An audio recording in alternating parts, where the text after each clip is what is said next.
Family, Rodtown is too thrilling. A pirate just finished killing someone, and the deceased actually stood up straight, scaring the pirate to death. It turns out the deceased's soul had swapped with a young man from Blue Star, activating a killing system. The starter pack is incredibly luxurious. As soon as he opened his eyes, he unleashed Conqueror's Haki to clear the scene, and even killed a wolf to gain killing points. This crossover start is just explosive. Let me tell you, the scene at that time was simply unbelievable. On the streets of Rodtown, blood was flowing like a river. A pirate had just stabbed someone to death and was wiping his knife when, guess what?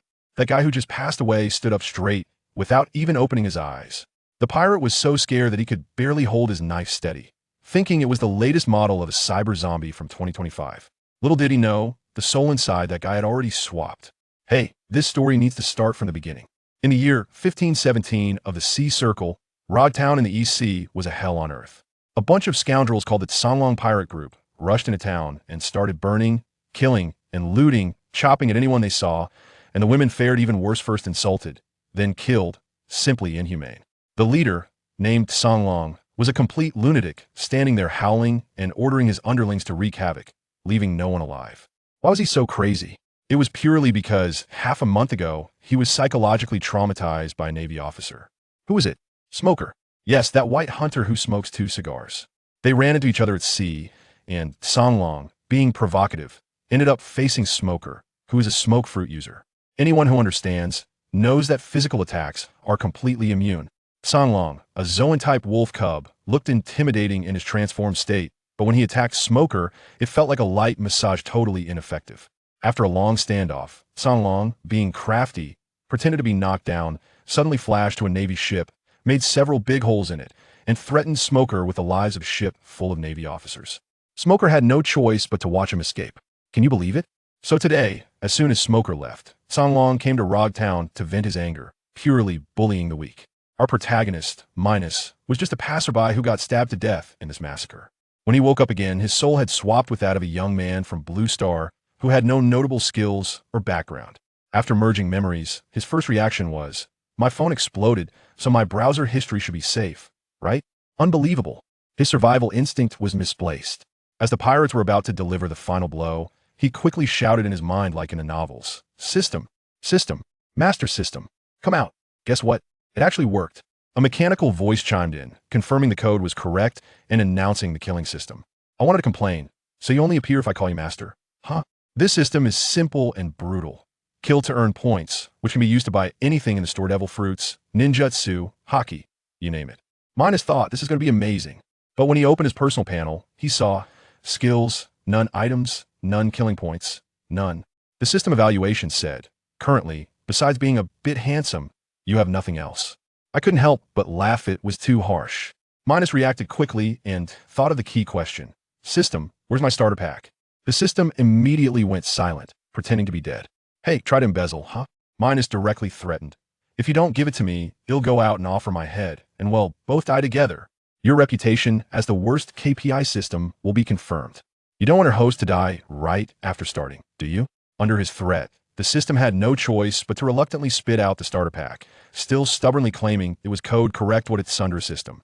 Let me tell you, when the starter pack opened, Minos' eyes nearly popped out. This was no ordinary starter pack. It was like directly modifying the data from the GM backend. Super strong physique, an unparalleled great sword, intermediate 3-color haki, and a mythical Zoan-type devil fruit. Additionally, the host was gifted a black cloak. Wow, they really don't want the Navy to treat him as a key target. Huh? Intermediate 3-color haki. That kind of stuff is usually reserved for big shots like Garp and Roger. And here it is, just given away. Plus, a mythical fruit is rarer than a natural type. This start was like being teleported from the novice village to the final boss doorstep. Not to mention that the black cloak had 2 big, white characters printed on it: Justice. The system even boasted that it was self-cleaning and stylish in battle. It looked cool, but wearing this to chop people, he looked more like a villain undercover. Minos didn't have time to complain and quickly had the system fuse his physique and haki. A few minutes later, let me tell you, that feeling was transformative. His power surged, feeling like one punch could shatter the earth. People were like that once they gain power, they can get carried away. Luckily, the system gave him an electric shock therapy. Warning. Warning. The host is losing focus. Please regain consciousness quickly, pulling him back from the brink of overconfidence.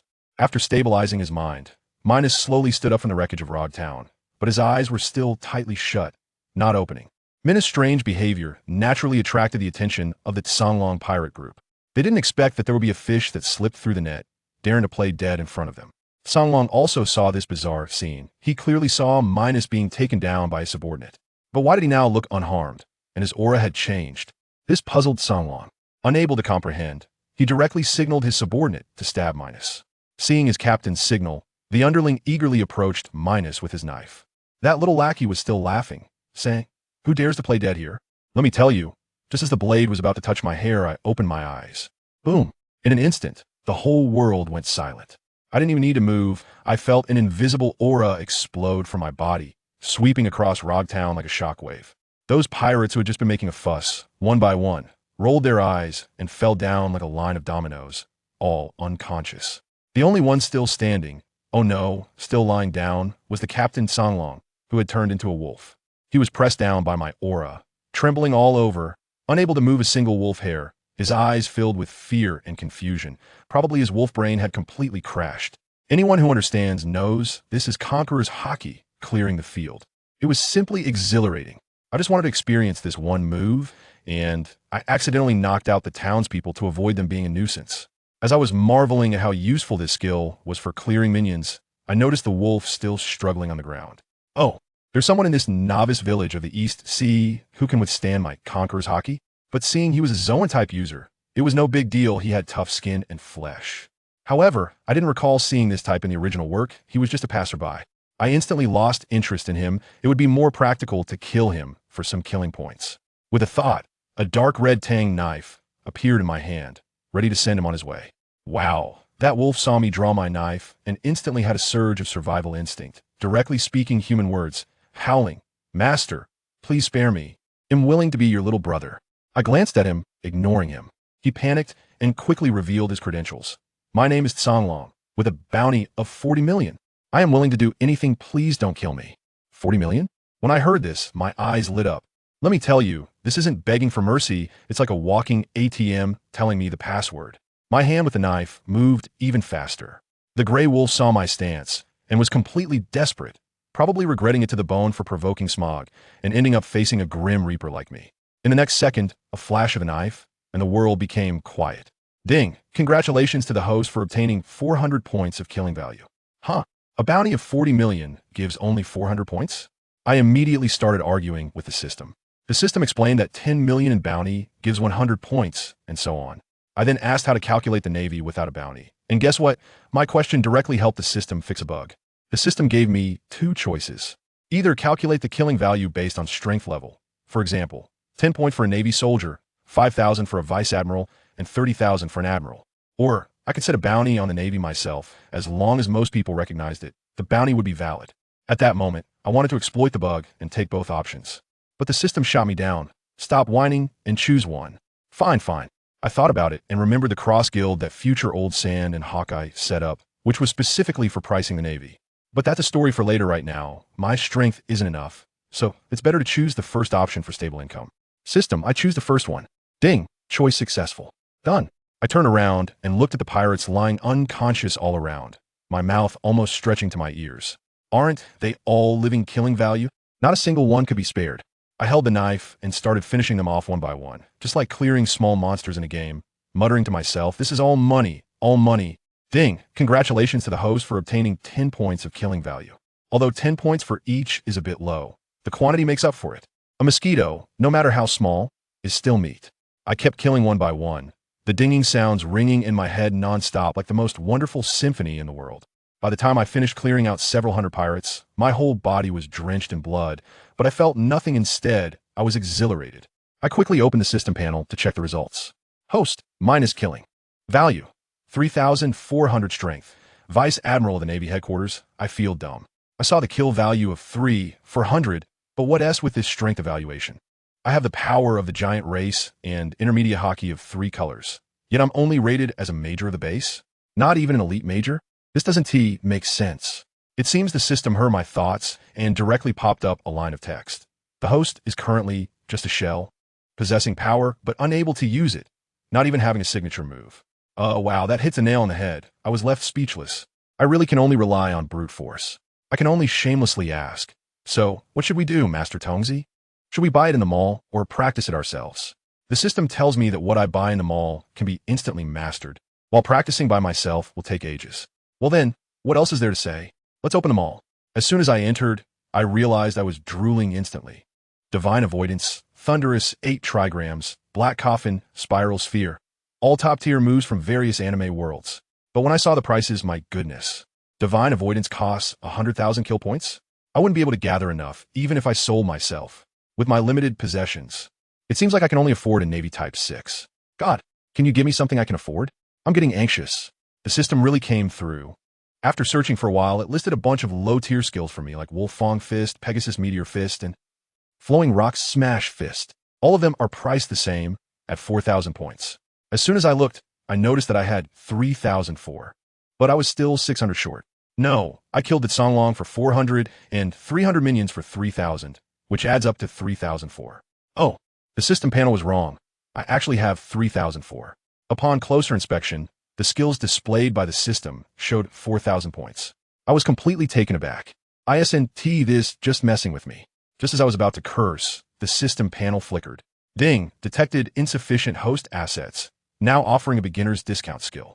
Ding, Flowing Shattering Fist, trial version, 3,400 points of kill value. Wow, is there really such a good thing? Without hesitation, I bought it. Just this Flowing Fragment Rock Fist. Ding, purchase successful, remaining kill points, 0. Who understands? Family? The money just arrived in my hands, not even warmed up, and it's instantly gone. I am heartbroken. But the next second, a massive surge of combat skills and experience flooded into my body, and I felt my control over power, especially the skill in my fists, rise several levels. The previous feeling of having power without control completely disappeared, and now I feel incredibly solid. This time I really got stronger. With my current strength in the EC, isn't that just a massacre? I was happily planning my next hunting strategy when I looked up and saw the unconscious civilians of Rog Town scattered all over the ground. At that moment, a dark thought flashed through my mind. What if these people wake up and curse me, asking why I didn't act sooner? Wouldn't that give me another chance to rack up some kill points? Cough, cough. I'm thinking too far ahead. Shaking my head, I prepared to leave this trouble-filled place. I was afraid I wouldn't be able to hold back if I stayed any longer. But just as I turned around, a thunderous shout came from afar. You demon. What have you done? I was taken aback. Who is it? Turning around, I saw a cloud of white smoke rushing towards me at high speed. Wow. Even smoke can talk now? As it got closer, I realized, oh, it's Smoker. That makes sense. Let me tell you, this guy is a typical unit of combat power in the original work, known for being tough-talking, never admitting defeat to anyone, and never winning a fight, purely the king of trash talk. So, honestly, when I saw his demeanor, I had no murderous intent, but my desire to beat him up skyrocketed. I tell you, the best way to deal with a trash-talking king like him is to show him what physical silence means. He was still yelling and charging at me like a firecracker, probably wanted to show off how tough his 2 smoke pipes are. What happened? As soon as he reached me, I didn't even lift an eyelid and directly threw a punch, wrapped in hockey, right to his face. No martial ethics. Who understands that? With a noob like him, do I still need to talk about martial ethics? With just that one punch, I felt like I only used a third of my strength. And guess what? Smoker went flying like a cannonball, crashing into the wall, getting stuck in there, unable to pull himself out. Dust was flying everywhere, and that scene? TSK, TSK, it felt so satisfying. I admired my masterpiece for a while, only to find that this guy was lying there motionless like a dead dog. No way, sir. Is he really just lying there? I was wondering if he's really that bad, or if he's just playing dead strategically, preparing to ambush me. I couldn't be bothered to guess, so I directly mocked him. Hey, you weakling, is this all you've got? If you don't get up soon, your little subordinates will have to go collect their compensation early. I'm not just saying this for fun. I've already caught a glimpse out of the corner of my eye of his naval subordinates rushing over in droves. Smoker probably heard what I said too. He was trembling all over like an unearthed artifact and shakily got up from the ground. He looked a mess, with tattered clothes, a pale face, and blood at the corner of his mouth, looking utterly disheveled. But when he opened his mouth, I was taken aback. He looked at me in terror and said, "How could there be a pirate with your strength in the EC?" At that moment, I saw an old man on the subway looking at his phone, his expression full of question marks. Who are the pirates? Your whole family are pirates. I'm the kind of person who likes to stand out. So I cleared my throat and spoke to him in a particularly mysterious tone. I'm not a pirate. I'm a killer. He looked completely confused. A killer? What the hell is that? What I meant was, I would continue to maintain my aloof king persona, whether it's the Navy or pirates. Anyone who gets in my way is just a stepping stone that must die. Let me tell you, my tone at that moment was calm, yet slightly insane. The aura was simply off the charts. Smoker was completely stunned by me, probably thinking to himself if this kid was crazy enough to want to be enemies with the whole world. Just as I was about to throw another punch to teach him a lesson, his little gang finally arrived, surrounding me in an instant. Each one of them acted like protective mother hens, pointing at me and shouting, "You demon! How dare you injure Major Smoker? Just wait to be wanted by the Navy headquarters." I have to tell you, I was already in a bad mood, and then this bunch of flies buzzed around me, making my anger flare up instantly. At that moment, a flash of red light appeared in my eyes. Those who understand know what that means. My Conqueror's hockey covered the entire area. In an instant, the whole world became quiet, whether it was Smoker or his little subordinates. One by one, they all rolled their eyes and lay down to sleep. Honestly, at that moment, I really wanted to get rid of all these weaklings. But when I thought about tearing my relationship with the Navy headquarters, I knew a bunch of admirals would come chasing after me, which would be too troublesome. Sigh. In the end, it still comes down to not having enough strength. I can only let them go for now. I left without looking back and headed straight for the port. When I arrived at the port, I was stunned. Just a moment ago, I was acting all high and mighty, and the next second, reality slapped me in the face. Where's the ship? Where's the food? I was so busy showing off that I completely forgot about the important stuff. My swagger just shattered into pieces, just as I was debating whether to swallow my pride and go back for a zero-cost purchase. I suddenly had a bright idea and noticed a small warship with a seagull flag parked by the port. Hey, isn't that a coincidence? Smoker's ship. I just let them go, so taking their ship as compensation for my mental distress isn't too much to ask, right? I think it's quite reasonable. I swaggered onto the ship, and from then on, it was mine. The facilities on board were quite complete. I rummaged through the storage room, and indeed found plenty of supplies, enough for me to drift at sea for a few days. Once everything was settled, I looked at the blood-stained clothes on me and felt disgusted, so I stripped off and dove straight into the sea for a bath. By the way, I activated my golden finger, that killing system. Let me tell you, my panel is already quite luxurious. With the 3-color dominance at the intermediate level and the power of the giant race, the best part is that my current realm is already at the quasi-general level. I also have a supreme great knife and a phantom beast demon fruit lying in my backpack. To have this configuration on the first day of my crossing is simply an incredible start. I was curious at the time and asked the system, what is this phantom beast species? The system made a ding sound and gave me a name. I immediately exclaimed, guess what it is? It's the animal-type dragon fruit phantom beast species, Akunorokia form, the Black Dragon King. It's the final boss from Fairy Tail, the apocalyptic black dragon that single-handedly defeated almost all the dragon races. To put it simply, this guy was originally a good doctor who healed people, but he was backstabbed by dragons, leading to the destruction of his family. Then he went dark, transforming from a dragon savior to a dragon exterminator, ultimately going insane and turning himself into the strongest evil dragon. The main theme is that you have become the very thing you hate the most, but you are stronger now. I was so excited that I was shaking all over. If I ate this, wouldn't I just take off right on the spot? Just when I was happily preparing to go all in, the system suddenly hit me with an installment plan, saying that the power of this fruit was too strong and divided it into 3 stages: childhood, maturity, and peak. I was really speechless. What about my max level experience card? Forget it, an installment plan is fine. I asked the system if this fruit was afraid of seawater, and it said that this thing used magical powers, which didn't align with the rules of the pirates, so it was completely immune. So what else is there to say? Let's take off. I directly stuffed that fruit into my mouth and didn't taste the foul flavor that others mentioned. Instead, I felt a tremendous energy explode within my body. The next second, I shot straight up into the sky from the ship. In mid-air, black energy enveloped me, forming dragon claws, dragon wings, and a dragon tail. In just a few seconds, I transformed into a black dragon over 100 meters long, blocking out the sky. Let me tell you, the feeling of flying in the sky, that rush of energy filling my whole body in an instant, is simply amazing. My current strength has directly skyrocketed from a quasi-admiral to a high-level admiral. With this physique, I guess only Kaido can match me in an arm wrestling contest. I am excitedly soaring in the sky, enjoying the power of new life. But what I don't know is that in a corner of Rogtown, A guy with a camera has already pressed the shutter until it's smoking. This guy is a small reporter under the News King Morgans, who is almost unable to make a living in the East Sea. Yet today, he has seen the color of a conqueror challenged in naval base. And now a black dragon over 100 meters has appeared. He must have been overjoyed, thinking that his KPI would take off right there, far beyond any rocket. As he looked at me in the sky, he must have been muttering, "Big news. This is definitely a world-shocking big news." At that moment, he was probably too excited to feel fear, thinking to himself, "This overwhelming fortune has finally come to me." He trembled as he held the phone bug, pressing the shutter faster than a Gatling gun, capturing every angle of my 100-meter giant dragon. He kept muttering, "Monster. This is definitely a mythical beast. I've made it. This time I've really made it. Let me tell you, this guy is tough."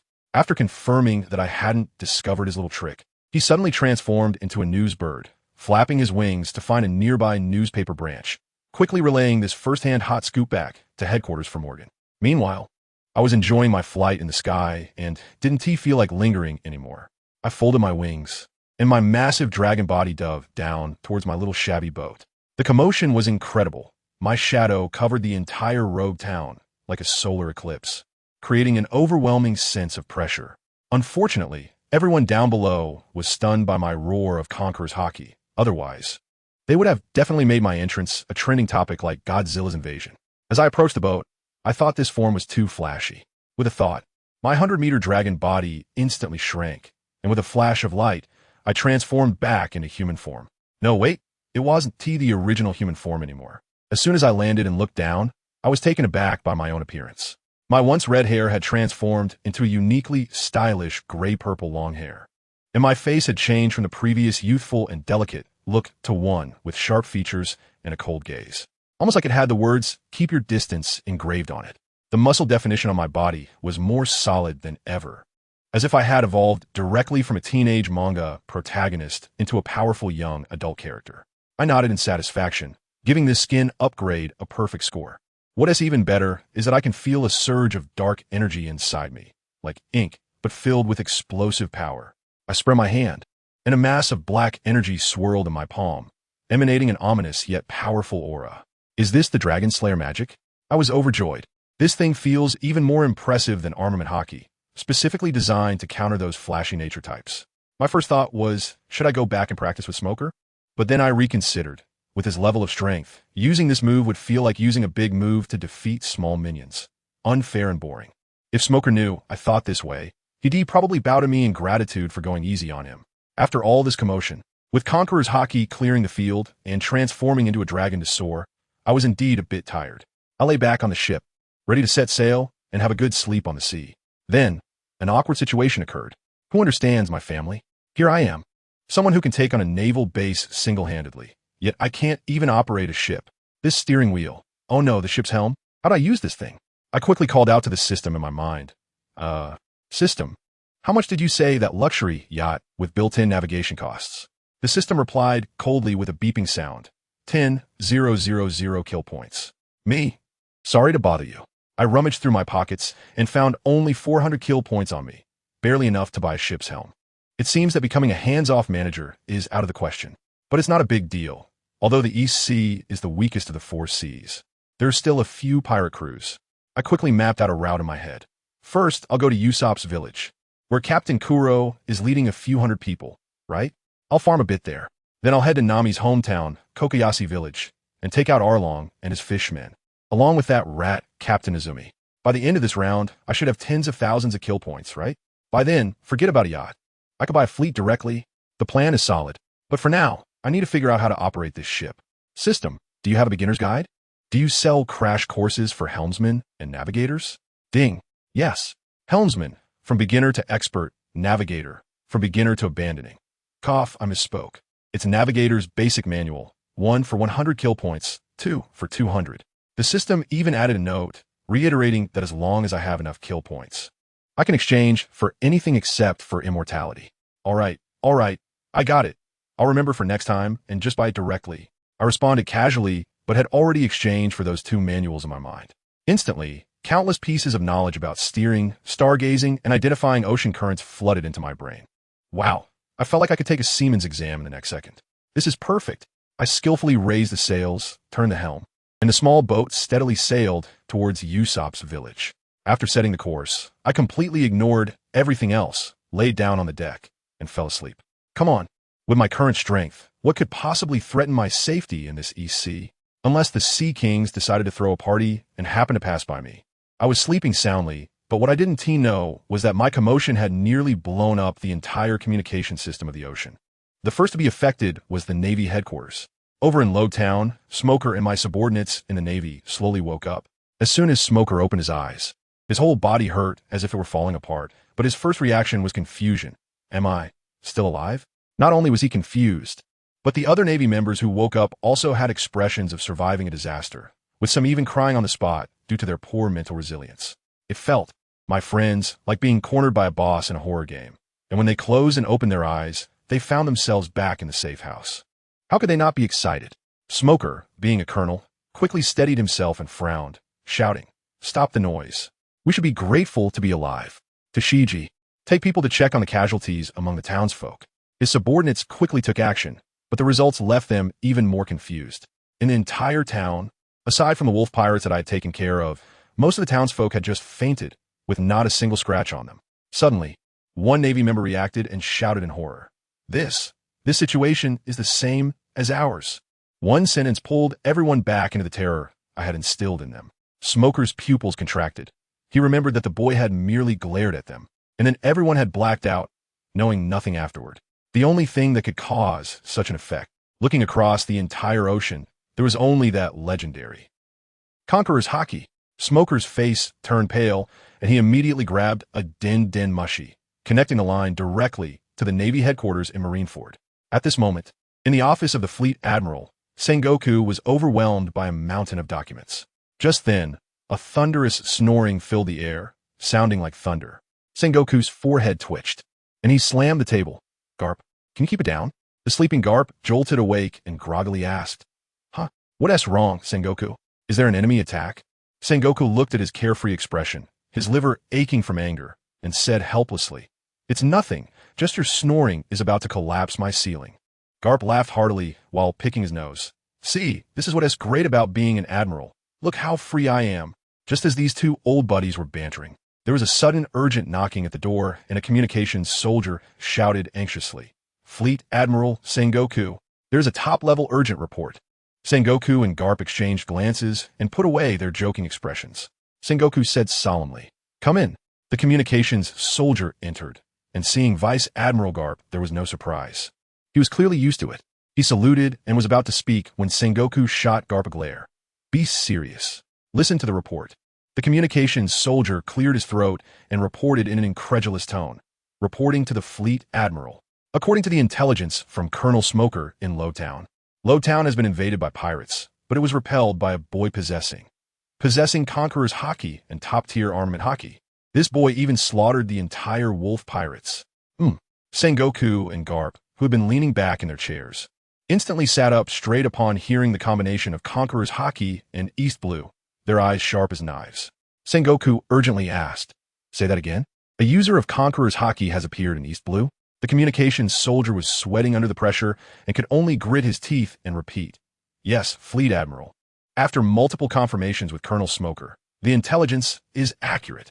After hearing this, Sengoku fell silent, involuntarily recalling the man who had opened the era of great sailing, murmuring, "Roger. Is this your plan?" After the era of great pirates began, geniuses emerged one after another, but on the Navy's side, aside from the three admirals, the new generation was already lacking. Now, the weakest East Blue actually produced such a monster. Who is that boy? Is he a pirate? Sengoku quickly asked the most critical question. The report stated that Colonel Smoker said the boy called himself the Slayer and is not a pirate. Sengoku breathed a sigh of relief. As long as he is not a pirate, that's good. But Garp suddenly interjected, "The Slayer? Does that mean he specializes in killing pirates?" The communications soldier showed a difficult expression and awkwardly said, "Vice Admiral Garp, you're half right." What does half right mean? Sengoku and Garp were both stunned. The communications soldier swallowed hard and recited word for word. Colonel Smoker's original words were, "That boy said he is called the Slayer. Anyone who obstructs his path, he will kill, whether they are pirates or Navy." As soon as these words were spoken, the air in the entire office seemed to freeze. The expressions on Sengoku and Garp's faces completely darkened. Such audacity. Sengoku slammed a fist on the table, a cold glint flashing in his eyes. It seems the Navy is destined to become his enemy. He immediately ordered the notification to all vice admirals and above to gather in the conference room immediately. In an instant, the entire Navy headquarters was mobilized. Akiji took off his eye patch. Akanu stopped his training, while in a corner, our lazy Admiral Kazuru was sleeping soundly. When awakened by the communications soldier, he complained with a displeased face. "Oh dear, meetings are really terrifying. Can I have a cup of tea first? And maybe fix my nails?" This nearly brought the poor communications soldier to tears. While the Navy held an emergency high-level meeting, on the other side, the big shot of the news industry. The president of the World Economic News, Morgans, also received this explosive news that could shake the world. He had been worried about the recent decline in newspaper sales when his subordinate mentioned a major news story, and he was somewhat skeptical. However, when he saw the footage sent back from the field by Yamashita, his eyes widened in excitement, nearly flapping his wings off. East Blue, the boy with Conqueror's Haki, instantly defeating the natural-type Smoker, calling himself the Slayer. With each line he read, he shouted excitedly, his DNA as the editor-in-chief of the UC Shock Department kicking in. And dozens of headlines flashed through his mind. When he finally saw the photo of me transforming into a 100-meter black dragon, he jumped straight up from his chair. Mythical Zoan. This is definitely a mythical Zoan devil fruit. Morgans trembled with excitement, knowing that this was no longer just news, but a historic event capable of changing the world's landscape. He immediately contacted Yamashita, who was still at the branch, and, as soon as he opened his mouth, he praised him wildly, promising promotions and salary increases, even hinting at the position of vice president. "Yamashita, well done." Morgans' voice was filled with enthusiasm. "Now I have an even more important task for you. Stay in East Blue and keep a close watch on that Slayer. I want to know every move he makes. If you do well, you'll be our newspaper's second-in-command." On the other end of the line, Yamashita was overwhelmed by this massive opportunity and thinking about following me. The one who could transform into a 100-meter giant dragon made his legs weak with fear. But who was Morgans? The master of painting promises. After a round of persuasion, he fired up Yamashita, who immediately pledged to complete the task. After hanging up the phone, Morgans roared at the entire newspaper staff. "Stop everything. All machines. Use them to print this newspaper. Urgently. As fast as possible. I want the whole world to know the name the Slayer before the sun rises tomorrow." The printing presses of the entire newspaper office began to roar wildly, producing newspapers at an unprecedented speed, enough to make the ocean boil again. I tell you, that old Morgan is simply pumped up, shouting at the top of his lungs. "Let me fly. Let the news fly. Cover the entire ocean with these newspapers." Good heavens. At that moment, the whole world exploded. In the New World, on the Moby Dick, the monsters of the Whitebeard pirates are throwing a party. Barrels rolling around as if they were free. Old man Whitebeard looks at his sons with a satisfied expression, as if watching kindergarten kids.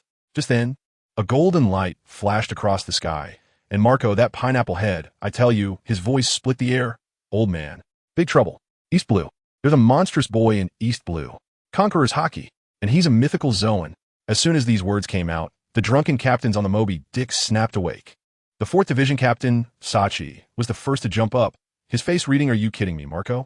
East Blue, the weakest one? Concourses acquis plus mythical Zoan?" This setup is even more outrageous than when our old man was young. The others chimed in. "Yeah, how could such a godly being come from that crappy place? Calling himself a Slayer, that's a bit too much."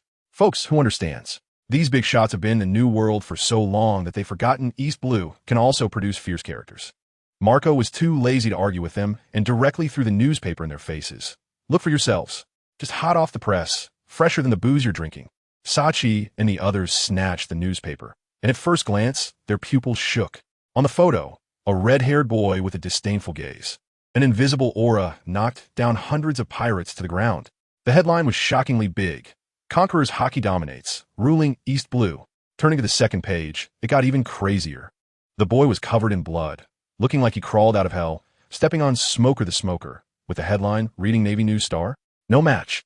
I tell you, this newspaper is really something. It almost made Smoker's face swell up. The last page, straight to Godhead. The boy in midair. His body suddenly transformed into a giant black dragon that overshadowed the sun. The sense of oppression was almost spilling out from the paper. The headline was even more heart-stopping. mythical Zoan descends. The next emperor of the New World, born in East Blue? At this point, the entire Whitebeard pirates fell silent. Sachi and the others turned red and pale. Their earlier doubts now turned into embarrassment. Just then, Whitebeard's calm voice rang out, "Gura, what's all the noise? It's just a little brat with some interesting abilities, right?" He took the newspaper, glanced at it, and felt a jolt in his heart. But his face remained as steady as a rock. What is there to fear? I am Whitebeard. With this one sentence, everyone felt reassured and began to cheer again. But in a dark corner at the stern of the ship, a black chubby guy named Teach flashed a glint in his eyes that no one noticed. At the same time, the top players on this planet almost simultaneously received this surprise. On Cake Island, Big Mom was going crazy, having a craving for food, eating everything in sight. Katakuri looked at the newspaper, his brows furrowed into a knot, but he dared not disturb his mother, fearing he would become the next snack. Over on Red-Haired side, Shanks was still bragging to his crew about how he sailed with Roger back in the day. Beckman wore a look that said, "What do we do with an unreliable captain?" As he passed the newspaper, after Shanks read it, he unusually became serious for a second, then burst out laughing, pulling Beckman to continue drinking, keeping a relaxed mindset. The funniest part was on Onigashima in Wano. Kaido was drinking and crying at the same time. "Who can kill me? I really want to die." Just then, one of his subordinates handed him the newspaper, and when he looked at it, mythical Zoan, Conqueror's Haki? I tell you, Teacher Kai suddenly sobered up. His eyes were all red, and he didn't look like he wanted to die at all. He suddenly stood up and ordered Jean and Quinn, "You two keep an eye on the house. I'll personally go to the EC to recruit some high-end talent for our company." After saying this, he transformed on the spot into a dragon and vanished in an instant, leaving Quinn looking bewildered and disheveled in the wind. Meanwhile, on the world government side, the 5 elders held a meeting. That scientific defense god of war, named Satan, slapped his thigh and said, "Hey, isn't this a coincidence? Let's just send him an offer to come be CP0, give him a position. Wouldn't he be grateful?" I tell you, these old men are floating in the clouds, completely unaware of what kind of person they're trying to recruit. Doflamingo looked at the newspaper and let out his signature hee-hee laugh. Old Sand directly threw the newspaper away as garbage, his mind full of his king of the underworld. Moria was so angry his teeth itched because that dragon reminded him of Kaido. Hawkeye sipped his red wine and sighed. It's a pity he's not a swordsman. At the Revolutionary Army headquarters, Dragon handed the newspaper to a blonde boy next to him, who was Sabo. After Sabo read it, he was dumbfounded, his mouth agape enough to fit an egg. Dragon patted his shoulder and said with a smile, "See, the world is big. There are many kids better than you. Why not hurry up and train? Look, the whole world is going crazy because of me minus, but what about me? I was sleeping like a dead pig. When I opened my eyes and found myself still on the ship, that is when I confirmed that this crossing wasn't a dream. I stretched and asked the system, hey, where are we now? Ding, we are about to arrive at Robushi Village. Robushi Village? Oh, that's Usopp's hometown. I stroked my chin and began to ponder. Usopp's bounty seems to be 500 million, right? That translates to 5,000 kill points. Thinking of this, I almost drooled. But right now, he's just a big talker. Not worth much. How about breaking his hands and feet first, then go to chat about life with his white moonlight, Kaya? Miss Kaya, you wouldn't want anything to happen to Usopp, right? Hee, this script is not bad. Forget it. I'm not interested in the little girl. I'm going to become the man of the great love immortal. I can't let beauty distract me from my goals. As soon as the ship docked, I felt someone was spying on me. I frowned. I could tell with my toes that it was those scoundrels from the Black Hat Pirates. Crocodile with a bounty of 16 million, and Zango with 9 million. That adds up to over 2,000 kill points. Today is indeed a good day. I let out a cold laugh and jumped off the ship. Feeling the sunshine and the beach, my mood was incredibly pleasant. On the other side, the temporary base of the Black Hat pirate crew was already in chaos. The Navy. It's a Navy warship. The first mate, Zhang Ao, that idiot who can hypnotize, forced himself to calm down and asked the scout, how many people are there? A few hundred? He had even started imagining how he would strategize and lead his brothers to take down hundreds of Navy soldiers. But then the scout, with a face full of constipation, weakly said, First mate, it seems only one person came down from the ship. What the hell? Zhang Ao was stunned. One person? Does that mean I just spent all that time outsmarting air? He shouted in exasperation. Why the hell didn't you say one person earlier? The scout felt wronged.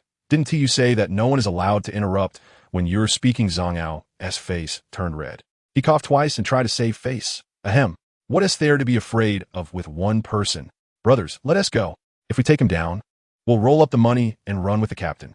He thought I was a lamb to be slaughtered, but little did he know, he had summoned a man-eating dragon. I walked slowly towards the village, and after a few steps, I saw a curly-haired boy with a long nose timidly approaching me, asking, excuse me, are you from outside? It was Usopp, just as I thought. I grinned, revealing a set of white teeth.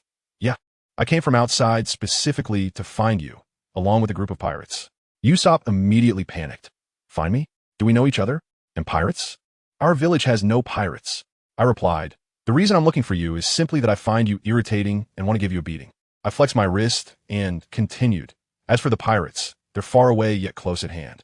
Your childhood friend Kaya's butler is a big pirate, isn't he? Usopp's brain had completely crashed.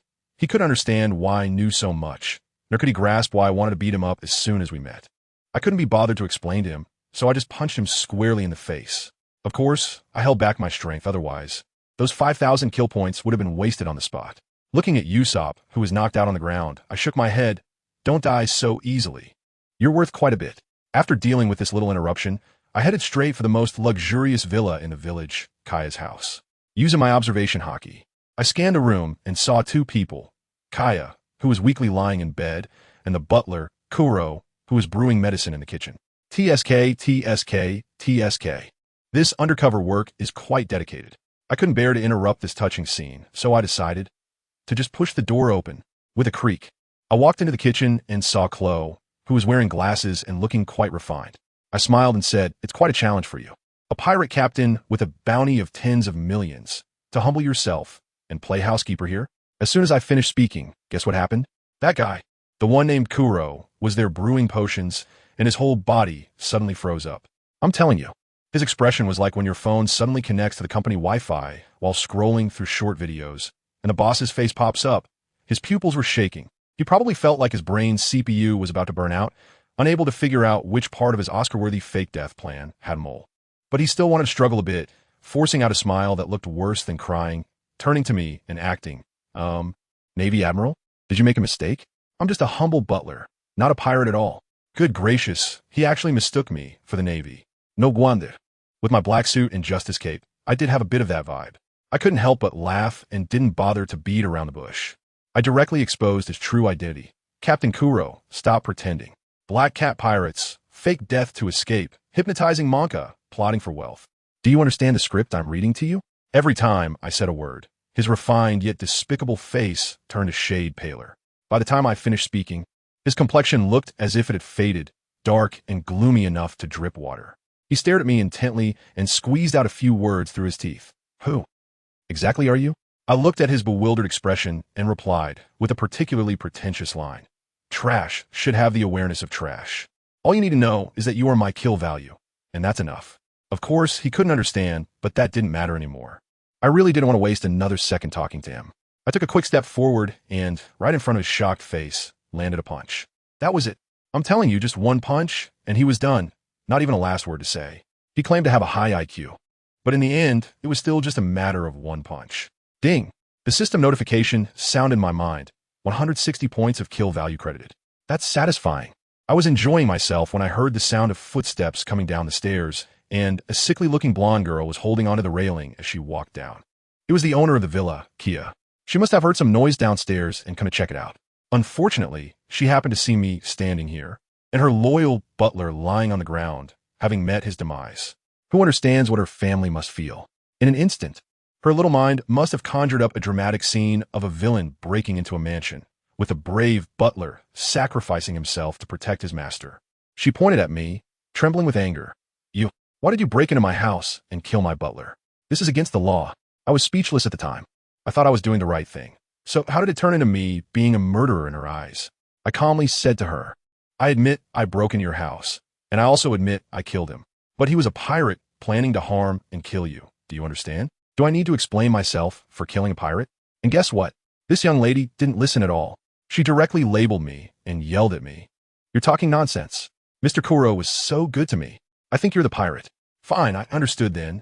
Trying to reason with this sheltered flower was a complete waste of time. I couldn't be bothered to say another word. My gaze turned cold, and I unleashed my conqueror's hockey.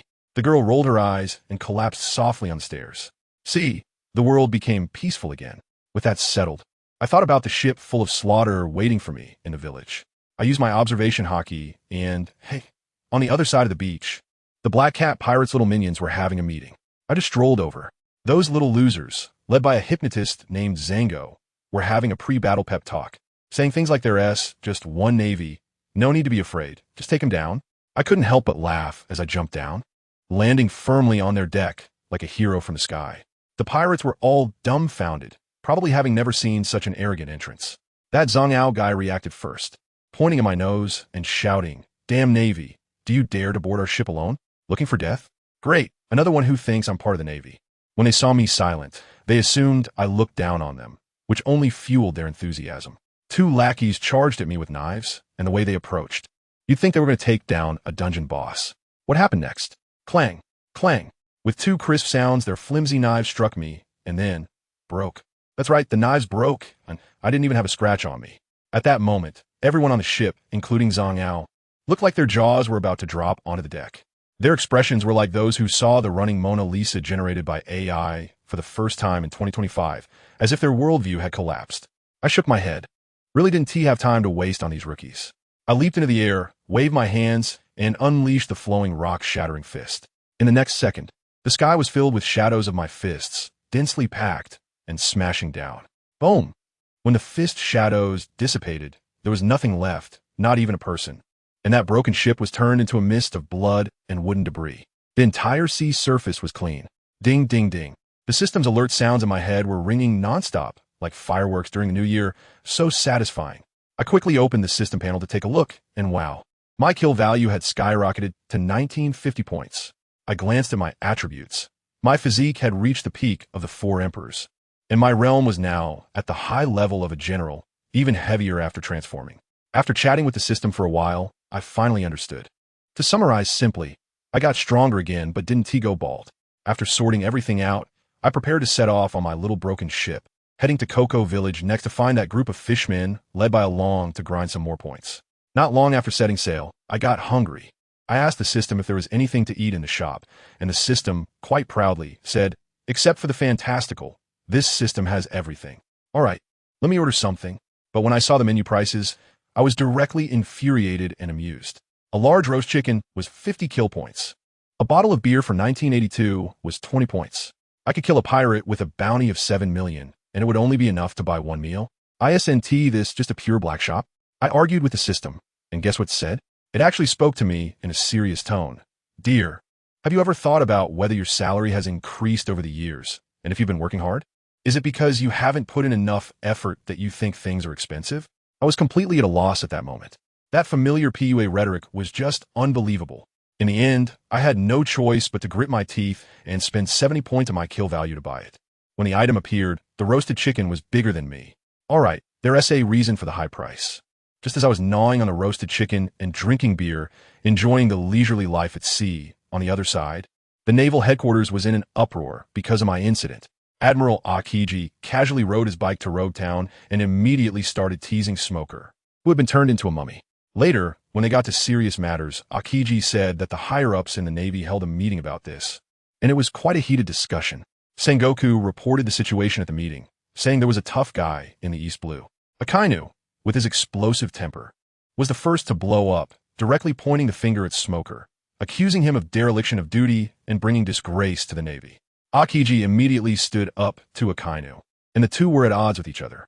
Let me tell you, Garp was sitting nearby, munching on senbei, while Kizaru was lounging around, filing his nails with his fingers crossed, muttering how scary it was. Truly a perfect example of gods fighting while others just chill. When Akainu heard Akiji going against him, his face turned as dark as a pot bottom, and he was ready to roll up his sleeves for a real-life PK with Akiji. Gritting his teeth, he said, "Smoker abandoned his post. That's his responsibility. Hey, let me tell you," Akiji was fiercely protective, directly bringing up old grievances. Shouting at Akainu, "What is the matter? Do you want to blow up the escape ships like you did back at O'Hara? Talking about absolute justice? Goodness." As soon as those words came out, the temperature in the conference room dropped to freezing point, and the chill from Akiji made everyone shiver. Akainu, not to be outdone, let out a cold laugh, and magma was almost seeping out of his skin. "I was just following orders, unlike some people who secretly let one slip back then, right? Oh my, these two are directly revealing their secrets. Just as the ultimate showdown between ice and fire is about to unfold in the conference room. Sengoku finally couldn't hold back anymore.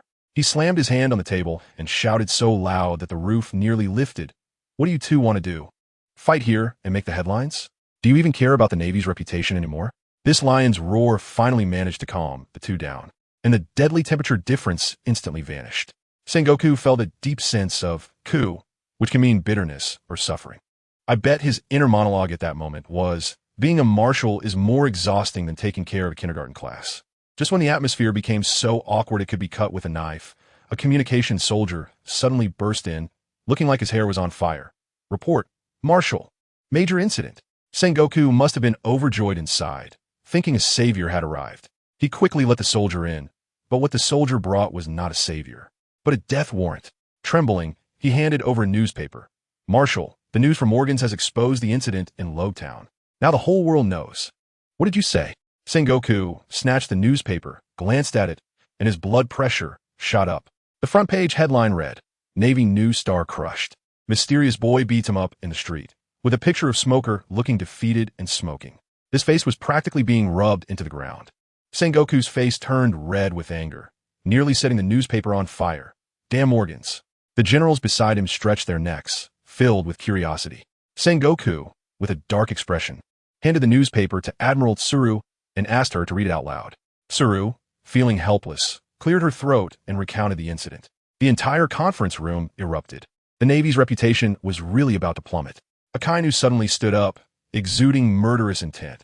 I will deal with those stubborn pirates right now and execute that disgraceful waste. Upon hearing this, Akiji also stood up and directly blocked his path. Sakazuki, are you crazy? No matter what, Smoker is still a Navy officer. Who give you the right to execute him? Waste should be eliminated. Akainu's explosive temper could no longer be suppressed. If it weren't for him, would the Navy be so humiliated? If he wasn't dealt with today, tomorrow everyone would feel free to abandon their posts. If you want to touch him, you have to go through me first. Akiji also refused to back down, cold air bursting forth again. All right. Akainu laughed in anger. I've been displeased with you for a long time, always singing against me. Today, let's settle this once and for all. I tell you, that scene was on the verge of getting out of control. Just then, the voice of Admiral Sengoku, filled with earth-shattering anger, rang out again.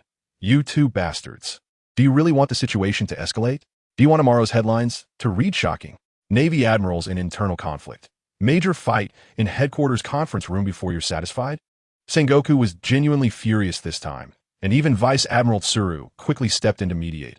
All right, Sakazuki-Kazan, you two can leave for now.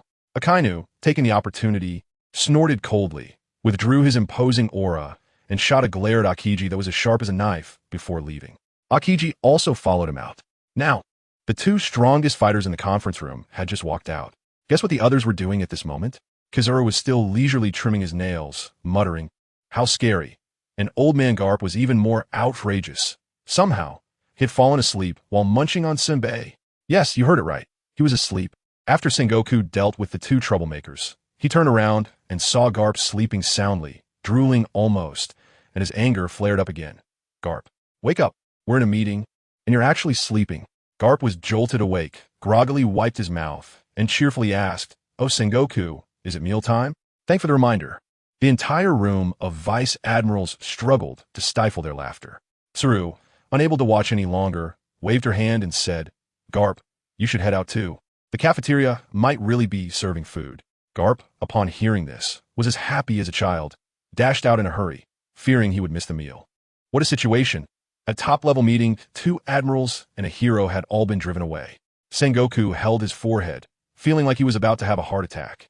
In the end, the meeting was a chaotic mess, but they finally reached a few resolutions. First, send people to the 4 seas to suppress pirates and regain some face. Second, regarding Smoker's case, he would be demoted by 1 rank and put on ice for a few years. Third, the one called the Slayer, they would observe him first. If he dared to become a pirate, they would send an admiral to crush him in the cradle. Who to send? Akainu was too extreme. And as soon as Kazuru heard he needed to go on a mission, he immediately said he was going to Vegapunk's place for research, focusing on slacking off. In the end, the task fell to Akiji. Akiji was quite happy about it. He hopped on his beloved bicycle, creaking as he froze a path of ice over the sea, heading straight for Logtown. Upon seeing Smoker, he recounted what had happened in the meeting. Smoker, hearing this, broke out in a cold sweat, realizing how close he had come to being physically reasoned with by a kainu. Akiji asked him, "What is that boy's level?" Smoker thought for a moment and said, "Feels like he has brute strength but doesn't know how to use it. Probably at the level of an elite vice admiral. As for that mythical zoan fruit, he didn't use it when I fought him, so he probably ate it later." After hearing this, Akiji felt reassured, a smile creeping onto his lips. Still within controllable limits. No worries, guaranteed win. After saying that, he prepared to head off to meet that boy. Meanwhile, our protagonist Minos was sitting on a small, shabby boat, adrift at sea for a full 3 days. I tell you, he was utterly dazed, staring at the sea until he felt nauseous, mainly just accompanying the voyage. His destination was Cocoa West Village, which is Nami's hometown, the place occupied by the fishman Arlong. As soon as the boat docked, he sensed the atmosphere of despair and oppression in the village. The villagers looked at him as if he were a monster. Just as he was about to head straight to Arlong Park, a beautiful girl with blue hair stopped him. This was Nami's sister, Nojiko. Nojiko kindly advised him, "Little brother, there's nothing good in our village. You should leave quickly, or it will be over once they find you." Minos, being the cool guy he was, coldly replied, "What I'm looking for, you have here. It's the Arlong pirates." As soon as he said this, the place fell silent. The villagers and Nojiko's expressions changed instantly from sympathy to fear, completely taking him for Arlong's accomplice. Minos couldn't be bothered to explain. He strode purposefully toward Arlong Park. In his view, explaining to the small fries was not as effective as teaching them a lesson with his fists. Just as he entered Arlong Park, 2 fishermen guarding the entrance sprang out of the water. They looked at Minos, first stunned, then arrogantly questioned, "Human, what are you doing here?" Minos didn't even bother to lift his eyelids. "What I'm here for has nothing to do with a bunch of small fries. Of course, I'm here to cause trouble for you. Who are you calling small fries?" The 2 fishermen immediately erupted in anger and charged at him. What happened next? Minos sidestepped easily, then bang, bang, 2 punches, a clean knockout, sending both fishmen flying through the air like 2 dead fish back into the pool. Ding! Obtained 20 points of killing value. The system's notifications sounded, and Minos felt incredibly satisfied. This stirred up a hornet's nest. The entire Arlong Park erupted, and Arlong's 3 main underlings, Octopus Hat Chan, the karate expert Karubi, and the one with the water cannon, Chu, emerged from the water along with dozens of fishermen subordinates, surrounding Minos completely. Karubi pointed at him, shouting, "Despicable human, are you the one who killed our comrades?" Minos laughed, calling humans despicable. "I think you strange-looking hybrid fishmen are far more despicable." Wow, that remark struck a nerve with all the fishermen. Karubi was so enraged that he turned red and immediately launched a series of fishman karate attacks. Hatchin's 6 swords spun like windmills, and Chu puffed up his cheeks, ready to spray water. And what happened? Minos moved through the attacks like he was strolling through his backyard, effortlessly dodging all attacks, and casually kicked each of the 3 main underlings to the ground. Seeing that their boss had been beaten, the remaining dozens of small fries went berserk, charging at him with a roar. Watching the massive influx of killing value coming at him, Minos was not afraid at all. Instead, he got excited. He directly gave up on dodging, allowing those soft and weak attacks to hit him, then slowly raised his fist. When that punch came down, let me tell you, the scene exploded. With a bang, that unfortunate fishman exploded like a watermelon, and I heard a ding in my head, 10 points of killing value credited.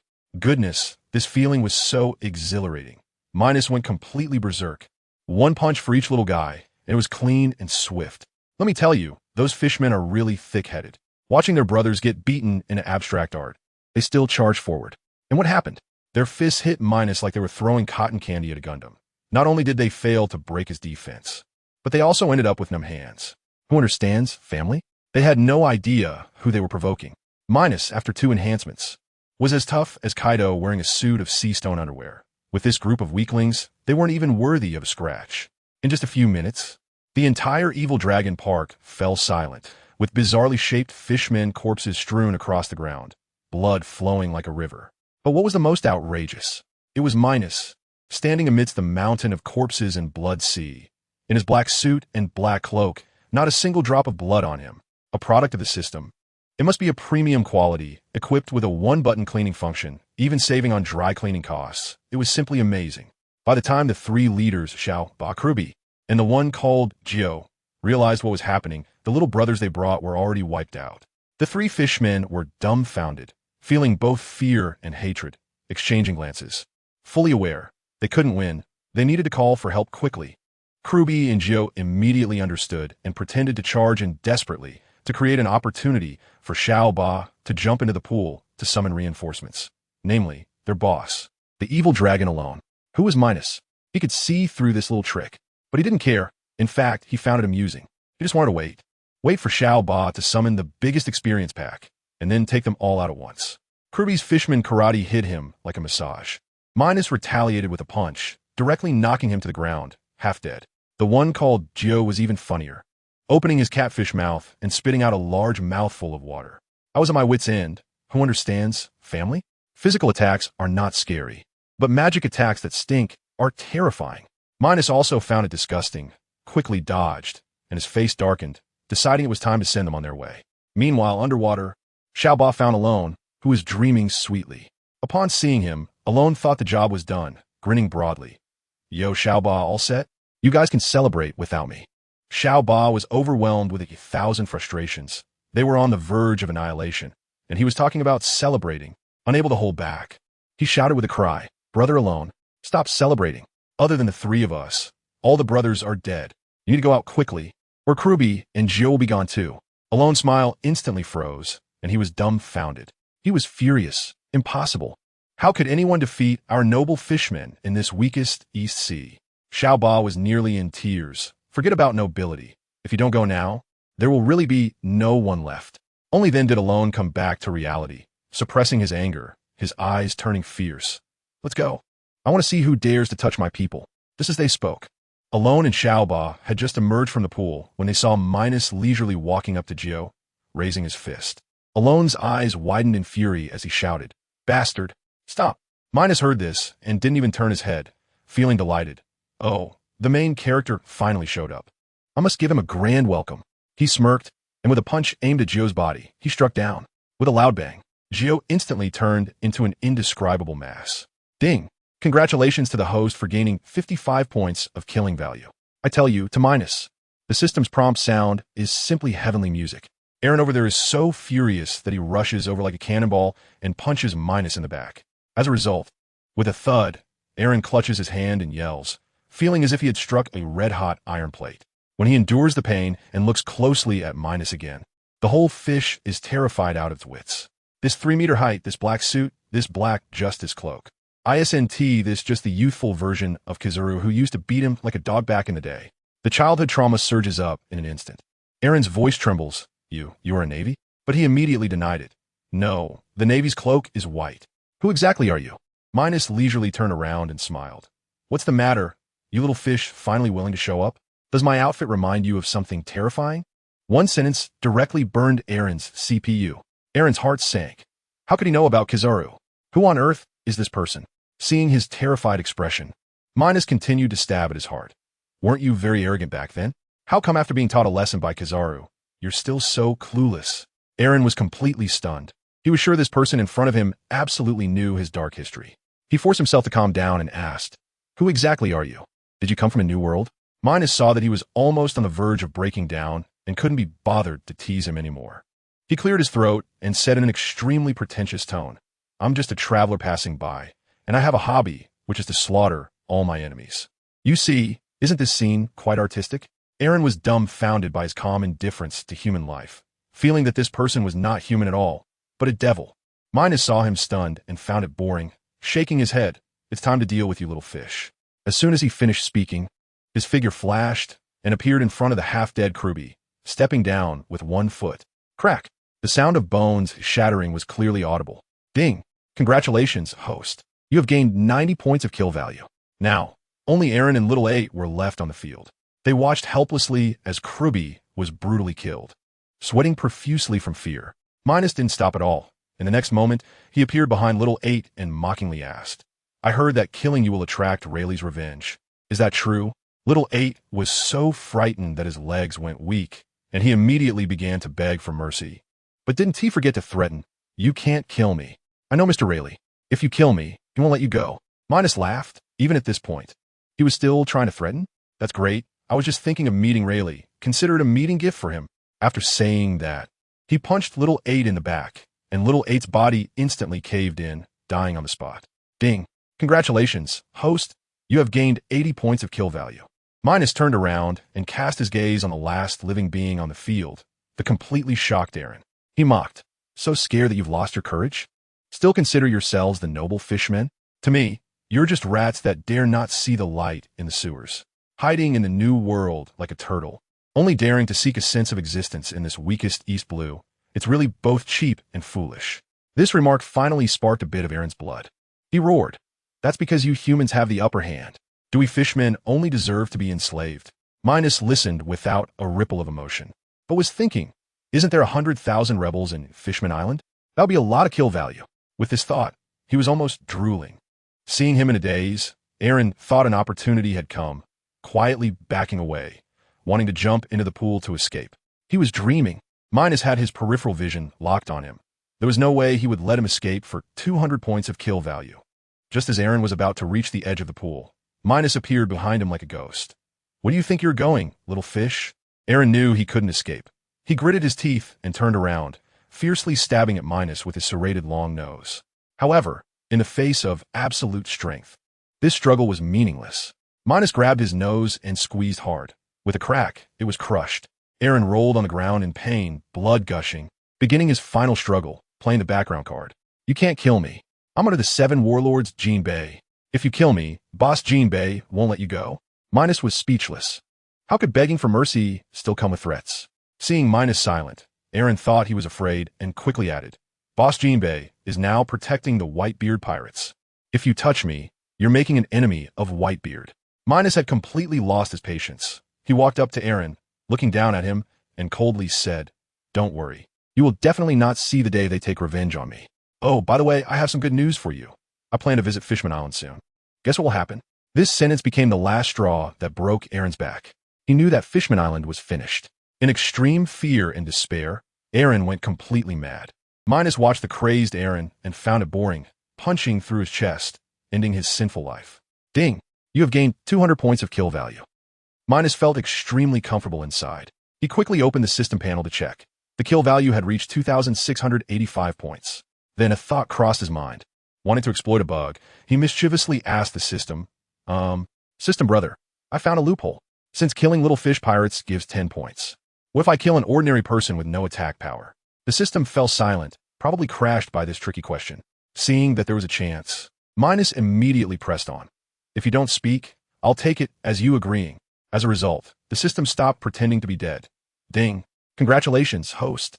You have discovered a loophole, which has now been fixed. Killing targets with no attack power will only grant 1 point of kill value." Damn. Minos was petrified on the spot.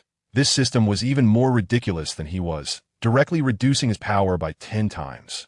He argued with the system for a long time, but it just ignored him. In the end, Minos could only accept his fate.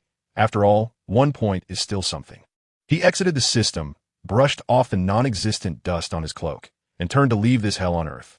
As he walked along the road to Kokijia village, he found that there was not a single person in the village. Just as he was puzzled, he heard a commotion and crying coming from a port.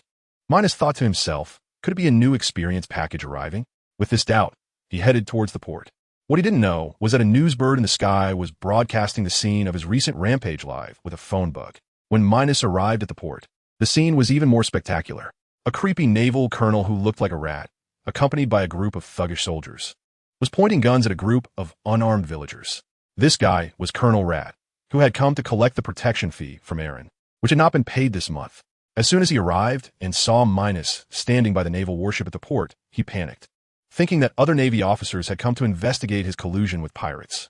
He randomly grabbed a villager for questioning, but the villager had no idea, and as a result, this rat colonel directly pinned the blame for stealing the warship on the villager. The villagers were both scared and angry. Inoki Gao stepped forward to try to shift the blame to Aaron, saying that a strange person had gone to Aaron's paradise. Upon hearing this, Colonel Rat became even more anxious, fearing his little treasure chest would be exposed, and immediately ordered to forcibly take Noki Gao away for identification.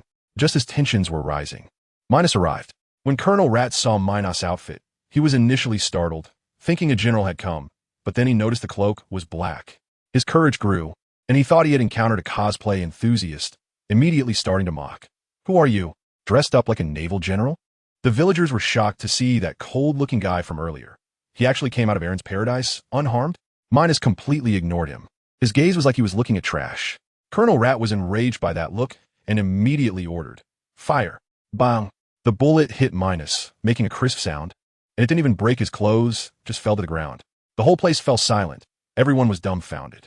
Colonel Rat's jaw almost dropped in shock as he pointed at Minos, his voice trembling like a sieve. What? What kind of monster are you? Minos looked at his terrified expression and couldn't help but feel delighted. My strength is not something trash like you is worthy of knowing. I tell you, the moment he said that, I immediately felt that Colonel Mouse was doomed.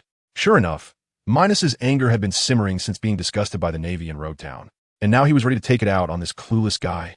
Without even a greeting, he zipped over, as if teleporting directly in front of Colonel Mouse, grabbing him as if he were lifting a chick. The surrounding Navy soldiers were dumbfounded, completely confused about what was happening.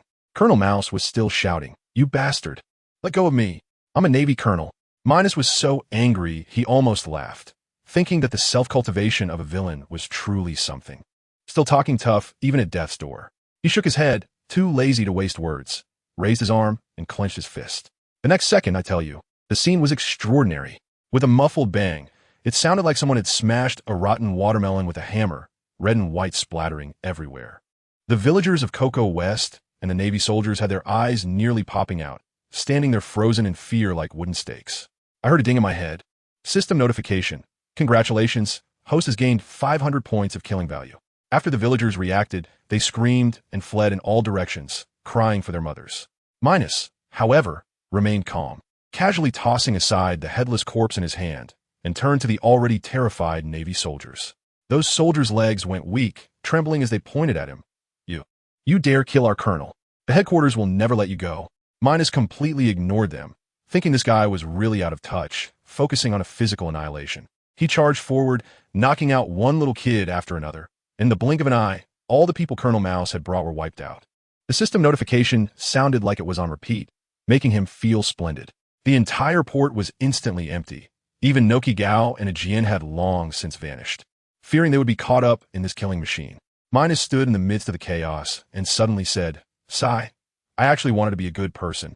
After saying that, he shrugged. "I want to complain, dude. Do you even believe what you're saying?" He jumped back onto his ship, laid down on the deck, and said to the system, "Hey, give me a glass of 1982 cola."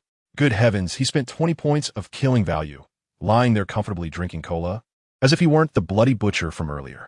Now, he had thoroughly offended the Navy. But was he afraid? Not at all. Strength was his confidence. Not to mention, he had a killing system as a super cheat. The fire in his heart hadn't cooled yet. He was pondering whether to go visit Colonel Mouse's 16th Division base, or take a stroll in Road Town. Once that thought emerged, he got excited, his heart racing. After finishing his cola, he stood up, turned the ship around, and headed straight for the 16th Division Navy base. That's right. He was going to go collect achievements and earn killing value. He couldn't let these random Navy fools threaten him without showing them what he was made of. Where would his face go? But what Minos didn't know was that this earth-shattering scene had been secretly filmed by a cunning guy, a news reporter named Yamashita Mose, who had initially come to film him slaughtering fishmen, happened to stumble upon him clashing with the Navy. Seeing such a big scoop, he quietly followed, capturing the entire process of Minos exploding Colonel Mouse's head and annihilating the Navy. Yamashita Mose was trembling with excitement, holding his phone bug. This was the first time the killer had gone all out against the Navy. If this news got out, the whole world would explode. The Navy's face was already swollen, and now they were being publicly slaughtered by such a fierce person. If they didn't take serious action, how could they survive in the future? But if they really went to retaliate, they would be facing a monster with a mythical beast and conqueror's hockey. The Navy was now in a bind. At this moment, Minos was lying on the ship, sound asleep, unaware of the massive hornet's nest he had stirred up. He glanced at his panel, seeing his killing value had reached 3,665 points. Killing so many people had only increased it by 2,000 points, and he felt it was too little. Sighing at how far away he was from gathering 100,000 points. He could only hope the 16th Division would surprise him. Meanwhile, the communicator at the 16th Division was as anxious as an ant on a hot pan, unable to reach Colonel Mouse on the phone bug. At first, he thought the colonel was having a good time somewhere. After waiting for a long time without a reply, he realized something was wrong, and a serious incident had occurred. He hurriedly called the Navy headquarters. Once the call was connected, he quickly reported the situation. The headquarters fell silent upon hearing this, immediately questioning why he was only reporting it now. The communicator felt extremely distressed. In the end, the headquarters told him to wait and said they would immediately notify Admiral Sengoku. At that moment, Admiral Sengoku was in his office, dealing with a headache. He had just managed to stabilize the situation from a few days ago and was about to catch a breath when another report came in. Report, Admiral. Another major incident has occurred. Sengoku's face darkened, and I felt his anger was about to overflow the screen. He weakly let the person in, and upon hearing that the colonel from the 16th Division was missing, his brows furrowed into a knot. Missing? That basically equated to being killed in action. He immediately thought of the killer Minos. He clearly remembered Smoker's report. That youth, anyone who blocked his way, was an enemy. The more Sengoku thought about it, the darker his expression became. This was not just a slap in the Navy's face, it was like smearing shit on it. He suppressed his anger, took out the golden phone bug, and directly called Akiji. After ringing for a while, Akiji's lazy voice finally came through. Allah, Admiral Sengoku, what's the matter? I was just taking a nap. I tell you, Sengoku was almost so angry that he passed out. Here I am, working myself to death. And you little brat ran off to the EC to fish and sleep? He took a deep breath and said coldly, Akiji, there has been a major incident in the EC again. Colonel Mouse from the 16th branch has gone missing in Cocoa Village, and I suspect it was that killer who did it. You need to investigate immediately. If it really is him, don't hold back, suppress, or kill him directly. We absolutely cannot let him escape. Akiji, upon hearing this, also became serious. He knew this matter was troublesome. After hanging up, he didn't dare to slack off anymore. Quickly tidying up to prepare for departure, Sengoku immediately notified the 16th branch, instructing them to send someone to the scene and inform General Akiji that he would arrive shortly. The communications officer from the 16th branch was frightened to hear that the general was coming. He quickly reported to a branch major, who turned pale at once. He was in cahoots with Colonel Mouse and had taken a lot of dirty money. If Akiji found out, his life would be in danger. He hurriedly gathered the troops, hoping to reach Cocoa Village before Akiji to see if he could clean up his mess. But none of them expected that while they were rushing out, Minos had already arrived home. Minos woke up from his sleep and saw the island of the 16th branch. A smirk appeared on his face, and he felt invigorated. He jumped off the ship with a loud thud, and the massive impact created a big pit in the ground, kicking up dust everywhere. He wanted to make a big scene and stir things up. 2 patrolling Navy officers were drawn over by the noise. When the dust settled, they saw a handsome guy with gray-purple long hair, dressed in a black suit and draped in a black justice cloak. The 2 exchanged glances, both stunned. With that getup, if they didn't know what the general looked like, they would have thought he was the new general from the headquarters. Little did they know that Minos had undergone a drastic change after eating the fruit, and they didn't recognize him at all. One Navy officer, somewhat polite yet cautious, asked, "Excuse me, who are you, young man?" Minos was also taken aback. They didn't even recognize him, but he didn't bother to think about it and grinned, saying, "I'm a one who is here to take your lives." Before he finished speaking, he didn't play by the rules at all and punched the Navy officer right in the head. Bang! Another watermelon exploded. The other patrolling officer and the nearby villagers watching the commotion screamed in shock, and the entire port was thrown into chaos in an instant. I tell you, the villagers and that little Navy soldier were scared to death, but Minos? He was just like nothing happened, watching the scene and even shaking his head, with an expression that seemed to say, "Oh, what a bore." The remaining patrol soldier, who was stunned, was still frozen in place, and Minos walked straight over, delivering another punch. Bang! Goodness, the last one was also taken out, and now he had a pair. Then this guy strolled over to the naval base on the island, as if he were walking through his own backyard, stepping over a mess of debris, leisurely making his way there. He seemed to enjoy the empty streets. Meanwhile, on the other side, the naval base was quite lively. That branch major was leading over 100 people, preparing to go out and show off their power in Kashia village. But when they opened the big door, they were dumbfounded. The entrance was blocked by a large group of terrified villagers. The major was quite arrogant, without saying a word, fired a shot into the sky and asked them if they wanted to rebel. At this moment, a representative emerged from the crowd, trembling as he recounted what had happened at the port. A fierce man had taken out 2 patrolmen in an instant. Upon hearing this, the major was first shocked and then furious. Who dared to stir trouble on his turf? In front of all the villagers, he directly issued a threat, saying he would go take care of that madman right now. The villagers, upon hearing this, erupted in excitement, shouting, "Long live the Navy," with a resounding cheer. The Navy personnel ate this up, each one feeling elevated, and amidst the cheers, they marched bravely towards the port. followed by a large crowd of onlookers who weren't afraid of danger. But what happened? Before they even reached the port, the two groups met head-on halfway. Let me tell you, Minos's entrance was something else. Dressed in a perfectly tailored black suit, draped in a flashy black justice cloak, with that gray-purple long hair and an incredibly handsome, cold face, he looked like he stepped out of an AI-generated image. The Major was stunned on the spot, probably wondering if this was some general from headquarters visiting incognito. Minos was amused, thinking, wow, the package just arrived at my door, saving me a trip. Just when both sides were staring at each other, and the atmosphere was a bit awkward, a conspicuous figure suddenly popped up from the crowd. A scrappy yellow-haired thug with a sharp face pointed at Minos and spat out. "You crazy man? You dare to come here after killing someone? Let us see how our Major deals with you." I couldn't help but laugh at that moment. Who understands this kind of NPC rushing to their own death? The Major must have been anxious, probably cursing that blonde guy in his heart 1,000 times. Wasn't he just putting him on the grill? He quickly growled, "Shut up." Only then did the blonde guy reluctantly close his mouth. The Major cleared his throat and forced himself to remain calm as he questioned Minos. "Who are you? Why did you kill my soldiers?" Minos' response was exceedingly arrogant. "Who I am is none of your business. As for why I killed them, because your navy provoked me. I'm here to cause trouble. Got a problem with that?" As soon as these words were spoken, the entire place fell silent. Both the navy and the villagers were dumbfounded. Then, the crowd erupted with shouts of condemnation and anger directed at Minos, as if he were the real villain. This guy looked at the righteous individuals filled with indignation. And his expression, TSK, was a bit emo.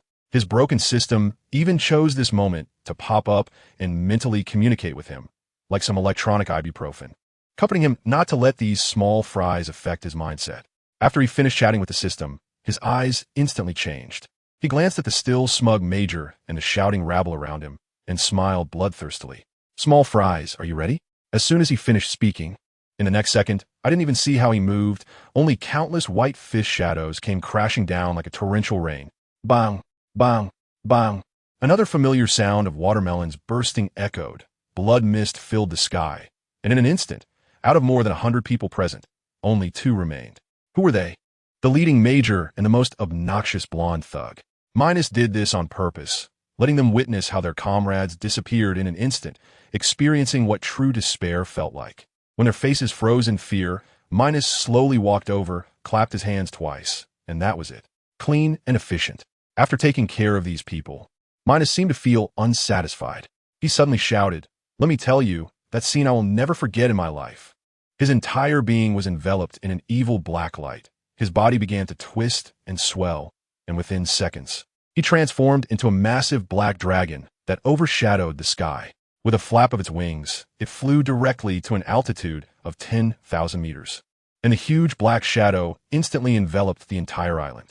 The people on the island went crazy, crying for their parents and lovers, in the face of death. All that was meaningless. I saw someone kick their own wife away just to save themselves. High above, Minos completely ignored the ants below, opening his fierce dragon mouth and starting to gather a massive white energy ball. Good heavens, he was going to unleash a wave. Boom! A world-destroying white beam of light descended from the sky, precisely hitting the island where the 16th Division was located. When the blinding light and dust cleared, I was dumbfounded. What island was left? All that remained was a bottomless giant spring, and the surrounding seawater was crazily pouring in. After it was all over, the black dragon flapped its wings, found an uninhabited deserted island to land on, and with a flash of light, transformed back into the handsome young man. The first thing he did was open his system panel to check his rewards. To his dismay, it showed 6,000 points of killing value. He immediately became unhappy. Arguing with the system in his head, "I blew up an island. Is this all I get? Did you embezzle my performance?" The system quickly explained, "Dude, don't rush. Killing civilians isn't worth much, only 1 point each. Plus, that was a small island with only 2,000 or 3,000 people. If you want to rack up points, you need to go to the New World. There are many strong people and a larger population to really enjoy grinding." Upon hearing this, Minos thought it made sense and calmed down. He lay in the flowers, contemplating. It seemed that next, he had to go to the New World for a big adventure. While Minos was taking a nap on the deserted island, a real heavyweight character arrived at Caucasia Village. I looked and thought, good heavens, isn't that Akiji? Riding a broken bicycle on the sea, exuding calmness. He was sent by the warring states to investigate the disappearance of Colonel Rat. As soon as he landed, he sensed something was off. The port was docked with Rat's warship, but there wasn't a single person on board, and there was an unshakable, faint smell of blood in the air. He furrowed his brows and immediately realized that something was amiss. Meanwhile, the villagers had already unified their story. Although Minos was ruthless, he was their benefactor who avenged their deep-seated grievances. So, Nokigao and Aegean, along with all the villagers, cleaned up the scene thoroughly and decided they would never betray Minos. At this moment, Nokigao was at the window, resting her head in thought about her sister Nami, while also thinking about that cool and strong guy in black. Suddenly, there was a rapid knocking sound from outside. It was Aegean and a villager, both with terrified expressions. Nokigao was startled and quickly ran to open the door. As soon as she opened it, seeing Aegean's panicked look, she thought something had happened to Nami and became anxious. Aegean, what happened? Is Nami? Did something happen? Hurry up and tell me. Let me tell you. Aegean is also a typical straight guy. When Nojiko saw that, her face turned pale, thinking that Nami was really gone. He quickly waved his hand, stammering to explain. No. Nojiko, calm down, it's not Nami. Goodness. Nojiko almost couldn't catch her breath. Why are you making such a fuss if it's not Nami? You worried me for nothing. She glared at Aegean, and only then did he manage to say it clearly. It's someone else from the village who's come. We don't know if they're friend or foe. We're worried it might be the Navy coming to investigate Colonel Mouse's matter, or maybe someone else coming to make trouble. As soon as he said this, Nojiko's heart, which had just calmed down, sank again. Indeed, neither of these situations is good news. We couldn't care about anything else and rushed straight to the port. When we got to the port, wow, there was a giant standing on the dock, probably over 2 meters tall. He was wearing a white suit and had an explosive hairstyle, looking lazy and as if he hadn't woken up. The villagers kept a distance of 8 zhang from him, not daring to breathe. As soon as he saw us, he knew the people in charge had arrived. With a lazy glance, both Nuo Chigao and I felt a chill rise from the soles of our feet, and our palms began to sweat from nervousness. Alala, the tall guy scratched his head and slowly spoke. You two, are you in charge of this village? Encouraged by Jian's look, Nuo Chigao steeled himself and nodded. Yes, sir, may I ask what you need? His voice was as soft as a mosquito buzzing. The guy looked at our terrified expressions, also puzzled, as if he couldn't figure out himself. He must have been thinking, why do the people in this village look like startled birds? With that doubt, he directly asked, has the Navy come to the village recently? Oh no, the worst fear had come true. As soon as he asked that, Nuo Chigao froze, his face turned pale, and he couldn't say a word. As soon as I saw the situation, I quickly tried to smooth things over and stepped forward. Sir, may I ask who you are? I tell you, the moment his gaze shifted to me, I felt like I was being crushed by a huge mountain, struggling to breathe. This guy is definitely a top-tier powerhouse. He didn't even do anything, just one look, and I felt like my calves were cramping. That tall guy saw us, acting like we were facing a great enemy, and he probably felt quite helpless, so he had to lay his cards on the table. I am indeed from the Navy. I came here to investigate something. Navy, sir. I gathered my courage and said, what could there possibly be in our small village that would be worth your investigation? The sweat on my body was pouring down like rain. No, the matter I want to investigate, you must know about it. His tone was still very lazy, but that certainty made it impossible for you to refute. Seeing that we still weren't saying anything, he sighed. It's not convenient to chat here. Let's find a place. We quickly took him back to the Nuo Chigao family. Nuo Chigao nervously poured a glass of orange juice, and he didn't hold back, downing in one go and nodding. Very delicious. But who has the mood to listen to you praise orange juice right now? He put down the glass, and the air in the room instantly became tense. All right, let's get to the point. His eyes sharpened. Have you, or have you not, seen the Navy? Seeing us still holding back, he shook his head and started to apply pressure. I advise you to tell the truth. If I leave and someone else comes in, it won't be as simple as sitting here drinking orange juice. When the time comes, if you get caught and questioned and you don't report what you know, the punishment will be even worse. This statement directly set Nuo Chigao off. She suddenly broke down emotionally and shouted while crying. Of course we've seen them.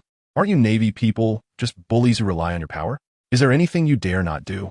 Goodness, this left that tall Navy guy completely stunned, standing there, utterly clueless about what was happening.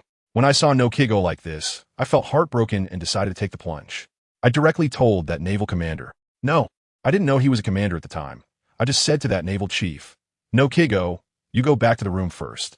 Let me have a good talk with this naval gentleman. Once Nokigo was back in the room, I poured out all the grievances I had accumulated over the years. From how the evil dragon pirates took over the village, how they collected protection fees, how they killed no Kigo's mother, to that bastard Colonel Mao's colluding with them, oppressing us.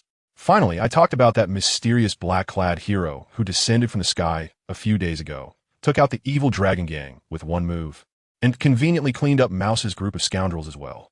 I spoke passionately, tears streaming down my face. The tall figure across from me, who was Akiji, quietly listened the whole time. He didn't say a word, but his expression grew increasingly somber, and I could clearly see the confusion and pain in his eyes. Once I finished, he remained silent for a long time before standing up to leave. I was anxious, thinking, "Big brother, at least give me a word. Am I dead or alive?" Just as he reached the door, he finally spoke. "I have understood the situation in Kakoja village. I will report it and ensure that no pirates or navy will bully you in the future." However, he turned his head, his expression extremely serious, and said, "Not a word of what happened here should be leaked." After saying that, he left. I was stunned in place, and, after a long time, a wave of immense joy surged in my heart. We were saved. As for Akiji, he left the village, riding his bizarre bicycle on the sea. Yes, you heard it right, riding a bicycle on the sea, with the wheels automatically freezing beneath him to create a path. It was ridiculously advanced. While pedaling, he pulled out a snail phone. Just as he took it out, the snail phone rang, and the simulated face was that of Admiral Sengoku. Akiji turned pale. He absolutely did not want to answer this call. The mission was a complete mess. Wasn't he just waiting to be scolded? After much hesitation, he still picked up. Hey, Akiji, what have you been slacking off again? Why did it take you so long to answer the phone? How did your task go? As soon as the call connected, Sengoku's rapid-fire questions came pouring in like a machine gun. Cold sweat dripped down Akiji's forehead as he stammered a defense. Well, Admiral Sengoku, the signal was bad just now. Cut the crap. Sengoku was not buying his excuse at all. Have you investigated Colonel Mouse's situation? Akiji could only brace himself and report, recounting the situation in Kakoja village as it was. There was silence on the other end of the line. After a long while, Sengoku finally spoke in an extremely serious tone. Akiji, this matter must not leak out. It will become a huge stain on the Navy. Do you understand? Don't worry. Admiral, it's handled. You did well on this matter. Sengoku rarely complimented him. Just as Akiji let out a sigh of relief, Sengoku's next question made his heart stop. By the way, what about the 16th branch of the Navy? Didn't I tell them to cooperate with you? Why is there no news? It was over. What had to come still came. Akiji looked at the empty sea before him, took a deep breath, and said in a tone as if facing death, "Report, Admiral. The 16th branch personnel may, in fact, not be able to come." What nonsense are you talking about? Sengoku exploded. I'm not lying. Akiji glanced again at the empty sea, speaking word by word. Because I'm currently at the original site of the 16th branch, but the island of the 16th branch is gone. On the other end of the line, there was a deathly silence. After a few seconds, I could imagine Admiral Sengoku on the other end, his eyes nearly popping out, asking in disbelief, his voice trembling. Akiji, do you know what you were saying? Yes, Admiral. I confirm that the entire island, along with the base on it, has completely disappeared, leaving only the sea. There was a sound of a thud on the other end of the phone. He probably dropped it. After a long while, Sengoku finally picked up the snail phone, his voice hoarse as if someone had choked him. Akiji, I give you 3 days to find out. What exactly happened? After hanging up, Akiji looked at the vast sea, feeling overwhelmed. There was not a single hair on the scene. How could he investigate? Helpless. He could only ride his bicycle to Lowtown to discuss countermeasures with Smoker. Meanwhile, at the naval headquarters, after hanging up, Sengoku slumped in his chair, feeling that the events of the past few days were more shocking than the entire past year.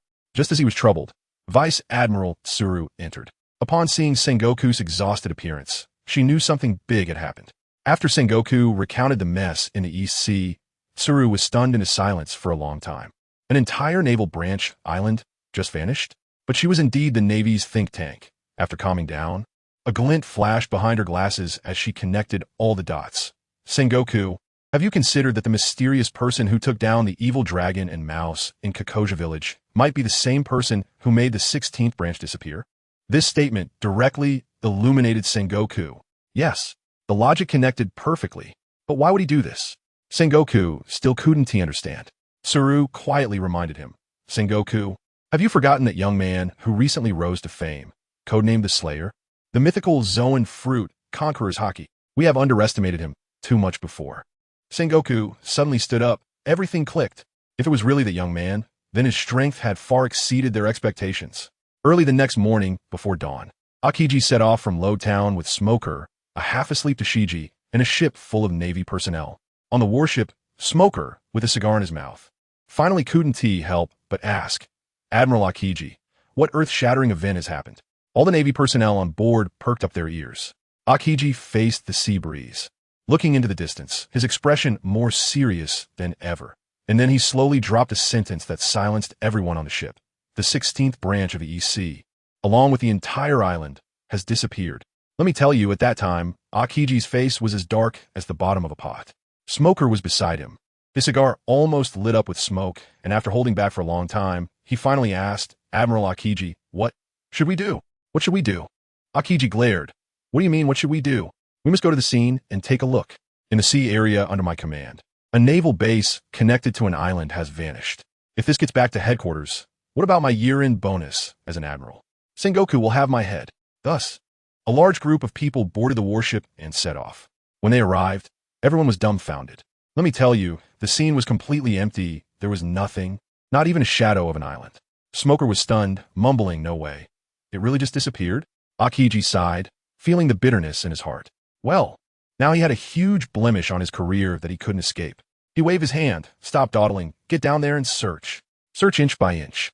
The naval soldiers quickly boarded small boats, jumping in like dumplings, splashing into the water. But who understands? Our main character's dark dragon roar. Was that a joke? Not to mention traces, there wasn't even a single hair left. Just when Akiji and Smoker's faces were getting darker, feeling like they were going to return empty-handed, a sudden change occurred. At the center of the sea, suddenly there was a loud bang, and a massive whirlpool appeared out of nowhere.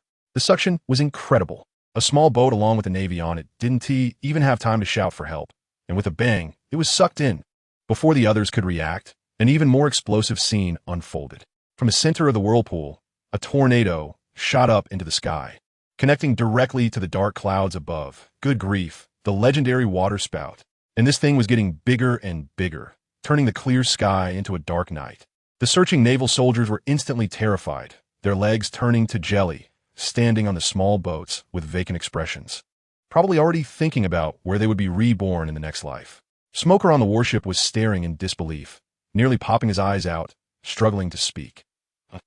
"Admiral Akiji, WH. What the hell is that thing?" Akiji turned his head to take a look, also gasping in shock. What kind of big scenes had he not seen? But this thing was too beyond comprehension. In the EC, this rookie village, such a catastrophic disaster appeared. What a joke. This is bad. The people in front are in danger. Smoker's eyes turned red. Those were all brothers who had come out with him from Lowtown. Akiji took a deep breath, his gaze instantly sharp as a blade. "Smoker, bring the ship closer." "Admiral, that's too dangerous." Smoker was anxious, but his rationality remained. To save a few soldiers, would he risk the highest combat power of the Navy? That would be a huge loss. Akiji waved his hand, his tone firm. "Don't worry. Move forward." The warship charged through the giant waves, and Smoker yelled desperately at the already terrified soldiers. "Why are you all just standing there? Admiral Akiji is here. We're coming to save you." But just then, Akiji's voice came through like a bucket of ice water poured over Smoker's head. "Smoker, it's too late." The towering water spout was rushing towards them with a destructive momentum. The speed was so fast there was no time to save anyone. Smoker's face turned pale. "Teach. What should we do?" Akiji exhaled a puff of white air, his gaze as resolute as ancient ice. "I will block it. You, get everyone back on the ship as fast as you can." After saying that, he didn't even look at Smoker and leaped directly into the raging sea. Just as his feet were about to touch the surface of the water, with a crack, the ocean beneath him instantly froze into ice. Akiji stood on the ice, all alone, facing the enormous water spout that seemed capable of swallowing everything. I have to tell you, at that moment, that figure was simply stunning. He raised his hand and shouted, "Ice ball!" A dense barrage of ice bullets swept across like a machine gun, crashing down on the dragon's breath with a thunderous roar. But this thing only managed to stop the giant beast for a few seconds. The next second, the dragon's breath seemed to be enraged, its size instantly increasing even more. "Oh no, this is really troublesome." Akiji scratched his head, his tone still lazily nonchalant, but his eyes were unusually serious. He glanced back at Smoker, who was still desperately saving people, and sighed. "It seems I can only use that technique." He bent down, his right hand plunging directly into the seawater beneath the ice. The next second, an endless chill erupted from his body, centered around him. The entire ocean began to freeze at a visibly rapid pace. Ice Age. With a low roar, the world stood still. The towering waves, the swirling dragon's breath, the raging chaos, all froze in that moment into eternal works of art. A massive ice pillar, shaped like a tornado, stood upright in the middle of the sea. Smoker and the soldiers who had just been rescued stared dumbfounded at this scene, their jaws nearly dropping to the ground. What? What kind of power is this? Smoker murmured. The soldiers, having escaped death, came to their senses and erupted in thunderous cheers. We are saved. Admiral Akiji is too strong. Smoker looked at these lucky fools and smiled helplessly. But as he turned his head, he saw his subordinate Tashiji in the corner, looking lost and despondent. Tashiji, what's wrong? Aren't you happy to be saved? Tashiji looked up, her eyes filled with confusion and reluctance. Lieutenant Smoker, is it true that as long as you have enough strength, you can fight against everything? If I had the power of Admiral Akiji, could I have saved my comrade who was just swept away? Smoker fell silent. He patted Tashiji on the shoulder, speaking softly yet with absolute certainty. Yes. That's why we must become stronger. This was not only for Tashiji, but also for himself. However, do you think this is the end? Folks, there's more to come after the climax. Akiji suddenly appeared on the warship, his face looking even worse than before. Smoker, hurry, leave this sea area immediately. What's wrong? Admiral, there are huge tremors beneath the ice. Akiji pointed to the ice beneath their feet. Once the ice layer shattered, the dragon's breath would reappear, and it would be accompanied by ice and snow, forming an unprecedented tsunami. No one would be able to escape. As soon as he finished speaking, the soldiers who had just been cheering suddenly froze in horror. No way. Just escaped, and now we're going to die? Do we not check the calendar before coming out today? Akiji ignored the despair of the crowd and calmly told Smoker, Smoker, take them away. I will handle this. No, that's too risky. Admiral, Smoker was the first to oppose. Yes, we should all leave together. The soldiers urged in unison. Akiji smiled, a relieved smile. Thank you. But this is my duty. With that, he jumped back onto the ice, leaving everyone with a resolute back. Smoker gritted his teeth, his fists turning white, and finally, he hoarsely commanded, Go. The warship turned around and began to retreat. Meanwhile, Akiji, left alone on the ice, listened to the cracking sounds beneath his feet. A sound like the death knell.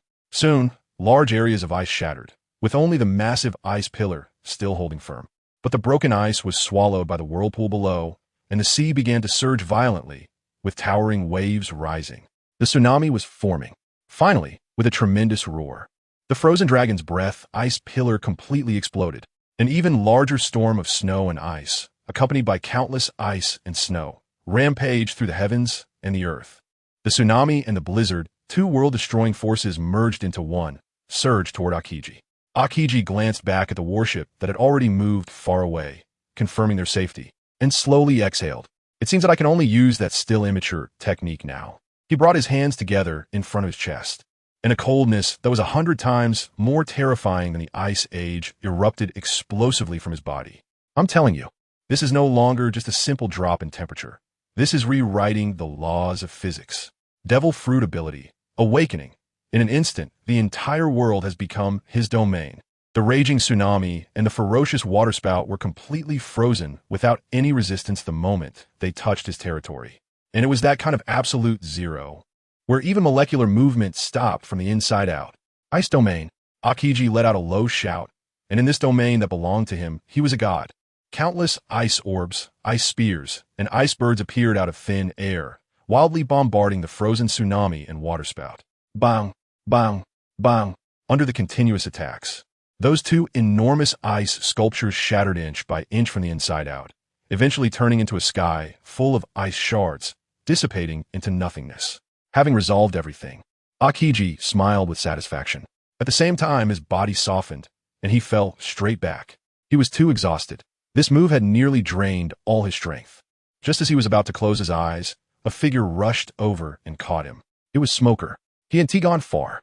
He had let the soldiers retreat first and stayed behind to watch. He witnessed that miraculous scene with his own eyes, leaving him speechless in shock. He carried the unconscious Akiji on his back, and just as he was about to leave, he heard shouting from a distance. Turning around, He was surprised to see Tashiji and all the Navy soldiers running back. "Captain Smoker, are you okay?" Smoker looked at the group of idiots who had returned and couldn't help but smile. What a hopeless bunch. After they left, the frozen sea became the most bizarre legend of the East Sea. A passing merchant spread the news that the 16th branch had disappeared, and the sea had turned into a world of ice and snow. One spread to 10, 10 to 100, and the versions became more and more outrageous. "Have you heard? The 16th branch was punished by the gods." "What? Which god? The ice god?" A reporter from the World Economic News Agency heard about this and initially thought it was nonsense. Who would dare to touch a Navy branch? But he still went to the scene to take a look, and he was left kneeling on the spot. The spectacular sight made him hurry to take photos to report to the president, Morgans. Morgans received 2 big pieces of news and was so excited that his feathers practically stood on end. One was about a newcomer codenamed Slayer who annihilated the Dragon pirate crew and casually killed a Navy colonel. The other was the mysterious disappearance of the 16th branch, turning into a frozen world. How interesting. Get all reported. Front page headline tomorrow. Meanwhile, the instigator of all this, our protagonist, Minos, finally woke up. He opened his eyes, looked around the cave, and felt a bit dazed. He shouted in his heart, "System, are you there?" The system replied instantly, "Dog host. Even if you die, I'm still here." "Hey, you system, what s with the attitude?"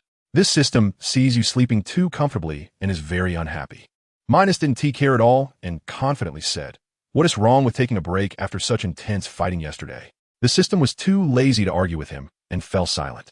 Minos stretched and suddenly said, "System, bring me a bottle of mouthwash." Ding, none available. "What? Your broken system doesn't even have mouthwash?" Ding, check the shop yourself. Minos opened the system shop and fell silent immediately. A bottle of mouthwash was priced at 20 kill points. What the hell? System, have you gone crazy for money? Is this stuff made of gold? Minos was directly triggered. This system understood cyber scams. Ding, buy it or don't. In the end, Minos still bought the ridiculously priced mouthwash with tears in his eyes, spending 20 kill points. After rinsing his mouth, he began to contemplate life. He felt that in this newbie village of the East Sea, his strength could no longer be improved, pondering where to go next. Forget it. Let us head back to Lowtown for a stroll first. He didn't take what he had done in Lowtown seriously at all, thinking it was just a small skirmish, completely unaware that he had already become famous across the entire sea and was the most mysterious and ruthless man in the headlines. And what was this old guy doing? I'll tell you, he was completely oblivious. He was still lounging in that remote cave, feeling bored and thinking about going back to Lowtown for a stroll to boost his performance. Just then a light bulb went off in his head, and he began to negotiate with the system. "Hey system," he said cheekily, "look at those wild boars and wolves outside. They look pretty interesting. How about I count them as my KPI?" The system fell silent on the spot, probably overheating, thinking, is this killing system meant for you to do that? But it didn't directly scold him.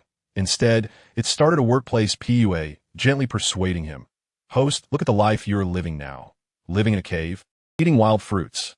Isn't that tragic? If you had some kill points, you could live on a yacht, venture into the new world. And wouldn't you be able to kick the 4 emperors and punch the admirals? You'd have everything you want. Doesn't that sound great?" Let me tell you, this guy is very receptive to advice. The system easily convinced him with just a few words. He slapped his thigh and realized, "You're right. My vision has been too narrow. Let me take a stroll around Rogtown first, and then we'll immediately march into the new world." Well, one person unites, and the 2 fools happily decided to attack the new world. He confidently walked out of the cave, but when he got to the seaside, he was stunned. It was empty, not a single boat in sight. Then he remembered, oh right, his battleship was blown to bits by his own powerful move. This was awkward. The system couldn't take it anymore and reminded him, "Host, you could transform into a dragon and fly over. It's both cool and powerful." Guess what he said? He replied, "That would be too flashy and doesn't match my low-key and reserved personality. Family, who understands?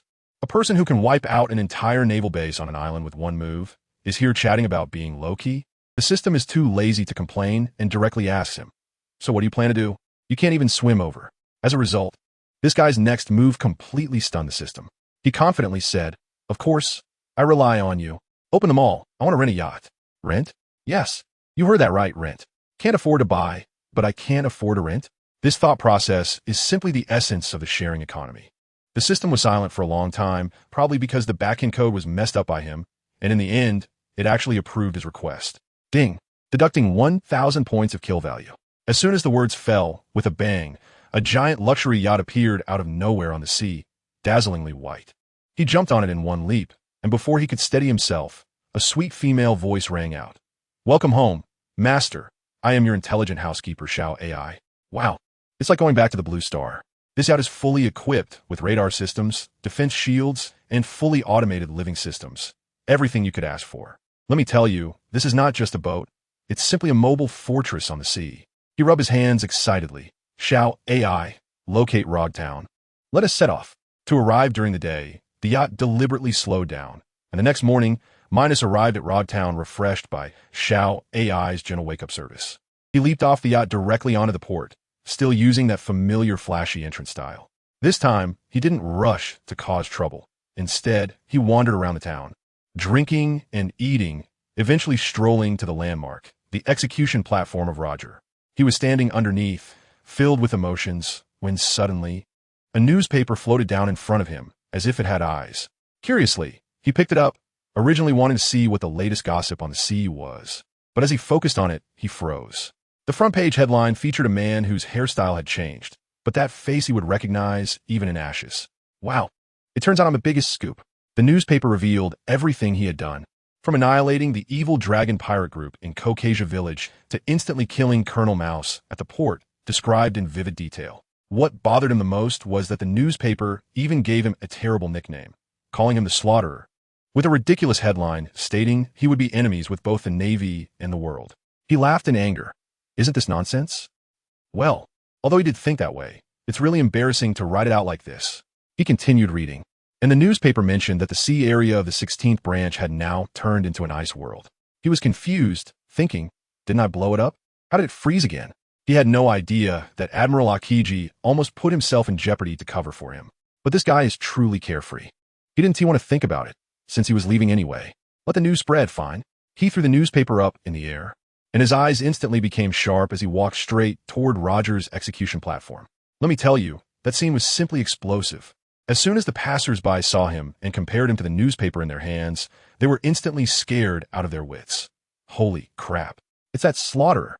The two Navy soldiers guarding the execution platform hadn't figured out the situation yet and wanted to stop him as he approached. Stop. One more step and we'll shoot. Minos ignored them and continued walking forward. Bang. The Navy fired. Then, let me tell you, the bullet hit him and fell to the ground with a clink, like it was just a scratch. The two Navy soldiers were instantly petrified, cold sweat pouring down. Minos walked right between them, step by step onto the high platform, finally sitting down in the very spot where Roger had been executed under the gaze of the crowd. His sitting there clearly meant, anyone who is not convinced, come over, I'm waiting here today, I'm in a hurry. At this moment, the entire world exploded. In the new world, on Whitebeard's ship, old Dad looked at the newspaper and fell into his old habit, laughing heartily. Hurrah, this kid is interesting. I'll take him as a son. Marco beside him looked helpless. On Shank's side, his face darkened, and he said to Beckman in a low voice, this variable might disrupt all our plans. On Cake Island, Big Mom was still gorging on sweets, while Katakuri calmly looked at the newspaper and said to the person next to him, once he enters the new world, we could try to pull him in. On Onigashima in Wano country, Ashura Doji was also reading the newspaper, sneering, little brat, I hope you can still be so arrogant when you meet Admiral Kaido. In Mary Geos, the five elders were jumping up and down in the office, arguing in a chaotic manner, and finally decided to send CP to try to recruit him. If that fails, they would kill him on the spot. And the one suffering the most was Admiral Sengoku. He first received a barrage of scolding from the five elders over the phone, leaving him utterly confused. When he got the newspaper and took a look, his blood pressure shot up. What the hell is going on? Didn't Akiji go to handle it? Where is he? Sengoku slammed the table in anger. He hurriedly dialed Akiji's snail phone, but no one answered on the other side. Sengoku had no idea that at this moment, Admiral Akiji, our future naval supreme combat power, was peacefully lying in the Navy medical room in Rogtown, sleeping soundly. Next to him, Smoker was as anxious as a cat on a hot tin roof, while the military doctor, after repeated examinations, finally reached a conclusion. He nervously reported to Smoker, the Admiral's body is fine. It's just, he might be too tired, simply asleep. When Smoker heard this, he almost tore the military doctor's white coat apart. You call a high-ranking admiral who is unconscious just simply asleep? Goodness, who would believe that? If it weren't for someone holding him back, I bet Smoker-S fist would have already been imprinted on the military doctor-S face. After calming down, the military doctor finally stammered an explanation. It was just fatigue. He had collapsed from exhaustion, and after a few days of sleep, he would be lively again. Only then did Smoker feel relieved. But just as he breathed a sigh of relief, trouble came knocking at the door. I told you, right in the Akiji's ward. A golden phone snail suddenly rang like crazy. The design was clearly top-notch, either a special line for a marshal or something of the level to issue a demon-slaying order. Smoker, a mere colonel, didn't dare to answer, not knowing where to put his hands. But the phone snail kept ringing incessantly, sounding like it would keep going until the end of time if he didn't pick it up. With no other choice, Smoker steeled himself and answered. Akiji, what's going on in the East Blue? Didn't you say everything was settled? The roar of Admiral Sengoku came through the line, and I could feel his anger from 800 miles away. Smoker was stunned into silence, unable to respond for a long time. Sengoku got even angrier. Akiji, respond. I'm sorry, Admiral Sengoku, this is Smoker. Admiral Akiji, he's currently unconscious and unable to speak. The line fell silent instantly. I could imagine Sengoku's shocked expression on the other end. What are you saying? You're Smoker? Akiji is unconscious.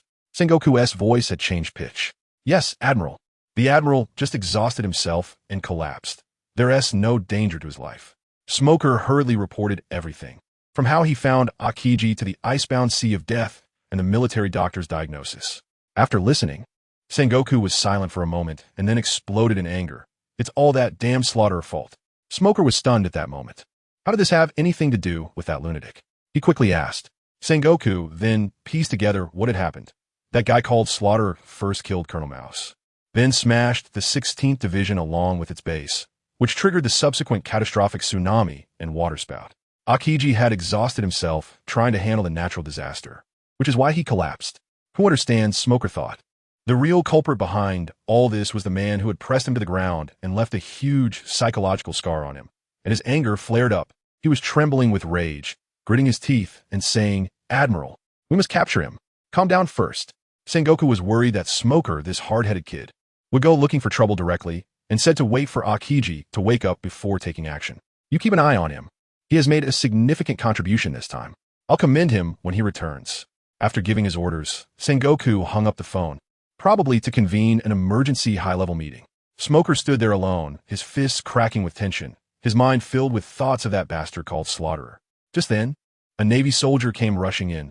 Colonel Smoker, this is bad. What now? Smoker asked irritably. Look at the newspaper. The soldier handed over the paper, and Smoker glanced at it. Sure enough, it was the news about the destruction of the 16th Division. Just as he was about to say, he already knew. The soldier's next words made him explode. No, Kenneth, that's Slaughterer. He is currently in Lowtown, sitting right on the execution platform. What did you say? Smoker's eyes turned red instantly. Well, I was just worried about not being able to find you, and you dare to come to me? Everyone, assemble. Follow me.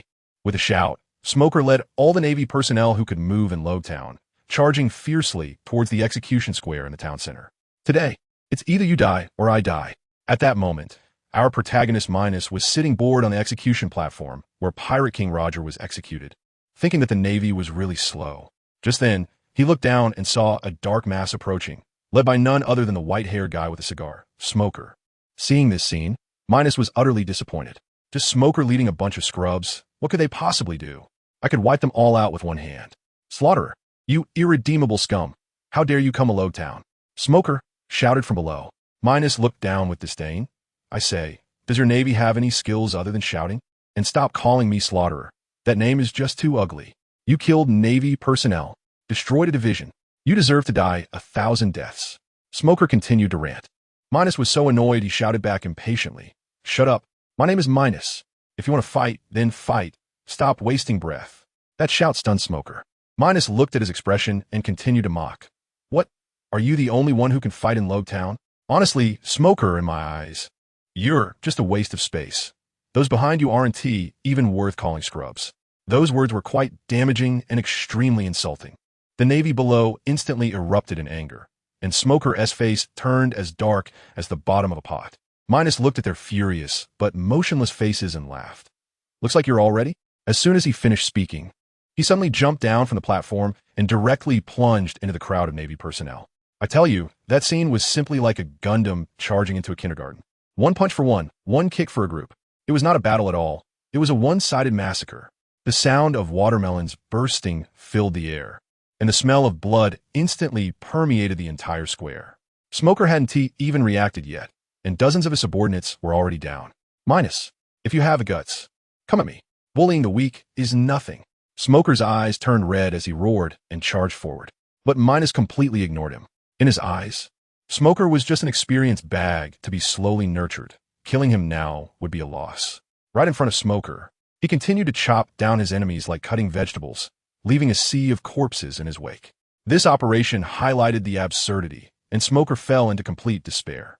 Watching his subordinates die one by one while being powerless to stop, it was a feeling that could drive a person insane. Soon, from a naval force of hundreds, only a few dozen remained. Minos looked at the terrified Navy soldiers and loudly questioned, "Did you ever think about today when you were bullying the weak?" Unfortunately, these people still believe they were just. At that moment, Smoker's smoke-white punch finally came, but unfortunately, hitting Minos felt like a tickle. Minos frowned, thinking this guy really didn't know how to die. "Well, since you insist on seeking death, I'll grant you that." He flashed and appeared in front of Smoker, delivering a simple punch. Bang! Smoker flew out like a broken sack, lying on the ground, unable to move. "Useless. You can't even take one punch from me." Minos taunted from above. Smoker coughed up blood, staring at him fiercely. "Don't get too proud. The Navy headquarters, the Admiral. One T let you go. Is that all?" Minos laughed, suddenly changing the subject, asking playfully, "By the way, Smoker, I'm very curious. What happened to the icy world of the 16th branch?" As soon as those words came out, Smoker, who was already losing consciousness, instantly widened his eyes. Seeing his reaction, Minos knew he had hit the mark and began to analyze to himself. "I remember when I left, there was nothing there. The only person who could freeze an entire sea area. I thought, and it must be one person, right?" He bent down, leaned close to Smoker's ear, and whispered like a devil, "Guess who it is? The Admiral. Aokiji, right?" Smoker trembled violently, unable to utter a word. "Why didn't he show up? I guess. Is he injured?" Minos laughed even more happily, saying, "Where do you think he is now? If I find him, I will definitely treat him well." This was simply heart-wrenching. Smoker was stimulated by these words, trembling all over, while Minos laughed loudly. Turning to the remaining trembling Navy, "You just watch, see how I kill your last subordinates." A few seconds later, in the entire square, apart from the unconscious Tashigi and Smoker, there was not a single standing Navy left. Minos stood in the center of the sea of corpses, yet he was spotless. He walked up to Smoker and delivered the final blow.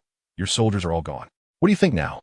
Smoker was so angry that he spat out a mouthful of blood, desperately trying to raise his hand to point at him, but ultimately his vision went dark, and he completely fainted.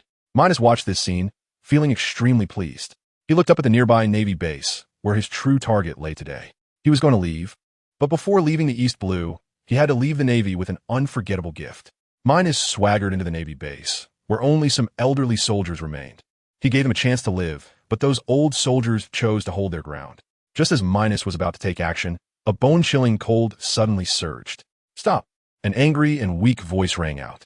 Minos looked up and saw a tall figure appear on the second floor. It was Aokiji. He was awake, but he looked very weak. "Oh, Admiral Aokiji, you finally decided to come out?" Minos looked at him with interest.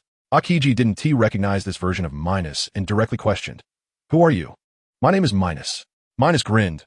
"Oh, you might be more familiar with my other name, the Slayer.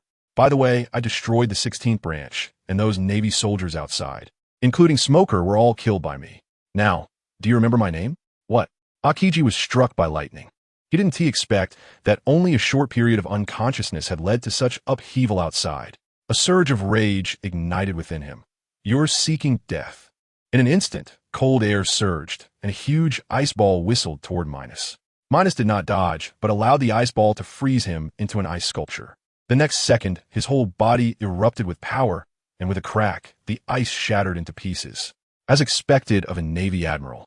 "You can actually make me feel a little pain." Minos moved his joints, but his gaze turned cold.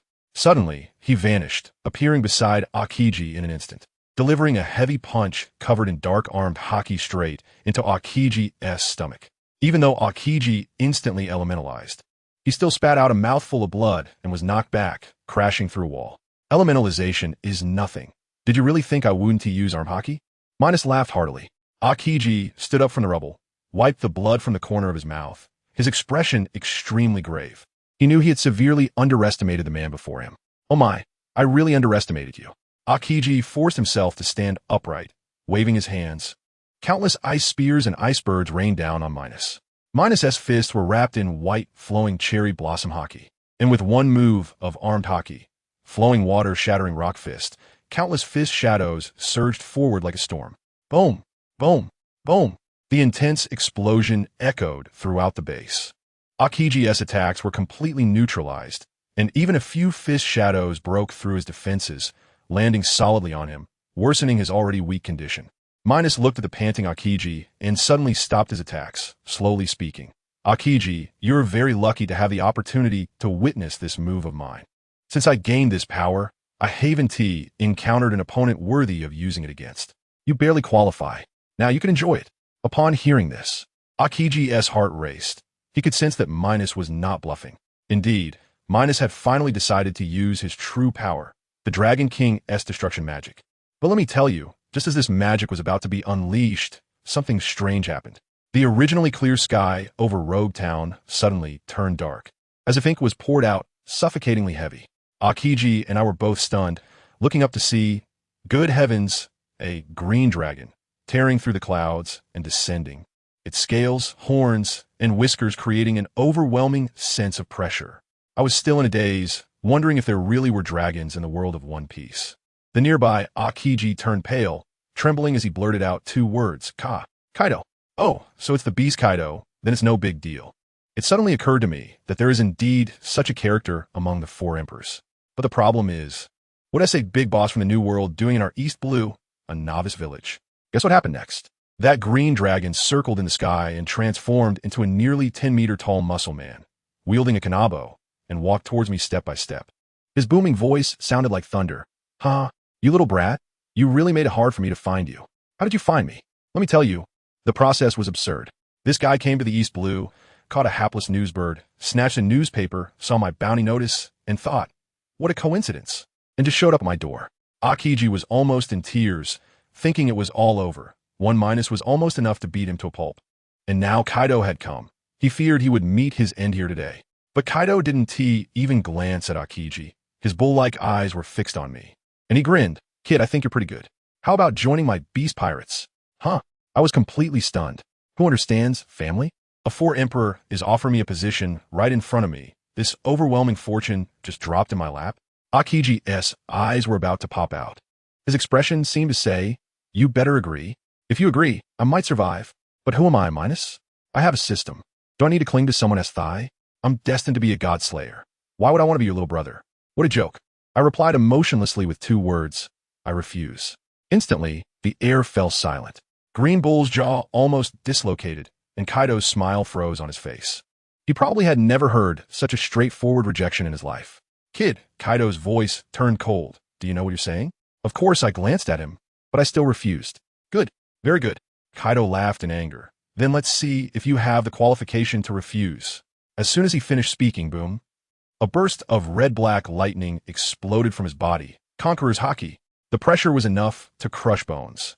The surrounding naval base instantly felt like it was made of paper, directly reduced to ruins by this overwhelming force. I allowed a cold laugh. Is that it? It's not like I'm unfamiliar with this.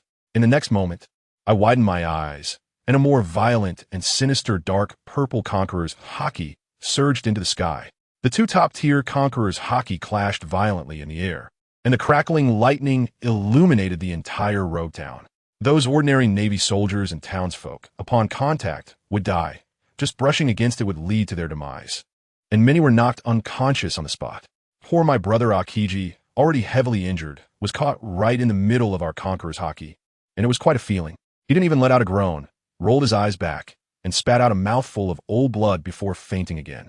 Kaido looked at me, surprised that I could actually match his Conqueror's Haki, with a hint of appreciation in his eyes. Kid, you've got some skills. How about this then? As he said that, the pressure on his side suddenly intensified. I instantly felt a bit overwhelmed, but I wasn't the least bit flustered. I softly uttered two words, Dragon Might. Buzz. A pressure that transcended all things, originating from the depths of my bloodline, erupted from me, directly enhancing my conqueror's haki. In an instant, it pushed Kaido's momentum back. The two forces remained locked for a few seconds, then with a loud bang, they completely exploded.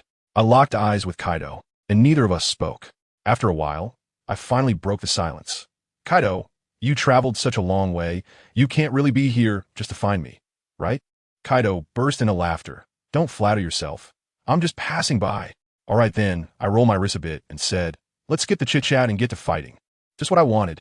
Kaido lifted his kanabo, with black and red lightning swirling around it, and swung it at me with a powerful strike. Thunder Bagua. I watched that earth-shattering move, not dodging or avoiding it, and directly extended my right hand. The dark purple dragon-slaying magic energy instantly covered my arm. Bang! Kaido's powerful blow was caught by me with one hand.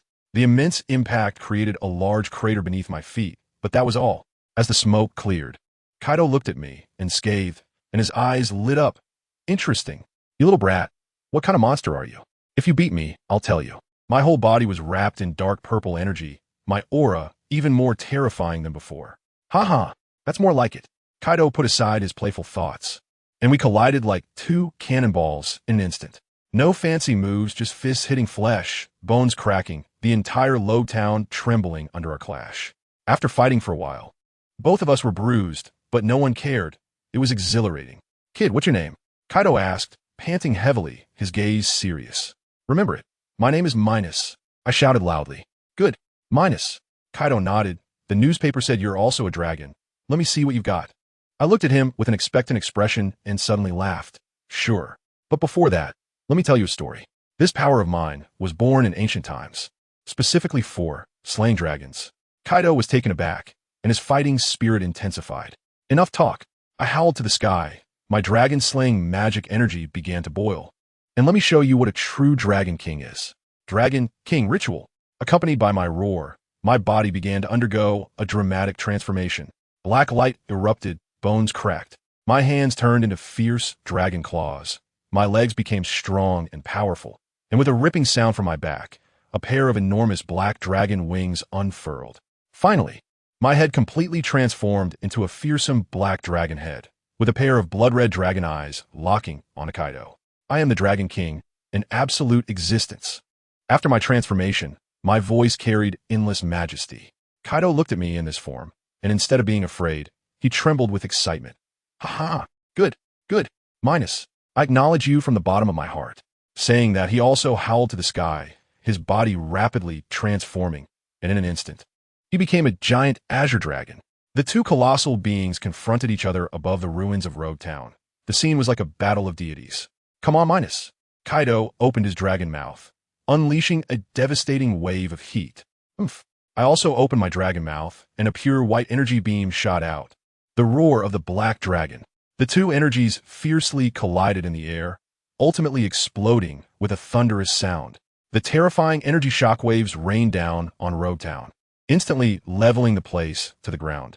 In the distance, a news reporter with a camera was nearly scared out of his wits, desperately clicking the shutter while trembling. Big news. This is definitely world-shaking big news. Minos, take this. Kaido roared, his whole body engulfed in raging flames, transforming into a fire dragon charging towards me. The fire dragon torch. Watching the flames rushing towards me, I didn't T-dodge, but instead met it head-on. In Kaido's incredulous gaze, I opened my mouth wide and, with a gulp, devoured the raging fire, as if it were a buffet.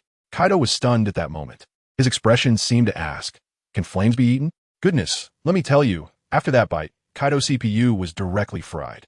He completely disbelieved it and unleashed an even larger flame, only to have it entirely consumed by me, even letting out a satisfied burp. Kaido, I licked the sparks at the corner of my mouth, provocatively looking at him. Do you have any other tricks? This tastes okay. Kaido fell silent. Throughout his life, he had made others speechless, but today he experienced what it was like to be on the receiving end. Suddenly, he seemed to understand something and laughed loudly. I see. Minos, come down, let us go to the ground and use our true abilities for the final showdown. I am very clear in my mind that this guy has realized that elemental attacks are useless against me and is preparing to use Conqueror's Haki. Trying to ambush me? No way. All right. I readily agreed and descended to the center of the ruins with him. Minos, Kaido asked me one last time seriously, Are you really not considering joining me? I shook my head. We have different paths. Ha, good. You little brat. You really have your ways. Kaido stopped persuading and raised his kanabo. This time, the red and black lightning wrapped around it was more intense than before, at least 10 times stronger. Kid, watch closely. This is called dominance binding. I watched as he unleashed a powerful strike, and every cell in my body was going into a frenzy of alarm. On the surface, I appeared calm as a dog, but inside I was already calling for outside help. Brother Tongzi, save me. If you don't come out soon, your host is going to get knocked out with a single blow. The system in my mind replied cheekily. What are you afraid of? Just take a hit. Who knows? It might open up your meridians and help you realize the power of dominance right then and there. Damn, can you stop joking around? I was so anxious I was about to go crazy. Hurry, check how much slaughter value I have left, and quickly exchange for a skill that can save my life. Oh, host, can't you check it yourself? I took a deep breath, resisted the urge to argue with this dog system, and quickly opened the panel. Kill value, 22,000 points. I was shocked at that moment. How could there be so many? You fought against Kaido and indirectly caused the deaths of all the living people in Rotown. This system is being merciful and counted all on you. No need to thank me. Wow, so that's how it is. I was instantly overjoyed. Lord System, you are truly my reincarnated parents. Hurry, show me what good things are in the shop. Wait, hurry up. Teacher Kai's stick is about to swing over. All right, stop hurrying. The system replied impatiently. The shop has been updated. Go in and choose for yourself. I tell you, I was overjoyed at that moment and quickly opened them all, ready to spin big. But when I opened it, wow, my eyes were dazzled. A row of shiny skills almost blinded me. There was a low-tier ordinary punch for 4,000 points, and a low-tier consecutive ordinary punches for 10,000 points. Then there was the Pegasus Meteor Fist, the Navy Six Styles combo, the Wolf Fong Frenzy Fist. There was even a Swordmaster Inheritance for 4,000 points that would let you ascend on the spot, with a note saying you deserve this. This marketing strategy was incredible. Even more outrageous was the Great Swordmaster Inheritance, which cost 20,000 points. I was shocked at that moment and shouted at the system. System, what are you doing? This is highway robbery. Why is it so expensive? The system remained incredibly calm and replied with a ding. Normal. It even added a note saying that if it weren't for the fear of being called out for being too lenient, it could list even more. Who understands this? My friends? I was staring at the screen full of amazing skills, and I was about to drool. My indecision hit me right then and there. I wanted them all, but I couldn't bear to give any up. So I tentatively asked, System, can I have them all? The result was that the system exploded. Host, don't make me scold you when I'm having the best time. Fine, let's pretend I didn't say anything. I quickly backed down. Just kidding. After a long internal struggle, I gritted my teeth and decided to follow Saitama's path, because after all, One Punch Man is the ultimate romance for a strong man. System, give me the regular punch and the consecutive normal punches. Ding, congratulations host on successfully purchasing. As soon as I finished speaking, let me tell you, the feeling was incredible. A massive stream of information rushed into my brain, and I instantly felt as if I had practiced these two moves for decades. Engraved in my DNA, is this the power of the system? The intensity was a bit ahead of its time. The system then reminded me, host still has 8,000 points of killing value. Do you need to spend more? I took a look and found that I couldn't afford the remaining good stuff. Buying a small item felt like a loss. I thought about it and told the system, hey, let's not buy anything this time. Keep these good items for me, and I'll come back next time I empty the shopping cart. The system replied with, okay, host, and with that attitude, as long as you have money. It's your best buddy. I just finished my consumption, and as soon as I exited the system, I saw that Kaido guy still charging up, his whole body wrapped in black and red hockey, looking like a giant power bank. I smirked and thought, perfect. Today I'll use you to test just how powerful my freshly made ordinary punch can be. I extended my right hand, and the black-purple dragon-slaying magical energy began to wildly gather, wrapping around my fist. Kaido saw my stance and became extremely excited, howling, Haha Minos, are you ready? I responded with confidence. Come on, Kaido, Thunderbagwa. With a loud roar, Kaido swung his jagged club-wrapped, indestructible conqueror's hockey straight towards me. I focused my gaze. The timing was just right. Dragon-slaying magic ordinary punch. I threw a punch, and an enormous black-purple energy fist instantly took shape, crashing towards Kaido's spiked club. Let me tell you, the scene was like a battle of deities. The two energy bodies didn't even collide, but stood off against each other a few meters apart in midair, with black-red lightning and black-purple lightning colliding and tearing at each other. The ruins of Rogue Town were plowed anew by our clash, leaving no grass to grow. Just as we were fighting with the earth shattering, on the other side, a poor soul woke up. Who was it? Akiji. He had been knocked out cold by my and Kaido's clash of Conqueror's haki. Folks, a Marine Admiral, being knocked out by Conqueror's haki, that has practically a stain on his career, a disgrace to the point of embarrassment. When he opened his eyes and saw the road town around him resembling the surface of the moon, he was dumbfounded. Then he caught sight of our devastating battlefield in the distance and was scared out of his wits, ready to flee without a second thought. He was so weak that if we spotted him, it would mean certain death for him. As luck would have it, while he was trying to escape, he actually ran into some survivors. First, he heard a cough. When he looked over, it was Smoker. This guy was lying on the ground, convulsing as if he had a nightmare. I tell you, he indeed had a nightmare, filled with me tormenting him. And I bet the psychological trauma was so extensive it could cover a 3-bedroom apartment. Akiji called out for a long time, but Smoker didn't wake up, looking like he was in a trance. Then another scream came from the side, and when Akiji looked over, oh, Tashigi was still alive. It's easier to wake up a young girl. Akiji shouted a couple of times, and Tashigi groggily woke up. As soon as she woke up, she hugged Akiji and started crying, saying we were all dead, and that Smoker was dead too. Akiji was at a loss for how to comfort her when Smoker coughed a couple more times. Tashigi, hearing this, was pleasantly surprised to find her superior was still alive, and hurried over to shout together. Now, with both of them shouting, they finally pulled Smoker out of my nightmare. However, the awakened Smoker looked haggard, as if he had aged 10 years, with vacant eyes, and remained silent. Akiji didn't have time to think about that. He quickly led these two psychologically traumatized poor souls towards the port. Just as they found a shabby boat to set sail, mine Kaido's big move exploded. A tremendous roar. The entire Rogue Town Island was directly torn open by the shockwave from our clash, creating a massive rift. The terrifying shockwave swept across the sea, raising giant waves over 100 meters high. Their little shabby boat nearly fell apart on the spot, and it was only thanks to Akiji using the last bit of his strength to freeze the surrounding sea that they barely survived. When the calm returned, Tashigi suddenly pointed at the sky, so scared she could hardly speak. Quick, quick, look at the sky. Akiji and Smoker looked up, and they were instantly petrified. The entire sky was cleaved in two by our recent attack, a huge crack running across the horizon, starkly divided. Smoker clenched his fists tightly, his voice trembling.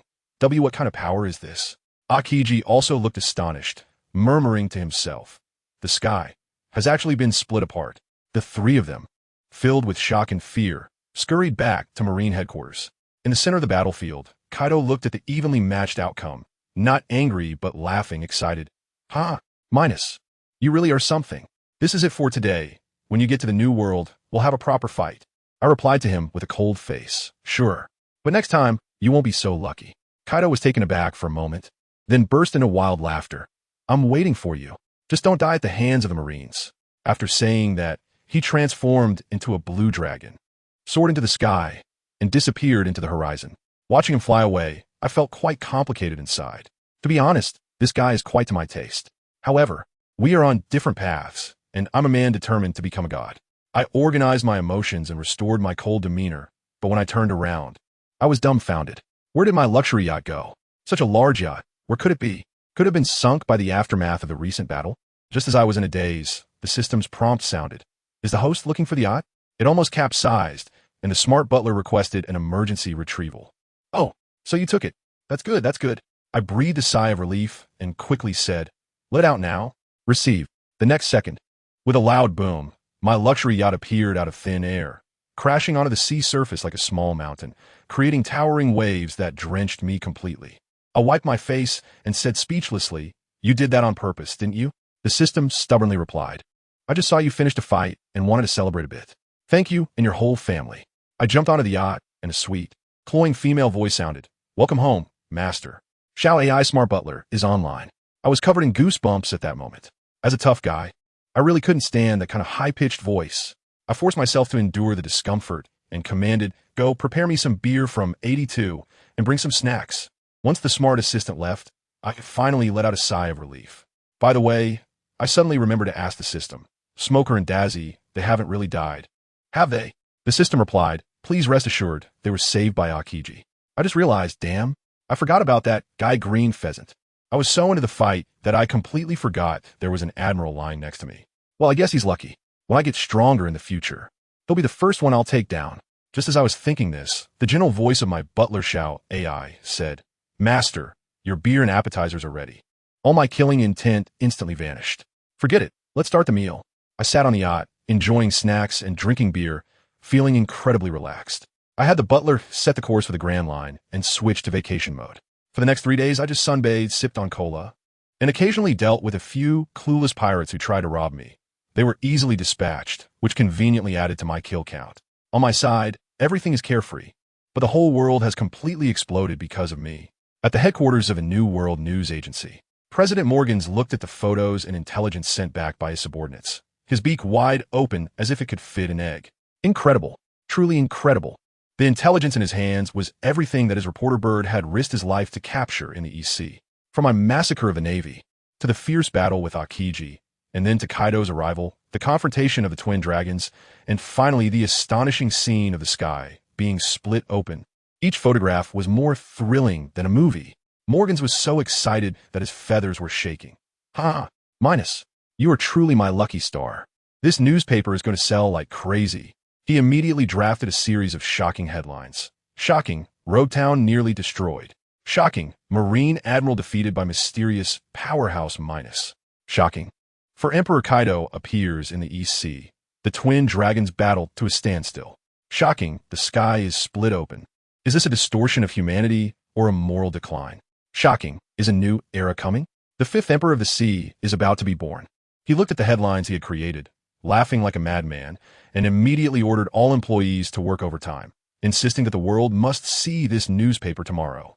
Meanwhile, at the Marine headquarters, in the Marshal's office, Sengoku was so worried that his hair was nearly turning white. The meeting a few days ago was simply a disaster. At that time, he had summoned all the senior officials to report on the situation in the East Sea. When he mentioned that the 16th Division had been flattened and that Aokiji was seriously injured and unconscious, the entire conference room exploded. Akainu slammed the table on the spot, roaring to activate the demon-slaying order to tear that little devil called the Slayer to pieces. He even pointed the finger at Aokiji, saying he should have been sent to the East Sea. Now that such a big incident had occurred, Aokiji bore an undeniable responsibility. The meeting ended unhappily due to Akainu's fury. Just when Sengoku was feeling a headache, a communications officer came to report that Smoker had returned with the seriously injured Admiral Aokiji. Sengoku's heart sank, wondering what had happened now. The next day, I was lying on the deck sunbathing when a news bird flapped its wings and flew over. When I saw it, I was delighted, anticipating some gossip. I jumped up to intercept it, but when the bird saw me, it was scared stiff as if it had seen a ghost, trembling as it handed me a newspaper, not even wanting money, before turning and fleeing. I was still a bit surprised, thinking to myself, is there really such a good bird in this pirate world? I returned to the yacht, happily opened the newspaper, and then froze in shock. The front page headline featured a huge photo of me and Kaido, transformed into giant dragons, fiercely clashing above Roadtown. And let me tell you, the headlines on this newspaper were something else. Phrases like shocking, the battle of the twin dragons ends in a drawl and the sky torn apart. Is it a distortion of humanity or a moral decline? Goodness, these journalists would be wasting their talent if they didn't go into social media. But what really got me was the line, "Is the era of the 5 emperors about to descend?" Who understands this feeling, right? Although it feels a bit like flattery, doesn't this reputation just explode out of nowhere? From now on, wherever I go, won't people have to respectfully call me Lord Minos, the 5 Emperor? I was ecstatic, immediately striking a pose and laughing wildly, then shouting at my smart assistant, "Shout AI, floor the gas pedal, full speed ahead, destination, the Grand Line." While I was blissfully envisioning the future, I tell you, the entire new world was thrown into chaos because of my newspaper. First, let's talk about Whitebeard's ship. The Moby Dick. Marco, that pineapple-headed guy, was the first to get his hands on the newspaper. After reading it, he turned to stone, nearly crushing the paper in his grip. His fellow captains looked at him in confusion, wondering what had caused him to lose composure. Even the old man Whitebeard was curious, chuckling his iconic "Kula-la-la," and asked what was going on. After a long pause, Marco, looking worse than a bitter melon, took a deep breath and finally said, "Big trouble. Kaido is in the East Blue, fighting someone named Minos." As soon as the crew heard this, they exploded with laughter, all mocking me. "It's just Kaido, right? That little brat, named Minos must have gotten beaten up by that crazy Kaido. Serve him right for being so arrogant. Let me tell you, Marco must have been speechless at that moment, thinking that these brothers had really gotten a bit carried away under their father's protection. He couldn't take it anymore and splashed a bucket of cold water on them. You all guessed wrong. They weren't punished. The two of them fought to a draw. As soon as these words were spoken, the entire ship fell into silence. Everyone was stunned, their faces written with the three big words, impossible. They weren't afraid of Kaido because they had Whitebeard. But what about me? A newcomer just starting out. Why could I fight to a draw with Kaido? This left these old hands who had been in the New World for so many years in despair. For a moment, the atmosphere on the entire ship became oppressive, and everyone began to question their lives. In the end, it was Whitebeard who couldn't stand it anymore. He slammed the deck and roared with overwhelming authority. Kuahaha! Why are you all moping around? I am Whitebeard. If that kid dares to come to the New World, I'll let him know who the strongest man in the world is. As soon as this was said, the crew on the ship got a burst of energy, instantly revitalized, shouting that Dad is the strongest. Only Marco, looking at the words 5 Emperors Era in the newspaper, had a very complex expression. Cutting back to Wano country, on Onigashima, the atmosphere on Kaido's side was completely different. He was holding a big wine gourd, drinking and boasting with his top commander. King, let me tell you, that kid Minos is really something. Just my type. It's a pity he doesn't want to join us. King, holding the newspaper, had a face full of despair and muttered, So, Mr. Kaido, you traveled all the way to the East Blue just to have a fight with someone and came back empty-handed, right? Upon hearing this, Kaido laughed. Huh? How did you know? King silently passed the newspaper over. When Kaido saw it, he laughed even harder. Huh, this kid is really famous now. King was almost driven mad by his carefree attitude and pointed at the newspaper, asking, Mr. Kaido, don't you think the 5 Emperors area is a bit exaggerated? Unexpectedly, Kaido's smile disappeared, and he said seriously, not exaggerated. At first, I thought he was inexperienced, but after exchanging blows, I realized that kid is ridiculously strong. I even used Conqueror's Haki, and he withstood it. Everything written in the newspaper is true. He is called one of the 5 Emperors, and there is no problem with that. He just lacks a territory. After saying this, he started laughing heartily again, telling me to make a mess in the New World. It wouldn't affect Wano country anyway. King was completely speechless beside him. On Shanks' side, the atmosphere was completely different. Shanks and Beckman stood at the bow of the ship, looking serious. Beckman spoke first. It seems we all underestimated that kid. Shanks took the newspaper, staring at the photo of the sky being split open, and was silent for a long time, his eyes filled with wariness. He knew very well that his combat power was definitely at the level of the 4 Emperors. Suddenly, he said in a deep voice, When he gets to the New World, I must meet him. Beckman knew that Shanks was serious about this because he thought of that straw-hatted kid in the East Blue. On Cake Island, Katakuri and his brother, without saying a word, just stared at the newspaper, but the tightly clenched paper in their hands revealed their inner turmoil. His younger brothers and sisters were in an uproar, with Snack looking incredulous and Smoothie even doubting it was fake news. They whispered about whether to tell Big Mom, who was still sleeping, but as soon as they thought of her morning temper, they all immediately backed down. In the end, it was Katakuri who spoke up, saying he would personally tell Mom when she woke up. Then there was Mariewa, where the 5 old men were probably feeling overwhelmed. A few of them were having a meeting in the conference room, each with a serious expression. One said, This kid's growth rate is terrifying. Another said, He reached the top right after debut. Unbelievable. The bald man with the sword, who had the worst temper, directly yelled, Humph. We should immediately make him submit to our world government. They actually started discussing it, saying to offer some benefits and not worry about him disobeying, letting the CP organization handle it. But when they inquired, they remembered that the CP team sent to capture him had already gone missing. Well, they decided on the spot to send another team. At the Revolutionary Army headquarters, Dragon was said to have broken out in a cold sweat while reading the newspaper. Sabo, who was beside him, looked dumbfounded and asked what was wrong. Dragon handed him the newspaper and then gave him a thorough lesson on what Conqueror's Haki was. I tell you, his explanation was incredibly clear, saying that armament Haki is like smashing walnuts from the outside, while Conqueror's Haki directly shakes the kernel from the inside. It's specifically designed to deal with tough monsters like Kaido and Big Mom.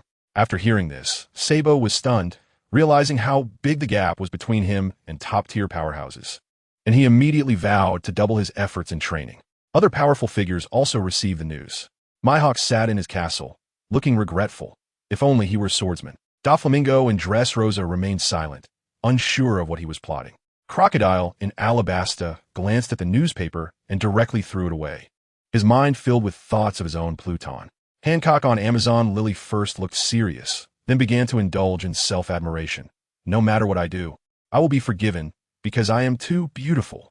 Jinbi on Fishman Island looked bitter, probably feeling that avenging Arlong was completely hopeless now. The funniest was Moria, laughing wildly on his terrifying three-masted ship. Kaido, you have your day too. If I could get Minos' shadow, I would definitely be able to take revenge on you. Even in East Blue's Windmill Village, two little kids saw the newspaper. Luffy pointed at my photo, excitedly shouting, Ace, look, that person is so cool. I want to be as cool as him in the future. Ace punched him on the head. Idiot. Is being cool the main point? The main point is being strong. I want to become a strong man like him. Of course, the most miserable had to be the Navy headquarters. Admiral Sengoku, my friends, who understands? The tension was almost spilling out of the screen. He was already troubled by the fact that Akiji was beaten by me, and now seeing the newspaper. His blood pressure shot up. Good heavens, Road Town was destroyed. Akiji couldn't defeat Minos. Kaido came to stir up trouble, and in the end, I fought to a draw with Kaido. He was so furious that he started cursing in his office, probably thinking about how useless Kaido was for not killing me. There was no choice but to hold a meeting. This was the third time in just a few days. In the conference room, everyone looked displeased. Kizaru was the first to sarcastically say, How frightening. Admiral Sengoku, don't you think we're holding this meeting a bit too frequently? Sengoku, with a dark face, passed the newspaper down, and the room full of Navy generals, after reading it, were all shocked, the atmosphere heavy enough to drip water. Sengoku slammed the table and said, This Minos is unforgivable. He must be severely punished. But then, Vice Admiral Tsuru's words killed the conversation. But both Akiji and Kaido couldn't defeat him. How do we handle this? Akainu, being stubborn, shouted to issue a Demon Slayer order directly. But Tsuru said again that a regular Demon Slayer order wouldn't work on him. This left everyone silent again. In the end, Sengoku had no choice but to order, send one admiral to lead a team, along with two elite vice admirals from the headquarters, to pursue Minos. As soon as this was said, the room fell silent. Kizaru's face instantly dropped, like he was told he'd have to work a month straight. Quickly finding an excuse to say he needed to protect Vegapunk, only to be called out by Sengoku on the spot. There was no way around it. This unfortunate task fell on him. On the vice admiral side, no one volunteered, so Sengoku directly named Gecko Moria and Trafalgar Law. These three, one a slacker, one a hawk, one a dove, put together was simply a disaster. Finally, it was time to set my bounty. Some said 1 billion, others said it was too little. Akainu, that troublemaker, spoke up again, directly shouting for a bounty of 2 billion, which killed the conversation again. In the end, it was Advisor Crane who stepped in to smooth things over, analyzing the situation and settling on a price of 2 for billion berries. Only then was the matter finalized. Thus, with a belly full of reluctance, Kizaru set off on a warship with the Ghost Spider and the T-Pig to capture me. While the whole world was in chaos because of me, where was I? I had already set sail on my small yacht and arrived at the entrance of the Grand Line, Reverse Mountain. Let me tell you, when I looked at that waterfall flowing upstream, I was completely stunned. Can this thing go up? A yacht climbing a mountain? What kind of abstract operation is this? I quickly called out to my system. System, are you there? Is our ship okay? The system replied calmly, Host, don't worry, just charge ahead. If the little wooden ship, Mary, can make it, what do we have to fear with our luxury yacht? Just go for it. All right then, let's go. I commanded the smart butler, and the yacht instantly revved up, charging against the rushing current towards the mountain. Several times, we almost crashed into hidden reefs, but luckily my ship is sturdy enough. After a tough time getting over the upside-down mountain, I arrived at Twin Cape, only to find that Coloca's and Labu were not there, which was a bit disappointing. Never mind, the main business is important. I had the smart butler set the navigation directly. Target, Whiskey Peak. Not long after, I saw in the distance a range of peaks resembling cacti. I knew that buried beneath them were the tombstones of pirates. I leaped off the yacht and swaggered into the town. As soon as I reached the town entrance, several villagers eagerly surrounded me, greeting me with smiles on their faces. However, just as the leader was about to speak, he was suddenly silenced by a companion who covered his mouth, his hand shaking like he had Parkinson's. The enthusiastic villager looked confused, but the others nearby were already trembling in fear, unable to utter a single word as they stared at me. Let me tell you, these people definitely recognized me, except for the leader who is a bit oblivious and is foolishly acting as my tour guide. His companions are practically putting on a real-life version of Run. He's here. I watched as those people walked, trembling as if they were equipped with little electric motors, muttering incantations under their breath. I didn't even need to listen. I could guess what they were saying. Damn, you can't be serious, right? Is that really the Minos from the newspaper? It's him. Black Dragon Minos. I saw it clearly. It's over. We're dead for sure. It's all that idiot's fault for leading this deity to the center of town. Isn't that like lighting a lamp in a toilet? Looking for death? Run. Don't go back. Hide in the mountains. Goodness, just in the span of a few sentences, these guys reached a consensus, and with a flash, it disappeared, heading up the mountain, probably planning to live like wild men. I was so happy in my heart that I couldn't care less about them. The clueless one in front was still introducing things to me, saying how simple and hospitable the locals of this cactus island are, completely unaware that there was only air left behind him. Soon, we arrived at the center of the town. Wow, what a scene. A huge crowd came out to welcome me. However, the atmosphere was a bit strange. Everyone had that standard fake smile on their faces, with their lips curved up, but their eyes were filled with fear, as if they had seen the king of hell. I could feel several groups secretly glancing at me. Probably bounty hunters from this island. Damn it, boss. How did the 5 Emperor Minos end up on our shabby island? I saw him. Don't make a sound. Quick, spread the word. Everyone listen up. Let Minos eat and drink freely on the island. Absolutely don't charge him a penny. Nobody should provoke him. Treat him like an ancestor. At that moment, I felt it was quite miraculous. My dear Minos, who would have thought that I could one day enjoy such a welcome from the villagers, parading around like this? It was simply unbelievable. Of course, I knew that none of these people were good. During the day, they were villagers, and at night, they turned into villains. My actions could be seen as upholding justice and clearing out the social scum, right? They brought me to an inn, and as soon as I walked in, dozens of gazes focused on me all at once. I was grinning from ear to ear, thinking, is it finally about to begin? Hee, then I won't hold back. But what happened? I waited for a long time, and there wasn't even a single person making trouble, not even someone breathing loudly. Instead, the table in front of me, like magic, was instantly filled with all sorts of delicacies and fine wines. I was directly frustrated. Upon taking a closer look, good heavens, the waiter who brought me the food was shaking like they had late-stage Parkinson's. They spilled the wine all over my table, and then, with a thud, they knelt down and bowed their head, shouting for mercy. I understood in an instant. These people all knew my identity, and one by one, they were scared out of their wits. Even if they had 10 times the courage, they wouldn't dare to act. Family, who understands this? How can I take action? I had my script all planned out, rampaging and leaving rivers of blood. But instead, they served me a heartwarming divine meal, treating me well with delicious food and drinks, almost as if they were massaging my feet and back. How can I take action like this? Although I, Minos, am a villain, I still have principles. Not fighting back or retaliating makes my punches feel weak. Forget it, I'll let them go this time. I sighed inwardly. If I stayed any longer, I was really afraid I wouldn't be able to control myself and would give this bunch of coward a regular punch. I took a couple of bites casually and got up to leave.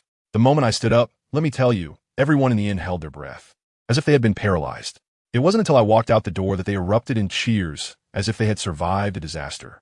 I walked alone on the main street of the town, looking at the brightly lit scene, feeling extremely frustrated inside. I, Minos, am free. I could do whatever I want. Since I don't want to kill, then I won't kill. What's there to be conflicted about? I jumped onto my yacht and instructed the smart butler to set off immediately. Destination, Alabasta. Dog system, don't say anything. I know you want to mock me. I said to the air. That broken system actually popped out with a ding. Host. Alabasta is a great place. Oh, Old Shah's Baroque Works is an experience gift pack. Old Shah. My eyes lit up, and I grinned wickedly. Great idea. Smart butler. Full speed ahead. Call me when we reach Alabasta. For these 10 days, I slept soundly. But outside, because of me, the entire sea was almost in chaos. The Navy offered a bounty of $2 billion on me, and that news magnate Morgan's was stirring up trouble, with newspaper headlines getting more intense. Shocking. The Black Dragon Minos is only worth $2 billion. Navy incompetence. Minos has dismantled several islands, yet remains unbothered.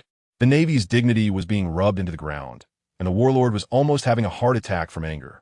Akainu, that old brother, made a heavy move, charging into the New World, single-handedly taking down several pirate crews worth over 100 million, killing thousands, and forcefully suppressing the pirates' arrogance with magma, leaving the Gorosei speechless, who hurriedly called him to back off. And I, the culprit, was completely unaware of all this. Master, we're about to arrive at Alabasta. Please get up. I stretched, and walked out onto the deck. A huge desert city appeared before my eyes. Finally here, I couldn't contain my excitement. Old Shah, the rebels, your doomsday has arrived. I'm here to bring the intensity. I jumped off the yacht and landed stylishly at the harbor. But when I looked up, I was completely stunned. Is this Alabasta? How is this city so prosperous? Why does the air still carry a hint of moist vapor? This script isn't right. Weren't we promised 3 years of severe drought and people struggling to survive? I was walking down the street, watching the bustling scene and listening to the praises of the hero crocodile from the people around me, and I was completely speechless. Damn, I came 3 years too early. Now Old Sand is still a national hero, and if I go to cause trouble for him, won't I just become an invader? I completely alter my life. But it turns out I picked up the wrong script and ended up making a wasted trip. I was wandering around in frustration, completely unaware that as soon as I landed, Old Shah's scouts had already spotted me. The moment that guy saw me, it said that his heart nearly stopped. He was so scared that his legs went weak, and he scrambled back to report.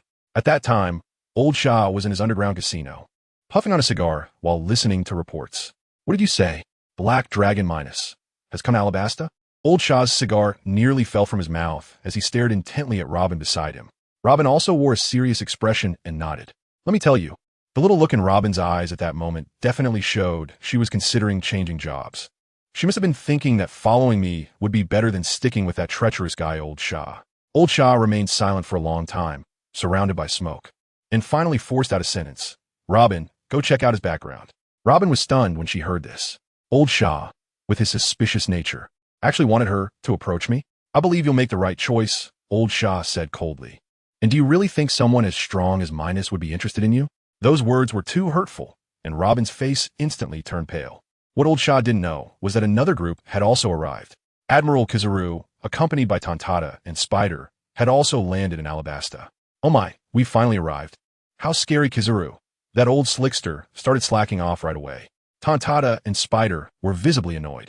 They had been working hard at sea for the past few days while Kizaru lounged in a chair, trimming his nails the whole time. All right, let's get down to business. Kizaru suddenly became serious. Minos seems to be in this country. Let's split up and search. I have decided to go to the capital. As soon as I arrived in the capital, Albana, I noticed a strange phenomenon. Only near the palace was it raining. Has Old Shah's conspiracy begun? While I was thinking about this, I saw a beautiful figure ahead, dressed in purple with dark skin. Who else could it be but Nico Robin? It seemed like she was specifically waiting for me. I walked up to her, looked her up and down, and chuckled lightly. Are you waiting for me, Nico Robin?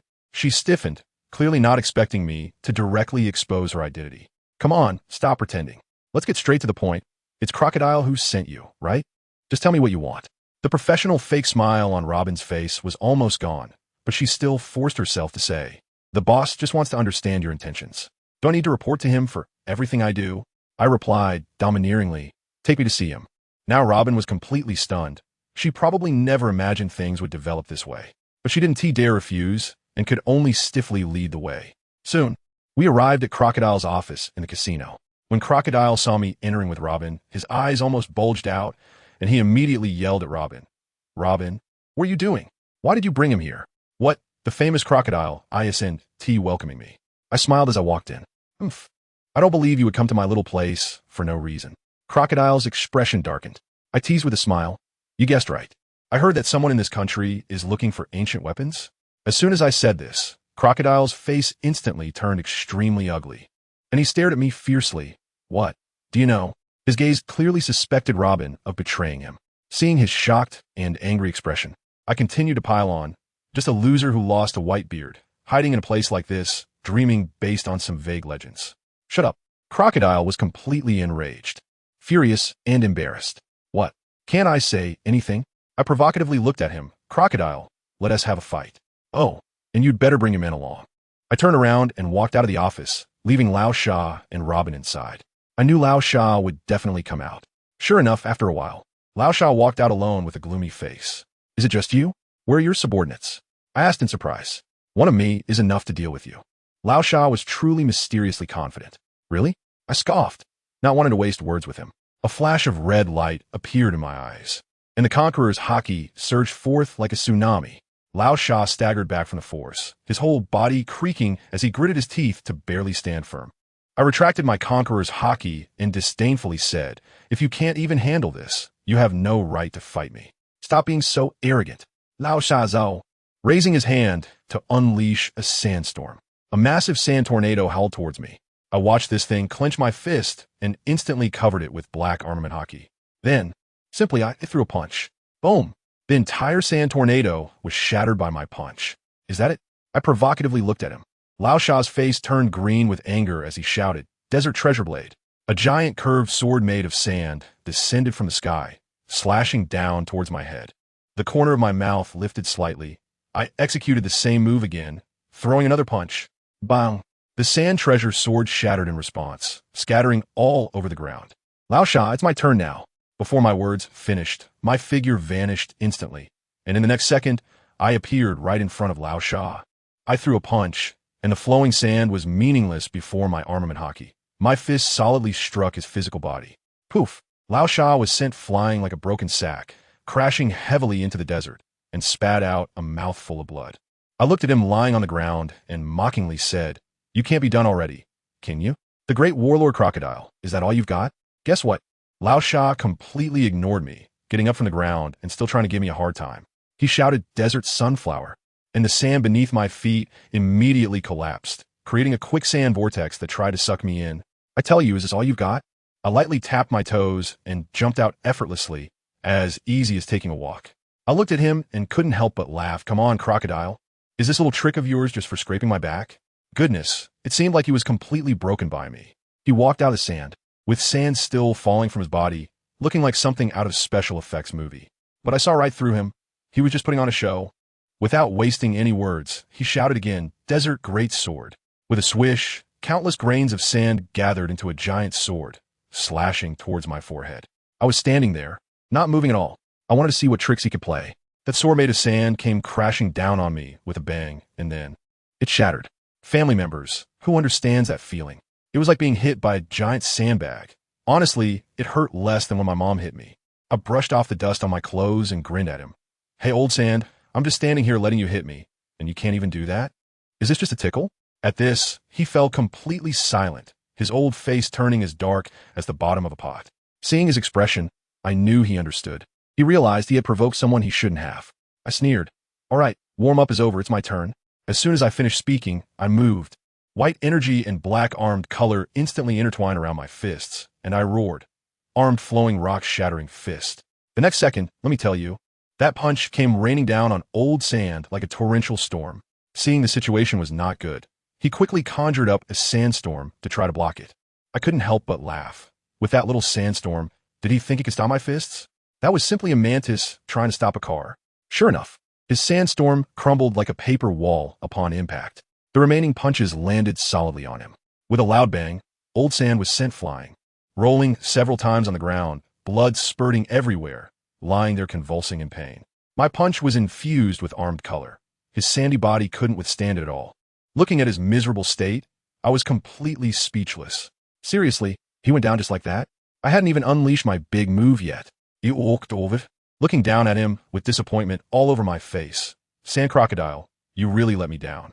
After losing an arm to Whitebeard, not only did your strength decline, but you can't even use your hockey anymore. Useless.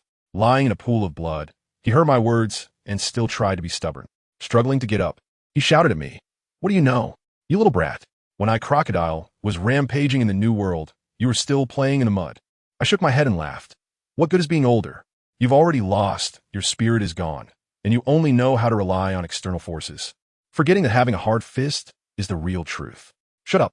He trembled with rage. Seeing him like this, I couldn't be bothered to waste words. All right then, since you're so unwilling to accept it, I'll send you on your way. Just as I was about to strike him down for the last time, I frowned, feeling several groups of people rushing over quickly. With my observation hockey, I realized he was calling for help. His subordinates were coming to his rescue. I immediately changed my mind. Before killing him, I'd have some fun first. I smirked at old sand. Oh, your little buddies are here? Upon hearing this, instead of being happy, his face turned even more despairing. He knew very well that his subordinates were no different from bugs in front of me. I want to crush each and every one of his loyal subordinates right in front of him. I want to see what expression that ruthless sand crocodile will have then. Soon, that group rushed to old Shah's side. Mr. 1 to Mr. 9, and even the bystander Robin were all present. The bald man named Bonus, Who is Mr. One? Asked with concern. Boss, are you okay? Old Shah coughed up blood and said in a deep voice, Today SA loss. The opponent is too strong. And guess what? This group actually started to act out a touching master-servant relationship, each shouting that they would protect the boss and would rather die in front of him. I felt goosebumps all over. Only that woman named Robin stood aside with no expression on her face, looking out of place. I was almost laughing out loud. Oh, this is so touching. Since you all have such deep feelings, I'll send you on your way first, and then let your boss join you. What a complete family. As soon as I finished speaking, I vanished. I instantly appeared in front of a hapless guy and flashed him a charming smile. You're the first. My fist, covered in hockey, smashed down. With a crisp sound, I tell you, it was just like smashing a ripe watermelon. Red and white splattering all over Old Shah and the others. Fear was instantly written on the faces of all the remaining people. I turned my head, licked my lips, and smiled at them. Who's next? I vanished again, appearing behind a voluptuous woman. Too bad. Even with a great figure, it doesn't matter one punch. And all are equal. Minos, if you have the guts, come at me. Old Shah finally couldn't hold back and roared at me. I laughed heartily. Oh, now, you're anxious? I flickered, pretending to rush at him, and that bald guy Bonus, without thinking, stood in front of Old Shah. I coldly sneered inside. My right hand effortlessly pierced through his chest. I pulled my hand out, and he looked at the large hole in his chest in disbelief, using his last bit of strength to say to Old Shah, Boss, I've repaid the life-saving grace from back then. After saying that, he died with his eyes wide open in Old Shah's arms. Old Shah held his corpse and went completely mad, roaring at me. Minos, you're too much. I sneered. How can someone who has been to the New World still be so naive? Setting facts aside, do you think it's wrong for you to want to kill me? I was too lazy to play along with them anymore. I clenched my right hand, and hockey surged up. All right, no more wasting time. Let us settle this all at once. A huge black fist shadow formed behind me, carrying a destructive momentum, and smashed toward all of them. They wanted to dodge, but the injured couldn't escape, and the uninjured were already terrified. All resistance was laughable in front of that punch. Boom! The entire desert shook, and, as the dust settled, only a bottomless pit remained. Then my mind was filled with the sounds of system rewards coming in like a New Year celebration. So satisfying. Only Robin stood far away, stunned by my earth-shattering punch, completely frozen. I walked up to her with a smile and said in a strange tone, Miss Robin, you and T want the world government to find out about your identity as a survivor of O'Hara. Would you? She trembled all over, looking at me in terror. I expressionlessly ordered her, from now on, go join a pirate crew formed by a straw hat-wearing kid and tell me everything about them. Although she was full of doubts. She hurriedly nodded in agreement under my pressure. Watching her hurriedly leave, I felt no waves in my heart. I had no interest in playing any nurturing games. I just needed to be strong enough myself. After dealing with Old Shah's side, I turned to leave. However, I had gone far when I sensed someone approaching ahead. A sweep of my observation hockey revealed, oh, the Navy? 2 rear admirals, Ghost Spider, and T-Pig. I immediately became interested and walked toward them leisurely, ready to give them a surprise. Soon we met. I greeted them with a smile. Hello, Navy folks. Ghost Spider and T-Pig turned pale upon seeing me and sternly asked why I was here. I chuckled. I was just about to ask you, what are you doing in this desert? T-Pig snorted coldly. Of course, we are here to take you down. I burst out laughing when I heard this. You want to take me down? With just a few of you? Are you here to deliver your heads to me? The Ghost Spider shouted. Minos, don't be so arrogant. Admiral Kizaru is on his way. Oh, Kizaru is coming? It seems they're serious. I looked at them and shook my head disdainfully. 2 mere vice admirals and 1 admiral think they could take me down? They really don't know the heights of heaven and earth. I couldn't be bothered to waste words with them. With a cold glare, my conqueror's hockey erupted instantly. Red and black lightning exploded around me, and those Navy soldiers fell one after another like wheat being cut down. In the end, only Ghost Spider and T-Pig were left, struggling under my overwhelming pressure, drenched in cold sweat, their legs weak. I retracted my hockey and looked at their pathetic state, sneering. See, just a little effort from me, and you end up like this. You still want to hunt me down? It's simply laughable. As soon as I finished speaking, I moved. With 1 kick, I sent the unresponsive Ghost Spider flying. The reserve Admiral T-Pig reacted quickly, using a shave to flash behind me in an attempt to sneak attack. Without even turning my head, I grabbed his fist and sneered. Not bad. Then, with another kick, I sent him crashing to the ground, spitting blood. At that moment, Ghost Spider returned, sprouting several hands from his back, resembling a spider demon, and launched an attack at me. I shattered his sword energy with a punch and closed in again, unleashing a series of flowing rock-smashing punches that left him with only half his life remaining. Just as I was about to finish off T-Pig, a flash of golden light appeared, and a foot clad in a yellow suit firmly blocked my attack. I looked up and saw that lecherous monkey face. Kizaru. He had arrived. He grinned and said in his infuriating tone, "Kawaii-na." So scary. It turned out to be the 5 Emperors Minos. I sneered. "Stop pretending. Weren't you the ones here to hunt me down?" He suddenly asked me, "Have you ever been kicked by light?" The next second, a light-speed kick struck me. I steadied my stance, patted my chest, and felt completely unharmed. Is that it? Too easy. The expression on Kizaru's face instantly turned serious. Next, it was my turn to chase after him and attack, while he relied on his speed to dodge everywhere. Let me tell you, this guy's like a fly. Impossible to hit, it's so annoying. Just when I was about to lose my patience, I spotted the T-Pig and the demon spider behind him, and a plan instantly formed in my mind. I pretended to unleash my ultimate move on Kizaru, unleashing countless shadow punches. I calculated that if he dodged, the T-Pig behind him would be doomed. Sure enough, Kizaru didn't dare to evade and could only take it head-on, using an H-Shaku KGY to clash with me. The massive explosion directly caused the desert to sink, forming a gigantic quicksand trap, and the unconscious Navy soldiers began to fall one by one. I pointed at them and laughed at Kizaru. "Kizaru, will you save them or not? Choose one." He was so furious that his face turned pale, and he could only be distracted. I seized the opportunity, faked a move to trick him into saving the T-Pig, and instantly appeared beside the ghost spider, delivering a powerful punch to his head. With a bang, the world fell silent. Kizaru, seeing the scene, trembled with rage. But he knew that if he continued fighting, his men would all be dead. He could only choose to retreat, jumping into the air, crossing his arms, and unleashing countless light bullets that rained down on me, attempting to cover his escape. But could I let him run away? I tell you, I was delighted at that moment, thinking he could play the escape act in front of me. In your dreams, I directly positioned my hands and, enveloped in the color of hockey, retaliated with a water flow rock smash. What scene that was! Countless shadow fists collided wildly with his light balls in midair, and the entire desert was plowed by the two of us again, creating massive craters that felt like they could collapse at any moment. When the dust finally settled, I looked up, and hey, guess what? Kizaru and that T-Pig were nowhere to be seen. I blurted out a curse at that moment, saying, "That Kizaru is such a slippery guy, completely lacking in martial ethics. Running away when he can't win. What kind of hero is that?" I was so furious that I stood there in impotent rage, feeling suffocated by the wind and sand. On the other side, Kizaru was desperately dragging the half-dead Trafalgar Law and making a run for it. He felt miserable.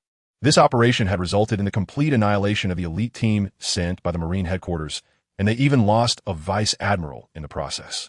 When he returned, Sengoku would definitely scold him mercilessly. The more he thought about it, the more frustrated he became, and in the end, he gritted his teeth and called Sengoku's phone bug. Once I calmed down, I immediately activated my observation hockey to scan the battlefield and see if there were any survivors left. And guess what? Not a single one. They were all dead. I silently asked my system, "Hey, does this count as my kill?" The system chimed in, "Yes, it does." I knew it. I quickly had to open my attribute panel to take a look. Wow, I was shocked when I saw it. Host, minus kill value, 24,900 points. I was stunned at that moment. System, did you calculate this wrong? Why so many? The system confidently replied, "Don't worry, this system calculated it personally, no deception." I was overjoyed inside, but pretended to be modest. I'm just a bit surprised. The system was quite chatty. "Host with so many points. Are you not going to use them?" I chuckled. "No rush. Once we get to Moria, I have a more interesting way to play." Looking at the devastated desert, I thought it was better to leave quickly. Just as I was about to head back to the city to take my yacht for the final battle, I didn't notice that a news bird was secretly snapping photos of me. A reporter named Yamasha Amo also looked at my departing figure, then glanced at the draft of his newspaper, trembling with excitement. The 5 Emperors Minos first took down the warlord Crocodile, then eliminated the Navy Vice Admiral, and forced back Admiral Kizaru. My God, you're my lucky star.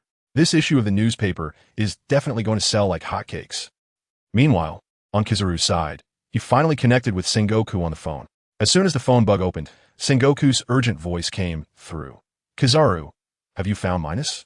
Kizaru sounded despondent. "Admiral, we encountered him." Sengoku became even more anxious. "What is the situation?" Kizaru's voice was as if he had eaten bitter herbs. I'm sorry, Admiral, we failed. There was silence on the other end of the phone for several seconds. Then Sengoku almost shouted, What are the losses? Kizaru forced a bitter smile. All the elite soldiers we brought are gone. Vice Admiral Ghost Spider has been killed. What? The voice on the phone bug changed pitch. Ghost Spider and all the soldiers from headquarters are dead. Kizaru could only brace himself and reply, Yes, Admiral. We severely underestimated Minos. He is too strong. Sengoku could hardly believe it. So, only you and Chavis managed to escape? Kizaru glanced at the injured Chavis he was carrying and added, reporting to Admiral. Chavis is also seriously injured. If not treated soon, he might not make it. Now Sengoku was completely stunned. How could Chavis be seriously injured too? With one admiral candidate, and an elite vice admiral. Even if they couldn't win, they shouldn't end up with one dead and one injured, right? Kizaru, what the hell happened? Kizaru sighed.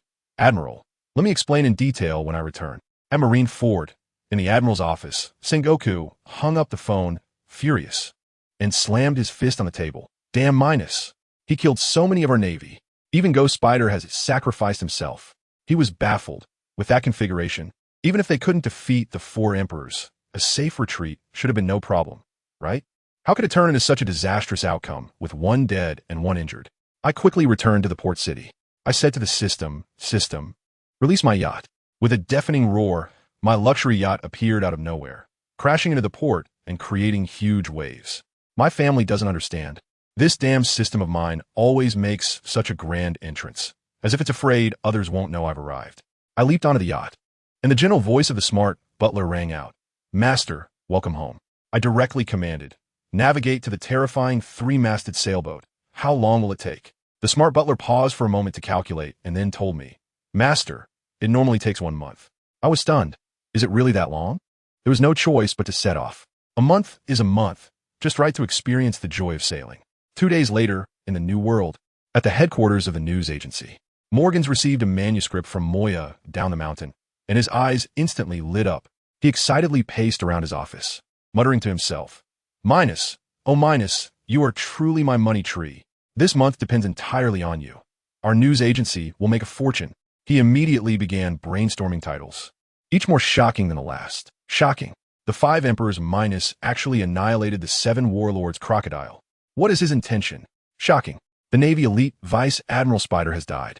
General Candidate T-Pig is seriously injured, and Kizaru has retreated. The 5 emperors Minos is heading to the New World. How will the 4 emperors respond? Morgans wrote while chuckling wickedly. This will have a huge impact. The world government definitely won't let him off easy. I need to give him a warning. This money tree must not fall. He immediately ordered, have the newsbirds photocopy the newspaper as quickly as possible and sent out to the world. Such an exciting drama must be seen by everyone. At the Navy headquarters in Sengoku's office, Kizaru finally returned and reported the situation in detail. When Sengoku heard that they were searching for Minos separately, he almost spat out old blood. What? You search separately? Do you know what you're saying? Isn't that asking for your own heads? Kizaru pouted in grievance. There's no other way, Admiral. That guy is too hard to find. Besides, Spider and T-Pig are not weak either. They have hundreds of elites with them. Sengoku was furious and slammed the table. What a great plan. Kizaru continued to explain that by the time he arrived, Spider and T-Pig were barely alive, and he watched helplessly as Spider was killed due to the trap I set. Sengoku, after hearing this, roared in anger. Minos is not only powerful, but also so despicable and shameless. He is both brave and cunning. This is going to be even harder to deal with. Kizaru, looking serious, asked, Admiral, what should we do now? Sengoku sighed. Hold a meeting. In the Navy's high-level conference room, the atmosphere was extremely tense. Akiji had recovered and returned. Akainu, due to the last incident in the New World, did not dare to leave easily, so he was absent. Strangely, the seats for Spider and T-Pig were empty. Everyone felt it. Something big had happened. Sengoku coughed and got straight to the point. Spider has fallen. What? The conference room erupted in chaos. That was an elite vice admiral, with Kizaru present. How could he have fallen? Sengoku added. Vice Admiral T-Pig is also seriously injured. Now, everyone's gaze turned to Kizaru, who seemed completely unbothered. Their expressions were complex. The strategist Crane spoke first. Minos is too powerful. One admiral can't take him down. It might take 2 admirals to work together, but even then, he could easily escape. This person is ruthless and very cunning. Just as everyone was at a loss, a loud voice broke the silence. Isn't he just a young brat? Were you all afraid of? Everyone turned to see. Wow, it was Garp. Sengoku felt a headache coming on. Garp, don't come here to cause trouble. Garp picked his nose. I'm trying to help you think of a solution. It's simple. Just have me along with Kizaru or Akiji, either one, go capture him, right?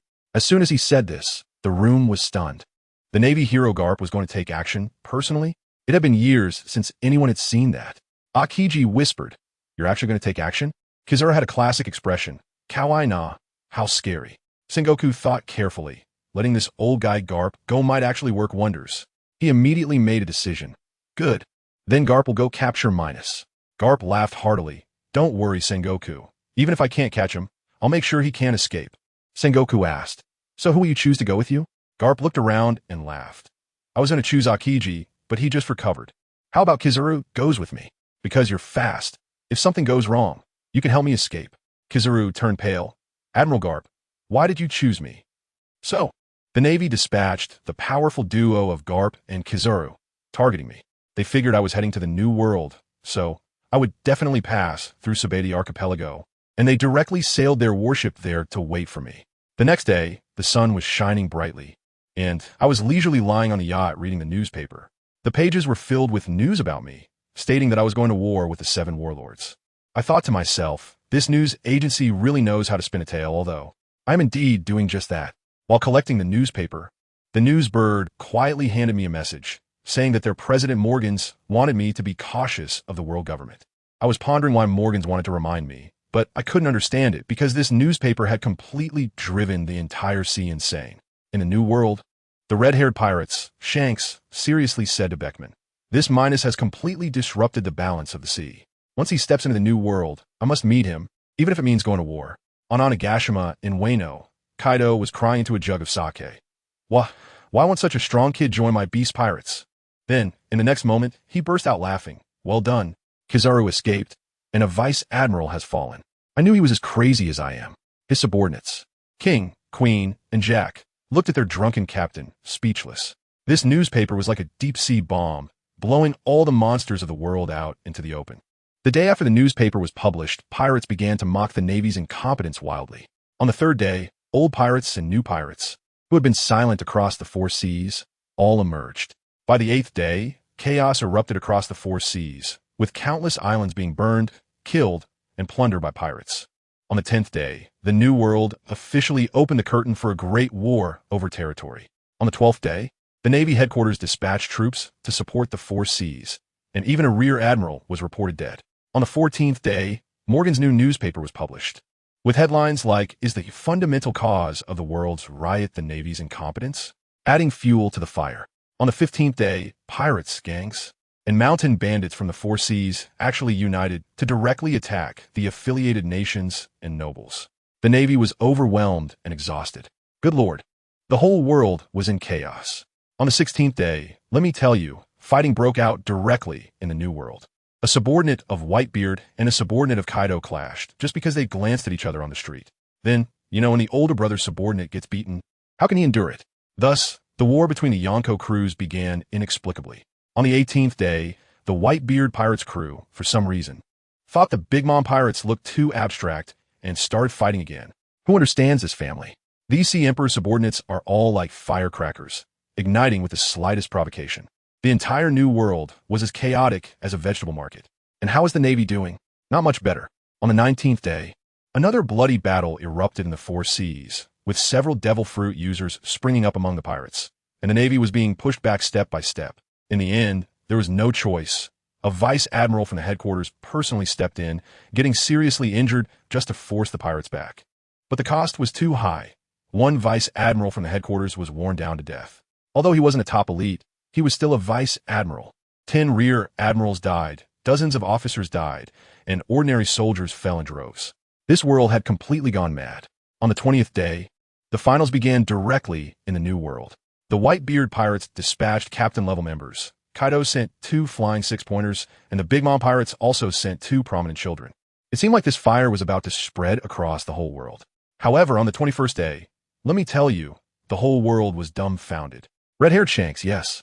That man of utmost face suddenly broadcasted a message in the new world. Everyone stop. If you continue to fight, you'll be going against me, red-haired. And it wasn't over yet. As soon as he finished speaking, the Navy's Akainu, the man who hates pirates the most, immediately posted on his social media. Anyone who continues to fight, all 3 admirals will be deployed to flatten the new world. Good lord. These two are actually wearing the same pants? This was simply the most absurd crossover of 2025, even more ridiculous than a virtual streamer collaborating with a square dance ant. All the pirates in the world were stunned, speculating whether red-hair had sided with the government. You wouldn't believe it, but they guessed right. Seeing the world in chaos, Shank's good-hearted nature kicked in. Originally, his subordinate Beckman advised him to wait and see, but when it became clear he couldn't control it, Shanks directly flashed to the 5 elders' office and passionately negotiated with the 5 old men, ultimately securing a collaboration. His condition was that he would personally deal with me, Minos. When the 5 elders heard that the Navy couldn't handle it, and now Ayanko was voluntarily acting as security, what else was there to say? Collaboration. Sengoku received the order and called Akainu, who was busy having a volcanic barbecue party in the New World. At that moment, Akainu was in the middle of suppressing pirates with Akiji and was furious upon hearing they were to cooperate with pirates, exploding and arguing with Sengoku over the phone, claiming it was a disgrace to the Navy. In the end, Sengoku's command as the world government's order managed to pacify him. Akainu was extremely frustrated and reluctantly issued that joint statement with Shanks. The next day, there were indeed some reckless young pirates who continued to fight. However, Shanks was ruthless and said little. He instantly teleported over, using a single move to split the sea and the pirates, creating a deep abyss. Meanwhile, Akainu caught a group of pirates and wiped them out with a meteor volcano. At this point, all the pirates in the New World remembered the fear imposed by these two and instantly quieted down. On Sabeti Archipelago, Kizuru and Garp were stationed, making it even easier. By the 23rd day, the world's riots dramatically calmed down. The pirates from the 4 seas, who initially wanted to charge again, upon hearing that the big brothers from the New World had gone home for dinner, quickly scattered, each hiding in fear of the Navy's retribution. And me? The instigator of all this, Minos? Let me tell you, I was lying on my yacht, sipping a cold soda, and leisurely reading the newspaper. Looking at the headlines about the world's chaos, I couldn't help but sigh. This sea is really not doing well. It's even more chaotic than I thought. I had no idea that all of this was caused by me. Oh, right, during this time, there were indeed some pirates who came to trouble me. But they were all easily dealt with, and I even tearfully earned over 10,000 kill points. It was simply too satisfying. Now the entire Grand Line knows that the 5 Emperor of Minos is cruising on a strange ship, and pirates avoid me like the plague. A few days passed, and the system notified me that I had arrived at my destination. I looked up, and lo and behold, a foggy, eerie island that sent chills down my spine. Isn't this Moria's Ghost Island, the terrifying 3-masted sailboat? What a pity, I actually didn't encounter Brook at sea. I was hoping to hear him tell a joke. I stepped onto the island, and the eerie atmosphere was overwhelming. I shook my head and activated my powers, with a sweep of my observation hockey.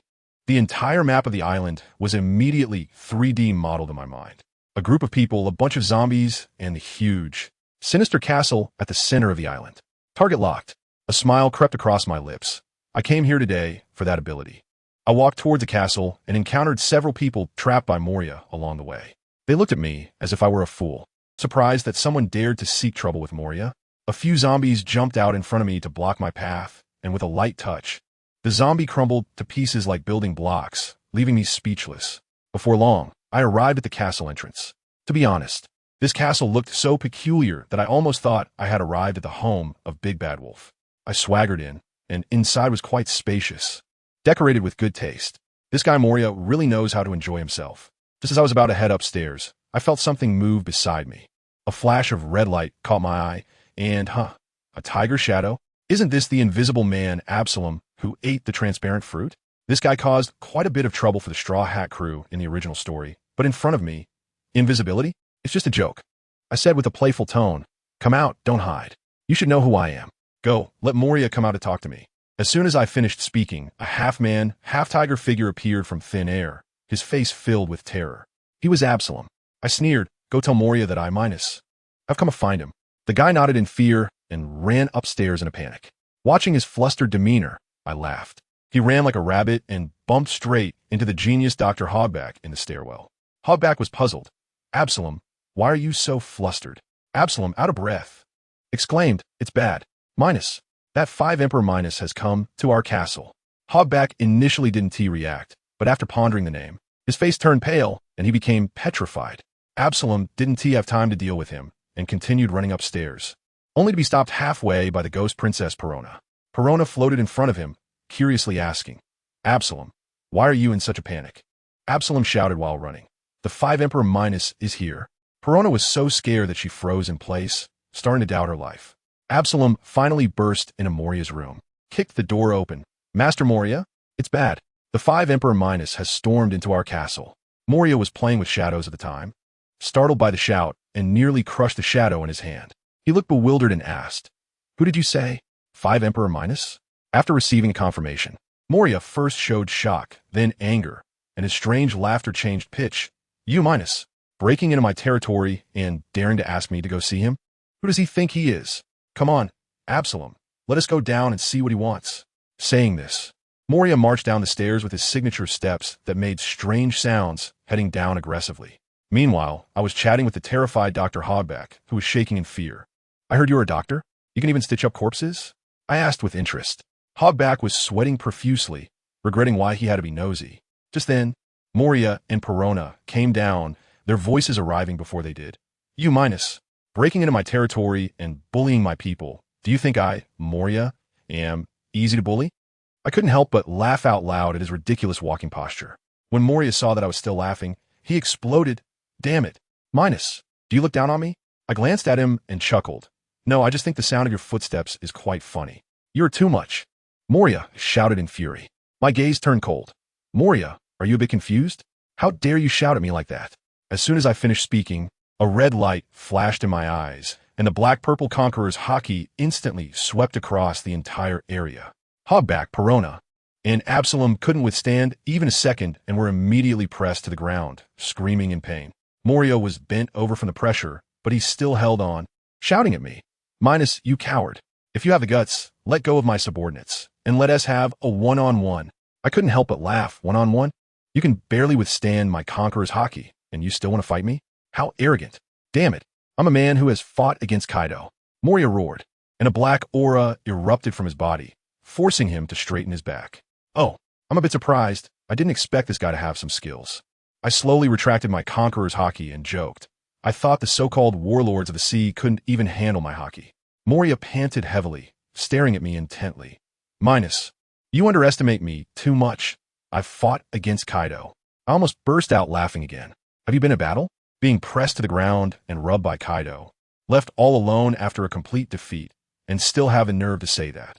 I casually replied, "It's just a battle. What's so impressive about that? I've even fought to a standstill with Kaido." With that one sentence, I left Moria speechless. I looked at him with a wicked smile. "Moria, you no longer have the ambition to be the Pirate King." I deliberately paused, watching the bad premonition appear on his face, before calmly finishing the second half of my sentence. "You are no longer useful. Why not hand over your shadow fruit, and let me make it flourish?" As soon as I said this, Moria was stunned, looking at me as if I were a devil. "Hand over your fruit ability, or you will undoubtedly die." I issued my final ultimatum. Moria suddenly burst into mad laughter. "Minos, are you joking? You want my ability? Then come and take it yourself. I, Moria, am not afraid of death." After saying this, countless shadows emerged from his body, transforming into sharp shadow spears that shot towards me. I watched the flying shadow gun, simply raised my hand, clenched my fist, and coated it with armament haki, then punched out. With a crisp bang, his attack shattered like glass under my fist. "Moria, it seems you really don't understand the gap between us," I said calmly. He created another shadow warrior that looked exactly like him and charged at me. I threw another punch, and the shadow warrior shattered. "Moria, you really are too weak," I laughed, and my figure instantly disappeared. The next second, I appeared beside him and landed a heavy punch, covered with armament haki, right in his stomach. Moria was sent flying like a broken sack, blood gushing from his mouth. Perona and the others hurried over to help him. "Minos, this guy is too strong." Moria struggled to stand up, looking at his worried subordinates, his gaze becoming resolute. "Don't worry, I will protect you." After saying that, he roared to the sky and all the shadows on Ghost Island. Thousands of them surged into the castle like a tide, all merging into his body. His body began to swell dramatically, becoming incredibly huge, and his aura turned extremely terrifying. Shadow aggregation. He absorbed 1,000 shadows, transforming into a towering giant, feeling like he was capable again. I looked at him and laughed. Moria, I always thought you were more useless than a sand crocodile, but now it seems you're much stronger than him. The giant Moria unleashed a tremendous force, launching a devastating punch towards me. I watched this powerful punch and slowly gathered strength in my right hand, concentrating my haki to the extreme. When the power reached a critical point, I shouted, "Normal punch."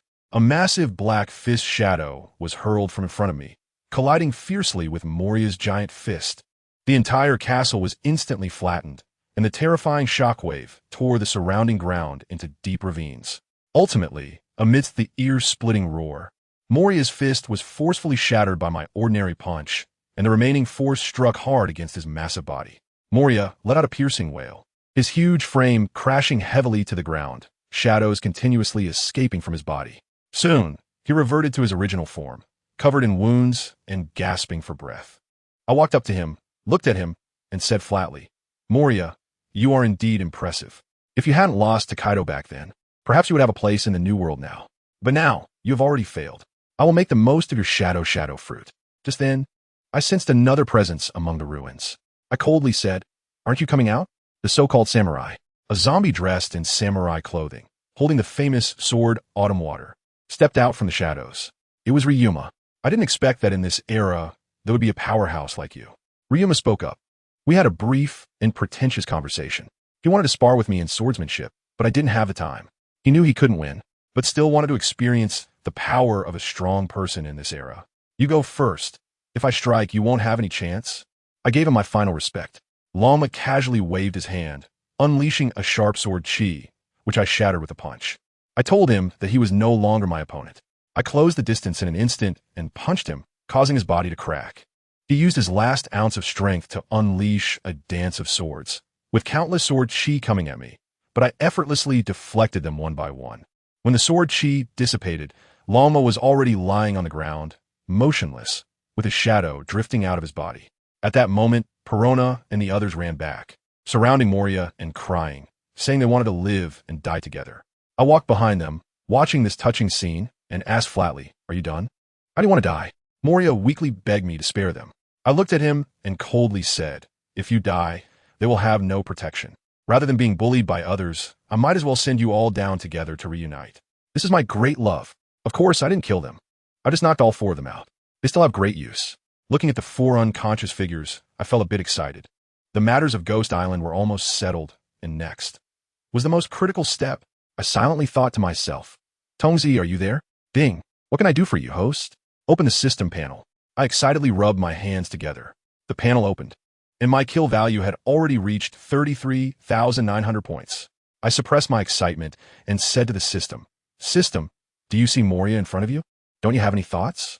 Don't you think his shadow fruit is very similar to a certain ability?" "Ding. Host, are you referring to?" I definitely said, "That's right. It's the power of the Shadow King. I had planned this for a long time, using Moria's shadow fruit as a foundation. And with the kill points I've accumulated for so long, I can directly purchase the legacy of the Shadow King. As long as I succeed, I will have my own shadow army." "Ding. Theoretically possible, but I need to check the system store first." I nervously waited. Finally, the system's prompt sound rang again. "Ding. Host, this system has checked, and the method you mentioned is feasible." I suppressed my excitement and asked, "How many points of slaughter value are needed to exchange for the Shadow King heritage with the shadow fruit?" "Ding. After the system's calculation, a total of 20,000 points of slaughter value are required." "So expensive?" I was a bit surprised. "Ding. Host, this is already very cheap. If it weren't for the high compatibility between the shadow fruit and the Shadow King ability with your current slaughter value, do you think you could exchange for the King heritage?" "Dream on." I guess I'm really lucky then." I chuckled awkwardly, no longer hesitating. "System, please help me purchase the Shadow King heritage." "Ding. Please wait a moment, host." Soon, Minos saw a black light appear on Moria's body and was absorbed into his own body. Actually, it was just inside the system. Minos didn't care about Moria's life or death, but was waiting for the system's prompt sound. "Ding, host. The Shadow King heritage has been successfully purchased and is now in the system backpack. If you want to use it, just use it directly." Minos was very excited, seeing the Shadow King heritage turned into a black crystal in the system backpack. After a long time, Minos gradually suppressed his excitement. "Ding, host. Why don't you use the Shadow King ability directly? Listening to the system's curious question, Minos was also thinking continuously in his heart. If he used the Shadow King ability, it would indeed enhance him. However, he already had the Black Dragon King heritage, and once he reached maturity, he would have king-level strength, and at the peak, he would definitely be even stronger. Therefore, the Shadow King ability was not suitable for him, but it was even more unsuitable to place it on someone else. It had to be this way. Minos said seriously, system. How many points of slaughter value do I need to buy a Hashirama clone? Ding, host. I really admire you. You even thought of the Hashirama clone. Minos laughed loudly. I just watched a lot of anime when I was on Blue Star. Minos continued. Please check how many points of slaughter value the Hashirama clone requires.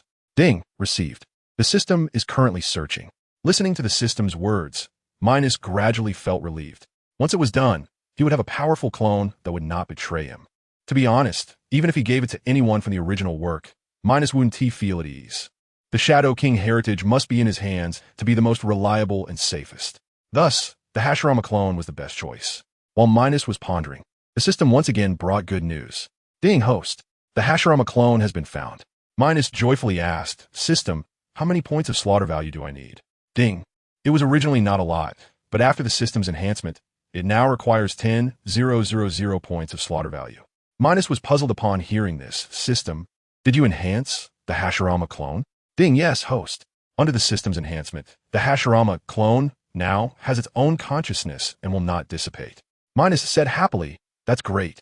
As long as it doesn't disappear. Minos continued, will it betray me? Ding, please rest assured, host. Although it has consciousness, it will never betray you.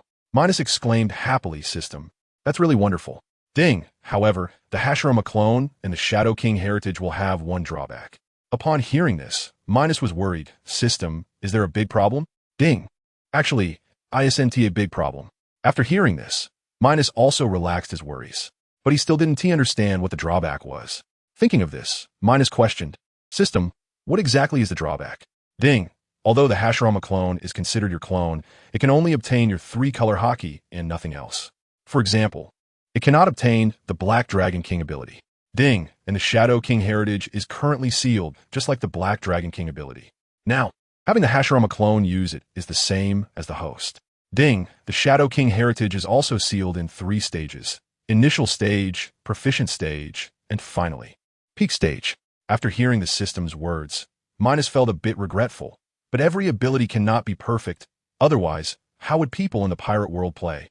Minos looked at the Shadow King heritage, which was also sealed at the same stage as his Black Dragon King ability, and wondered, system, what level will the Hashirama clone reach if it uses the Shadow King ability now?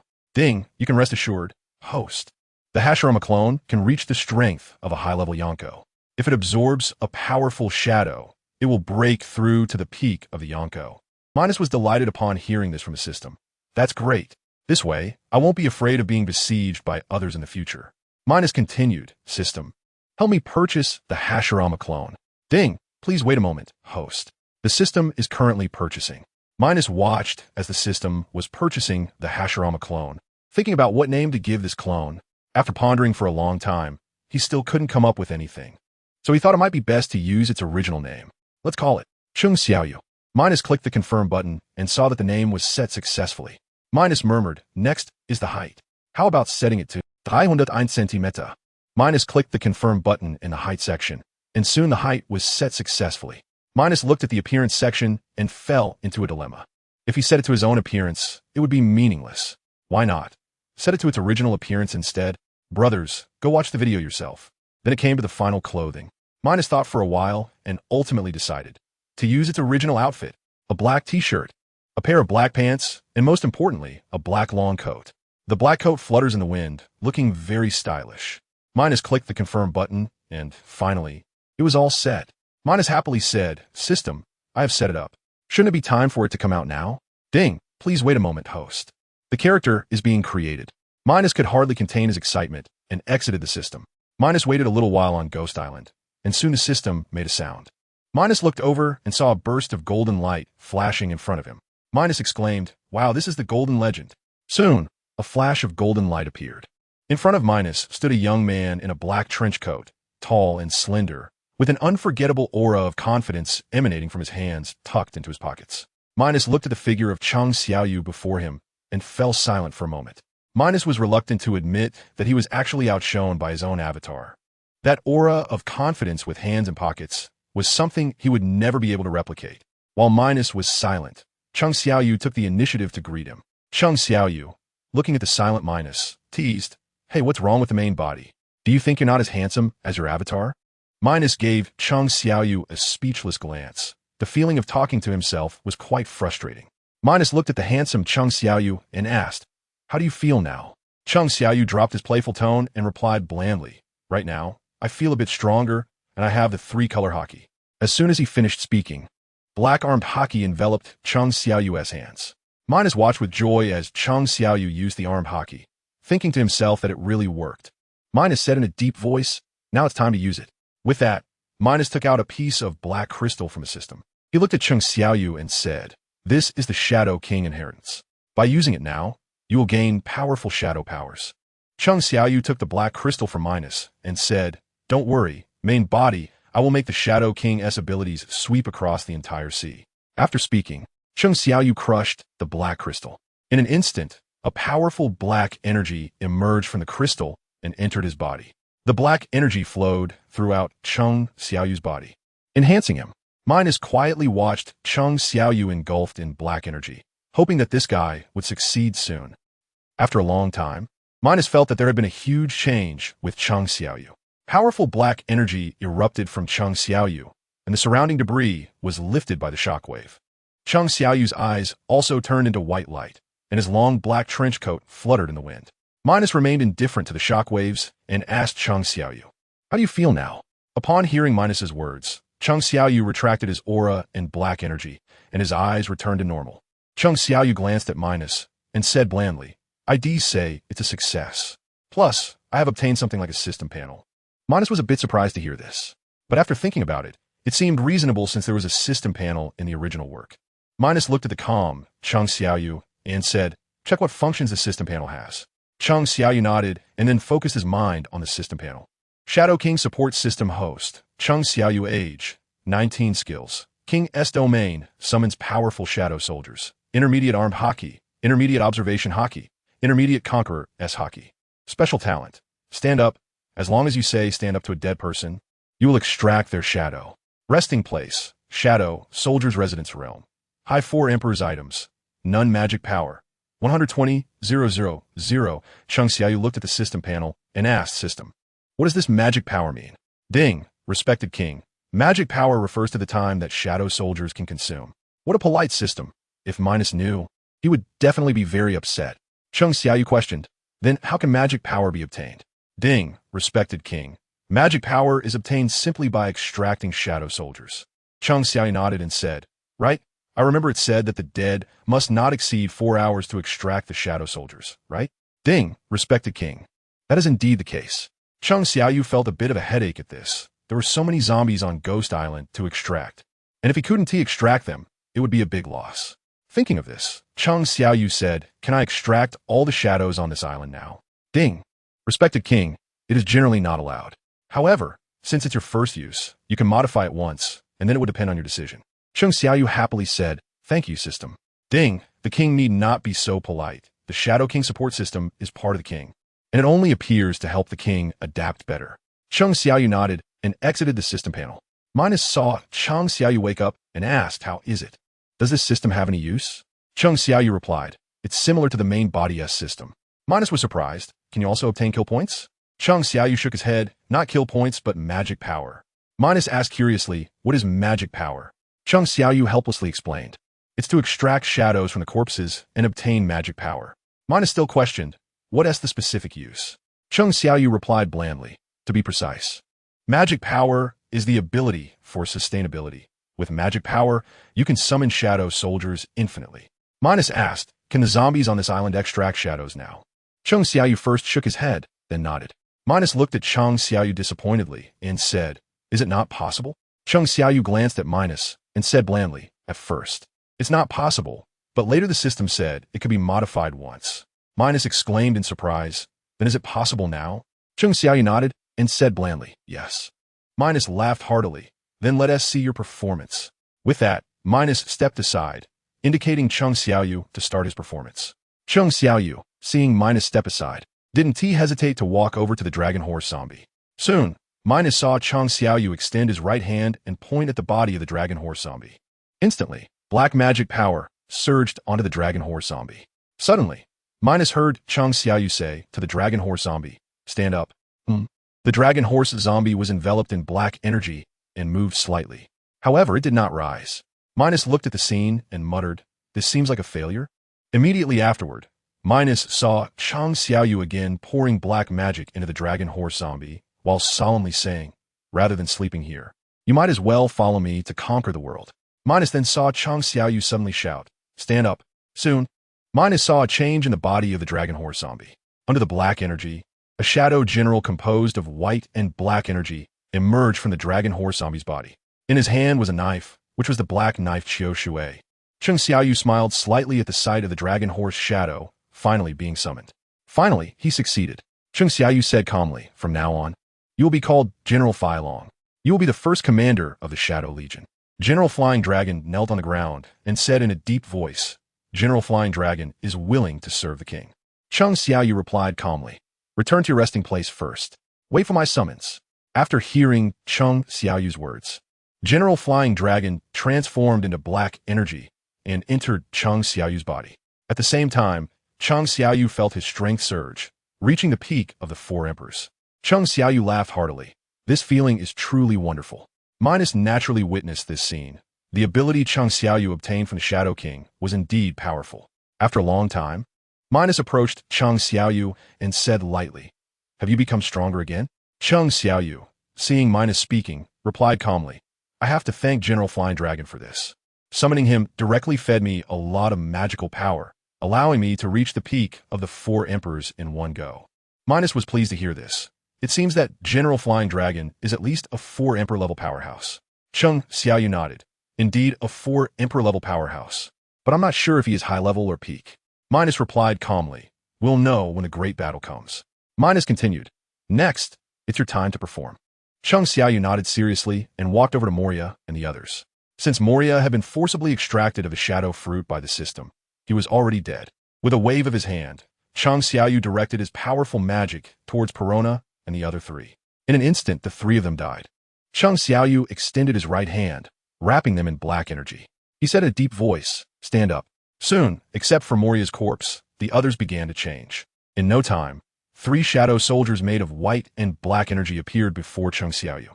Chung Xiaoyu was very pleased to see the three shadow soldiers, but then looked at the still, motionless Moria. Chung Xiaoyu released magic again on Moria and said in a deep voice, "Rather than sleeping here, why not come and guard me? I can help you take revenge on Kaido, so stand up." Sure enough, after Chung Xiaoyu finished speaking, Moria's body began to change. Wrapped in black energy, a tall figure, with two horns on his head and wielding a large knife, emerged, made of black and white energy. Chung Xiaoyu looked at the four different shadow soldiers before him and said to the knife-wielding general, "From now on, you will be called Moya." Chung Xiaoyu looked at the other three shadow soldiers. One resembled a humanoid tiger, another was a shadow covered in skin, and the last one wielded a giant pair of scissors. Chung Xiaoyu said plainly, "One of you will be called Tiger Star, another will be called Phantom Lady, and the last one will be called Scissor Doctor. From now on, you will eliminate all enemies for me, understand?"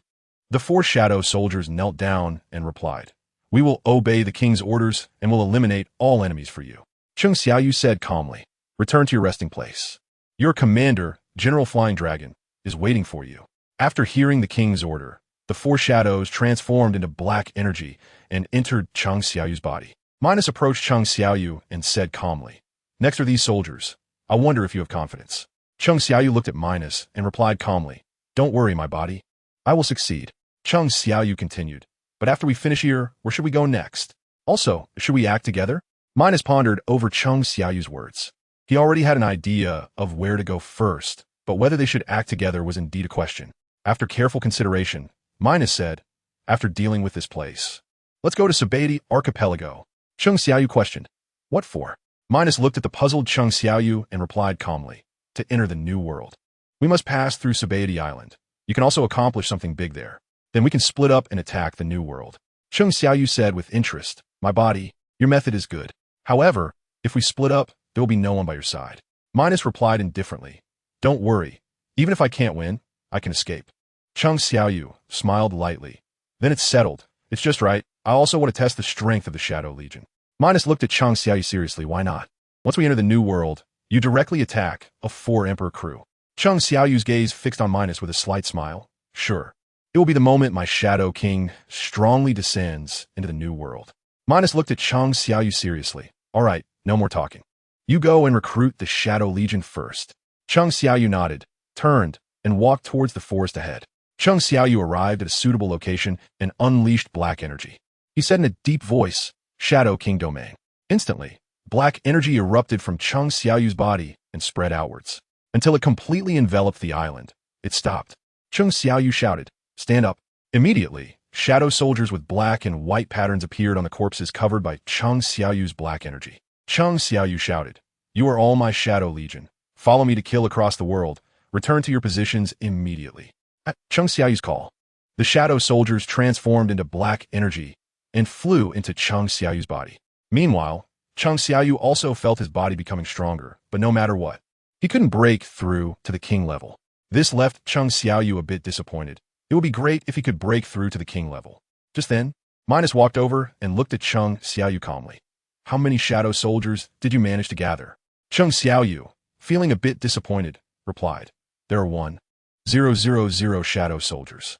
Minos looked at the disappointed Chung Xiaoyu and said calmly, That's still quite good. You can extract more shadows in the future. Chung Xiaoyu nodded. Indeed. Let's gather another batch when we go to Sabati Archipelago. Minos looked at Chung Xiaoyu and asked, Are you going to Sabati Archipelago with me next? Minos quietly observed Chung Xiaoyu, wanting to see how he would choose. After a moment of silence, Chung Xiaoyu spoke. I think I'll go to Sabati Archipelago by myself. That way, if I encounter pirates along the way, I can also gather a wave of shadow soldiers. Seeing that Chung Xiaoyu had made his choice, Minos did not try to persuade him further. For a long time, neither Minos nor Chung Xiaoyu spoke. Saying goodbye to oneself is a peculiar thing, and neither spoke. Finally, Minos looked at Chung Xiaoyu, who seemed indifferent, and said, Then I'll be leaving first. We'll meet again at Sabati Archipelago. With that, Minos walked directly towards the yacht. He didn't like goodbyes. Chung Xiaoyu glanced at Minos as he left and softly said, My body is indeed an interesting person. Chung Xiaoyu continued, But I should also leave. With that, Chung Xiaoyu walked into the forest. Minos arrived at the forest and encountered those who had been imprisoned by Moria. They were all surprised to see Minos come out. It seemed there had been a huge commotion inside. Minos looked at their curious expressions and said calmly, Moria is dead. You can leave on your own now. What? Moria is actually dead? This is impossible. Moria is very powerful. Minos listened to the various doubts from these people and was too lazy to say anything more to them. The journey wasn't too far, and Minos was walking through the forest. Just as he was about to exit the forest, he sensed some movement within it. Immediately, a red light flashed in his eyes as he activated his observation hockey. What appeared before Minos was a skeleton with an explosion hairstyle. Minos retracted his observation hockey and calmly said to the forest, Come out, skeleton. As soon as Minos finished speaking, a skeleton with an explosion hairstyle quickly emerged from the forest. Minos, of course, knew who the skeleton was, but he couldn't be bothered to ask. He didn't want any subordinates or companions. Of course, the Shadow King was himself, so he didn't count as a subordinate. Minos and the skeleton silently stared at each other without speaking. Minos, uninterested in wasting time with Brooke, asked, Skeleton, do you need something from me? The skeleton replied in surprise, You're not afraid of me? Minos, dismissing the skeleton's words, said, You're just a mere skeleton. It's nothing to worry about. The skeleton bitterly said, Don't you want to know who I am? Don't you want to know why I became like this? Minos found the skeleton's words quite pointless. He already knew who the skeleton was and why he had become this way. However, Minos was interested in chatting with the skeleton. Advancing into the new world was the right course of action. Thinking of this, Minos looked at the skeleton and coldly said, I'm not interested in what you're saying. If you continue to disturb me, I'll make you die again. The skeleton was shocked and exclaimed, You? How do you know I've died once? Minos looked at the flustered skeleton and calmly replied, Isn't it just a devil fruit? What is the big deal? The skeleton bitterly said, as expected of someone who can defeat Moria and that zombie.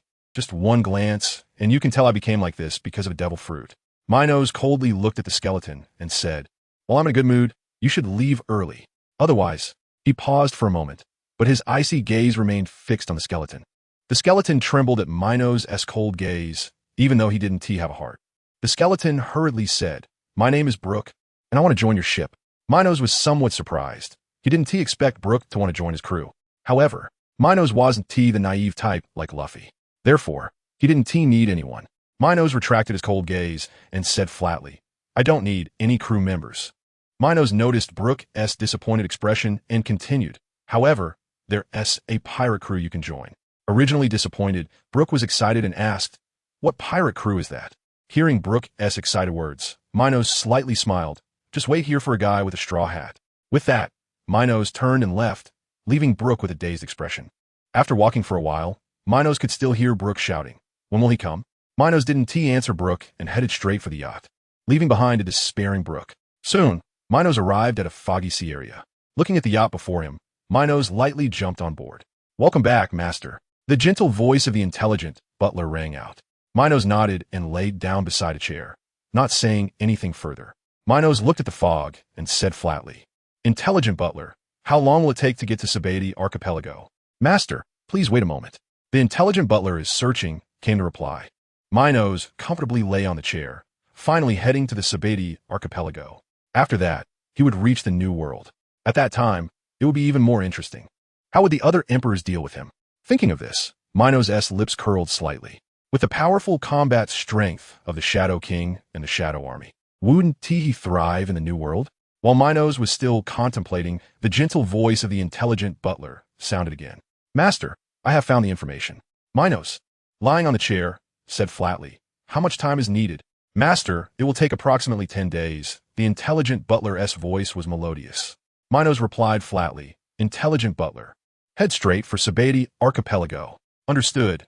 Master, please take your seat," the intelligent butler responded as the yacht was being started. Minos didn't speak. Instead, he looked at the fog-covered sea. Soon, Minos felt the yacht had started moving.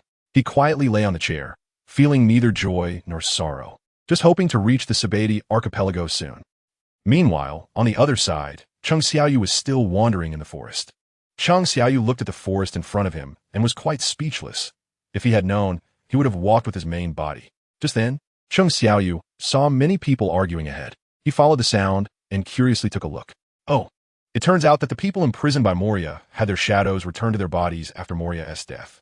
With their shadows returned, they speculated whether Moria had been defeated, leading to the argument. Chung Xiaoyu watched them quarreling and found it quite pointless. Was it really necessary to argue? Thinking of this, Chung Xiaoyu stepped out of the forest and said, "Moria is indeed dead. Is there any need for you to argue?" The people were startled by Chung Xiaoyu's sudden appearance. Seeing a young man, they lowered their guard and asked, "Are you also someone captured by that guy Moria?" Chung Xiaoyu didn't know how to respond. Should he tell them that Moria was forcibly absorbed by his main body's system, leading to his death, and that he later extracted the shadows to turn them into his shadow soldiers? Chung Xiaoyu fell silent. Now that he thought about it, that Moria seemed to have had a rough time. First, he was inexplicably beaten up, then his shadow fruit was extracted by the system. In the end, he was turned into shadow soldiers by Chung Xiaoyu extracting his shadows. The people saw Chung Xiaoyu was silent and thought he was saddened by the topic, so they stopped speaking. Chung Xiaoyu calmly asked, "So are you all planning to leave this island?"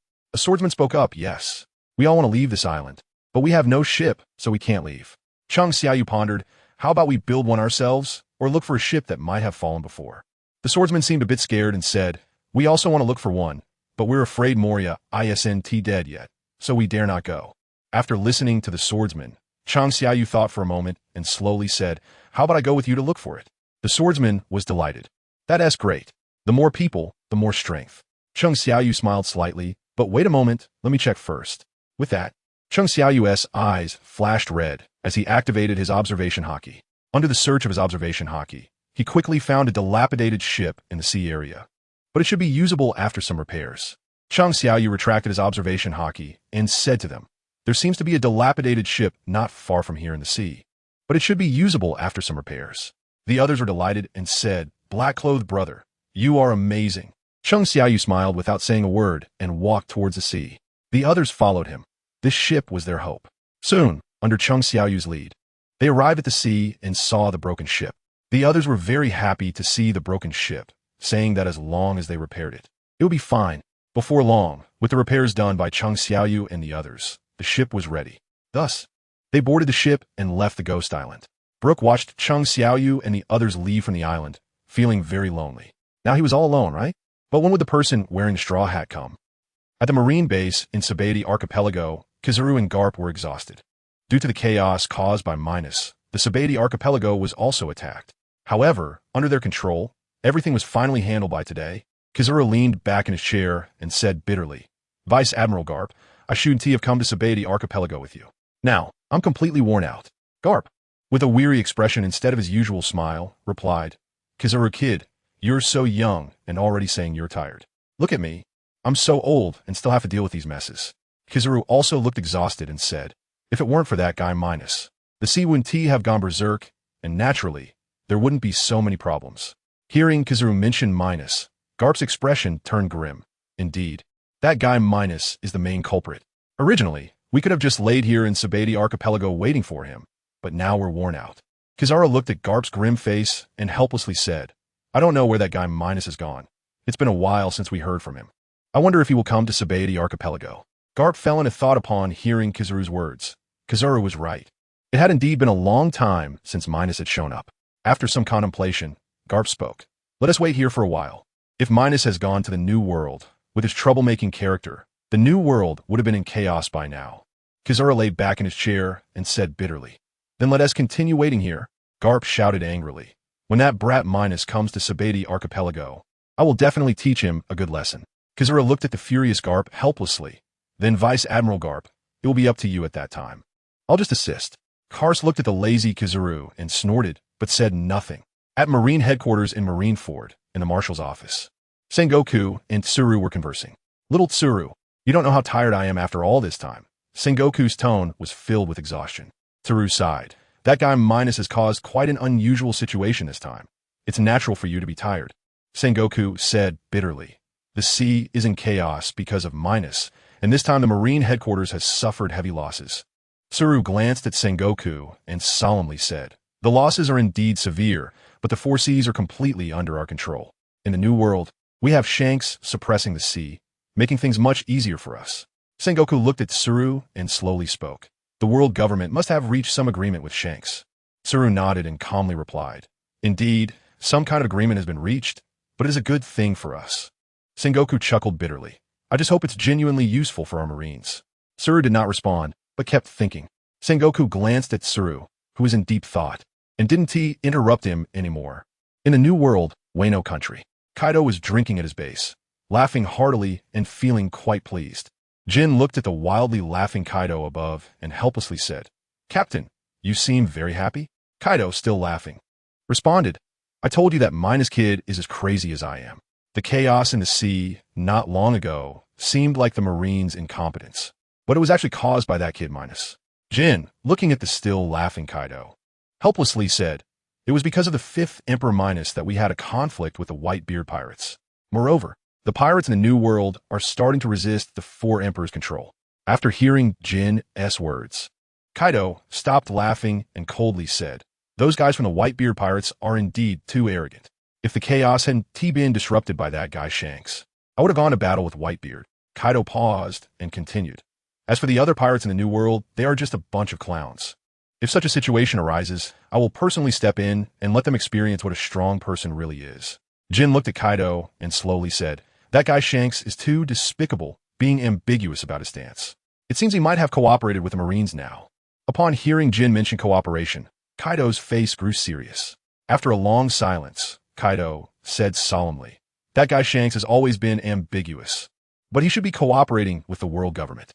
Jin looked at Kaido in surprise. "It seems we need to be careful of that guy Shanks in the future. Otherwise, we might not even realize when he tricks us." Kaido snorted coldly and said, "That guy Shanks looks like I need to teach him a lesson in the future. Otherwise, he just loves to meddle in other people's business." Jin said nothing. Whatever Kaido said was what it was, and he believed Kaido would definitely become Joy Boy. After a while, Kaido said solemnly, "If there is any information about Minos in the New World, notify me immediately." Jin looked at Kaido's serious demeanor and replied, "Understood, Captain." In the New World, the territory of the red-haired pirates, Shanks and Beckman stood on the island, looking at the vast sea ahead, both silent. After a long silence, Beckman said seriously, "This chaos has had too great an impact." Shanks still looked serious, gazing at the sea ahead. Only after hearing Beckman's words did he say solemnly, "Indeed, it has been too great. If we hadn't acted in time, the New World and the Four Seas would have suffered severe turmoil." Beckman took out a cigar, lit it, and took a deep puff, slowly exhaling the smoke that swirled around.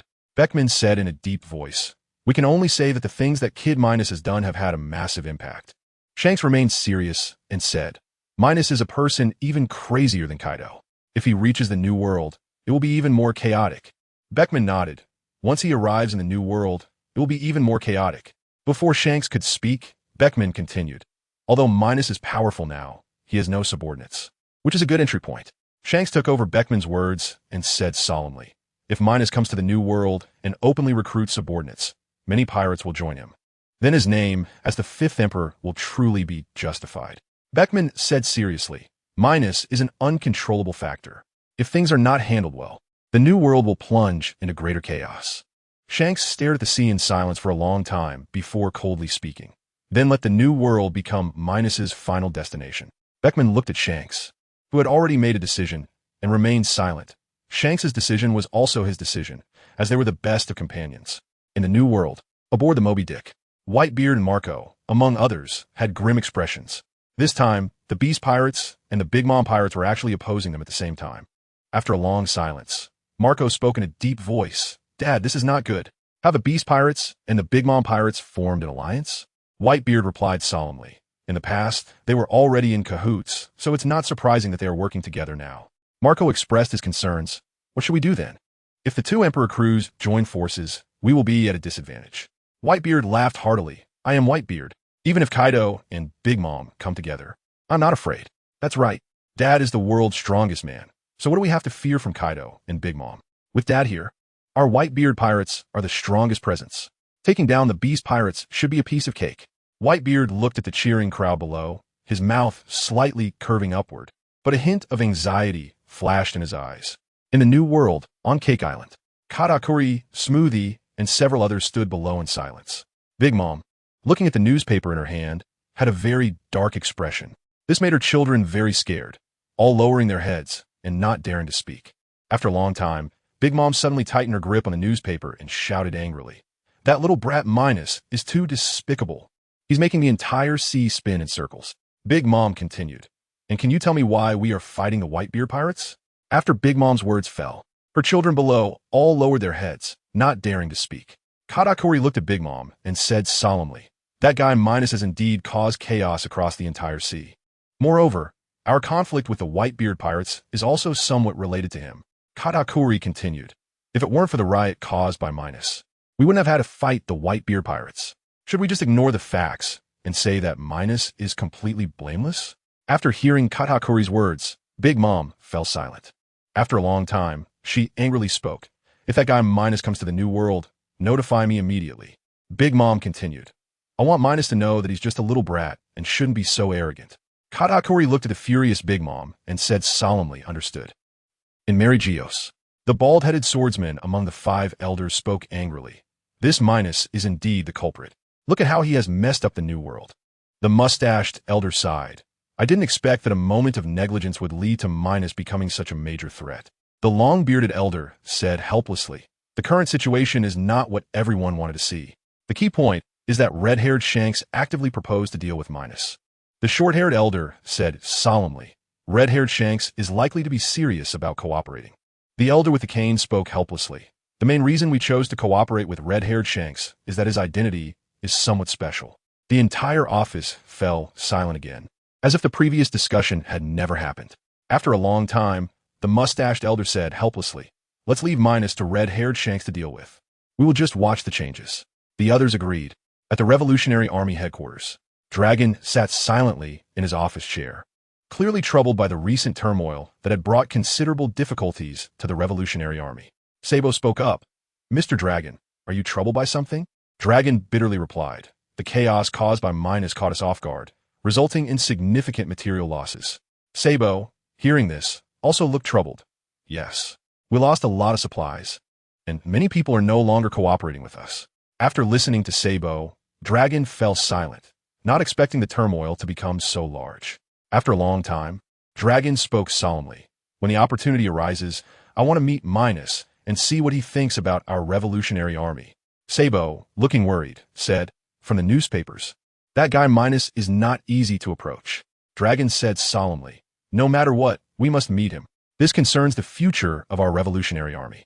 Sabo, seeing Dragon's serious expression, also said solemnly, understood, Mr. Dragon. I will inform you as soon as I have news of him. The remaining warlords of the sea were also discussing Minos with their subordinates. Mihawk, Doflamingo, Hancock, Jinbei, Kuma, and the other warlords were silent. The chaos caused by Minos had affected even them.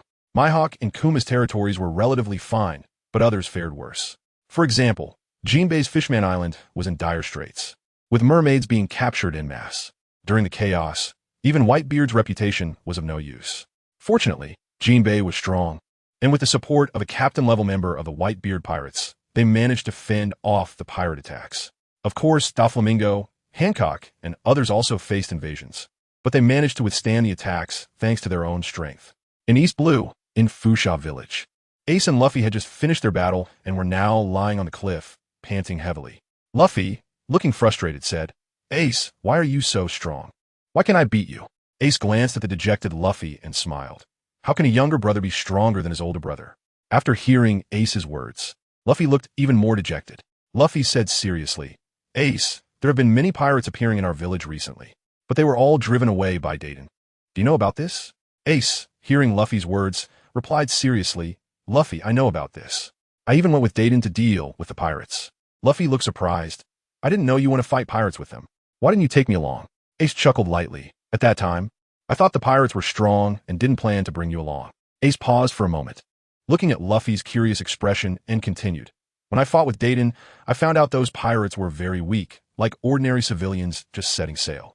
Luffy, hearing Ace's words, exclaimed, Why do these pirates always want to invade our village?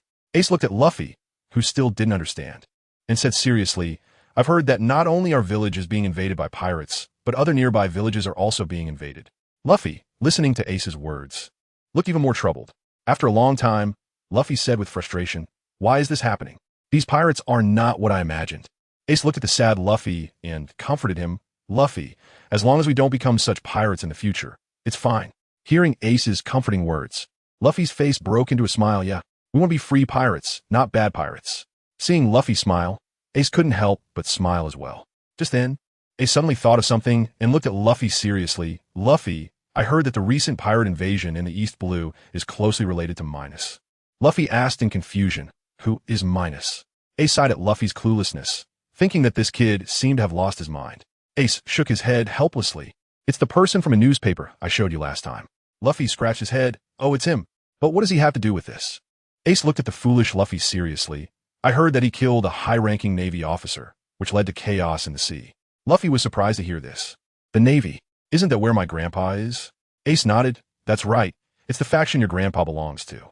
The chaos in the sea happened because he killed a high-ranking officer. Luffy's face turned serious. Then he's a bad guy. He's the one who caused the chaos in the sea and led to our village being invaded by pirates. Ace smiled at Luffy's serious expression. Yes. It's because of him that the sea is in chaos, and our village was invaded by pirates. When I set sail, I will teach him a good lesson. Luffy laughed at Ace's words. Then when I go out to sea, I will also teach him a good lesson. Ace chuckled. Luffy, by the time you set sail, I will have already defeated him. Luffy pouted. Maybe you won't be able to beat him. What if I have to save you then? Ace shouted, No way. I don't want you to save me. As the two were playfully arguing, time passed quickly. Suddenly, Luffy said dejectedly, Ace, you should be setting sail soon, right? Seeing Luffy's dejected expression, Ace smiled gently. Luffy, we both will set sail, but I'm just ahead of you. Ace continued, We will definitely meet again. By then, I might already be standing at the top of the sea. Luffy, you must work hard. Luffy was excited by Ace's words. The first to become the Pirate King will definitely be me. Ace looked at the excited Luffy and chuckled. The first to become the Pirate King will definitely be me. Time quickly passed, and Minos arrived at Sabaody Archipelago. Minos was wandering around Sabaody Archipelago, having previously let the system collect the yacht and went to Sabaody Archipelago alone. However, as soon as Minos set foot on Sabaody Archipelago, he noticed many people observing him from the shadows. Minos, however, didn't care about them and walked straight towards Sabeti Archipelago. Meanwhile, the spies in the shadows were shocked. Hey, if I didn't just see wrong, that guy seems to be the Yonko Minos. One of the spies whispered, his face covered in cold sweat. The chaos caused by Minos at sea was indeed shocking and terrifying. Many spies also saw Minos arrive at Sabeti Archipelago, their faces displaying shock. Has the Yonko Minos already arrived at Sabeti Archipelago? Does that mean he is ready to enter the New World? Among them, the Navy spies were even more shocked and frightened. The damage Minos had caused the Navy was too great. The Navy spies whispered, the Yonko Minos has arrived at Sabeti Archipelago. I need to hurry and notify the others to pay attention to the Yonko Minos. Thus, many spies quickly left to report to their respective factions about the Yonko Minos arriving at Sabeti Archipelago. At this moment, Minos was casually walking around Sabeti Archipelago. What puzzled Minos was that wherever he went, people would clear a path. Upon closer inspection, he realized that fear was written on their faces. Minos looked at the frightened crowd and felt speechless. Am I really that terrifying? After wandering around, Minos found that people on the entire street were avoiding him. Feeling speechless, he decided to head toward the check-in spot, Shaki's bar. He heard that every traveler would go check it out. With this thought, Minos couldn't help but smile, wondering what they would think when they saw him. Holding this thought, Minos walked towards Shaki's bar. The civilians on Sabeti Archipelago watched Minos leave, their faces showing various emotions: fear, worry, and impatience. One civilian said fearfully, if I'm not mistaken, that guy is the Yonko Minos. Yes, that must be that nasty guy Minos. Exactly. Look at his dark purple long hair, plus the black suit and black cloak. That must be the Yonko Minos. Absolutely the Yonko Minos. His gaze is too terrifying. I can't even look directly at him. They could only hope that the Yonko Minos coming to Sabeti Archipelago wouldn't cause any more disturbances. Otherwise, Sabeti Archipelago couldn't withstand his destruction. The civilians were worried about the disaster Minos might bring, but none of this concerned Minos, who had already arrived at the entrance of a tavern. Minos looked at the tavern sign, which had a few crooked letters and such. He felt speechless, thinking, as expected, it's a black shop. Thinking of the black shop, Minos smiled, wondering if Shaki would try to extort him later. Slowly, Minos pushed open the bar's door, and in an instant he felt all eyes on him. In response, Minos smiled slightly and walked straight into the bar. However, the originally cheerful atmosphere inside the bar was instantly quieted by Minos's arrival. At the bar counter, a short-haired woman in a tight outfit, smoking a cigarette, quietly watched the scene as if she was not surprised by Minos's arrival at all. Minos walked straight to the bar counter and looked at the calm Shaki with a wicked smile. It seems that my arrival doesn't surprise you at all, Shaki?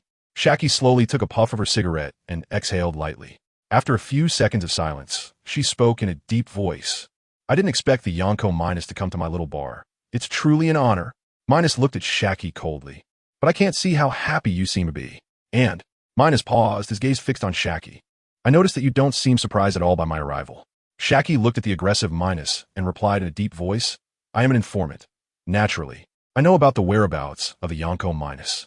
Minos, intrigued, said, since you're an informant, how about I ask you for information about someone? Shaki fell silent at this moment, unsure of how to respond to Minos. After a long pause, Shaki said, may I ask who the Yonko Minos is looking for? I will do my best to help. But Shaki shifted her tone and fixed her gaze on Minos, saying, the prices here are not cheap. Minos was slightly taken aback by Shaki's words, then burst into laughter. His boisterous laughter echoed in the bar, making the pirates, still drinking their break, into a cold sweat, their faces showing signs of fear. They wished they could leave the bar immediately. After all, they just came for a drink. How did they end up encountering the ruthless Minos, one of the 5 emperors?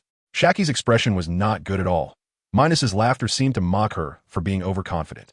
Realizing this, Shaki said coldly, Lord Minos, I wonder what's so funny. If you're here to discuss information, then let's talk properly. Otherwise, please feel free to leave. Minos understood the implication behind Shaki's ungracious words in an instant. It meant, let's have a proper discussion if that's what you're here for. If not, then please leave. With that in mind, Minos smiled lightly and said, don't worry. The person I'm looking for, you definitely know, Shaki. Shaki frowned, unsure of what riddle Minos was trying to play.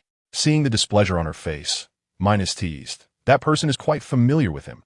You must know his whereabouts. Shaki's frown deepened at Minos's words. After a long pause, she said in a stern voice, Minos, just say who it is. No more riddles.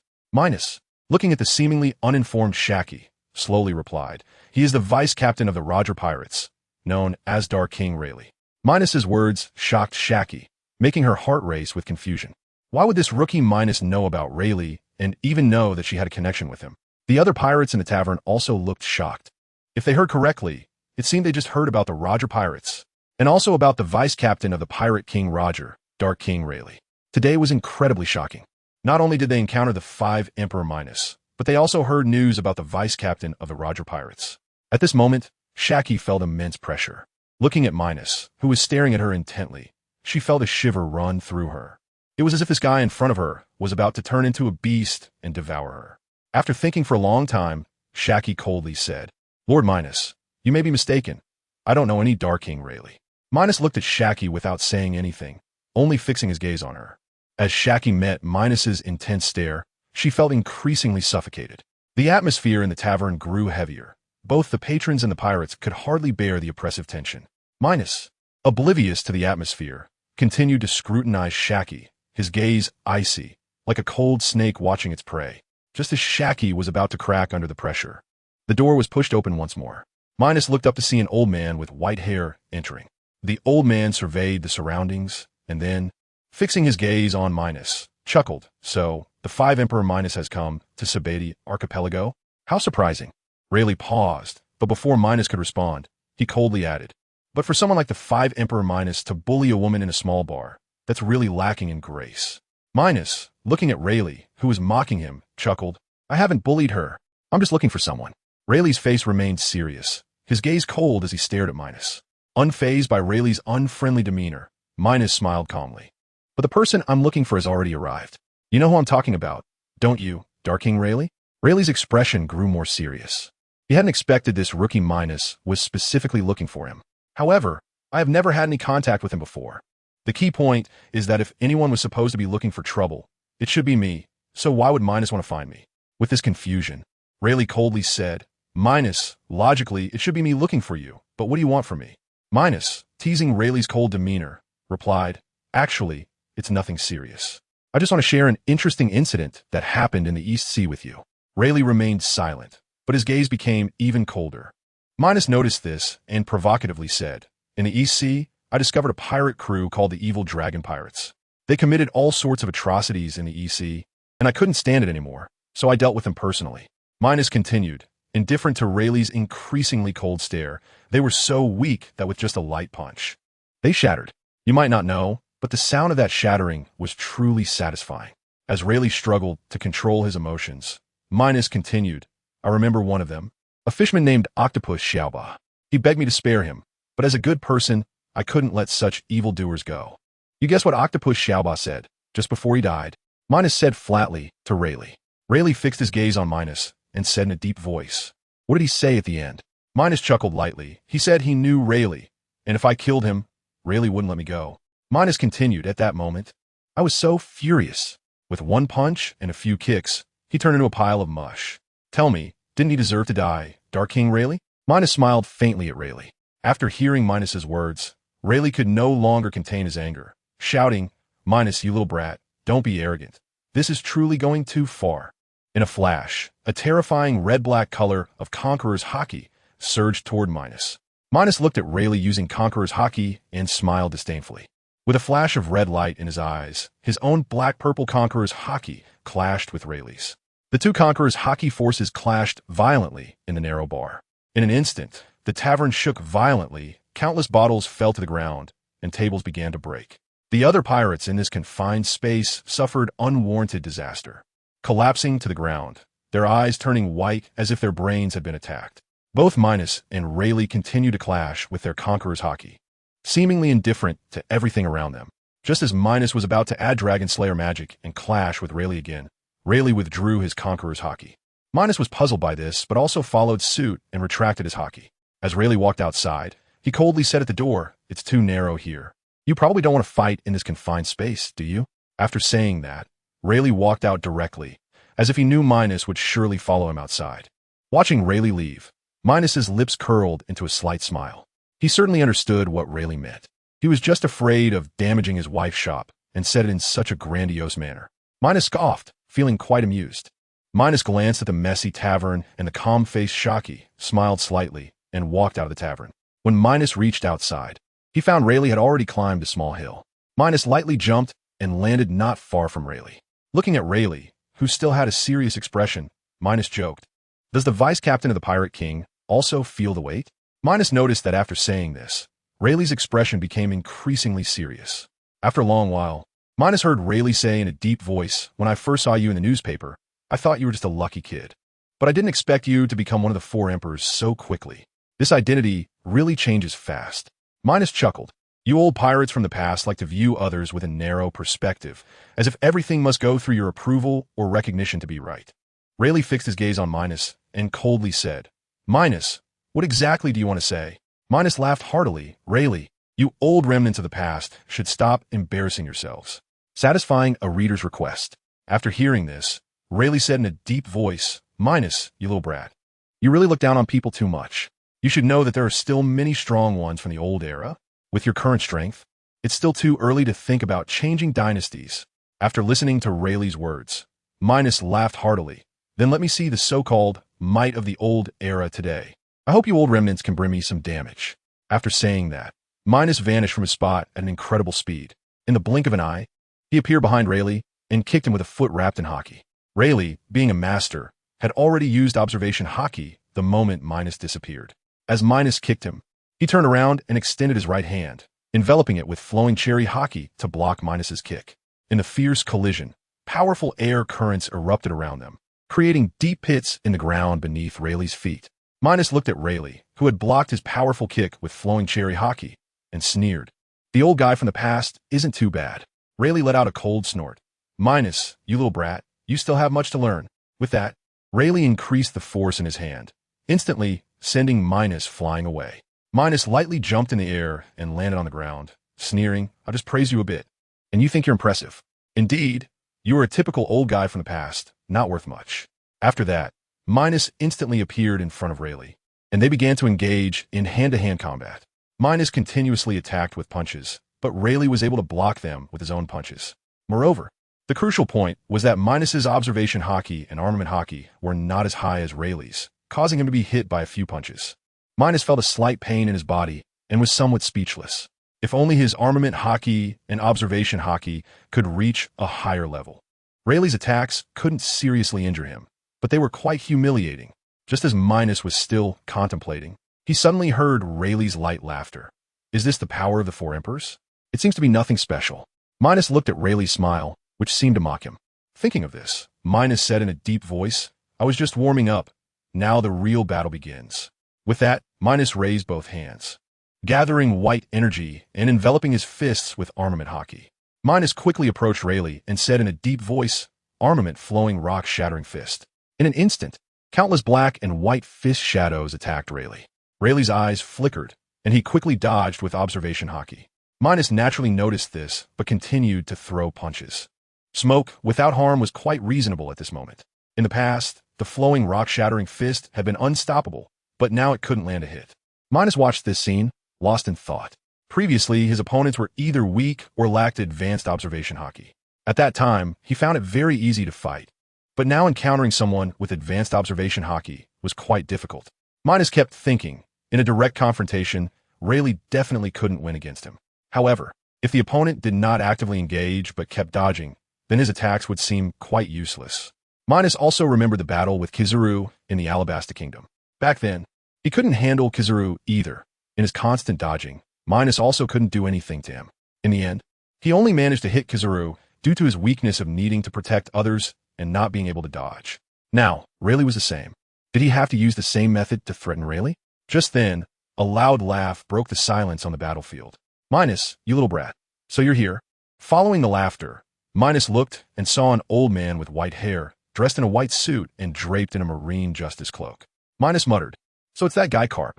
Moreover, it seemed he had someone behind him. Indeed, the person who came was Kizaru, whom Minos had a brief encounter with not long ago. At this moment, Kizaru was exclaiming in distress, "Vice Admiral Carp, wait for me." Minos looked seriously at the current situation. Right in front of him, Rayleigh was eyeing him, while on the side, Carp and Kizaru were closely watching him. Minos swept his gaze over everyone and said in a deep voice, "Don't tell me the Marines and pirates are teaming up?" After he said this, he heard Carp laugh heartily. That's not the case. I'm just here to capture you, but I didn't expect this old guy Rayleigh to be here too. Kizaru looked at Carp, who had just revealed information, and was quite speechless. Vice Admiral Carp? How could you let that slip? Carp scratched his head. What's the big deal? Anyway, Minos can't escape. Minos looked at Carp's demeanor and was quite speechless. If he wanted to leave, no one could stop him. Then, Minos heard Carp laugh loudly. Someone once said that the Dark King Rayleigh was in the Sabati archipelago, and I didn't believe it at the time. Now it seems to be true. Minos turned his gaze to Rayleigh, who smiled and said, Carp, it has been many years since we last met. But, Minos saw Rayleigh pause for a moment, then heard Rayleigh coldly say to him, Today I'm mainly here to deal with this little brat Minos. Your marine matters have nothing to do with me. Minos was quite speechless. Even at this point, Rayleigh still wanted to deal with him. Just how annoying was he? At that moment, Minos heard bad news coming from Carp's side. Carp took over the conversation and laughed. Since that's the case, why don't we team up to take care of Minos? Fine. Minos was very speechless at this moment. Why did everyone want to deal with him? Moreover, there were three powerful figures. This was truly too interesting. Thinking of this, Minos sneered, You guys are too shameless. Actually teaming up. Kizaru took over Minos's words and sneered. This is called dolls fair in war. Back then, you made me suffer greatly in Alabasta. Now, it's just returning the favor. Minos was speechless upon hearing what Kizaru said. He thought to himself, Is it really necessary? Didn't you get tricked by me once before? Just then, Minos heard Carp laugh heartily. Minos, you're quite lucky. The original plan was just for me and Kizaru to capture you. Carp continued, I didn't expect you to have a conflict with that old guy, Rayleigh. Don't blame us for taking advantage of the situation. Minos glanced at Carp and the others, saying flatly, If you want to catch me, then come on. As he spoke, Minos wrapped his fist in armament hockey and charged straight at Carp. Carp, seeing Minos daring to attack him, found it amusing. In an instant, both of them engaged in an intense battle of martial arts, exchanging blows. Minos looked at Carp in front of him and murmured, as expected of a Navy hero, Your punches are indeed hard and painful. Carp laughed at Minos, saying, You're strong, kid, but your armament hockey and observation hockey are not yet fully developed. After saying that, Carp quickly appeared next to Minos and landed a heavy punch on him. The moment Minos saw Carp disappear, he felt something was wrong. However, he realized it was too late. Before he could even use his observation hockey, he was sent flying by Carp's punch. Minos felt a slight sting in his body and looked up at Carp's flowing cherry blossom hockey with disbelief. The flowing cherry blossom wasn't very powerful, but could still hurt. Minos sighed, Looks like I'll have to use Dragon Slayer magic. As soon as he finished speaking, black and purple energy appeared around his body. This sudden change made the three people next to him alert. Kizaru said seriously, What is this? Why do I feel a sense of dread? Carp's face was also serious. This thing is terrifying. If we're not careful and touch it, we might suffer serious injuries. Rayleigh stood by on high alert, thinking to himself, I didn't expect this kid Minos to hide his strength so well. If we're not careful, we might be caught off guard. Minos smiled at the tense expressions on Carp and the others. This is just a special energy. You can savor it next. With that, Minos vanished from his spot and appeared next to Rayleigh, his black and purple fists smashing towards Rayleigh's back. In Minos's eyes, it seemed like Rayleigh had eyes in the back of his head as he turned around and activated his flowing cherry blossom hockey. The two fists collided instantly. Minos smiled slightly at this scene, thinking that Rayleigh had no idea about the effects of Dragon Slayer magic. With a loud bang, under the incredulous gazes of Carp and Kizaru, Rayleigh was sent flying by a single punch. As the smoke cleared, Rayleigh's figure appeared before everyone. However, the area where Rayleigh was hit by the black and purple energy looked as if his life force had been absorbed, becoming shriveled. Additionally, Rayleigh's body suffered severe injuries from the heavy punch. Minos laughed at the pained Rayleigh, saying, I knew it. My Dragon Slayer magic can absorb more than just physical attacks. It could do this too? Rayleigh lay on the ground in agony, feeling that his flowing cherry blossom hockey had been absorbed the moment the black energy touched it. The most crucial part was that a significant amount of his life force had also been absorbed. Slowly rising to his feet, Rayleigh's expression was grave. Minos, this energy of yours is too evil. One day, it will backfire on you. Upon hearing Rayleigh's words, Minos laughed. I think this dark energy is quite powerful. In my hands, it's a good thing. Carp, on the side, said sternly, Minos, you little brat, you are indeed too evil. Today, I must capture you and take you to Impel Down. Minos turned his gaze to Carp and smiled lightly. Do you know what I hate most about you Navy guys? Rayleigh, holding his wound, and Kizaru both looked at Minos with serious expressions, waiting for him to say more. Minos coldly looked at Carp and said, "It's that you Navy are too hypocritical and too arrogant." Before Carp and Kizaru could retort, Minos continued, "You say everyone has their own justice, but in reality, it's just an excuse for yourselves." Minos's words made the atmosphere on the battlefield even more tense, and for a long time, no one spoke. As Minos was about to say something more to Carp and Kizaru, Carp interrupted him. Minos looked at Carp, who angrily shouted, "Minos, you little brat, what do you know? If it weren't for us Navy, the people in the pirate world wouldn't know how much disaster they would suffer." Carp continued, "Minos, you know nothing. You don't have the right to speak about us Navy." Kizaru quietly watched Minos, acknowledging that there were indeed many corrupt elements within the Navy. However, that wasn't a valid reason for Minos to speak ill of them. Minos coldly looked at Carp. "Since you say the Navy is so good, then why are there so many civilians going out to sea? And why are there Navy officers collaborating with pirates to embezzle and oppress other civilians?" After Minos's words, Carp and Kizaru's expressions became even uglier. What Minos said was indeed the truth, and they had no way to refute it. Setting aside the facts, was Minos himself not wrong? Killing so many of our Navy soldiers, destroying islands, leading to towns being wrecked, exterminating the ghost spider, injuring both Tashigi and Akiji, was all of this not related to Minos? Minos looked at the grim-faced Carp and Kizaru and loudly declared, "Since everyone has their own opinions, let's settle this with strength." After saying that, Minos vanished from his spot and appeared next to Carp. His black and purple fist struck forcefully towards Carp. As Minos disappeared, Carp's eyes flashed red, using observation hockey to scan, and saw Minos coming up behind him. Carp clenched his fist, wrapping his flowing cherry blossom hockey around it, and struck back hard against Minos's punch. Minos was secretly pleased to see this scene. This old guy Carp actually wanted to go head-to-head with me? Sure enough, Minos felt Carp's energy flowing into his body, transforming into dark magic under the change of Dragon Slayer magic. Minos could feel it, and Carp naturally felt his hockey depleting. Just as Minos was enjoying this, he suddenly saw Carp dodge instead of colliding with him. Minos's fist struck the ground, creating a deep pit as the earth was upheaved layer by layer. Dust filled the air, and Minos quietly watched Carp through the dust. Minos sighed internally, as expected of that old man Carp. Once he realized I could absorb flowing cherry blossom hockey, he decisively canceled the hard confrontation. At this moment, Carp had retreated back to Kizaru's side, looking grave as he stared at Minos through the dust. Kizaru, noticing Carp's serious expression, asked Vice Admiral Carp, "What exactly is that black and purple energy from Minos?" Carp fixed his gaze on the dust. Speaking seriously, that little brat Minos's black and purple energy is indeed very evil. It can absorb my armament hockey. No wonder that old guy really fell victim to Minos's deception. After hearing Carp's words, the expression on Huang Yuan's face became serious.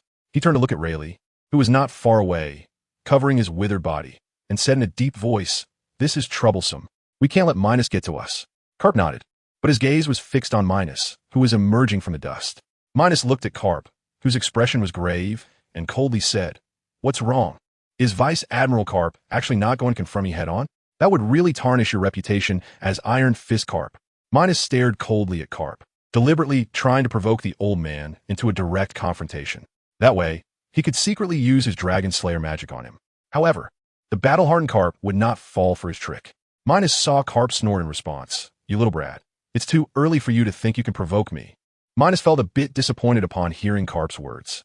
As expected, it was indeed difficult to anger this old man. Just as Minos was about to say something, a voice came from Carp. Minos looked at the previously serious Carp and laughed loudly.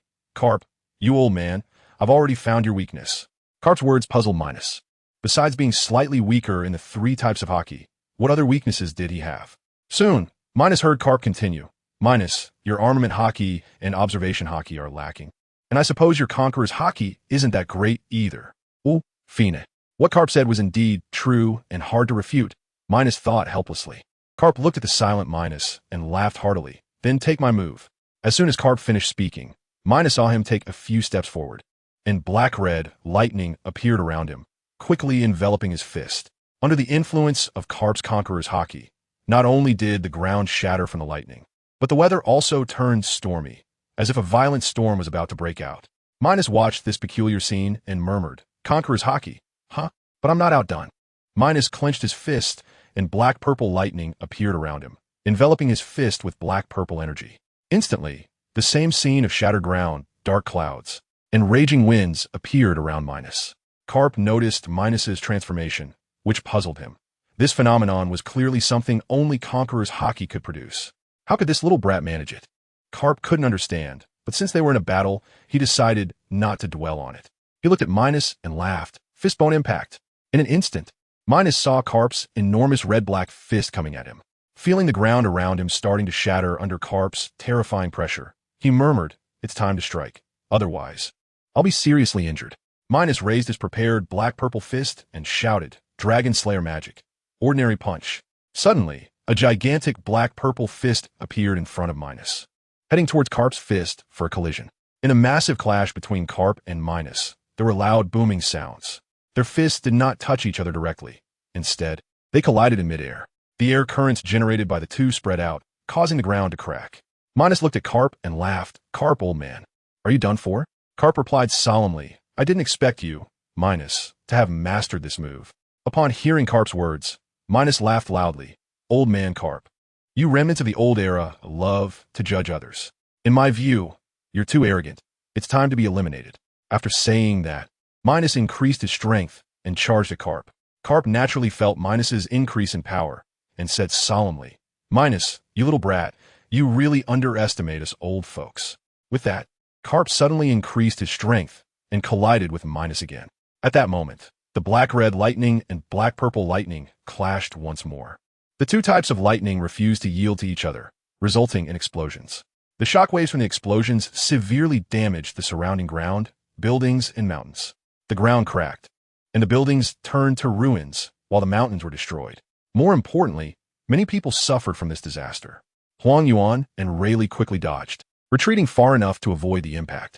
Huang Yuan looked up at the sky in horror and exclaimed, "Kua Inai, so terrifying." Rayleigh, of course, also saw the shocking scene in the sky. The originally overcast sky was now split into two, as if it had been cleaved apart. Rayleigh stared at the sky in silence, his fists clenched tightly, revealing his inner shock.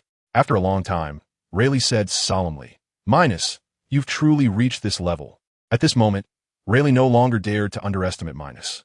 He clearly understood what had happened with the sky being split. Meanwhile, Minos and Carp emerged from the dust. Minos reflected on the earlier scene. He and Carp had been blown away by the energy explosion. Minos was speechless. He had actually been blown away by his own energy.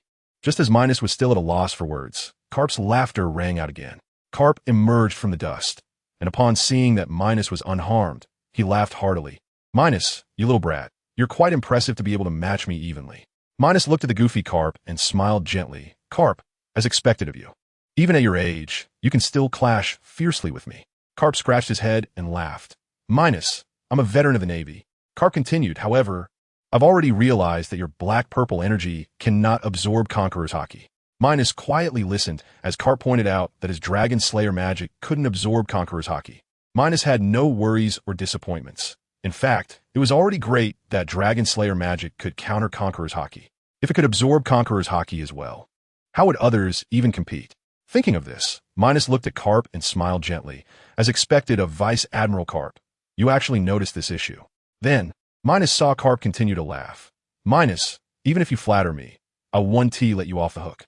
Just as Minos was about to say something, he suddenly heard Carp's voice again.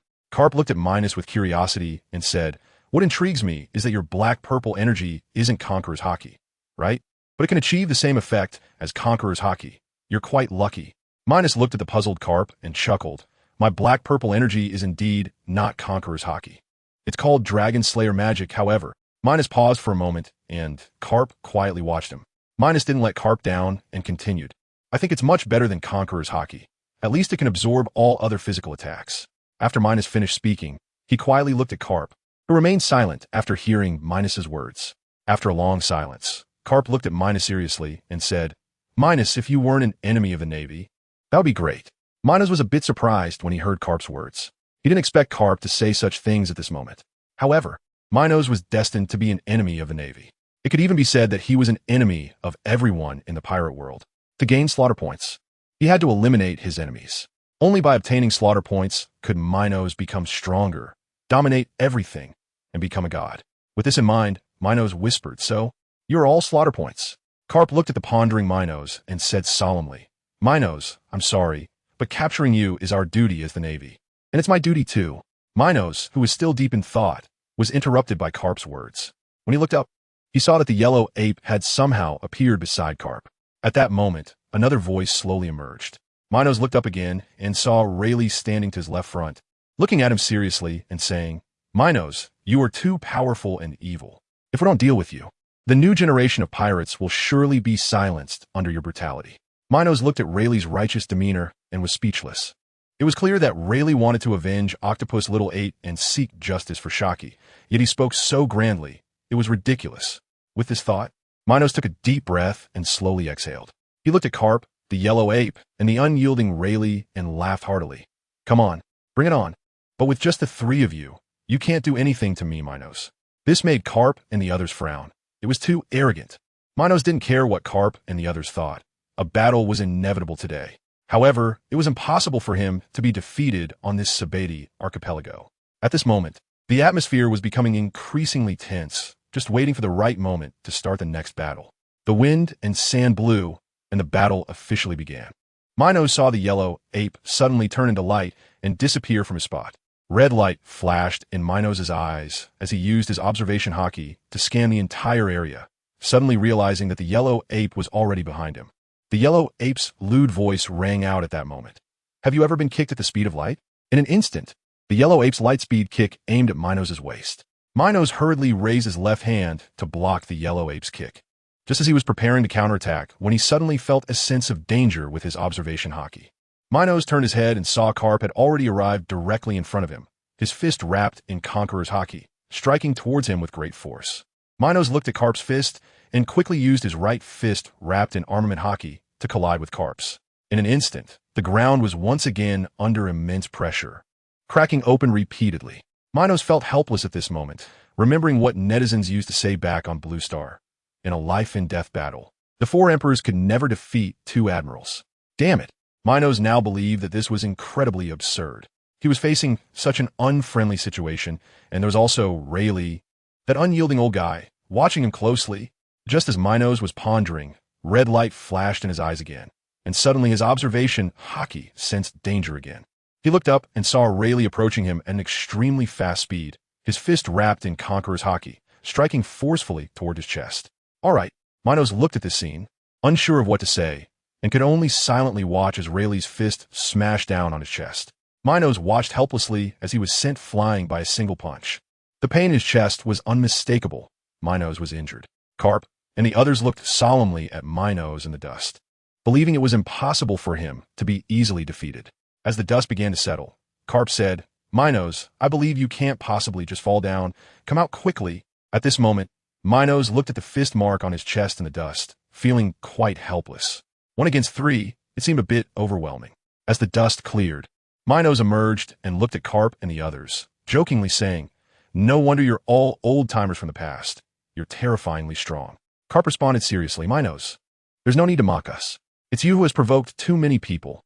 Otherwise, we wouldn't be surrounding you right now. Minos looked at Carp and the others with a cold smile. There's no point in talking too much. Let's continue the battle, Minos whispered to himself. And suddenly, black-purple energy appeared on his body. Carp and the others looked at the black-purple energy with serious expressions. The yellow ape whispered, We must not let Minos' evil energy touch us. The yellow ape transformed into light and jumped into the air, saying seriously, We just need to keep exhausting his stamina. There's no need to clash with him head-on. After he spoke, the yellow ape crossed his arms in the air, and light points appeared in his hands. Looking at Minos surrounded by black-purple energy, the yellow ape said solemnly, Yada no Kagami. After the yellow ape landed, countless light spheres attacked Minos. Minos was tightly wrapped by the Dragon Slayer magic and stood on the ground, allowing the yellow ape's light spheres to attack without dodging. The light spheres collided with Minos' Dragon Slayer magic. However, the yellow ape's light spheres were devoured by the black-purple Dragon Slayer magic before they could hit Minos. Some of the light spheres, however, struck the ground. At that moment, the ground began to crack again, suffering unbearable damage. After a long time of collision between the light spheres and the Dragon Slayer magic, Minos and the yellow ape finally stopped. The yellow ape returned to the ground, looking at the dust with a serious expression. That guy Minos seems to have devoured my Yada no Kagami. Carp smiled lightly. Have you noticed? Although Minos' black-purple energy is devouring your light spheres, it seems to be gradually shrinking. Rayleigh, hearing Carp's words, nodded and said, Indeed, Minos' black-purple energy is indeed getting smaller after devouring many light spheres. The yellow ape, with a serious expression, said, So, as long as we keep exhausting him, that black-purple energy will completely disappear, right? Carp and Rayleigh also relaxed at that moment and nodded in agreement. Meanwhile, Minos in the dust was quite troubled. He had also noticed that his Dragon Slayer magic seemed to be gradually diminishing. The key issue was that Carp and the others seemed to be unwilling to engage in close combat anymore, switching to long-range attacks to continuously wear him down, which was increasingly unfavorable for him. Although he could absorb other energy to convert it into dark magic power, he had already used the Dragon Slayer magic many times in the previous battle, and it was now beginning to dwindle. What should he do about this? As the dust settled, Minos stepped out. However, to his surprise, Carp and the others had relaxed their expressions. Minos thought for a moment and roughly understood why Carp and the others were at ease. Clearly, they had guessed the reason why his Dragon Slayer magic was gradually decreasing. Sure enough, Carp's voice came through, confirming Minos' suspicion. Carp looked at Minos and laughed heartily. Minos, you should surrender soon. We have already discovered that your black-purple energy is gradually decreasing, and soon it will no longer pose a threat to us. Minos listened to Carp's words in silence. Surrender was impossible, and he would never surrender in this lifetime. Carp, seeing Minos' silence, confirmed that he was indeed a stubborn person, which brought a flash of disappointment to Carp's eyes. At Carp's signal, Kizaru was ready to exhaust Minos once again, while Rayleigh was also preparing to continue his attack on Minos. Minos noticed the change in momentum from Carp and the others, which made him consider whether to transform into the Black Dragon King, cause massive destruction in Sabati Archipelago, and then escape. The atmosphere on the scene became tense once again, ready to explode at any moment. As long as Minos showed any sign of weakness, a battle would surely break out again. After a long silence, Minos decided he was too lazy to confront Carp and the others head-on. He immediately decided to transform into the Black Dragon King and wreak havoc in Sabati Archipelago. A steady and powerful voice echoed across the battlefield, accompanied by a tremendous oppressive force that appeared on the scene. What are you all doing? Why not let me join in? A young man in a black trench coat chuckled lightly. Minos looked up and saw the man was quite cold. He wore a black trench coat, and most notably, his hands were in his pockets, radiating a terrifying magical power. In front of Carp and the others was an incredibly overwhelming black aura, even more frightening than the Conqueror's Haki. Minos smirked at the sight of Chung Xiaoyu. This was going to be fun. Previously, Chung Xiaoyu had already arrived at Sabati Archipelago. Upon arriving, he found that nothing had happened in Sabati Archipelago, leading him to suspect that the main body had not come to Sabati Archipelago. Otherwise, how could there be no riots? Thus, Chung Xiaoyu stayed in Sabati Archipelago for a day, not only waiting for the main body, but also investigating how to become famous. However, Chung Xiaoyu thought of a good idea, to kidnap a celestial dragon. Unfortunately, due to the riot caused by Minos, there were many guards around the celestial dragons, and with Kizaru protecting them, Chung Xiaoyu was momentarily at a loss. Fortunately, after waiting for a day, Minos' arrival caused panic among the people of Sabati Archipelago, who fled in all directions. Upon hearing the news, Kizaru transformed into light and went to capture Minos with Carp. Chung Xiaoyu casually had his shadow soldiers inquire and receive the news that the main body had already arrived at Sabati Archipelago. Knowing the main body's personality, Chung Xiaoyu anticipated a great battle would occur in Sabati Archipelago. Therefore, he was waiting for the main body to engage in battle to attract the attention of the Navy, which would give him the opportunity to act. Coincidentally, that foolish celestial dragon was wandering on the streets of Sabati Archipelago under such circumstances. Chung Xiaoyu seized the opportunity, knocked out the celestial dragon, placed him in his shadow, and directly escaped. The Navy and CP agents responsible for protecting the celestial dragon were dumbfounded. The celestial dragon had just vanished before their eyes. Once they reacted, the Navy soldiers and CP agents were terrified. How could the celestial dragon disappear in front of them? Wasn't that a failure on their part? The Navy soldiers and CP agents were in despair, fearing for their lives. At that moment, Sabati Archipelago was in chaos once again, and Chung Xiaoyu, the instigator, was rushing towards the fierce battle. When Chung Xiaoyu arrived on the battlefield, he saw Minos being besieged. This made Chung Xiaoyu laugh inwardly. Wasn't this the way he became famous in Sabati Archipelago? So, Chung Xiaoyu timed his entrance perfectly, appearing with his hands in his pockets. Try to look impressive. Minos inquired in his mind. Can I communicate with Chung Xiaoyu telepathically? Ding, you can host. Minos was a bit surprised. He only wanted to ask, but didn't he expect it to be possible? Minos continued to ask in his mind. Then how should I communicate with Chung Xiaoyu? Ding, since Chung Xiaoyu is a clone of the host, you can communicate with him directly in your mind. After hearing the system's words, Minos called out in his mind. Chung Xiaoyu, can you hear me? When Chung Xiaoyu did not respond, Minos thought he had failed, but then he heard Chung Xiaoyu's voice. Main body, did you call me? Chung Xiaoyu sounded a bit surprised. Clearly, he did not expect the main body to communicate telepathically. However, Chung Xiaoyu thought that with the system, it was not surprising. Minos was happy to hear Chung Xiaoyu's voice. When did you arrive at Sabaody Archipelago? Chung Xiaoyu chuckled lightly. I arrived at Sabaody Archipelago yesterday. Moreover, while you were in a fierce battle, I accomplished something big. Minos was a bit taken aback by Chung Xiaoyu's words. He didn't expect Chung Xiaoyu to arrive at Sabaody Archipelago earlier than him. As for the big thing he mentioned, could it be bigger than his current battle against Carp, Kizaru, and Rayleigh?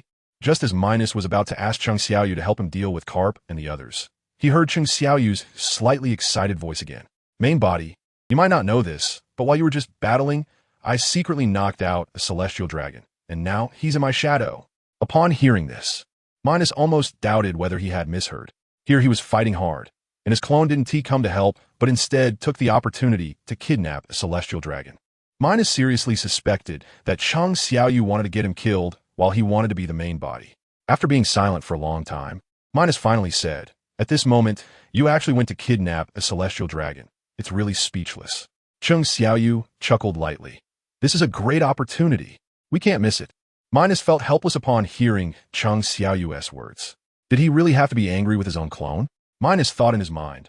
Later, I will hold off Carp, and you go deal with that old guy Rayleigh, while Kizaru will be fought by General Flying Dragon, just to test what level General Flying Dragon's strength has reached. Chung Xiaoyu agreed.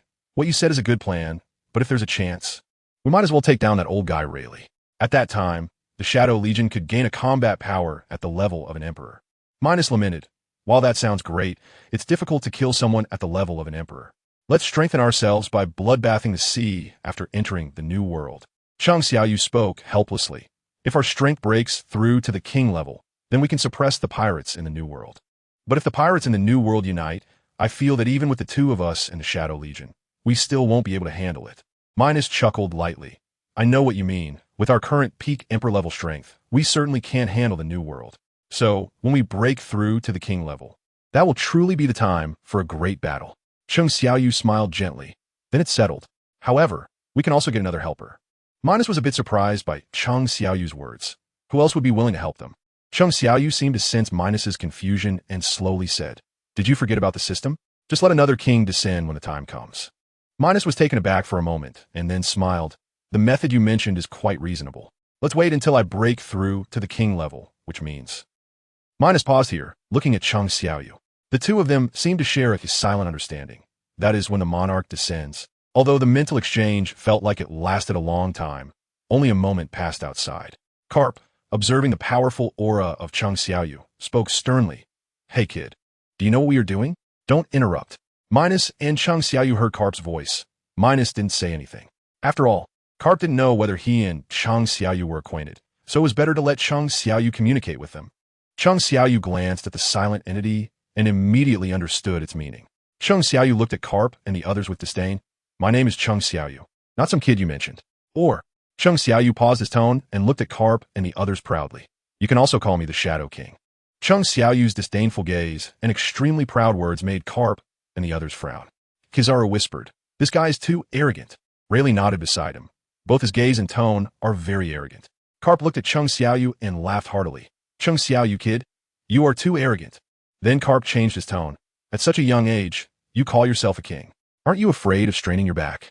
Chung Xiaoyu once again looked at Carp and the others with disdain. Arrogance requires ability, and I just happen to have it.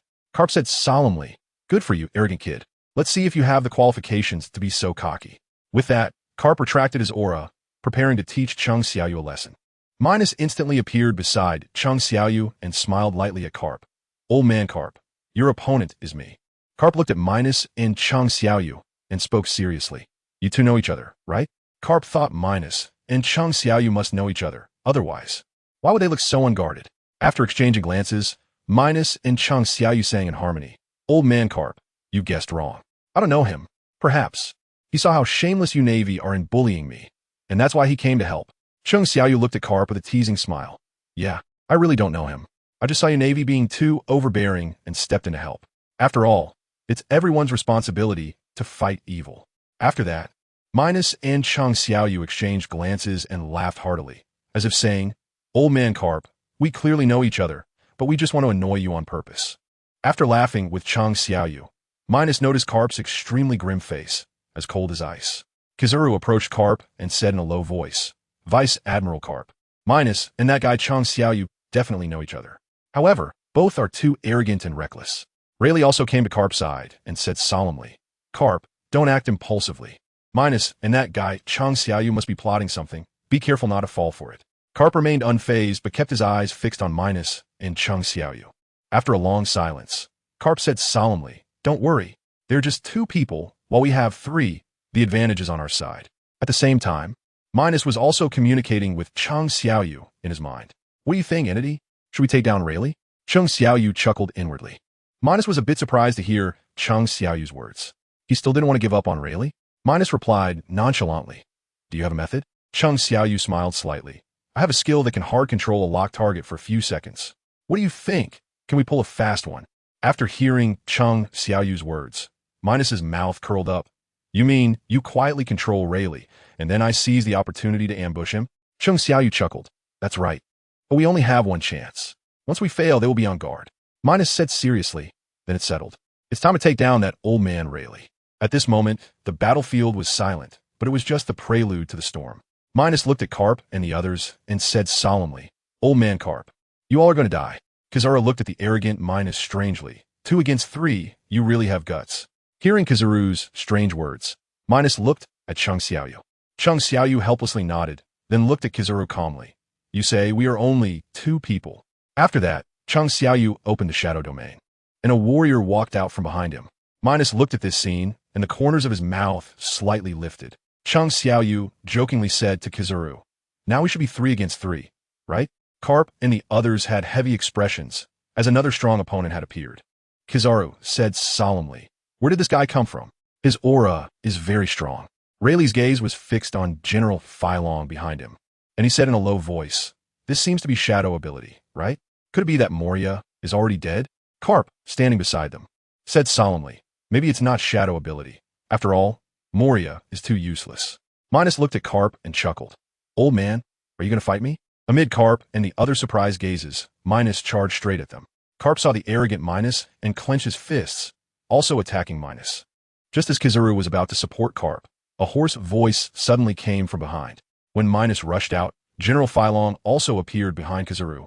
General Phylong looked at Kizuru in front of him and said blandly, Your opponent is me. Kizuru turned around and looked at the shadow general behind him, saying oddly, Kawaii and I, so scary. Chung Xiaoyu, still with a carefree demeanor and a kingly aura, vanished from his spot and appeared behind Rayleigh, saying lightly, Why don't we have some fun? Rayleigh turned around to look at Chung Xiaoyu and said sternly, I didn't expect that you would have 3 masters without us noticing. Are you planning to dominate the seas? Chung Xiaoyu was a bit surprised that Rayleigh, this old man, had indeed seen through their relationship. However, so what? Today, this old man Rayleigh would undoubtedly die. Thinking of this, Chung Xiaoyu covered himself in magical power and charged straight at Rayleigh. At this moment, the clash between the king-level and emperor-level powers on the Sabeti archipelago officially began. Meanwhile, Minos and Carp's fists collided fiercely. Both engaged in a brutal hand-to-hand combat without any frills. Minos looked at the punch marks on his body, feeling quite helpless. Carp's punches were indeed irritating, but his own punches were not bad either. Minos looked at the punch marks left by Carp and smiled slightly. Minos laughed loudly. Old man Carp, how about trying my move? With that, Minos gathered power in both hands and vanished from his spot, arriving in front of Carp at an extremely fast speed. Minos smiled faintly, consecutive normal punches. In an instant, countless punches attacked Carp. Kapu saw countless fists from Minos, wrapped in flowing cherries armed color hockey, as they both swung their fists and collided. The shockwave generated by their punches turned the ground and buildings of the Sabeti archipelago into ruins. Minos laughed heartily while swinging his fists, Not bad. Old man Kapu, you can actually wrap your whole body in flowing cherry hockey. Kapu chuckled lightly while swinging his fists. Don't underestimate people, Kid Minos. I've told you, there is still a lot you don't know. Minos remained silent, wrapping his hands in black-purple dragon slayer magic and forcefully swung at Kapu. Seeing Minos using this underhanded tactic again, Kapu could only dodge frantically, afraid of being hit by Minos's fists. Minos chased after Kapu, laughing. Old man Kapu, if you have the guts, don't run. Hearing Minos's shameless words, Kapu was nearly furious. He was a tiger, but not a fool. With such a disgusting tactic, would he just let himself be hit? Taking this opportunity, Minos glanced over at Kizaru and General Flying Dragon. To Minos's surprise, General Flying Dragon was actually evenly matched with Kizaru. The key point was that General Flying Dragon had drawn his Autumn Water while Kizaru had drawn his Amaterasu sword, and they were competing in swordsmanship. However, at the moment, General Flying Dragon still held the upper hand. Minos then turned his gaze to Chung Xiaoyu and Rayleigh. How should I put it? Rayleigh was being heavily suppressed by Chung Xiaoyu. Chung Xiaoyu had somehow obtained a short sword and was slashing at Rayleigh. Rayleigh also drew his sword and engaged in battle with Chung Xiaoyu. Overall, they were definitely at a significant advantage. Just then, Kapu suddenly appeared beside Minos and punched him hard in the chest. By the time Minos reacted, he was already sent flying. Damn it! Minos cursed as he lay in the ruins. This Kapu is too shameless. He actually ambushed me. So disgraceful. As Minos stood up, he heard Kapu's loud laughter. Kapu looked at the standing Minos and laughed heartily. Kid Minos, you're too naive. You dare to get distracted while fighting me. Minos stood up, coldly staring at Kapu, thinking that this old man was indeed disgusting. With his current strength, it was really difficult to take him down. When he breaks through to the king level, he must take Kapu's head as a sacrifice to the heavens. Just then, Minos heard Chung Xiaoyu's voice in his heart. Can you hear me, main body? Minos, surprised, replied. Chung Xiaoyu, are you ready to ambush Rayleigh? Soon, Minos heard Chung Xiaoyu chuckle lightly. Yes, I'm ready. Now it just depends on you. Minos calmly said. Since you're ready, then let us begin. Minos no longer communicated with Chung Xiaoyu, looking at Kapu in front of him and chuckling. Old man Kapu, that was just a warm-up. Now you're going to die. In Kapu's serious gaze, Minos activated his Dragon Slayer magic once again.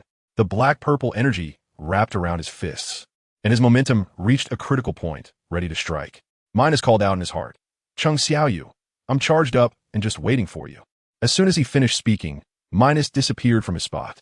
Kapu still thought Minos was coming towards him, quickly using his observation hockey to search around him. However, Kapu couldn't see where that kid Minos had run off to. Meanwhile, Chung Xiaoyu had sensed that the main body was ready, and it was time for Rayleigh, that old man, to die. Thinking of this, Chung Xiaoyu looked at the already injured Rayleigh and said in a deep voice, Hand of the ruler. In an instant, black energy erupted from Minos and surged toward Rayleigh.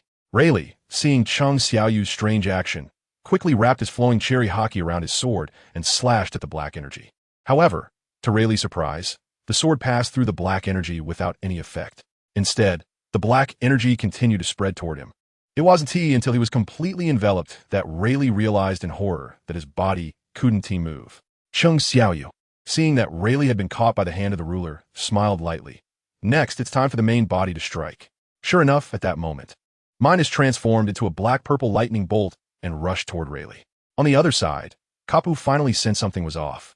His eyes flashed with the red light of observation hockey, and what he saw was that Rayleigh seemed to be frozen in place, while Minos was speeding toward him. At this point, Kapu realized that he had been set up by Minos and Chung Xiaoyu, and their true target was Rayleigh. Thinking of this, Kapu shouted loudly, Rayleigh, be careful. Minos's target is you. At the same time, Kapu rushed toward Rayleigh. However, it was already too late. Minos had reached Rayleigh's back. Minos looked at the immobilized Rayleigh with a cold smile. Old man, I've long found you displeasing. Now you're going to die. After saying that, Minos struck hard at Rayleigh's back, simultaneously saying in a deep voice, Dragon Slayer magic, ordinary punch. In an instant, a black-purple fist struck Rayleigh's back. Rayleigh felt the danger behind him and was extremely anxious in his heart. Was he really going to die today? It wasn't just Rayleigh thinking this. Chung Xiaoyu and Minos were also thinking the same thing. That old man Rayleigh was definitely doomed. However, just at that moment, something occurred that left Minos and Chung Xiaoyu in disbelief. At this critical moment, a woman in a tight suit with short black hair appeared behind Rayleigh. With her weak-armed color hockey, she forcefully blocked Minos's attack behind Rayleigh. The Dragon Slayer magic, ordinary punch, comparable to a powerful attack, exploded upon contact with Xiachi. A loud roar echoed once again across the Sabeti archipelago as Kapu arrived to find nothing but devastation, with dust swirling like thick fog. Kapu looked at Minos and Chung Xiaoyu and roared, "Kid Minos, you're too despicable." Minos and Chung Xiaoyu stood side by side, ignoring Kapu, their eyes fixed on the dust that resembled fog. At this moment, under Minos's powerful attack, the battlefield had fallen silent. Kizaru had come to Kapu's side, while General Flying Dragon stood behind Chung Xiaoyu. Kizaru looked at the dust and said solemnly, "That guy Rayleigh, even if he doesn't die, he'll lose a layer of skin." Kapu, who was extremely angry, still spoke calmly upon hearing Kizaru's words. "Right now, we still don't know what the situation is. However, that woman just now seemed to be Xiachi." On the other side, Minos and Chung Xiaoyu also looked particularly grim. They hadn't expected such a good opportunity would be ruined by that silly woman Xiachi. After a long silence, Minos' face darkened as he said, "That old man Rayleigh is really lucky to escape from such a deadly situation." Chung Xiaoyu stared coldly at the dust. "That silly woman Xiachi actually dared to ruin our big plan. This situation is her just deserts." Minos nodded in agreement and coldly said, "If that silly woman Xiachi is still alive after this, then let her disappear completely." Minos fixed his gaze on the dust and coldly said, "Since she likes to meddle, she must pay the price with her life." Chung Xiaoyu nodded and coldly replied, "Then it's settled. As long as Xiachi isn't dead, we will specifically target her. At that time, that old man Rayleigh will definitely protect Xiachi." Minos paused for a moment at Chung Xiaoyu's tone, then looked up to see Chung Xiaoyu smiling coldly. "Using that foolish woman Xiachi as bait, Rayleigh will definitely fall for it." Minos glanced at Chung Xiaoyu and chuckled lightly. "By then, it will be Rayleigh's time to die." As the dust settled, Minos and the others fixed their eyes on the figure in the arena. There, Rayleigh was kneeling on the ground, his body scorched, holding a person who was completely burnt. But unfortunately, it was now impossible to tell whether it was a man or a woman. At that moment, no one spoke. They just quietly watched the scene. However, the system's notification sounded at this time. "Ding, congratulations to the host for obtaining 300 points of kill value. Actually, I don't know Xiachi's bounty either, but let's say it's 730 million berries." Hearing the system notification, Minos smiled slightly. It seems Xiachi has perished. Just as Minos finished speaking, Carp shouted angrily, "Minos, you little brat, I misjudged you. You are truly despicable." Minos looked up at Carp's furious expression and chuckled lightly. "What do you mean by I'm despicable? If it weren't for that foolish woman Xiachi trying to withstand my punch, she wouldn't have died." Chung Xiaoyu took over Minos' words and spoke indifferently. "This is her own death wish. She has no one to blame." Carp was extremely furious as he listened to Minos and Chung Xiaoyu treat Xiachi's spirit of sacrificing her life for love as that of a foolish person. Minos, unfazed by Carp's expression, looked at the grieving Rayleigh in the arena and coldly laughed. Better to die heroically than to live in pain. After saying this, Minos unleashed a powerful aura, preparing to deal with that old man Rayleigh to avoid any unexpected incidents. Chung Xiaoyu looked at the indifferent Rayleigh and spoke calmly. "Rayleigh, you are suffering too much. Why not let us send you to hell?" After speaking, a strong magical power erupted from Chung Xiaoyu, and a demonic dagger appeared in his hand, ready to strike Rayleigh hard.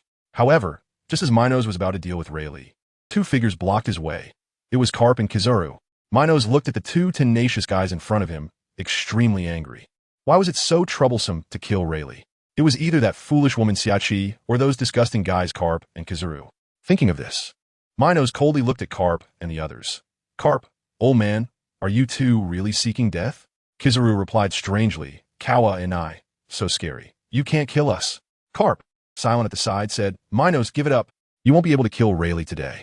When our reinforcements arrive, it will be your turn to be captured." Damn. Minos was infuriated by Carp's shameless words. That old man Carp was truly disgusting and was typically seeking death. After a long silence, the battle on the battlefield was about to erupt. Suddenly, Minos heard Chung Xiaoyu's voice in his heart. "Master, what should we do now? With Carp and Kizaru here, it's difficult for us to kill Rayleigh." Minos calmed himself down and slowly replied, "Next, you should leave for the New World.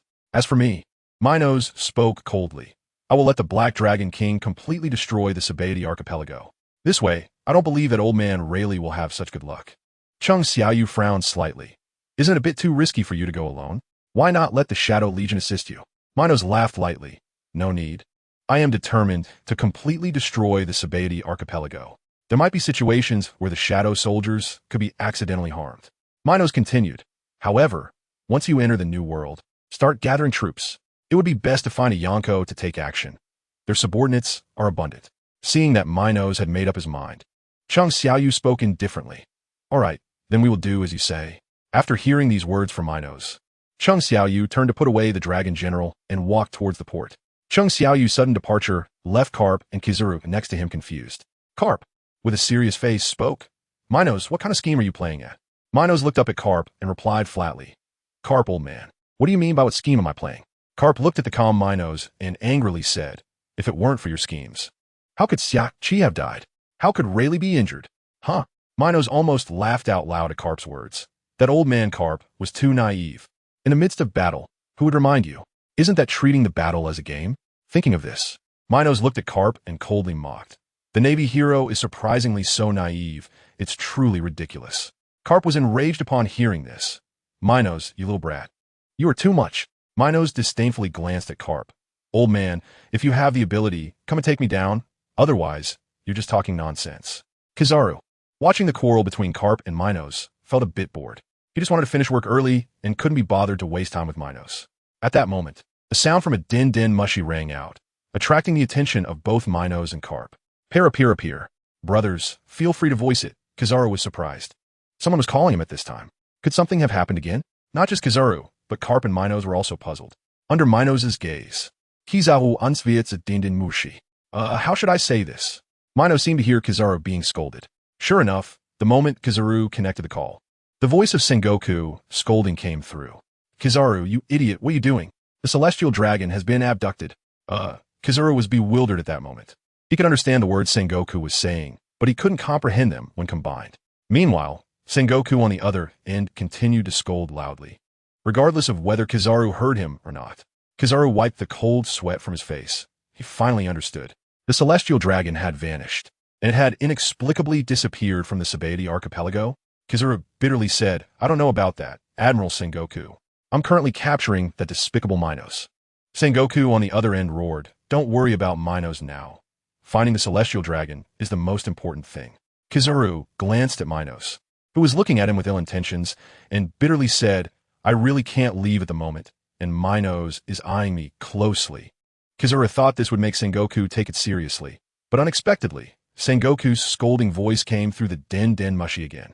What about that guy, Carp? Can't you guys capture Minos? Kizaru was at a loss for words. How could he explain to Sengoku that Minos had assistants? Kizaru looked at Carp beside him and bitterly said, Vice Admiral Carp is also here, but Minos is helpers, so it's difficult to take him down for the time being. After Huang Yuan finished speaking, he thought he would be scolded again by Sengoku on the other end of the din-din mushy, but there was silence instead. After a long time, Sengoku on the other end said seriously, try not to get too entangled with Minos. Leave first to find the celestial dragons. Huang Yuan heard Sengoku's words and replied easily, understood, Admiral Sengoku. We will try to avoid Minos and look for the celestial dragons. Soon, Huang Yuan hung up the phone and looked up to see a playful Minos. Minos felt a bit happy at this moment, although he hadn't heard much. He could confirm that Huang Yuan must have been scolded. This meant that something significant must have happened, or else Huang Yuan wouldn't have been scolded. Thinking of this, Minos decided to give Huang Yuan and Carp a bit of difficulty. For example, a roar would be nice.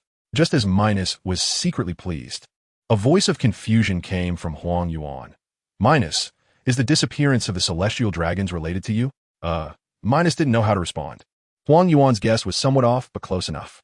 Looking at the silent Minos, Huang Yuan said firmly, Minos, I will ask you again. Is the disappearance of the celestial dragons really related to you? Just as Minos was about to say something in response, Carp, who was beside him, spoke first. What? Huang Yuan, are you saying the celestial dragons disappeared in the Sabaody archipelago? Huang Yuan glanced at Carp, thinking he was surprised because he was worried about the disappearance of the celestial dragons, and quickly replied bitterly, Vice Admiral Carp, the celestial dragons have already disappeared. However, Carp's next action left Huang Yuan dumbfounded. Carp looked at Huang Yuan and laughed heartily. That group of useless celestial dragons finally got their comeuppance. Huang Yuan truly didn't know what to say at this moment. Perhaps only Vice Admiral Carp had such boldness. Minos looked at the laughing Carp, feeling inexplicably amused. This was indeed very much like Carp. However, it was time to increase the intensity. Minos unleashed the dragon annihilation magic from his body, and instantly, dark, purple energy enveloped him. This change made both Carp and Huang Yuan tense up, fearing that Minos would chase after them with the dark purple energy. Soon, under the serious gazes of Carp and Huang Yuan, Minos's hands transformed into powerful black dragon claws. His legs became strong dragon legs, and his body morphed into a massive dragon form. Additionally, gigantic black dragon wings sprouted from his sides. A massive and powerful hooked dragon tail grew from his rear. And finally, his head transformed into a fierce black dragon mouth with blood-red eyes. Carp looked at this behemoth and said gravely, "Is this the phantom beast of that little brat Minos, the black dragon?" Huang Yuan beside him affirmed. Although it was just a casual mention in the newspaper, this is definitely Black Dragon Minos. Minos looked at Carp and Huang Yuan and roared, "Old man Carp, you can sink along with the Sabaody archipelago." After saying that, the Black Dragon King Minos flew directly into the sky. He only stopped when he could fully soar in the air. The Black Dragon King Minos looked down at the tiny figures below and opened his massive dragon mouth, gathering white energy in it. Soon, the Black Dragon King Minos gathered enough energy and said in a deep voice, "Roar of the Black Dragon." In an instant, a powerful pillar of white light shot down toward the island below. Carp and Huang Yuan on the ground watched this crazy scene of the Black Dragon King Minos and shouted angrily, "This Minos is too insane. He actually wants to destroy the island." Huang Yuan looked at the giant light pillar descending and said seriously, "Vice Admiral Carp, what should we do now?" Carp did not answer Huang Yuan, but tightened his own momentum. He concentrated his fist, and red-black lightning appeared on it. When the light pillar completely descended, Carp swung his fist towards it and shouted, "Fistbone impact." The massive fist collided with the powerful light pillar, and for a moment, neither side gained the upper hand. However, the airflow generated by the collision of the fist and the white pillar was wreaking havoc in the surrounding area. The deafening sound echoed across the Sabaody archipelago. The ground shook, and many surviving civilians were knocked to the ground, their eyes filled with fear. In the sky, the Black Dragon King Minos saw that his roar had been blocked by this old man Carp and immediately intensified his power. The white energy pillar grew larger and charged straight towards Carp. Carp, who was strenuously resisting the light pillar, noticed that it was growing stronger. Gritting his teeth, Carp increased his strength again and clashed violently with the Black Dragon King's light pillar. Time was running out, and the two powerful forces reached a critical point and exploded. The powerful shock wave spread outwards, starting from 1 meter, 2 meters, until it reached nearly a kilometer before stopping. The civilians affected by the explosion, the ground, the houses, and the streets were all destroyed. All that remained were deep craters and cracked ground and mountains. Meanwhile, in the sky, the Black Dragon King Minos also heard the system's notification sound. Ding! Congratulations to the host for obtaining 1 point of kill value. Ding! Congratulations to the host for obtaining 10 points of kill value. Ding! Congratulations to the host for obtaining 20 points of kill value. Ding! Congratulations to the host for obtaining kill value. Minos, who originally thought he had been blocked by Carp, roared with a laugh. Sure enough, the feeling of gaining kill value is really satisfying. However, Minos soon noticed an anomaly in the notification sound. That is, not once did it reach 10,000 points of kill value, which meant that Rayleigh had not died. At this moment, under the Sabaody archipelago, Huang Yuan was searching for Carp's figure among the ruins. Carp had been blasted into the ruins by the powerful impact from the fierce battle with the Black Dragon King Minos. However, he did not find Carp. Instead, he saw Rayleigh, whose face was filled with dead silence. Moreover, in his arms, he was holding a charred person, who was none other than the already deceased Shaki. Huang Yuan looked at Rayleigh in silence. Logically, he was a Navy officer and should be capturing pirates. But Rayleigh had just briefly cooperated with them against Minos, and it would be inappropriate to burn bridges now. Of course, the most important thing was not to provoke someone who was already in despair. At this moment, Rayleigh was indeed someone who had reached despair. Whether it was the death of his friend Roger or the death of Shaki, who had accompanied him, it was all too much. Thinking of this, Huang Yuan glanced at the sorrowful Rayleigh and sighed. "Rayleigh, we won't arrest you this time. After all, we have a common enemy." Rayleigh seemed not to have heard Huang Yuan's words. His heart was filled with immense pain. If it weren't for the last bit of obsession to avenge Shaki, he would have died directly under the attack of the Black Dragon King Minos just now. But since Shaki's revenge had not been fulfilled, he couldn't die. He had to find Minos and Cheng Xiaoyu to take revenge. If it weren't for them, Shaki wouldn't have died. Thinking of this, Rayleigh felt an uncontrollable rage within him. He swore he would not live as a human if he did not avenge this. Rayleigh remained silent and walked straight ahead, and when he reached Huang Yuan's side, he coldly said, "If your navy wants to take down Minos and Cheng Xiaoyu, then I will join you in eradicating Minos." After speaking, without waiting for Huang Yuan to say anything, Rayleigh headed straight for the port. Kizaru watched as Rayleigh left. Deep in thought, it seemed that Minos had truly provoked this guy. After a long silence, Kizaru muttered, "Well, this doesn't concern me for now. I should find Admiral Karp first." Just then, Karp punched through the wall that had fallen on him and emerged from the ruins. Seeing Karp appear, Kizaru quickly approached and asked, "Admiral Karp, are you all right?" Karp glanced at Kizaru and angrily shouted, "That Minos is too crazy. He came here with the intention of destroying Sabeti Archipelago." Kizaru, seeing that Karp was still in good spirits, understood that he was fine. After all, if he were hurt, he wouldn't be shouting like that. But they should find the celestial dragons first. Otherwise, Fleet Admiral Sengoku would go mad again. With that thought, Kizaru looked at the furious Karp and slowly spoke. Admiral Karp, Fleet Admiral Sengoku told us not to deal with Minos, but to find the celestial dragons first." Karp, who was still cursing, became even more furious upon hearing this. "What the hell do we need the celestial dragons for? Catching Minos is the most important thing right now." Kizaru, hearing Karp's words, instantly broke out in a cold sweat. He didn't dare to curse the celestial dragons like Karp did. After a long silence, Kizaru bitterly said, "After all, it's Fleet Admiral Sengoku's orders. We should listen to him first." Karp snorted coldly. "I think that old fool Sengoku is just confused." Kizaru felt helpless. Admiral Karp liked to be stubborn and liked to make things difficult for honest people like him. In the end, under Kizaru's persuasion, Karp still agreed to look for the celestial dragons. Meanwhile, in the sky, the Black Dragon King Minos was furious upon hearing the system's notification sound. That old guy Rayleigh was not dead. He immediately decided to search in the sky above Sabeti Archipelago.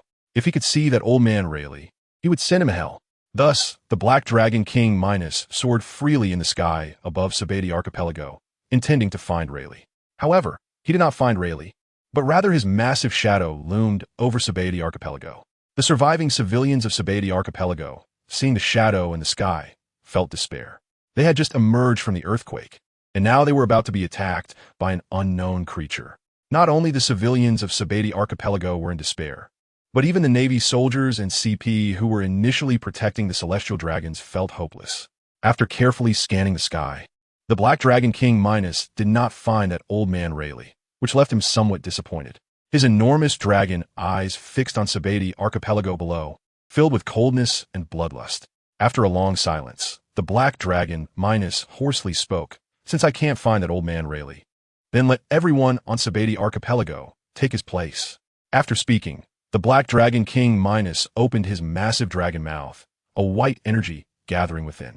Once the white energy was fully gathered, the Black Dragon King Minos looked down at Sabeti Archipelago and said in a deep voice, "Roar the Black Dragon." In an instant, a massive white beam of light crashed down towards Sabeti Archipelago below. The civilians, pirates, navy, and nobles could only watch as the white beam descended upon them. At that moment, they were filled with despair, helplessly watching as they were struck by the massive white beam. The moment the massive beam hit, a thunderous roar echoed throughout Sabeti Archipelago. The explosion's shockwave continuously engulfed the surrounding civilians, houses, and streets. The Black Dragon King Minos, watching the smoke and ruins below, finally felt much better. Meanwhile, the system's notification sound continued to ring. "Ding! Congratulations to the host for gaining 1 point of kill value." "Ding! Congratulations to the host for gaining 10 points of kill value." "Ding! Congratulations to the host for gaining 20 points of kill value." "Ding! Congratulations to the host for gaining kill value." The Black Dragon King Minos opened his massive dragon mouth and laughed hoarsely. This is indeed the best way to acquire kill value. Looking at the remaining intact islands below, the Black Dragon King Minos wondered, "System, this Sabeti Archipelago feels quite large. It actually withstood the roar without breaking." "Ding, host. You underestimate Sabeti Archipelago too much. The 16 islands you destroyed back then were far inferior to this Sabeti Archipelago." After hearing the system's words, the Black Dragon King Minos slowly spoke. "I was thinking that I had weakened." After finishing the communication with the system, the Black Dragon King Minos opened his dragon mouth and hoarsely said, "Then I'll just roar a few more times. I don't believe that Sabeti Archipelago is really that tough. Time passed slowly, and the Black Dragon King Minos unleashed a roar from different directions of Sabeti Archipelago. The kill value he acquired increased, and Sabeti Archipelago was gradually on the verge of collapse, seemingly about to shatter completely. The Black Dragon King Minos casually glanced at the crumbling Sabeti Archipelago, his heart showing no fluctuations. In front of the strong, the weak either submit or face destruction. After a long silence, the Black Dragon King Minos left Sabeti Archipelago, heading towards the New World. As the Black Dragon King Minos departed, he did not notice a news bird lurking in the shadows, recording everything that happened in Sabeti Archipelago. Yamashiramo also watched the departing Black Dragon King Minos and whispered, "That terrifying guy has finally left." However, the information captured this time can be said to be the most exciting and mind-blowing. I never expected the famous Rayleigh to participate in this battle, but unfortunately, he almost fell victim to Minos and Chang Xiaoyu's schemes. If it weren't for that woman, Rayleigh might have been ambushed and killed by Minos without any defense. One could say Rayleigh is truly lucky. Yamashimo spoke seriously. However, the most surprising thing is the strength of Chang Xiaoyu and that shadowy figure. They actually did not fall behind when fighting against Rayleigh and Kizaru. It turns out Minos has unknowingly gained powerful allies. It's laughable that the other 4 emperors of the New World mocked Minos for having no subordinates, thinking he was unworthy of the title of 5th emperor. Yamashita Mo excitedly said, "Now, as long as this shocking information spreads across the sea, the New World will be even more turbulent. At that time, will the other emperors unite against Minos?" With that thought, Yamashita couldn't help but want to laugh out loud. But it was still dangerous here, so he decided to report the information to the president first. Yamashita Mo completed his journey following Minos across the 4 seas and officially headed towards the New World. At this moment, Sabeti Archipelago was shrouded in smoke, with many areas turned into ruins under the powerful roar of the Black Dragon King Minos. Carp emerged from the ruins, roaring, "That Minos is too ruthless." Sabeti Archipelago almost sank. Kizaru also walked out from the ruins and approached Carp, bitterly saying, "Aside from the destruction of Sabeti Archipelago, we still haven't found out why the celestial dragons disappeared." Carp looked at Kizaru's bitter face and said in a deep voice, "If we can't find them, then so be it. Those celestial dragons deserve it, and Sengoku will handle this problem later." Kizaru felt helpless upon hearing Carp's words. He didn't dare to insult the celestial dragons like Carp did. But what Carp said afterward finally brought him a bit of comfort. This is not to say he is afraid of Admiral Sengoku's punishment, but rather he is afraid of trouble. After a long silence, Kizaru reluctantly spoke. "Let's notify Admiral Sengoku and have him send troops from our division to rescue the Sabeti Archipelago. Perhaps there are still survivors." Carp nodded at Kizaru's words and didn't say anything else. Thus, Kizaru made a call to Sengoku to report everything. Of course, he couldn't avoid being scolded, but that had nothing to do with Minos, who had already arrived on an unknown island at that moment. Minos eagerly asked, "Master, there should be a lot of slaughter points this time, right?" "Ding, host. You are correct. It's more than before." Minos excitedly said, "Master, then help me open the system panel." "Ding, it can be opened automatically." Minos used his consciousness to look at the system panel and saw that the slaughter points had changed significantly. Host, Minos age, 19 skills, intermediate armament hockey, intermediate observation hockey, intermediate conqueror's hockey, flowing cherry blossom rock punch, ordinary version, ordinary punch, ordinary version, continuous ordinary punch, ordinary version, navigator skills, helmsman skills, physique, peak of the 4 emperor's items, 1 supreme great knife slaughter points, 95. 320 points realm. Peak Admiral, Black Dragon form. Peak of the 4 Emperors evaluation. You're already very strong now, as long as you don't encounter a peak king level enemy. You won't die. Minos looked at the slaughter points on the system panel, ecstatic. "Master, why do I see that my slaughter points seem to be a bit too many?" "Ding, host. You are not mistaken. It is indeed that many." Although Minos was confirmed by the system, he still couldn't believe it. "Then why are there so many?" "Ding. In fact, it is not too much." Minos asked in surprise, "Master, why do you say that?" "Ding. Originally, Moria and Shachi had nearly 10,000 slaughter points. And on the Sabeti Archipelago, host, you only gained over 80,000 slaughter points." "Ding. Most importantly, according to this system's calculations, the total number of people flowing through the Sabeti Archipelago conservatively exceeds 100,000. "Ding. So the slaughter points you gained this time are actually not many." Minos frowned. The system's statement implied that there were over 100,000 people in the Sabati archipelago, and he had only gained over 80,000 slaughter points. It was obvious that more than half of the people in the Sabati archipelago had not died, or they had left the Sabati archipelago in time. Thinking of this, Minos said in a deep voice, "So, I only gained over 80,000 slaughter points after continuously roaring and fiercely colliding with Carp. Ding, this system did not miscalculate. Damn." After confirming again, Minos couldn't help but curse. Initially, when he saw so many slaughter points, he thought he had gained a lot, but now it seemed like a blood loss. Fortunately, the Black Dragon King's roar attack does not require a price, otherwise, it would really be a huge loss. Ding. In fact, host, you don't have to worry. When the population of the Sabati archipelago is high next time, you can come back to harvest again. Minos was shocked and said, "Master, are you treating the Sabati archipelago like leeks to harvest?" Ding, please don't be excited. Host, this is just a routine operation. Nothing to worry about. Minos was astonished. When did the system become so devious? However, the system's words still warmed his heart. Waiting to return to the Sabati archipelago to harvest again would be perfect. He, Minos, will transform into the Dark Emperor and reap the heavens. Ding, host, do you want to spend some points? The system's sudden words interrupted Minos's thoughts. Yes, now that he has so many slaughter points, he should spend some. Thinking of this, Minos quickly asked the system, "Master, what can I buy now to enhance my combat power or help me break through to king level?" Ding, in fact, the host can break through to king level once he reaches maturity. Buying skills now won't enhance combat power by much. Minos felt a bit disappointed upon hearing this.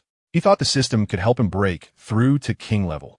Minos looked at the slaughter points on the system panel and found it hard to make a decision. Thinking of this, Minos asked the system, "Master, didn't you say I could spend some points?" Ding, you can indeed spend some points. I didn't lie to you. Then can spending points make me stronger? Minos asked helplessly. Ding, the host can purchase advanced armament hockey or advanced observation hockey. Minos asked in surprise. Then why not purchase advanced conqueror's hockey? Ding, first because the host slaughter points are not enough, and secondly, it is not recommended to purchase. Minos was very surprised to hear this from the system. Then please explain the reason. Ding, purchasing advanced armament hockey and advanced observation hockey requires 80,000 slaughter points. Ding, as for advanced conqueror's hockey, the host already has dragon slaying magic, so it is not recommended to purchase. After listening to the system's explanations, Minos suddenly understood. However, advanced armament hockey and advanced observation hockey are too expensive. Minos questioned, "Master, aren't advanced armament hockey and advanced observation hockey too expensive?" Ding, of course. This system just upgraded you a bit. Minos was very surprised. Then, Master, can you explain detail?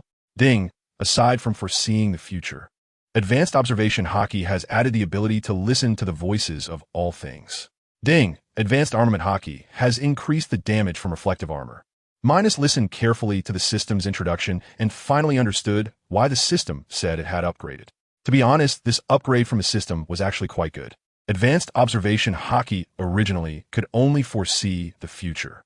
But those with strong talents can listen to the voices of all things, and some can even know others' thoughts. Therefore, this upgrade from the system is very valuable, equivalent to giving an additional advanced observation skill. As for advanced armament hockey, needless to say, it not only has the unique penetration of flowing cherry blossom hockey, but also strengthens the reflective damage. Isn't this equivalent to having both penetration and counterattack? Minos tried to suppress his excitement and said calmly, "Master, help me purchase advanced armament hockey and advanced observation hockey." Ding, the system has received the host's request and is purchasing. Ding, advanced observation hockey and advanced armament hockey have been successfully purchased. Please use them at your convenience. Minos was a bit surprised. He didn't expect the system to be so quick this time.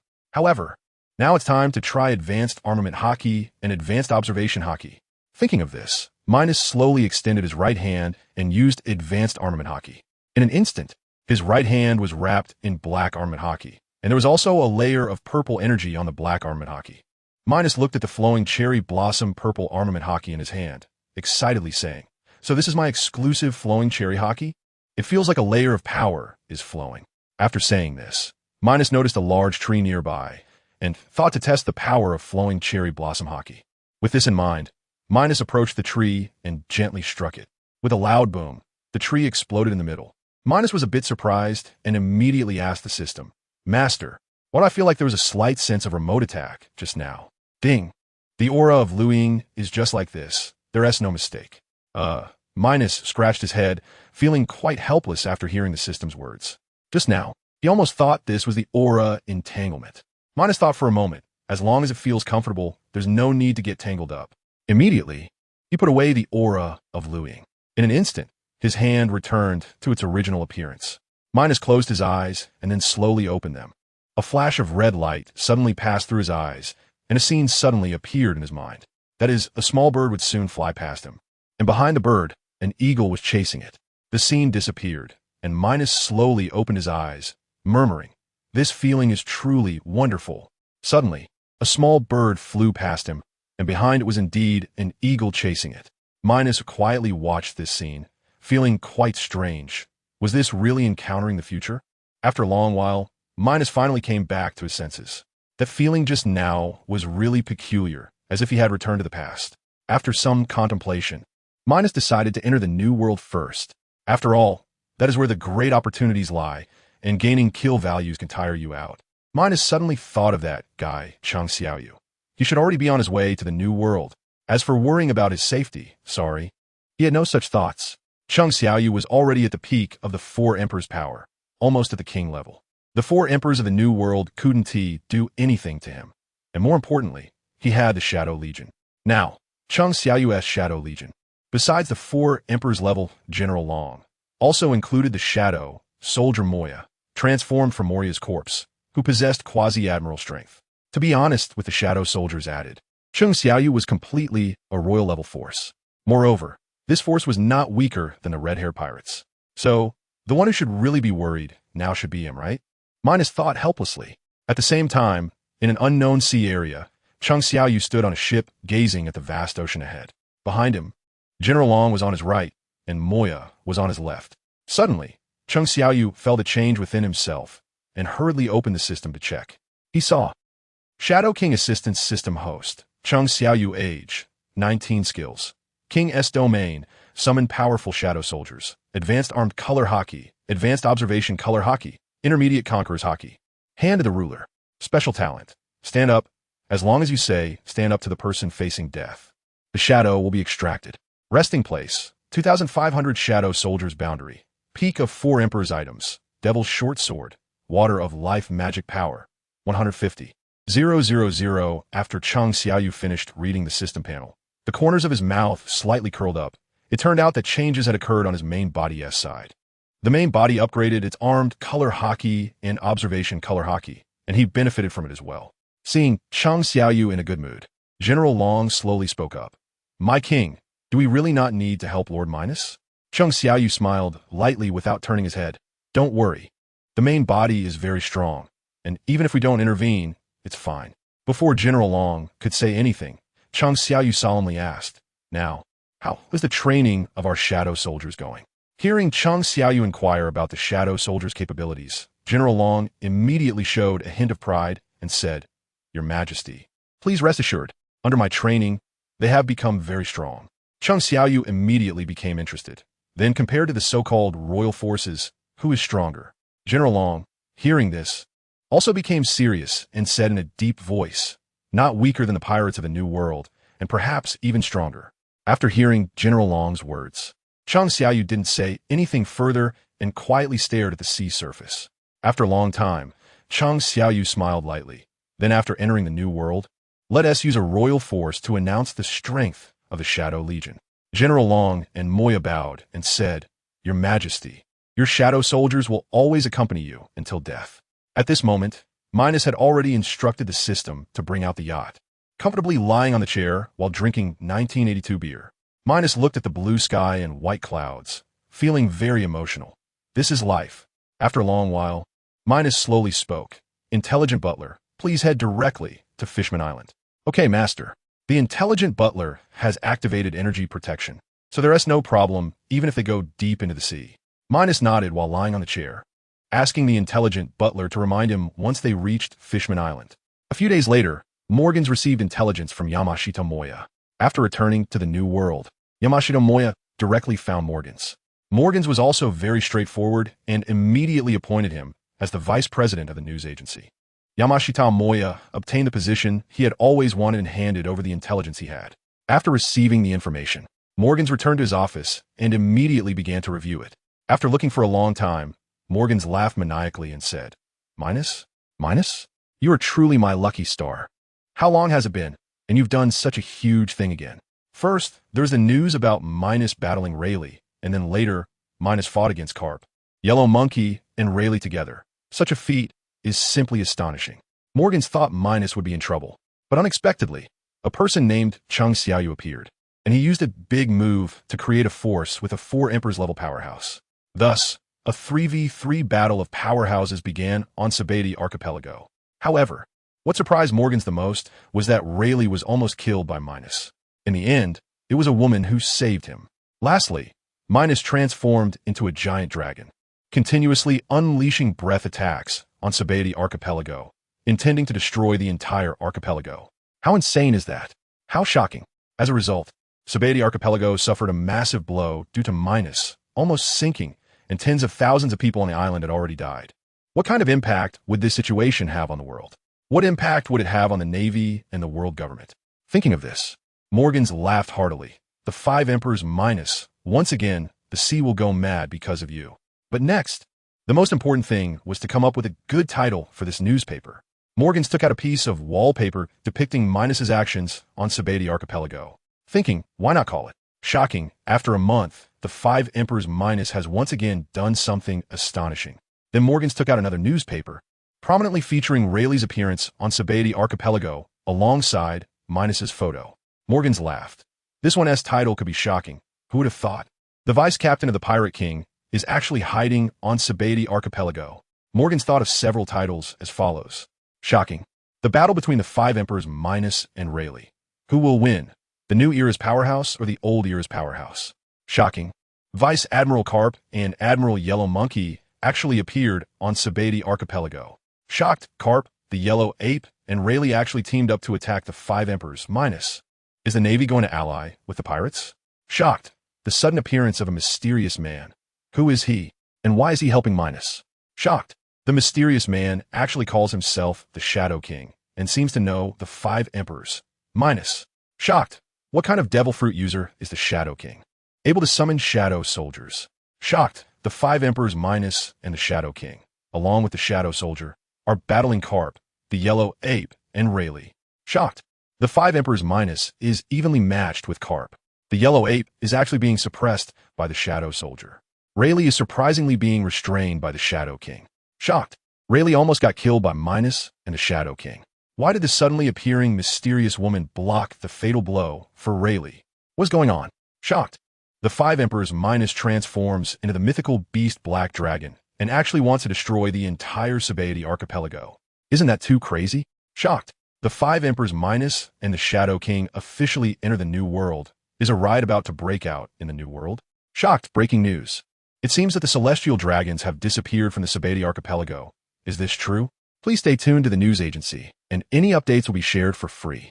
Looking at the newspaper he created, Morgans couldn't control himself any longer and laughed maniacally in his office. He understood that once this information spread across the sea, it would cause a huge uproar, and if possible, the New World would undoubtedly descend into chaos. Moreover, it was likely to be initiated by the 5 Emperors. Once Minos entered the New World, he would definitely invade their territory. A real battle would ensue, along with a battle of the royal level groups. After calming down, Morgans muttered to himself, I'll send the newspapers out to sea first thing tomorrow morning. Now let the staff hurry up and print more. The next day, many newsbirds set off early to distribute newspapers worldwide. Thus, through the rapid spread of the newsbirds, the events that occurred in the Sabeti Archipelago officially entered the sea. People on the sea were incredulous. The 5 Emperors Minos was so powerful and insane. The sea once again went wild, becoming turbulent. Marine Ford, Navy headquarters. In the conference room, everyone wore heavy expressions, silent. The atmosphere grew increasingly tense, making many vice admirals uncomfortable. Most importantly, a highly respected person had entered the conference room, and he was currently sitting in Sengoku's position. However, this scene did not cause any dissatisfaction among the generals below, because he was none other than the former Fleet Admiral Steelbone Kong, who is now the commander-in-chief of the 3 armies of the world government. Steelbone Kong had a significant influence at Navy headquarters, only appearing in critical moments. Clearly, the recent events had made this former fleet admiral unable to sit still. This Navy meeting not only included the former fleet admiral Steelbone Kong, but the number of attendees was even greater than before. There were the 3 admirals of the Navy, 2 vice admirals, and currently, the T-Pig had survived under the Navy's powerful medical care and was attending the meeting. There was also Zifa, a former admiral, now the chief instructor of Navy training. All vice admirals from the 4 seas, except for the deceased Ghost Spider, were present. In fact, not only was the situation serious, but they also wanted to meet this former fleet admiral of the Navy. Steelbone Kong slowly opened his eyes and glanced around the room, instantly exuding a powerful and stern aura. After a long silence, Steelbone Kong spoke in a deep voice. I didn't expect to return to Navy headquarters in this manner. His somber words made many naval officers uncomfortable. The sense of authority was overwhelming. At this moment, Carp, seeing the atmosphere in the conference room too heavy, laughed heartily. It's been a while, Fleet Admiral Kong. Still as majestic as ever, huh? Steelbone Kong looked at Carp, who was still laughing heartily despite his old age, and helplessly said, Carp, you brat, it's been so long, and you haven't changed at all? Carp chuckled and replied, That's thanks to your care. Fleet Admiral Kong, that's why I am who I am today. Steelbone Kong was left speechless by this old fellow. The originally serious atmosphere was completely ruined by him. Steelbone Kong scanned the crowd and said in a deep voice, I'm aware of the recent events. At this point, Steelbone Kong paused for a moment, but everyone's gaze was fixed on him, all looking in his direction. Steelbone Kong nodded slightly and continued, The world government is increasingly dissatisfied with the Navy, which is why I specifically returned to take a look. His words once again made the already relaxed atmosphere serious. Even Carp, Zifa, and others had serious expressions. One could imagine the impact of Steelbone Kong's words. It was equivalent to saying that you had failed to accomplish a task assigned to you multiple times, and now they are increasingly dissatisfied with you. Steelbone Kong looked at the crowd, whose faces were grim, and sighed helplessly. Everyone need not worry about this matter. The world government will not abandon us for now. After all, they need us to work for them. Until this moment, Steelbone Kong still referred to it as we, not you. One could imagine how much care and deep feelings he had for the Navy. Sengoku, with a bitter expression, said, I'm sorry, Fleet Admiral Kong. I've let your trust down. Steelbone Kong looked at Sengoku, who appeared bitter, and said, Sengoku, you need not blame yourself. While there were mistakes, the most critical errors were not on you. Steelbone Kong changed his tone and continued. However, the disappearance of the celestial dragons is the most important issue currently. His words dropped another bombshell in the large conference room. Aside from Kizaru, Carp, and Sengoku, no one in the Navy knew about the disappearance of the celestial dragons. Initially, they had indeed seen Morgan's newspaper and noticed the brief mention of the disappearance of the celestial dragons. At that time, they thought Morgan's was just trying to grab attention, but they didn't expect Fleet Admiral Kong to mention it as well. This meant that what was said in the newspaper was indeed true. One of the celestial dragons had truly disappeared. Meanwhile, various whispers began to circulate in the large conference room. What? So the celestial dragon really disappeared? I thought it was fake. But Fleet Admiral Kong has confirmed that the celestial dragon has indeed vanished. However, who has the audacity to dare to kidnap a celestial dragon? Truly impressive. How could someone dare to kidnap a celestial dragon? Do they not fear death? Hearing the murmurs, Sengoku quickly interrupted. Fleet Admiral Kong, what is the world government's view or decision regarding the disappearance of the celestial dragons? Steelbone Kong, hearing Sengoku's words, turned his gaze towards Carp and Kizaru. This action caused the other attendees in the conference room to also look at Carp and Kizaru. Kizaru felt immense pressure under the gazes of everyone, while Carp seemed unfazed, as if this had nothing to do with him. Steelbone Kong's gaze was fixed on Kizaru as he spoke. This time, aside from coming to see the Navy, the second reason is to investigate the mysterious disappearance of the celestial dragons in Sabaody Archipelago. Steelbone Kong glanced at everyone and slowly spoke. The world government is also unaware of the specific situation. When I was preparing to send the Navy, the 5 elders asked me to inquire about the specifics of what happened with Kizaru and Garp at Sabaody Archipelago. After Steelbone Kong finished speaking, his gaze turned to Kizaru and Garp. At this moment, Kizaru felt overwhelmed. Indeed, this matter is quite complicated, and has now reached him. Compared to Kizaru's helplessness, Garp appeared much calmer. He seemed indifferent to the gazes of the crowd and was not worried about whether this matter would affect him. Kizaru looked at everyone's eyes and bitterly said, I also don't know what happened. At that time, I was in a fierce battle with Vice Admiral Garp against Minos. Kizaru's words successfully shifted everyone's gaze to Garp. Garp snorted coldly. I also don't know. At that time, I was fighting Minos with Kizaru, and I had no time to worry about any celestial dragons. Sengoku, hearing Garp's impolite words about the celestial dragons, shouted angrily, "Garp, mind your words." Garp snorted and did not speak again. Steelbone Kong felt helpless. Asking Garp was almost equivalent to not asking at all. Steelbone Kong fell silent, and the atmosphere in the conference room became tense. After a long time, Steelbone Kong looked at Kizaru and said seriously, "Kizaru, please briefly tell us what happened at Sabati Archipelago. This way, we can have a direction for our investigation." Sengoku also quickly said, "Kizaru, please tell us about the situation at Sabati Archipelago." Kizaru glanced at the anxious Admiral Sengoku and understood that he was worried that he and Garp would be sidelined by the world government because of this incident. Kizaru organized his thoughts and bitterly began, "It was like this at that time." Kizaru continued, "And then it was like this." After hearing Kizaru's words, Sengoku and Steelbone Kong fell into silence. The matter at Sabati Archipelago was indeed absurd. Whether it was Rayleigh's appearance or the later appearance of the Shadow King and that Shadow Soldier, it was like one day, suddenly a soldier told you that 6 individuals of royal-level strength were fighting at Sabati Archipelago. Who could believe it? Who would believe it? After a long silence, Steelbone Kong spoke in a low voice. "I didn't expect that guy Rayleigh was almost dead. Truly, times have changed." Sengoku spoke bitterly. "This is the change of the times. The strong of the old era are gradually fading away." Sengoku's words lamented the old era strong, as if the new era could no longer accommodate them. Steelbone Kong looked at the bitter Sengoku and helplessly said, "Sengoku, you are the Admiral of the Navy. How can you say such discouraging words?" Vice Admiral Tsuru quickly comforted, "Yes, Sengoku, you are the pillar of the Navy. You can't show a helpless demeanor." Sengoku looked at Vice Admiral Tsuru's encouraging gaze and tried to calm himself. "I'm sorry. I just suddenly felt the changes of the times." Steelbone Kong glanced around the room and coughed. "All right, we generally understand the situation now. Regarding the disappearance of the celestial dragons, does anyone have any thoughts or insights? However, since it concerns the celestial dragons, no one was willing to speak, as they did not want to get involved in this trouble. After a long silence, no one answered. Sengoku helplessly said, "At Sabati Archipelago, those who had the ability and dared to do such a thing were only a few, right?" Vice Admiral Tsuru nodded seriously. "Sengoku, are you referring to Minos and the others?" Sengoku's eyes flashed with brilliance and nodded. "Of course. They're the most likely and daring ones to do this." Steelbone Kong listened carefully to Sengoku's words and felt they made a lot of sense. Given the circumstances at that time, it was indeed only them. Kizaru smirked. "Even if it wasn't Team Minos and the others, as long as we pin the incident on them, that would be sufficient." Kizaru's words successfully drew everyone's gaze to him. The looks directed at Kizaru were filled with surprise. They didn't expect Kizaru to come up with such a non-solution that was, however, the most suitable for the current situation. Sengoku nodded in approval. "What Kizaru said is actually very reasonable."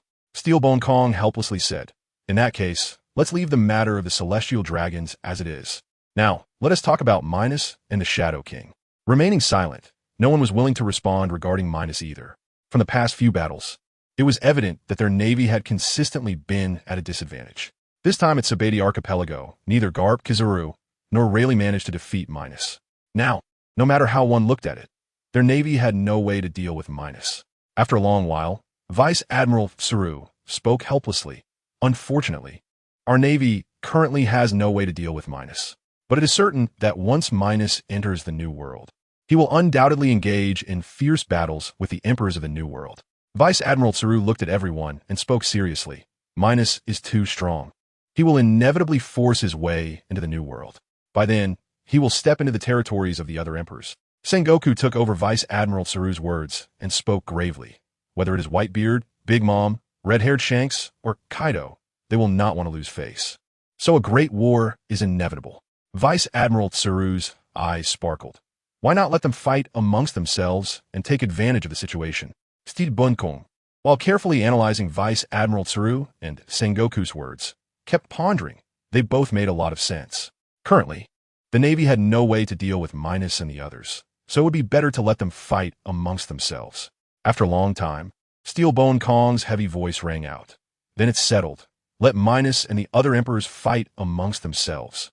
We just need to maintain order and then reap the benefits. Agreed. After Steelbone Kong finished speaking, everyone felt it was a good idea and directly agreed. Suddenly, Vice Admiral Tsuru's voice rang out again. Since we are letting Minos and the others fight with the pirates of the New World, why not increase their bounties? Huh. Sengoku's lips curled up slightly.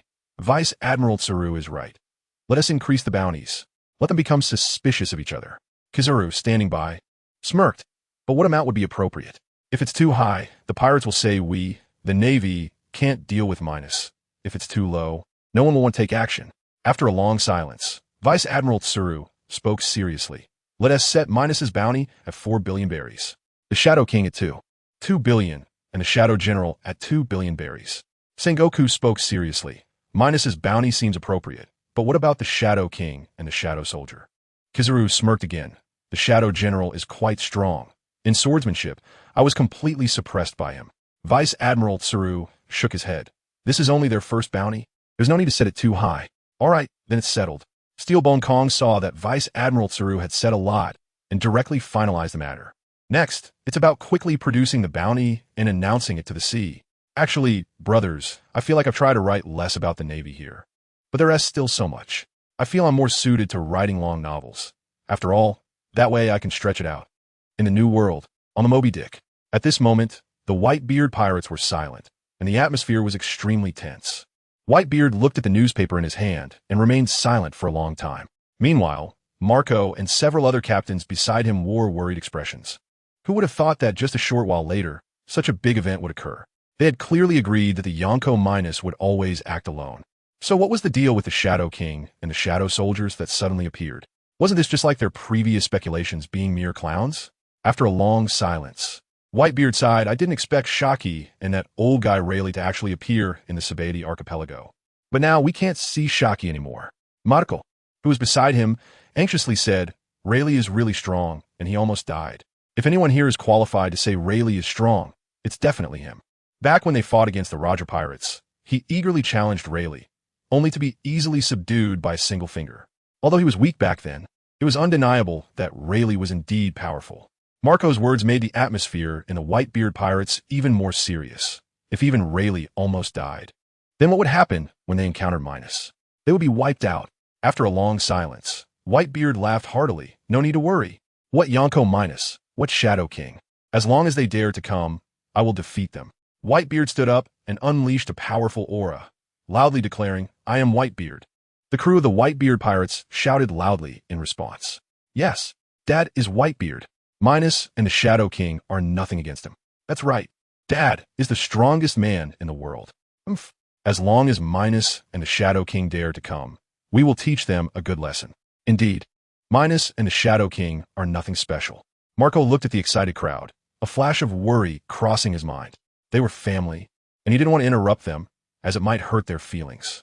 Whitebeard, like Marco, was filled with worry. Only he knew the absolute pressure of facing two Emperor-level powerhouses at the same time, along with a lurking Shadow Soldier. If a battle really occurred, the Whitebeard pirates could suffer significant losses. In a corner of the ship, there was a black fat man fiddling with something. If you got closer, you would hear him whispering, is this guy's ability really the dark fruit ability? But it doesn't look like it. The black fat man grinned. Minos, we will meet. In the New World, Wano country. Kaido was silently looking at the newspaper in his hand, also surprised by the scale of the event. No wonder Minos was unwilling to join his beast pirates. It turned out he already had a team. Moreover, it seemed that his strength was quite formidable. Below, Ember said with a serious expression, Captain Kaido, this is really troublesome. I didn't expect Minos to have helpers. Kaido, sitting in a gigantic chair, took a sip of his drink and laughed loudly. No need to worry. Minos entering the New World won't pose much of a threat to us. Kaido paused and looked at Ember seriously. Even if a war breaks out, so what? I, Kaido of the Beasts, am not to be trifled with. After saying this, Kaido's entire body erupted with a powerful aura, making the already dark Onigashima even more sinister. Ember looked at the imposing Kaido and whispered, I have always believed that you, Captain Kaido, are Joy Boy, because only you could be Joy Boy. In the New World, Cake Island, Big Mom stopped eating and turned her attention to the newspaper in her hand. The paper showed Minos battling Carp and the others, looking quite imposing. However, Big Mom's face was filled with anger. How could it be that not long ago, That little brat Minos had caused such a big incident again. At this moment, the four sweet commanders looked at Big Mom seriously, while several of her other children cautiously watched her from below. After a long silence, Katakuri spoke first. Mom, that guy really almost got wiped out. Upon hearing Katakuri's words, Big Mom's massive hand crushed the newspaper into pieces as she roared. That old man Rayleigh is a relic of the old era. It wouldn't be surprising if he were killed now. Big Mom scanned her children with a fierce gaze and continued, but what angers me is that little brat calling himself the Shadow King. Isn't he too arrogant? How dare he call himself a king? Aside from Katakuri, the other children trembled involuntarily under her fierce gaze. It was terrifying, far too terrifying. They felt as if they might be devoured by Big Mom at any moment. Katakuri glanced at his frightened siblings and said solemnly, Minos and the Shadow King will soon enter the new world. What should we do then? Big Mom, with a fierce expression, roared, What's there to be afraid of? As long as that brat Minos and the Shadow King dare to come, we will fight them until they die. Katakuri fell silent. Was he supposed to just go along with the fight? In the new world, red-haired pirates' territory, Shanks and Beckman looked at the newspaper in their hands, momentarily silent. Beckman lit a cigar, took a deep puff, and said seriously, Do you really want to meet Minos? Shanks seemed not to have heard Beckman's words. His gaze fixed intently on the newspaper. After a long silence, Shanks turned to Beckman and said seriously, I must meet him. If we let him go and he fully establishes himself in the new world, it will surely lead to chaos. Beckman looked at Shanks, whose eyes were burning with intensity, and said solemnly, Even if you don't meet Minos, he will still enter the new world. Shanks no longer looked at Beckman, but instead focused on the rolling sea ahead. Gazing at the turbulent waters, his heart was unsettled. After a long silence, Shanks spoke heavily. I mainly want to resolve things the moment Minos enters the new world. Otherwise, once he enters, it will definitely lead to chaos. Beckman took another deep puff of smoke, slowly exhaling before saying gravely, Now, with the assistance of the Shadow King, it might be very difficult. Shanks understood Beckman's meaning. This operation would be tough, and there could even be a deadly battle. But if it did not stop it, Minos would sweep through the entire new world. As Shanks, the ambassador of peace, he would never allow any lawbreakers to dare disrupt the current peace. Thinking of this, Shanks said solemnly, We must try. Otherwise, I will feel unsatisfied. After a long silence, Beckman suddenly said, Then I will accompany you on this crazy venture. Upon hearing Beckman's words, Shanks suddenly laughed heartily. Don't worry, it'll be fine. Beckman helplessly said, You're still just as you always are, huh? Just as Shanks was about to say something, a pirate suddenly shouted loudly, Captain, something bad has happened. A shadow has arrived and is rampaging in our territory. The communication pirate's words instantly jolted the red-haired pirates into alertness. If they hadn't misheard, it seems someone had invaded the territory controlled by the red-haired pirates. Unbelievable. Someone actually dared to cause trouble in their territory. Beckman instantly appeared beside the communications pirate and said sternly, Tell me carefully, what exactly happened? The communications pirate hurriedly replied, I don't know where Shadow came from, but it's rampaging in our territory. After the pirate communicator confirmed this again, the red-haired pirates immediately erupted in chaos. It turns out there are really people who dare to invade the red-haired pirates. Isn't that seeking death? Shanks came to the communications pirate side and asked seriously, Where is that shadow now? Take us to see it quickly. Soon, the red-haired pirates set off towards the attacked territory. On an unknown island in the New World, in the territory of the red-haired pirates, the shadow was slowly transforming into a young man with black hair and a long black coat. Chung Xiaoyu helplessly said, Where exactly is this in the New World? I'm completely lost. Moreover, I just happened to take care of some pirates. Forget it, it doesn't matter. No matter whose territory it is, it's all the same. It's just the right time to test the strength of the Shadow Legion. In Mariehua, the Holy Land, in a huge office symbolizing power, several elders were arguing about something. You must have seen what happened this time, said the elder with the curled mustache casually. The elder with the sword and bald head snorted coldly. That little brat Minos has indeed gone mad. And what is this sudden emergence of the Shadow King? The elder with short yellow hair said calmly, Although mad, Minos and the others are indeed powerful. The elder with the long beard took over the conversation and said in a deep voice, The most important thing is the disappearance of the celestial dragons. What exactly is going on?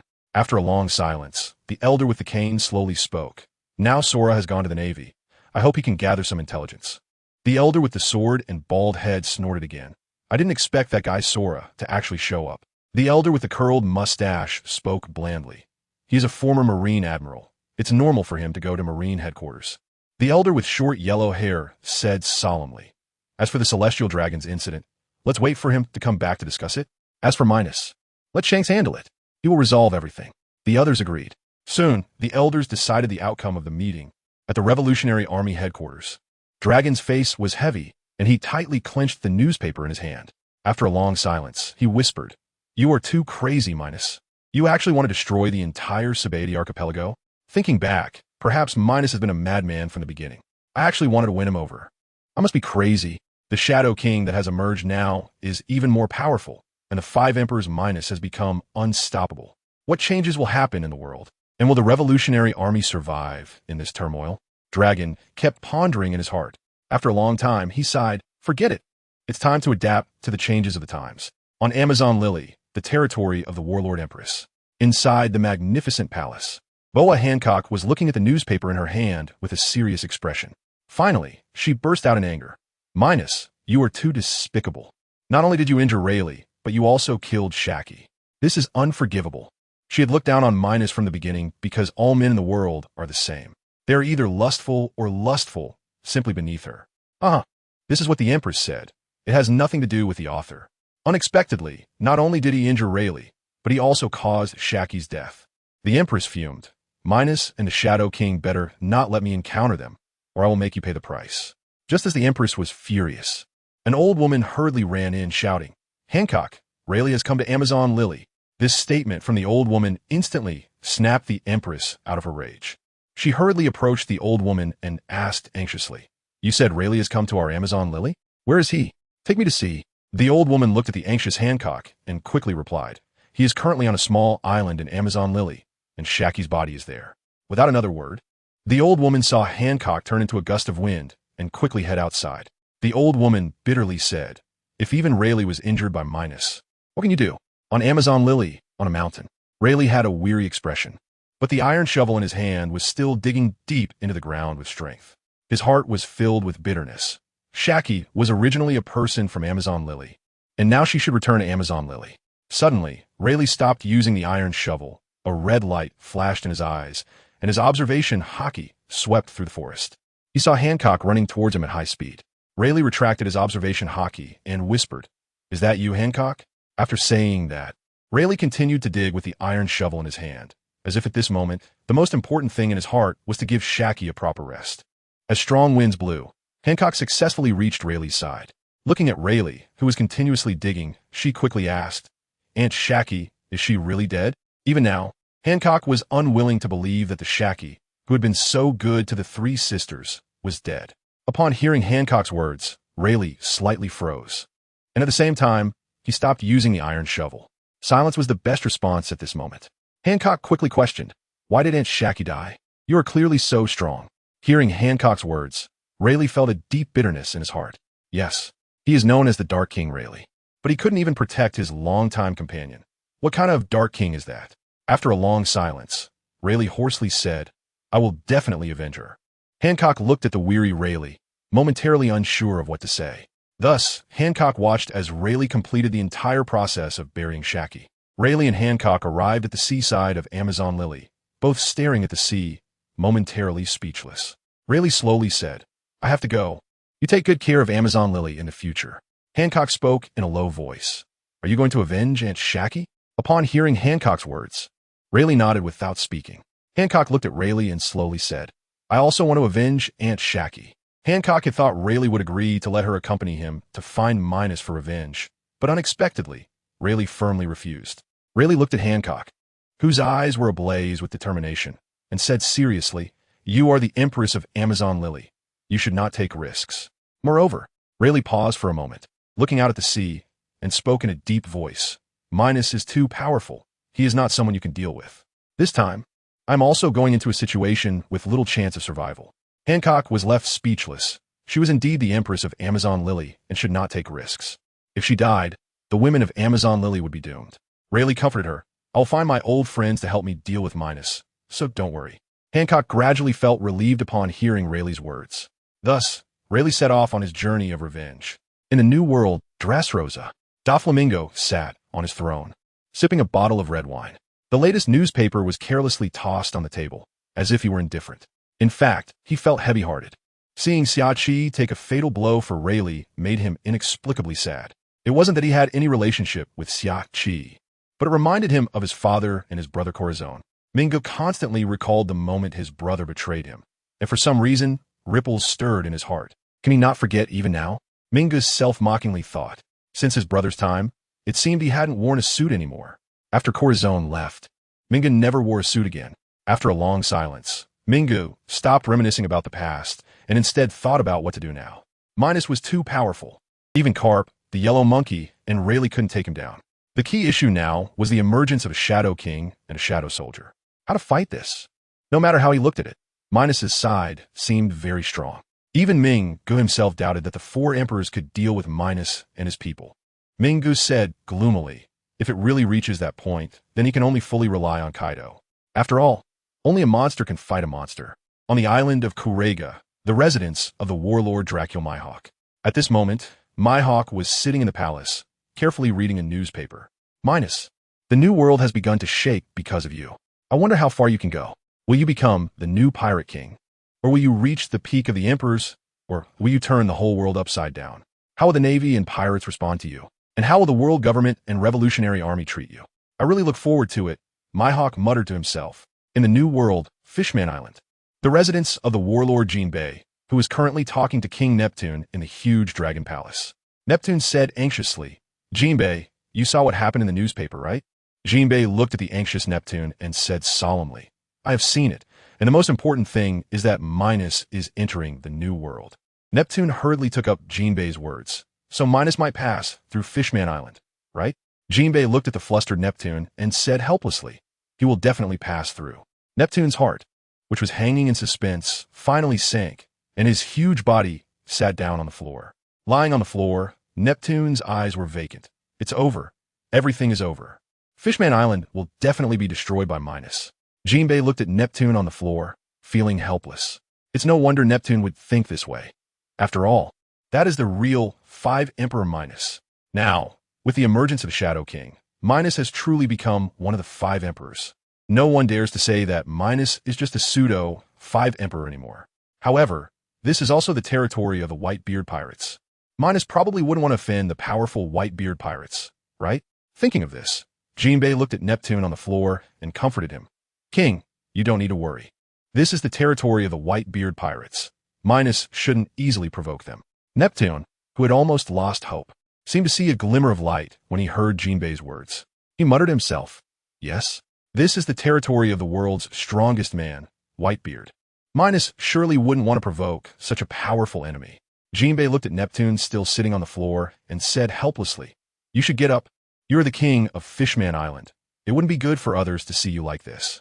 Neptune looked at his current appearance, which was indeed very rude, and quickly stood up, slowly speaking. It's mainly because I was scared by the fact that Minos will pass through Fishman Island. Jinbei looked at Neptune and comforted him.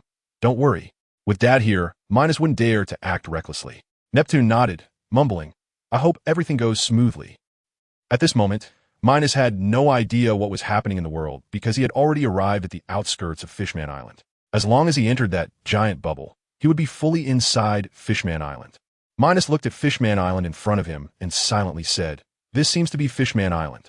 However, based on the current timeline, this seems to be where Jinbei is and also the territory of the Whitebeard Pirates. Thinking of this, Minos smiled slightly.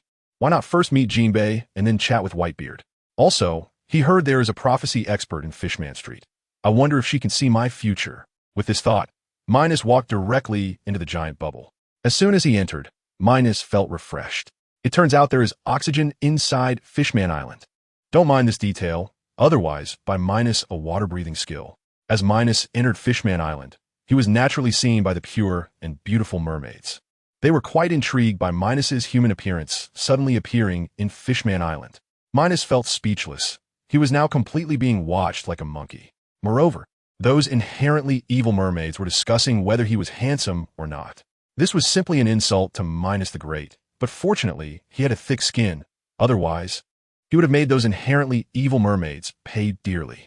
Minos walked up to a mermaid lady, holding her top and glaring fiercely. Tell me, how do I get to Fishman Street? Hee hee. I'm adding some fun to avoid boredom. The mermaid lady, blushing and angry, said, Sir, please have some decorum. Minos's gaze moved down, and he saw that in front of him were indeed two large, white, and quite tempting lumps. However, who is Minos the Great? He would never be tempted by such evil things. With this thought, Minos glared fiercely again. If you don't tell me how to get to Fishman Street, I will destroy you. After saying this, a purple dark magic appeared in Minos's hand and struck the ground. Instantly, a deep pit was created on the ground. This sudden scene immediately frightened the group of mermaids. At the same time, the scene fell into silence. No one dared to speak. Minos looked at the mermaid in his hand and smiled faintly. Now you should be able to tell me, right? The mermaid, caught by Minos, turned pale, looking at his smile as if death itself was urging her. She hurriedly said, Just keep walking straight from here, and you will reach it after turning left. Minos got the answer he wanted, dropped the mermaid, and walked straight ahead, completely ignoring the delicate, tearful mermaid on the ground. After Minos left, the mermaid's companions dared to come over and check on her. Are you okay? That guy is too despicable. He is just so handsome for no reason. One mermaid said indignantly. The mermaid, left on the ground, felt even more wronged upon hearing her companion's words. She never expected her mother was right. Humans were truly despicable and would bully them mermaids. Bad guy.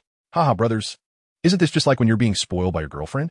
It may be because Fishman Island is isolated from the world that these naive mermaids are unconcerned about what happens outside and don't even know that the person just now was Minos. Otherwise, they would surely be scared to death. Soon, Minos successfully arrived at Fishman Street, following the guidance of that mermaid. However, he only reached Fishman Street and saw many fishmen, but they seemed a bit unfriendly. Just because the dignified 5 emperors was actually blocked by someone, the key point is that these foolish fishmen actually didn't know the great name of Minos. Thinking of this, Minos looked at the fishmen blocking his way with great interest and said, You don't recognize me? You dare block my path? The fishman holding a trident shouted loudly, I don't care who you are, as long as you come to Fishman Street. You should listen to the fishmen. Damn. Minos couldn't help but curse in his heart. This fishman is so arrogant, he really wants to deal with him. Before Minos could say anything else, the fishman directly pointed the trident at his neck, as if he would be pierced if he took another step forward.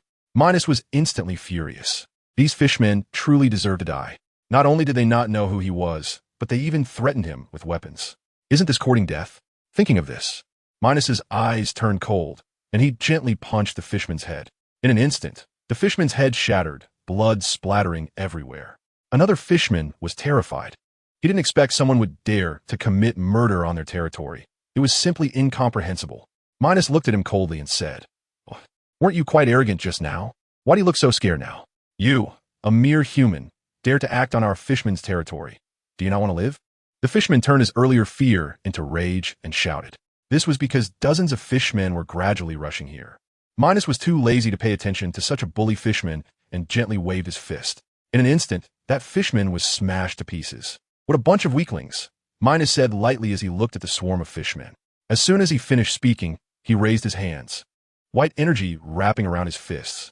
Minos smiled lightly, flowing rock-shattering fist, and in an instant, countless white fist shadows rushed towards the fishmen. The fishmen, upon contact with the white fists, were directly smashed into pieces. At the same time, blood splattered, forming patches of snow mist. The seabed was also blasted out with deep pits, dust flying everywhere. Ding, congratulations to the host for obtaining kill points. Minos was a bit surprised to hear the system notification that these fishmen actually had 20 kill points. However, this was not the time to check carefully. He would look into it later. The commotion from the recent battle naturally attracted a lot of attention.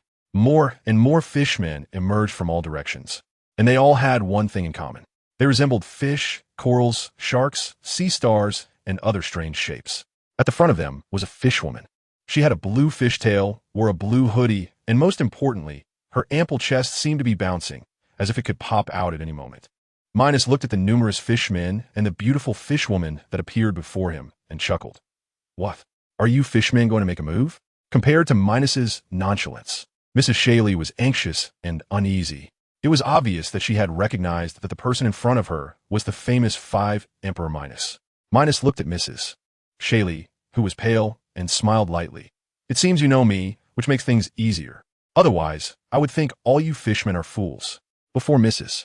Shaley could say anything, the surrounding fishmen began to curse loudly. Damn, Brad, don't you know this is Fishman Street? How dare you be so arrogant? Oomph. Humans are indeed deserving of death. This despicable human actually dared to come to our Fishman Street to kill our fishmen. He must be executed. Upon hearing the death threats from these clueless fishmen, Minos frowned and immediately prepared to unleash a massacre. Originally, he planned to wait and have a prophecy session with Mrs. Shaley first. But from the looks of it now, these fishmen were just weaklings. Since you weaklings are looking for death, don't blame me. Minos muttered in his heart. Just as Minos was about to strike, a panicked voice suddenly rang out. Minos looked up and saw Mrs. Shaley hurriedly shouting, "Stop! That is Lord Five Emperor Minos." Upon hearing Mrs. Shaley's words, Minos felt a slight joy in his heart. It seems that his name has finally been mentioned. Otherwise, he would have thought he was not famous on Fishman Island. Sure enough, Mrs. Shaley's words caused a huge uproar in Fishman Street. What? He actually said Five Emperor Minos. This is impossible. He doesn't look like it at all. Indeed, he doesn't look much like Five Emperor Minos. Could it be that Mrs. Shaley made a mistake? You idiot. How could she possibly be wrong? Mrs. Shaley is the most famous prophet on Fishman Island. Minos listened to the discussions of these foolish fishmen and felt speechless. Is this what they call face blindness unique to the pirate world? Or have these fishmen really become fools after spending too much time underwater? Thinking of this, a thought suddenly emerged in Minos's mind. That is, he must eliminate these foolish fishmen, or it would affect the overall intelligence of the pirate world. Not only was Minos speechless, but even Mrs. Shaley, who was with them, was both angry and speechless. She really didn't expect that these fishmen could be so foolish as to even misidentify Five Emperor Minos. Thinking of this, Mrs. Shaley hurriedly said, "Respected Lord Minos, may I ask what brings you to Fishman Island?" Minos heard Mrs. Shaley's words and fixed his gaze on her before smiling indifferently. "I heard you were a prophet, so I came to find you." However, Minos's tone shifted as he looked at the other fishmen with a cold smile. "It seems that you Fishman's Island does not welcome me." Mrs.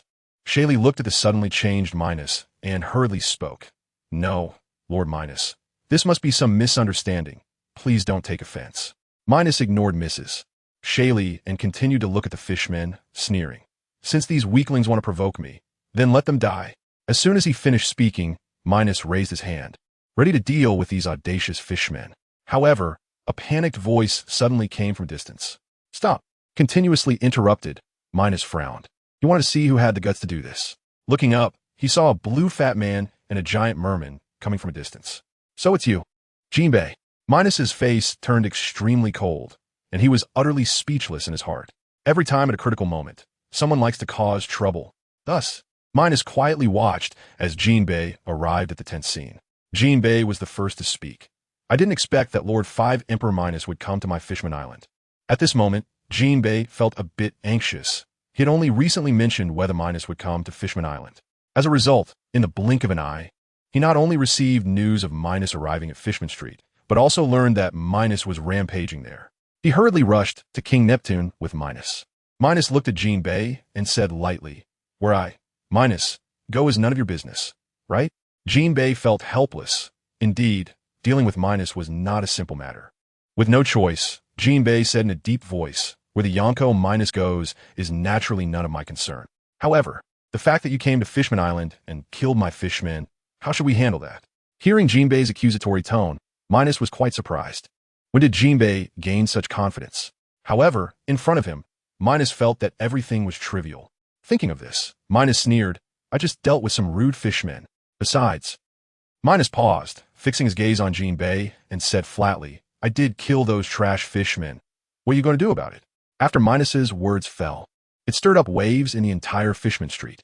They thought to themselves, "This Minos is so arrogant."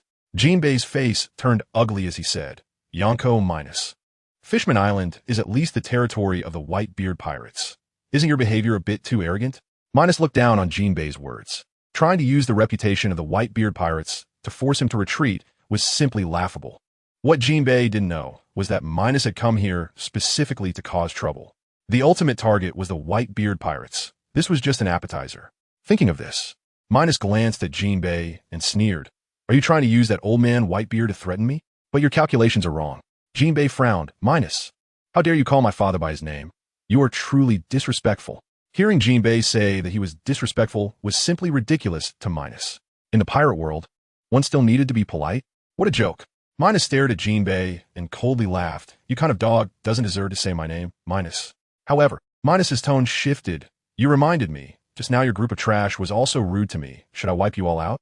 After saying that, Minos instantly appeared in front of Jinbei, staring at him intently. Jinbei was startled by Minos's sudden appearance and quickly stepped back. The other fishmen raised their weapons, wanting to attack Minos. Minos looked at the fishmen raising their weapons, slightly stunned, then burst into laughter. Today, Minos felt enlightened. These fishmen at the bottom of the sea were indeed brave and not afraid of death. After laughing for a long time, Minos's expression turned cold, looking at the fishmen in front of him and said lightly, "Since you don't know what it means to be strong, let me show you today. Only by breaking your fishmen's spines will you know pain." As soon as he finished speaking, a red glow flashed in Minos's eyes, and a powerful conqueror's haki swept across the area. In an instant, the terrifying mental pressure struck the minds of all the fishmen. Except for Madame Charlie, all fishmen, including Jinbei and Neptune, bent their bodies under the pressure. Minos watched this scene unfazed. The corner of his mouth slightly raised as his powerful conqueror's haki pressed down on Jinbei and the other fishmen again. Soon, the sound of bodies falling to the ground echoed. Of course, except for Madame Charlie and Jinbei, all the other fishmen had already fainted. Madame Charlie was deliberately spared by Minos, while Jinbei was barely holding on against the impact of the conqueror's haki with sheer willpower. Minos looked at the scene on the ground and slowly retracted his conqueror's haki. At this moment, Jinbei was covered in cold sweat, constantly shouting in his heart, "Is this the Yonko Minos? Truly terrifyingly strong. Just a conqueror's haki nearly made me kneel." Meanwhile, Madame Charlie's face was pale, her expression dazed, unable to speak. In just an instant, everyone around her had fainted.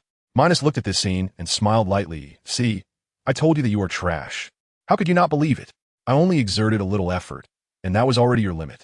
Minos thought this would hit Jinbei hard, but to his surprise, Jinbei slowly stood up and shouted angrily, "Minos, you have gone too far. Father will never let you go." Minos looked coldly at Jinbei, not expecting that even after this, Jinbei would still be so stubborn. Then, he had to inflict a greater injury to make him remember it. Thinking of this, Minos smiled slightly and slowly raised his right hand. In an instant, black-purple dragon slayer magic enveloped his hand. With a gentle wave, the black-purple dragon slayer magic appeared on the fainted fishmen. Instantly, the black-purple dragon slayer magic continuously devoured the energy from the fishmen's bodies. The fishmen, who had already fainted, were awakened by the terrifying pain of being consumed by the dragon slayer magic. They let out miserable screams, helplessly watching themselves being completely devoured. The black-purple dragon slayer magic continued to spread until it enveloped all the fishmen. At this moment, Fishman Street was wrapped in black-purple dragon slayer magic, looking quite spectacular. However, under the black-purple energy, a terrifying scene unfolded. The black-purple energy was continuously devouring the fishmen's blood and energy. Meanwhile, the chilling screams echoed through Fishman Street, like the wails of hellish ghosts. Madame Charlie looked at this hellish scene, terrified and screaming, clearly beginning to lose her sanity. Jinbei's mind was blank at this moment. What was happening? The hellish scene before him was constantly stimulating his brain, and the piercing screams echoed in his ears, as if blaming him for not saving them. Minos, at this time, didn't care what Jinbei was thinking, but was enjoying the system's wonderful notification sounds. Ding! Congratulations to the host for gaining 30 points of kill value. Ding! Congratulations to the host for gaining 40 points of kill value. Minos was delighted. This trip to Fishman Island was really worth it. He actually gained so much kill value. Suddenly, Jinbei's voice filled with righteous indignation rang out. "Minos, you are too cruel. You will definitely face retribution." Minos looked down on Jinbei's words. If cursing could kill someone, he would have died countless times already. However, Jinbei loved to curse. It seemed the pain wasn't enough, huh? Thinking of this, Minos vanished from his spot and appeared in front of Jinbei, grinning at him. Under Jinbei's horrified gaze, Minos grabbed Jinbei's left arm and pulled hard. In an instant, Jinbei's left arm was torn off. At the same time, Jinbei's miserable scream echoed. However, what surprised Minos was that, even after losing his arm, Jinbei continued to curse at him. Minos, you will not die a good death. Father will definitely not let you go." Jinbei was drenched in sweat, but still cursed at Minos. Seeing Jinbei's insane scene, Minos felt a sense of respect. This Jinbei was indeed a man. Then he should reward him more. Minos grinned. After saying that, Minos approached Jinbei and looked at him with a slight smile. However, in Jinbei's eyes, it was a devilish smile. Jinbei was so frightened that he couldn't speak coherently, Why you? What do you want to do? Minos then showed him through action. First, a gentle punch landed on Jinbei, then I approached his feet. With both hands, I grasped Jinbei's left foot and smiled slightly at him. Next, I squeezed tightly until the bones in his foot were brutally crushed. Then, I pulled hard, tearing Jinbei's left foot off completely. At the same time, Jinbei's piercing scream echoed throughout Fishman Street once more. Minos looked at the wretched Jinbei in front of him and coldly said, "This is the consequence of threatening me." Minos ignored the miserable Jinbei and turned to Mrs. Charlie.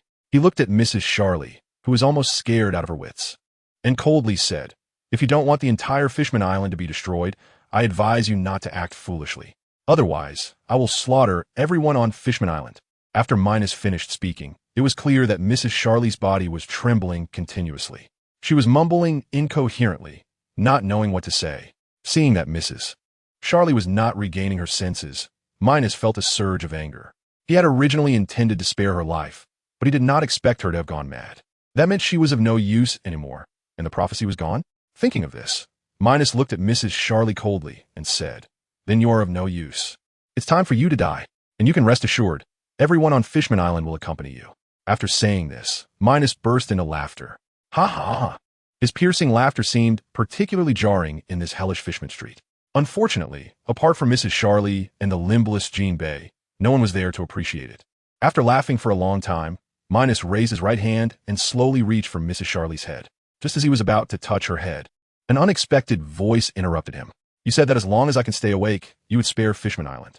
Minos, surprised by the sudden voice, looked down. He saw that Mrs. Charlie, who had been on the verge of madness, had regained her senses, her eyes filled with blood vessels, staring fiercely at him.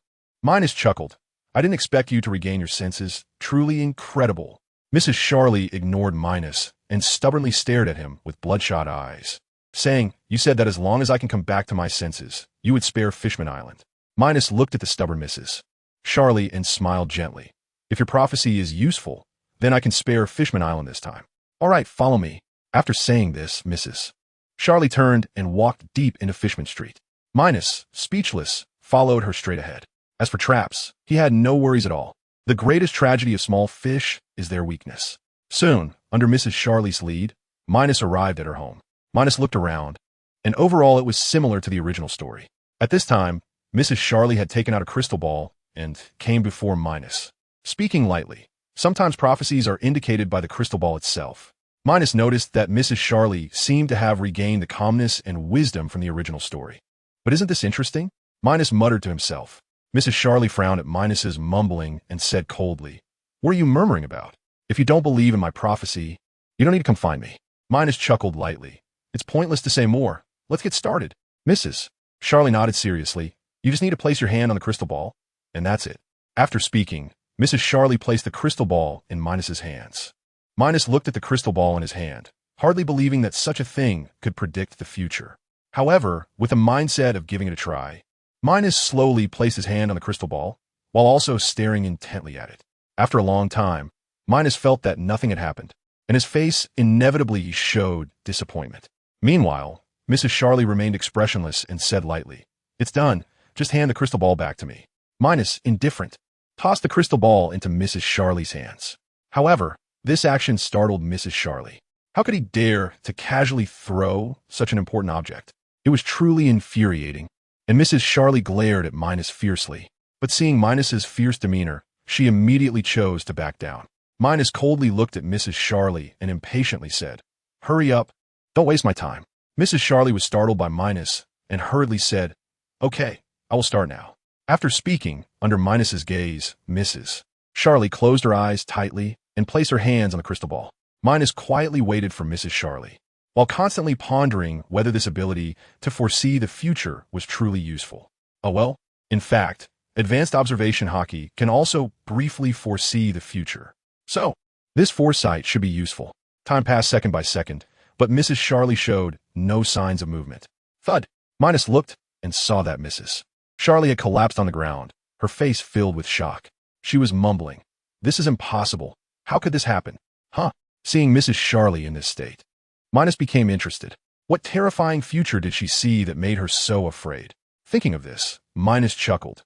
"Tell me, what happened in the future?"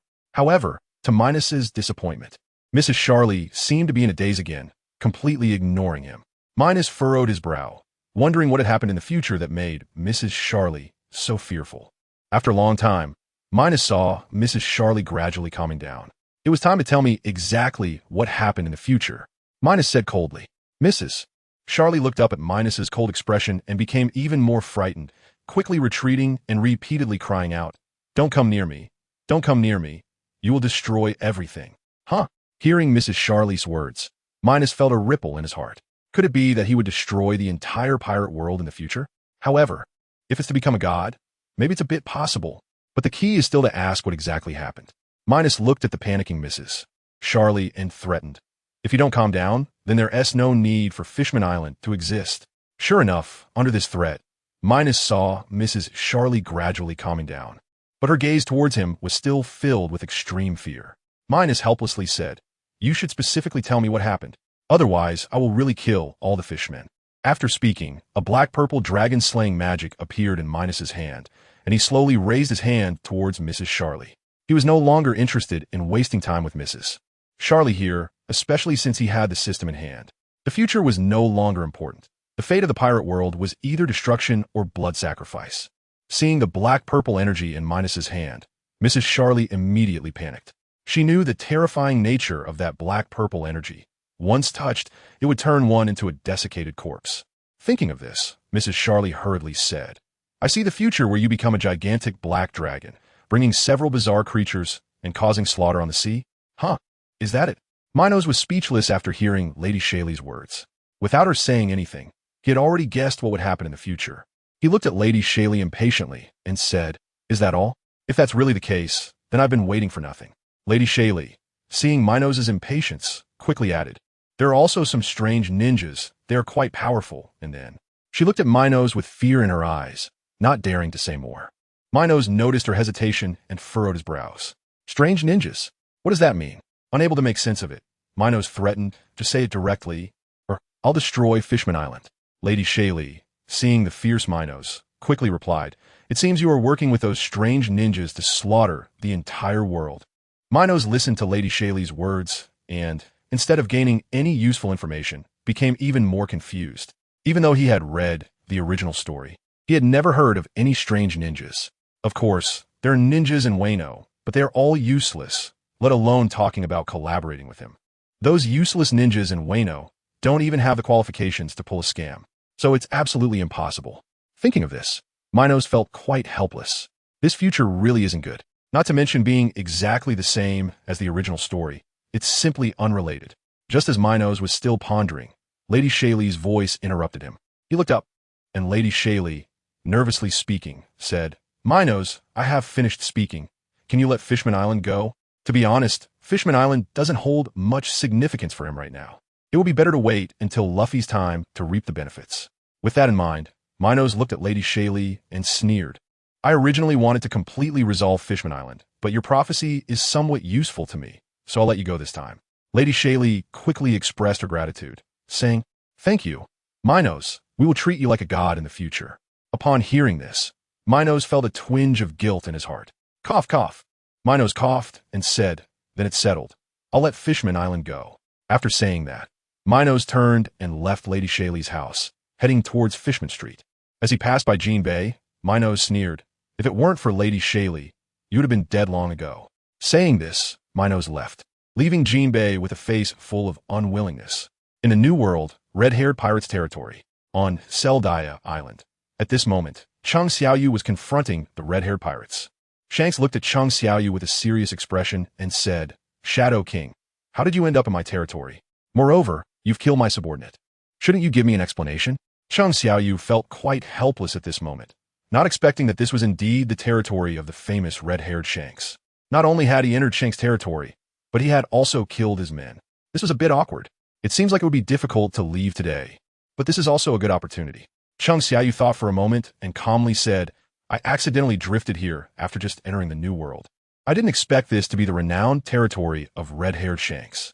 Chung Xiaoyu continued casually, "As for your subordinate, well, I do feel a bit embarrassed. They came to me aggressively as soon as I arrived, so I dealt with them." Before Shanks could say anything, the members of the red-haired pirates began to curse loudly. What the heck? How arrogant. Humph. Coming into our pirate crew's territory and killing our people. How arrogant. This guy clearly did it on purpose. Who doesn't know this is our pirate crew's territory? Hearing the ruckus from the red-haired pirates, Chung Xiaoyu frowned and said, "Since when did the crew members like to speak before the captain? You'd think you would, Captain." After this statement, Chung Xiaoyu noticed the entire scene go silent, and no one from the red-haired pirates dared to speak. They merely fixed their most vicious gazes on him. Beckman, sensing the tense atmosphere, slowly spoke up, "Shadow King. This is our pirate crew's private matter. It has nothing to do with you." Chung Xiaoyu glanced at Beckman and replied blandly, "Although it's your private matter, in my opinion. The red-haired pirates are nothing special. A crew member speaking before the captain shows a complete lack of upbringing." Chung Xiaoyu looked at the members of the red-haired pirates and smiled mockingly. After Chung Xiaoyu's words, the members of the red-haired pirates were furious. However, since Shanks had not yet spoken, they could only glare at Chung Xiaoyu in anger. Chung Xiaoyu looked at their expressions with disdain. In his view, whether it was the red-haired pirates or the white-beard pirates, they all acted as if they were the most important in the world, which was truly disgusting. Especially that scoundrel Shanks, who claims to be a harbinger of peace, running around saying that chaos shouldn't happen here or there. But in reality, this only highlights his hypocrisy. Clearly a pirate, yet he acts like a navy. Thinking of this, Chung Xiaoyu looked at Shanks and said mockingly, "Does red-haired Shanks also agree with my words? Which is why you remain silent." Beckman frowned, sensing that the atmosphere was becoming increasingly inappropriate, and was about to speak. But Shanks had already spoken up before him.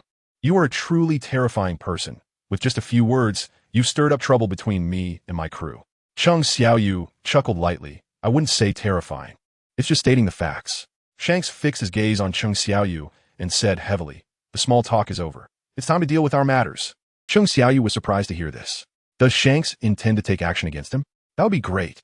With this thought, Chung Xiaoyu smiled lightly. "Then I must see how you plan to handle this." Shanks ignored Chung Xiaoyu's provocative words and instead asked, "Where's Minos? Why didn't he come to the New World with you?" Chung Xiaoyu's gaze sharpened. What does Shanks mean by this? Is he looking for trouble with the main body? Realizing this, Chung Xiaoyu decided he needed to test the waters. If he was indeed looking for trouble with the main body, today could become quite serious. Chung Xiaoyu fixed his gaze on Shanks and said, "He is not with me right now.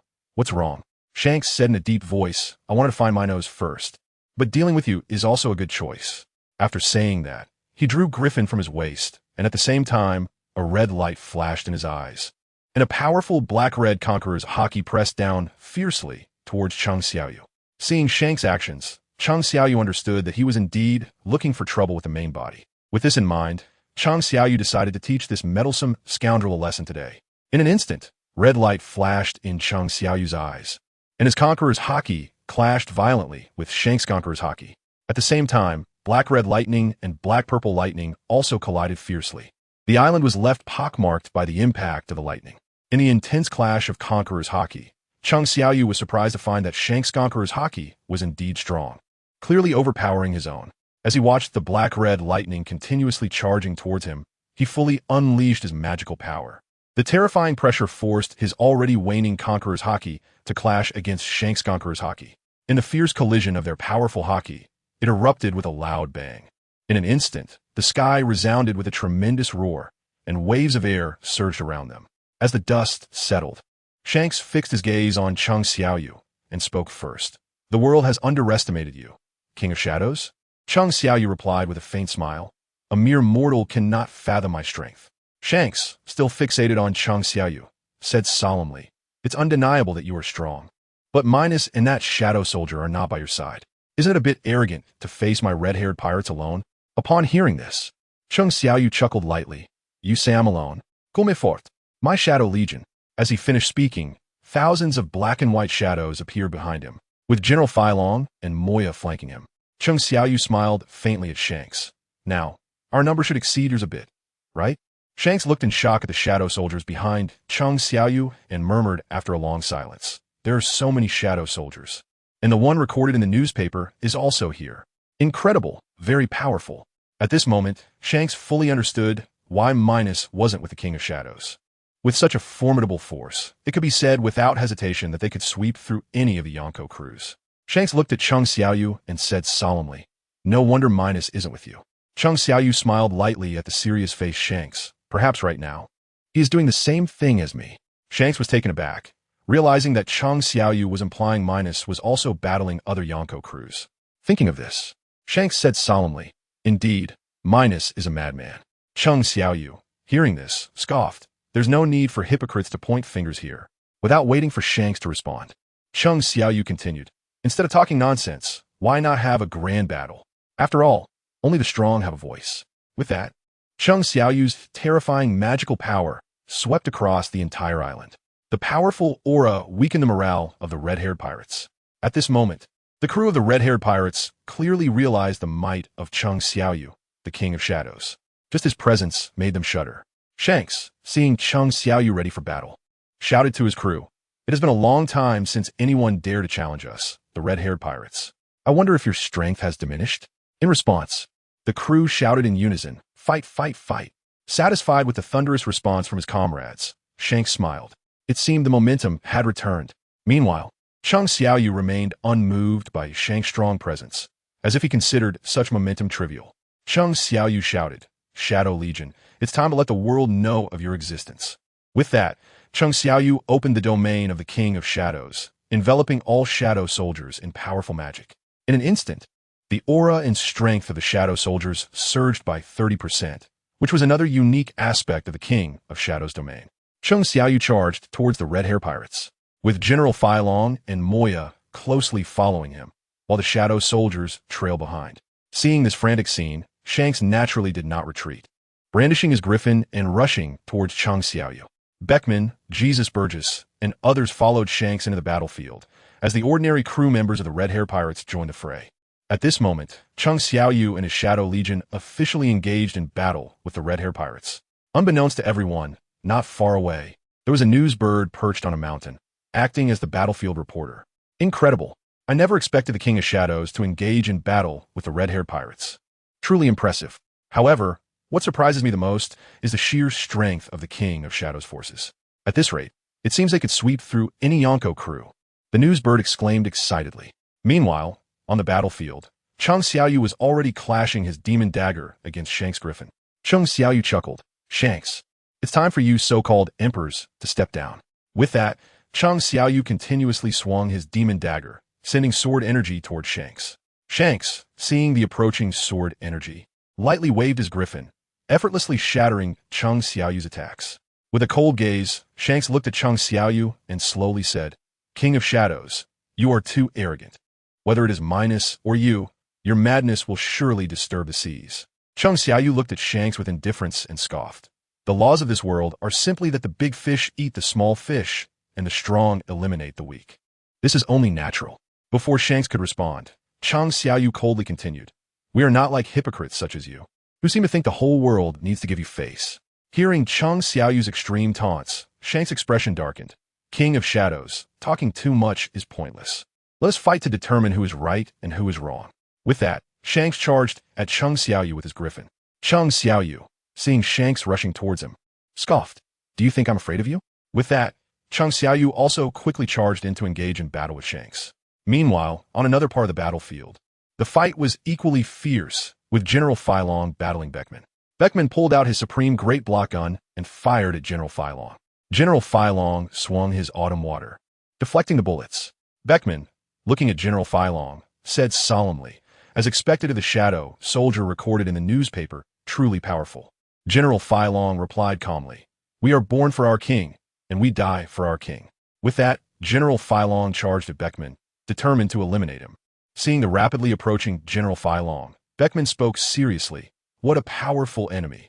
With that, Beckman picked up his supreme great block gun again and fired at General Filong. Meanwhile, on the other side, Jesus Burgess and Moya were also locked in a fierce battle. Jesus Burgess fired hockey-infused bullets at Moya, but Moya defended with a large blade. At the same time, Moya advanced towards Jesus Burgess, wielding his large blade. Jesus Burgess, witnessing the strange scene, helplessly remarked, "This is really disgusting." On the other side, members of the red-haired pirates were battling Moya's subordinates. However, they were puzzled by the peculiarities of these unknown shadow soldiers. Ship Dr. Hongo swung a fire stick repeatedly, trying to fend off the shadow soldiers' attacks. But he found that these shadow soldiers could actually unite to block several of their cadres. Bunxiang's mentality exploded as he shouted, What are these shadows? It's too disgusting. Look at the shadow over there. Some are playing with ghosts, some with fire, some with swords, some with scissors, and some with ice. The most speechless thing is that there is even a tiger-shaped shadow that can turn invisible, which is really disgusting. Meanwhile, La Jilu turned into a ball and kept rolling to attack the shadow soldiers. He encountered a similar situation to Bunxiang, being attacked by various sword techniques, fireballs, and ice spells. Moreover, the most important thing he discovered was even more speechless. That is, these shadow soldiers seemed to be able to resurrect. Thus, Bunxiang and La Jilu backed each other to resist the shadow soldiers. Bunxiang complained, "You might not believe it, but these shadows are too disgusting." La Jilu, hearing Bunxiang's complaint, said in a deep voice, "I believe it, and what I've encountered might be even more speechless than what you faced." Bunxiang asked in surprise, "Have you also encountered the invisible tiger-shaped shadow? La Jilu saden kerst.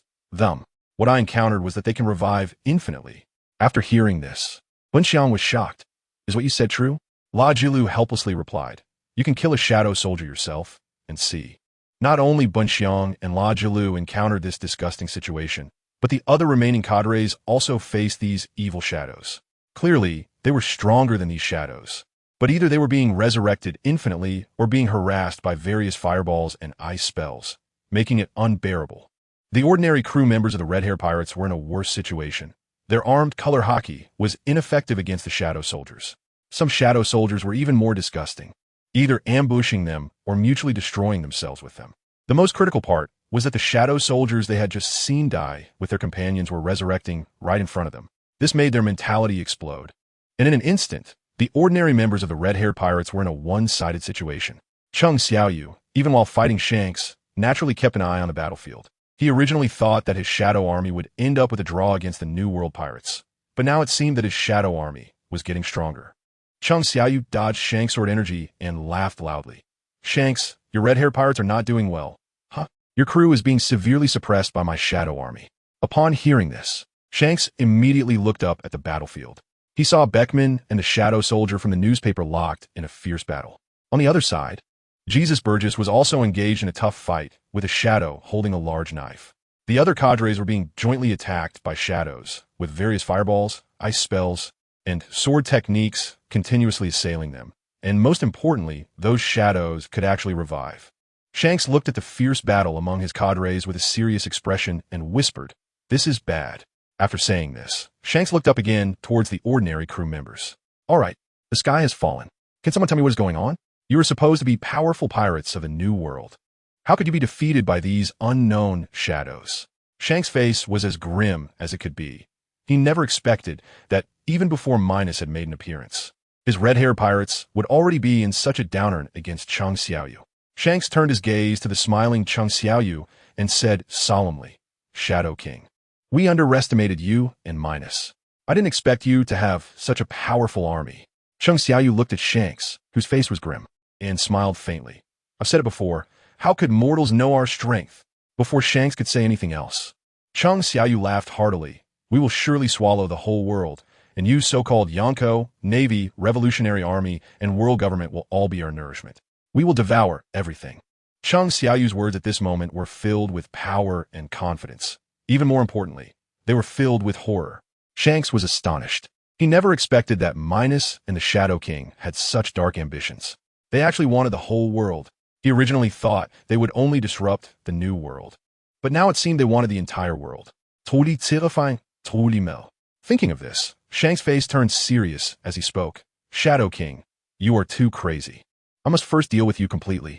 After saying this, Shanks grasped Griffin, his eyes flashed red, and the Conqueror's hockey swept across the battlefield. Red and black lightning appeared around him, and at the same time, red and black lightning also appeared on Griffin. At this moment, Shanks used hockey coding, preparing to thoroughly defeat Chung Xiaoyu. Obviously, Chung Xiaoyu's crazy words made him extremely fearful. Chung Xiaoyu watched the red and black lightning appearing on Griffin in Shanks' hands and muttered to himself, "Is it going to use hockey coding? But that won't do anything to me." After saying this, Chung Xiaoyu was enveloped in black and purple magic power. In an instant, he transformed into a huge black and purple monster. He had 2 horns on his head. His body sprouted 2 pairs of purple energy wings formed from magic power. And in his hand, he held a long sword that was black and purple with lightning. Chung Xiaoyu used a special transformation called Spirit Body, which could be used by every king, formed from energy. But unfortunately, at this moment, the Spirit Body was not complete, just a weakened version. Now, his energy was sealed by the system, and he could only use the true Spirit Body after all energy was unsealed. At that time, Chung Xiaoyu's combat power might briefly rival that of God-level strongmen. After completing the Spirit Body transformation, Chung Xiaoyu, or rather the Shadow King, glanced at Shanks and spoke indifferently. "Come on, Shanks. I want your blood to let the world remember the true power of the Shadow King." After saying this, the Shadow King charged towards Shanks with a black and purple sword that crackled with lightning.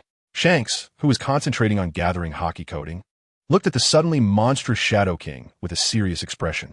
The momentum was too powerful, making him feel an extreme sense of threat. Moreover, the black and purple sword with lightning in the Shadow King's hand actually felt similar to hockey coating. This puzzled Shanks, but looking at the approaching Shadow King, he had no time to think. He said in a deep voice, "God's avoidance," and in an instant, the black and red lightning on Griffin danced wildly, colliding with the Shadow King's black and purple sword from afar. The intense clash between Chung Xiaoyu and Shanks attracted everyone's attention. Whether it was the Shadow Army or the red-haired pirates, everyone stopped fighting and quietly watched the battle between their kings. The powerful attacks from both sides severely affected the surrounding air, ground, mountains, and sea. The originally clear sky turned dark due to the powerful attacks, creating an oppressive atmosphere. Chung Xiaoyu looked at the struggling Shanks and laughed loudly. "Shanks, you are not doing well either. Don't you have any face to claim to give you face every day at sea?" Before Shanks could retort, the Shadow King suddenly increased his magical power. In an instant, the black and purple sword in his hand continued to fiercely collide with Shanks' griffin. At that moment, Shanks, caught off guard, found himself forced to retreat repeatedly. Ignoring the Shadow King's taunts, Shanks suddenly exerted more force in his hand. Instantly, the god Avoidance, which had already shown signs of decline, collided with the Shadow King's black-purple sword once again. With a thunderous roar, a powerful force erupted, causing both Shanks and Chung Xiaoyu to continue retreating. The strong airflow generated by the explosion compelled them to withdraw. The shockwave altered the entire terrain, creating countless pits in the ground, each one appearing particularly grand. Additionally, the ground formed numerous shattered cracks. The powerful shockwave uprooted the large trees on the mountain. The sea also surged with waves under this tremendous force. The sky exploded, dividing it into two distinctly different halves, as if it had been cleaved apart. The members of the red-haired pirates looked on in shock at this terrain-altering power. Even though they had experienced countless battles, witnessing such force that could change the landscape still left them astonished. Not far away, Beckman watched the scene with an effort to suppress the agitation within him. He understood that the world had underestimated the Shadow King's strength. After a long silence, Beckman murmured, "What a terrifying power. This battle may be hard to control." Meanwhile, General Fai Long remained unperturbed, as if it was normal for the king to do anything. He only needed to obey the king's commands. On the other side, Benzo, holding a fire stick, was panting heavily, but his face was filled with disbelief. Although they had fought alongside Shanks countless times, seeing the sky split and the terrain change with such power still shocked him. After a long silence, Benzo cursed. "This Shadow King is too strong. He can actually match Captain Shanks." Lucky Lu, who was with him, also wore an astonished expression. No one expected that a newcomer could stand toe-to-toe with their captain. To outsiders, this might seem normal, but in reality, it was anything but. Shanks had taken a long time to reach such a level, while the Shadow King was just a rookie. Even if he had a brief battle with Rayleigh in Sabeti Archipelago, it was merely a contest. Thinking of this, Lucky Lu indignantly remarked, "He's just a kid. How can he fight the captain like this?" Not only Benzo and the others found it hard to believe, but the other officers were also silent, struggling to accept this bizarre scene. The ordinary crew members of the red-haired pirates completely lost hope. They had hoped Shanks would defeat the Shadow King and help them. But now it seemed impossible. As the dust settled, it did not bring any joy to the hearts of the red-haired pirates. Instead, it filled them with disappointment and gloom. Chung Xiaoyu still maintained his ethereal form, but the energy formed by his magic had begun to become somewhat transparent. Obviously, the recent clash with Shanks had consumed a tremendous amount of energy. On the other side, Shanks was in a worse state, no longer exhibiting the imposing demeanor he had at the beginning. The griffin in his hand was trembling slightly, and he was gasping for breath. This was Shanks' only flaw among the Yonko: insufficient stamina and a frail body. Chung Xiaoyu looked at the panting Shanks and laughed heartily. Shanks, you're not doing so well. Huh? Doesn't he quite fit your Yonko status, does it? Shanks raised his head to glance at Chung Xiaoyu, feeling a surge of gloom. From initially underestimating Chung Xiaoyu to now being evenly matched, this psychological contrast was truly disheartening. Seeing that Shanks remained silent, Chung Xiaoyu smirked. Is it because the lofty red-haired Shanks can't handle this sense of disparity? Looking at Shanks' unpleasant expression, Chung Xiaoyu felt secretly pleased. He had long been dissatisfied with Shanks' arrogant demeanor, always wearing a sour face as if someone owed him millions. On the other side, Shanks felt a slight displeasure in his heart at Chung Xiaoyu's extreme taunts. He looked at Chung Xiaoyu with a hint of murderous intent, as if he had hit a nerve. After a long silence, Shanks gripped the griffin and said in a deep voice, "Does the illustrious Shadow King only know how to use childish tricks?" Chung Xiaoyu looked at Shanks, who was ready to continue the battle, and sneered, "At least it's better than someone as hypocritical as you. To be honest, I really look down on you." This so-called Fifth Emperor Shanks, seeing the Shadow King continuously mocking him, Shanks' calm demeanor began to shatter. "As long as you shut up, you won't be able to talk nonsense anymore." At this moment, Shanks' tone was filled with murderous intent towards Chung Xiaoyu. Facing Shanks' threatening words, Chung Xiaoyu smiled indifferently next. "Let you feel despair." After saying this, under Shanks' bewildered gaze, Chung Xiaoyu unleashed a powerful surge of magic. The black-purple magic enveloped the already deceased members of the red-haired pirates. This sudden scene made the surviving members of the red-haired pirates instantly alert, fearing that they would be ambushed by Chung Xiaoyu. At the same time, they all had a question in their hearts. What was the Shadow King planning to do? Beckman, with a wary expression, checked the bodies enveloped by black-purple magic, trying to discern what had happened. But to his disappointment, even with his observation hockey pushed to the limit, he found no abnormalities. Shanks was in the same boat. He also used observation hockey to its utmost, but discovered nothing unusual. Watching the increasing amount of black-purple magic, Shanks could no longer control his emotions and shouted, "Shadow King, what exactly are you trying to do?" Chung Xiaoyu ignored Shanks and, pushing his magic to the limit, suddenly shouted, "Rise." In the horrified eyes of Shanks and the others, the dead crew members gradually transformed into a mass of shadows. Ultimately, they became shadow soldiers. This sudden scene filled the faces of Shanks and the others with shock and horror. Chung Xiaoyu looked at the astonished Shanks and laughed heartily. The second round of battle officially begins. With that, Chung Xiaoyu unleashed a powerful surge of magic and charged towards Shanks.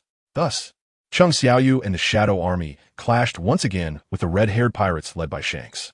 In contrast to the fierce battle between Chung Xiaoyu and Shanks, Minos was currently enjoying a leisurely time. At this moment, Minos had already left Fishman Island and was on a yacht heading to the New World. Minos lay in a chair and softly asked, "System, what is my current kill value?" "Ding, kill value updated. Host can check it yourself." Upon hearing the system's words, Minos quickly entered the system. He saw, "Host, Minos age, 19 skills, advanced armament hockey, advanced observation hockey, intermediate conqueror's hockey, flowing rock smash fist, normal version. Normal punch, normal version. Continuous normal punch, normal version. Navigator skills, helmsman skills. Constitution, peak of the 4 Emperor's items. 1 Supreme Great Knife kill value, 55. 340 points realm. Peak General, Black Dragon form. Peak of the 4 Emperors evaluation. You are now incredibly powerful, as long as you don't encounter a peak king level enemy. You won't die. Minos was astonished. Is it really over 50,000 now? Ding, please do not doubt, host. This system absolutely cannot be wrong. Minos felt helpless listening to the system's solemn words. It seemed he hadn't doubted this dog system, right? After a long silence, Minos calmly spoke. "System, I should be able to buy the advanced conqueror's hockey now, right?" Ding, based on the host kill value, it can indeed be purchased. Minos suppressed his excitement and said flatly, "Then purchase the advanced conqueror's hockey directly." Ding, request from the host received, purchasing in progress. While the system was purchasing, Minos was also thinking about other matters. Now, where was Chung Xiaoyu? And about what just happened on Fishman Island? If the Whitebeard pirates found out, he would have to face the Whitebeard pirates and Whitebeard himself. And now, Chung Xiaoyu wasn't by his side, to be honest. A battle with the Whitebeard pirates might be a bit precarious. However, it didn't matter. Even if he couldn't win, he could still leave. After all, he had a natural aerial advantage. Just as Minos was pondering the impending battle with the Whitebeard pirates, the system's prompt sound changed. Ding. Advanced Conqueror's Hockey has been successfully purchased and is ready for the host to use. Minos felt joy in his heart upon hearing the success prompt from the system. Finally, he had the Advanced Conqueror's Hockey. Otherwise, using Dragon Slayer magic all the time made him seem like he couldn't use hockey, which was quite embarrassing for him. The fifth Emperor Minos. Thinking of this, Minos immediately used the Advanced Conqueror's Hockey. A red light flashed in his eyes, and the powerful Conqueror's Hockey swept across the entire sea area. Meanwhile, black-red lightning appeared on the sea surface. Seeing this black-red lightning, Minos smiled slightly and raised his right hand. In an instant, black-red hockey lightning appeared on his fist. Minos could even feel the surrounding air being compressed, accompanied by gusts of wind. Looking at the hockey he held, Minos laughed heartily. Is this hockey? It's truly powerful. What would be better if it could be combined with Dragon Slayer magic? Minos looked at the hockey in his hand, eager to find someone to battle. Although Dragon Slayer magic and hockey had similarities, using hockey in practice was a different experience altogether. In the past, he had always fought with Dragon Slayer magic against Kaido, Garp, and others. Now that he had obtained hockey, he naturally wanted to test its power. After a long time, Minos finally put away his hockey. However, the desire for battle within him only grew stronger. Minos forced himself to suppress his excitement and calmly said, "Intelligent butler, notify me when we reach the New World Islands." "Okay, master," the intelligent butler replied gently. The next day, Minos was still sound asleep on the yacht, unaware that various ripples had already formed on the sea. First, the events that took place on Fishman Island had been learned by the Whitebeard pirates. It turned out that after he left Fishman Island, Lady Shirahoshi came out to rescue Jinbei. Under Lady Shirahoshi's simple treatment, Jinbei gradually improved. Immediately, he took out a din-din mushi and called the Whitebeard pirates. Marco learned about the incident on Fishman Island and immediately informed Whitebeard. After hearing Marco's words, Whitebeard was furious. Fishman Island was not only the territory ruled by the Whitebeard pirates, but it was also a matter of his pride. Now, that little brat Minos had invaded Fishman Island and injured Jinbei. This was truly despicable. Jinbei was even his godson, and now Minos had disrespected him. It was utterly detestable. The Whitebeard pirates immediately planned to announce that they would take revenge for Jinbei and Fishman Island. Thus, the Whitebeard pirates gathered their subordinate pirate crews to search for Minos's whereabouts throughout the New World.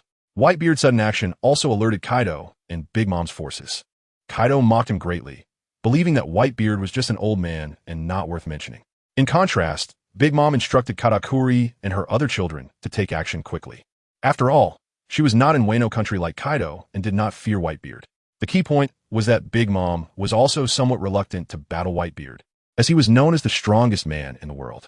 The Marine headquarters also learned about the Whitebeard pirates preparing for a major conflict, which caused Sengoku to curse repeatedly. However, in the end, Sengoku still ordered Akainu and Akiji to head to the New World to prevent chaos. Of course, another matter sparked heated discussions among the pirates in the New World. The bounty of the fifth Emperor Minos, as well as the bounties of the Shadow King and Shadow General, caused a stir under Morgans' announcement. Among them, the bounty of the fifth Emperor Minos was as high as 4 billion berries, which led some pirates in the New World to believe it was a bit low and that it should be several 100 million more to match Minos' current status. Others believed that Minos' bounty was already quite high, having reached this level in less than a year since debuting. In addition to Minos' 4 billion berries, the bounties of the Shadow King and Shadow General also caused waves. However, compared to Minos' 4 billion berries, the Shadow King's 2 billion berries and the Shadow General's 2 billion berries seemed insignificant. But at least it made the Shadow King and Shadow General famous again in the pirate world. A day quickly passed, and Minos woke up from the yacht. Looking at the island in front of him, Minos asked in confusion, "Intelligent butler, where are we?" "Master, this is an island ruled by the Whitebeard pirates called Sisyphus Island," the intelligent butler replied gently. Upon hearing that this was the territory of the Whitebeard pirates, Minos' mouth slightly curved upward. It seemed that it was time to make a big move. As he landed on the island, Minos discovered a city with a relatively large population. While overall it was indeed the New World, there were so many people. Most importantly, this was the territory of the Whitebeard pirates, which meant he could unleash a massacre. Thinking of this, Minos' eyes were filled with bloodlust. Suddenly, Minos frowned, and his observation hockey flashed.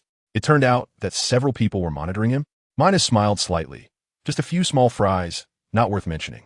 Those who were monitoring Minos seemed to be gazing at him like they were being watched by a fierce beast. Only when Minos shifted his gaze did they feel the terrifying pressure disappear. After being stiff for a long time, one of the spies gradually came to his senses, only to find that cold sweat was dripping down his body, as if he had just emerged from the sea.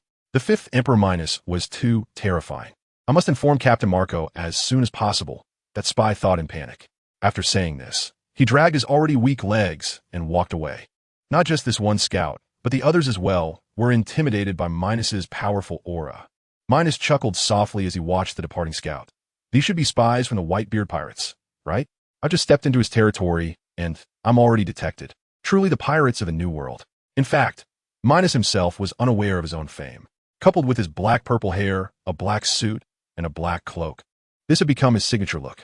Perhaps aside from those fools from Fishman Island, others were already familiar with Minos's habits. It was time to give the Whitebeard pirates a big surprise, Minos thought as he looked at the city before him with a cold smile.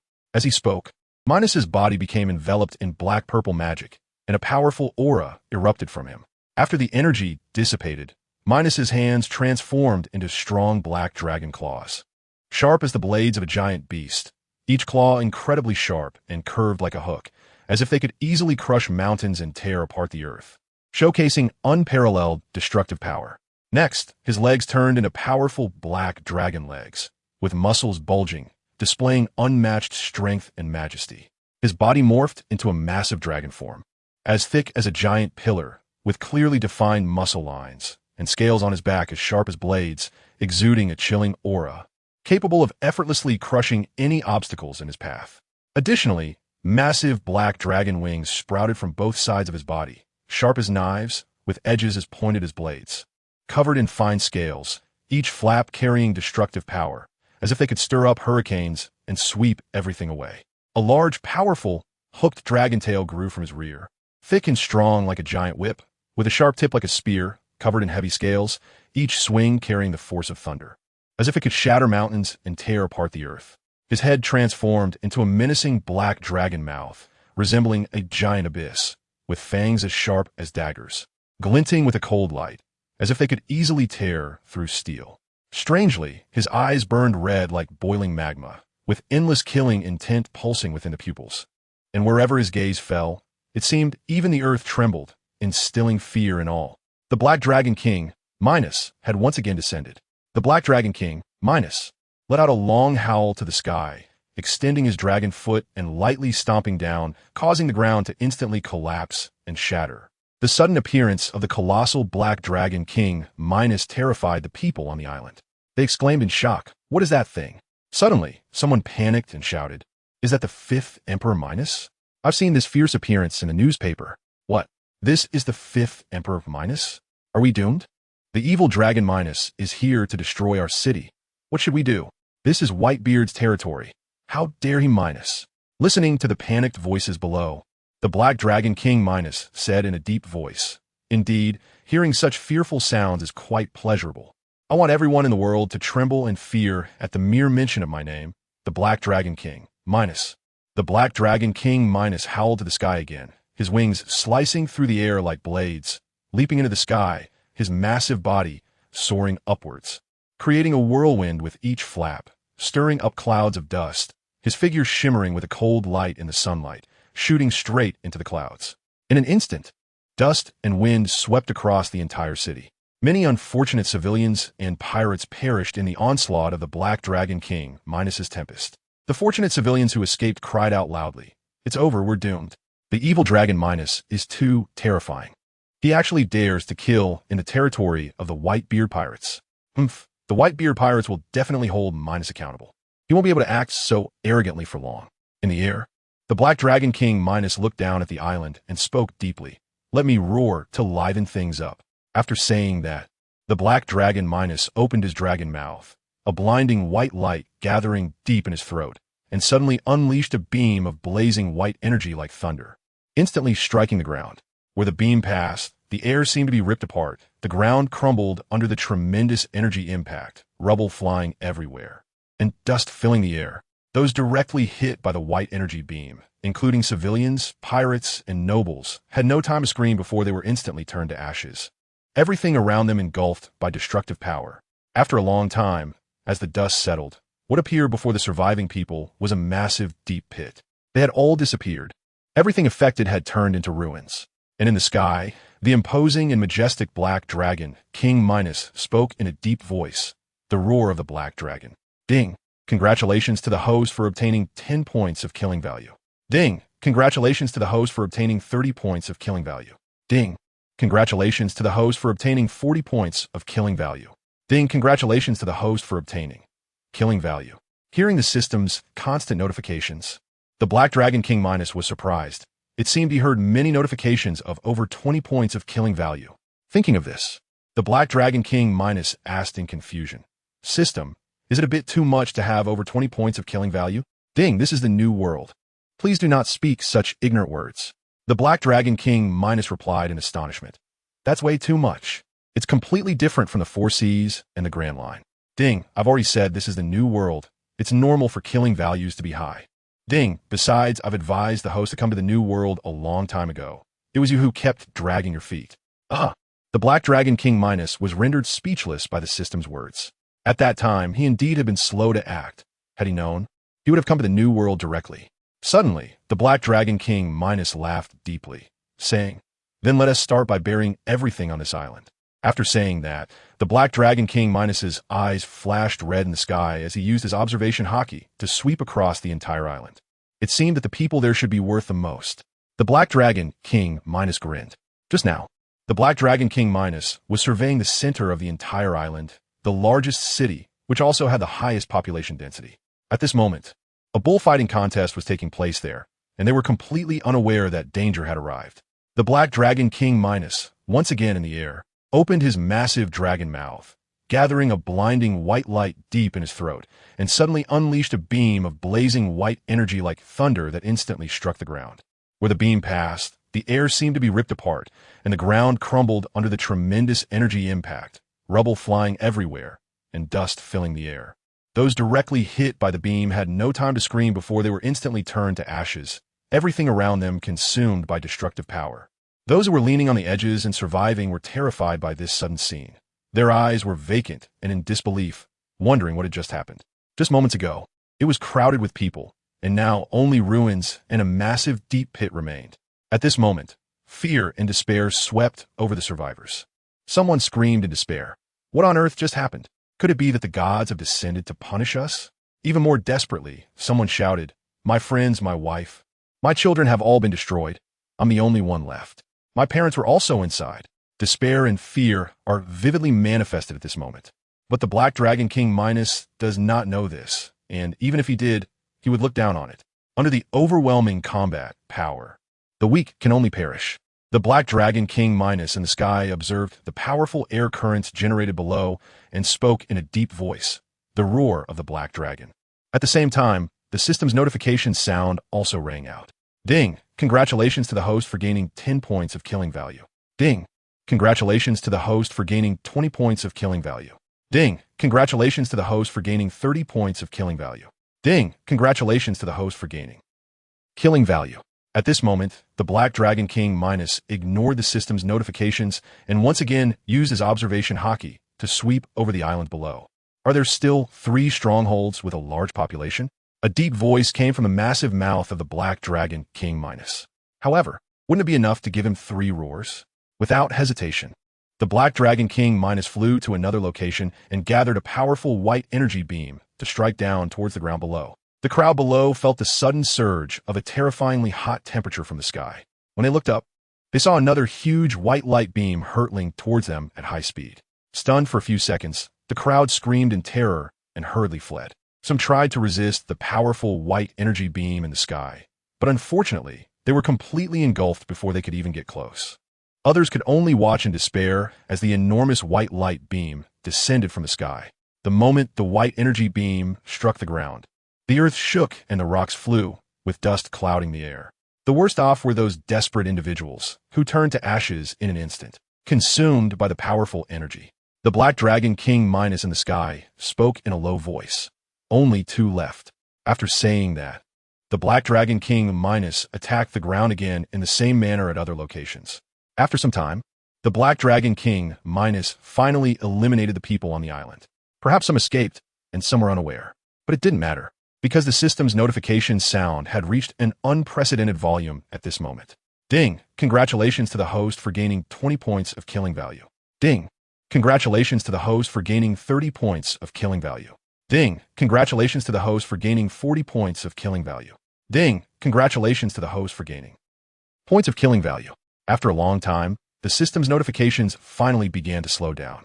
Minos stood on a flat area and spoke in a low voice. Finally, it has stopped.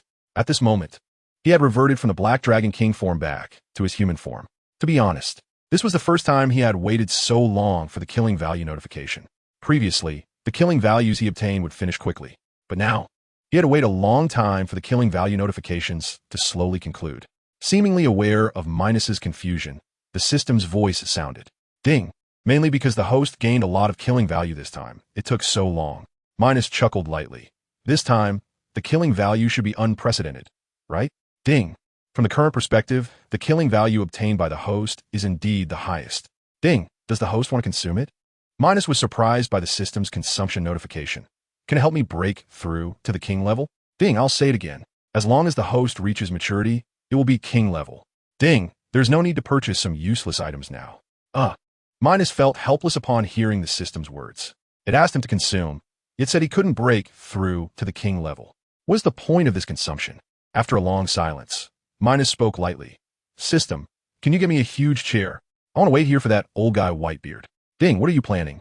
Host, hearing the system's puzzled response, Minos smiled broadly. System, don't you think Whitebeard as pirate crew should come see me? Coincidentally, I am the Black Dragon King. Isn't it worth Whitebeard bowing to me? Ding, are you trying to say, not bowing to the king, the true name has been lost, right?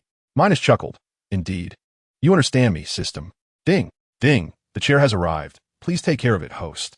Minos looked at the magnificent chair before him, trying hard to suppress his almost grinning lips. He sat down directly. Meanwhile, on the Moby Dick, a spy from the Whitebeard pirates had arrived. The spy hurriedly spoke. Dad, bad news. Minos has come to our territory. After the spy's words fell, the atmosphere on the ship suddenly became tense. This left the spy feeling perplexed, not knowing what was going on. Suddenly, Whitebeard roared. That brat Minos has finally arrived in the New World, and he dares to appear in our territory, completely disregarding me? After Whitebeard spoke, the other crew members of the Whitebeard pirates began to voice their opinions. That damn Minos is really too despicable, daring to come to our territory. Once Dad makes a move, he won't be so arrogant anymore. He dared to invade our Fishman Island yesterday, and today he dares to provoke us. How despicable. Hearing the various voices of dissatisfaction towards Minos from below, Whitebeard spoke with authority. As long as anyone dares to bully our family and territory, no matter who they are, they will have to pay the price. At Whitebeard's words, the crew members shouted wildly, Pay the price, pay the price. Whitebeard chuckled. Let us head toward Minos. Thus, the Whitebeard pirates set sail towards Minos's location on the island of Sicily. In a shattered battlefield, an event shocking enough to shake the seas was unfolding. Chung Xiaoyu remained in his spirit form, watching Shanks, who was exhausted and kneeling on one knee while holding Griffin, and spoke calmly. Shanks, today you will undoubtedly die. Moreover, all your crew members are already dead, and now only the officers are struggling to resist. Unexpectedly, in just 2 days, the battle between Chung Xiaoyu and the red-haired pirates was on the verge of a decisive outcome. Chung Xiaoyu and his Shadow Legion, aside from Chung Xiaoyu being relatively tired, his Shadow Legion had actually increased by another 2,000 soldiers. Fortunately, Chung Xiaoyu could purchase mana recovery potions, which allowed him to gain an absolute advantage in such a large-scale war against the red-haired pirates, supplying 4,000 Shadow Legion soldiers, along with the magic power of General Flying Dragon. One can imagine how exhausted Chung Xiaoyu must be right now. Meanwhile, the situation for the red-haired pirates was even worse. With only Shanks and a few officers left to struggle against the overwhelming odds, the ship's doctor, Ban Shou, was utterly exhausted, already entangled with dark soldiers like Tiger Star. Afterward, the injuries to the officers forced him to divide his attention to healing. The most tragic were Benji and the warrior, that monkey and that bald guy. Originally, they had coordinated well, but that monkey had now been brutally consumed by the Shadow Army. All that was left was the bald guy, who had lost a leg, and Shanks and others were struggling to hold on. Shanks looked up at the remaining cadres who were struggling to resist with him, his pupils constricting. Had that monkey already vanished? Moreover, several cadres had clearly been injured. Looking at this tragic scene, Shanks glared at Chung Xiaoyu with resentment and shouted, "Shadow King, I, Shanks, will never stop until one of us is dead." Hearing this, Chung Xiaoyu nearly laughed to death. If it weren't for Shanks seeking trouble with his true self and claiming he would resolve himself, none of this would have happened. At least, there wouldn't be a life-and-death battle. Thinking of this, Chung Xiaoyu laughed heartily. "Shanks, if it weren't for your stubbornness, your red-haired pirates wouldn't be facing total annihilation." Shanks, hearing Chung Xiaoyu's extreme mockery, felt even more furious. If it weren't for the Shadow King and Minos wanting to swallow the sea, none of this would have occurred. Putting facts aside, did Chung Xiaoyu and Minos have no faults? Thinking of this, Shanks struggled to rise, gripping his griffin and shouting at Chung Xiaoyu, "Shadow King, if my red-haired pirates survive this disaster today, I will hunt you and Minos down with all my might in the future." Chung Xiaoyu looked at the unyielding Shanks, his murderous intent reaching its peak. He had to ensure Shanks died here today. Otherwise, with Shanks' identity, he would surely return. With this thought, Chung Xiaoyu's black and purple magic power erupted. "Shadow Legion, follow me to annihilate the red-haired pirates." Following Chung Xiaoyu's command, he launched an attack towards Shanks with 4,000 shadow troops following closely behind, charging towards the red-haired pirates. Ultimately, the Shadow Army formed a circle, tightly surrounding the red-haired pirates, leaving them with no way to escape. Shanks saw this sudden scene and shouted, "Brothers, let us fight once more." With that, Shanks wielded his griffin to once again struggle against Chung Xiaoyu. Thus, the third battle between Chung Xiaoyu and the red-haired pirates officially began. The next day, in the early morning, the glaring sunlight fell on Minos' eyes, waking him up from an unknown sleep. Minos raised his hand to shield his eyes from the bright sunlight and helplessly said, "Commander, what time is it? Has the Whitebeard pirates not arrived yet?" "Ding, perhaps they are still quite far away." Minos sighed, "We prepared so thoroughly, but I didn't expect the audience to be late. It makes me feel like I've been played for a fool." "Ding, the host need not panic. When the Whitebeard pirates arrive, just give them a harsh lesson." Minos was about to respond when a flash of red light appeared in his eyes, and he used observation hockey to sweep across the island. He saw a massive object slowly emerging from the distant sea level, with the giant skull of a whale as the ship's bow first coming into view, as if a giant beast was awakening from the deep sea. Most strikingly, its white hull appeared particularly dazzling in the sunlight, and the sail bore the emblem of the Whitebeard pirates, a skeleton with a crescent moon mustache, clearly indicating that the main ship of the Whitebeard pirates, the Moby Dick, had arrived. Seeing this scene, Minos smiled faintly. "Whitebeard pirates, have you finally arrived? I certainly had to wait a long time." On the other side, Whitebeard and his crew could already see the island from the sea. Whitebeard stood at the bow of the Moby Dick, draped in a captain's coat, holding the supreme blade Song Yun Xie in his right hand. When the Moby Dick gradually reached the port of Zixivia, he slowly spoke. "Is this the territory that little Minos invaded?" Hearing Whitebeard's question, Marco, standing behind him, chuckled. "Old man, according to the spy's intelligence, this should be the place." Whitebeard nodded and then asked with confusion, "Has Zixivia Island always been like this? It looks lifeless and desolate." Marco laughed lightly. "Old man, that shouldn't be possible. There are many people here."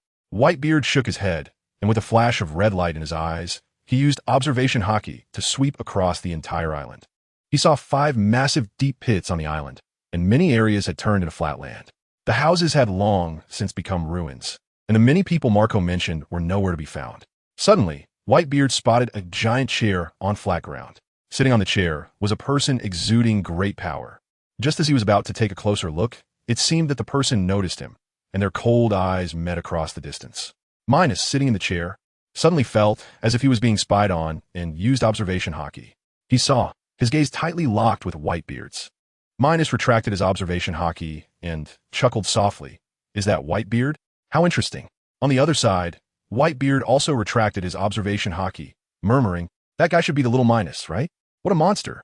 From their exchanged glances, Whitebeard could tell that Minos possessed the gaze of a true strongman, filled with superiority and indifference towards all life, termed cold and ruthless. Nearby, Marco, unable to hear Whitebeard's words clearly, asked curiously, "Old man, what did you just say?" Hearing Marco's question brought Whitebeard back to reality, and he slowly said, "Let's go. I already know where Minos is."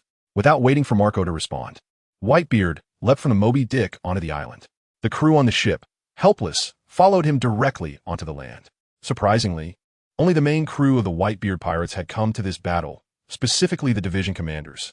Minos sat quietly in the huge, magnificent chair without getting up. Now it was Whitebeard's turn to meet him. He just needed to wait for Whitebeard and his crew. The distance from the port to Minos was not far, and soon Whitebeard and his crew arrived not far from Minos. Before Whitebeard could say anything, the other captains angrily shouted, "What? This Minos is too arrogant, isn't he? Sitting on a chair waiting for us." Indeed, it was quite arrogant to sit on a chair waiting for them. It's so annoying. Wait until Dad teaches him a lesson, and we'll see if he still dares to be arrogant. That's right, with Minos acting like this, anyone who didn't know would think we were coming to pay our respects to him. How infuriating. Whitebeard listened quietly to his good sons, voicing their dissatisfaction with Minos. He didn't say anything. In fact, what they said was correct. Minos was indeed too arrogant, showing no respect to the strongest man in the world. It was simply impolite. On the other side, Minos, sitting in the chair, was surprised. Only Whitebeard and his division commanders had come from the Whitebeard pirates. None of the other crew members had come, not even Blackbeard. How strange, Minos thought to himself. With this in mind, Minos sighed. That old man Whitebeard is looking down on me a bit. Before long, Whitebeard and his crew had arrived in front of Minos. Whitebeard's eyes were fixed on Minos as he spoke first. "Are you that little brat, Minos? You really are arrogant. Sitting in that chair by yourself without giving me any face." Minos glanced at the captains of the Whitebeard pirates and then looked back at Whitebeard, chuckling lightly. "Old man Whitebeard, you old relic of a bygone era, there's no need for you to resort to scare tactics here, right?" After Minos said this, the atmosphere on the scene became extremely tense. Several captains of the Whitebeard pirates suddenly shouted angrily, "Minos, you mere kid. How dare you speak such nonsense about our old man? You are too arrogant. Old man will definitely teach you a lesson. A mere rookie dares to comment on old man. This is really asking for death." Hearing the noisy voices around him, Minos frowned and looked up. It turned out to be the 12th Division Captain Hajita, the 15th Division Captain Fossa, and the 10th Division Captain Curiel of the Whitebeard pirates who were angrily cursing. Immediately, Minos sneered. "I'm talking to Whitebeard. What are you barking about? Moreover, you dare not bow to a king. Your lives are already forfeit. What right do you have to point fingers at me?" After he finished speaking, a flash of red light flickered in Minos' eyes as he unleashed his conqueror's haki against the three captains who were barking like dogs.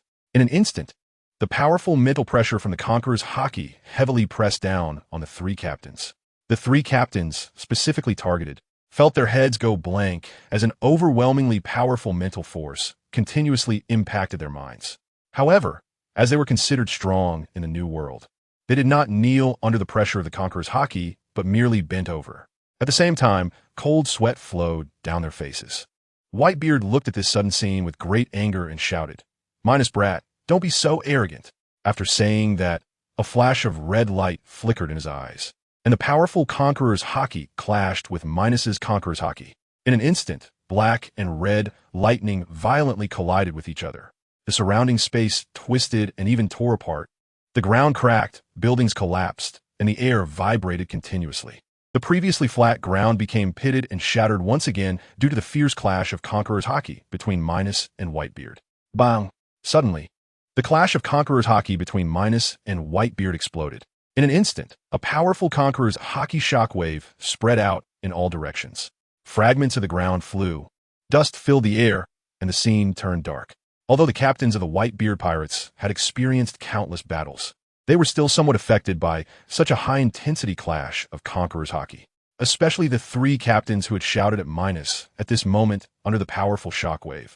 They directly fell to the ground, looking utterly disheveled. When the dust settled, Minos remained seated in his chair, unfazed. Strangely, while the ground around him had been shattered, there was no effect on the ground beneath his chair, which had formed into a cylindrical shape. Looking down at the disheveled captains of the Whitebeard pirates, Minos sneered. "This is the consequence of not bowing to a king." Whitebeard glanced at the three fallen captains and angrily said, "Minos brat, do you completely disregard me? What nonsense about not bowing to a king? I think you've gone mad. Be careful not to be killed by someone before you even become a king."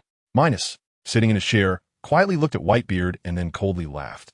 "Old man Whitebeard, I simply don't regard you highly, so what? Moreover, whether I become a king or not has nothing to do with you. An old relic from a bygone era." In Minos' heart, he held great disdain for Whitebeard. If it weren't for his maturity not being reached yet, he would have long since taken Whitebeard's head as a trophy. Just as Minos was still pondering, Whitebeard's voice interrupted him. Minos looked up and saw Whitebeard glaring at him, with rage turning into a mocking smile. Minos, brat, it's useless to say more. Today I want to ask you, why did you invade Fishman Island and injure Jinbe? Minos looked at Whitebeard's questioning expression and smiled indifferently. You mean that useless guy Jinbe, right? Without waiting for Whitebeard to speak, Minos continued. That's because Jinbe is too rigid, always threatening me with your name, Whitebeard. In the end, I couldn't stand it anymore and dealt with him once. Besides, you should thank me. I even spared his life. After saying this, Minos looked at Whitebeard and laughed heartily. Ha! Minos's boisterous laughter seemed to silently mock Whitebeard. Whitebeard looked at the laughing Minos. His face had already turned dark, and his eyes were narrowed with a heart full of boundless killing intent. That little brat Minos was too arrogant and looked down on him too much. Daring to play with Whitebeard? Meanwhile, Marco and the others looked at Minos with faces full of anger, wishing they could immediately kill him to relieve the hatred in their hearts. Minos looked at the Whitebeard pirates who wished to kill him. A slight smile crept on his lips. He felt great satisfaction, having finally given the Whitebeard pirates a stern warning. At that moment, Minos suddenly remembered that he seemed to have prepared a surprise for the Whitebeard pirates as well. Minos looked at Whitebeard and laughed heartily. Whitebeard, I also prepared a surprise for you. Originally, this place was bustling with people, full of life. But after a few of my breaths, it has now turned desolate. Minos looked at Whitebeard and continued to laugh. Look, isn't this a big surprise? What? After Minos finished speaking, Whitebeard and Marco's faces turned pale with shock.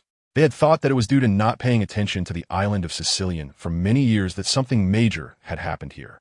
But now it seemed that it was all done by that bastard Minos. This was tens of thousands of people. How dare Minos do this? Whitebeard felt his breath quickening. He initially thought he had killed enough people. But unexpectedly, this guy Minos had slaughtered tens of thousands of people in just one day. It was simply ruthless. Thinking of this, Whitebeard roared. Minos, you have slaughtered tens of thousands of people. Your sins are unforgivable. Minos, sitting in his chair, heard Whitebeard's words and sneered. Just a few lives, nothing worth mentioning.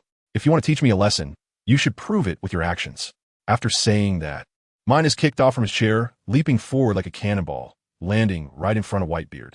His fist was already clenched, the armament hockey coiling around it, forming a layer of pitch-black sheen, and most importantly, there was a layer of flowing purple energy on the black fist. That's right. Minos had resolutely decided to use advanced armament hockey to prepare for a head-on clash with this old guy Whitebeard. Minos suddenly swung his fist.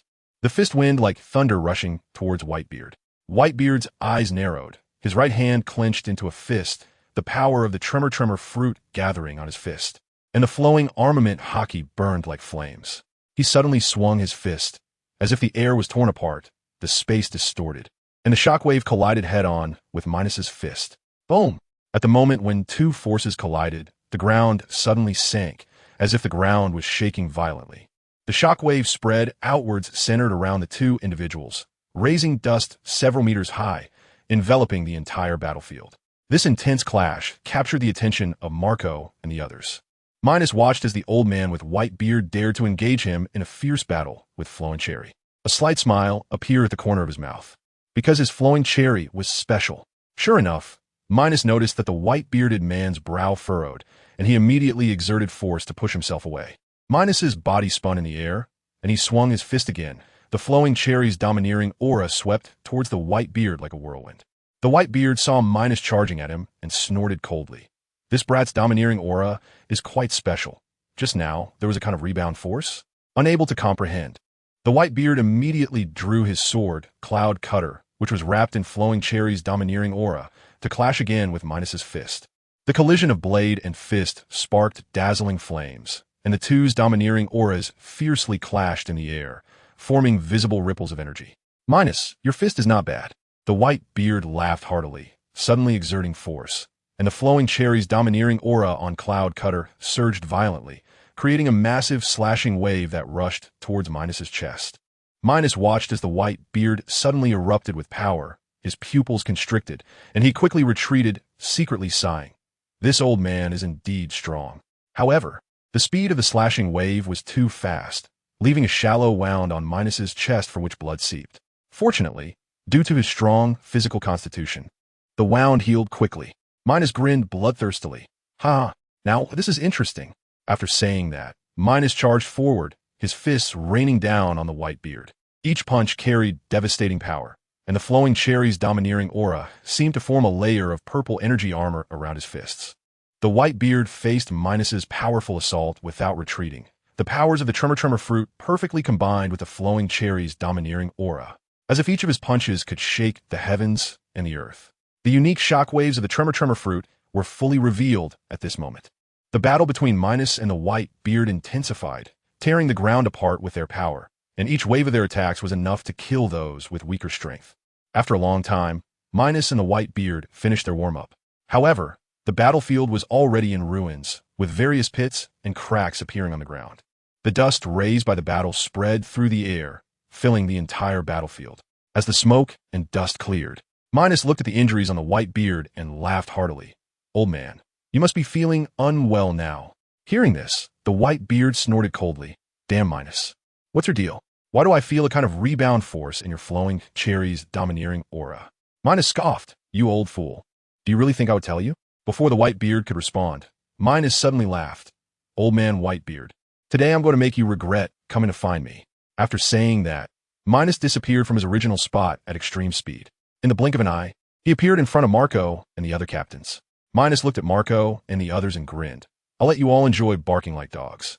This time I'll just smash your mouths." After saying that, Minos charged directly at Marco and the others with his right hand wrapped in flowing cherry's domineering aura.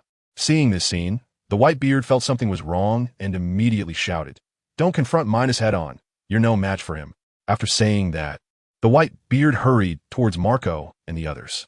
However, Marco and the others did not heed the white beard's warning, instead choosing to battle alongside Minos. At first, Marco and the others were stunned. They hadn't expected this shameless Minos to actually come and bully them instead of fighting their old man. How could they tolerate that? The key point was that he even called them barking dogs. How could they endure that? Minos was quite surprised to see Marco and the others not running away and daring to fight him. So brave? Soon, what came into view was Marco transforming into the phoenix, his fiery wings spreading as he charged at him. Minos chuckled. A mythical beast, the phoenix? But that's not enough. After saying that, Minos raised his fist wrapped in flowing cherry and struck hard on the head of Phoenix Marco. That fist was like a hammer, knocking Phoenix Marco to the ground with one blow. Marco, lying on the ground, instantly reverted from his mythical beast form, spitting out blood. Just as Minos was about to mock him, he suddenly felt someone charging towards him. Sensing the threat, a red light flashed in Minos's eyes, and the advanced observation Haki revealed a future in his mind. The image that appeared in his mind was that in a few seconds, he would be knocked away by Jaws, followed closely by being attacked continuously by Bista while lying on the ground, and finally by several other captains attacking him. Seeing this, Minos's mouth curved slightly. Luckily, he had seen the future, or else he would have been trapped by the white beard pirates. Soon, Diamond Jaws had arrived beside Minos. Just as he was about to collide, Minos turned around, grinning at Jaws, and his fist wrapped in flowing cherry's domineering aura struck hard at Jaws. The fist collided with Diamond, producing a piercing sound, and Jaws' diamond body cracked. Then he was knocked down to the ground, spitting blood. Sachi, seeing Jaws on the ground, hurriedly shouted, "Jaws, are you okay?" At the same time, Sachi wielded his dual swords, the blade light flickering as he attacked Minos. Minos chuckled. "Don't worry, you'll end up like him." After saying that, Minos's figure flickered, dodging Sachi's sword, then countering with a punch. In an instant, Sachi's dual sword shattered, and he was struck in the chest, spitting blood and collapsing to the ground. Immediately after, Minos dodged again as a powerful sword aura swept through where he had just been. Looking up, it was the 5th Division captain of the White Beard Pirates, Bista. Minos chuckled. "I heard you were a great swordsman?" Bista did not answer Minos, but swung his dual swords with force. In an instant, sword auras crisscrossed, and rose sword auras appeared beside Minos. Minos looked at the sword auras, and his fist wrapped in flowing cherry's domineering aura collided with the sword auras, producing a strong shockwave. However, Minos exerted force, sending Bista's sword aura flying, and his fist struck hard against Bista's dual swords. Minos chuckled. "Bista, you're not good enough." In an instant, Bista's dual swords shattered under the advanced flowing cherry's domineering aura. Even worse, Bista's body was struck hard by Minos's fist, instantly collapsing to the ground, blood spilling from his mouth. Then, the 6th Division captain, Bremen K, swung a giant hammer down on Minos. Minos felt as if something had hit him, and turned to see a giant hammer striking him. All right. Although your giant hammer is covered in armament hockey, it's useless.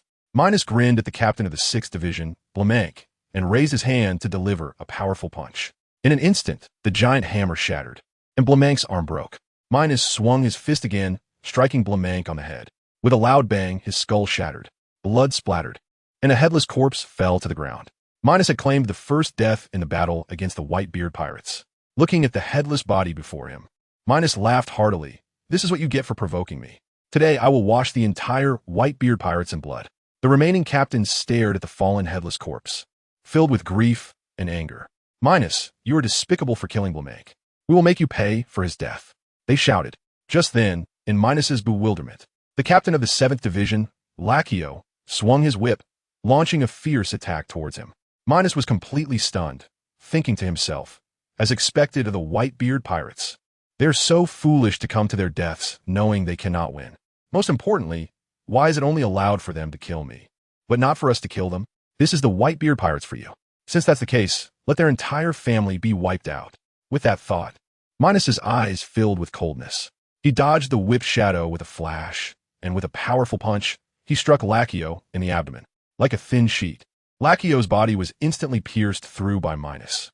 Minos's arm hung with Lachio's pierced body. He spoke calmly, "You are the second, but you will not be the last."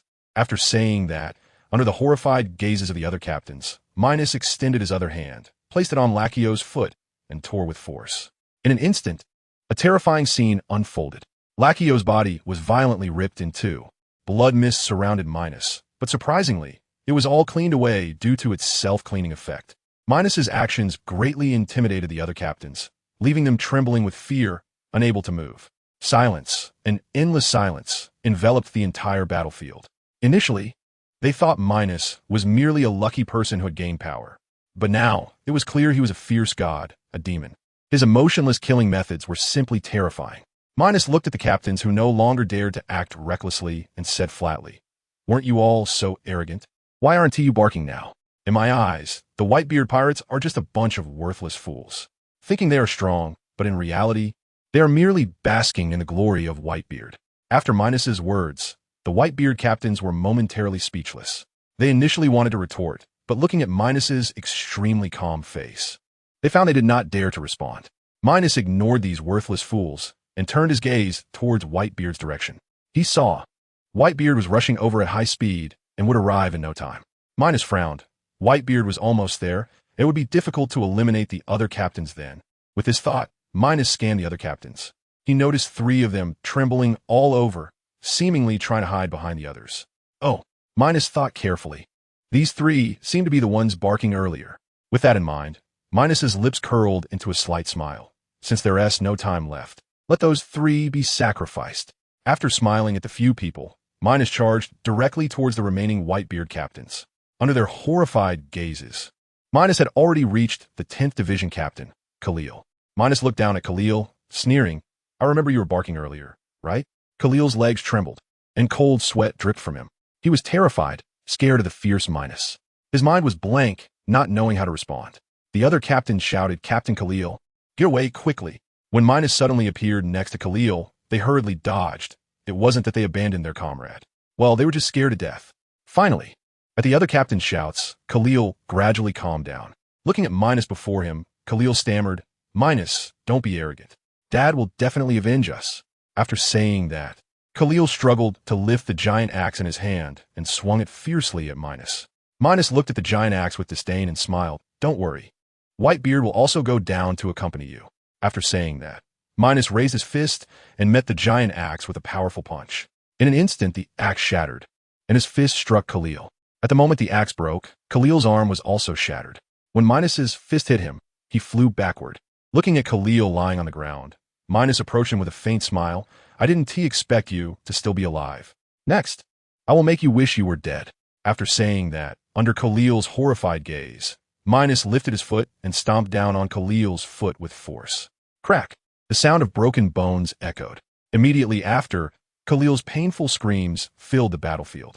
Minos paid no mind, lifting his foot to stomp on Khalil's other foot. Crack! The sound of bones breaking rang out once more, along with Khalil's agonized cries. Minos looked down at Khalil and smiled lightly. Since you're in so much pain, let me be a good person and put you out of your misery. After saying this, Minos raised his foot and stomped down on Khalil's head with force. Crack! A crisp sound echoed, and at the same time, brain matter splattered. The 10th Division captain of the Whitebeard Pirates died for being too mouthy. He was probably in his 40s. Meanwhile, a system notification sound that only Minos could hear slowly rang out. Ding! Congratulations, host, for obtaining 5,000 points of kill value. Ding! Congratulations, host, for obtaining 5,500 points of kill value. Ding! Congratulations, host, for obtaining 4,000 points of kill value. Since I couldn't find the bounty for the captain of the Whitebeard Pirates, I used this instead. Minos spoke in disbelief. System. Are these 3 captains really only worth over 10,000 points of kill value? Ding. That's indeed the case. This system does not make mistakes. Ugh. Minos was quite speechless at this moment. These captains were too useless. They were only worth so little. To be honest, it would be more profitable to wipe out an entire island. While Minos was still troubled over the low kill value he had obtained, the faces of the Whitebeard Pirates captains were filled with sorrow. The fallen Marco and the others cried out in anger before the already deceased captains. Marco was the first to speak in anguish. That Minos is too despicable. He actually killed our 3 brothers. Diamond Jaws was a man of few words, and now his face was filled with desolation. Vistana held 2 broken swords, his face filled with despair as he spoke. Minos is just too powerful. We're no match for him at all. Sachi, who was originally cheerful, also wore a look of dejection at this moment. Under Minos' overwhelming strength, they deeply realized their own weakness. The other captains no longer dared to shout loudly at Minos. Indeed, when faced with someone who enjoys barking like a dog, the only way to silence him is to inflict pain, so he learns to keep quiet. Clearly, the Whitebeard Pirates were of this type. Minos looked at the captains of the Whitebeard Pirates who had gathered together once again and smiled faintly. I thought you little fish were already dead. The captains of the Whitebeard Pirates, hearing Minos' extremely mocking words, wanted to retort. However, thinking about Minos' ferocious appearance just moments ago, they held their tongues, only able to glare at him fiercely while holding their weapons.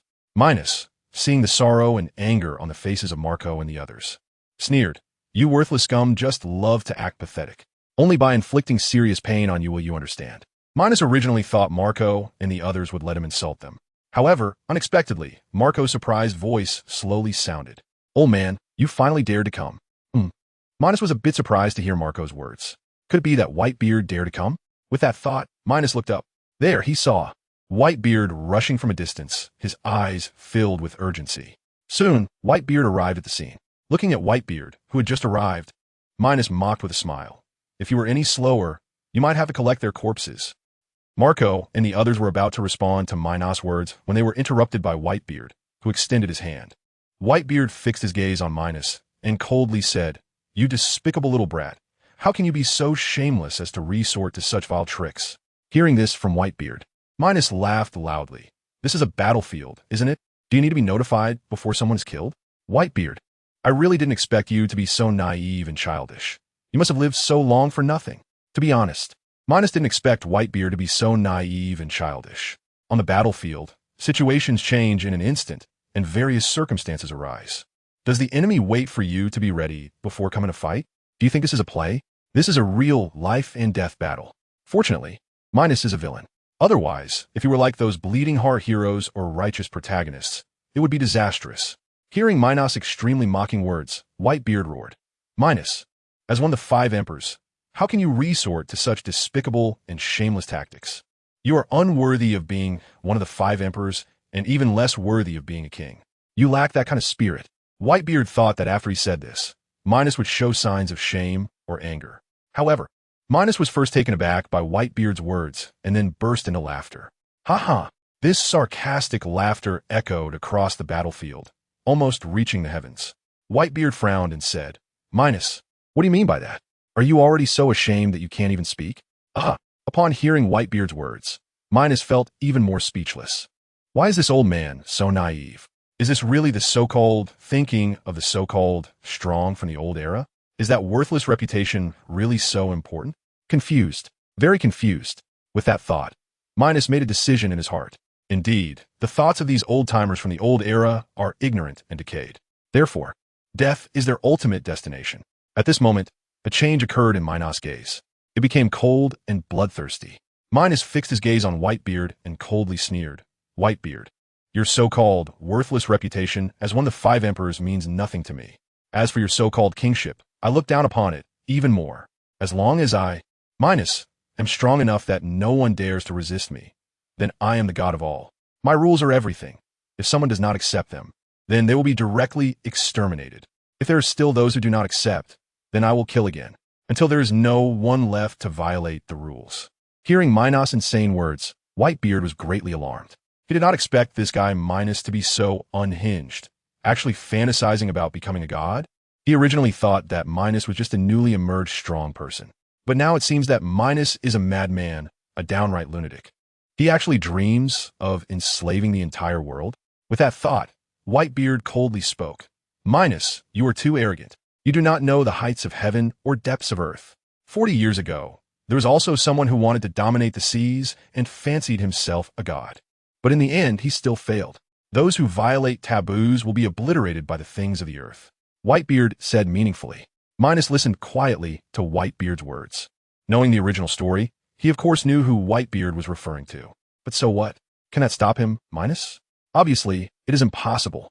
With that thought, Minos calmly said, Whitebeard, talking too much is pointless. Let's use our fists to determine right and wrong. After speaking, a powerful aura erupted from Minos. At the same time, black and red lightning burst forth from his body, raging like violent thunder snakes in the air. Whitebeard looked at the black and red lightning surrounding Minos and coldly said, That's exactly what I mean. After speaking, a powerful aura also erupted from Whitebeard. Black and red lightning burst forth from his body, raging like violent thunder snakes in the air. Clearly, both had decided to get serious. Minos raised his right hand. Black and red lightning suddenly condensed in his palm, emitting a sharp, crackling sound. Minos' gaze was cold, the corners of his mouth slightly curling up as he looked at Whitebeard with a hint of contempt. Meanwhile, Whitebeard stood firm like a mountain, gripping his sword. Song Yun Chia, with an unwavering gaze, unafraid as he watched Minos' movements. Overlord's ordinary punch. Minos' voice was deep and powerful, as if carrying endless majesty. As his words fell, a gigantic red-black fist appeared out of thin air, rushing towards Whitebeard with destructive power. The red-black, lightning energy on the fist danced like flames, exuding a suffocating sense of oppression. Seeing this, Whitebeard's eyes flashed with a hint of seriousness, but soon it was replaced by battle intent. He tightly gripped Song Yun Chia, and red-black energy suddenly surged from the tip of the blade, complementing Minos' lightning. The already extremely sharp blade appeared even more indestructible at this moment. Quake slash! Whitebeard roared. The sound reverberated like thunder, shocking the heavens and earth. Whitebeard swung Song Yun Chia, the blade cutting through the air with a fierce momentum, directly meeting that gigantic red-black fist. In an instant, two forces violently collided in mid-air, intertwining red and black lightning with the energy of the blade, erupting in dazzling brilliance. A massive shockwave radiated outward from the point of impact. The ground instantly cracked, and debris flew everywhere. The island trembled violently, on the verge of collapsing, as if it could sink to the seabed at any moment. Minos' fist clashed with Whitebeard's blade in a stalemate. The red and black lightning energy continued to clash and tear between them, producing a deafening roar. The air was thick with a strong, burnt smell, as if space itself was being torn apart by this force. No wonder it's Whitebeard. He really has some skills, Minos sneered. With a sudden surge of strength, the red and black lightning energy on his fist intensified, attempting to suppress Whitebeard's blade. However, Whitebeard felt the immense pressure, causing his brow to furrow. But he quickly regained his composure, took a deep breath, and shouted, You little brat Minos, your power is still not enough. After saying that, the Conqueror's hockey energy within Whitebeard erupted like a volcano, causing the energy of the blade to swell dramatically. The red and black lightning on the blade became even more violent, as if it wanted to devour everything. In an instant, Minos' fist and Whitebeard's blade clashed even more fiercely in midair. As their battle intensified, the island continuously crumbled under their power, with some seawater even flooding onto the island. The nearby sea roared with waves, gradually forming whirlpools and tsunamis. The sky was shrouded in darkness, a qualitative change induced by the red and black energy, making it seem as if the apocalypse had arrived. At this moment, Marco and the others stood at a distance, their eyes fixed on the earth-shattering duel at the center of the battlefield. Although they had retreated to a safe distance, the powerful energy fluctuations still made their hearts race. The air was filled with the smell of burning. The ground cracked open deep gaps, and seawater surged back, forming huge whirlpools, as if the entire island was on the brink of collapse. Marco's face was filled with shock and complexity. He had never imagined that Minos's strength had reached such a terrifying level. Initially thinking of Minos as just a rookie, even after gaining powerful strength and fighting evenly with Kaido and other strong figures, he still believed Minos was too immature to challenge his old man. But now, that black-red lightning, that destructive energy, that power capable of shaking the heavens and the earth, reminded him of the confrontation between his old man and Roger from years ago. That was a battle that could be called a legendary war. After a long silence, Marco murmured to himself, "This is just like when Dad fought Roger back then." At this moment, Marco's voice carried a hint of disbelief and deep reverence. Images from that year flashed in his mind. The Whitebeard pirates encountering the Roger pirates on an island, leading to a legendary battle. Back then, his old man and Roger clashed at their peak, their powers colliding, changing the colors of the heavens and the earth, rolling back the sea, and causing the island to collapse. He had been weak back then, only able to watch from a distance that terrifying scene. It was the most shocking sight he had ever seen in his life, and now, that scene was playing out once again. "Minos, you despicable guy. Have you really reached this point?" Marco's gaze was firmly fixed on the figure enveloped in black and red energy at the center of the battlefield. His heart filled with mixed feelings. He had questioned Minos's strength countless times, thinking of him as nothing more than an ambitious lunatic. But at this moment, he had to admit that Minos's power had far exceeded his imagination. It was only at this moment that Marco fully recognized Minos. He understood that the man before him was no longer someone he could take lightly, but a powerful figure who could stand shoulder to shoulder with his old man. At this moment, Marco felt both apprehension towards Minos and concern for Whitebeard. He knew that the outcome of this battle would be hard to settle. Minos had already killed 3 of their brothers, creating an irreconcilable hatred. "Dad," Marco whispered, his gaze filled with complex emotions. He wanted to rush up to help Whitebeard, but he understood that this level of battle was beyond his ability to intervene. Moreover, in his recent battle with Minos, he had been knocked down by a single punch. Even his Zoan form had been shattered by Minos. Thinking of this, Marco could only stand at a distance, silently praying for his old man Whitebeard.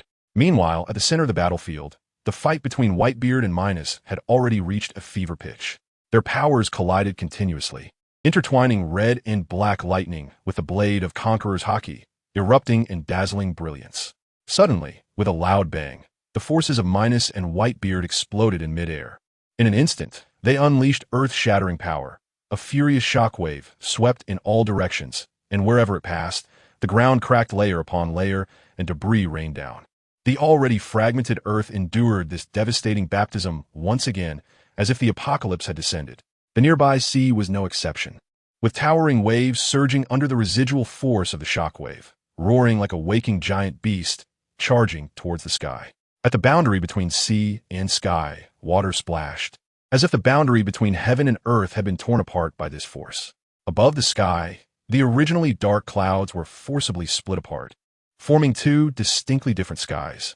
At this moment, the world lost its color. Everything fell silent, and only that destructive power spread wantonly. As the dust gradually settled, Minos's figure slowly emerged, standing on a massive piece of rubble, his expression calm. Opposite him, Whitebeard stood on a piece of rubble as well, his eyes locked on Minos, filled with astonishment and murderous intent.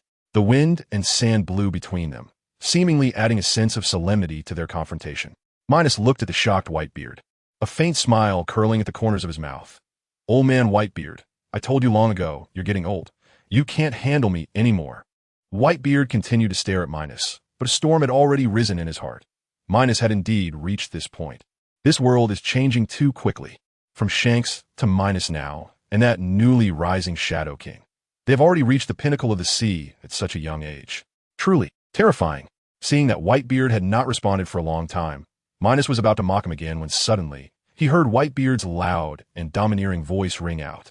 "Minos, little brat, I must admit, you are indeed powerful. But with your current strength, you are still not qualified to dictate to us old-era powerhouses. You have only just stepped into the new world, You are far too unaware of your own limitations.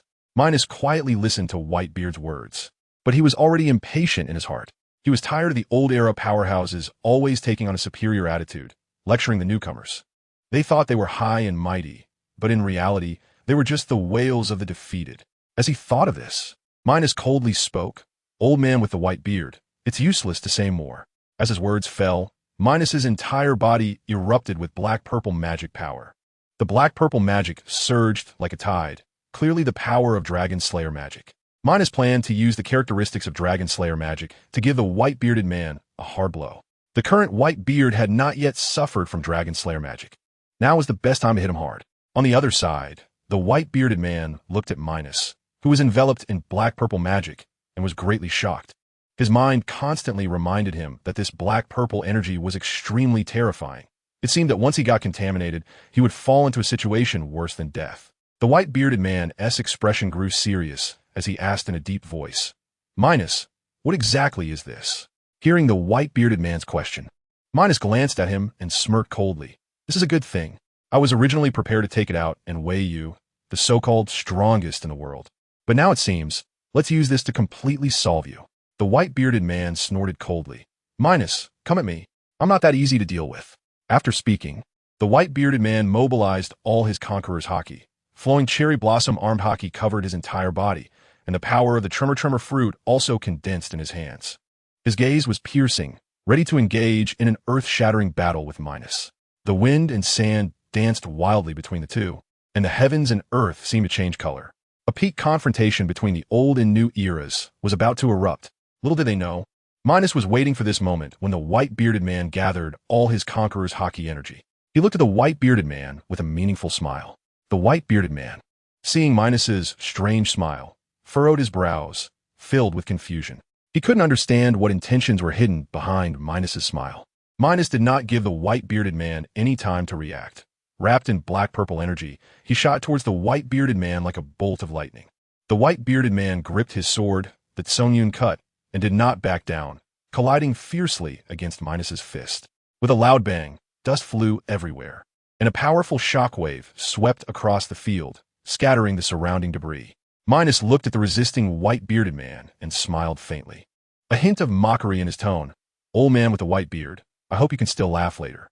Minos's words once again left the white-bearded man bewildered. But before he could think deeply, he suddenly realized something shocking. His flowing cherry blossom haki was actually dissipating. The white-bearded man was horrified. "How is this possible? My haki? How could it vanish?" He tried to increase his strength, but found that the speed of haki's dissipation was accelerating, as if it were being devoured by some force.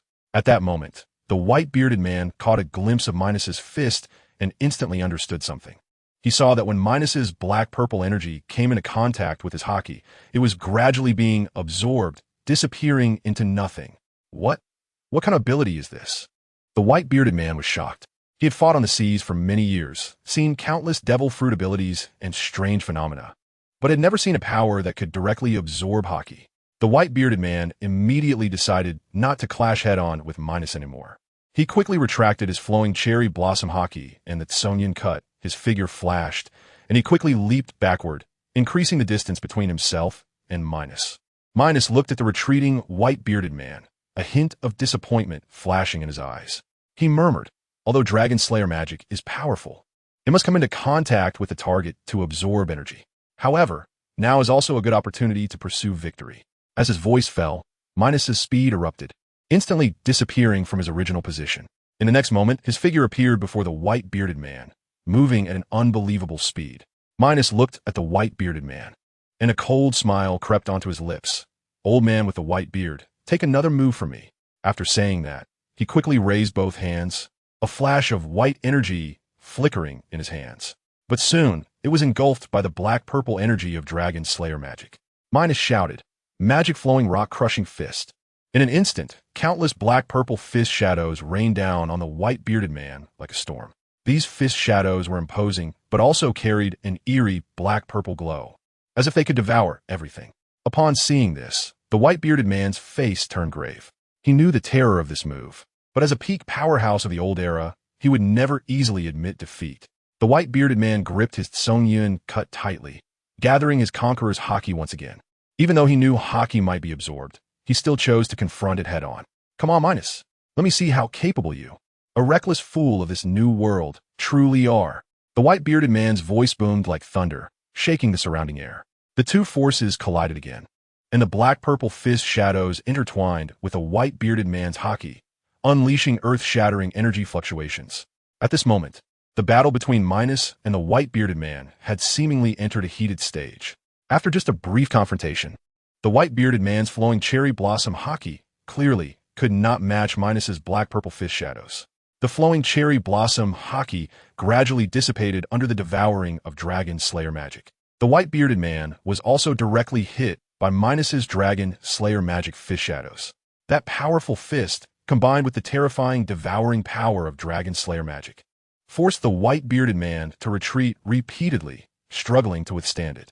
The black-purple Dragon Slayer magic clung to the white-bearded man like a parasite, continuously eroding his strength. Meanwhile, the entire battlefield had already been shattered under the intense impact of their clashes. The ground cracked, debris flew, and thick dust filled the air, as if the apocalypse had arrived, making one shiver with fear. The aftermath of the battle continued to spread, as if even the heavens and earth were trembling from it. On the other side, Marco saw the white-bearded man gradually falling into a disadvantageous position. Feeling anxious, he shouted, "Dad, are you okay?" As soon as he spoke, he immediately wanted to transform into his phoenix form to rush forward to support. However, just as he was about to act, a hand firmly grabbed his shoulder. Sachi urgently advised, "Captain Marco, don't be impulsive. If we rush in recklessly, we'll only cause trouble for Dad." His tone was filled with urgency and determination. Marco calmed down slightly upon hearing this, but his eyes were still filled with worry. Seeing this, Sachi continued to reassure him. "Don't worry, Captain Marco. Dad has been navigating the seas for so many years. What kind of storms hasn't he seen? He definitely won't be in trouble this time." Other captains also echoed, advising, "Yes, Captain Marco, we should just watch the changes from here. Don't we know Dad's strength? He will definitely defeat Minos." Meanwhile, on the other side of the battlefield, the situation underwent a shocking change. As the swirling dust gradually dispersed, Minos coldly spoke, his tone filled with disdain. "Old man with a white beard, come out. I don't believe you can be dealt with so easily." Sure enough, at the moment his words fell, a domineering figure slowly emerged from the dust. It was none other than the white-bearded man. However, at this moment, he was clearly marked with scars. There were shriveled wounds on his chest, arms, legs, and even his face, evidently left by the dragon-slaying magic that had consumed his power. Minos carefully examined Whitebeard, and then let out a burst of arrogant laughter. "Ha ha, old man Whitebeard, now you know my strength, right? Your era has come to an end." Minos's laughter was harsh and boastful, echoing across the battlefield as if to break through the clouds, proclaiming his victory. At this moment, Whitebeard, hearing Minos's piercing laughter, felt a storm of emotions rising in his heart, even sensing a hint of fear. Just moments ago, when he was struck by that black-purple shadow of a fist, the conqueror's haki within him was frantically absorbed, and even his life force was devoured by that strange energy. The burning pain and the excruciating feeling of having his blood forcibly drawn out made it almost unbearable. What was even more terrifying was that this black-purple energy could not only absorb Conqueror's haki, but could also consume life force. This ability was simply unheard of and chilling. At the critical moment, a voice suddenly echoed in Whitebeard's mind, as if guiding him. Try using haki binding. Trusting his intuition, Whitebeard unhesitatingly wrapped his Conqueror's haki around the area eroded by the black-purple energy. An astonishing scene unfolded. Black-purple energy violently collided with the binding power of haki, each side refusing to back down. Eventually, the strange black-purple energy began to dissipate under the influence of the binding. Seeing this, Whitebeard felt a surge of joy and couldn't help but laugh heartily. "Ha, Kid Minos, your black-purple energy is nothing special. I found its weakness." However, upon hearing Whitebeard's words, Minos not only remained unfazed, but laughed even more wildly. "Ha, Whitebeard, you are truly laughable." Whitebeard's brows furrowed, filled with confusion. Clearly, he had discovered the weakness of Minos's technique. So why was Minos still so arrogant? Unable to contain himself, he asked in a deep voice, "Minos, what do you mean by that?"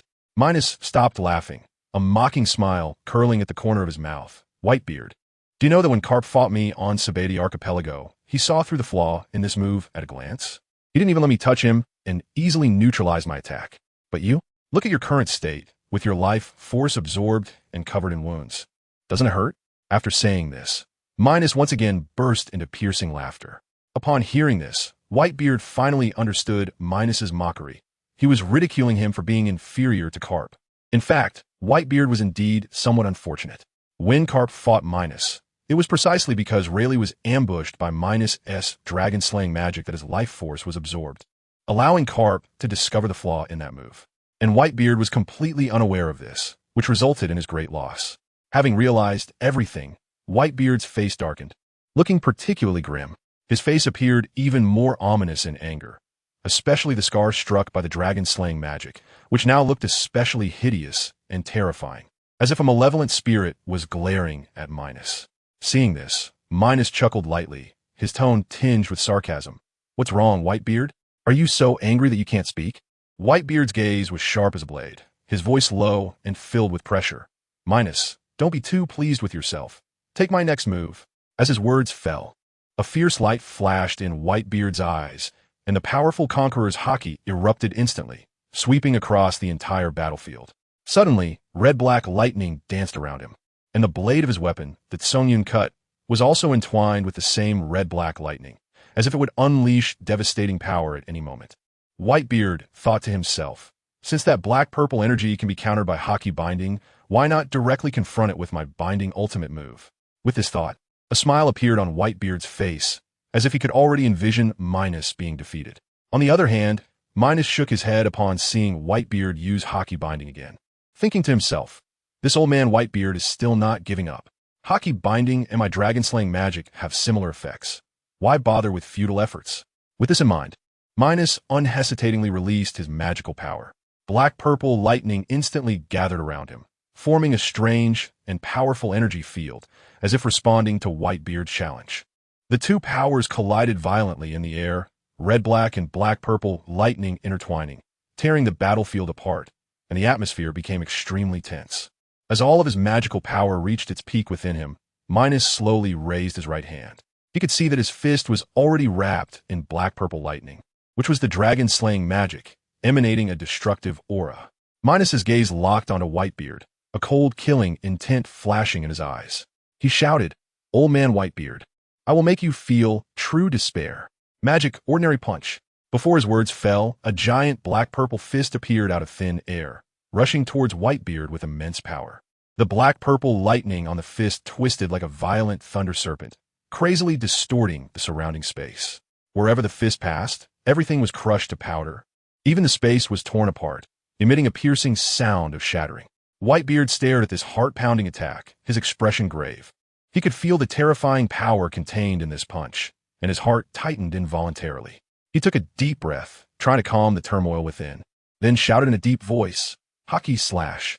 As his voice fell, he swung the Songyun cut fiercely, and a red-black energy lightning instantly collided with the black-purple fist from a distance.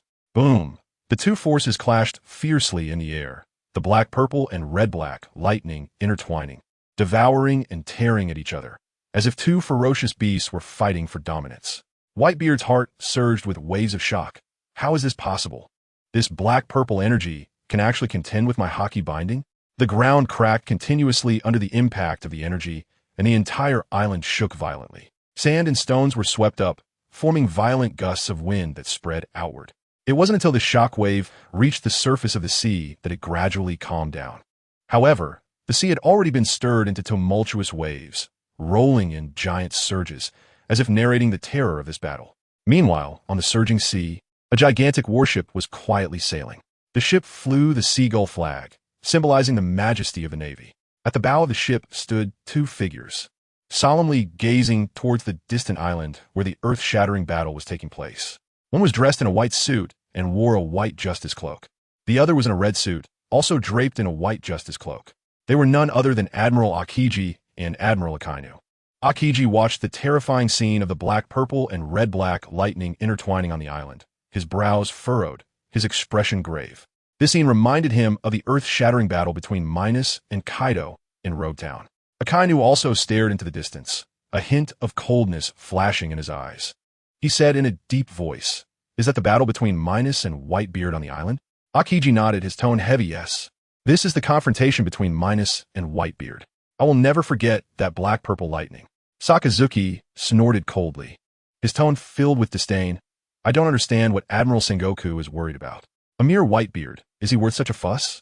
Aokiji shook his head helplessly. To be honest, he didn't understand what Admiral Sengoku was thinking either, to send him and Sakazuki to carry out such a strange task. He recalled Admiral Sengoku's instructions over the Den Den Mushi. If the Whitebeard pirates engage in a royal-level battle with other forces or Minos, do not intervene. Wait until both sides are severely weakened, then we can reap the benefits. At that time, Sakazuki had a heated argument with Admiral Sengoku, not at all surprised by the exchange. He insisted that Whitebeard was just a remnant of a bygone era, not worth fearing, and even suggested launching a demon-slaying order to wipe out the Whitebeard pirates in one fell swoop. Admiral Sengoku on the other end of the Den Den Mushi was clearly angered by Sakazuki's attitude, and they argued for a long time. In the end, Sengoku coldly dropped a line. This is the order of the world government. Only then did Sakazuki reluctantly close his mouth. Thinking of this, Aokiji said solemnly, our mission is to prevent the sea from falling into chaos again. You should still remember the recent turmoil. Sakazuki was silent for a moment, his gaze still fixed on Aokiji, and coldly said, then let them both suffer. When the time comes, I will act personally. You better not interfere. Aokiji smiled faintly, his tone calm. Of course, perhaps I will also join you in capturing Whitebeard and Minos. Sakazuki snorted coldly. You don't need to intervene. I'm enough on my own. Aokiji shook his head helplessly, sighing to himself. As expected, I still can't get along with this guy. At this moment on the battlefield, the wind howled, dark clouds loomed, and the air was filled with the strong smell of gunpowder and energy fluctuations. Minos stood on a pile of ruins, watching his black-purple giant fist collide with Sakazuki's magma, locked in a fierce standoff. A smug smile crept onto his lips as he laughed loudly. Old man Whitebeard. Didn't expect this, did you? My black-purple energy has the same effect as your hockey. Whitebeard's face darkened ominously, the veins on his forehead throbbing. He clenched his fists, cursing himself for underestimating the situation. He never expected that Minos's black-purple energy could rival his own hockey, even showing signs of suppression. Oomph! Whitebeard coldly snorted, a glint of ferocity flashing in his eyes. He suddenly activated his conqueror's hockey, and red energy erupted from his body like a volcanic eruption, instantly turning the surrounding air blood red, aiming to crush Minos in one blow. Minos felt the surge of Whitebeard's hockey, but was not the least bit afraid. Instead, he chuckled softly. His fist trembled slightly, and the black-purple energy of his dragon slayer magic suddenly intensified, awakening like a dragon from the abyss, roaring as it clashed again with Whitebeard's red-black hockey. The two energies collided fiercely in the air, with black-purple and red-black lightning intertwining, like two giant serpents biting and entangling each other. The air was filled with a piercing explosion sound. The space seemed to twist, and the surrounding ruins were shattered by the energy shockwave, with debris flying and dust swirling. Boom! With a loud bang, the two energies reached a critical point and suddenly exploded. A powerful shockwave spread out like a tsunami, destroying everything in its path. The ground cracked open with countless bottomless fissures. The ruins were completely flattened, and even the distant sea was stirred up by this force, creating towering waves. The tsunami roared like a giant beast, sweeping towards the already fragmented island. The waves reached several dozen meters high, seemingly ready to swallow the entire island. The sky was even more terrifying. The originally dark clouds were torn apart by the energy, forming two distinctly different skies. One side was interwoven with black-purple lightning, while the other was rampant with red-black hockey, as if the heavens and earth had been split in two. On the surface of the sea, Aokiji looked up at the sky, where the heavy clouds were split apart by an invisible force, as if the heavens were being torn. The once rampant black-purple and red-black lightning above the island gradually dissipated, leaving a suffocating silence in the air. He exhaled a breath of cold air, his tone calm, yet serious. The storm has calmed down. We should land on the island. The confrontation between Minos and Whitebeard should also come to an end. Beside him, Sakazuki crossed his arms, magma dripping slowly from his fingers, creating steam on the sea surface. He snorted coldly, a sharp glint in his eyes. I hope they both end up severely weakened. Otherwise, I wouldn't mind sending them straight to impel down myself. Akiji glanced sideways at Sakazuki, his brow slightly furrowing. He sighed inwardly. This guy is still so aggressive. Is he completely disregarding Admiral Sengoku's warnings? Thinking of this, Akiji shook his head helplessly, muttering to himself.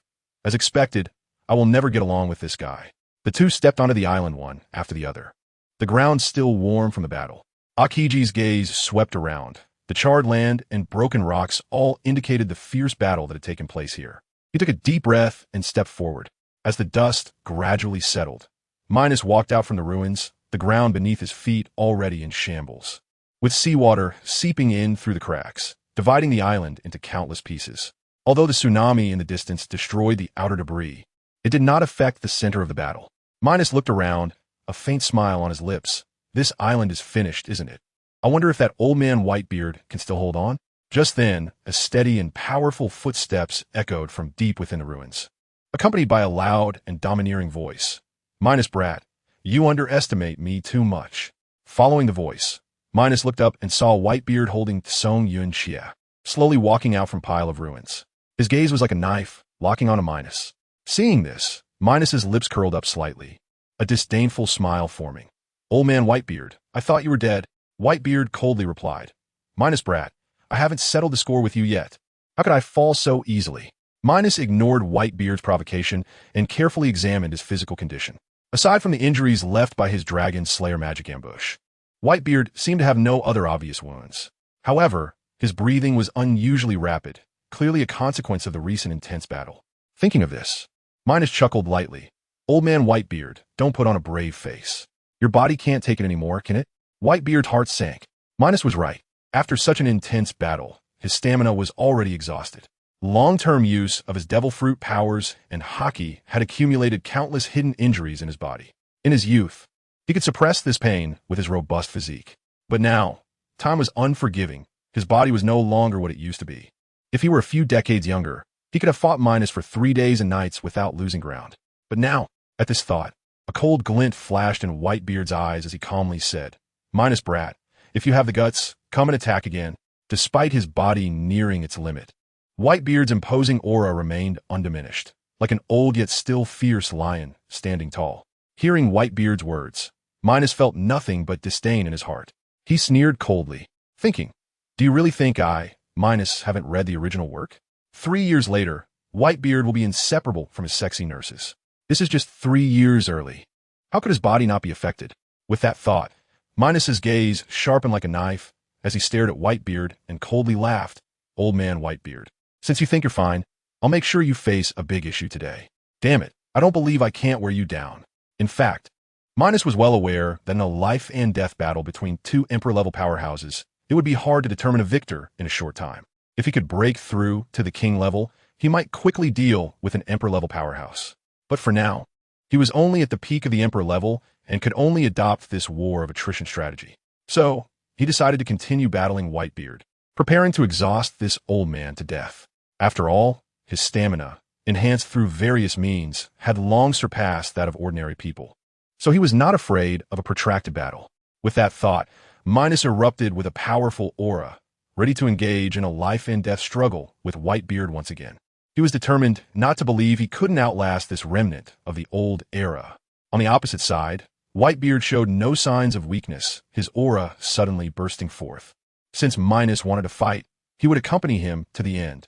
Even if he died, he would tear off a piece of flesh from Minos. The two auras clashed like two violent hurricanes, violently colliding in the air, as if about to ignite an earth-shattering battle at any moment. However, at this critical moment, a panicked voice suddenly interrupted their confrontation. Old man, bad news. The Marines have landed. Both Minos and Whitebeard were drawn to this voice and instinctively looked up. They saw Marco and the others rushing towards them in a panic, shouting loudly. The Marines are here. They've landed. Minos felt a slight surprise upon hearing Marco's words. He didn't expect the Marines to intervene at this time. However, he quickly revealed a playful smile, thinking, this just got more interesting. As for the Marines, Minos had never been afraid of them. Every time he had faced the Marines, he had ultimately emerged victorious.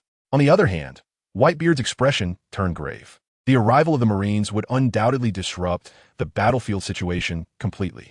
He glanced at Minos out of the corner of his eye, thinking, could the Marines be targeting Minos? If so, that would be good news. Soon, Marco and the others reached Whitebeard's side, anxiously saying, "Old man, it's Admiral Akiji and Admiral Akainu. Both admirals are here." Whitebeard's face changed drastically upon hearing this. He had originally thought the Marines would send only one admiral, but he never expected them to mobilize two. This clearly exceeded his expectations. Minos, who was nearby, also heard this clearly and felt a bit surprised. He didn't expect that the ones arriving would be Akiji and Akainu. Akiji had encountered him once at Lowtown, where he had allowed him to escape, while Akainu was someone he had faced directly for the first time. With that thought, Minos's mouth slightly curled up and a glint of excitement flashed in his eyes. This is getting lively. Meanwhile, Whitebeard was thrown into a state of panic. With Minos as a formidable enemy in front and the two Marine admirals behind, the situation had suddenly become complicated. Marco anxiously asked, "Old man, what should we do now?" Other captains echoed, "Yeah, old man, how should we respond?" After being beaten by Minos, the captains of the Whitebeard pirates had long lost their previous arrogance and now appeared particularly flustered. Whitebeard waved his hand and said in a deep voice, "Don't panic. The Marines may not be targeting us. Perhaps their goal is that brat Minos." His words calmed everyone down a bit, but the situation remained tense. Both Minos and the Marines posed significant threats. The Whitebeard pirates were now caught between two powerful forces, and a slight misstep could lead to their annihilation. Minos stood aside, watching all of this with great interest. He thought to himself, this play is getting more and more exciting. However, Minos didn't like Whitebeard slandering him, so he coldly laughed. "Old man Whitebeard, I think the Marines are here for you. After all, you guys are so arrogant. It's quite normal for the Marines to target you." Whitebeard looked at Minos with disdain and said, "If we're talking about arrogance, there might not be anyone in the world more arrogant than you, Minos." Whitebeard's words made Marco and the others agree, repeatedly saying, "It's that Minos guy who is the most arrogant." Indeed, the most arrogant is Minos. When Minos heard Whitebeard and the others slandering him like this, he immediately shouted angrily, "Old man Whitebeard, you dare to slander me? You really don't know what is good for you." At the same time, Minos was also muttering in his heart, "Am I really that arrogant?" Upon hearing Minos' words, Whitebeard sneered, "Minos brat, who slandered you? You're just a despicable little man, and indeed arrogant. As for wanting to fight, that is fine. Let us fight. Who is afraid of who?" After saying that, Whitebeard's eyes narrowed, and he erupted with a powerful aura, preparing to engage in a fierce battle with this detestable Minos. Today, even if he was taken down by the Marines, he would drag Minos down with him. Seeing Whitebeard preparing to battle Minos, Marco and the others quickly readied their weapons, transforming to prepare to fight Minos. Minos saw that Whitebeard and the others still dared to be so arrogant, and he laughed. "Good, you old man. Today I'll make you lose a few more sons." After saying that, Minos' body erupted with a powerful aura, his gaze fixed firmly on Marco and the others. This change in Minos instantly enraged Whitebeard, who roared, "Minos brat, you truly are despicable and shameless, trying to kill my sons again. Today, it's either you die or I die." After saying that, Whitebeard's weapon, the Murakamajiri, was covered in haki, ready to deliver a fierce blow to Minos. Seeing Whitebeard wielding the Murakamajiri, Minos coldly laughed in his heart. This old man Whitebeard really forgets the pain after the scars heal. Knowing that haki has no effect on me, he still wants to fight with haki. Truly, he is a decayed old man. With that thought, Minos prepared to use Dragon Slayer magic to give Whitebeard a good beating. But just then, a calm and powerful voice interrupted Minos' actions. At the same time, it also interrupted the actions of Whitebeard and the others. Minos looked up. He saw two figures slowly approaching from behind Whitebeard and the others. One was dressed in a white casual suit, but he wore a white justice cloak that was nearly as large as his body. However, he seemed a bit lazy and somewhat disheartened, as if he had been angered by someone. One person, dressed in a red suit, was not affected by his explosive physique.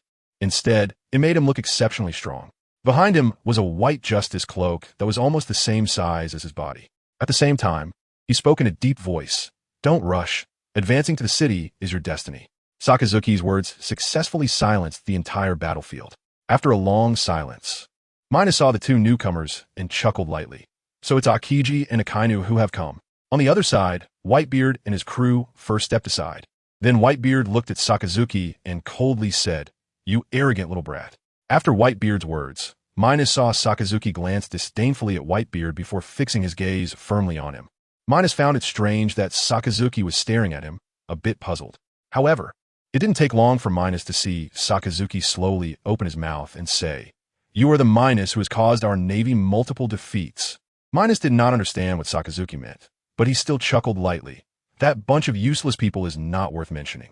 After saying that, Minos fixed his gaze on Sakazuki. Meanwhile, Whitebeard and Akiji were also focused on Sakazuki. Minos thought Sakazuki would be furious, but he was shocked by what Sakazuki said next. After a long silence, Sakazuki suddenly laughed darkly.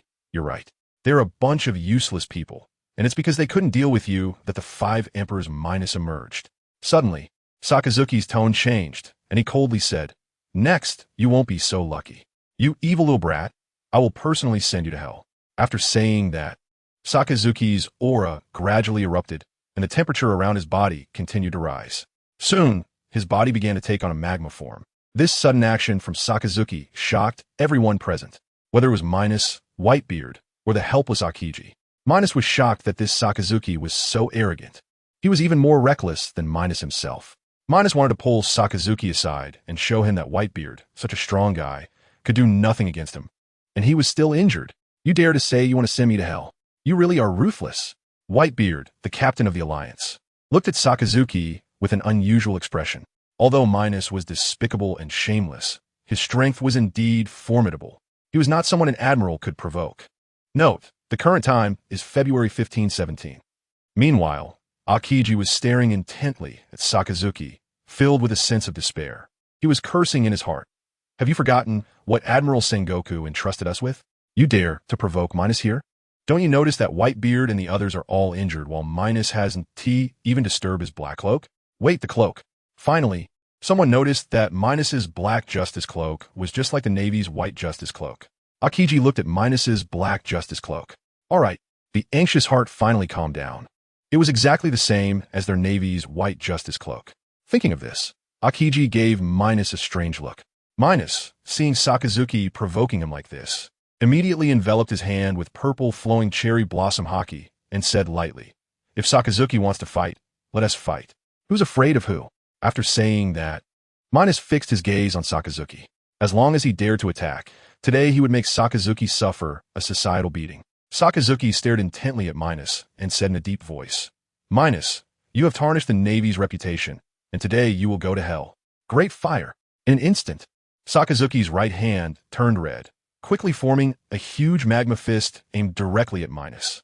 The enormous magma fist radiated terrifying heat, as if it could burn everything. Minos looked at the approaching huge magma fist with an indifferent expression. He slowly raised his hand, the flowing cherry blossom haki wrapping around his fist like flowing water, and a faint smile appeared on his lips. Flowing cherry blossom ordinary punch. In an instant, a huge purple fist appeared out of thin air, carrying a heart-pounding momentum as it rushed straight towards Sakazuki's magma fist. The purple energy wrapped around the fist was Minos's unique high-level flowing cherry blossom haki. Boom! The two forces violently collided, and the air instantly exploded with scorching waves, a heavy sense of oppression sweeping around. The powerful shock wave continuously spread, and the atmosphere on the battlefield became increasingly tense. However, an unexpected scene occurred. Under everyone's gaze, Sakazuki's magma fist was actually shattered by Minos's flowing cherry blossom haki fist. The purple fist continued unabated, rushing directly towards Sakazuki and Akiji. Although the scene was surprising, it was also within reason. After all, Sakazuki's strength was indeed inferior to Minos. Akiji looked at the purple fist coming his way and helplessly shook his head. He took a deep breath, and the cold air suddenly erupted, revealing the abilities of the ice fruit once again. His right hand was instantly covered in ice, and he coldly said, "Ice block, exploding mouth." A huge ice sculpture condensed from Akiji's right hand, colliding head-on with Minos's purple flowing cherry blossom fist. Bang! A deafening roar rang out again. The collision between the purple fist and the ice giant caused the air to instantly drop in temperature, replacing the original heat with bone-chilling coldness. The shockwaves from the two forces swept across the battlefield, shaking the ground. Suddenly, with a crack, the ice giant appeared with cracks and then shattered into countless ice crystals. At the same moment, Minos's purple fist also dissipated, turning into specks of purple light. Sakazuki, standing next to Akiji, snorted coldly, his voice filled with suppressed anger. If it weren't for Akiji's timely intervention just now, he would have undoubtedly unleashed another powerful skill without hesitation to smash Minos's purple fist that exuded a strong aura. After this intense exchange, the entire battlefield fell into an eerie silence. Everyone's gaze focused on the area where the battle had just taken place. Minos's seemingly ordinary purple fist had forced both admirals to use their ultimate moves to defend. This scene undoubtedly deeply shocked everyone present. From this detail, Minos's unfathomable strength could be clearly seen. Seeing the battlefield engulfed in silence, Minos smirked slightly, breaking the silence first and mockingly said, "Sakazuki, you are nothing special. You can't even withstand my simple punch." He paused slightly, a hint of disdain flashing in his eyes, and continued, "You still dare to say you want to send me to hell? It's simply ridiculous." After Minos finished speaking, his gaze sharpened, staring directly at Sakazuki. With a teasing look in his eyes that was like a tangible blade, unreservedly piercing toward Sakazuki. It is evident to anyone that Minos's gaze reveals his disdain for Sakazuki. Sakazuki is completely enraged by Minos's provocatively challenging stare. His eyes widen in anger as he shouts, "Minos, you arrogant fool, you are simply asking for death." After saying this, Sakazuki clenches his fists tightly, and the magma on his body begins to boil violently, ready to erupt. Seeing this, Aokiji can't help but sigh inwardly, looking utterly helpless. The original order given by the warlord was to wait until both sides were mutually weakened before intervening in the battle. However, given the current situation, both Minos and Whitebeard seem to be in remarkably good condition, with no sign of the expected losses. Now that Sakazuki is ready to strike, it means that today's great battle is unavoidable. Realizing this, Aokiji slowly turns around, his gaze cold and sharp, like a drawn sword, fixating on Whitebeard and the others. Since Sakazuki has decided to attack Minos, Aokiji plans to test the strength of the Whitebeard pirates. Seeing Aokiji's arrogant stance as he prepares to challenge their entire pirate crew alone, the members of the Whitebeard pirates are immediately consumed by rage, especially Whitebeard, whose gaze towards Aokiji seems to burn with two fiery flames, extremely terrifying. He is a powerful figure standing at the peak of the old era, renowned across the seas. Now, being so underestimated by this young fool Aokiji, how can he swallow this insult? What makes them even more incredulous is that Aokiji seems to intend to oppose Whitebeard and Marco along with other strong members of the crew by himself. This is nothing short of an open provocation. There's a limit to what one can endure. This cannot be tolerated. Whitebeard tightly grips his sword that Song Yun Chia. Looking at Aokiji with a cold smile, "Aokiji, are you planning to challenge our entire Whitebeard pirates with just yourself? You are truly overestimating your abilities." Aokiji naturally notices the drastic change in Whitebeard's attitude, helplessly shrugging his shoulders, and slowly responds, "I originally planned to wait until you and Minos were mutually weakened before taking care of you. But it seems I can't wait for that time anymore." At this point, his gaze suddenly turns icy, and his tone becomes chilling. "Then let me see how much fighting power the current Whitebeard pirates still have."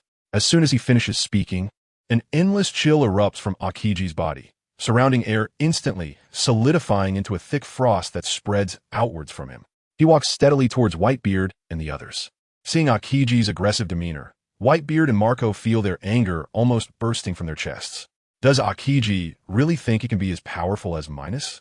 As Aokiji approaches, Whitebeard's eyes flash with a cold light, and powerful hockey energy envelopes the Song Yun Xie like a surging tide. He roars loudly, his voice booming across the battlefield. "Aokiji, today I will make you pay a painful price for your arrogance." With that, Whitebeard charges forward, leading Marco and the other members of the pirate crew like a fierce tiger descending a mountain, rushing towards Aokiji. The crew quickly gathers, preparing for battle. In an instant, the atmosphere on the battlefield becomes tense, the situation rapidly changing. The Whitebeard pirates and Admiral Aokiji are about to engage in a thrilling battle. Meanwhile, on the other side of the battlefield, Sakazuki and Minos also unleash a chillingly powerful aura. They slowly approach each other, each step seeming to resonate in the hearts of those around, as if the air itself has solidified. The battle is about to erupt.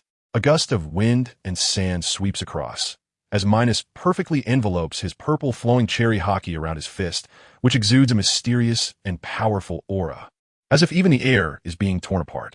He gazes fiercely at Sakazuki, who is similarly wrapped in advanced armament hockey, a slight confident smile appearing on his lips. "Then let this battle begin." With that, Minos raises his fist without hesitation, striking towards Sakazuki with an unstoppable momentum. The wind from his punch howls, as if even space is distorting under its force. A cold, disdainful smile appears on Sakazuki's lips, his eyes flashing with battle intent. He quickly raises his fist, wrapping it in advanced armament haki, and the two fists collide heavily. Bang! Bang! The dull sounds of impact resonate like heavy hammers striking war drums, shaking the entire battlefield. Each collision of fists releases powerful waves of energy, causing the ground beneath them to crack and stones to scatter. Minos and Sakazuki clash like two enraged bulls, trading blows without yielding. Their observation haki is pushed to the limit as they attempt to perceive each other's subtle movements in this fierce exchange, looking for openings. However, Minos's advanced observation haki and unique flowing cherry haki dominate the battle. His flowing cherry haki not only possesses immense offensive power, but also contains a strange recoil force. Every time their fists collide, the recoil travels through Sakazuki's arm and into his body, causing him sharp pain. As time passes, Sakazuki gradually falls into a disadvantage. Cracks begin to appear on his magma-covered fists, and his clothes are shredded by Minos's punch winds, revealing a chest marked with bruises. Blood trickles from the corner of his mouth, yet his eyes remain fierce. Minos looks at the bloodied Sakazuki, a mocking smile reappearing on his face as he leisurely says, "Sakazuki, you really are not up to par. Without the advanced observation haki to foresee the future, you are simply no match for me." Sakazuki's expression darkens as he casually wipes the blood from his mouth, his gaze fixed on Minos, saying in a deep voice, "Minos, I have to admit, your flowing cherry haki is indeed extraordinary compared to the observation haki." In a recent fierce confrontation with Minos's flowing cherry haki, Sakazuki keenly sensed something was off. Although both of them were using advanced flowing cherry haki, Minos's was unusually special, containing a powerful recoil force. When he clashed fists with Minos, he not only failed to gain an advantage, but was also harmed in return, filling him with confusion and shock. Sakazuki takes a deep breath, forcefully suppressing the discomfort within him, and coldly states, "But do you think that this alone can defeat me? You are too naive." As he finishes speaking, Sakazuki's body suddenly erupts with scorching magma, causing the temperature around them to rise instantly. His fists, wrapped in magma, transform into molten fists, exuding a destructive aura as they strike towards Minos again. Minos's eyes flash with disdain. He is not that old fool Whitebeard. Taking a deep breath, Minos condenses his purple flowing cherry haki even more densely around his fist, like an invisible armor. Without hesitation, he meets Sakazuki's molten fist head-on. Boom! The two fists collide, producing an earth-shattering roar. Magma and flowing cherry blossom aura intertwined in the air, forming a massive energy vortex that tore apart the surrounding air. Although Akainu's magma fists were incredibly powerful, they still couldn't gain the upper hand against Minos's flowing cherry blossom aura. The backlash surged into Akainu's body, causing him intense pain. His fists began to tremble, and the magma was gradually suppressed. Minos let out a cold laugh and suddenly increased the power of his punch. The flowing cherry blossom aura surged like a tide, instantly shattering Akainu's magma fist. Akainu's body was thrown back by this force, crashing heavily to the ground and kicking up a cloud of dust. Minos stood still, the flowing cherry blossom aura on his fist slowly dissipating. He looked down at Akainu, who lay on the ground, and said lightly, "Akainu, with your strength, you are still not enough to compete with me. I only made a slight move, and that was already your limit." Akainu struggled to get up from the ground, blood still trickling from the corner of his mouth. His eyes were filled with unwillingness and anger, but more so with a deep-seated fear of Minos's special flowing cherry blossom aura. "Minos, what exactly is your flowing cherry blossom aura?" Akainu gritted his teeth and asked.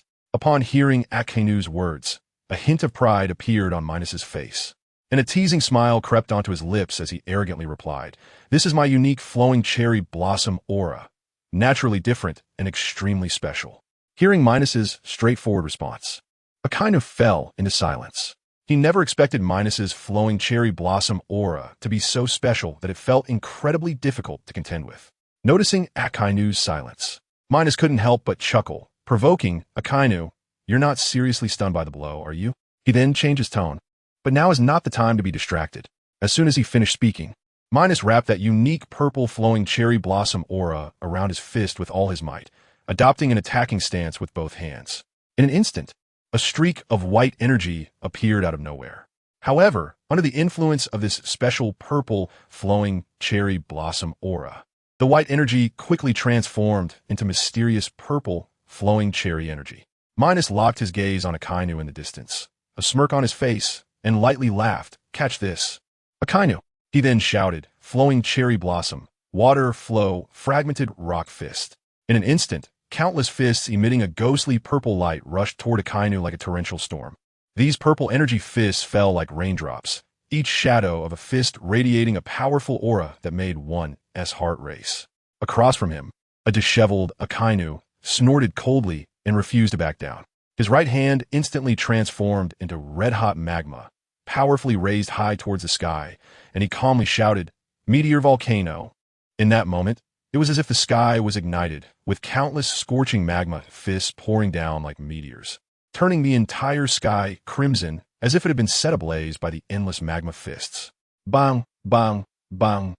The fierce sound of collisions echoed continuously as countless purple fists clashed violently with the falling magma fists from the sky. In an instant, powerful energies collided, and the air seemed to boil and evaporate, with temperatures rising sharply. The ground was littered with falling magma flames, crazily burning the earth and leaving it riddled with holes. Those magma fists and purple fists that had yet to collide still launched fierce attacks toward the ground. Under such a terrifying energy impact, the already shaky island, which was on the verge of collapse, began to shake violently as if it couldn't bear the burden and might shatter at any moment. However, none of this could disturb the fierce battle between Minos and Akainu. The two were fully focused, immersed in this thrilling duel. Time passed, and dust filled the entire battlefield before this intense battle finally came to a temporary halt. At this moment, the air was suffused with a stifling heat, making everyone feel uncomfortable. Meanwhile, on the other side, the battle between Aokiji and Whitebeard was equally intense and fierce. Whitebeard gripped his sword, the tremor fruit, and swung it towards Aokiji's body like a raging storm. Aokiji moved nimbly, skillfully dodging Whitebeard's powerful attacks. But soon, Marco and other members of the Whitebeard pirates joined the fray, launching wave after wave of fierce attacks, putting Aokiji in a tough spot, making him groan in distress. Seeing Aokiji in such a predicament, Whitebeard laughed heartily. "Aokiji, weren't you quite arrogant just now?" With a teasing expression, Whitebeard continued, "Why are you acting like a mouse now? Only knowing how to dodge?" Marco and others also laughed, looking at Aokiji and mocking him. "This guy Aokiji thinks he is Minos. Daring to take on our entire Whitebeard pirates is simply asking for death." Aokiji looked at Whitebeard and the others, his expression calm and serious. He never expected that even in such a fierce battle, Whitebeard and the others would still be so powerful, bringing him unimaginable pressure. After a moment of thought, Aokiji silently resolved himself, muttering to himself, "Looks like I have to use that move." As he spoke, Aokiji slowly placed both hands on his chest, quieting himself as if time stood still at that moment. In an instant, his hands were encased in a layer of crystal-clear ice. Aokiji calmly glanced at Whitebeard and the others before steadily and powerfully declaring, "Ice Domain." In that moment, a terrifying chill erupted from Aokiji's body, spreading like a surging tide around him. Wherever it reached, whether it was the debris on the ground or the already shattered remnants of the island, even extending to the vast sea, everything covered by this cold air was rapidly frozen, turning into glimmering ice in the blink of an eye. The members of the Whitebeard pirates reacted quickly. As soon as Aokiji's cold air began to spread towards them, they swiftly leaped into the air, skillfully avoiding the fate of being frozen by the ice. Soon, under the influence of Aokiji's immensely powerful fruit ability, the formerly chaotic and fragmented island transformed into a silver-clad, ice-sculpted world of snow. The intense chill brought by the cold air swept through the entire island like a ghost, making everyone present feel the deep-rooted cold. Whitebeard and the others slowly descended from the sky, standing on this newly formed icy world. Holding his sword, he cast a deep and penetrating glance at Aokiji. Even from air, he had already keenly sensed the power and terror of Aokiji's ice ability. Everywhere that cold air passed, without exception, was frozen into hard ice. Whitebeard was filled with confusion. He truly could not understand why Aokiji would create such an ice and snow battlefield that seemed seemingly ineffective. Therefore, he pointed his sword at Aokiji and asked in a deep, authoritative voice, "Aokiji, what exactly are you up to?" Marco and the others were also tense. holding their weapons tightly, their eyes like torches staring intently at Akiji. Their gaze seemed to say that as long as Akiji showed even the slightest weakness, they would rush forward without hesitation to defeat him completely. Akiji's expression was indifferent. He merely glanced calmly at Whitebeard, but did not respond. Then, he gently waved his right hand, and the power of ice surged from the ground, instantly conjuring a gigantic ice sculpture out of thin air.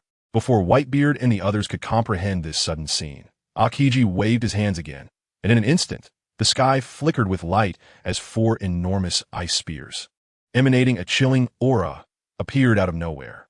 Accompanying them were countless ice balls the size of hailstones, as well as numerous sharp ice blades of various shapes. These diverse ice weapons floated in the air, exuding a chilling presence that struck fear into everyone present.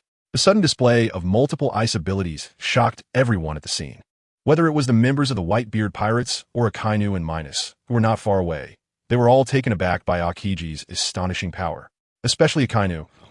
Upon seeing this, couldn't help but exclaim in shock, "Akiji, when did you become this strong?" Meanwhile, Minos cried out, "What the hell? Have I entered a bootleg pirate world?" From the strange ninja on Fishman Island to Akiji's sudden display of abilities now, Minos began to wonder if he had entered the wrong world. Originally, Akainu and Minos planned to wait for the dust on the battlefield to settle before continuing their fierce battle. However, the powerful chill suddenly released by Akiji made them jump into the air to avoid it, just like Whitebeard and the others. They then witnessed the terrifying power of this chill, which instantly froze everything in its path. The chill spread wildly until it completely froze the entire island. Yet, the icy aura showed no signs of stopping, continuing to spread towards the surrounding sea. It wasn't until the chill expanded far out over the sea that it gradually ceased. At this moment, the originally turbulent sea had been entirely frozen, turning into a vast ice field. Suddenly, Whitebeard shouted at Marco and the others, "Watch your defenses, evade." This astonishing turn of events was unforeseen even by Whitebeard. He initially thought Akiji was just a kid not worth mentioning, but now, he realized he was a user of a Logia fruit with awakened powers. Akiji's expression remained indifferent as he coldly glanced at Whitebeard. He then gently waved his hand downward and whispered a single word, "Fall." In an instant, the majestic giant ice sculpture in the sky, along with the 4 howling ice spears surrounding it, as well as countless icy balls and sharp ice blades flying through the air, rushed towards Whitebeard and the others like a torrential storm. For a moment, it felt as if the air had been completely frozen, and an even more overwhelming and bone-chilling cold swept across the entire battlefield. Whitebeard's expression grew extremely serious as he fixed his gaze on the impending powerful attack. He exerted force with his right hand, and the renowned sword, Kusanagi, was instantly enveloped in rich and powerful conqueror's haki, exuding an aura as if it had been clad in an indestructible energy armor. Whitebeard suddenly threw his head back and roared, "Quake slash!" Accompanied by this earth-shattering roar, Kusanagi, with an unstoppable momentum, violently collided with the chilling giant ice sculpture and ice spears. With a crisp crack, the originally imposing giant ice sculpture shattered into countless pieces of ice that fluttered down. The 4 enormous ice spears also shattered like fragile glass under the unique shockwave of the quake fruit, sending ice shards flying. However, before Whitebeard and the others could catch their breath, an onslaught of ice balls the size of raindrops and countless sharp ice blades followed. Although these ice balls appeared small, they contained a deadly threat. The ice blades glimmered coldly, as if they could easily pierce through anything. At this critical moment, Marco shouted, "The previous wave has been blocked by Dad. I'll take care of the next wave, and the rest is up to you." Before his words fell, Marco's body was instantly enveloped in blazing blue flames. In the glow of the flames, his arms gradually transformed into 2 enormous blue flame wings, exuding a mysterious and powerful aura. This was Marco's half-mythical form as a phoenix fruit user. Marco, ignoring the reactions of the others, spread his enormous blue flame wings and charged straight towards the incoming barrage of ice balls. With a huge boom, Marco violently collided with countless ice balls. Strangely, Marco's body had completely transformed into searing blue flames. The moment those ice balls touched the transformed blue flames, they vanished without a trace, as if they had encountered a natural enemy. However, these ice balls seemed endless, coming wave after wave, relentlessly colliding with Marco's flaming form. The sounds of bang bang echoed continuously across the battlefield. Finally, after enduring countless waves of ice balls, Marco's body could no longer withstand the onslaught. He shouted, "It's up to you now." After speaking, Marco quickly retreated. At this moment, the sharp ice blades in the sky, like a pack of hungry wolves, fiercely pounced towards Whitebeard and the others. Even with Marco's powerful blue flames, he could only block one wave against Akiji's terrifying ice attack after awakening his fruit. After all, Akiji's ice abilities had become even more formidable after awakening, exuding a chilling aura that instilled fear. Looking at the remaining ice blades in the sky, the other captains exclaimed in excitement, "Great job, Captain Marco! Leave the rest to us." At that moment, these captains seemed to see the dawn of victory and began to unleash their signature moves. Diamond Jozu shone with brilliant light, his body instantly turning into an incredibly hard diamond, radiating a metallic sheen as he resolutely prepared to confront the ice blades head-on with his indestructible body. Vista quickly drew his broken blade, swung it forcefully in the air, and shouted, "Rose Dance." In an instant, countless brilliant petal sword energies surged from the broken blade, like a shower of colorful flowers, charging towards the ice blades in the sky. With a loud boom, the sword energies collided with the ice blades, erupting in a dazzling display. Whitebeard and the others looked up, only to find that more than half of the ice blades had not been destroyed and were still charging towards them with fierce momentum. Vista, the user of the sword energy, sighed helplessly and said, "I did my best. Now it's up to everyone." Sachi and the others quickly shouted, "Great job, Captain Vista. Now it's our turn." Sachi and the other captains unleashed their strongest moves to engage in a life-and-death struggle against the myriad ice blades. In an instant, the battlefield was filled with the sounds of clashing, sharp and piercing, echoing endlessly. Fortunately, after a fierce battle, they managed to successfully block this wave of ice blades without any serious mishaps. Whitebeard, watching from the sidelines, laughed heartily.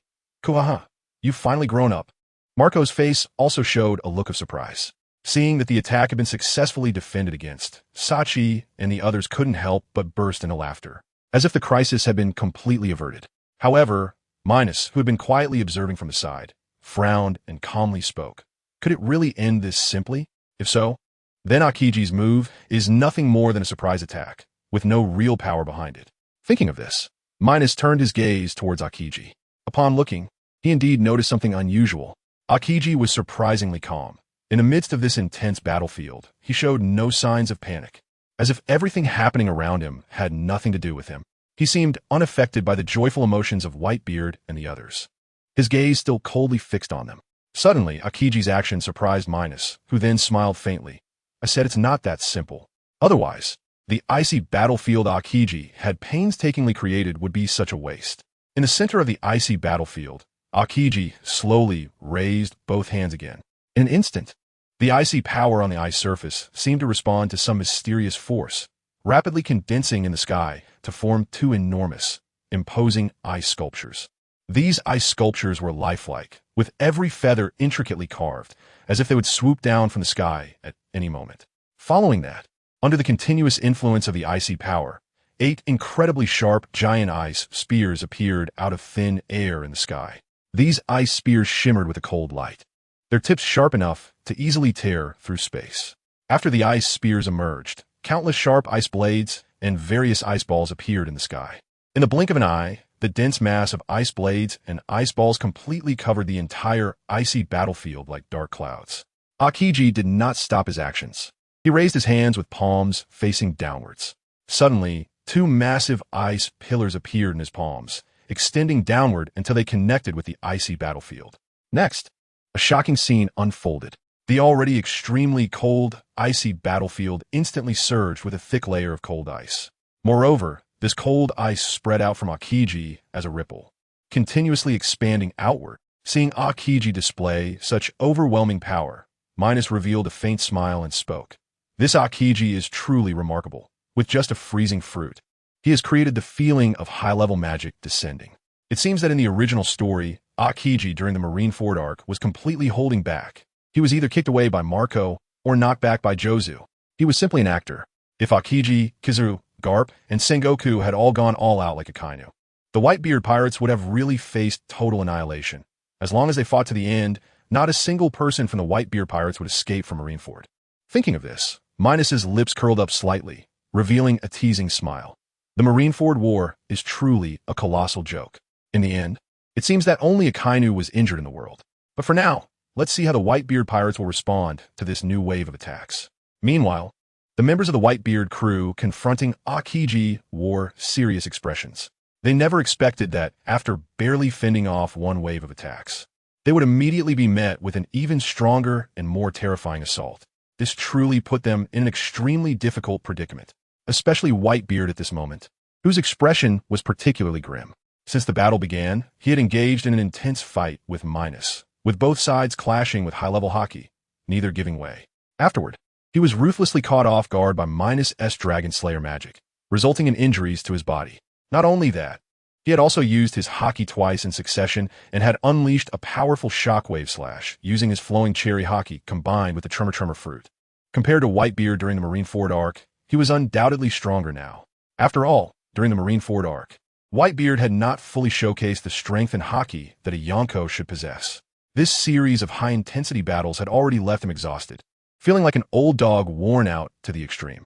With these thoughts in mind, Whitebeard tightly gripped his kanji and said to Marco and the others with a serious expression, "Next, after I fend off Akiji's attack, you all retreat immediately. Continuous battles have greatly affected my physical condition. As for that little brat Minos, we'll settle this later." Upon hearing Whitebeard's words, Marco and the others showed concern on their faces. "Old man, are you okay? If we leave together." Seeing Marco and the others looking worried, Whitebeard waved his hand and forced out a smile. "Kuahaha, it's fine. Just wait for me outside to cover me." However, Marco and the others' worries did not diminish at all upon hearing this. Whitebeard, seeing this, sighed and said solemnly, "After I make my move, you all immediately retreat. This is the captain's order." Hearing Whitebeard's resolute command, the expressions of Marco and the others turned serious. On this vast sea, the orders given by the captain must be strictly followed by the crew. After saying that, Whitebeard no longer paid attention to Marco and the others, concentrating all his attention on the approaching ice and the two imposing ice sculptures in the sky, the 8 incredibly sharp ice spears, and the countless sharp ice balls and ice blades. Just then, Akiji's gaze sharpened, locking on a Whitebeard as he indifferently uttered a single word. In an instant, the 2 majestic ice sculptures and the 8 sharp ice spears shot towards Whitebeard like arrows released from a bow. Following closely behind them were a swarm of ice balls and countless sharp ice blades, resembling a cloud of death that made it hard to breathe. Whitebeard took a deep breath, slowly tilted his head back, and roared, "Akiji, you little brat, I'm Whitebeard. How could I be easily defeated by you?" As his voice fell, Whitebeard's left hand formed a fist, crossing in front of his chest. Suddenly, the muscles in his arm bulged, growing larger, and the veins under his skin appeared like writhing dragons, clearly visible as they throbbed violently.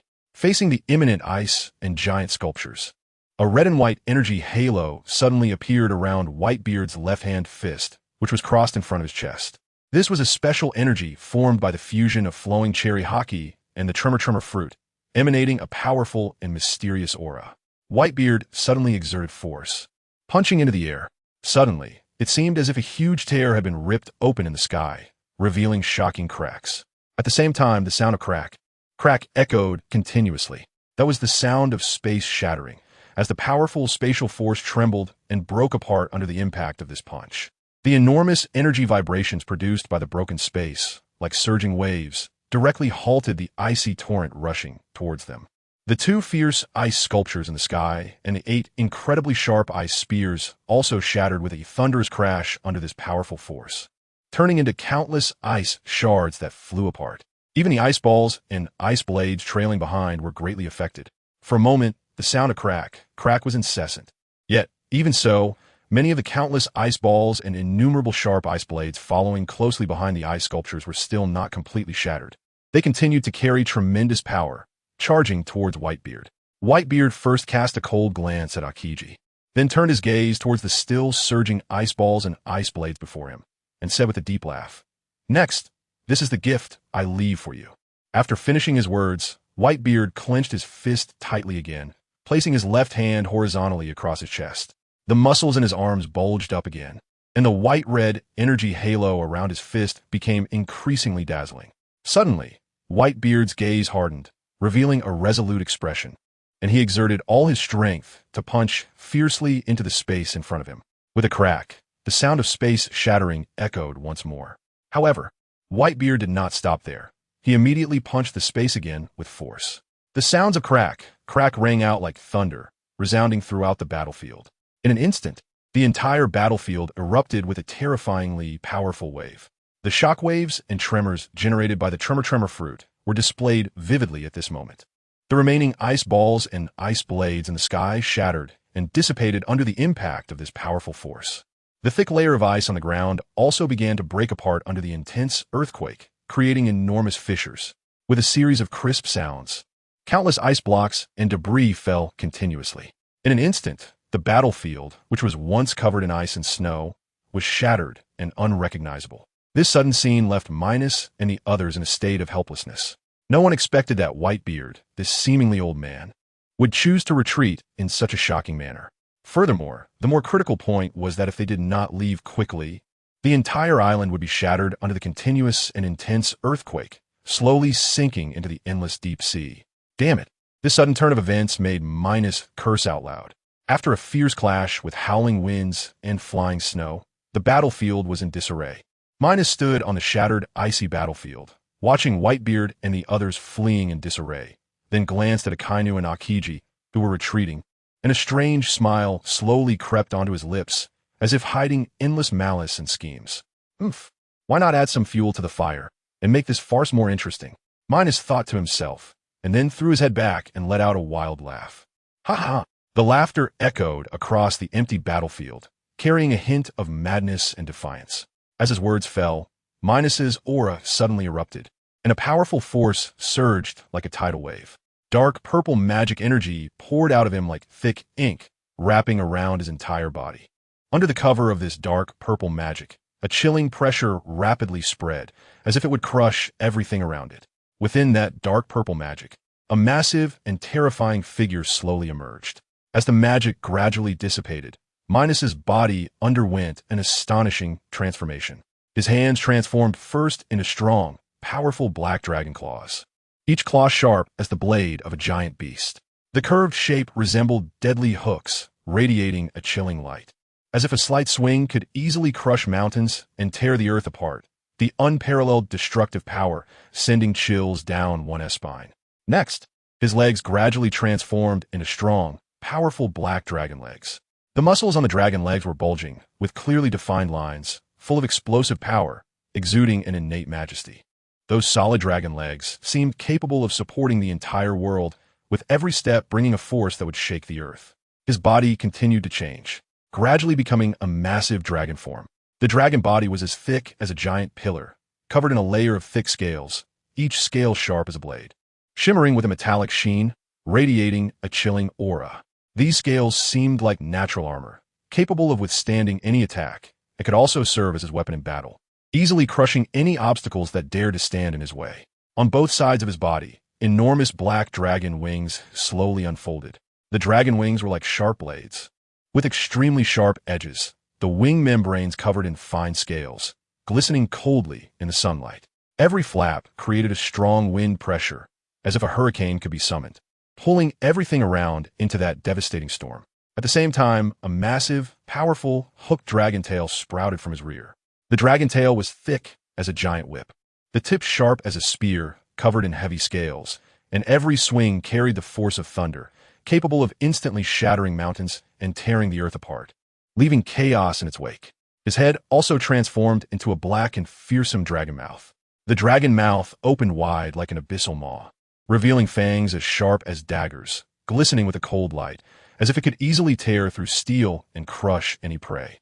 His eyes, red as boiling lava, burned with endless killing intent, like two flames, and wherever his gaze fell, even the earth seemed to tremble in fear, instilling dread. The Black Dragon King, Minos, thus descended powerfully onto this soon-to-be shattered ice and snow battlefield. He surveyed the surroundings with his dragon eyes, filled with arrogance and disdain. Suddenly, he let out a long roar towards the sky, the sound echoing like a bell, and with a powerful flap of his wings. He shot into the sky like two blades cutting through the air. As he flapped his wings, a fierce wind arose, whipping up a storm of ice and snow and dust, his figure shimmering coldly in the sunlight, like a black lightning bolt shooting towards the clouds. In an instant, the Black Dragon King, Minos, arrived in the sky above. He activated his observation haki, like an invisible net capturing every movement of the fleeing white-beard pirates below. Minos grinned, revealing his fearsome fangs, and let out a deep roar, the roar of the Black Dragon. As the roar echoed, he opened his massive dragon mouth, gathering blinding white light from deep within his throat. The light grew stronger, resembling a sun about to erupt, distorting the surrounding air with its heat. Suddenly, he forcefully exhaled, and a blazing white energy beam shot down from the sky towards the fleeing white-beard pirates. The members of the white-beard pirates, who were desperately trying to escape, suddenly felt the temperature above them rise sharply, and a strong sense of crisis surged in their hearts. They hurriedly looked up at the sky, only to see a dazzling and scorching white energy beam rapidly descending upon them with tremendous force. At that moment, a vision suddenly flashed through Whitebeard's mind. In the vision, just a few breaths later, this powerful white energy beam would hit them. Aside from him and Marco, the other captains would die under this terrifying attack. He and Marco would also be impacted by this powerful force, swept into the turbulent sea, their lives uncertain. Coming back to his senses from this vision, Whitebeard, holding his weapon, looked solemnly at Marco and the others, shouting loudly, "Marco, hurry up and get the ship ready. Make sure it can sail normally." Upon hearing Whitebeard's words, Marco and the others exclaimed in unison, "Old man, let's go together." "Yes, old man, let's go together." Their voices were filled with worry and reluctance. Whitebeard looked at the approaching white energy beam above, anxious and frantic, and shouted again, "Marco, follow the captain's orders. Immediately retreat with the others. Otherwise, none of us will be able to escape." After saying this, he didn't wait for Marco and the others to respond. Resolutely turning around to face the white energy beam descending from the sky like the Grim Reaper. Marco and the others were filled with worry and helplessness, but they knew they had to obey Whitebeard's orders at this moment. So they hurriedly ran towards the Moby Dick. Whitebeard glanced back at Marco and the others, his eyes filled with love and determination. Then he fixed his gaze firmly on the rapidly approaching white energy beam in the sky, his expression both heavy and astonished. He never expected that at this moment, such an unexpected event would occur. It truly was a time of troubles, he thought to himself. Soon after, Whitebeard erupted with a powerful aura, causing the surrounding air to buzz with vibration. His haki instantly enveloped his weapon, and the already incredibly sharp weapon became even more extraordinarily sharp under the enhancement of his haki, as if it could cut through all obstacles in the world. Whitebeard took a deep breath, using all his strength to shout, "Quake Slash!" In an instant, the weapon charged towards the white energy beam with an unstoppable momentum. The two collided instantly, producing a series of deafening explosions, as if they were going to tear the entire world apart. The collision of the weapon and the white energy beam generated an extremely powerful shockwave. This shockwave surged like a fierce beast, constantly battering the ice blocks on the surface. Under this powerful force, the ice blocks shattered and evaporated, turning into a mist that spread across the entire battlefield. Time slowly passed in this intense confrontation, and after an unknown amount of time, the white energy beam in the sky was finally completely extinguished by Whitebeard through his tenacious will and immense power. At this moment, Whitebeard was already exhausted, his legs giving way as he collapsed onto a piece of ice. It had been too dangerous just now. If he hadn't given his all, the Whitebeard pirates would have likely been wiped out today. Whitebeard felt both angry and relieved in his heart. He looked around at the continuously shattering ice and knew that this place was not suitable for staying long. So he forced his weary body to jump step by step onto the rubble of the ice, desperately fleeing into the distance. Meanwhile, in the sky, the Black Dragon King Minos, after unleashing that attack, eagerly awaited the sound of the system notification, envisioning the scene of Whitebeard and the others being eliminated. However, as time passed, the system notification did not appear. This made him extremely disappointed, and he roared with a ferocious expression, "Old man Whitebeard, today you are lucky. Once I break through to the king level, it will be your death day."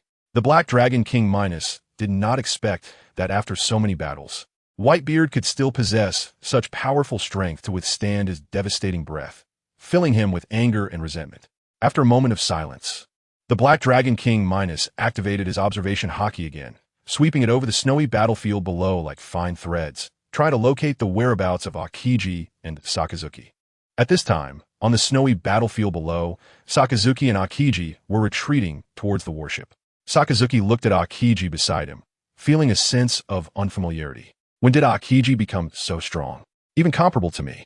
In his perception, Akiji had always been significantly weaker than him. But the current situation forced him to re-evaluate this person he once regarded as inferior. Thinking of this, Sakazuki couldn't help but clench his fists tightly, filled with unwillingness and frustration. Even if Minos and Whitebeard are stronger than me, I can accept that. But Akiji, who is a year younger than me and always lazing around, is now actually on par with me. He gritted his teeth in his heart. Finally, Sakazuki stopped in his tracks, his gaze sharp, staring intently at Akiji, and asked in a deep voice, "Akiji, that was an awakening of your devil fruit, right?" Akiji, who was still frustrated that his attack had been easily resolved by Whitebeard, was momentarily halted by Sakazuki's question. He glanced at the sullen Sakazuki, understanding that if he didn't provide an answer, this guy probably wouldn't let it go easily. Akiji looked deeply at Sakazuki, his eyes carrying a hint of indifference, and slowly replied, "Yes, that was the awakening of my devil fruit." Upon hearing this answer, Sakazuki felt slightly relieved, but more than that was an endless sense of unwillingness.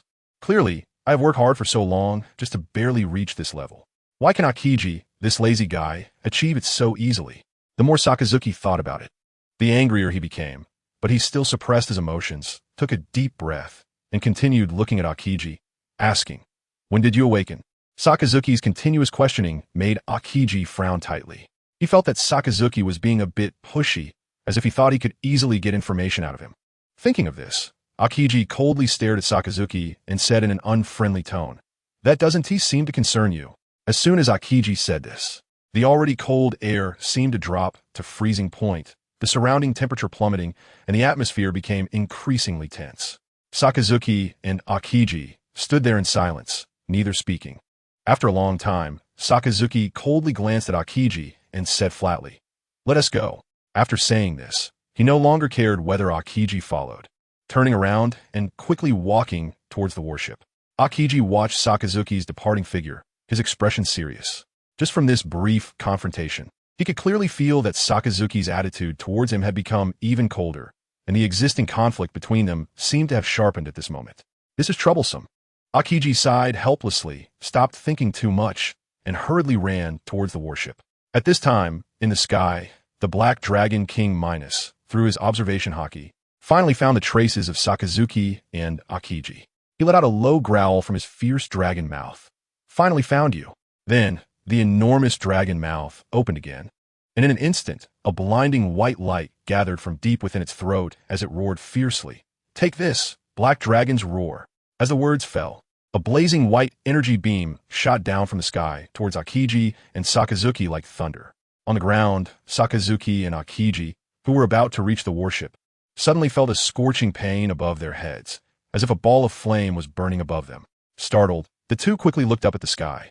They saw another massive, white energy beam hurtling towards them with overwhelming force. As the beam drew closer, the heat and burning sensation intensified, as if the entire space was about to be ignited by this terrifying energy. Facing the powerful white energy beam that was about to reach them, Sakazuki roared angrily. "This must be that little brat Minos's doing. No one else would do such a despicable thing." Akiji looked at the somewhat agitated Sakazuki and shook his head helplessly, saying, "Right now, we should focus on blocking that white energy beam, not getting caught up in who did it." He paused, gazing intently at Sakazuki, and slowly said, "We need to intercept it quickly, or our warship will be destroyed." Hearing Akiji's words, Sakazuki gradually calmed down. He looked at Akiji and snorted coldly. "I can handle it myself. You don't need to interfere." Akiji was momentarily stunned by this remark, a surge of anger rising within him. At such a critical moment, Sakazuki still thought about stealing the spotlight, disregarding the bigger picture. He thought to himself that, in his opinion, the best choice was for both of them to act together to ensure the warship's safety. With that in mind, Akiji coldly regarded Sakazuki and said flatly, "Suit yourself." After saying that, he stepped back to the side, his gaze coldly fixed on Sakazuki, ready to watch his performance. Sakazuki glanced at Akiji, then fixed his gaze firmly on the white energy beam crashing down from the sky. He snorted coldly. and the temperature around his body instantly rose, his speed rapidly increasing. Soon, half of his left side transformed into scorching magma, exuding suffocating heat. Watching the approaching white energy beam, Sakazuki shouted, "Dog bite, Red Lotus." In an instant, Sakazuki's left fist morphed into a massive magma dog head, charging towards the white energy beam in the sky with a rolling wave of heat. Soon, the white energy beam and the magma dog head collided violently, producing a deafening roar, the boom echoing as if it would shatter the entire world. Sakazuki looked at the white energy beam that he had temporarily held back, a triumphant expression on his face, as if everything was under his control. However, just as he was feeling pleased, a crisp shattering sound suddenly rang out. Sakazuki was startled and quickly looked over, only to see that his magma fist had been shattered by the powerful force of the white energy beam. Unable to withstand the opponent's assault, "I don't believe I can't break you," Sakazuki roared, and his right hand instantly transformed into a giant magma fist, striking towards the white energy beam again while shouting, "Great fire!" When this massive magma fist collided with the white energy beam once more, an even greater roar erupted, shaking the heavens and the earth under the impact of this force. This time, the white energy beam in the sky was finally completely blocked by Sakazuki's full-force strike. Sakazuki looked at the white energy beam that had been stopped, a smirk of pride appearing on his face. He chuckled darkly. "I thought you were so strong." As soon as the words left his mouth, Sakazuki, wanting to demonstrate his power, actually increased the force of the collision between the magma fist and the white energy beam. With a loud boom, Sakazuki's magma fist unexpectedly exploded simultaneously with the white energy beam. A powerful air current instantly spread in all directions like a destructive storm, constantly battering the ice surface. As Sakazuki's magma fist shattered, it transformed into numerous smaller magma fists, raining down from the sky like raindrops. Under the powerful impact and high-temperature magma, the ice surface had long since cracked and lay in ruins. Akiji, watching several magma fists heading towards the warship, shook his head helplessly. He knew that if he didn't act in time, the warship would suffer serious damage. Thus, he stepped forward and unleashed his powerful ice power. The ice power surged like a torrent of cold, instantly colliding with those small magma fists. In an instant, the small magma fists were frozen by Akiji's ice power, shattered, and disappeared without a trace. Soon, thanks to Akiji's efforts, the warship was successfully saved. Sakazuki's face darkened to the extreme as he saw Akiji using his ice abilities to clear away his magma fists. He felt that Akiji seemed to have stolen his thunder. Meanwhile, Akiji casually glanced at Sakazuki and said in a flat tone, "We should go back and report the situation here to Admiral Sengoku." After saying that, he ignored Sakazuki and walked straight towards the warship. Sakazuki watched Akiji's departing figure, snorted coldly, and also headed towards the warship. In the sky, the Black Dragon King Minos had been waiting for a long time, but the familiar system notification had yet to sound. Its massive dragon mouth roared frantically, the sound like rolling thunder, shaking the air with a buzzing noise. The black wings flapped forcefully, each swing stirring up howling winds. In an instant, the cold wind swept through the sky, and air columns shot up into the sky, as if to tear the heavens apart. When everything gradually calmed down, the howling winds ceased, and the air columns slowly dissipated. The Black Dragon King Minos finally stopped its surging rage. However, the heavy breaths escaping from its enormous mouth still carried unresolved anger, like a volcano that had just erupted but still retained its heat. After a long silence, the Black Dragon King Minos spoke in a deep and threatening voice. "Fine, this time consider yourselves lucky." Following that, the voice of the Black Dragon King Minos seemed to come from the depths of hell, filled with endless coldness. "Once I break through to the king level, all of you will fall into endless fear. It will be your nightmare." After speaking, the Black Dragon King Minos spread its gigantic wings that blocked out the sun and flew off in a randomly chosen direction, its figure gradually disappearing into the horizon. However, in a corner that no one noticed, in a ruin filled with broken walls, a small newsbird was quietly capturing everything in its sight. It carefully concealed itself in the shadows, its sharp eyes missing no detail. This newsbird was the renowned battlefield reporter Yamashita Moya. As for why he chose to abandon his position as vice president of a news agency to venture into such dangerous territory to gather information, there was a reason for it.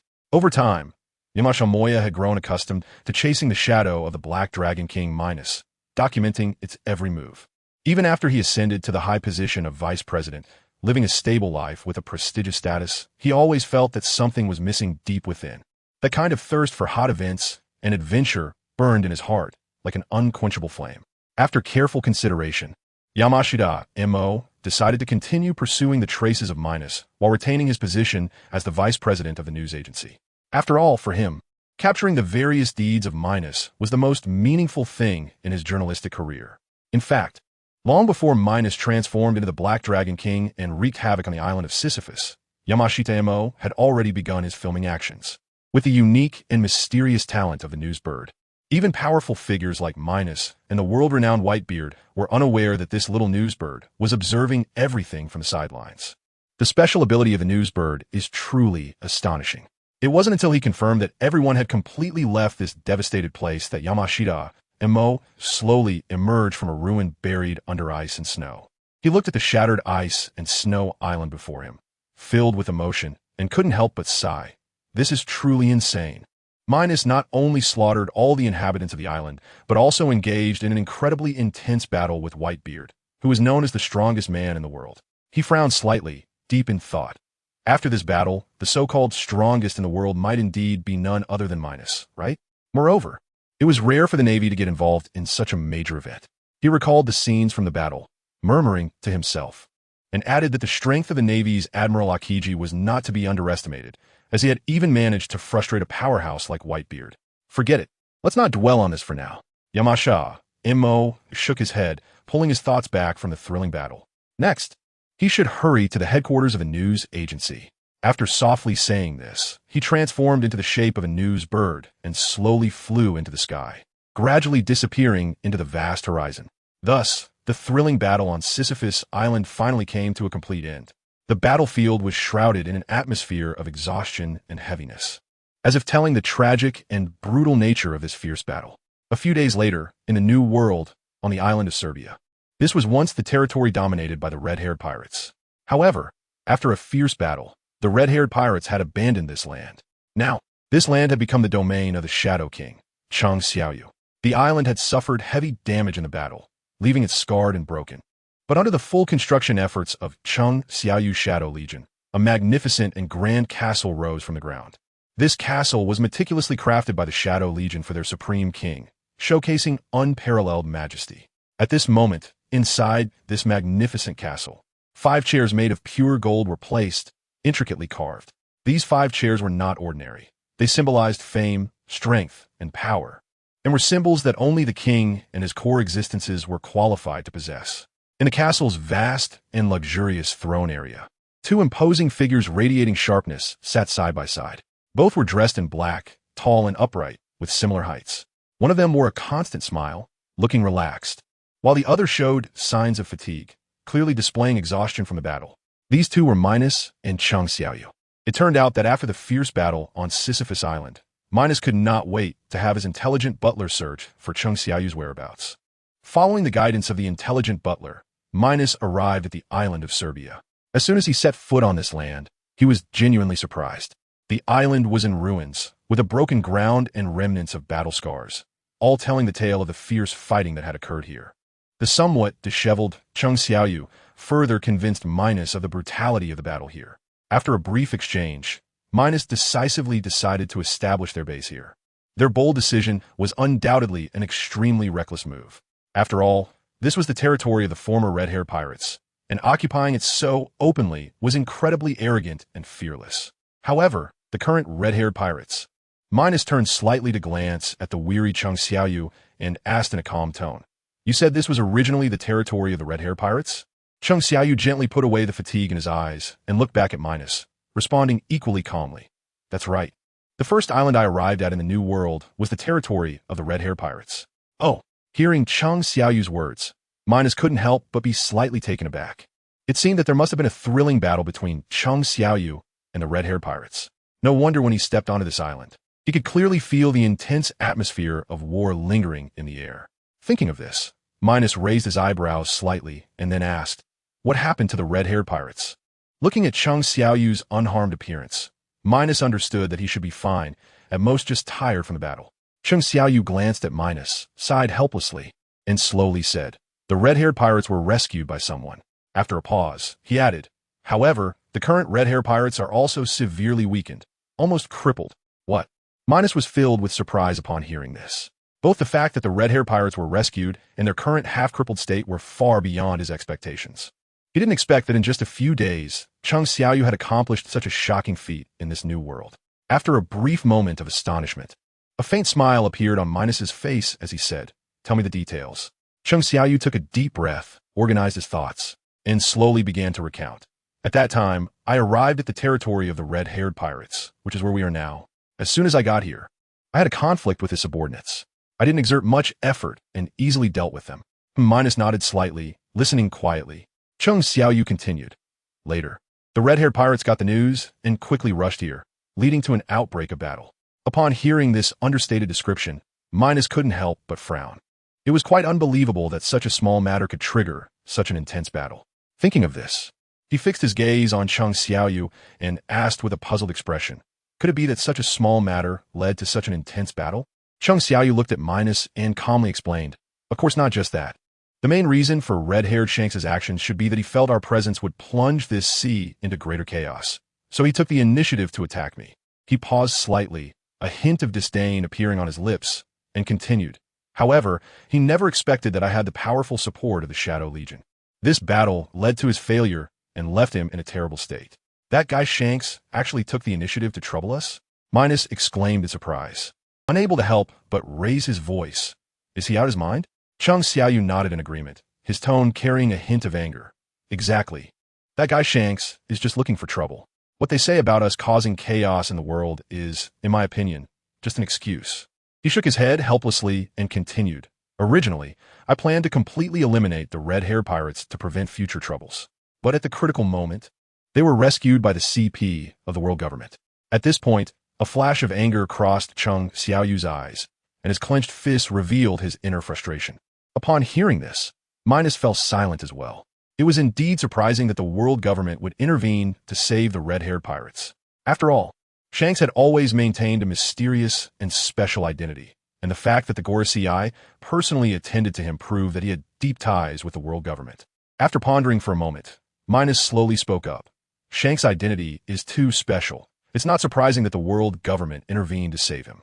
He slightly raised his head, his gaze revealing determination and confidence, and continued, "However, it doesn't matter. When we break through to king-level power, it will be time for these old-world guys to pay for their actions." Cheng Xiaoyu looked at Minos with a firm gaze, nodding vigorously, "Indeed. When we are strong enough, it will be their end." He narrowed his eyes slightly and continued, "Moreover, after this battle, the red-haired pirates are now severely weakened. Now there are only Shanks Ben Beckman, Yasop, a swordsman with long hair, a fat guy, and a ship's doctor left. As for the other members, they have all perished in battle, and I have converted them into members of the Shadow Army." He snorted lightly, his tone filled with disdain. "So, in the short term, the red-haired pirates won't dare to act recklessly." A smile appeared on Minos's face as he teased, "Who told Shanks to meddle so much? This is a profound lesson for him." Cheng Xiaoyu nodded in agreement, harboring a deep-seated disdain for Shanks' style of action. In his view, only by teaching such people a harsh lesson would they learn to restrain themselves.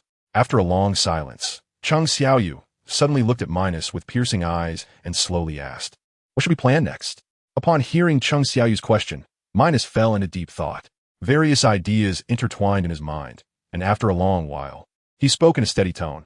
"I think our primary goal right now should be to improve our strength and break through to king level.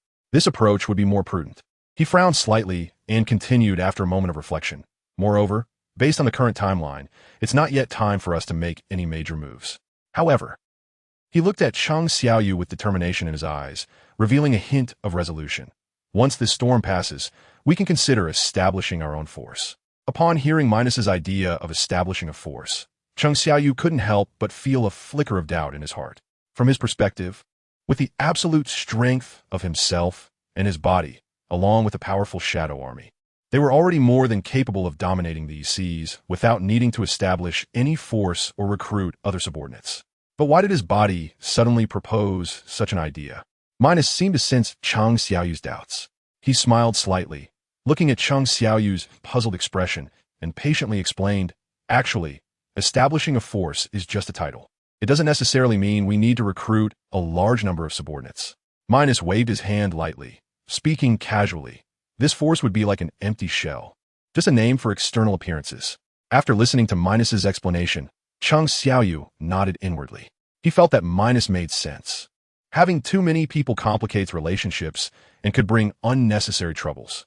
In this light, establishing a force that was merely nominal didn't seem like a bad idea. Meanwhile, at the headquarters of the news agency in the New World, Morgans was looking at the information he had just gathered with an excited expression.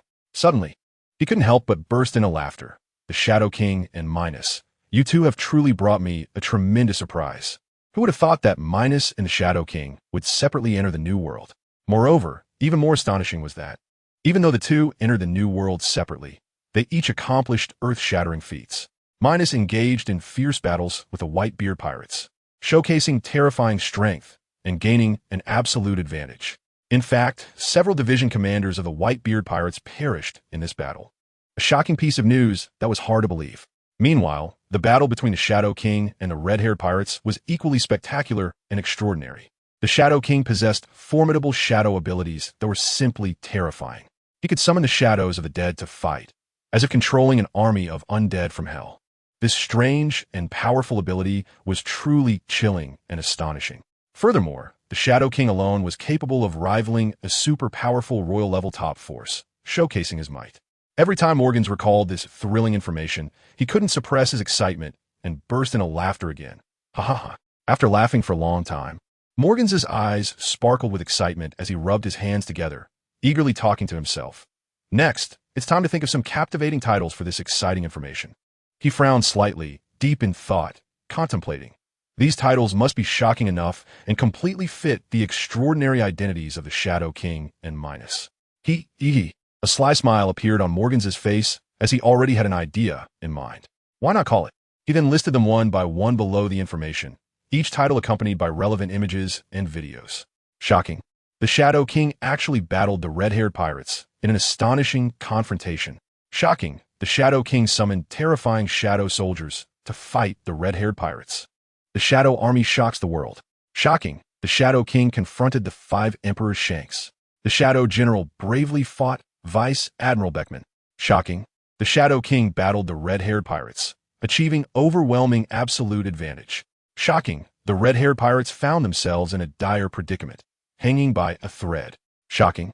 The red-haired pirates were mysteriously rescued by the world government. What is the truth behind this? Shocking. What kind of unspeakable relationship lies between Shanks and the world government? Finally, he wrote a highly impactful title. Shocking. The red-haired pirates suffered a heavy blow. Their glory no longer. Can they still maintain their identity as 5 emperors? Looking at the series of titles he had meticulously crafted, Morgans laughed heartily. I'm truly a genius. Once these titles are released, they will definitely cause a sensation throughout the world. Next, it was time for Minos' part. Morgans' eyes were filled with anticipation as he continued to brainstorm titles related to Minos. Shocking. The 5 Emperor Minos transformed into a terrifying black dragon, bloodily washing an entire island. Is this a moral decline or a distortion of humanity? Shocking. The 5 Emperor Minos openly provoked the Whitebeard pirates, with war on the brink. Shocking. The 5 Emperors Minos and the Whitebeard pirates engage in a peak battle, with fierce competition. Shocking. The 5 Emperors Minos battles Whitebeard, both sides evenly matched. Hard to distinguish. Shocking. The Whitebeard Pirates Division commander is unexpectedly so easily defeated in front of Minos. Shocking. The 5 Emperors Minos and Whitebeard clash with overwhelming power. A stunning strike shattering the sky. Shocking. The island shatters in the fierce battle. The sky is split in half. Shocking. A Navy admiral dares to intervene in the century battle between the 5 Emperors Minos and Whitebeard. Shocking. Navy Admiral Akainu engages in fierce combat with the 5 Emperors Minos. The battle is intense. Shocking. Navy Admiral Kazuru strongly joins the battle, fighting against the Whitebeard pirates. Shocking. Navy Admiral Akainu is easily suppressed in front of the 5 Emperors Minos. Shocking. Navy Admiral Kazuru awakens the power of the natural type Ice Fruit. Incredibly powerful. Shocking. Navy Admiral Kazaru unleashes a powerful move, striking the Whitebeard pirates. Shocking. The Whitebeard pirates are left in disarray in this chaotic battle. Shocking. The five emperors Minos transforms into a black dragon, fiercely attempting to annihilate the Whitebeard pirates and the Navy admiral. Finally, Morgan's penned two highly controversial headlines. Shocking. Can Whitebeard still hold the title of world's strongest? Does the five emperors Minos qualify to become the new world's strongest? And shocking, among the current Navy admirals, is Kizaru already the strongest presence? Morgan's looked at the series of headlines he had meticulously crafted, almost jumping up in excitement, unable to help but shout, "Genius! I'm simply a genius!" He seemed to have already envisioned that the release of these news articles the next morning would plunge the entire world into unprecedented chaos and turmoil. Whether it be Navy admirals, pirates, or all other forces, they would all be greatly impacted by this shocking news, thrown into confusion. Thinking of this, Morgan's laughed excitedly. In chaotic times, heroes emerge. In this imminent, turbulent world, who will stand out and ultimately reign supreme? Let's wait and see. His eyes sparkled with excitement and anticipation, as if he had foreseen the upcoming grand change in the era of great pirates. Tomorrow morning, when these news articles are released, the whole world will tremble in response, welcoming the arrival of this storm and the birth of a new king. Morgan's murmured to himself, his face beaming with excitement and pride. The next day, as dawn broke, while the entire world was still immersed in the tranquil sleep before dawn, the headquarters of the news agency was already bustling with activity. Countless agile newsbirds, carrying stacks of newspapers emitting the scent of ink, flapped their wings and flew swiftly to all corners of the world. These newsbirds served as messengers of information, carrying news that would soon shock the world. As the sun gradually rose, golden sunlight poured down like a tide, awakening the world, which began to boil with excitement. The newspapers carrying the news had completely merged into the vast ocean like lively fish, spreading across various seas. Of course, due to distance and transportation limitations, many remote areas had not yet received this latest newspaper in time, but this in no way hindered the new world from being swept up in this information storm. New world, an unknown island. Hey, have you seen the latest newspaper? It's absolutely insane. A pirate waved the newspaper in his hand, shouting excitedly. Of course I've seen it. The newspaper says the five emperors Minos is simply invincible. Another pirate chimed in. Although Minos was not at a disadvantage against Whitebeard. You can't say he is invincible. Someone raised an objection. What do you know? The five emperors Minos and the Shadow King are in cahoots. If they join forces, they'd run rampant. The previously speaking pirate retorted defiantly. Yeah, who would have thought, besides Minos being powerful, that Shadow King is even more ridiculously strong. Even one of the five emperors, the red-haired pirates, was actually defeated by Shadow King and his Shadow Army. It's truly unbelievable. The Shadow King is simply too fierce. At this rate, the red-haired pirates might have to drop the title of five emperors. However, more importantly, did you notice that the world government saved red-haired Shanks? Of course I noticed. As a pirate, he colludes with the world government. It's simply outrageous. Also, there was that riot a while back. It seems like red-haired Shanks and the Navy reached some kind of agreement. Now that you mention it, I remember. It seems red-haired Shanks is a disgrace among pirates, bringing shame to the pirate community. He doesn't deserve to be called one of the five emperors. In various corners of a new world, people were passionately discussing the shocking news from today's newspaper. Opinions varied, with some cursing Minos as a cold-blooded executioner, while others praised his powerful strength. All sorts of voices intertwined. However, the most heated topic of discussion was undoubtedly the incident of the five emperors Shanks and the defeat of the Whitebeard pirates. No one expected that the infamous Whitebeard pirates would suffer a huge loss at the hands of Minos. Ultimately, it was only due to Kizaru's powerful intervention that the Whitebeard pirates managed to escape in a disheveled state. Furthermore, the news recorded by Morgan's about Kizaru's fruit awakening, and whether he had become the strongest admiral in the Navy, stirred considerable waves across the seas. Especially within the Navy, the shock was particularly strong, creating a tense atmosphere at the Navy headquarters, with undercurrents surging beneath the calm surface. Navy headquarters, Marineford. Kizaru was on his way to the conference room when he was somewhat helpless to find that several vice admirals were purposely waiting for him along the way to accompany him to the conference room. Among these vice admirals were the suave Tashiji, the dashing Momonosuke, and the fiery Akainu. Kizaru looked at the smiling Tashiji and others and helplessly said, "What are you doing? Why aren't you going to the conference room?" Tashiji first smiled slyly, then excitedly laughed. "Admiral Kizaru, we've been waiting for you here," he said while waving the newspaper in his hand, and the article about you is simply amazing. You actually struck the Whitebeard pirates with a single blow." As soon as Tashigi said this, the other vice admirals chimed in, praising Kazuru one after another. "Yes, Admiral Kazuru, your fruit ability has awakened. That's incredible. Kizaru, you're really getting stronger. I feel like the gap between us is widening again." Facing this continuous stream of compliments, Kizaru scratched his head somewhat shyly and humbly replied, "Well, it's not a big deal. After all, the Whitebeard pirates had just battled Minos, and they had expended quite a bit of stamina." Kizaru knew very well that although he had improved his strength, he still had a certain gap compared to Whitebeard and Minos. T-Pig looked at the scratching head of Aokiji and laughed heartily. "Admiral Aokiji, there's no need to be humble. We all understand." "That's right, Admiral Aokiji, don't decline. Your strength is evident to all," other vice admirals chimed in. Seeing their completely disbelieving expressions, Aokiji felt helpless. He was clearly speaking the truth, yet no one believed him, which made him feel quite awkward. After joking around for a while, Aokiji calmly asked, "Has Sakazuki gone to the conference room yet?" As soon as Aokiji finished speaking, he keenly noticed that the smiles on everyone's faces instantly vanished without a trace, and the playful atmosphere came to an abrupt halt. The expressions of everyone turned particularly serious, and the atmosphere became somewhat tense. T-Pig furrowed his brow slightly, and after a moment of thought, he looked at Aokiji seriously and said, "Just now, we saw him heading toward the conference room. However, his expression was particularly grim. He didn't even acknowledge us when he saw us." Hearing T-Pig's response, Aokiji sighed lightly and said apologetically, "I'm really sorry. It might be because you are closer to me that he reacted this way." T-Pig and the others quickly waved their hands, saying, "It's not your fault, Admiral Aokiji. Admiral Sakazuki has always been like this. Don't take it to heart." Aokiji felt grateful for their comfort, but also increasingly helpless. After this incident, he clearly sensed that the relationship between him and Sakazuki was becoming more and more strained, more and more discordant. Thinking of this, Aokiji looked at T-Pig and the others and said helplessly, "Let's go. We should head to the conference room."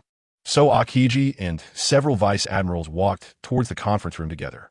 At this moment, the atmosphere in the Navy headquarters conference room was particularly strange. Sengoku Garp and other Dove faction leaders wore faint smiles, as if they were aware of something delightful, radiating a relaxed atmosphere. In contrast, Sakazuki's face was as dark as the bottom of a pot, resembling a powder keg ready to explode at the slightest provocation. The surrounding hawkish vice admirals also looked grim, their expressions serious, as if shrouded in dark clouds.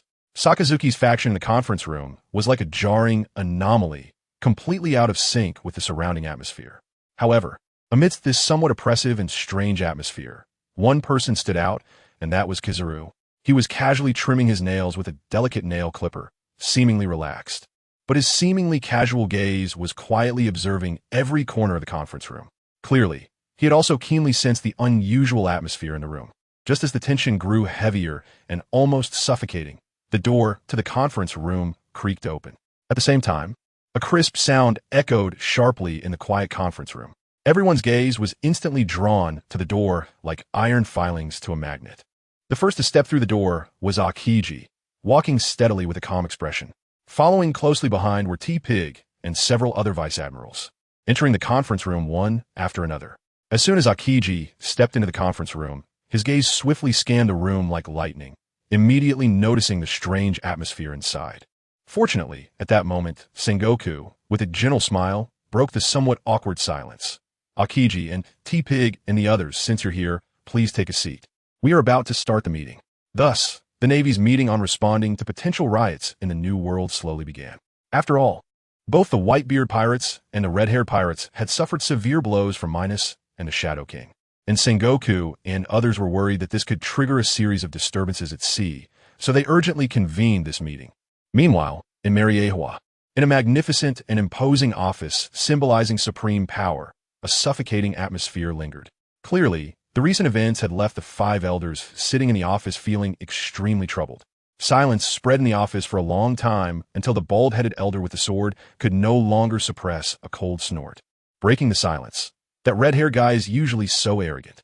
After such a heavy blow this time, I wonder if he can bounce back. I hope he doesn't fall into despair." With the bald-headed elder's words, the other elders began to speak as well. Who would have thought that a little Shadow King kid could command such terrifying military strength? This time, the red-haired guy was severely harmed, suffering such a heavy blow. Originally, we were relying on him to balance the troublesome Minos, but unexpectedly, before he could even confront Minos directly, he was already gravely injured. If it weren't for the red-hair guy's special status and the fact that he was still somewhat useful to us, we wouldn't have sent the CP organization to risk their lives to save him.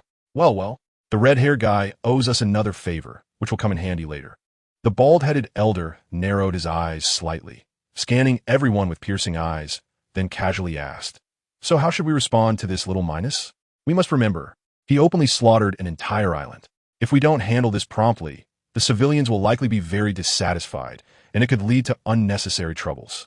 The elder with the long beard hesitated for a moment upon hearing this, showing a hint of disdain on his face, and coldly said, "Just a bunch of foolish commoners. How dare they speak against our world government? Anyone who dares to speak out will be dealt with by the CP organization. There's no need to make a fuss over it." The elder with the curled mustache quickly nodded in agreement. "Exactly, don't pay them any mind. Let them create a ruckus. Anyone who dares to oppose will be dealt with by the CP organization. As for that little Minos, he has already offended many people in this sea. Naturally, someone will come looking for trouble with him. We can just wait and see how it unfolds." With the curled mustache elder's statement, the other elders nodded in agreement. "I second that."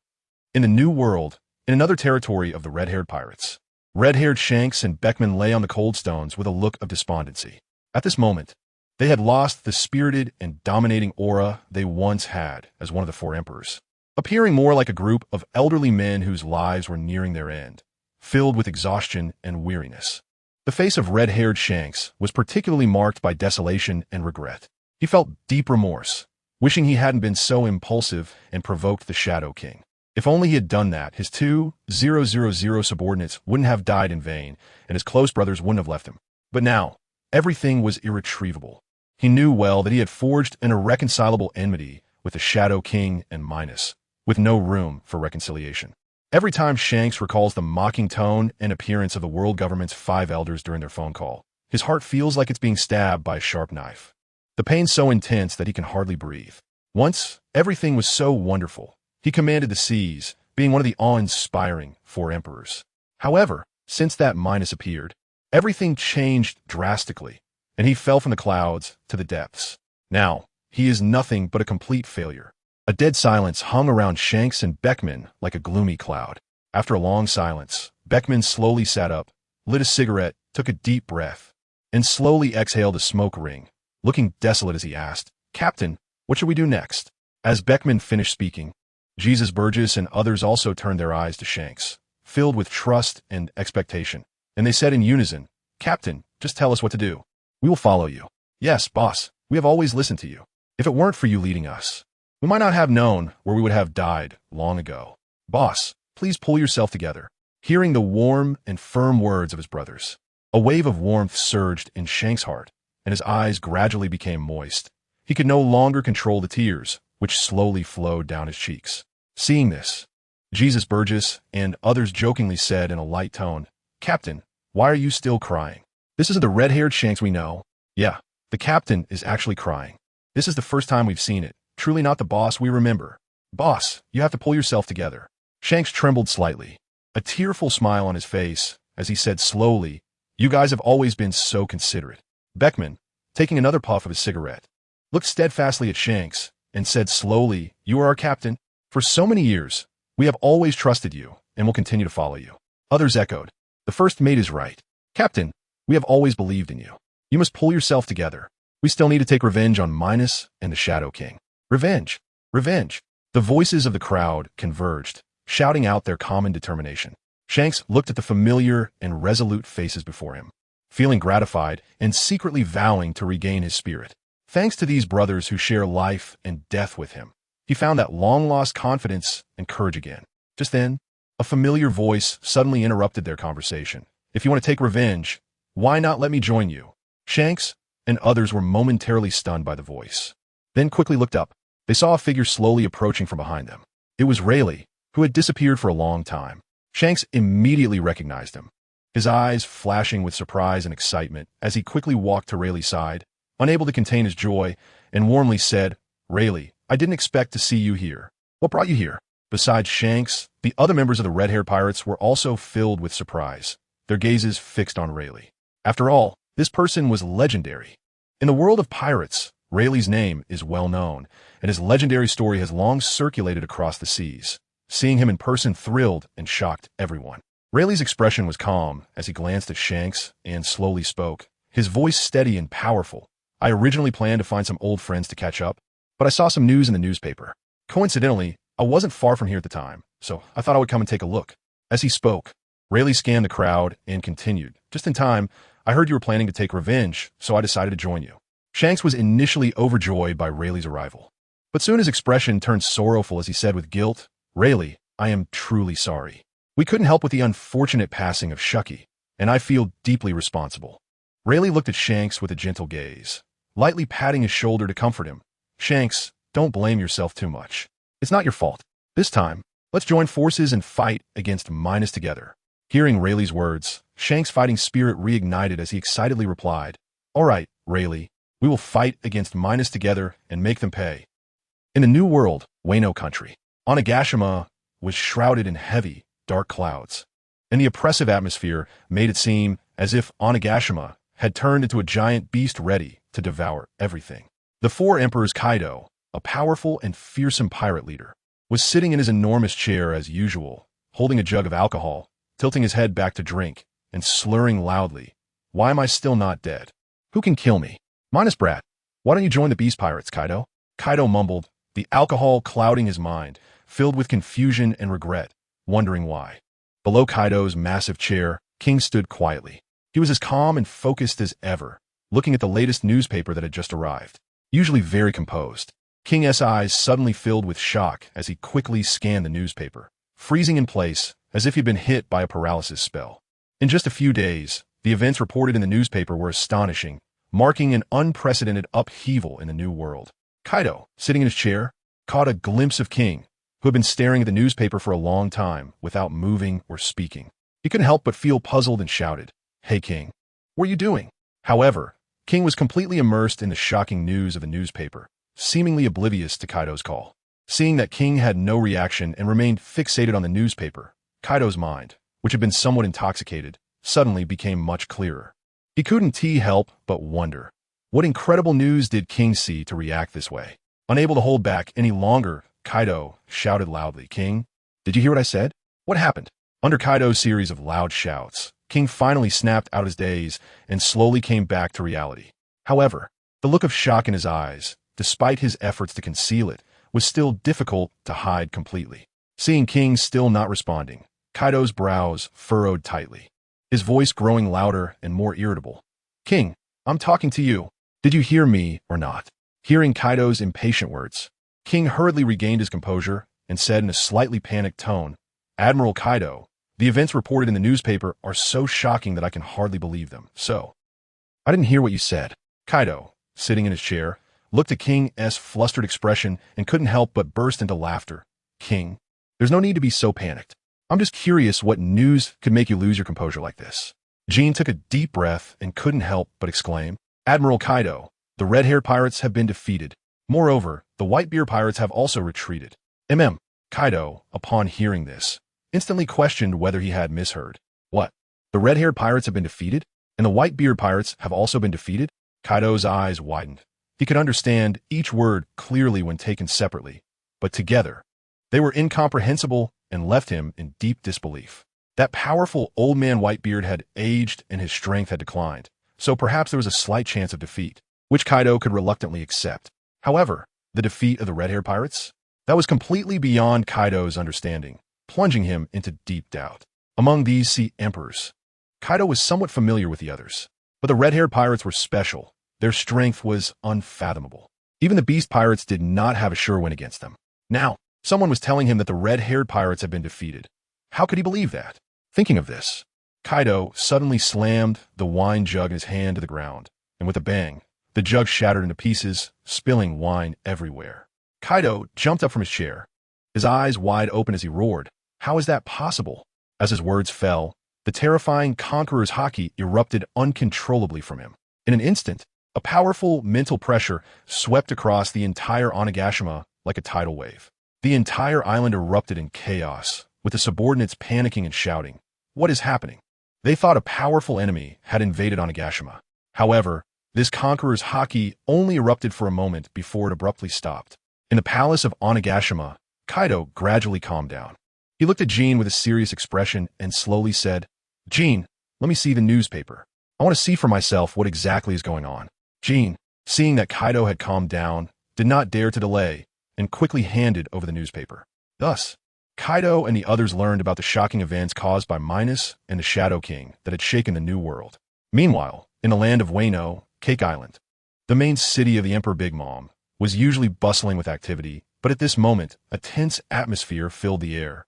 Big Mom sat on the throne in the palace, tightly gripping a newspaper in her hands, her eyes fixed on the content. Her expression dark, as if a storm was about to break. Both the retreat of the Whitebeard pirates and the defeat of the red-haired pirates were like heavy bombs, stirring up turbulent waves in Big Mom's heart. Whitebeard was once her partner on the same ship, and Big Mom knew just how powerful he was. Even though Whitebeard was now older, his reputation and strength were still formidable and not to be underestimated. He could not be easily defeated. However, now he had actually been toyed with and ultimately defeated by the young pirates Minos and Akiji, which was simply unbelievable. As for the red-haired pirates, that was even more shocking. Shanks, with his extraordinary strength and charisma, had forcefully ascended to the position of emperor, making a name for himself in this world of strong contenders at such a young age. Furthermore, the red-haired pirates were filled with talented individuals. First Mate Beckman was unfathomably strong, along with other powerful members like Yasop. A pirate crew this formidable was actually defeated by the young brat known as the Shadow King. This news was like a fairy tale, hard for anyone to believe. Thinking of this, Big Mom's gaze turned cold, like a fierce wolf, as she scanned her children standing below. Her voice seemed to come from the depths of hell, filled with a chilling aura. "I absolutely do not believe that the Shadow King brat could defeat the red-haired pirates. This information must be false. I refuse to believe it." After saying this, Big Mom's gaze suddenly fixed on Katakuri, and she commanded fiercely, "Katakuri, I want you to personally confirm the situation with the red-haired pirates and that brat, the Shadow King.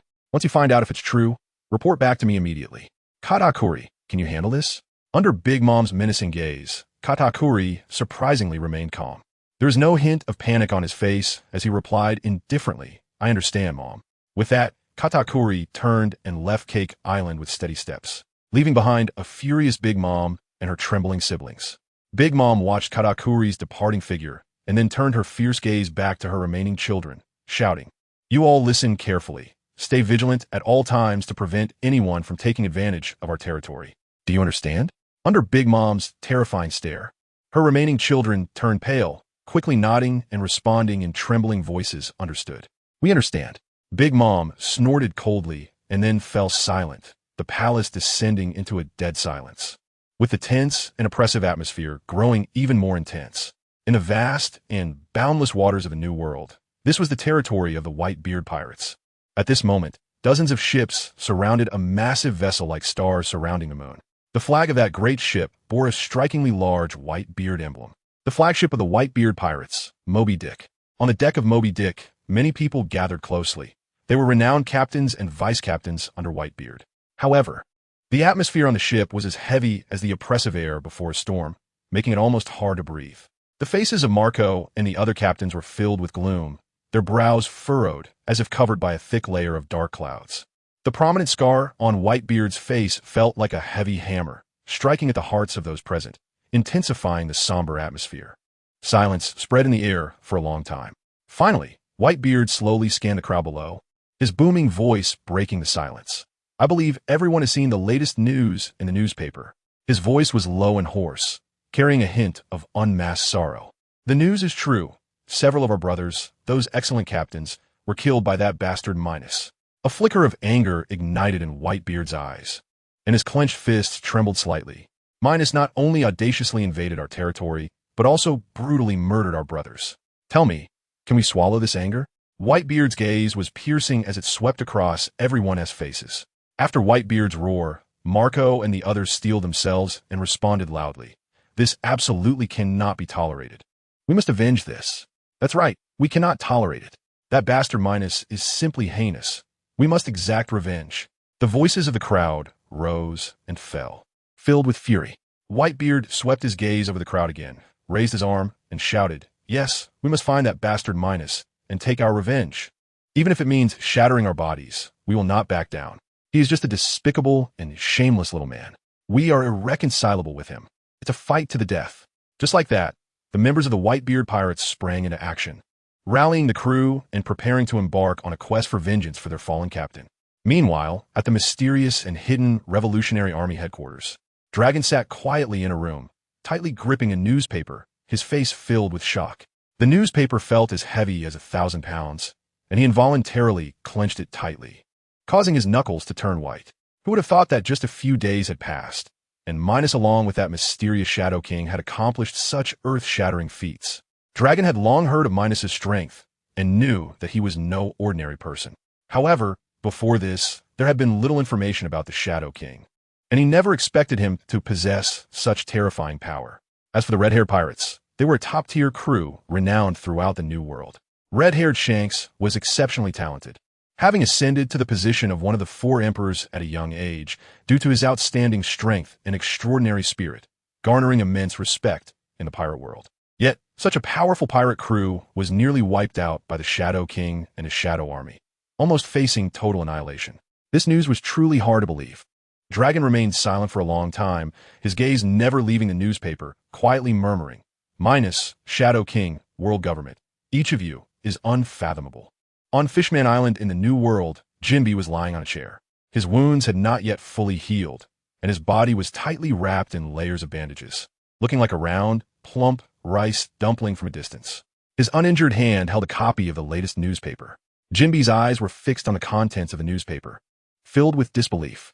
Suddenly, he shouted loudly, "This is impossible. How could Pops lose to that despicable Minos?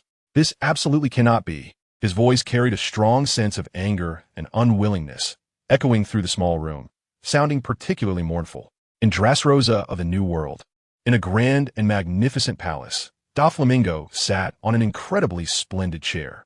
He too held a newspaper, and although his face showed no obvious change in expression, his eyes fixed on the newspaper revealed his inner turmoil. The newspaper he gripped tightly had slightly deformed edges, enough to indicate the turmoil within him. His heart was shaking violently, as if he could feel the unstoppable great changes of the era from this newspaper, along with a deep sense of fear. He seemed to have a premonition that the world was undergoing earth-shattering changes, and that he could be ruthlessly drowned in this surging tide at any moment. After a long silence, Doflamingo finally spoke slowly. "Minos, are you planning to directly sweep away the old 4 emperors' forces? How terrifying. It seems I have to find another way out and seek a backing to rely on. Otherwise, in this cruel new world, I may really have no place to stand." In the palace of the Empress on Amazon Lily, in the Calm Belt, the Empress sat on a splendid chair, also holding a newspaper. At this moment, she no longer had that high and mighty demeanor from before. The contents of the newspaper hit her like a heavy bomb, completely shocking her. The Red Air Pirates, a powerful presence in the pirate world, were so easily overwhelmed, and it was done by the Shadow King, who had a deep-seated grudge against her. This huge disparity deeply stimulated her seemingly proud, yet actually fragile heart. She couldn't help but think of Rayleigh, who had gone alone to seek revenge against Minos and the Shadow King. The Empress fell silent for a long time and finally spoke in a low voice. "Rayleigh, I hope you don't act impulsively and go seek revenge alone. Otherwise, it could really be life-threatening." On Kurigana Island, in a huge and eerie castle, Warlord Dracul Mihawk sat in a chair, leisurely sipping red wine. His gaze fell on the newspaper in his hand, and his expression remained calm and unperturbed. After a long while, Mihawk slightly tilted his head back and drank the wine in his cup in one go, then said lightly, "Red-haired, I hope you're okay. Otherwise, there will be one less person to spar with me." In Alabasta, Nico Robin stood quietly by the window, holding a newspaper, her eyes revealing a hint of expectation and confusion. She looked at the newspaper and murmured, "The 5th Emperor Minos. When will that person wearing the straw hat you mentioned finally appear? Am I really going to wait here indefinitely? Even if I really join the Straw Hat crew, will I really have to pass on information to you?" However, seeing the terrifying Minos in the newspaper, Robin suddenly had an idea. In the East Blue, in Fusha Village, the hometown of marine hero Monkey D. Garp, 2 boys stood side by side on a towering cliff, each holding a pirate newspaper. Their faces showed shock. The pinnacle of the sea was actually defeated. One boy with freckles widened his eyes in disbelief. "Shanks is so strong. How could he possibly lose? The boy wearing the straw hat shouted excitedly. And there's Uncle Jesus Burgess with the long nose and Uncle Ben Beckman who often smokes. They're all so powerful. I can't believe they were defeated. As he spoke, tears began to well up in the boy's eyes.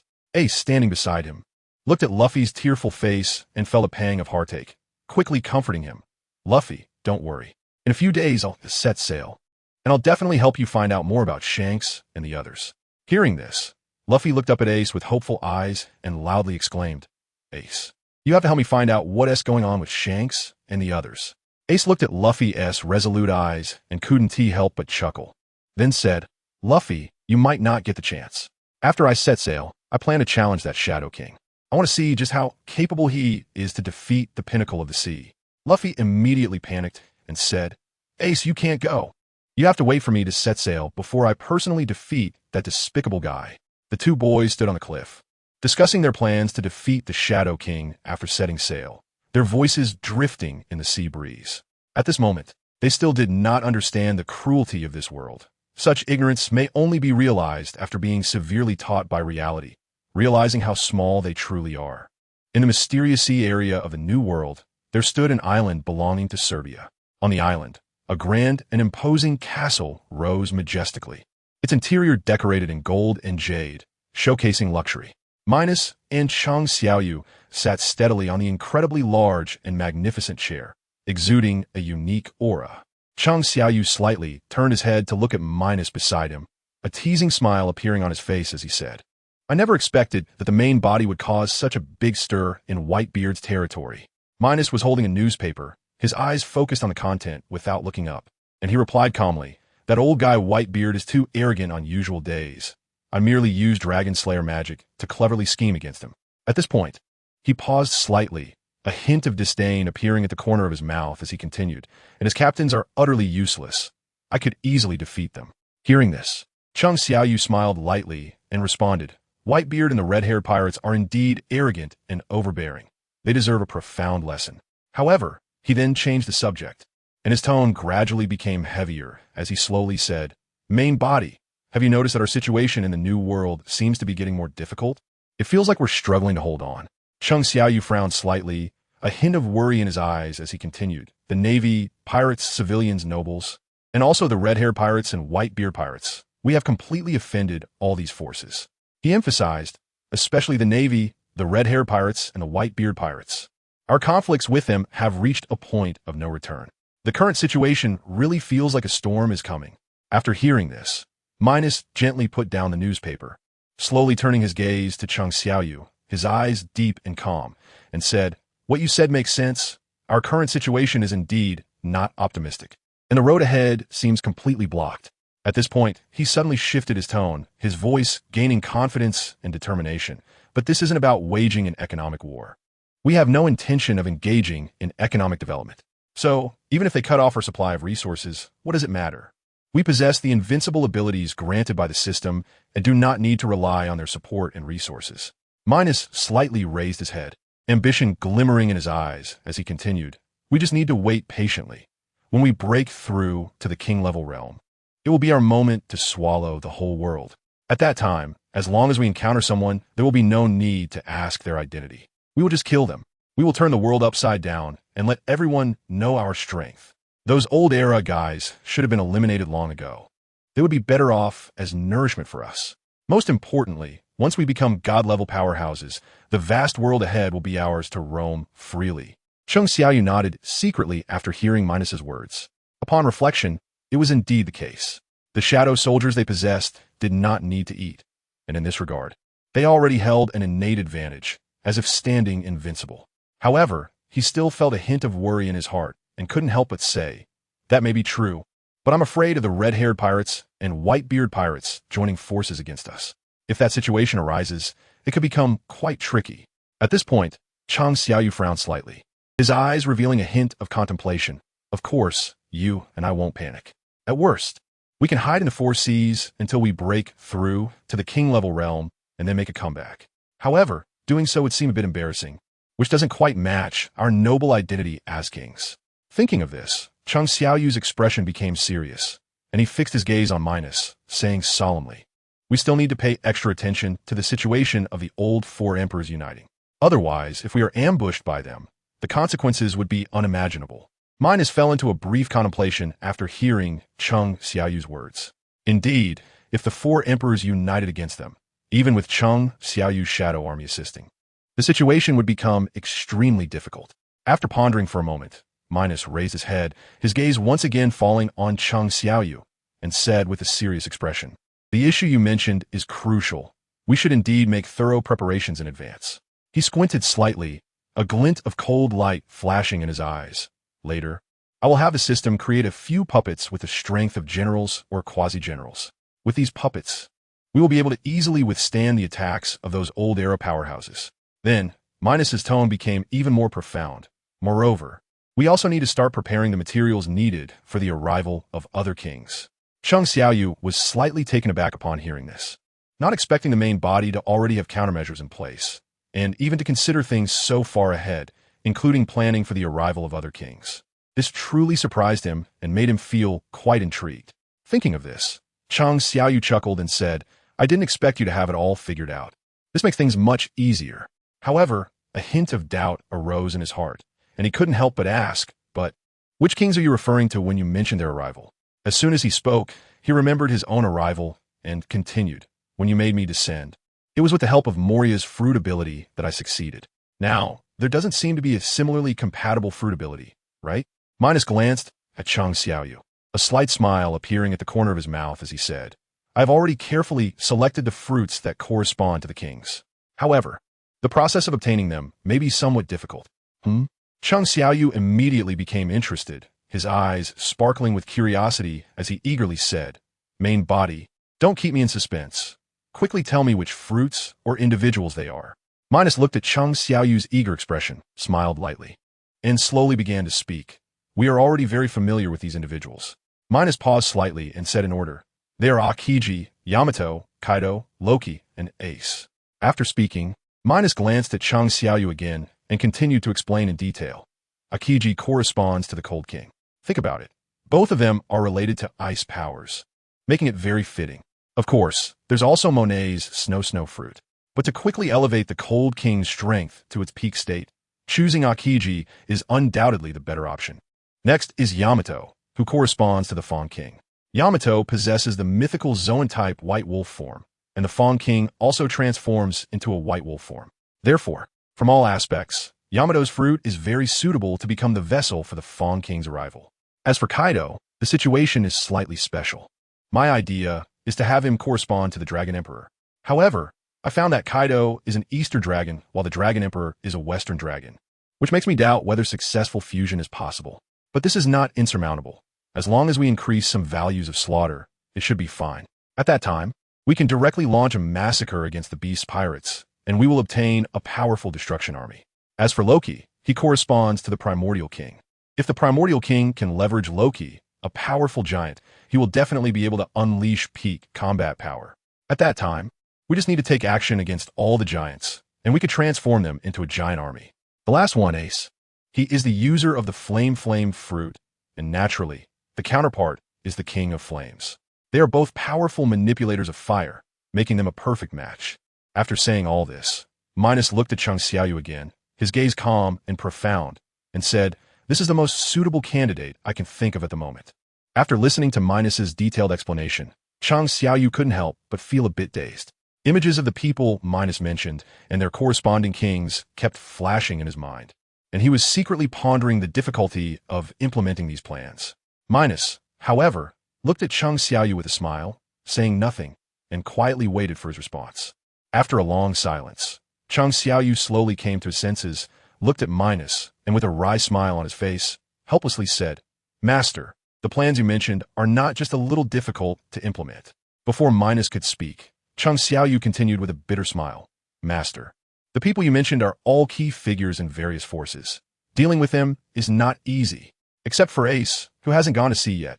Figures like Akiji, Kaido, and Loki are all extremely powerful. Capturing them is nearly impossible." At this point, Chung Xiaoyu frowned slightly, his expression full of concern. Moreover, they all have huge forces backing them.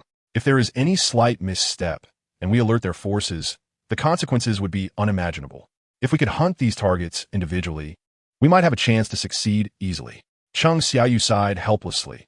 But if others intervened during the operation, the situation would become complicated, and victory would be hard to predict. Hearing Cheng Xiaoyu's words, a calm smile appeared on Minos's face, and he said in a steady tone, "There's no need to worry too much. Once I create a few general-level puppets, if Whitebeard and the others are sensible and don't provoke us, we'll first take action against the beast pirates." A glint of ruthlessness flashed in Minos's eyes. Even if Kaido treats him relatively politely, he must die in the face of becoming a god. If Whitebeard and Red-Haired are determined to seek their own deaths, then they shouldn't blame us for being impolite and leaving them completely here. It would save us from having to watch them jumping around in front of us all day, which is quite annoying. Minos slightly squinted his eyes, exuding an undeniable aura of dominance. As for hunting the beast pirates, let's hold off for now. We can hunt them after breaking through to king-level strength. Minos paused for a moment, looking at Cheng Xiaoyu and continuing. Moreover, the descent of the kings and the acquisition of the Hashirama cells require a lot of kill points. When you descended, you had a high compatibility with the system, and you happened to catch the system's discount, so you didn't spend too many kill points. After listening to Minos's analysis, Cheng Xiaoyu secretly nodded, feeling that for now, they could only proceed according to this plan. Just then, Cheng Xiaoyu remembered that when he received the newspaper from the newsbird earlier, he had taken a telephone bug from the newsbird. Upon careful reflection, that telephone bug seemed to be a direct line to the president of the news agency. Thinking of this, Cheng Xiaoyu glanced at Minos, who was deep in thought, and said in a plain tone with a hint of mystery, "By the way, Master, I think you might find this useful." After speaking, Cheng Xiaoyu raised his hand and gently waved.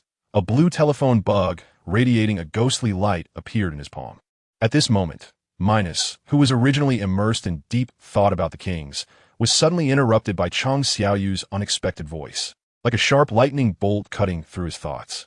Minos instinctively looked up, his gaze fixed on the source of the sound. What came into view was a blue telephone bug quietly lying in Cheng Xiaoyu's palm, emitting a strange hue under the faint light. Minos reached out to take the telephone bug, his gaze lingering on it for a moment before looking at Cheng Xiaoyu. His voice low and steady. "You mean this can directly call the president of the news agency, Morgans?" Cheng Xiaoyu's eyes sparkled with excitement as he looked at Minos and chuckled. "I thought you might need it, so I got one from the newsbird." Minos nodded slightly. Upon hearing Cheng Xiaoyu's words, his brow furrowed slightly as numerous thoughts quickly flashed through his mind. Indeed, given the current situation, it was necessary for him to inform Morgans about certain matters. After a bit of thought, Minos's mouth curved slightly, revealing a faint smile. "I do need to contact Morgans to announce to the world that we will establish our forces in a month." Cheng Xiaoyu was surprised to hear this. He originally thought that the establishment of forces would need to be postponed for a while, but he didn't expect his master to plan to take action in just a month. This was quite unexpected and felt unbelievable, although there was doubt in his heart. Cheng Xiaoyu quickly regained his composure and asked calmly, "Master, do you have any special plans for establishing the forces in a month?" Minos's lips curled into a mischievous smile as he looked at Cheng Xiaoyu and slowly said, "Mainly, I want to attract those forces to come to us. At that time, we can catch them all at once and also increase our kill points. Of course, if we encounter people on our hunting list, that would be even better." Cheng Xiaoyu looked at Minos, who had a face full of bad ideas, and couldn't help but exclaim, "You really do think things through?" Minos nodded slightly, his expression calm, and his tone carried a hint of confidence. "This could be considered a rather clever plan. Next, once I communicate well with Morgans, we just need to wait quietly for those who overestimate themselves and dare to cause trouble." After saying this, Minos no longer hesitated. His long fingers gently picked up the telephone bug and skillfully dialed the number. Meanwhile, at the distant headquarters of the news agency in the New World, a crisp ringing sound suddenly echoed in Morgans' office on the top floor. "Peer. Everyone, please add your own sound effects." The ringing sound echoed in the quiet office, making it particularly jarring. Soon, a steady yet somewhat cautious voice came from the other end of the telephone bug. "Hello, who are you? How did you know my exclusive phone number?" Minos listened to the questioning voice from the telephone bug. A slight smile appeared on his lips as he chuckled. "I am Minos. You should be familiar with this name. After all, your news agency has always been keen on documenting my every move." After Minos finished speaking, the other end of the telephone bug fell into a dead silence, as if time had frozen at that moment. It seemed that the person on the other end was completely shocked by Minos's identity. Minos revealed a barely noticeable smile, quietly holding the telephone bug and patiently waiting for Morgans to speak. After a brief silence, Minos finally heard a low voice from the other end, barely masking its surprise. "So it's Your Excellency, Minos? It is indeed an honor to receive your call today.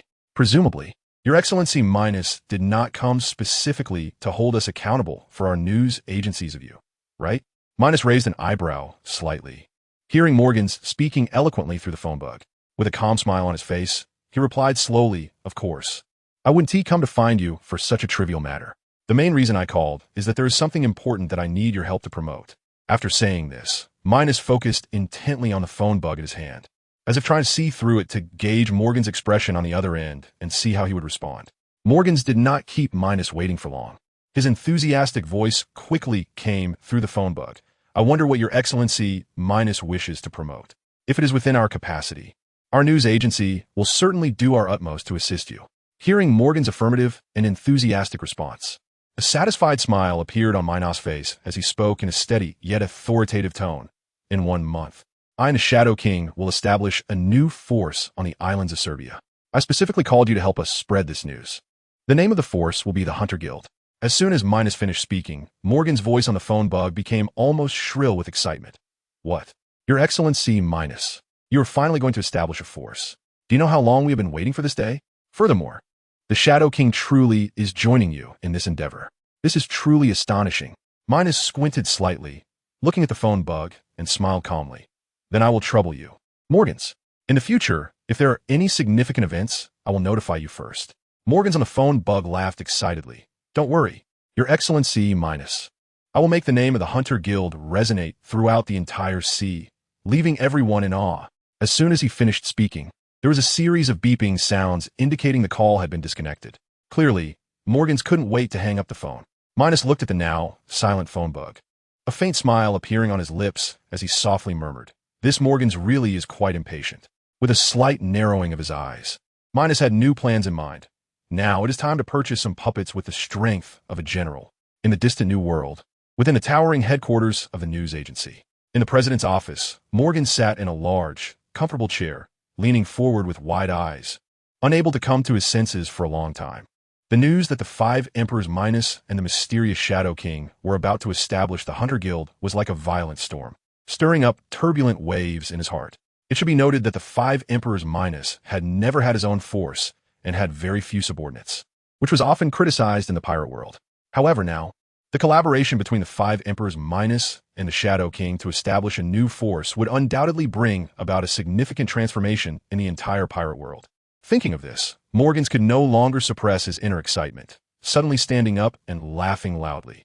"5 emperors Minos, you are truly too crazy. This is going to surpass the other 4 emperors." He seemed to envision a grand scene in the not-so-distant future where the Hunter Guild would rise with thunderous momentum, dominating the entire sea. "So, let this heavy news shock the whole world once again tomorrow." Morgans laughed, his voice echoing in the spacious office, lingering endlessly. His eyes were filled with anticipation and excitement, as if he could already see the astonished and wary expressions of the other emperors in the face of the rise of the Hunter Guild. At this moment, however, Minos was quietly opening the system. The kill points on the system had also reached an unprecedented abundance. It showed: Host, Minos age, 19 skills, Advanced Armament Hockey, Advanced Observation Hockey, Advanced Conqueror's Hockey, Flowing Rock Smash Fist, Normal Version, Ordinary Punch, Normal Version, Continuous Ordinary Punch, Normal Version, Navigator Skills, Helmsman Skills, Physique, Peak of the 4 Emperor's items, 1 Supreme Great Blade kill points for 148. 506 points Realm, Peak General, Black Dragon Form. For Emperor's Peak, Evaluation. You are already very powerful now, as long as you do not encounter a peak royal level enemy. You will not die. Minos looked at the striking kill points on the system panel and couldn't help but exclaim, "System, why do I feel like these kill points are a bit excessive?" Ding, please do not be alarmed, host. In fact, this is not much. The system's emotionless electronic voice rang in Minos' mind. Minos was taken aback. More than 400,000 kill points is not much? That really exceeds my understanding. Filled with confusion, he asked System, "What do you mean by that?" "To me, these kill points are already quite considerable." Ding, please note, host, you gained these kill points by slaughtering an entire island and several captains of the Whitebeard pirates. The system's voice remained calm and unhurried. Ding! Zixivia Island is home to over 200,000 people, with civilians accounting for the majority.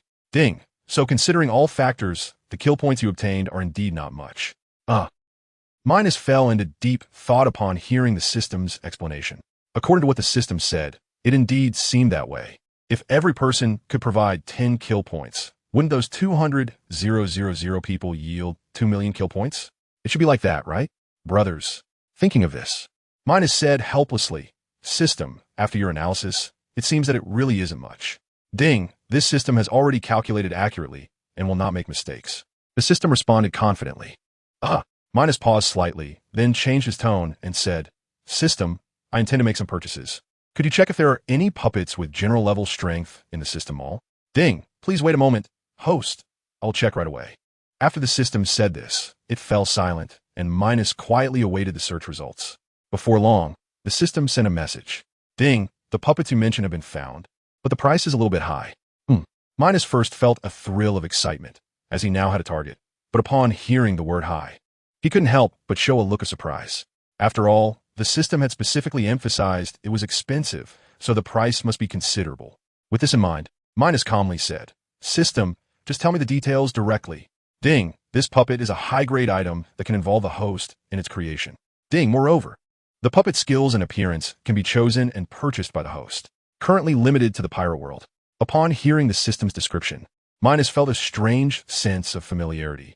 This was almost identical to the operation when Chang Xiaoyu descended, wasn't it? Thinking of this, Minos frowned slightly and asked in a low tone, "System, why do I feel like what you were describing is somewhat similar to what Chang Xiaoyu experienced at that time?" Ding, it seems the host has also noticed.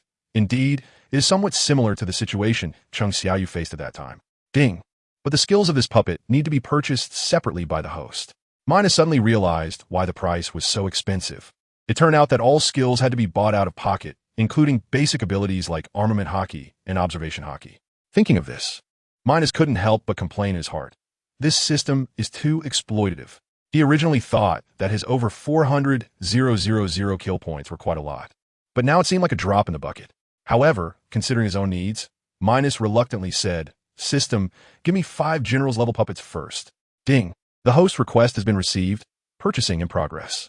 Ding, congratulations to the host for successfully obtaining generals level puppets. Please use them as soon as possible. As the system said this, 5 system panel forms suddenly appeared in front of Minos. On the forms, familiar words like name, height, appearance, clothing, and skills were clearly visible. Minos fell silent for a few seconds and helplessly began to fill out the information on the 5 system forms. Name, number 1, number 2. Número 5. Height, 305 centimeters, 304 centimeters, 301 centimeters. Appearance, all set to Ichigo Kurosaki's bullhorn form. Clothing, the outfit worn by Ichigo Kurosaki in his bullhorn form. Skills, number 1. Equipped with great swordsmanship, intermediate armament hockey, intermediate observation hockey, and maxed out Navy 6 styles. Number 2. Great swordsmanship, intermediate armament hockey, intermediate observation hockey, all maxed out Navy 6 styles. Number 5. Great swordsmanship, intermediate armament hockey, intermediate observation hockey, all maxed out Navy 6 styles. After filling out all the information, a confirmation button slowly appeared on the system panel. Seeing such a humane design, Minos couldn't help but laugh and cry, reluctantly reaching out to click the confirmation button on the system panel. Damn! After filling out the information, Minos couldn't help but curse. The process of filling out the data had exhausted him. He didn't expect that after crossing into the pirate world, he would still have to do such tedious work. This made him recall the miserable working life back in Star Blue. Just then, the system's prompt sound rang again. Ding, please wait a moment. The system is working hard on the manufacturing. Hearing this, Minos couldn't be bothered to respond. Just with this operation, his kill points were nearly depleted. Thinking of this, Minos sighed. I hope the puppets the system manufacturers can satisfy me. Otherwise, I would be at a big loss. Without making Minos wait too long, the system provided a prompt. Ding, the 5 puppets have been completed and are now stored in the system backpack. The host can use them after claiming. Upon hearing this, Minos couldn't help but feel secretly delighted. Finally got it done. However, in an instant, Minos' expression turned serious as a question about the puppet's loyalty flashed through his mind. He hurriedly asked the system, "System, these puppets will absolutely follow my orders, right? Don't give me some disobedient ones to brush me off." If there's a problem, it will be a big trouble. Ding, please rest assured, the puppet's obedience to you is 100%. When using them, you only need to input commands. And only your commands will be effective. Others have no right to control them. Ding, additionally, here's good news for the host. All 5 puppets possess General's level strength. Hearing this, Minos was filled with joy, almost ecstatic. In his view, everything was just too perfect. Whether it was the unique control authority or the powerful strength of the puppets, he was extremely satisfied. Thinking of this, Minos laughed heartily. Worth it, truly worth it. Then, Minos' tone suddenly turned cold, and a hint of ruthlessness flashed in his eyes as he coldly said, I hope Whitebeard and the others a month later can withstand this great gift I have prepared for them. Time flew by, and in the blink of an eye, summer had already arrived. The sun poured down on the sea without reservation, and amidst the shimmering waves, it added a cheerful atmosphere to this vast ocean and brought more lively enjoyment. At this time, only 2 days remained before Minos and Chang Xiaoyu planned to establish the Hunter Guild. In the nearly past month, many unknown exciting stories had unfolded on the sea. Morgan's publicity ability was exceptional. Through his dissemination, the news that Minos and the Shadow King were going to establish the Hunter Guild on the territory of the red-haired pirates island of Serbia exploded like a heavy bomb, stirring up huge waves across the entire sea. The people of the New World were still immersed in the shock of Chang Xiaoyu's battle with the red-haired pirates and Minos' fierce confrontation with the Whitebeard pirates. Before they could fully digest this news, the heavyweight announcement of the 5 emperors Minos and the Shadow King establishing the Hunter Guild followed closely, catching everyone off guard. In an instant, various opinions erupted in the New World and even across the entire world. Half of the people were cheering. The 5 emperors Minos was finally going to establish his own power, which was undoubtedly a signal of major changes about to happen on the sea. After the news spread, the pirates of the New World erupted in excitement, and pirates from all over the seas became restless. They were filled with eagerness. All wanted to join the 5 emperors Minos Hunter Guild. This news was like a hurricane, blowing out the pirates who had been hiding in the dark corners of the seas. They couldn't wait to head to the New World, eager to witness the prowess of Minos and the Shadow King. Amidst this wave of pirate activity, a special figure emerged in the East Sea, the child of destiny, Luffy's brother Ace. Under the witness of Luffy and others, Ace set sail from Windmill Village in the East Sea, officially embarking on his pirate journey. The sudden surge of pirates in the East Sea left the higher-ups of the Navy headquarters with headaches. On one hand, they had to deal with the chaos caused by the conflicts among the top emperor groups in the New World, and on the other hand, they had to be on guard against the sudden emergence of pirates from the 4 seas and the Grand Line. With the situation so severe, the Navy headquarters urgently made deployments, sending Akainu and Akiji to lead several vice admirals, including Tsuru, to guard the New World to prevent sudden riots. Kizaru, Garp, and others stayed in Marineford to stabilize the rear. As for the 4 seas region, they dispatched major generals and colonels to prepare for direct suppression of the pirates. However, not only were the 4 seas pirate activities frequent, but the situation in the New World was also complex. Some pirates believed that the red-haired pirates and the Whitebeard pirates were no longer sufficient to be called the 5 Emperors pirate group, so they began to provoke them. Naturally, the Whitebeard pirates and the red-haired pirates were furious at these arrogant provocations. Whitebeard waved his hand, unleashing a mighty slash. Shank's divine avoidance was exquisite, easily suppressing these arrogant pirates. Other pirates, witnessing the powerful strength displayed by Whitebeard and Shanks, were filled with reluctance but could only helplessly give up. Meanwhile, many pirates, upon hearing the news of the Hunter Guild, came to Serbia Island, hoping to join. However, Minos and Chang Xiaoyu completely disregarded them, not even bothering to respond. They never intended to casually recruit subordinates. These pirates were nothing more than a group of worthless people in their eyes. The attitudes of Minos and Chang Xiaoyu naturally provoked strong dissatisfaction among the pirates who came seeking to join. They cursed loudly, "What is this? It's just a hunter's guild." Yet they dare to be so arrogant. "We don't even want to join." "That's right. We'll spread this news and see how they recruit pirates." At that time, let's see if they dare to be so arrogant. It's simply outrageous. Thus, under the influence of these disgruntled pirates, news of the disdain Minos and the Shadow King held for others quickly stirred up another wave of public opinion across the seas. The Whitebeard pirates and the red-haired pirates were secretly pleased upon hearing this. They felt that Minos and the Shadow King were indeed too arrogant and foolish. To think that they would not even accept those who voluntarily sought to join them. It was simply self-sabotage. However, Minos and Chang Xiaoyu paid no attention to the external discussions and continued to do as they pleased. After all, they had never intended to have many subordinates. Yet, something even more baffling happened. Those pirates were unwilling to give up. They managed to rally many wandering pirates at sea, as well as some who were struggling to survive among the various imperial factions, and united to create a disturbance on Serbia Island. They made bold claims, stating that they would not leave unless they were allowed to join the Hunters Guild, attempting to threaten Minos and Chang Xiaoyu. Initially, Minos and Chang Xiaoyu ignored these antics, but the pirates grew increasingly outrageous. "What? You dare to threaten me, King Minos?" Minos shouted angrily.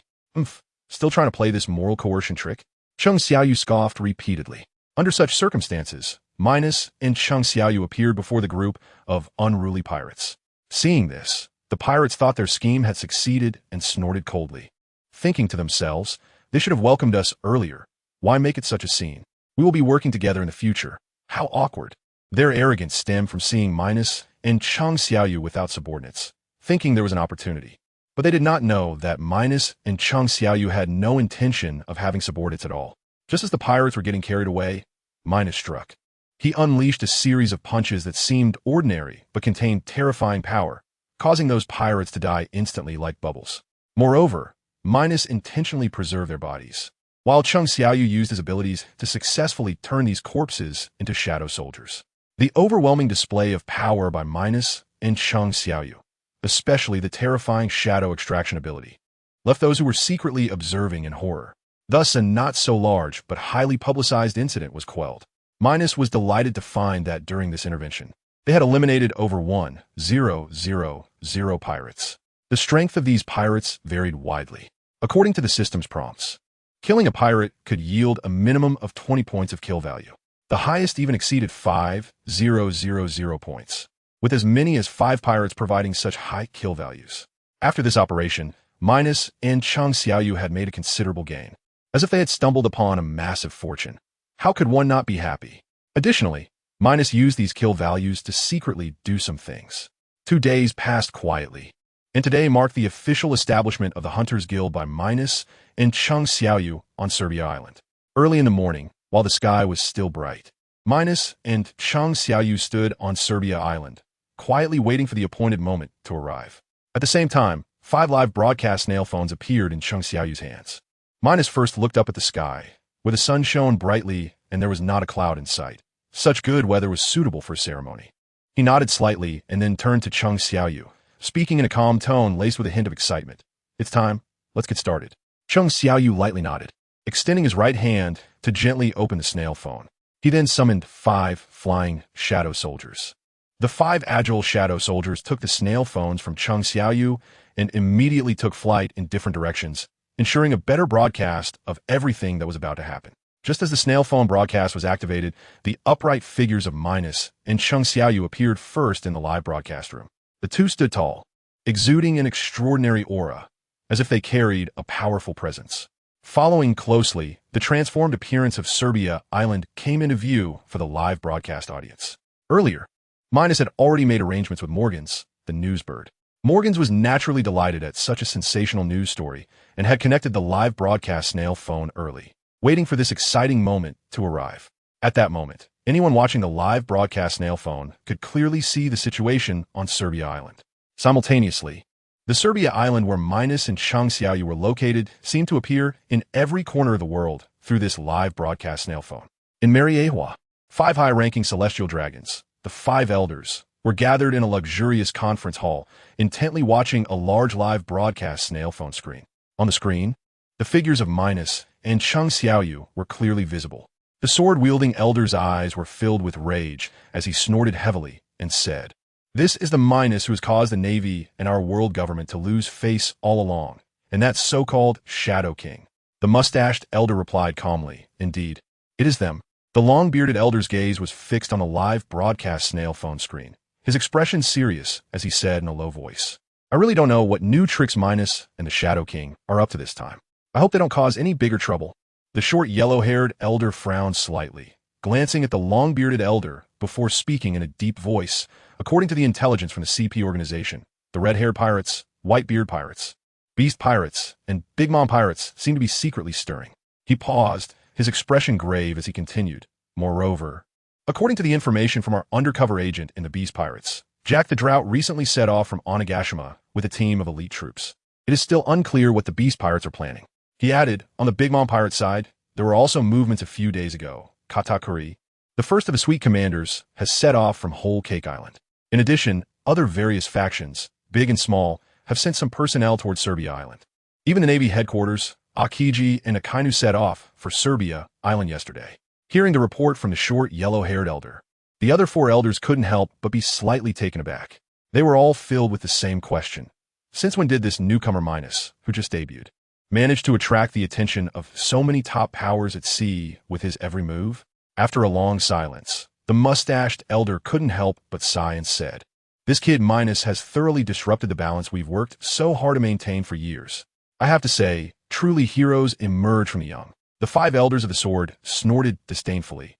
"Humph. I want to see if that little brat Minos can withstand the counterattacks from other forces this time."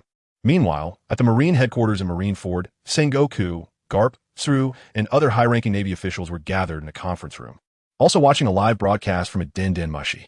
On the screen, Minos and Chang Xiaoyu stood spiritedly on the Serbian island, their unique aura strikingly apparent. Sengoku looked at the two on the screen, who exuded a strong presence, and couldn't help but exclaim, "These two must be Minos and the Shadow King. Truly extraordinary." Even Sengoku, who had experienced many storms and seen countless powerful figures, couldn't help but admire the two young figures radiating a strong, unique aura. Garp, hearing Sengoku's words, let out a hearty laugh. "Sengoku, your insight remains as sharp as ever. These two brats, Minos and the Shadow King, indeed have extraordinary capabilities." Garp's words immediately drew a round of eye rolls from those around them. After all, hearing praise for opponents from a naval hero like Garp felt rather awkward. Tsuru, however, stared seriously at the image of the Serbian island on the Den Mushi. It was clear that the entire island had been transformed. The original landscape had been completely flattened by a powerful force, replaced by a massive black-purple castle. This castle resembled a deep abyssal monster with a gaping maw, emanating a chilling aura that made one feel uncomfortable just looking at it. In fact, Tsuru's feeling was not wrong. After the Shadow Soldiers finished building the castle, Minos and Chang Xiaoyu used their peak magic power to continuously reinforce it. With their powerful magic enhancing it, this castle had become indestructible, seemingly capable of withstanding all attacks in the world. After staring for a long time, Tsuru spoke with a serious expression. "Akiji and Akainu should have already gone to the Serbian island, right?"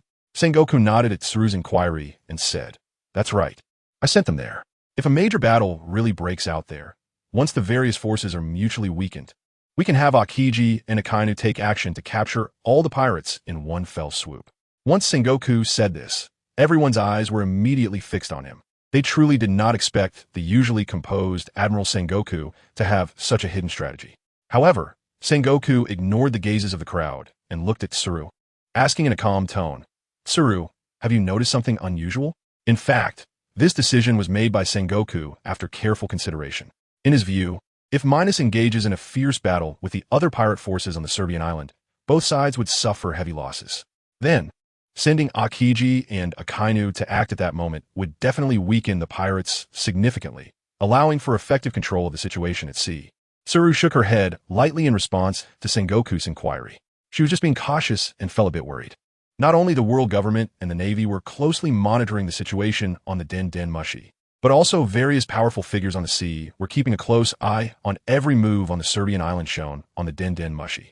In the New World, Wano country, Kaido, Jin, Queen, and other core members of the Beast Pirates gathered in the hall of Onigashima, watching the live broadcast of Minos and the Shadow King.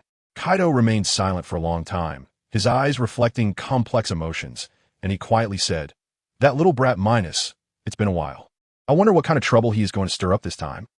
In the New World, Whole Cake Island, Big Mom and her children, along with the other 3 Sweet Commanders, were seated in the restaurant of the Cake Castle, their eyes focused on the live broadcast of the Serbian island. Big Mom muttered under her breath, "Minos, you little brat, what on earth are you plotting?" In the New World, not far from the Serbian island on the sea surface, a uniquely shaped, massive ship was cutting through the waves, and on the left side of its bow, there was a prominent scar resembling a knife. Following closely behind, there were 7 similarly large ships. This was the red-haired pirate's ship, the Red Force, along with its 7 pirate ships. This time, the red-haired pirates mobilized their entire force, bringing out many hidden cards, determined to take down Minos and Chang Xiaoyu in one fell swoop. At this moment, on the deck of the Red Force, Shanks, Mihawk, Rayleigh, Beckman, and other Corps members were gathered together, watching the live broadcast of Minos and Chang Xiaoyu. After a long silence, a man carrying a giant sword, with eyes as sharp as an eagle's, broke the silence first. Red-haired, the guy next to Minos. Is he the Shadow King who made you suffer a great defeat? Mihawk looked at Shanks, his gaze carrying a hint of scrutiny. Red-haired Shanks smiled helplessly, looking at Mihawk and nodding. You're right, that guy is indeed the Shadow King. The one talking with red-haired Shanks was none other than the world's greatest swordsman, Draco Mihawk. Mihawk glanced at red-haired Shanks and said in a flat tone, You previously said that there's a very powerful swordsman next to the Shadow King, who even Beckman cannot match.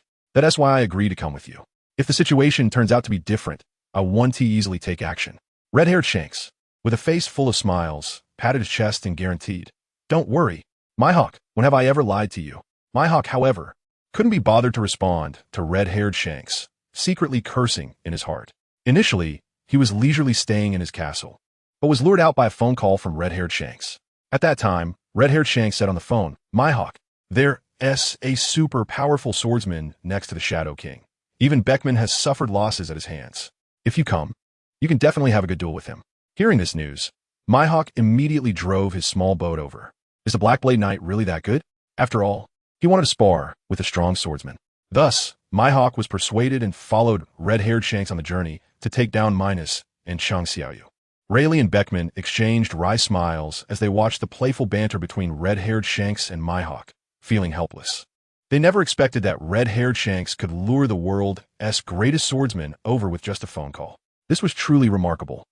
On the other side of the new world, on the Serbian island, a gigantic whale ship was slowly making its way toward the Serbian island. Behind it followed a dense fleet of 43 similarly large ships. This was the Moby Dick, the flagship of the Whitebeard pirates, along with its 43 warships. This time, the entire Whitebeard pirates mobilized, totaling more than 50,000 people. On the deck of the Moby Dick, Whitebeard, Marco, and other Corps members were intently watching the live broadcast of Minos and the Shadow King on the Den Den Mushi. Whitebeard clenched his fists and shouted loudly, Men, this time we must make that bastard Minos pay the price and bury him completely on the Serbian island. Upon hearing Whitebeard's words, Marco and the others were stirred up and shouted loudly, Kill Minos, avenge our fallen brothers, avenge the civilians slaughtered by Minos. The shouts of killing rose and fell, echoing in the sky above the Moby Dick. The Whitebeard pirates' fleet advanced grandly towards the Serbian island.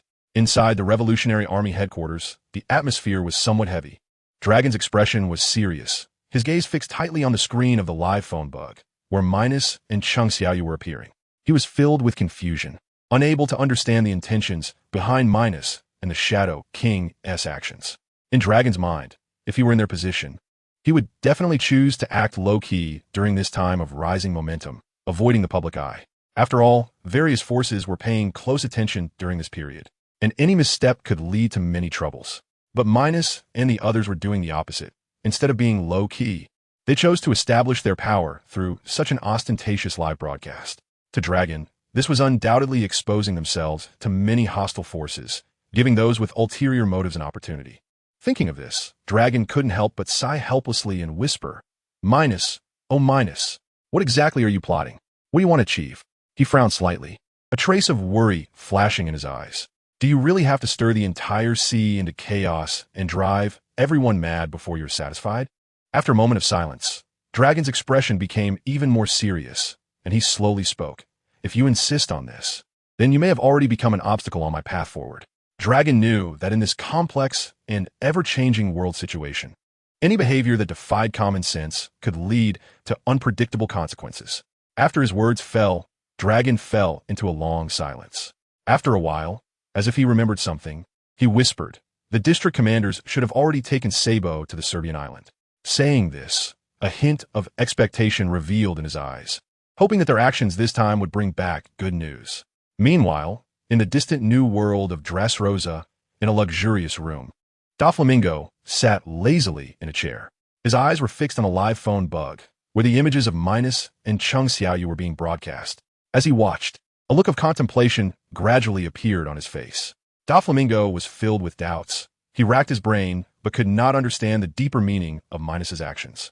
After a long silence, the corners of his mouth slightly lifted into a meaningful smile, and he softly murmured, "Minos, I hope you truly have the ability to make this already fragmented world even more interesting. For someone as ambitious and curious as Doflamingo, a world full of uncertainties might be more thrilling and challenging." Minos looked around and saw that everything was ready. Under the focus of the live camera, he calmly began to speak. "Today, I, Minos, together with the Shadow King, established the Hunters Guild, and I welcome everyone to witness." Just a few simple sentences appeared on the camera. Meanwhile, these seemingly plain words from Minos plunged many powerful forces into deep thought. They secretly murmured, "Just these few, simple sentences?" They couldn't help but feel that this opening was utterly dull. However, Minos felt no different about it. In his view, did he really have to speak a bunch of long and hollow nonsense like others? Fortunately, this slightly awkward atmosphere did not last long. A powerful and resonant voice rang out like a bell. It not only echoed in every corner of the Serbian island, but was also clearly transmitted to the world through a special broadcasting device. Minos instinctively looked up in the direction of the sound. In the distance, the vast red-haired pirate crew, carrying thousands of men, arrived at the square in Serbia with great momentum. The formation was uniform, and everyone exuded the unique unruliness and arrogance of pirates. Among them, red-haired Shanks walked steadily to the front of the crew, his deep and magnetic voice resonating across the square. "Minos, Shadow King, we, the red-haired pirates. I come to join the fun. You wouldn't refuse, would you?" Minos scanned the massive formation of the red-haired pirates, the corners of his mouth slightly rising, revealing a faint smile filled with disdain. "Of course we won't refuse, but just based on you, I'm afraid you are not qualified to entertain us." As soon as Minos's words came out, they instantly ignited the anger in the hearts of the red-haired pirates. In the square, they were numerous, while Minos's side only had 2 people. The pirates under the red-haired crew immediately erupted in anger, shouting, "What the hell is Minos? He's simply too arrogant. Yeah, how dare he look down on us pirates like this? Does he really think we're easy to bully? Humph. I see Minos is just putting on a brave front. When Captain Shanks makes a move later, he will definitely teach him a harsh lesson, making him know the heights of heaven and the depths of the earth." Listening to the tide of insults flooding in, Minos still wore that relaxed smile on his face and responded slowly. "What? Are you little minions only capable of talking big here? Don't be surprised if you end up like dead dogs, unable to say a word." Just as this remark added fuel to the fire, the pirates under the red-haired crew instantly became furious, each one rolling up their sleeves, ready to escalate their insults towards Minos. Suddenly, Shanks slightly raised his hand, giving a gentle wave, like a silent command, and the previously noisy pirates immediately fell silent, the scene becoming eerily quiet.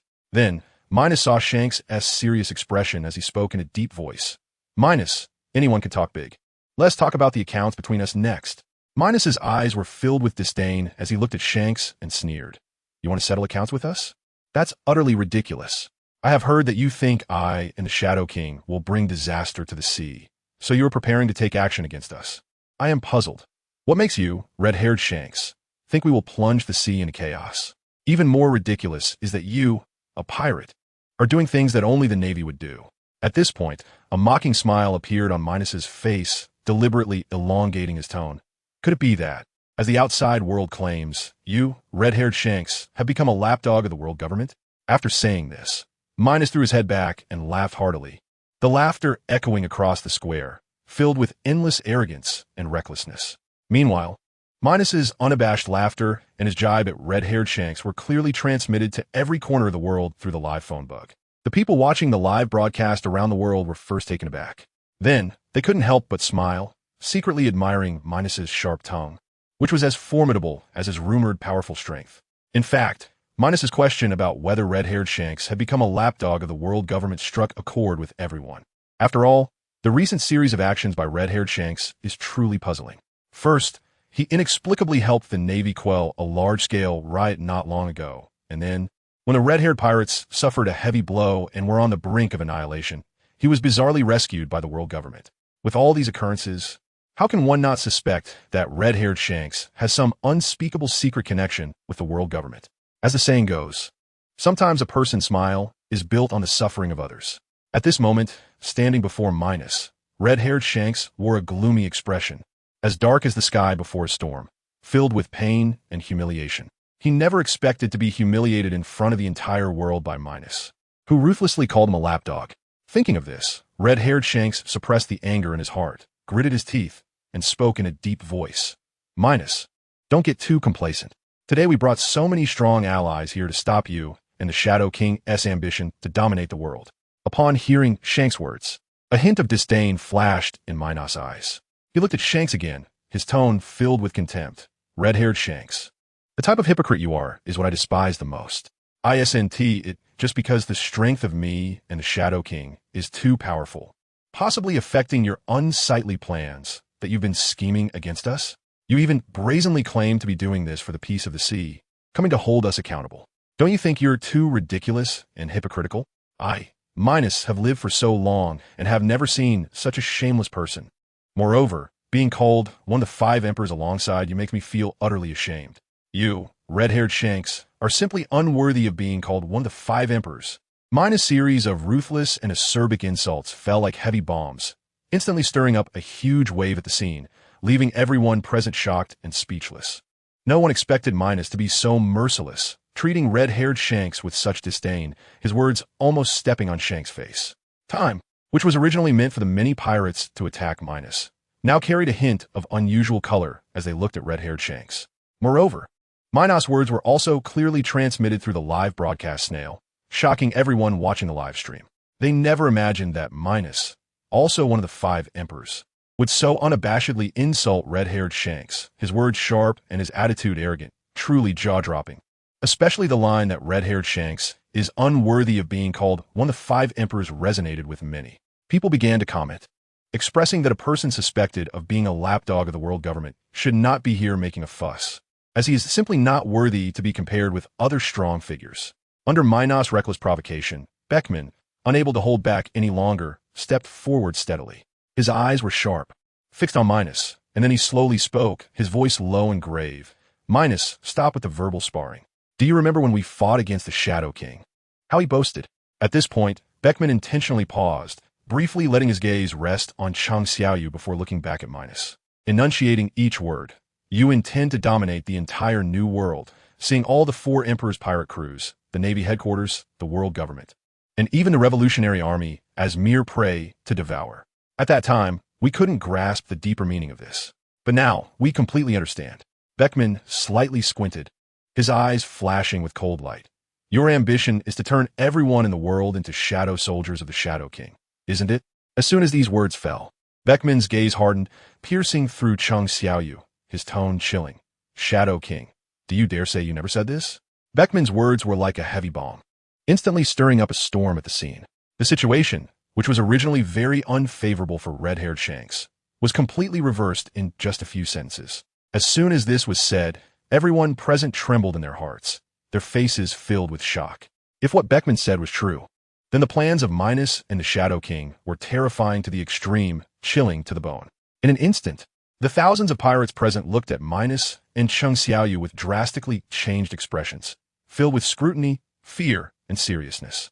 They had originally come to participate in a great battle, but now they realized they had to ensure Minos and the Shadow King died here. Otherwise, the consequences would be unimaginable. After all, who would want to accidentally become a shadow soldier of someone they didn't want to be? Meanwhile, in corners of the world, anyone watching the live broadcast from the Serbian islands, regardless of strength or status, had faces filled with contemplation, suspicion, seriousness, and deep fear. Clearly, Beckman's words successfully turned the entire situation around, forcing Minos and Chang Xiaoyu into a desperate situation. At the headquarters of a news agency in the New World, Morgans watched the tense scene of the red-haired pirates and Minos through the live broadcast snail, the corners of his mouth curling up slightly, his eyes revealing a hint of amusement, and he said lightly, Minos and the Shadow King, how do you plan to respond to this situation? Will you admit it generously or deny it vehemently? As he spoke, he gently shook his head, half smiling. This is truly an interesting choice. The scene returned to the Serbian islands in the New World. Beckman looked at the silent Minos and Chang Xiaoyu, a mocking smile creeping onto his lips. His tone disdainful. Is the mighty Shadow King afraid to admit what he has done? That would be too boring. After saying this, Beckman deliberately shot a scornful glance. Seeing this, Minos frowned tightly. He truly hadn't expected that Beckman could seize such a critical flaw, causing the previously one-sided situation to suddenly change dramatically. Beckman's words undoubtedly planted a seed of doubt in the hearts of the people. No matter how Chang Xiaoyu explained next, he would inevitably be suspected. Since that's the case, let's make this storm even fiercer. Minos thought to himself, first glancing at Beckman, then slowly shifting his gaze to Chang Xiaoyu, a slight smile curling his lips as he said lightly, "Since it's already exposed, why not clarify things to the world, so they won't say we are acting sneakily?" Chang Xiaoyu looked at Minos, who had a smile on his face, and the corners of his mouth also curled into a meaningful arc as he chuckled lightly. "Since that's the case, I'll reluctantly say it again, to avoid them doubting my courage." After saying this, Chang Xiaoyu first scanned Beckman and the others, then steadily focused on the live broadcast snail. Chang Xiaoyu's sudden action left many people puzzled. Everyone began to whisper, speculating what the Shadow King was about to do. The powerful beings at sea gazed intently, their eyes fixed on the live broadcast through the phone bug, closely watching every move of Chang Xiaoyu. They were eager to know what kind of response the Shadow King would give. Chang Xiaoyu stared at the live phone bug before him, a rebellious smile on his face, and slowly spoke. "Since you are all so curious, I might as well declare it to the world." The moment these words came out of Chang Xiaoyu's mouth, it was as if the whole world fell silent. The originally noisy world became utterly quiet, and everyone's gaze was magnetically drawn to the live phone bug.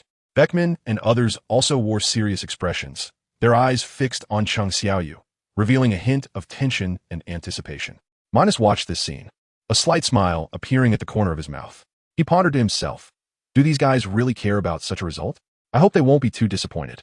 Under everyone's watchful eyes, Chang Xiaoyu suddenly raised his voice and declared loudly, "That's right, all of you are our nourishment." Before anyone could recover from their shock, Chang Xiaoyu shouted again, "What a bunch of nonsense. The Four Seas Pirate Emperor, the Navy, the world government, the Revolutionary Army, and everyone in this world. You are all our nourishment.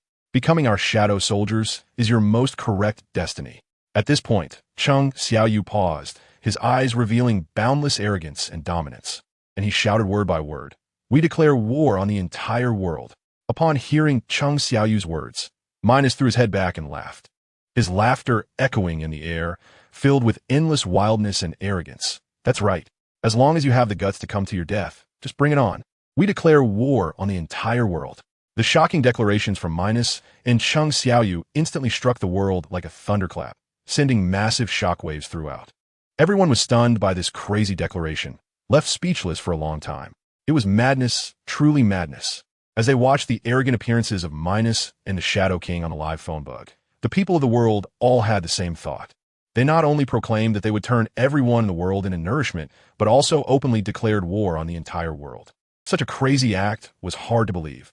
At the same moment, the passionate declaration of war by Minos and Chang Xiaoyu spread rapidly through the live phone bug, instantly creating huge waves around the world. In Geos, the mysterious place symbolizing the supreme power of the world government, in an incredibly huge and magnificently decorated office. The luxurious walls were adorned with paintings that showcased power and history, and the floor was paved with polished marble, reflecting the figures of those present. The bald-headed elder with a sword slammed the table, stood up angrily, his eyes wide open as he shouted, Good, good, good. This little brat Minos, who hasn't even matured, dares to be so arrogant.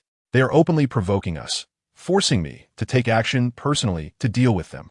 Saying this, the initial version of the demon slayer in his hand seemed to sense its master's fury, instantly erupting with a seductive yet chilling purple energy. This energy surged like a waking beast, twisting the surrounding air. The elder with a mustache frowned slightly, looking at the already erupting momentum of the bald-headed elder with a sword, and said solemnly, "Calm down. Our current situation does not allow for reckless action. We bear the heavy responsibility of protecting the master and cannot leave this place." The elder with a long beard slowly stepped forward, worry evident on his face, and added, "Do not act impulsively. Let us wait until the master awakens and then personally eliminate Minos and that so-called Shadow King, these two ignorant brats, to prevent future troubles." The short-haired elder's eyes flickered as he scanned the crowd and spoke in a deep tone, "In my opinion, now that Minos and the Shadow King have openly offended the entire world, we probably won't need to act. Other forces will rush in and completely destroy them. The elder with a cane, his face reddened with anger, slammed his cane hard against the ground and shouted, "Too arrogant, truly too arrogant. If it weren't for the need to protect the master, I would personally go and capture those two brats, making them understand the consequences of offending the world government." The elder with a mustache's gaze turned cold, and he silently surveyed the crowd before slowly speaking. "Let us remain still for now and see if these two can escape this life and death crisis."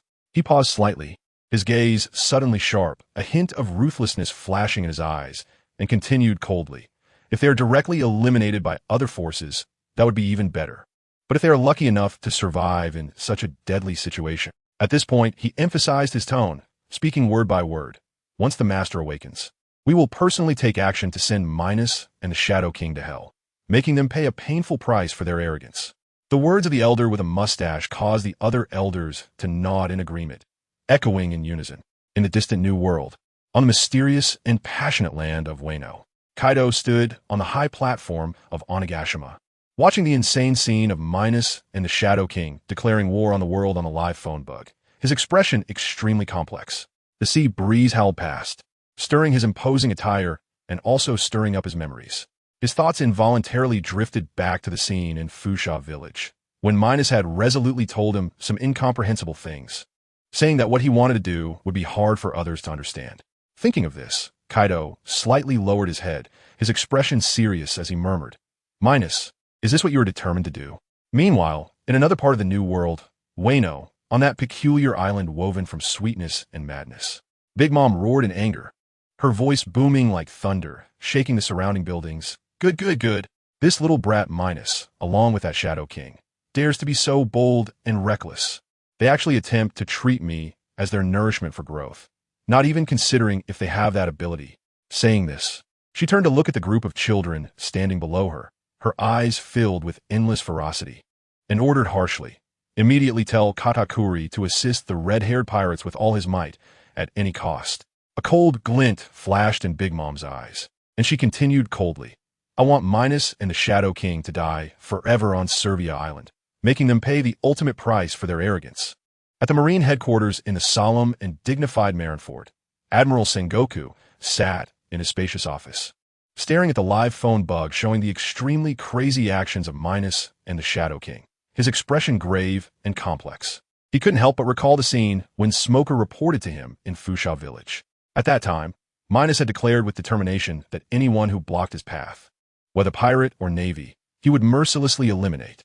Back then, Sengoku had been somewhat skeptical of this statement, doubting its authenticity. However, at this moment, the scene of Minos openly declaring war on the world struck him like a heavy hammer, shocking him deeply. In the mysterious sea of the doldrums, Nine Snake Island is like a pearl quietly embedded there. Empress Hancock stands on the palace balcony, looking at the screen of a live Den Den Mushi, her eyes filled with concern. She watches Rayleigh on the screen, gently biting her lip, and says in a low voice, "Rayleigh, you must be extremely careful. Minos and the Shadow King are too crazy, acting without any scruples." In the new world of Dressrosa, an island filled with intrigue and conspiracy, Doflamingo stand in the luxurious palace hall, watching the scene of Minos and the Shadow King declaring war on the world on the live Den Den Mushi, his hands unconsciously clenching tightly. His face is not one of fear, but of an uncontrollable excitement. He never expected that Minos and the Shadow King would have such insane courage to challenge the authority of the entire world. Challenge the whole world. Doflamingo murmurs, his eyes sparkling with excitement. At the Revolutionary Army headquarters, hidden in the dark corners of the world, filled with ideals and passion, Dragon stands quietly in the center of the room, his gaze fixed tightly on the figures of Minos and the Shadow King on the live Den Den Mushi. Silent for a long time, he originally thought he knew these two well enough. However, the crazy plan they are now revealing still greatly exceeds his expectations. After a long silence, Dragon's gaze suddenly sharpens, as if he has made some important decision. He stares intently at Minos on the live Den Den Mushi, and speaks in a deep, yet extremely determined voice. "It seems I have found the answer I was looking for from you." Not only the top powers express strong dissatisfaction with the actions of Minos and Chung Xiaoyu. In fact, in every corner of the world, whether it be the common folk living in ordinary towns, or the high-ranking nobles living in luxury, or the pirates rampaging on the seas, or the navy bearing the mission of justice, or the gang forces hiding in the dark, or the infamous slave masters, and even the high officials of the world government, as well as the fishmen and mermaids living in the sea, all express extreme indignation and dissatisfaction with the arrogant behavior of Minos and the Shadow King. After all, no one wants their shadow to be controlled by others, becoming a puppet soldier. For a time, Minos and Chang Xiaoyu seem to have become the common enemy of the world. In everyone's eyes, they are the biggest pests in this world, the deepest and most terrifying darkness, which everyone wishes to eliminate quickly. The scene returns to the island of Serbia, which is about to become the eye of the storm. Beckman, who was shocked when he first saw Minos and their declaration, now has a face full of smiles. He knows that Minos and the Shadow King are now trapped in a desperate situation, having become public enemies of the world, undoubtedly reaching a dead end. Thinking of this, Beckman's mouth slightly lifts in a mocking smile as he looks at the excited Minos and says in a deep voice, "Minos, Shadow King, now you have successfully offended the entire world, becoming characters that everyone in the world opposes. So, our reason to attack you could not be more appropriate, right?" The excited smile on Minos's face instantly fades, his gaze sharp as he stares at Beckman, his eyes filled with disdain and pride. He speaks lightly, "With just this group of rabble, you are far from qualified to have a proper fight with us. Even with that old guy Rayleigh and the world's greatest swordsman Mihawk on your side, in our eyes, it is nothing at all." Under Minos's disdainful words, the expressions of Shanks and his crew suddenly turn extremely ugly, especially Mihawk and Rayleigh. Minos's words seem like a naked contempt towards them, igniting an uncontrollable anger in their hearts. After all, Mihawk is the world's greatest swordsman, and no one on these seas has ever dared to openly underestimate him like this. As for Rayleigh, at this moment, his eyes burn with the flames of hatred. He wishes he could rush forward and tear Minos and the Shadow King to pieces. If it weren't for the despicable means these two used back then, how could his beloved Shaki have perished? At this tense moment, Shanks steps forward again. His gaze sharpens as he stares at Minos, his voice deep yet carrying an undeniable authority. "Minos, you are the greatest source of chaos on these seas. You have lost the hearts of the people. It's better to surrender obediently." As soon as he finishes speaking, Shanks's gaze suddenly sharpens, his right hand slowly gripping the griffin at his waist. As the griffin draws out, a powerful and unmatched conqueror's haki surges forth like a raging tide. The black and red lightning dances like a lively snake, constantly flickering on the blade of the griffin. The already incredibly sharp blade, under the reflection of this black and red lightning, appears even more menacing, as if it could easily tear apart everything in this world. Under the rampage of this black and red lightning, the sky instantly changes color. The originally clear sky now becomes filled with thunder and lightning, and the wind howls. The howling wind roars like a wild beast, making everyone's clothes flutter loudly. In the face of Shanks's overwhelming aura, Minos merely glances at him disdainfully and coldly responds, "With just a mere conqueror's haki, do you think no one else has it?" As soon as the words fall, a flash of red light flickers in Minos's eyes, and an equally powerful black and red lightning erupts around him like a tidal wave. In an instant, two overwhelming pressures collide like two meteors crashing into each other. The black and red lightning intertwines and collides, producing a deafening roar, neither side willing to back down, as if engaging in a contest of power and dignity. The terrifying pressure generated by the clash of Minos and Shanks's conqueror's haki sweeps outwards like a surging tsunami. Everyone watching the fierce clash between the two wears a serious expression. Only at this moment, when truly facing Minos, do they deeply understand the terror of him. Suddenly, a series of deafening bangs resound as the conqueror's haki of Minos and Shanks collides violently and explodes. In an instant, that terrifying pressure spreads wildly in all directions like a flood breaking its dam. Fortunately, Minos's side consists of strong individuals, and they are not greatly affected. However, the situation on Shanks's side is quite dire. Nearly 1,000 pirates, under the impact of this terrifying pressure, are like fragile ants, all fainting and collapsing to the ground in disarray. Seeing this, a mocking smile forms on Minos's lips as he lightly says, "Shanks, your subordinates truly are weak. They can't even withstand this bit of conqueror's haki. With you all, to think you would dare to attack me is simply overestimating yourselves, laughable to the extreme." Shanks does not pay attention to Minos's mockery. He anxiously looks at his pirate crew behind him, his eyes filled with anger and determination, and shouts loudly, "Brothers, Minos is truly too much, so arrogant. He has killed countless of our brothers, and we must seek justice for this blood debt. After finishing his roar, red-haired Shanks tightly gripped Griffin, with the tip of his sword pointed directly at Minos and Cheng Xiaoyu, his expression dark as he said, "There's no point in talking. In this ocean, only the winner has the right to speak."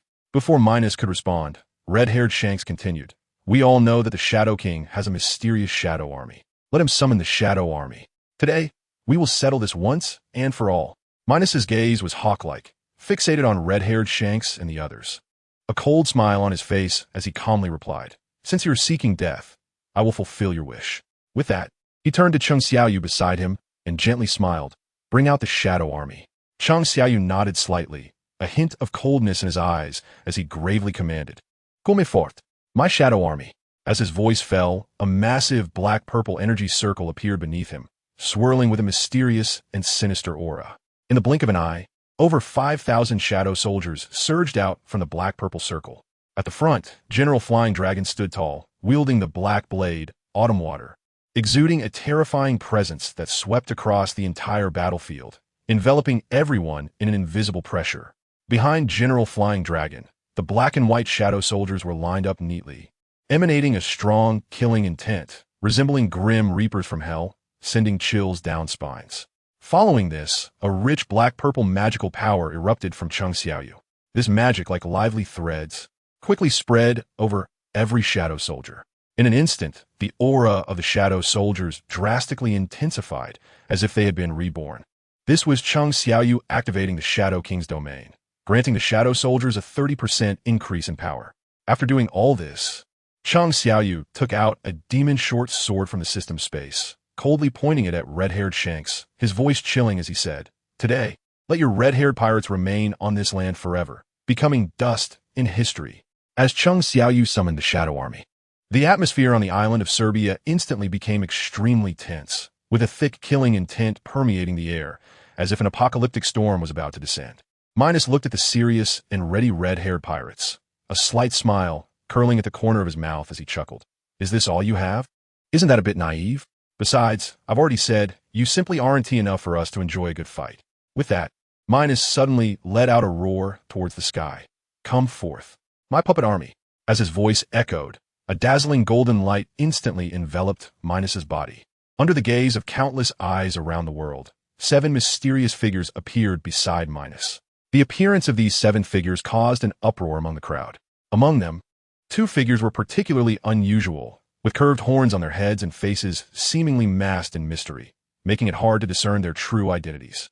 Even more astonishingly, these 2 not only looked identical, but even the swords they held were indistinguishable. The aura they radiated was so powerful that it instilled fear, creating a terrifying sense of pressure, as if facing high-ranking generals. Some of the crowd couldn't help but exclaim, "The pressure from these 2 figures is simply that of a general-level, terrifying existence." The 5 figures behind them, while slightly less impressive, still possessed the aura of general candidates, quasi-generals.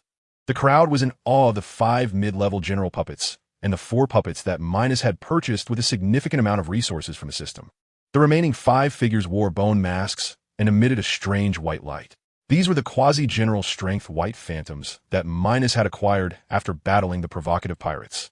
Using the slaughter points he earned, they each wielded identical swords and were formidable sword masters. Even though they were only quasi-generals, they were undoubtedly a terrifying force on the battlefield. Minos first cast a cold glance around the red-haired pirates. Then his gaze quickly darted around before he let out a disdainful sneer. "Humph, those who wish to challenge us, come to me all at once." After speaking, Minos focused his mind and directly retrieved a 2-meter-long demon sword from the system space. The sword radiated an eerie dark red glow, as if a mysterious and evil power was swirling within it. This sword was no ordinary weapon. It was called Dark Soul, a treasure Minos had kept hidden, never used in battle. However, it was renowned as a supreme great blade in the pirate world. Previously, after purchasing 5 quasi-general strength puppets with slaughter points, he found he still had surplus points. At that moment, he suddenly remembered he had this supreme great blade in his system space. Thinking it was a waste to let the sword sit idle, he casually exchanged it for the legacy of a great sword master. Minos's sudden action of drawing the demon sword instantly attracted everyone's attention, their eyes filled with shock and confusion. After all, in past battles, The Five Emperors Minos had always relied on his unmatched fist techniques to dominate the pirate world, never using any weapons. Now, he was wielding a strangely shaped demon sword, prompting those present to speculate. What is the Five Emperor Minos planning to do? Holding the dark red demon sword, Minos sensed the puzzled gazes of the crowd. A slight smile appearing on his face as he calmly yet confidently said, "Swordsmanship is my talent, but close combat is merely my hobby." As his words fell, Minos violently shook his wrist, the demon sword cutting through the air in a fierce arc, unleashing a dark red sword energy that surged toward Shanks and the others like a tidal wave. At the same time, Chang Xiaoyu lightly waved his right hand. In an instant, over 5,000 shadow soldiers surged forward like a black torrent, a killing intent thick in the air. Hawkeye's gaze was instantly locked onto the approaching dark red sword energy. His eyes sharpened, and without hesitation, he drew his black blade knight. He elegantly waved his arm, a graceful yet powerful motion, sending a green sword energy soaring into the sky to meet the dark red sword energy head-on. Bang! A tremendous sound erupted, as if the entire space trembled. The two sword energies collided fiercely in mid-air, powerful energy waves rippling outwards like ripples. Shockingly, both sword energies exploded simultaneously, transforming into countless tiny energy fragments that dissipated into the air. This scene left everyone present wide-eyed, their expressions filled with disbelief. No one expected that the sword energy unleashed by Minos could match the sword energy of a top swordmaster like Hawkeye equally. Yet, Hawkeye's eyes sparkled with excitement. From that brief exchange, he keenly sensed that Minos was no ordinary foe, but a great sword master with profound strength honed over many years.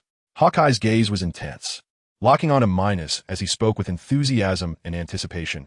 This trip was worth it. Red-haired Shanks looked at the shadow army surging like a tide, showing no fear on his face. He suddenly roared, "Brothers, the battle has begun. Let them know the power of our red-haired pirates." His thunderous voice instantly ignited the fighting spirit of everyone in the red-haired pirates. They all drew their weapons, shouting as they charged towards the shadow army, marking the start of an intense melee. As both sides clashed, the battlefield erupted with the sounds of battle. The pirates under the red-haired pirates and the shadow army, led by Chang Xiaoyu, grappled with each other, swords flashing and blood splattering. Mihawk originally intended to seek out Minos for a peak duel, but General Fei Long had already locked onto him early on. The moment they met on the battlefield, the fight erupted instantly. As Mihawk faced General Fei Long, he sensed the other's extraordinary skill. Both General Fei Long's swordsmanship and his unpredictable sword techniques had reached the level of a grandmaster. This filled Mihawk with a strong sense of excitement. He immediately abandoned the idea of fighting Minos and focused entirely on battling General Fei Long, both of them unleashing their full prowess amidst the flashing blades. On another part of the battlefield, Rayleigh encountered Puppet Number 5. Almost the moment they faced each other, a fierce battle commenced. Rayleigh never expected that this bull-headed puppet would be so powerful. Each clash put immense pressure on him, and neither side could gain the upper hand for the moment. To the left, Beckman also crossed paths with Chang Xiaoyu. Beckman looked grave as he stared at Chang Xiaoyu, who was enveloped in dark purple magic, and slowly spoke.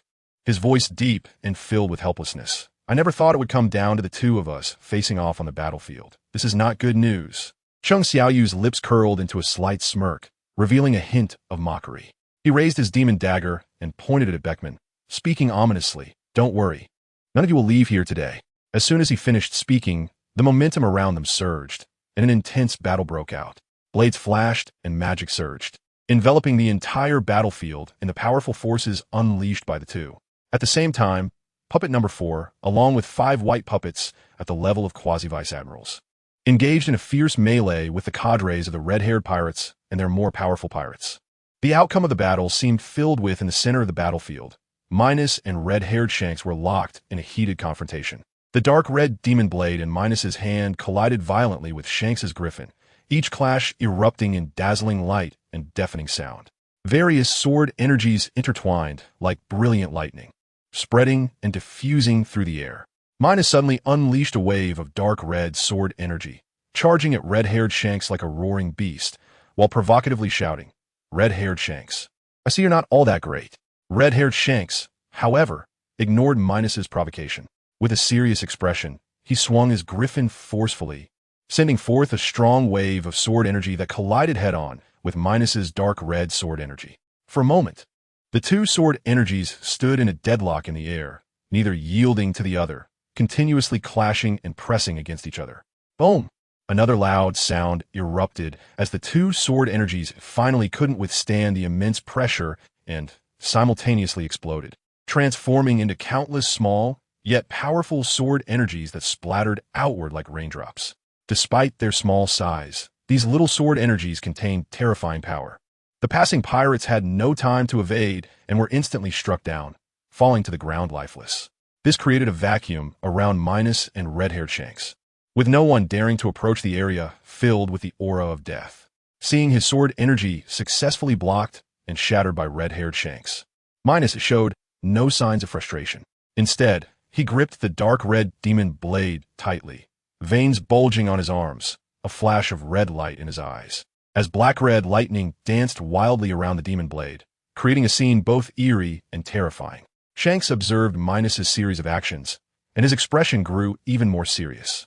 With years of battle experience, he understood that Minos was preparing to unleash a special move. Minos fixed his gaze on red-haired Shanks, his eyes filled with confidence and determination, and coldly uttered a few words. One style, giant serpent. As soon as he spoke, Minos swung his arms forcefully, channeling all his strength into the demon blade. In an instant, a wave of dark red sword energy surged forth, rapidly condensing in the air into a giant serpent with bared fangs and claws. This giant serpent, wrapped in black-red lightning, exuded a terrifying aura, charging towards red-haired Shanks like a demon from hell. Faced with the oncoming, unstoppable, giant black-red sword energy serpent, red-haired Shanks' expression turned extremely grave. He took a deep breath and shouted, "God's avoidance." With his shout, a red-black sword energy erupted from his griffin, like a rainbow bridge spanning space, crashing towards the giant black-red serpent. The giant serpent, imbued with red-black lightning, roared like a demon from the abyss, carrying a devastating momentum as it collided fiercely with the red-black sword energy in midair. In an instant, the two powerful forces clashed, producing a deafening roar that threatened to rupture eardrums. The explosive force generated by this aerial collision formed a terrifyingly powerful airflow, surging forth like a rampaging beast in all directions. The island of Selvia had been meticulously reinforced by Minos and Chang Xiaoyu, barely withstanding this terrifying force. Without such reinforcement, the island would have crumbled like other fragile islands, disappearing without a trace. However, even with the island's solid foundation, the continuous impact of this powerful airflow took its toll on the originally flat stone surface. Small cracks, fine as spiderwebs, began to appear. Subsequently, various shallow and deep pits emerged, silently narrating the brutality and terror of this battle. The powerful force fluctuations caused by Minos and red-haired Shanks attracted everyone's attention like dazzling fireworks in the night. But Cheng Xiaoyu and others merely took a quick glance before immersing themselves back into the fierce battle, as if the ongoing conflict was just a minor interlude. Looking back at Minos and red-haired Shanks, Minos threw his head back and let out a hearty laugh, filled with provocation. "Red-haired Shanks, you're nothing special. You only know how to clash with me head-on." As he finished, a more overwhelming wave of Conqueror's haki erupted from within him, roaring like a surging flood as it surged into the giant serpent formed from sword energy. In an instant, the originally imposing giant serpent, crackling with red-black lightning, seemed to be reborn, its form expanding drastically, becoming even more colossal. Each scale on the serpent shimmered with an eerie light, as if imbued with life, and every movement exuded a chilling aura of terror. Red-haired Shanks' expression darkened, but he showed no sign of fear, confronted by the suddenly strengthened giant snake. A surge of Conqueror's haki erupted from within him. This haki blazed like a roaring flame, instantly infusing the red-black sword energy.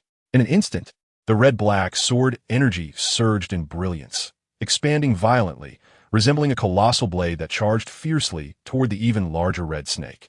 With a deafening bang, it seemed as if the entire world trembled. The two immensely powerful haki attacks collided violently in midair.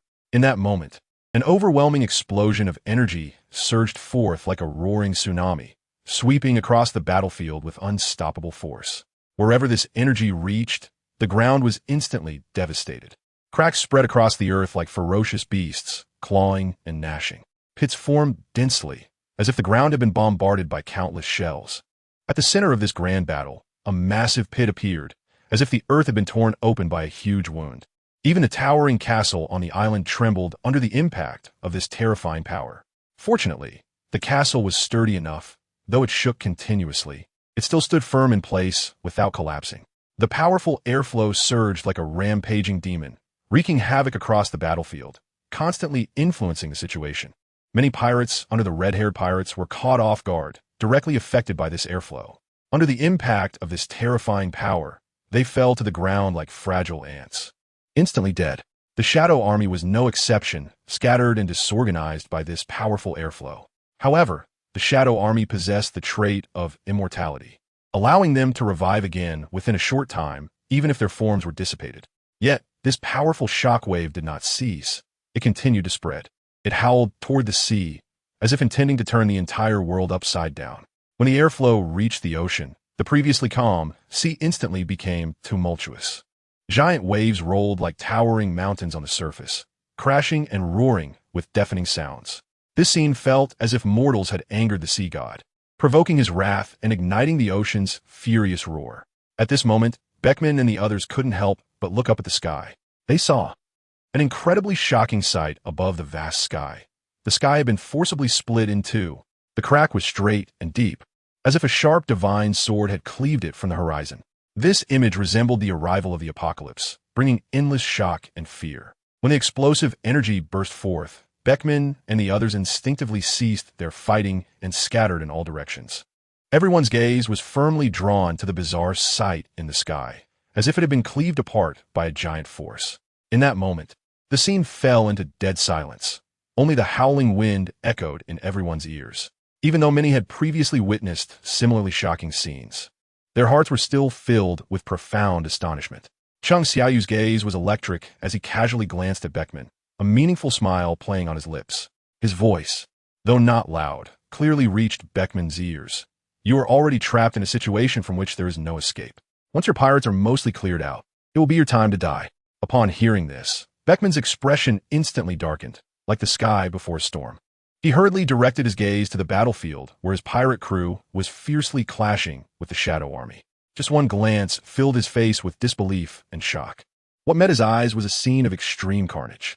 1/3 of the pirates under the red-haired pirates had already fallen in pools of blood. Those vibrant lives had vanished without a trace in an instant. Seeing this, Beckman's face turned as pale as a sheet. His eyes wide open as he yelled hysterically, "How is this possible?" His voice was filled with panic and disbelief. Who could have imagined that in such a short time, the red-haired pirates would suffer such heavy losses? Chung Xiaoyu, seeing this, smirked slightly and let out a disdainful laugh. Haven't you realized yet? We have a powerhouse with admiral-level strength on our side, along with 5 quasi-admiral-level experts, slaughtering your pirates as if they were nothing. Even you, Beckman. How long can you hold up against such a formidable lineup? At this point, Chung Xiaoyu threw his head back and laughed, boldly declaring, "Stop your futile struggles and just wait to die." Beckman's face turned ashen, his eyes fixed intently on the battlefield below. The guy with horns on his head, along with those few white figures exuding mysterious auras, were simply too terrifying. Even the seasoned cadres of the red-haired pirates were struggling to hold their ground, continuously being pushed back without any chance of victory. As for the ordinary pirates, they were as fragile as ants in front of such power. Often, a single careless sword strike could take down a large group of pirates. Beckman understood that if the situation continued to develop this way, it wouldn't be long before the red-haired pirates would be completely annihilated. With this thought, a glint of determination flashed in his eyes, his expression darkening as he turned without hesitation, preparing to rush down to support Jesus Burgess and the others who were engaged in a bitter struggle. However, Chung Xiaoyu seemed to see through every one of his thoughts. Just as Beckman made a move, Chung Xiaoyu appeared in front of him like a ghost.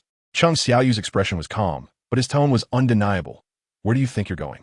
Our battle is far from over." Beckman, anxious and furious, shouted, "Damn Shadow King. Get out of my way." Chung Xiaoyu looked at the desperately anxious Beckman, his smile still intact, gently shaking his head. Not a chance. As his voice fell, an unmatched, powerful aura erupted from him, sweeping toward Beckman like a surging wave. Following that, their figures intertwined, entering into a new round of fierce battle. In the smoke-filled center of the battlefield, Minos wielded his cursed blade, once again confronting the red-haired Shanks. Minos's gaze fell disdainfully on the slightly disheveled Shanks, a mocking smile curling at the corner of his mouth. "Oh, isn't this the famous red-haired Shanks? Why do you look so weak? Is it that your injuries from the last time the Shadow King beat you up haven't healed yet?" Upon hearing this provocation, Shanks's expression instantly became serious. From the earlier intense clash, he had deeply realized that Minos was indeed as formidable as his reputation suggested. The pressure he exerted was no less than that of the Shadow King. What frustrated Shanks even more was that Minos buzzed like an annoying fly, occasionally spouting trash talk to disturb his focus, which was incredibly infuriating. With this in mind, Shanks's eyes burned with intensity as he locked his gaze onto Minos. Speaking in a chilling tone, "Minos, don't get too ahead of yourself. Your conspiracy has been exposed. Even if I perish here today, countless people will come to seek revenge on you. I don't believe that when their own safety is threatened, they will stand by and do nothing." Minos looked at the still stubbornly defiant red-haired Shanks, a cold smile appearing at the corner of his mouth. "Red-haired Shanks, let's talk. Let us have a real battle." As soon as he finished speaking, Minos swung his demon sword violently, and a dark red sword energy surged like a raging tide toward Shanks. At the same time, his figure rapidly approached Shanks like a ghost. Shanks looked up at the whistling sword energy in the sky, and then caught sight of Minos rushing towards him on the ground at an incredible speed, and his heart sank. He instantly realized that Minos was forcing him to make a difficult choice. If he chose to fully defend against the sword energy in the sky, he would likely fall victim to Minos's close-range attack, putting him in a more difficult situation. However, Minos was getting closer and closer, leaving Shanks little time to think. He made a swift decision, swinging his griffin sword with all his might, unleashing a powerful sword energy that surged from the blade directly toward the incoming dark red sword energy. Bang! The two sword energies collided violently, producing a series of deafening sounds that seemed to tear apart the very air of the battlefield. In that instant, Minos's figure had already closed in. He smiled slightly, and a rich and powerful flow of haki enveloped his fist like a solid substance.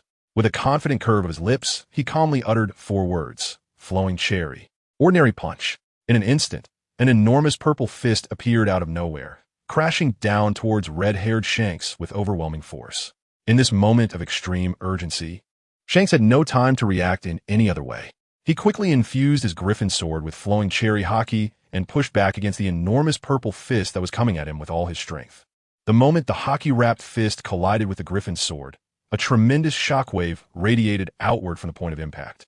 However, to everyone's astonishment, the legendary red-haired Shanks was gradually falling into a disadvantage against the massive purple fist.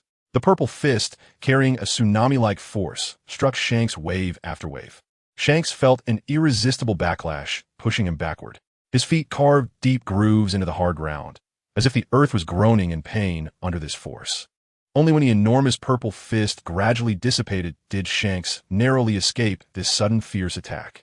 Breathing heavily, Shanks raised his head, and the sight before him made his pupils constrict. On the battlefield, Minos had vanished without a trace, like a ghost. Shanks dared not let his guard down for a moment.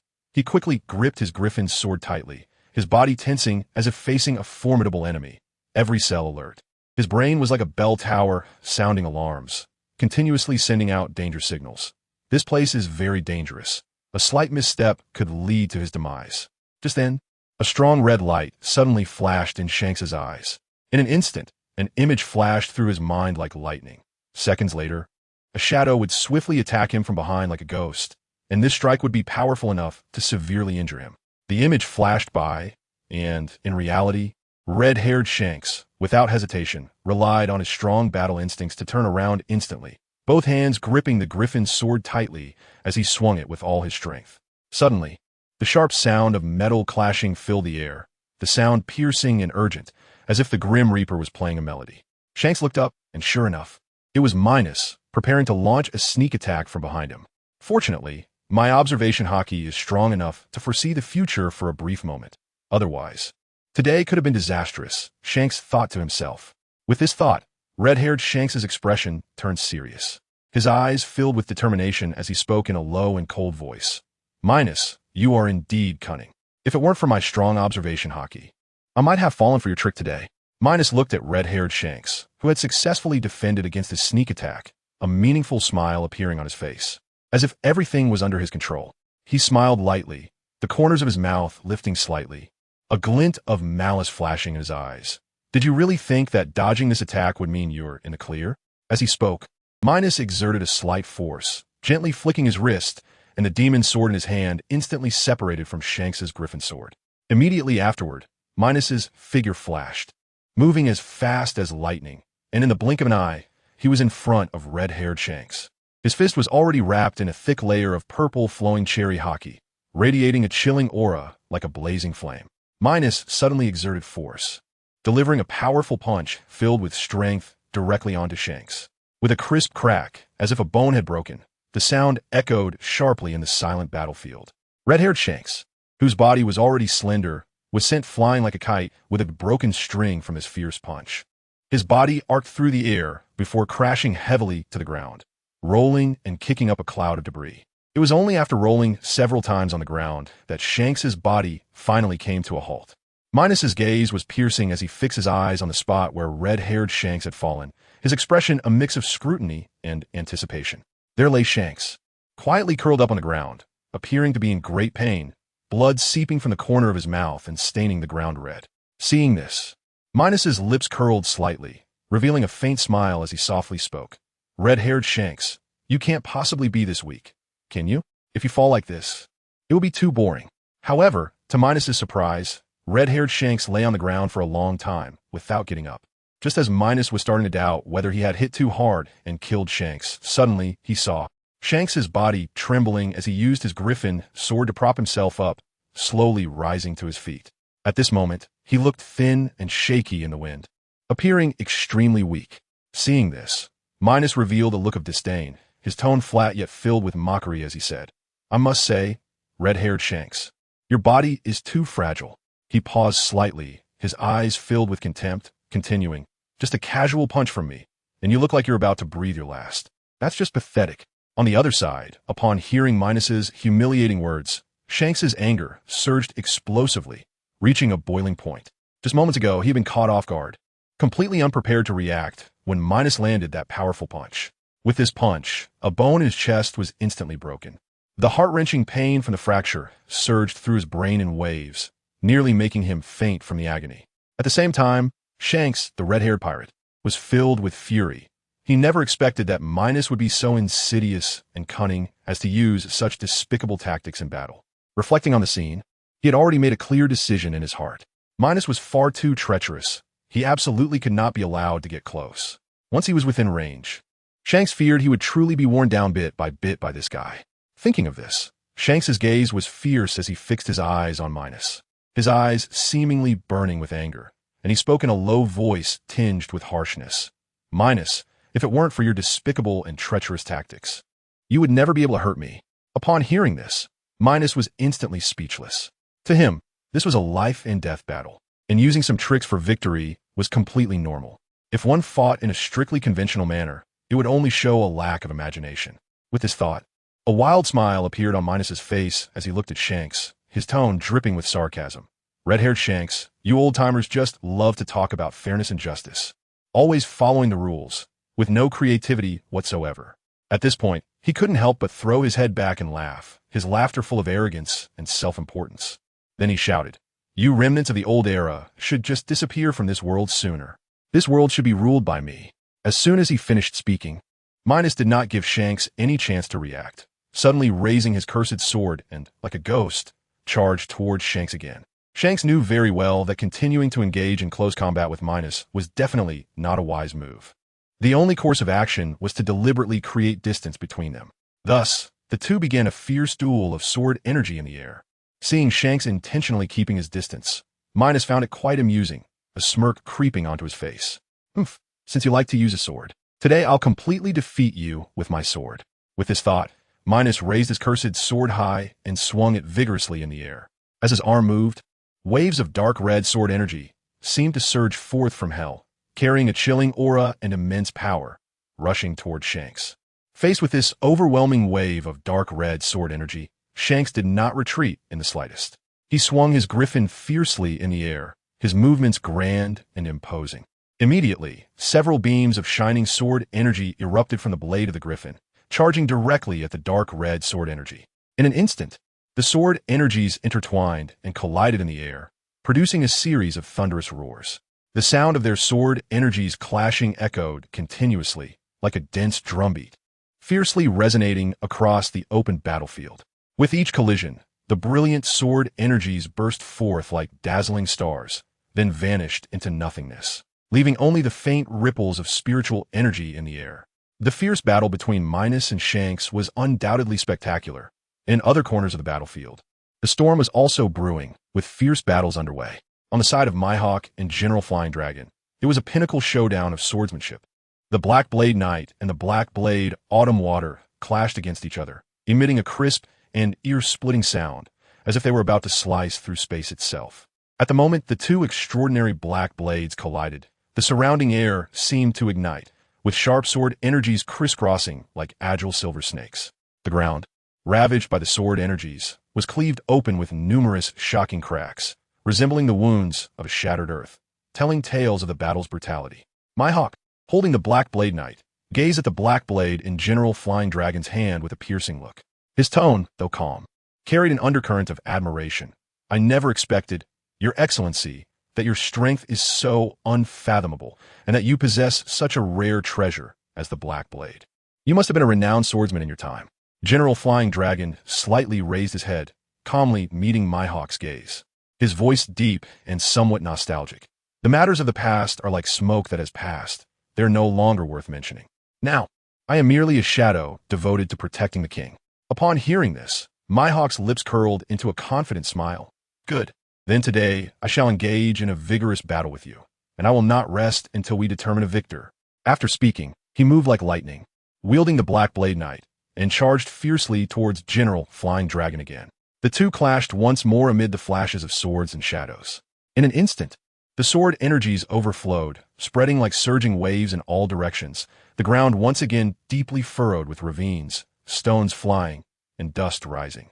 In another part of the battlefield, Chung Xiaoyu and Beckman's battle was equally gripping. In order to achieve a swift victory, Chung Xiaoyu resolutely activated the Shadow King's spirit transformation. In an instant, a massive black-purple figure appeared out of thin air, resembling a demon from the abyss descending to the human realm.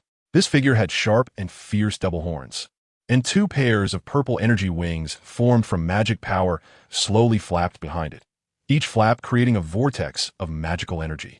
He wielded a black-purple longsword entwined with streaks of lightning, the flickering electric light resembling the fury spewing forth from a demon's eyes.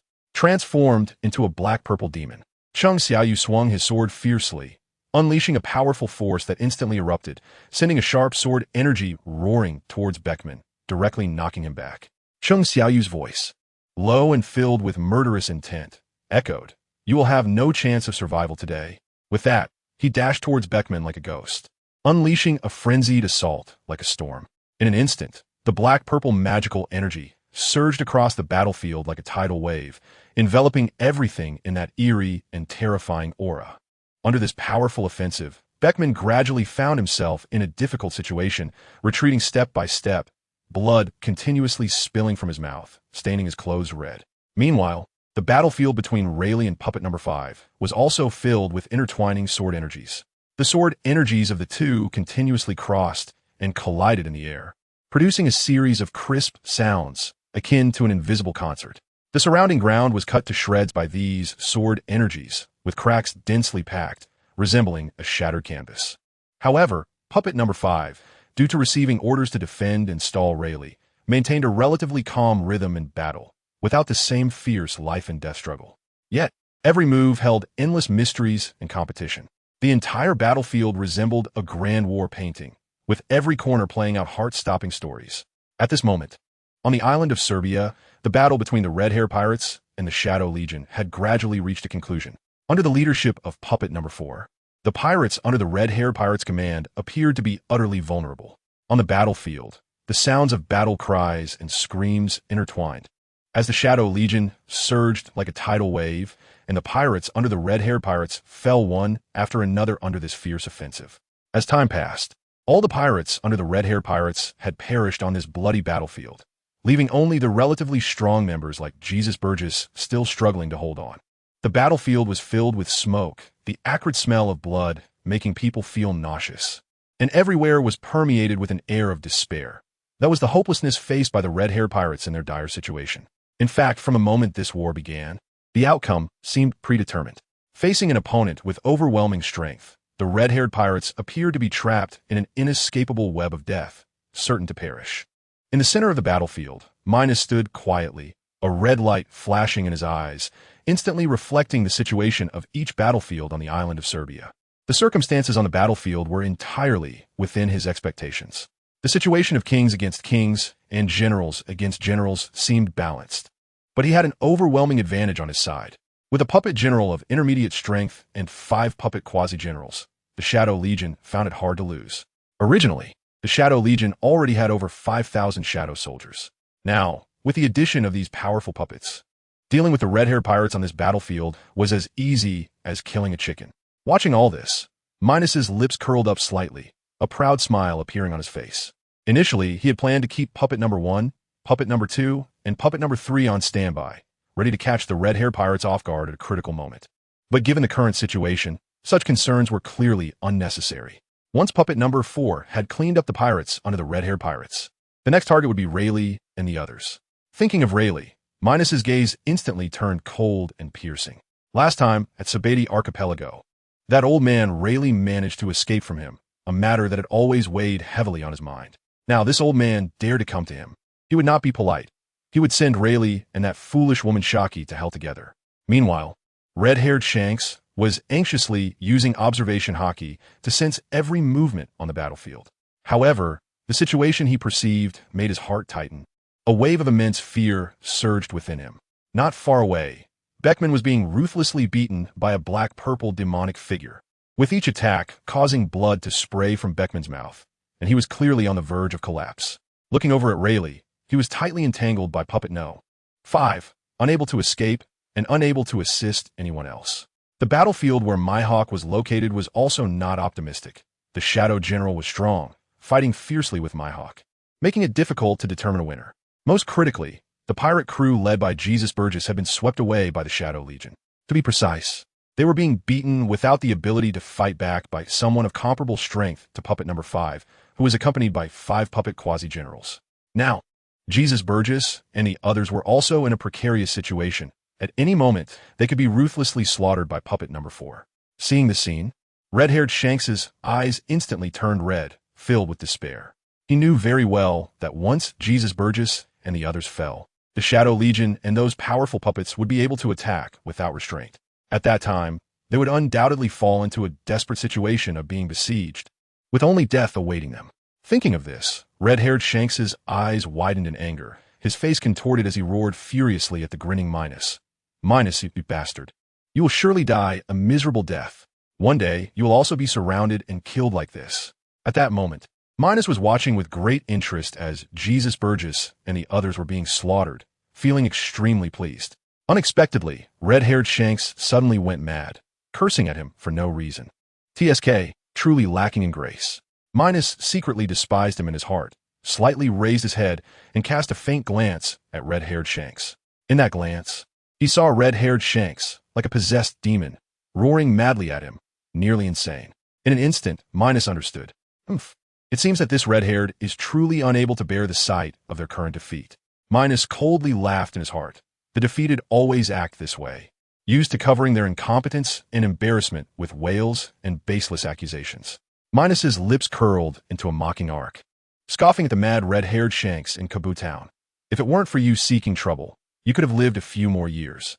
After saying that, he threw his head back and laughed loudly, the laughter echoing in the air, filled with unabashed mockery and pleasure.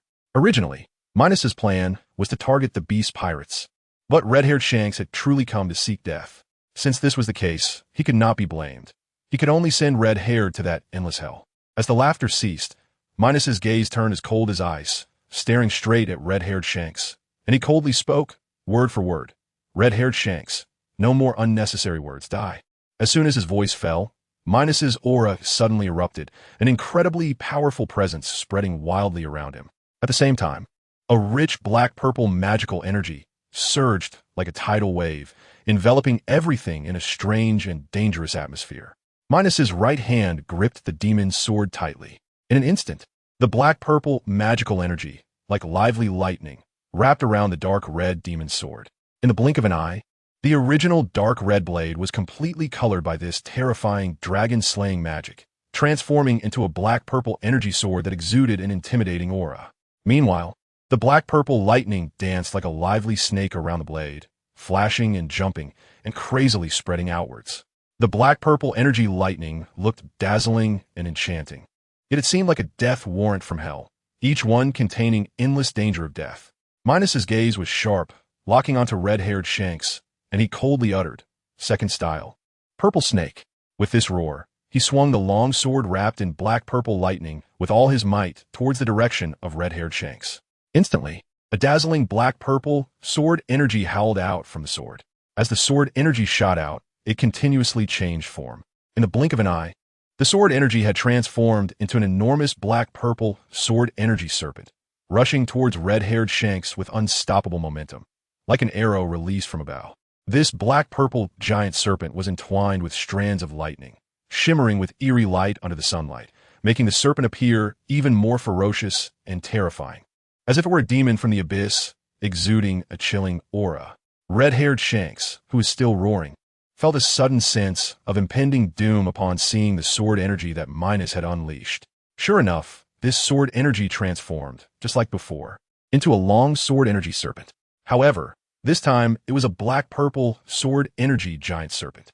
Yet this seemingly different color change made red-haired Shanks truly feel the oppressive force contained within the black-purple sword energy giant serpent. It was far stronger and more terrifying than the red giant serpent he had seen before.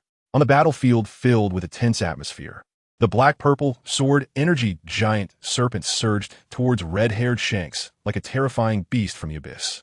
Red-haired Shanks' expression became unprecedentedly serious, like a mountain shrouded by dark clouds before a storm. In an instant, a red light flashed in his eyes, as if a spark had ignited from the depths of burning flames. Immediately, the conqueror's lightning raged and surged around him like an angry dragon. That domineering aura seemed to tear the entire space apart. At the same time, the blade in his hand, named Griffin, was also wrapped in a strange and powerful red-black lightning. This red-black lightning seemed to possess life, wildly jumping on the sword body and making crackling sounds, as if it would break free and unleash world-destroying power at any moment. "God avoid!" Red-haired Shanks suddenly shouted, his voice ringing out like a bell through the sky. With this roar, he swung Griffin with a momentum that seemed to split heaven and earth. In an instant, Griffin, carrying surging power, violently collided with a howling black-purple giant serpent from afar. At the moment the black-purple lightning met the red-black lightning, it was as if two stars containing immense energy collided, causing the entire space to tremble. The already surging lightning became even more frenzied, as if ignited by explosive substances, releasing endless energy. At that moment, the sky seemed to be divided into two distinctly different regions by an invisible giant hand. One side was a deep, mysterious black-purple sky, exuding a breath of death, while the other side was a hot, intense red-black sky, filled with dominance. These two skies clashed like two unparalleled powerhouses, not yielding to each other, continuously colliding and exploding high in the air, producing deafening roars. The impact generated by the collision of the two created a force that spread out like a raging tsunami. The ground, already ravaged by war, was as fragile as glass before this powerful force. In an instant, a rain of shattered stones erupted from the ground like cannon fire, with countless stones of varying sizes being hurled into the sky, only to fall back down with a howling wind. At the same time, even larger cracks spread across the ground like the gaping mouth of a ferocious beast, as if wanting to swallow the entire earth. Such a shocking spectacle left everyone present in awe, as if they were in a doomsday myth. In this fierce battle, Minos looked at the gritting teeth and desperately resisting red-haired Shanks, a cold and cruel smile appearing on his face. He slightly raised his chin, his tone filled with disdain and confidence, and said softly, "Red-haired Shanks, you will all be buried in this land today. Not one of you will escape alive. Remember, at the reincarnation monument, report my name, Minos, so that the Grim Reaper of the underworld knows who sent you." As soon as he finished speaking, the magic power around Minos surged wildly, and a terrifying black-purple dragon-destroying magic erupted from within him again. This powerful magical force surged into the black-purple sword energy giant serpent like a torrential undercurrent. In an instant, the black-purple giant serpent received a strong energy boost, becoming even larger and more ferocious. The evil aura radiating from it seemed to envelop the entire world in darkness. On the other side, red-haired Shank's expression darkened, a hint of determination flashing in his eyes. He knew that this was a critical moment of life and death. Any slight relaxation would lead to utter destruction.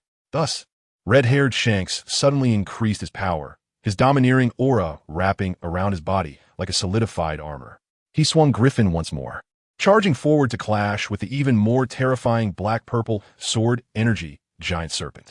The sharp, ear-piercing sounds echoed, as if thousands of needles were simultaneously stabbing at people's eardrums, creating a strong sense of discomfort. Bang! A loud sound erupted, like the ringing of a doomsday bell. The black-purple sword energy giant serpent and red-haired Shanks god Avoid suddenly exploded, and the powerful energy was unleashed like a super-nuclear bomb, instantly scattering in all directions. The shockwave surged like a torrential flood, mercilessly destroying everything in its path. The ground was instantly torn apart into massive ravines under this extreme destructive force. These ravines crisscrossed like the grotesque scars on the earth, a sight to behold. At the same time, the entire island seemed unable to withstand this immense force, beginning to shake violently, as if it would sink into the sea at any moment. Clouds of dust spread through the air like a dark cloud, forming a heavy barrier that enveloped the entire battlefield. Under the cover of this dust, everything became blurred, as if one were in a chaotic world, unable to see anything around them. That powerful shockwave, like a runaway wild horse, madly spread towards the sea. However, this time, the shockwave that could have boiled the sea abruptly stopped when it encountered a mysterious force. On the vast ocean, a gigantic whale ship was cutting through the waves. Its hull resembled a moving steel castle, exuding an awe-inspiring aura. This was the main ship of the Whitebeard pirates, Moby Dick. Following it were dozens of large and small ships, unmistakably belonging to the Whitebeard faction. Whitebeard stood at the bow of the ship, his tall and sturdy figure resembling a towering mountain, giving an unparalleled sense of security. At this moment, he looked at the incoming shockwave without a trace of fear. Instead, he threw his head back and laughed heartily, his laughter filled with boldness and freedom. Then, his gaze suddenly sharpened, like two piercing bolts of lightning, penetrating layers of mist to lock onto that powerful shockwave. He then gently raised the blade in his hand. Named Songyun Chia, a seemingly casual motion that contained boundless power. As he lightly waved his wrist, a tangible sword energy howled out from Songyun Chia, charging towards the shockwave. Bang! Another loud sound erupted as the sword energy collided with the shockwave, instantly exploding into a dazzling light. The powerful energy fluctuations stirred up towering waves on the sea, with the seawater boiling and rolling. Yet, Whitebeard's gaze did not linger there. He slightly raised his head, looking at the shocking scene in the sky. His eyes sparkled with complex light, as if contemplating the deeper significance behind this battle. The sky appeared to be violently split apart by a colossal sword, instantly breaking into two terrifying canopies with distinct styles. One side was a deep, nearly ink-like black purple, with a mysterious aura like a surging undercurrent, bringing a heavy and oppressive feeling as if it wanted to swallow everything in the world.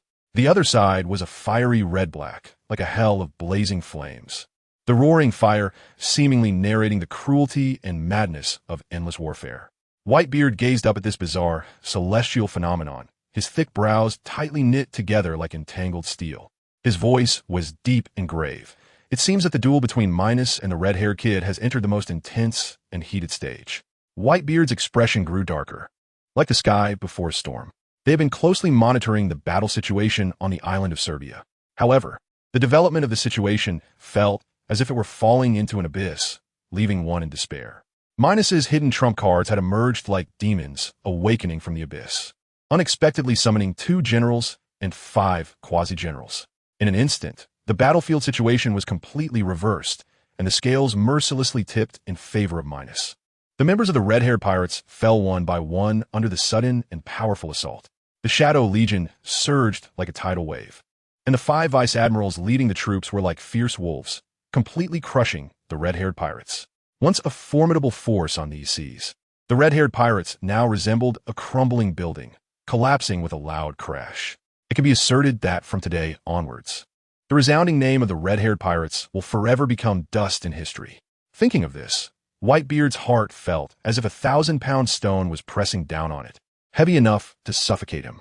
Even with the entire Whitebeard pirates' crew rallying together, in the face of Minos' unfathomable power, he could not see even a glimmer of victory.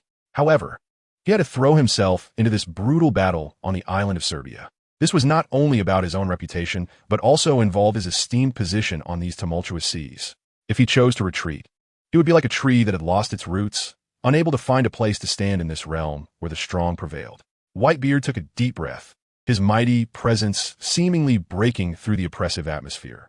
He suddenly turned around, his gaze piercing, and shouted in a voice like thunder to Marco and the others behind him. Full speed ahead. Our fallen comrades must not have died in vain. Minos must pay a heavy price for his actions. With this impassioned command, the Whitebeard pirates and their massive fleet surged forward like roaring steel beasts, cutting through the waves and rapidly approaching the island of Serbia. At this moment, the battle on the island of Serbia had reached an exhilarating climax. The dust and smoke on the battlefield slowly dispersed in the howling sea wind, revealing a horrific scene. The Shadow Legion stood ominously like phantoms, having successfully eliminated Jesus Burgess and the others with the help of Puppet Number 4. These evil figures now stood atop the cold corpses of the red-haired pirates' members, their expressions cold and cruel as they stared down at the remaining fighters on the battlefield. On one side of the battlefield, the fight between Admiral Fujitora and Dracula Mihawk was intense. Their swordsmanship was unparalleled, with intertwined sword energies resembling flashing lightning, cutting through the void. Each clash of blades produced deafening sounds, and the pure sword duel left both sides in a stalemate. Meanwhile, on the other side, Rayleigh was also locked in a deadlock with Puppet Number 5. Puppet Number 5 was like a mad dog, relentlessly entangling Rayleigh.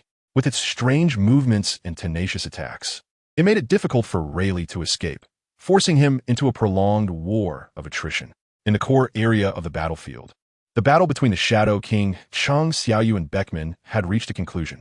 Cheng Xiaoyu, with a terrifying presence like a demon, held a long sword flickering with black and purple lightning. The sword's tip mercilessly pierced through Beckman's body, lifting this core member of the red-haired pirates high into the air. Cheng Xiaoyu let out a thunderous roar. Red-haired pirates, you are completely defeated. With this roar, the atmosphere on the battlefield instantly dropped to freezing point, oppressive enough to suffocate. It seemed as if the very air was solidified by this terrifying atmosphere, becoming incredibly heavy. At this moment, the downfall of the red-haired pirates seemed inevitable. Minos stepped out from the rubble in the center of the battlefield, just in time to catch Cheng Xiaoyu's earth-shattering roar. This sound piqued Minos' interest, and a flash of red light flickered in his eyes. He quickly scanned the entire battlefield, using his observation hockey. A surprising scene unfolded before him. The ethereal Cheng Xiaoyu had indeed pierced Beckman's body with his long sword, and was holding him high. Witnessing this, Minos felt a surge of pleasure in his heart, delighted that Cheng Xiaoyu could eliminate Beckman so quickly. Then, Minos' gaze shifted to the battlefield of the Shadow Legion, where the scene was equally striking. The members of the Shadow Legion and Puppet Number 4 stood proudly atop the corpses of Jesus Burgess and his companions, showcasing their unmatched power and authority. Minos chuckled softly. 2 battlefields have already reached their conclusions. At this point, Minos' expression turned serious, and he coldly stated, "Next, we will completely resolve Rayleigh and Shanks." Suddenly, a loud bang echoed. Minos looked up sharply, seeing a figure slowly emerging from the rubble. It was red-haired Shanks. But at this moment, he looked extremely disheveled. His clothes were tattered, his body covered in dust and wounds, and his messy red hair was wildly blowing in the wind. Minos looked at Shanks' pitiful appearance, and a mocking smile crept onto his lips, his tone casual yet filled with disdain. "Oh, is this the usually lofty red-haired Shanks? How'd you end up in such a state?" Minos' words, filled with ridicule, pierced Shanks' heart like a sharp dagger. At that moment, Shanks felt a sharp pain in his chest, the agony crashing over him like a tidal wave, constantly assaulting his nerves, causing his body to tremble slightly. However, even in such a dire situation, there burned a fierce killing intent in Shanks' eyes as he gazed at Minos. His gaze was intense, locking onto Minos as he spoke with cold, frosty clarity. "Minos, they will not spare you." Hearing this, Minos furrowed his brow slightly. After a moment of thought, he guessed that the Shanks referred to must be the world government. But Minos showed no signs of fear. In his view, as long as Emu did not take action personally, he would not fear the encirclement of the world government with his current strength. Moreover, as long as he and Chang Xiaoyu successfully reached their maturity and broke through to the king-level realm, he would lead the Shadow Legion and Puppet Legion to strike directly at the world government, causing a tremendous upheaval. Minos did not believe that with such a powerful force gathered, Emu could easily eliminate him. Thinking of this, Minos' expression remained calm as he merely cast a disdainful glance at red-haired Shanks, then said in a tone full of contempt, "Don't worry. I am well aware of those people you mentioned." Changing the subject, Minos' gaze instantly turned as cold as ice, and he spoke word by word. "However, when the time comes, they will all accompany you." Before his words fell, Minos suddenly let out a furious roar. "Shadow King, you immediately lead the Shadow Army to fully attack my hawk. Papit no. 4. Take the others and eliminate Rayleigh for me. Today, we cannot let any of them leave here." Chung Xiaoyu's face showed a confident smile upon hearing Minos' murderous command. Then, his magical power surged explosively, burning like black flames. He shouted, "Shadow Legion, follow me to attack my hawk." With that, Chung Xiaoyu, in his ethereal black and purple demonic form, dashed like a black lightning bolt towards Mihawk's direction. The Shadow Army erupted with an incomparably powerful momentum upon receiving the king's order. The dense black shadows surged like a tidal wave, carrying an overwhelming momentum and murderous intent, sweeping towards Mihawk, the Hawkeye. From a distance, the dark scene seemed capable of swallowing everything in the world. The moment puppet number 4 received the order, it acted without hesitation. Its metallic surface shimmered as it, along with 5 other puppets with quasi-admiral strength, darted like lightning towards Rayleigh's direction, disappearing from everyone's sight in the blink of an eye. Under Minos' furious roar, the already intense battlefield situation underwent a tremendous and astonishing change, marking the beginning of an even more breathtaking battle. On the boundless sea, the weather changed dramatically. An extraordinary battle was fiercely unfolding. Mihawk, known as Hawkeye, faced the Shadow Army led by the Shadow King Cheng Xiaoyu all by himself. The Shadow Army surged like a tide, emanating a chilling and terrifying aura, as if it would devour everything. Meanwhile, Hawkeye Mihawk's gaze was sharp as an eagle, his black blade glinting with a cold light, standing like a towering mountain before the raging tide, unafraid. At the same time, Rayleigh was also caught in a tough battle.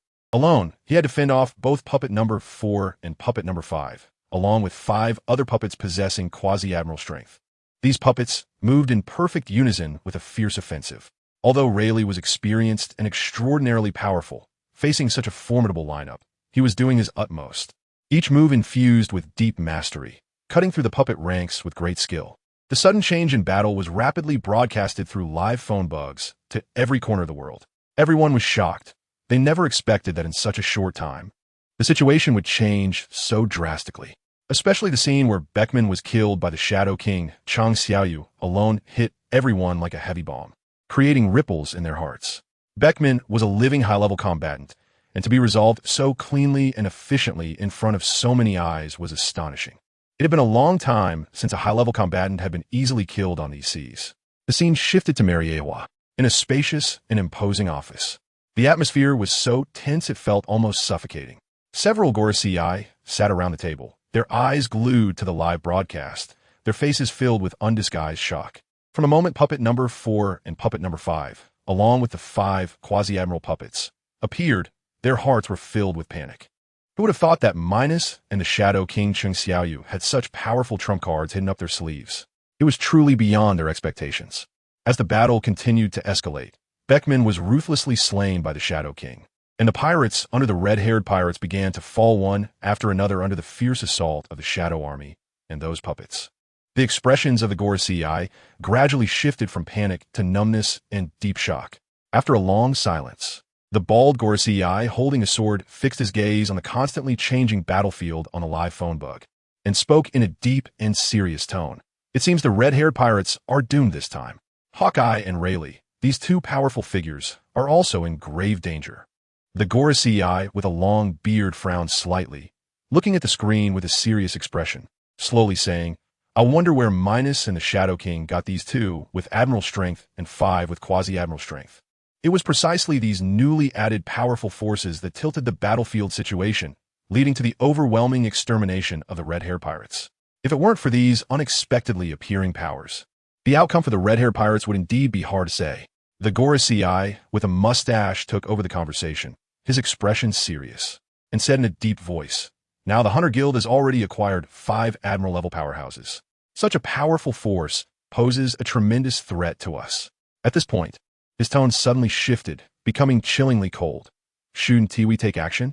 Completely eliminate this future threat. Otherwise, if we allow them to continue to grow, it will be even harder to deal with them later. However, as soon as the mustached Gorosei finished speaking, the entire large office fell into a suffocating silence and gloom once again. Each of them understood the gravity of the matter, which involved that esteemed individual, and no one dared to make a decision lightly, only weighing the pros and cons in silence and contemplating the next course of action. The atmosphere in the conference room was like a taut bowstring, oppressive enough to make it hard to breathe, as if it would snap at the slightest touch. The Gorosei with a cane slowly raised his head, his deep voice breaking the suffocating silence. "In my opinion, the most crucial thing now is to wait for the esteemed one to awaken." He paused slightly, a hint of obscure light flickering in his eyes, and continued, "Once the esteemed one awakens, figures like Minos and Kaido are nothing but ants, hardly worth fearing." At this point, the cane-holding Gorosei's gaze suddenly sharpened, a chilling glint in his eyes as he said, "The esteemed one specifically instructed us to maintain the balance of the sea as much as possible and not to intervene lightly. However, this balance has now been completely shattered. Once the esteemed one awakens, there will surely be a thunderous wrath. With the esteemed one's strength and means, he will personally intervene and crush all obstacles." As he spoke, his gaze slowly swept over the other Gorosei, and he saw each of them with fiery eyes, expressions of contemplation and agreement. Moments later, the cane-holding Gorosei's mouth slightly curved upwards, revealing a faint smile, his tone calm, yet undeniably authoritative. "After this war, let the Navy step in to slow down the development of Minos and the others. So we just need to watch from the sidelines and hold our positions." Upon hearing this, the other Gorosei nodded in agreement. Ultimately, all the Gorosei unanimously approved his decision. At the Marine headquarters, Marineford, at this moment in the spacious conference room, Sengoku and others were intently watching the flickering images on the live phone bug, each of their faces as grave as if dark clouds were pressing down. If they hadn't seen it with their own eyes, they would never have believed that such shocking events were happening on the Serbian islands. When did admirals and quasi-admirals become so cheap? Moreover, Minos actually had 2 individuals with admiral strength and could command 5 quasi-admiral level subordinates? This completely overturned all their previous understandings and felt utterly unbelievable. Silence spread in the conference room for a long time until Admiral Tsuru sighed lightly, slightly turning to look at Sengoku, her face filled with worry as she softly said, "Sengoku, I think we should recall Akainu and Akiji as soon as possible." Before she could finish, she urgently continued, "The situation in the Serbian war has already exceeded what the Navy can handle. With Beckman dead and many pirates under the red-haired pirates already fallen, only Shanks, Mihawk, and Rayleigh are still struggling to hold on. But ultimately, they are alone and will soon be completely defeated by Minos and the Shadow King. Minos and Shadow now hold immense power, unstoppable and overwhelming. We really have no need to get involved in this dangerous mess again." Sengoku listened to the words of the Crane advisor, feeling as if his heart was in turmoil, torn with conflict. Deep down, he was truly unwilling to give up so easily. Over the years, he had sacrificed so much to uphold the dignity of the Navy and the Order of the Sea. How could he retreat so easily? Yet when his gaze fell again on the image from the live phone snail, seeing Minos and the Shadow King's imposing and unstoppable demeanor, he let out a helpless sigh, his voice filled with endless fatigue. "All right, we'll have to let Akiji and Sakazuki come back." After saying this, Sengoku seemed to lose all his strength, collapsing into his chair. One can only imagine the immense anguish he felt in making this decision. In a mysterious and vast new world, there lies a land that seems like a paradise yet hides turbulent undercurrents, the land of Wano. On Onigashima, like a sinister giant beast, the palace looms in this sea area, its grandeur appearing even more enigmatic in the shadows. Kaido, the leader of the beast pirates, currently finds himself in a dark corner of the Onigashima palace. Inside the palace, the light is dim, with only the faint glow from the live phone snail illuminating Kaido's complex expression. He stares intently at the image on the phone snail, his eyes filled with shock and disbelief, unable to snap out of it for a long time. He never expected that Minos, whom he hadn't seen for a long time, would bring such a shocking surprise, or more accurately, a huge scare. On the screen, the Shadow Legion surged like a tide, each member emanating a chilling aura, as if they came from an endless abyss of darkness. And those two general-level puppets, like war gods, displayed a powerful presence with every move, crushing everything in their path effortlessly. This scene not only opened Kaido's eyes, but also sounded a dangerous alarm in his heart. Could it be that in such a short time, Minos has grown to such an unfathomable level? Kaido thought to himself, his brows furrowed tightly. Below Kaido, Jin and Queen were also glued to the image on the live phone snail. Their faces were dominated by shock. In addition, a hint of panic, barely concealed, could not be hidden. They witnessed the once mighty red-haired pirates, renowned in the New World, rapidly approaching annihilation before Minos's displayed strength, like ants underfoot. This harsh reality filled them with fear. If even the red-haired pirates are so vulnerable, then what chance does their beast pirates have against Minos and the others? Under this cloud of fear, the already gloomy Onigashima seemed to be covered by an even heavier shroud of gloom, making it appear even more sinister and terrifying. The air was thick with panic, horror, and fear, suffocating those present. Meanwhile, in another bustling yet perilous location in the New World, Whole Cake Island, Big Mom sat upright in her chair. At this moment, her eyes were fixed on the image from the live phone snail, filled with disbelief. If someone were to observe closely, they would find that deep within that disbelief, there was a trace of barely perceptible fear. Indeed, this formidable Big Mom, who had dominated the New World for years and struck fear into countless hearts, was now genuinely feeling afraid. It should be noted that the red-haired pirates are no ordinary crew. Besides the powerful Shanks and the exceptionally clever Beckman, there are legendary figures like Rayleigh and the world-renowned swordsman Mihawk among them.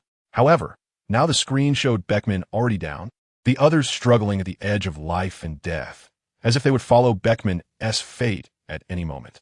Every time she thought of this, Big Mom's body would involuntarily tremble, the fear on her face becoming more apparent.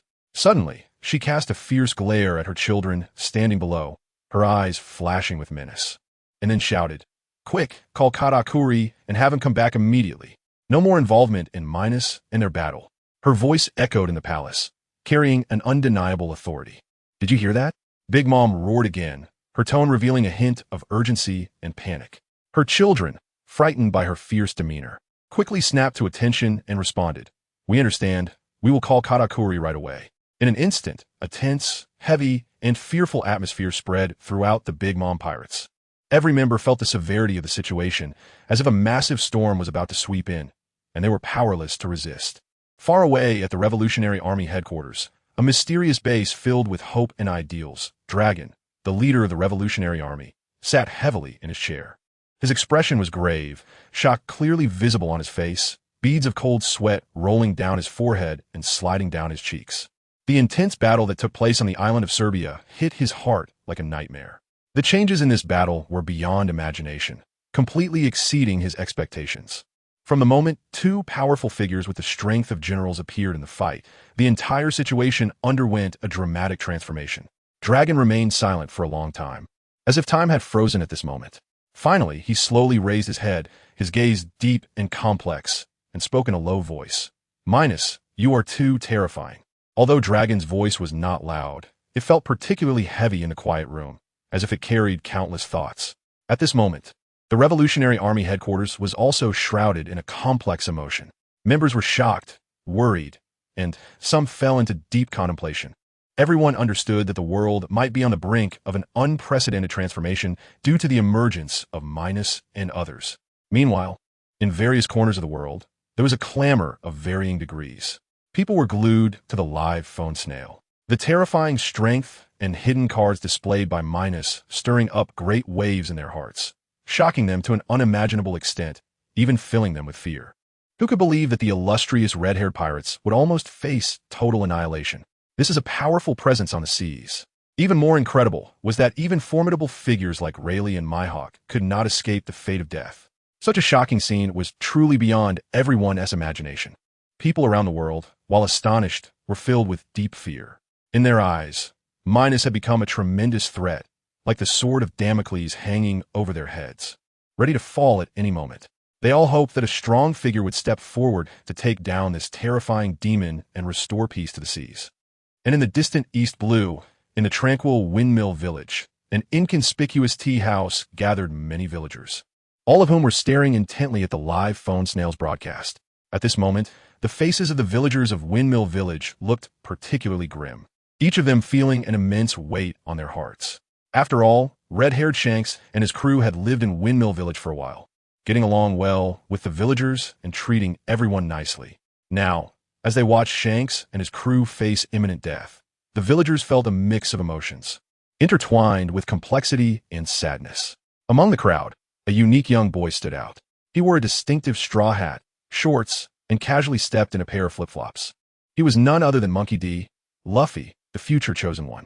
However, at this moment, Luffy's face no longer held his usual silly and bright smile. Instead, it was replaced by an expression of sorrow, fear, and confusion. Various complex emotions surged within him like tides, wave after wave crashing against his heart. In this moment, Luffy seemed utterly helpless. He never imagined that the person he admired, red-haired Shanks, would die like this. They had clearly promised each other that Luffy would wait until he became strong enough, and Shanks had vowed to meet him again. Those beautiful promises seemed to echo in his ears, yet reality was so cruel. How could Shanks be approaching the end of his life? At this moment, Luffy felt as if he suddenly matured. He realized for the first time that the world of pirates was far from the beautiful and romantic image he once imagined. The dying red-haired Shanks on the live broadcast phone bug was undoubtedly the most vivid and painful example. After a long moment of sadness and silence, Luffy's gaze gradually became resolute as he fixed his eyes on the image of Minos on the live broadcast phone bug, as if he wanted to engrave every detail of this enemy in his heart. He silently vowed that when he set sail in the future, he would seek justice for Minos and avenge the red-haired pirates and Shanks. However, no one noticed, not even Luffy himself, that at this moment, a subtle change was occurring in his eyes. Those once innocent eyes were gradually being shrouded by a layer of coldness and cruelty. Moreover, more importantly, deep within his eyes, a faint white light flickered. This light flashed by like a shooting star, moving so quickly that it was hard to notice without careful observation. The scene shifted to the New World, in a spacious and bright room at the headquarters of the news agency. Morgan sat comfortably in his chair, watching the live broadcast on the phone bug, and suddenly threw his head back and laughed maniacally. Minos, you truly are something. Your actions are simply aimed at dominating everything in this vast sea. After his laughter ceased, excitement and anticipation sparkled in his eyes as he muttered to himself. Then, let the madness of this sea come even more fiercely. Everyone must read through the worldview I created in 4 hours. Otherwise, you won't be able to keep up with my pace. At the same time, this is also the beginning of the Naruto world. Hello everyone. I am a new author, Huang Tianjun. Thank you to all the readers who have been following me all along. It makes me very happy that someone has been supporting me. Of course, I know there are many issues in the earlier chapters. I have already recognized this serious problem, thanks to everyone's reminders. I will try to make the following chapters look more reasonable. Today, I mainly want to talk about other major events, not these touching words. So let us follow my lead. Announcing, the will of the pirate world descends. The pirate world expands by 10. Imu, a branch family of the Otsutsuki clan, descends. Came to the pirate world, but was sealed by the will of the world due to lack of strength, and has not eaten the chakra fruit. Suffering serious injuries from Joy Boy. Needs a long time for recovery and requires the chakra fruit to restore. The celestial dragons were created by Imu to combat the Otsutsuki clan, but Imu did not tell anyone. The ancient 3 weapons descend. The mermaid princess, the heavenly king Momonosuke, and the underworld king are the 10 tails. Everyone, don't worry about the original work, just follow my lead. Joy Boy equals Luffy descends. Chakra fruit tree equals devil fruit tree descends. Teleportation portals descend. Special altar space descends. Everyone becomes a soldier descends. The will of the pirate world will die completely after completing the following tasks. Turning into a planet without the will of the world. The consciousness of the pirate world descends, increasing the area of the pirate world by 10 times. At the same time, it will strengthen the defenses of the land and islands. Only king level and super shadow level powerhouses can change the battlefield. Kuzan Destruction. On the Navy and world government side, strengthen Sengoku, Garp, Zephyr, Admiral Tsu, Steelbone Kong, and St. Garling. along with the 5 elders. Restore to their peak in youth, meaning they're not injured, not aged, and at their complete peak. On the pirate side, strengthen the Golden Lion, Red Count, Jabba, and Kurokas. Restore to their youth, not injured, not aged. Revive Roger, Odin, Old Sand, Ghost Spider, Shaki, red-haired pirates, main crew, Rayleigh, Mihawk, and Whitebeard pirates, main crew. The Devil Fruit Divine Tree, like the Chakra Fruit, belongs to the Otsutsuki clan. The special space of the altar connects the pirate world with the Naruto world. And inside, there is a weakened version of the Chakra Fruit Divine Tree. Eating it will increase one's strength and level. However, it can only break through to Beginner King level, Beginner Super Shadow level. The will of the pirate world, in order to combat the Naruto world, opens an era where everyone can cultivate. Ordinary people can cultivate more easily, referring to the cultivation of body techniques, swordsmanship, and hockey. The teleportation portal was prepared by Orochimaru and 6-path level powerhouses for invading the pirate world. It is divided into white teleportation portals, red teleportation portals, and golden teleportation portals. The pirate world can also be entered. The white teleportation portal allows shadow-level powerhouses from the Naruto world to bring those below shadow level inside, directly to the pirate world or Naruto world. Generally, it will teleport to places with energy fluctuations. The red teleportation portal is for super shadow-level powerhouses to enter. Non-super shadow. King-level powerhouses cannot enter. Otherwise, they'll be torn apart by time-space storms. However, if the will of the pirate world is not dead, super shadow-level powerhouses descending into the pirate world will be suppressed to the peak of royal level. The golden teleportation portal can only be entered by 6-path level powerhouses and divine level powerhouses, created by gathering 3 6-path level powerhouses from the Naruto world and using Orochimaru's space. The will of the pirate world is located here. 6-path level powerhouses cannot easily step into the pirate world. Otherwise, they will be forcibly lowered to Super Shadow Peak. If the will of the world dissipates, it will take 6 years for 6-path level powerhouses to descend. Next is the Naruto world. Everyone still needs to keep up with my pace and not worry about the original work. Enjoy it. This is the Naruto world after the 4th Great Ninja War. But everything has been forcefully changed due to the sacrifice of the Sage of 6 Paths and the will of the Naruto world. Now it begins. First, the Naruto world also expands by 10 times. An era of everyone cultivating chakra descends. Due to the many 6-path level powerhouses, chakra has been forcefully increased. At the same time, it also makes it easier for civilians to cultivate, mainly body techniques, ninjutsu, swordsmanship, and senjutsu. However, senjutsu can only be cultivated by the most talented individuals. The tailed beasts from 1 to 10 remain unchanged. Kagaya Otsutsuki is still sealed, reviving the Senju clan, Uchiha clan, and Uzumaki clan. In terms of original Konoha, reviving Uchiha Madara, Uchiha Izuna, the first Hokage, Senju Hashirama, Uzumaki Mito, Senju Tobarama, Asuma Suratobi, Namikaze Minato, Uzumaki Kushina, Uchiha Bido, Uchiha Itachi, Uchiha Shursui, Jiraiya, Shimura Danzo, Yamanaka Inoichi, Yamanaka Kaze, Narashikaku, Narashikamaru, Hyuga Niji, Hyuga Hayashi. Can't remember others. Uchiha Fugaku and others are in the Uchiha clan. In terms of the original Sand Village, reviving the first Kazekage, second Kazekage, third Kazekage, name unknown, fourth Kazekage, Buntan, Yakumo, Chiyo, and Sasori. In terms of the original Stone Village, reviving the first Suchikage, second Suchikage, Deidara, Anoki, and Han. In terms of the original Lightning Village, reviving the first Reikage to the third Reikage and the Shinobi.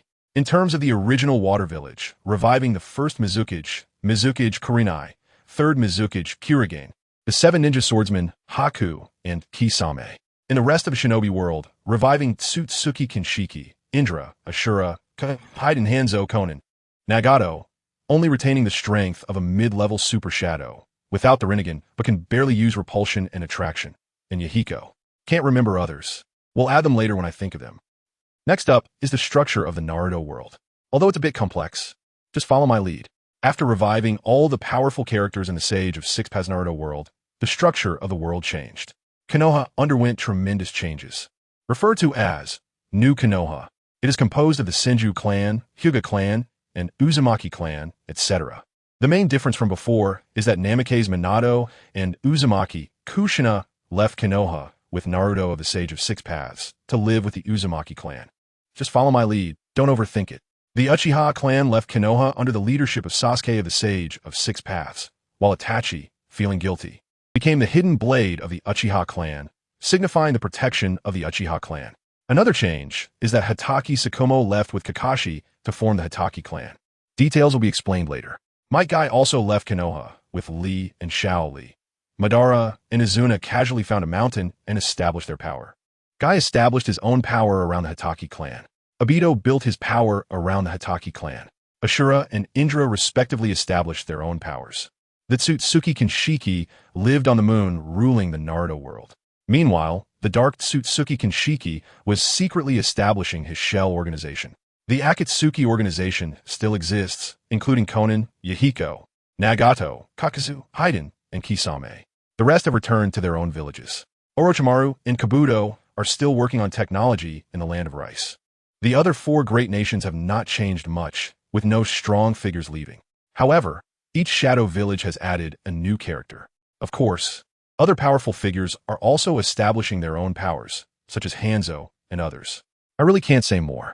The above is roughly the world structure of the Naruto world. Next, I will introduce the power levels. Note that the quality of chakra has increased, allowing for faster breakthroughs, except for special Six Paths levels. So, follow my lead again. I will only give examples of peak powers. Others will be detailed after the invasion of the Naruto world. In the Naruto world, the power levels are divided into Genin, Chunin, Elite Chunin, Special Jonin, Jonin, Elite Jonin, Kage level, Super Kage level, Six Paths level, and Super Six Paths level. Comparison of power levels between the Pirate world and Naruto world. Elite Jonin, Quasi-Admiral. Kage level, General level or Emperor level. Super Kage level, King level. Six Paths level, God level. Super Six Paths level, Sub-God level, newly added. Next, I will list the Super Kage level to Super Six Paths level characters in the Naruto world that can be revealed. But they can also train. This is a reference. Super Kage level, Senju Tobarama, Super Kage beginner. Nagato, Super Kage intermediate. Jiraiya, Super Kage beginner. Fukasaku, Super Kage intermediate. Manda, Super Kage intermediate. Gamabunta, Super Kage intermediate. Senju Hashirama, Super Kage peak. Hatake Kakashi, infinitely close to Six Paths, can briefly clash with Six Paths note, no Sharingan, but retained a bit of Six Paths power. Next is the Six Paths level. Uchiha Obito, Six Paths beginner. Revived, also retains Six Paths level power. Guy, Six Paths beginner taijutsu, leg injury healed.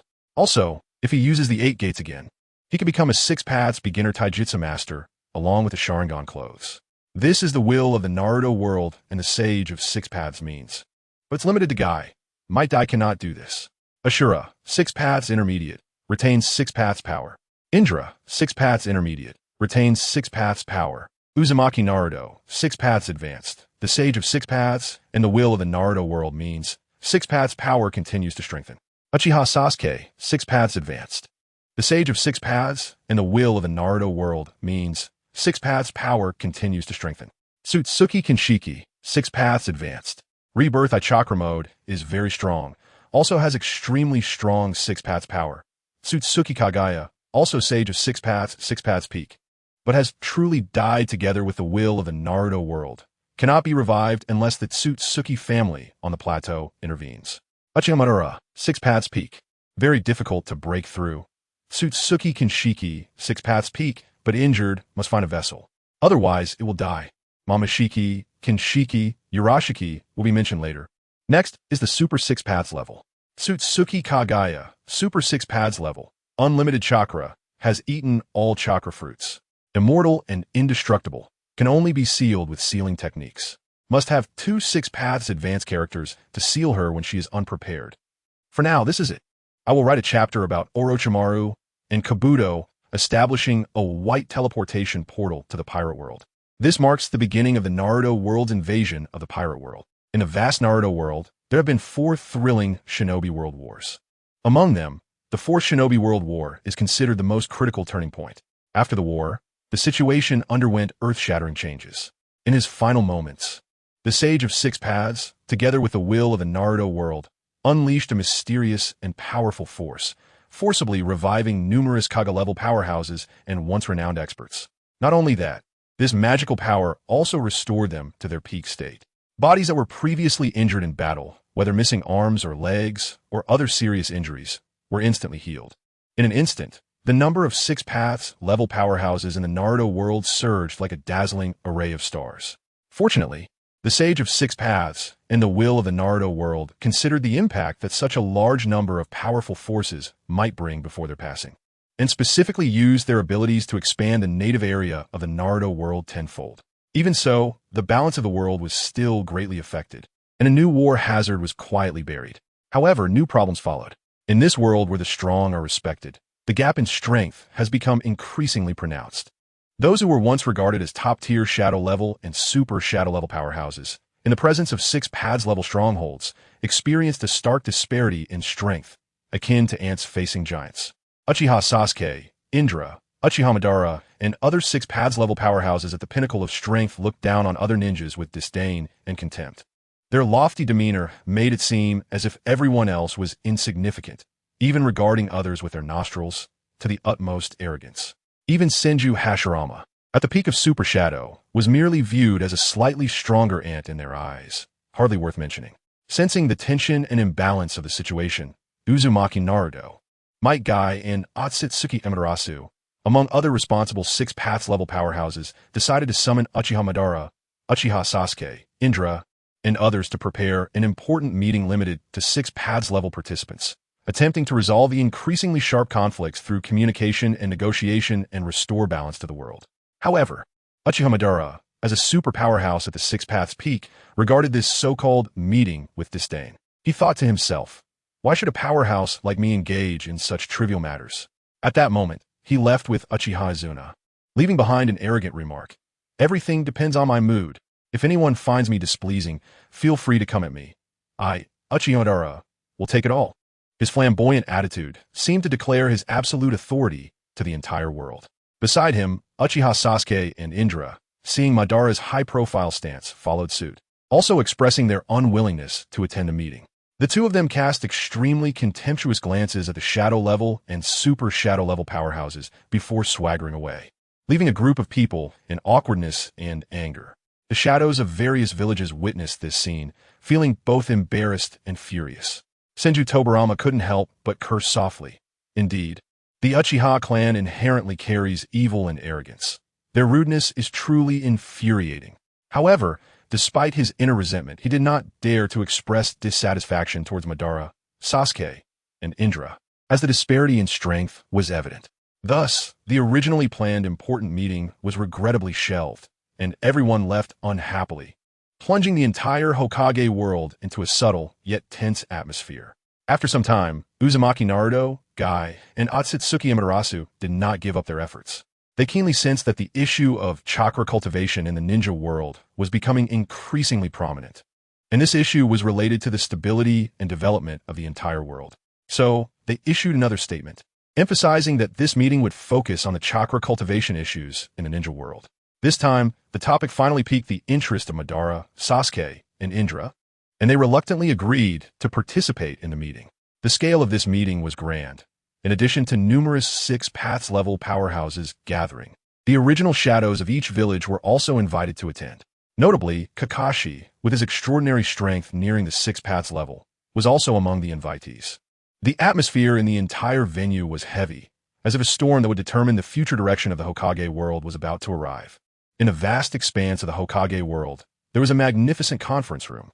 Its internal space was huge and lavishly decorated, with sparkling gems embedded in the walls, and the light cast a dreamlike halo. At this moment, a few individuals with special identities and powerful auras sat quietly in the conference room. They were the Six Paths level powerhouses who shook the ninja world, each having left a significant mark in the ninja realm. Uchiha Madara sat there, draped in a white Six Paths robe enveloping his tall figure. This robe was no ordinary garment. It was crafted by himself with his immensely powerful Six Paths power. Especially the prominent golden magatama on the robe, which shone brightly under the light, seemed to narrate this powerhouse's supreme glory and majesty.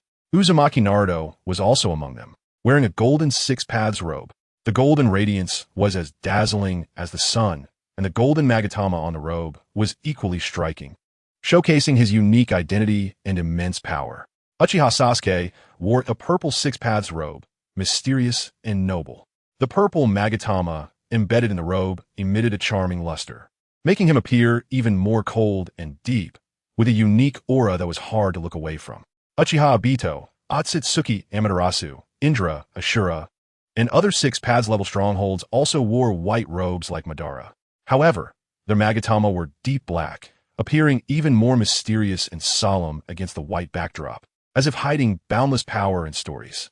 Thus, in this quiet yet oppressive atmosphere, an important meeting concerning the future direction of the Hokage world commenced. In the days following the meeting, the ninja world seemed to be quietly changed by a mysterious force. Within just a few days, the chakra of the ninja world experienced astonishing changes. Chakra, the mysterious energy that sustains the existence and source of power for all things in the ninja world, was continuously rising at an astonishing speed. As time flowed, a month passed in the blink of an eye, and the frantic growth of chakra finally began to slow down. In every corner of the ninja world, whether in bustling towns or remote villages, everyone genuinely felt the shocking scene of chakra surging in the Hokage world. Although most were unaware of the reasons behind this phenomenon, the inner shock and confusion were hard to quell like a surging tide. The shadows of the 5 major villages were somewhat aware of some insider information. However, faced with this unimaginable spectacle, even if they had some understanding, they still found it too incredible, ultimately choosing to remain silent and not explaining too much to the people of the ninja world. It turned out that the root of all this was several 6 paths-level powerhouses who, with their extraordinary abilities, forcibly drew mysterious, unknown energy from far-off realms. They then used 6 paths' power to transform it into chakra, which was subsequently poured back onto the land of the ninja world like a sweet rain. It was this grand energy gift that led to an unprecedented surge in chakra in the ninja world. This surging chakra was like a miraculous spiritual energy revival, nurturing all things in the ninja world. Flowers, trees, and grass grew more lush and vibrant. Birds and beasts seemed to be endowed with new vitality, with significant enhancements in strength and wisdom. Under the impetus of this overwhelming wave of chakra, the ninja world instantly sparked a massive wave of cultivation. Countless ninjas, filled with dreams and passion, seized this once-in-a-lifetime opportunity to practice day and night. In a short time, various geniuses emerged like bamboo shoots after the rain, injecting new vitality and hope into the ninja world. Those old talents born in the era of war benefited the most from this wave. They had personally experienced the blood and brutality of wars, deeply understanding the cruelty of war, and therefore had insights into the preciousness and difficulty of life that others could hardly comprehend. Now, under the nourishment of this boundless chakra, they were like seeds that had long awaited rain, quickly taking root, sprouting, and growing vigorously. At this moment, the power dynamics in the ninja world underwent a tremendous transformation. Super shadow-level powerhouses are no longer rare, but rather numerous. Shadow-level powerhouses are no longer lofty figures, but are everywhere, scattered all over. Even elite Jonin are as numerous as stars, seen everywhere, as common as dogs. In the world of Naruto, in the land of rice, this tranquil and mysterious land has always been the territory of Orochimaru and Kabuto. Ever since the Sage of 6 Paths resurrected many powerful beings, these 2 explorers of the unknown resolutely returned to their old haunt, the land of rice. Here, they devoted themselves to technological research and the study of forbidden techniques, as if that were the true destination of their lives. Orochimaru and Kabuto, having been tempered through countless battles, were already formidable in their own right. Now, in the wave of surging chakra, they seemed to be sailing smoothly downstream. With the marvelous gifts of heaven and earth, their strength skyrocketed, and both reached the terrifying realm of super shadow level. However, even with such immense power, their fervent desire for exploration in technology and forbidden techniques remained unchanged. Through their tireless efforts day after day, they finally achieved remarkable results in their research, creating many astonishing innovations. At this moment, in a very hidden, huge cave in the land of rice, a white energy portal emitting a soft glow slowly appeared. The light flowed like liquid, reflecting strange shadows on the cave walls. This was the spatial teleportation device that Orochimaru and Kabuto had painstakingly created. Kabuto stood beside the portal, his eyes shining with excitement as he gazed at the mysterious white energy portal, unable to contain his joy as he exclaimed, "Lord Orochimaru, we finally succeeded." His voice echoed in the cave, carrying a hint of uncontrollable excitement. Standing next to Kabuto, Orochimaru, clad in a white robe that gently fluttered in the wind, gazed at the white energy portal, and a smile appeared on his face. The smile contained both the satisfaction of success and an undetectable hint of caution. Hearing Kabuto's words, Orochimaru squinted slightly, his voice hoarse yet steady as he replied, "That's right, Kabuto, we have indeed succeeded. However, we cannot easily step into it without knowing where this portal leads or if there are unknown dangers." Kabuto tilted his head slightly, glanced at Orochimaru, a glint of cleverness flashing in his eyes, then smiled lightly and said, "Lord Orochimaru, why don't we both go in and find out for ourselves?" He added confidently, "After all, with our abilities, even if we encounter unforeseen events, we have ways to come back to life." Orochimaru did not respond immediately. He lowered his head slightly, lost in thought. In his mind, he quickly weighed the pros and cons of entering the portal, while a hint of worry surged within him. He knew very well that if what they were doing were discovered by others, especially by Naruto and his companions, the consequences would be unimaginable. After all, Naruto and his friends currently wielded the greatest influence in the ninja world. Seeing Orochimaru lost in thought, Kabuto's eyes sparkled, and the corners of his mouth lifted slightly as he said softly, "Lord Orochimaru, are you worried about those six-path level powerhouses?" Orochimaru slowly turned his head, calmly gazing at Kabuto, then spoke with a serious expression. "Kabuto, you know that ever since the issues regarding the Sage of Six Paths and the will of the Naruto world came to light, the entire structure of the ninja world has undergone tremendous changes." He paused briefly, not waiting for Kabuto to speak, and continued in a deep voice. "Once, shadow-level powerhouses were enough to dominate and control their territories. But now, the times have changed. Only super shadow-level powerhouses can barely be considered strong in this world filled with powerful ninjas. This is a qualitative shift. Not to mention, there are those few six-path level powerhouses standing at the pinnacle of the ninja world, looking down upon it like deities." Orochimaru frowned slightly, a hint of helplessness flashing in his eyes. The current shadow level and super shadow level powerhouses were merely insignificant ants before them. A single battle between them would inevitably plunge the ninja world into chaos. At this point, Orochimaru's voice became even more somber.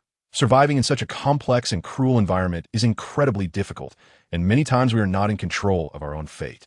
Kabuto quietly watched the somewhat sentimental Orochimaru at this moment, his eyes flashing with a confident smile as he softly remarked, "Lord Orochimaru, there's no need to panic. Although we are just pawns in this grand chess game of the ninja world, we take each step with determination and stability. We have risen from obscurity, overcoming countless difficulties, which has naturally endowed us with exceptional temperament and ability." Kabuto slightly raised his head, his eyes filled with pride and confidence. "Moreover, this white energy portal we painstakingly created is precisely to make us stronger, isn't it?" At this point, Kabuto's eyes suddenly lit up, and he chuckled lightly, continuing, "Furthermore, Lord Orochimaru need not worry about our actions being discovered. Even if someone does notice with our connections and means, there will always be ways to smooth things over." Upon hearing this, Orochimaru couldn't help but feel a hint of surprise. It seemed that Kabuto had secretly made contact with someone. Thinking of this, a faint smile appeared on Orochimaru's lips, revealing a profound expression. "I didn't expect you, Kabuto, to have connections with them. I underestimated you." Kabuto's eyes flickered with uncertainty upon hearing this, but then his expression became calm as he smiled slightly. "Lord Orochimaru, you flatter me. Did you not also have interactions with them in the past?" After saying this, Kabuto and Orochimaru locked eyes intensely.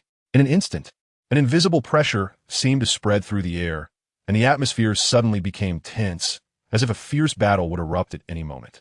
However, the tense atmosphere did not last long. Suddenly, Kabuto and Orochimaru smiled simultaneously, as if they shared a tacit understanding, and then fell silent. After a long while, Orochimaru once again turned his gaze to the white energy portal emitting a soft glow, and with a serious expression, he spoke. "What exactly does this mysterious portal lead to? Can it send us back to the past, or guide us to the future?" Kabuto also shifted his gaze to the white energy portal. Hearing Orochimaru's question, he replied with a serious expression, "It cannot be determined yet. We can only know the answer by personally entering it." After a pause, a glint of confidence flashed in Kabuto's eyes as he added, "However, with our strengths, as long as we don't encounter a peak powerhouse like the Sage of Six Paths, We shouldn't face too many problems. At this point, Kabuto's eyes flashed, as if he had thought of something, and continued. This white energy portal seems to transport us to a place with extremely strong energy fluctuations. In other words, before Kabuto could finish his sentence, Orochimaru interjected, his voice low. It will likely appear on a fierce battlefield or beside a super powerful being, right? Kabuto was momentarily taken aback, a hint of surprise flashing in his eyes. Taking a quick glance at Orochimaru, he chuckled lightly. That's right, exactly so. After saying this, the atmosphere became heavy again. The two stood silently for a long time. Finally, Orochimaru's gaze fixed firmly on the white energy portal before him, and he said firmly, let's go in. Once we succeed, we may have the opportunity to delve into the power of the six paths. Kabuto looked at the mysterious white energy portal with a slight smile, whispering, Lord Orochimaru, then let's explore together and see where this portal will take us. With that, Orochimaru took the lead and stepped toward the white energy portal, his figure gradually blending into the light. Kabuto followed closely behind, also stepping into the white energy portal. Just as their figures completely disappeared into the portal, a faint and ethereal voice echoed in the empty cave. I hope you can achieve the results I desire. In the tumultuous stage of the pirate world, Serbia Island is currently embroiled in a shocking peak battle. Minos stood tall before red-haired Shanks, a hint of disdainful smile on his face, and slowly spoke. Red-haired Shanks, look at the consequences of your reckless actions. Today's dire situation is all thanks to you. His voice was not loud, but it seemed to carry a certain magic, each word clearly reaching Shanks's ears. Look, the red-haired pirates are on the brink of destruction, and you are the root cause of all this tragedy. After saying this, Minos tilted his head back and laughed loudly at Shanks, the laughter drifting in a fierce wind, filled with mockery and unabashed delight, like sharp blades piercing Shanks's heart. Minos thought to himself that if it weren't for Shanks's stubborn insistence on seeking death, at least they could have survived a few more years in this pirate world. Now, everything was irretrievable and would turn to ashes with the end of this battle. Upon hearing Minos's words, Shanks felt as if a heavy stone had struck his heart, flooding him with endless sorrow and despair. Those venomous words seemed to carry a powerful magic, accurately hitting the most vulnerable corners of his heart, leaving him feeling helpless and fragile. He stared blankly, his expression filled with despair as he looked at Mihawk and Rayleigh, who were being heavily besieged in the distance. At that moment, they appeared so precarious under the tide of enemy attacks. Shanks knew that perhaps soon they would forever fall on this bloody battlefield, and he himself, after Mihawk and Rayleigh fell one after another, would also be overwhelmed by the ferocious enemies, ultimately meeting the same tragic fate. Minos watched Shanks, who had already lost his fighting spirit, with a sneer of extreme disdain on his lips. This once invincible red-haired Shanks finally knows what despair feels like. Did he forget that such an end would come when he was so arrogant? In Minos's view, this world is absurd, and those once powerful individuals, once they lose their power, become like stray dogs, bullied by others. At this moment, Minos's heart was intertwined with a trace of anger and an uncontrollable delight. He was angry that it was clearly Shanks who stirred up trouble and initiated this conflict. Yet now it seemed like all the blame lay with him. Though he had always been ruthless and cold-hearted, in his mind, all of this was merely a necessary means to survive and become stronger in this survival of the fittest pirate world. Was there anything wrong with that? In Minos's understanding, this was just a trivial small mistake that every man desiring strength would commit. And this delight naturally stemmed from the sight of the dejected, red-haired Shanks, who looked like a dead dog. Seeing Shanks in such a state filled Minos with satisfaction. This is the fate of provoking me, Minos. With this thought, Minos's expression suddenly turned cold as frost, a slight smile appearing on his lips, as if the previous anger had never existed. He slowly raised the eerie, glowing demon sword in his hand, his eyes filled with endless killing intent, and coldly spoke to red-haired Shanks. Red-haired Shanks, your end has come, die. Before the words fell, Minos's figure flickered like a ghost, instantly disappearing from his original position.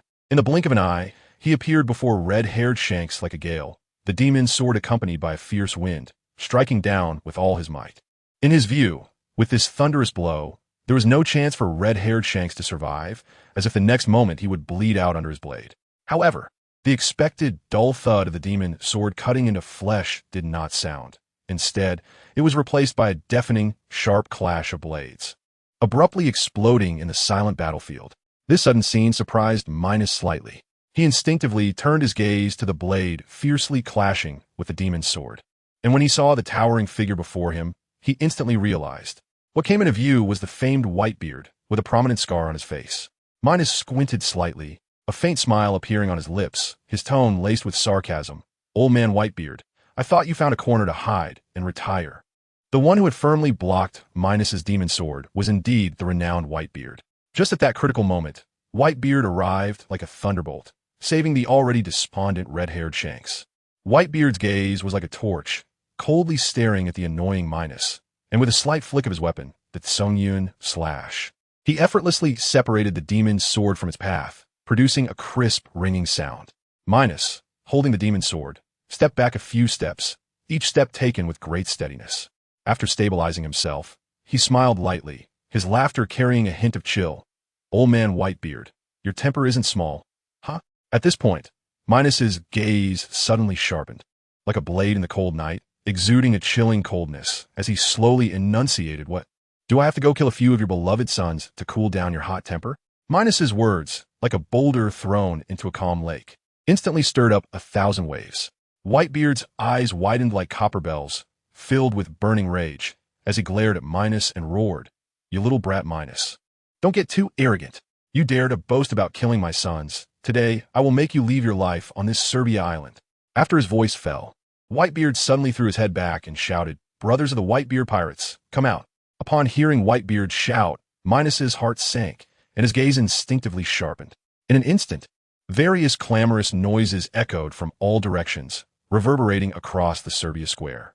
Minos looked in the direction of the sounds, and the sight before him made him frown slightly. All of a sudden, a dense mass of pirates surged towards the Serbia square like a tide from a port. These pirates varied in appearance, with some being large fishmen standing out in the crowd. There were also agile animal-type ability users, moving swiftly and nimbly. Additionally, towering giants shook the ground slightly with each step. Minos observed sharply, surprised to find that this was the pirate lineup from the original Works Marineford War. He spotted Scored, the one who stabbed Whitebeard during the battle, now mingling among the crowd. He also saw the ice which, exuding an icy aura, and the enormous Oz, standing like a giant among the pirates. Furthermore, Minos noticed a chubby black man cautiously hiding behind the captains, peeking out as if afraid of being discovered. Seeing this, Minos couldn't help but smile slightly, realizing that he had inadvertently activated the Marineford War lineup ahead of time. Meanwhile, the sight of the Whitebeard pirates making their way to Serbia Island Square caused Chung Xiaoyu, who was in battle with the Shadow Legion and puppets number 4 and 5, along with 5 puppet commanders, to stop their actions. Chung Xiaoyu's expression became serious as he muttered, Has the change already occurred? With that, he flashed to Minos's side with the Shadow Legion at top speed. Puppets number 4 and 5 quickly followed with the 5 puppet commanders, standing neatly behind Minos. Thus, a new standoff began to unfold quietly in the square of Serbia Island. Chung Xiaoyu approached Minos, silently establishing contact. What should we do now? Chung Xiaoyu's thoughts echoed in his mind. Minos, unfazed by the question, calmly replied, Later. You just need to convert the shadows of the deceased members of the red-haired pirates into the Shadow Army. After a brief pause, Minos added, You don't need to worry about anything else. Leave it to me. Chung Xiaoyu nodded slightly, responding, Okay. I'll convert Beckman and the other deceased members of the red-haired pirates into the Shadow Army. At the same time, on the Whitebeard pirates' side, Mihawk and Rayleigh struggled to reach Shanks. They appeared extremely disheveled, covered in sword wounds, blood pouring from their injuries and soaking their clothes. If the Whitebeard pirates hadn't arrived in time, Rayleigh and Mihawk would have likely perished soon after. Shanks had a serious and complex expression as he slowly raised his head to look at Whitebeard, his voice filled with endless loneliness as he said, Whitebeard, you've come. Mihawk and Rayleigh also looked at Whitebeard with complex expressions, recalling the dire moment when they were saved just in time. If not for the timely arrival of the Whitebeard pirates, they might have been left on Serbia Island forever. The captains of the Whitebeard pirates looked at the lonely and desolate Shanks, their faces revealing a sense of sympathy. Just a month ago, they had almost lost their lives to Minos, only escaping by luck. But unlike Shanks, whose entire crew had perished, he was now the only one left. Whitebeard's gaze was deep as he carefully examined Shanks, Rayleigh, and Mihawk, softly sighing, It's only been a short time since we've last met. And look at the state you're in. It's truly pitiful. Hearing Whitebeard's words, Shanks struggled to lift his head, looking at him with a dim and heavy gaze, saying yes. It's indeed a mess. Who would have thought that in just half a day, we would be defeated so completely? At this point, a bitter smile appeared on Shanks's face as he continued. If you hadn't arrived in time, we might have already died at Minos's hands. Whitebeard looked at the despondent Shanks, his expression suddenly serious as he said solemnly, Red-haired brat, pull yourself together. We haven't yet settled the score with that despicable Minos. After a brief pause, he shouted, I am Whitebeard. I can never be defeated on these seas. With Whitebeard's thunderous shout, the morale of the Whitebeard pirates surged like a tidal wave. The entire crew seemed to be infused with an invisible, powerful force, and the eyes of every member burned with fierce determination. In this fervent moment, Marco erupted in blazing blue flames, the flames swirling around him like lively spirits. In the blink of an eye, he transformed into his mythical Zoan Phoenix form. Soaring high into the sky, Marco stood tall, shouting, Old Man is the strongest man in the world. How could he possibly lose? His voice pierced the clouds, filled with unyielding conviction and trust. Upon hearing Marco's powerful shout, the members of the Whitebeard pirates felt their blood ignite, and they collectively shouted, Old Man is the strongest. He can never lose. Old Man is the strongest man in the world. He absolutely won't lose. Old Man. The chorus of cheers intertwined like a stirring battle song, echoing across the battlefield. Thus, under the encouragement of Whitebeard and Marco, the morale of the entire Whitebeard pirates reached an almost frenzied state. The momentum surged like a roaring tsunami, unstoppable and overwhelming. Anyone with even a hint of weakness in their hearts would likely be instantly intimidated into immobility by this immense pressure. Shanks, too, gradually regained his long-lost confidence amidst this overwhelming aura. His gaze transformed from confusion and despair to one of determination and brightness. At this moment, Shanks looked gratefully at Whitebeard, sincerely saying, Whitebeard, thank you so much. If it weren't for you, I might have sunk deeper into despair, unable to extricate myself. Whitebeard smiled gently at Shanks, who had regained his confidence, chuckling before saying, Red-haired brat, the upcoming battle is of utmost importance. Don't let me down at a critical moment. Shanks looked at Whitebeard with resolute and serious eyes, replying firmly, Don't worry, I absolutely won because today I must completely settle the score with that bastard Minos. Just as Whitebeard was about to continue his conversation with Shanks, a wild, unrestrained laugh suddenly echoed through the sky. The laughter was filled with mockery and disdain, piercing the ears of everyone present like sharp needles, causing discomfort. Whitebeard and Shanks instinctively looked up in the direction of the sound, only to see Minos standing there, laughing heartily and recklessly, looking extremely arrogant. Whitebeard frowned tightly, his gaze like a torch, fixed firmly on Minos. After a cold snort, he spoke with a tone full of authority and questioning. You little brat Minos, what are you laughing at? Are you going insane because you know you're about to die? Hearing Whitebeard's words, Minos gradually stopped laughing. The corners of his mouth slightly turned up, forming a mocking curve as he glanced at Shanks, who was fighting alongside Whitebeard. Then surveyed the arrogant pirates under Whitebeard's command. He then spoke indifferently. Old Man Whitebeard, you can't be naive enough to think that with just your Whitebeard pirates and Shanks, you can win against me today. Before he finished speaking, Minos's gaze slowly swept around, revealing a provocative and arrogant look as he quietly but clearly said, Is there anyone else who wants to come and attack me? Minos? Then come me all at once. As soon as he finished speaking, the already tense battlefield situation changed again. Suddenly, a massive mammoth-like figure stepped into the battlefield, accompanied by hundreds of pirates flooding in from the side of Whitebeard's crew. When everyone's eyes fell on this suddenly appearing figure, they couldn't help but feel a twinge of surprise. Someone whispered, Isn't that Jack the Drought from the Beast Pirates? Does that mean Kaido is also going to get involved in this mess? Immediately after, a crow, as black as coal, swooped through the air. It only circled briefly before flapping its wings and flying away. Minos witnessed this scene, his gaze suddenly sharpened, secretly muttering, That seems to be the commander of the Revolutionary Army. At least he has the sense to leave. At this point, Minos's eyes turned cold as he whispered, Otherwise, let him stay here forever. It would also serve as a deep lesson for the Revolutionary Army, right? Subsequently, Minos looked around indifferently, confirming that no other suspicious individuals had infiltrated, then turned his gaze to Jack the Drought, the corners of his mouth slightly curling up, revealing an ambiguous smile as he softly asked, Are you here on behalf of the Beast Pirates? Upon hearing this, everyone's eyes focused on Jack. Whitebeard and Shanks couldn't help but show expressions of confusion, secretly speculating. Could it be that Kaido, the troublemaker, also plans to get involved in this battle? Their gazes were fixed on Jack's massive figure. Facing Minos's half-smiling expression, Jack's face grew serious, his voice low and firm. I'm here on my own accord, unrelated to the beast pirates. He then raised his voice, questioning solemnly, his words echoing through the vast square. I want to know what qualifications you, the Emperor Minos, and the Shadow King have to dare claim that you will turn the whole world into shadows? Jack's words were like a boulder thrown into a calm lake, instantly creating a huge uproar in the square. Surrounding pirates whispered to each other, their faces filled with shock. No one expected that Jack, who was usually considered a bit of a fool from the beast pirates, would dare to openly provoke Minos and the Shadow King. It was truly a bit of a reckless move. Whitebeard and Shanks exchanged glances, their eyes full of surprise and confusion. It was as if they were silently communicating. Is this fool really a big shot under Kaido? Why do I feel like he's not quite right in the head? Or is he, like Kaido, a fearless madman? At this moment, not only the pirates on Sarivia Island thought Jack was crazy, but even those around the world watching the live broadcast of this conflict found Jack's actions utterly incomprehensible. Although everyone knew that Minos and the Shadow King were despicable and ruthless, that couldn't hide the fact of their immense power. Moreover, the Shadow King had even killed powerful figures like Beckman, so Jack's reckless provocation was undoubtedly a path to his own demise. People simply couldn't understand what Jack was thinking. Meanwhile, on the eerie and terrifying Onigashima in Wano country of the New World, Kaido was staring at the live broadcast snail, watching the serious-looking Jack on the screen.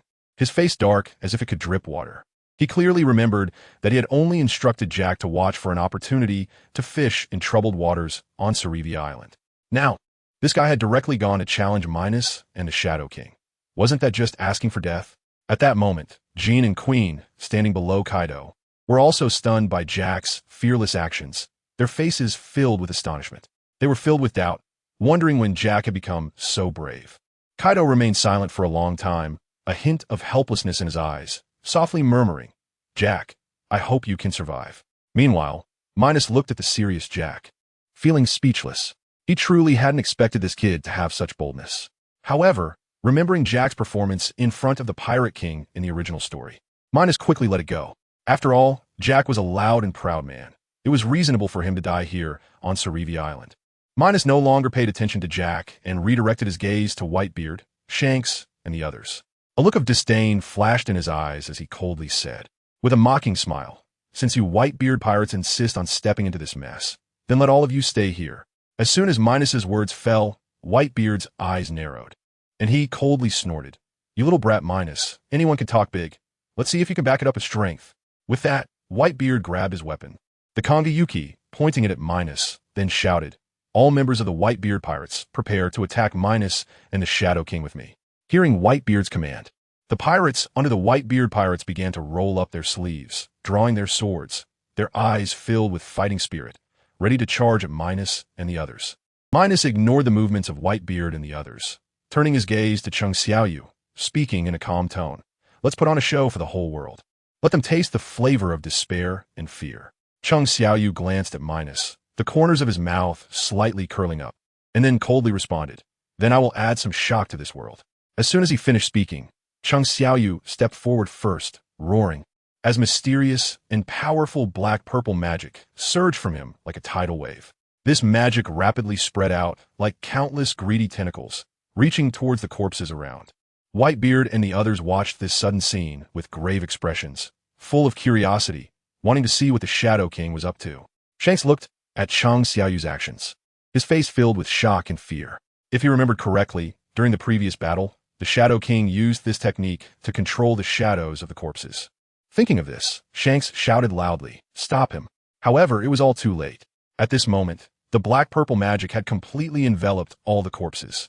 Chung Xiaoyu looked at the corpses wrapped in magic, coldly commanding, Stand up. With music. In an instant, those corpses seemed to receive a mysterious command, and black energy spread out from them. Under the solemn gaze of everyone in the world, the black-purple energy gradually gathered, transforming into shadow soldiers that were black and white. It was evident that these shadow soldiers looked very different from the original corpses. Some were large and imposing, instilling fear. Others were small in stature, but exuded a particularly dangerous aura. Each shadow held different weapons. There were sharp, pitch-black swords, heavy axes radiating a cold light, and sticks that appeared ordinary yet concealed deadly intent. These weapons added a heavy sense of menace to the Shadow Army, making them look extremely fierce. Thus, in front of the corpse ship where the red-haired pirates' crew members were, except for the first mate Beckman, the shadows of the other crew members were successfully extracted, transforming into a dense army of shadows. Whitebeard and the others witnessed this scene, their eyes filled with shock. Previously, they had only heard of this strange shadow ability and had not taken it seriously. But now, seeing it with their own eyes, the sight truly exceeded their understanding, causing everyone to gasp in astonishment. Minos frowned slightly, carefully scanning the newly born shadow soldiers, but did not find Beckman's shadow.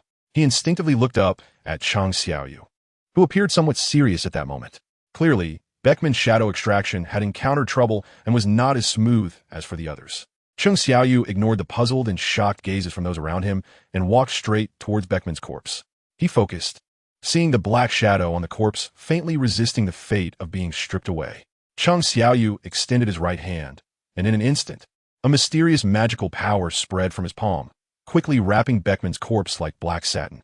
He spoke calmly, with a hint of authority. Rather than lying in this cold world forever, it would be better to follow me and guard my ascent to kingship. What do you think? Though his tone was light, it carried an undeniable majesty. Stand up.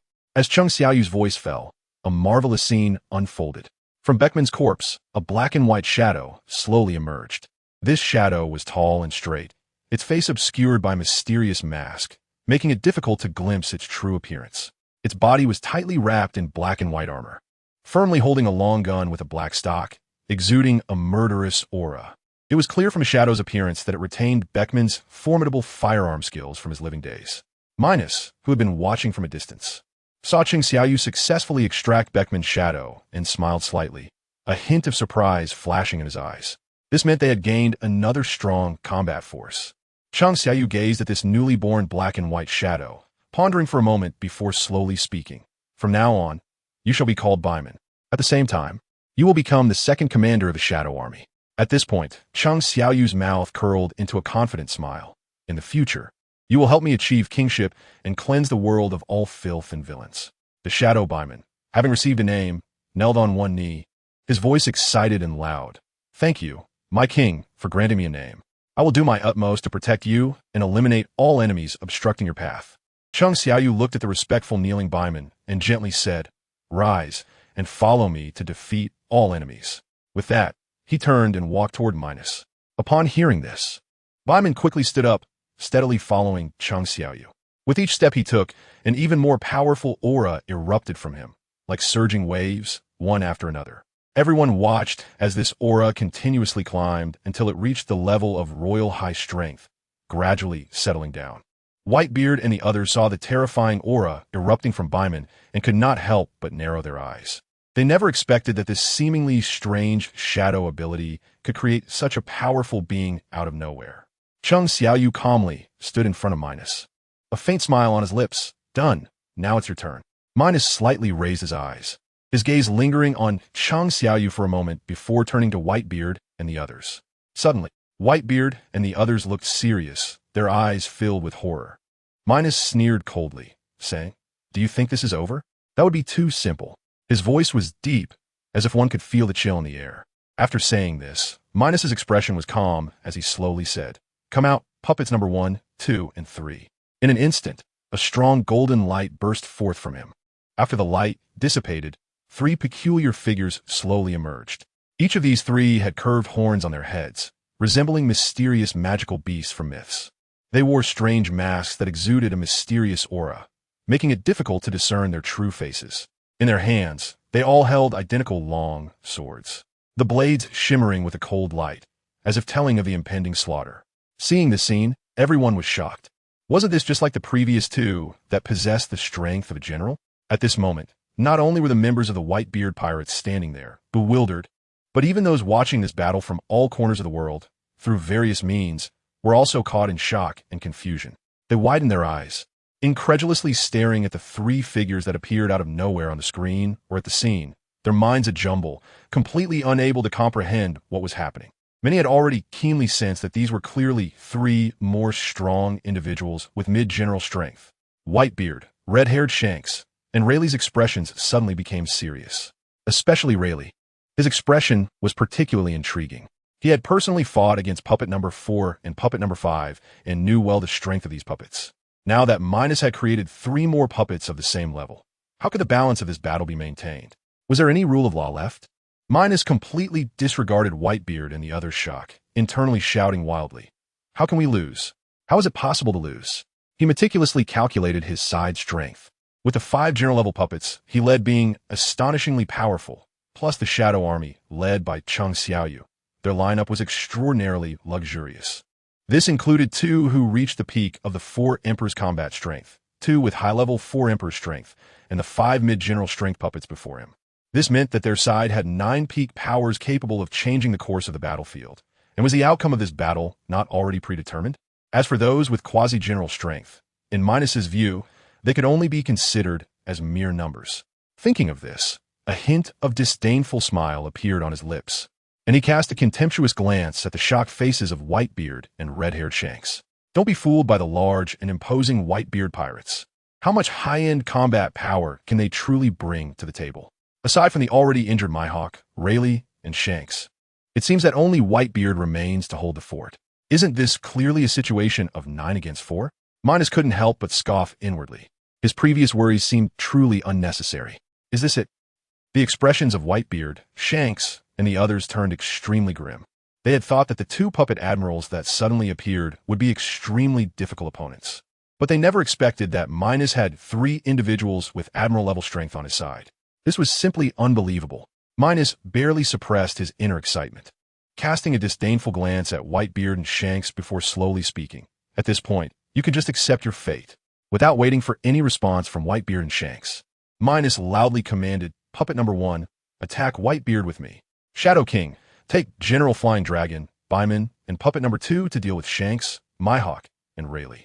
The remaining puppets number 3, 4, 5, along with other quasi-admirals and the Shadow Army, will focus on attacking the Whitebeard pirates." As he said this, Minos's gaze swept around like lightning, coldly declaring, "Let the whole world know that anyone who dares to provoke us will die." With that, Minos wielded his demon sword and led puppet number 1, charging towards Whitebeard like a fierce tiger descending a mountain.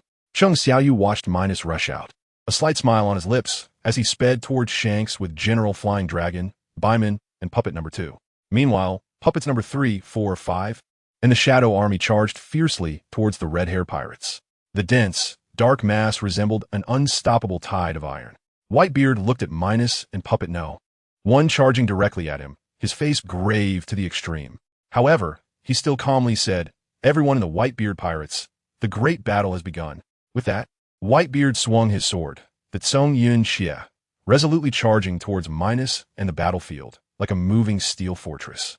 Meanwhile, Chung Xiaoyu and the others clashed with Shanks, Rayleigh, and Mihawk, instantly forming a situation of fewer against more. At the same time, the Shadow Army and puppets number 3, 4, 5 officially engaged in a thrilling battle with the Whitebeard pirates. On the battlefield, Minos fiercely battled Whitebeard with puppet number 1. Sword energy surged and intertwined like venomous snakes darting around. Whitebeard's Tsung Yun Xie continuously unleashed sharp sword energy, violently colliding with the sword energy of Minos and puppet No. 1, with each clash seemingly capable of tearing the air apart. Despite Whitebeard's extraordinary strength, he still couldn't avoid being struck by the sword energy under such a storm of attacks. Minos gripped his demon sword tightly, watching the snowflakes blooming on Whitebeard's chest. A cruel smile creeping onto his lips as he slowly spoke. "Old man Whitebeard, just wait and see. You'll be injured next." As soon as he finished speaking, a flash of red light flickered in Minos's eyes, and powerful Conqueror's haki surged around him like a rampaging dragon.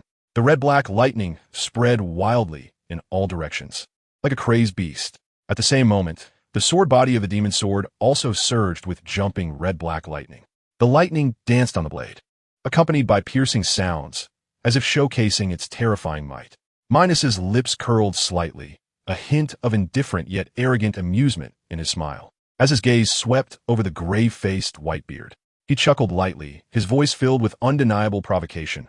"Old man Whitebeard, Taste the power of my technique." With that, Minos shouted, "First style, Red Snake." As his words fell, he held the demon sword horizontally in front of him, and with a sudden swing of his right hand, an unstoppable momentum surged forth.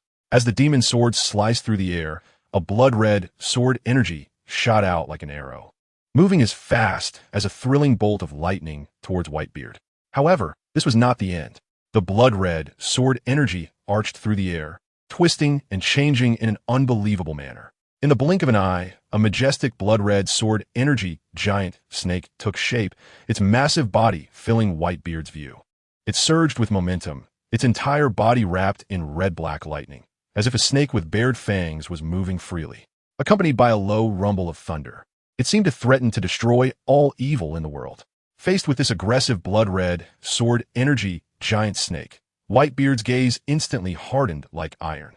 Previously, while watching the live broadcast of the battle between Minos and Shanks, he had already sensed the formidable power of Minos's red snake style, knowing that only by using the Conqueror's haki could he hope to contend with it. With this thought, Whitebeard's eyes suddenly flashed. In an instant, red-black lightning erupted from his body like a surging tide, resembling restless dragons swirling around him. The ground was struck hard by the lightning, creating a deep, dark pit. The walls charred and cracked, exuding a pungent odor that made observers shudder. The red-black lightning rapidly spread outwards, filling the air with a suffocating, oppressive feeling. At the same time, the lightning wrapped around his Tsung Yun Xie, the already incredibly sharp blade glimmering even more fiercely in the light of the lightning, as if it could easily cut through all illusions in the world. As the blood-red sword energy giant snake rapidly approached, Whitebeard's gaze sharpened, and all his strength coalesced in his arms gripping the sword. He gripped the Tsung Yun Xie tightly and swung it fiercely towards the incoming blood-red sword energy giant snake, simultaneously shouting, "Conqueror's Slash." In an instant, the Tsung Yun Xie, imbued with red-black lightning, collided with the blood-red sword energy giant snake in midair. At the moment of impact, it sounded as if the heavens were collapsing and the earth was splitting with a deafening crash that hurt people's eardrums. This was an intense clash born from the red-black lightning of Conqueror's haki, intertwining, shrieking, and colliding, like two ferocious beasts fighting to the death, neither willing to easily yield to the other. The powerful force wreaked havoc at the point of collision, and the ground beneath the two instantly cracked open, creating a deep fissure. The earth was torn apart, and countless stones flew out, scattering everywhere. At the same time, the ground around the two was violently swept up by the ferocious shockwave, kicking up clouds of dust. Large fragments of stone soared into the air as if thrown by the hand of a giant, crashing wildly in the wind. In just a moment, the flying sand and dust filled the space around the two. Everything fell into chaos and fury, the dim sky interweaving with the swirling dust, resembling a terrifying scene of an apocalypse. Minos watched as his blood-red sword energy giant snake clashed with Whitebeard, locked in a stalemate. A smirk of mockery appeared on his lips as he taunted, "Old man Whitebeard, do you really think you can stop me like this? How naive. Get ready to feel what it's like to have your chest pierced by a sword." Whitebeard, who was confronting Minos from distance, suddenly focused his gaze when he heard the latter's words, feeling an ominous premonition rise within him. He knew Minos too well. This guy would never say such arrogant words without reason. In an instant, a chilling red light flashed in Whitebeard's eyes, and a scene that felt like a nightmare emerged in his mind, his chest being ruthlessly pierced by a long sword. As the image returned to reality, Whitebeard, unable to contain his fury, roared, "Minos, you despicable scoundrel! How dare you use such underhanded tactics?" His roar exploded in the air like thunder. Just as his voice fell, a surge of Conqueror's haki erupted from within Whitebeard, like a volcanic eruption, carrying a destructive force. He planned to concentrate his power to defeat Minos first, and then quickly evade the deadly threat lurking behind him. Minos felt the sudden burst of Conqueror's haki from Whitebeard, and a meaningful, sinister smile crept across his face. In his view, everything was under control, and, at this moment, Whitebeard was already out of time. Just as Whitebeard gathered all his haki, a figure silently appeared behind him. It was puppet number one. Papitno. One coldly stared at the unguarded Whitebeard, tightly gripping his long sword, with black armament haki quickly enveloping the blade like thick ink, exuding a cold and deadly aura. Then, he suddenly exerted force, and the long sword lunged toward Whitebeard's back like a venomous snake striking. In an instant, a black long sword pierced through Whitebeard's back, ruthlessly penetrating his chest. The Conqueror's hockey energy that Whitebeard had unleashed came to an abrupt halt, like a torrent that had been severed. Intense pain surged over him like a tidal wave, causing his consciousness to waver, and blood involuntarily spilled from the corner of his mouth, distorting his face in agony. Minos looked at Whitebeard, whose chest was pierced by puppet number 1, and let out a maniacal laugh. "Old man Whitebeard, did you think I was playing with you? This battle has been all out from the very beginning." Before his laughter faded, Minos's aura changed dramatically, and an even more powerful surge of Conqueror's hockey erupted from within him. This energy burst forth like a beast breaking free from chains, howling as it surged into the blood-red sword-chi giant snake. The blood-red sword-chi snake, now bolstered by the Conqueror's hockey energy, underwent a remarkable transformation. Its body grew even larger, as if it could swallow the heavens and devour the earth. Its momentum surged, seemingly ready to crush everything around it. The red and black lightning on the giant snake rampaged wildly, increasing in number, like dancing spirit snakes, boiling and leaping, ready to shoot out at any moment, bringing destructive power. Whitebeard sensed the energy of the blood-red sword-chi giant snake growing wildly, and a hint of panic surged in his heart. He originally planned to increase his output of Conqueror's hockey to decide the outcome with this terrifying opponent. However, the sudden ambush from behind brought him immense pain, turning all his plans into bubbles. Faced with the menacing blood-red sword-chi giant snake, which resembled a ferocious beast, Whitebeard gritted his teeth, tightening his grip on his weapon, and forced himself to muster the remaining strength to confront the giant snake from afar.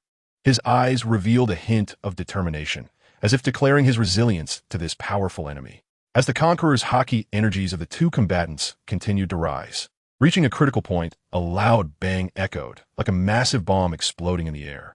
Their hockey attacks collided violently, sending shockwaves through the surroundings like a storm, causing everything to tremble under this force. In an instant, the winds and clouds changed dramatically. The energy released from the fierce explosion surged outward in all directions like a tidal wave. The powerful shockwave tore through the ground like a rampaging giant, ripping it apart. The ground, unable to bear the burden, cracked open like gaping wounds, spreading rapidly. The cracks seemed to become conduits for the explosion's shockwave, amplifying its devastation. In the blink of an eye, massive debris was hurled into the air by this terrifying force, shooting outwards like bullets propelled by the fierce airflow. The battlefield between Minos and Whitebeard was instantly transformed into a whirlwind of flying sand and stones, with dust swirling like dark clouds, enveloping everything in chaos. This terrifying shockwave also affected the ongoing battle between the Whitebeard pirates and the Shadow Army. The weaker members of the Whitebeard pirates were easily toppled by the powerful wave of Conqueror's hockey, like fragile floating weeds. They fell to the ground with cries of despair, losing consciousness in an instant. In a brief moment, over 10,000 weaker pirates from the Whitebeard pirates collapsed.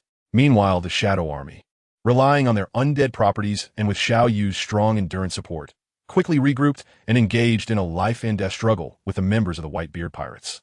Initially, the Whitebeard pirates were already at a severe disadvantage due to the brutal slaughter by the Shadow Army and the 3 mid-level puppets. Now, with the shockwave of Conqueror's hockey striking them, the outcome of annihilation seemed inevitable. The shockwave did not pause at all after impacting the Whitebeard pirates. It surged forth like a runaway wild horse, continuing to expand towards the sea. It was only when it completely spread over the ocean that this powerful shockwave slowly dissipated. The sea, under the onslaught of the Conqueror's hockey shockwave, roiled like an enraged beast. The water churned violently, creating towering waves that reached heights of dozens of meters, resembling rows of majestic walls of water.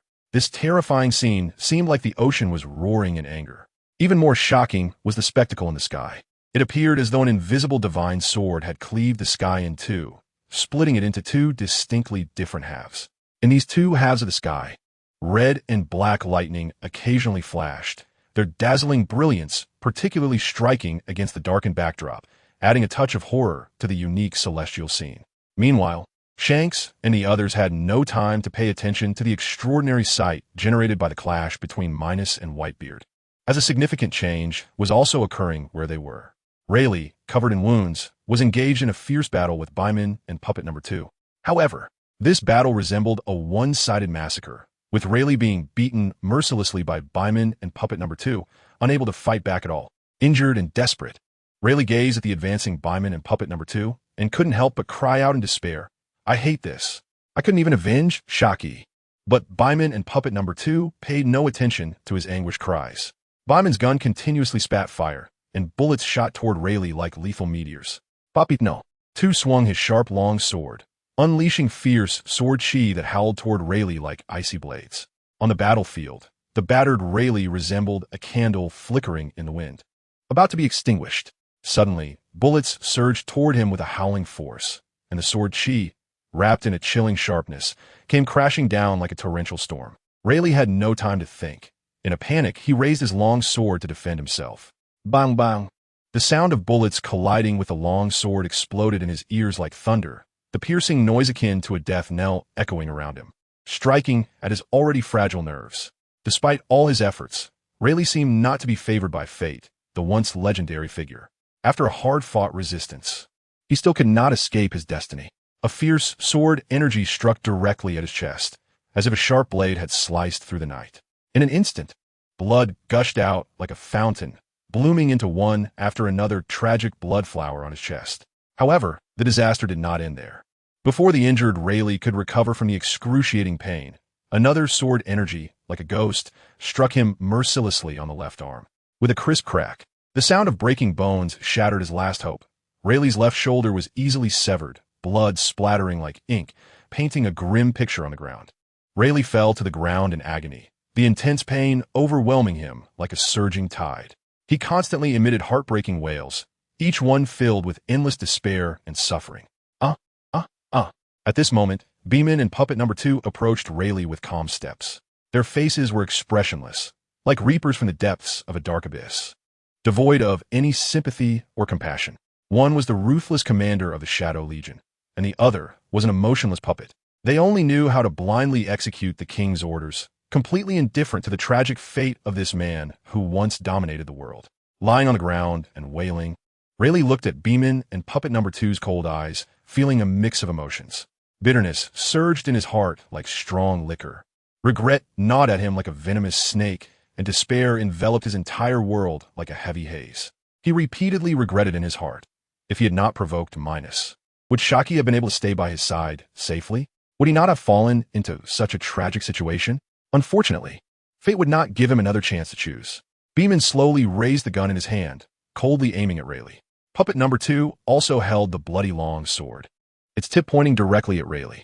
Under Rayleigh's desperate gaze, Beeman pulled the trigger, and the bullet whistled out.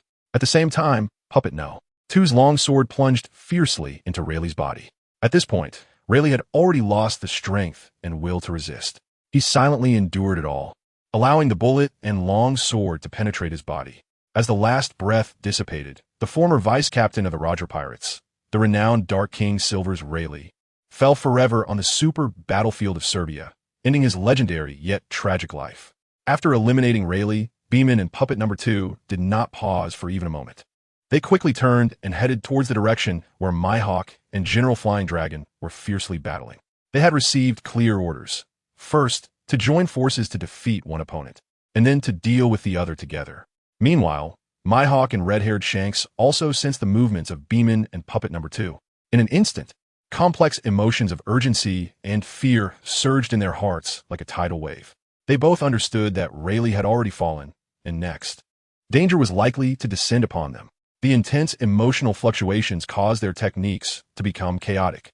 Mihawk became distracted, and General Flying Dragon seized the opportunity, driving the black blade Autumn Water straight into his chest. The intense pain spread throughout his body like an electric shock, and Mihawk jolted awake, hastily maneuvering the Black Blade Knight to deflect the Black Blade Autumn Water that was poised against his chest. This exchange left Mihawk injured once again. On the battlefield with Chung Xiaoyu, Chung Xiaoyu keenly caught the mistake made by Red-Haired Shanks. In the blink of an eye, he vanished from his original position, appearing before Red-Haired Shanks like a ghost, a hint of mocking smile curling at the corner of his mouth, softly saying, "Daring to be distracted while fighting me. You really have some guts." Red-Haired Shanks widened his eyes, filled with shock. At this moment, Chung Xiaoyu's demon short sword had deeply pierced his waist. Blood gushed down the blade of the demon short sword, first dripping drop by drop, then gathering into streams of flowing blood. Chung Xiaoyu felt no compassion. He slowly withdrew the demon short sword, then suddenly raised a leg and kicked fiercely at red-haired Shank's waist. With a crisp crack, red-haired Shanks fell to the ground as if hit by a cannonball, rolling uncontrollably. The ground he rolled over was marked with shocking bloodstains. Chung Xiaoyu watched red-haired Shanks roll on the ground, a slight smile appearing at the corner of his mouth. He had just clearly heard that crack. Could it be that red-haired Shank's kidney was severely damaged, and even his ribs were broken? Thinking of this, Chung Xiaoyu couldn't help but chuckle softly, muttering to himself, "It seems red-haired Shanks is destined to lose. Now let's see how the battle on my side unfolds." On the other side, the dust raised by the battle gradually dissipated, and Minos leisurely walked out from the rubble. Overall, he had not suffered any serious injuries. In contrast, Whitebeard seemed to be in a dire situation. Minos looked up and saw Whitebeard also struggling to emerge from a pile of wreckage. However, at this moment, Whitebeard's condition was abysmal. Apart from his face, which was relatively intact, the rest of his body was covered with burn marks from hockey. Large patches of flesh and blood mangled. It was as if witnessing the terrifying energy unleashed during the hockey's explosion. Even more shocking was that his chest was pierced by a long sword, a deep and horrifying wound gushing blood, staining his captain's coat red, evoking a sense of unusual tragic beauty. Minos looked up and down at Whitebeard, a hint of mockery appearing at the corner of his mouth, teasing, "Old man Whitebeard, look at your disheveled appearance. You are known as the strongest man in the world. Such a situation is truly below your standards." As soon as he finished speaking, Minos noticed Whitebeard's body trembling uncontrollably. Seeing this, he secretly sighed. It seems Whitebeard is quite angry after hearing my words. However, today, Whitebeard will surely die on this island of Serbia. Just as Minos was still pondering, Whitebeard's angry voice rang out. "Minos, you are not worthy to be my opponent. To resort to such despicable tricks of sneak attacks, truly lacking in grace." Upon hearing Whitebeard's words, Minos curled his lip in disdain, sneering, "Old man Whitebeard, do you only know how to repeat these useless words?" As soon as Minos finished speaking, his gaze turned fierce like a wolf, roaring ferociously. "If that's the case, then you shall die." With that, Minos' figure flickered, rushing towards Whitebeard like a ghost. In the moment of approaching, he lightly waved the demon's sword in his hand, and a blood-red sword energy screeched out like a blood-colored raging python, surging toward Whitebeard. Wherever the sword energy passed, the air seemed to ignite instantly, emitting a hissing sound. Seeing this, Whitebeard's gaze suddenly sharpened. He knew the danger of this strike all too well. In an instant, he exerted force with his right hand, grabbing the Yasukani no Magatama beside him, and fiercely slashing against the blood-red sword energy. With a loud bang, like a thunderclap, the blood-red sword energy was instantly shattered under the sharp blade of Tsong Yuncut, turning into wisps of blood mist that dissipated into the air. However, the battle was far from over. Before Whitebeard could catch his breath, a white sword energy, like an icy arrow, silently and swiftly shot toward his back. Although Whitebeard was old, years of combat experience made his alertness sharp like that of a keen leopard. Just as the white sword energy was about to touch his back, a sharp light flashed in his eyes, and he activated his observation hockey. He quickly turned around, gripping Tsong Yuncut tightly, and swung it forcefully backward. In an instant, Tsong Yuncut collided violently with the white sword energy, producing a piercing friction sound like the shriek of a night owl, as if it could pierce through eardrums. In just a moment, the white sword energy shattered into countless sparkles, flickering in the air before vanishing. However, Minos' attacks were like a raging storm, with one wave following another. Before Whitebeard could slightly relax, another blood-red sword energy, with the force of thunder, crashed toward his body. This time, Whitebeard could not evade it, and the fierce sword energy struck him directly. With a tearing sound, Whitebeard's chest was like a ripped curtain, revealing a massive wound. Blood dripped from the wound like beads from a broken string, as if time had slowed down at that moment. Soon after, blood gushed out like a flood breaking through a dam, flowing like a red stream over his chest. The bright red color under the sunlight appeared particularly dazzling, evoking a sense of despair and tragic beauty. Minos looked at the scene of blood gushing from Whitebeard's chest. The corners of his mouth lifted in a mocking smile, and he said in a sardonic tone, "Whitebeard, you really are getting old. You can't even withstand such a simple attack now. What a useless old fool you are." At this point, Minos' gaze grew even colder as he continued. "An old guy like you, barely hanging on, should just die early and stop embarrassing yourself in this world. After saying that, Minos's figure flashed, reappearing in front of Whitebeard at incredible speed. He gripped the cursed blade tightly, raised it high, and with all his might, struck down at Whitebeard. This strike seemed to condense all his killing intent. The wind from the blade howled like the cries of ghosts and wolves. However, Whitebeard was still a formidable powerhouse. Even though he was severely injured at this critical moment, he relied on his tenacious will and years of combat instinct to react at the last moment. He struggled to lift Song Yunkut, firmly resisting Minos's cursed blade.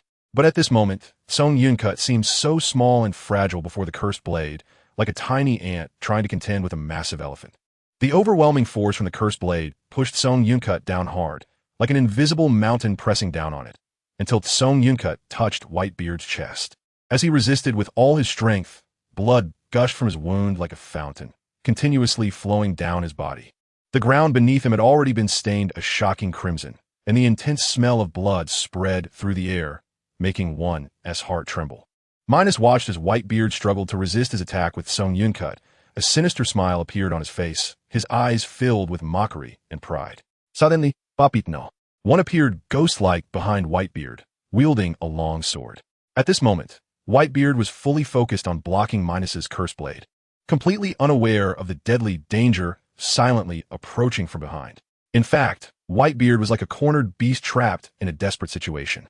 From the beginning of the fight, he had been pierced through the chest by his opponent, then faced a violent impact from the Conqueror's haki, and afterward, he had been injured by Minos's fierce sword energy. His body had already suffered terrible damage. With each swing of his blade, he felt his strength rapidly depleting. If it weren't for the intense obsession burning in his heart to kill Minos, he might have already collapsed from excessive blood loss and exhaustion. Under Minos's malicious gaze, Whitebeard's back was once again mercilessly pierced by the sharp blade. In an instant, Minos keenly sensed that the strength Whitebeard was exerting on Song Yunkut was rapidly weakening.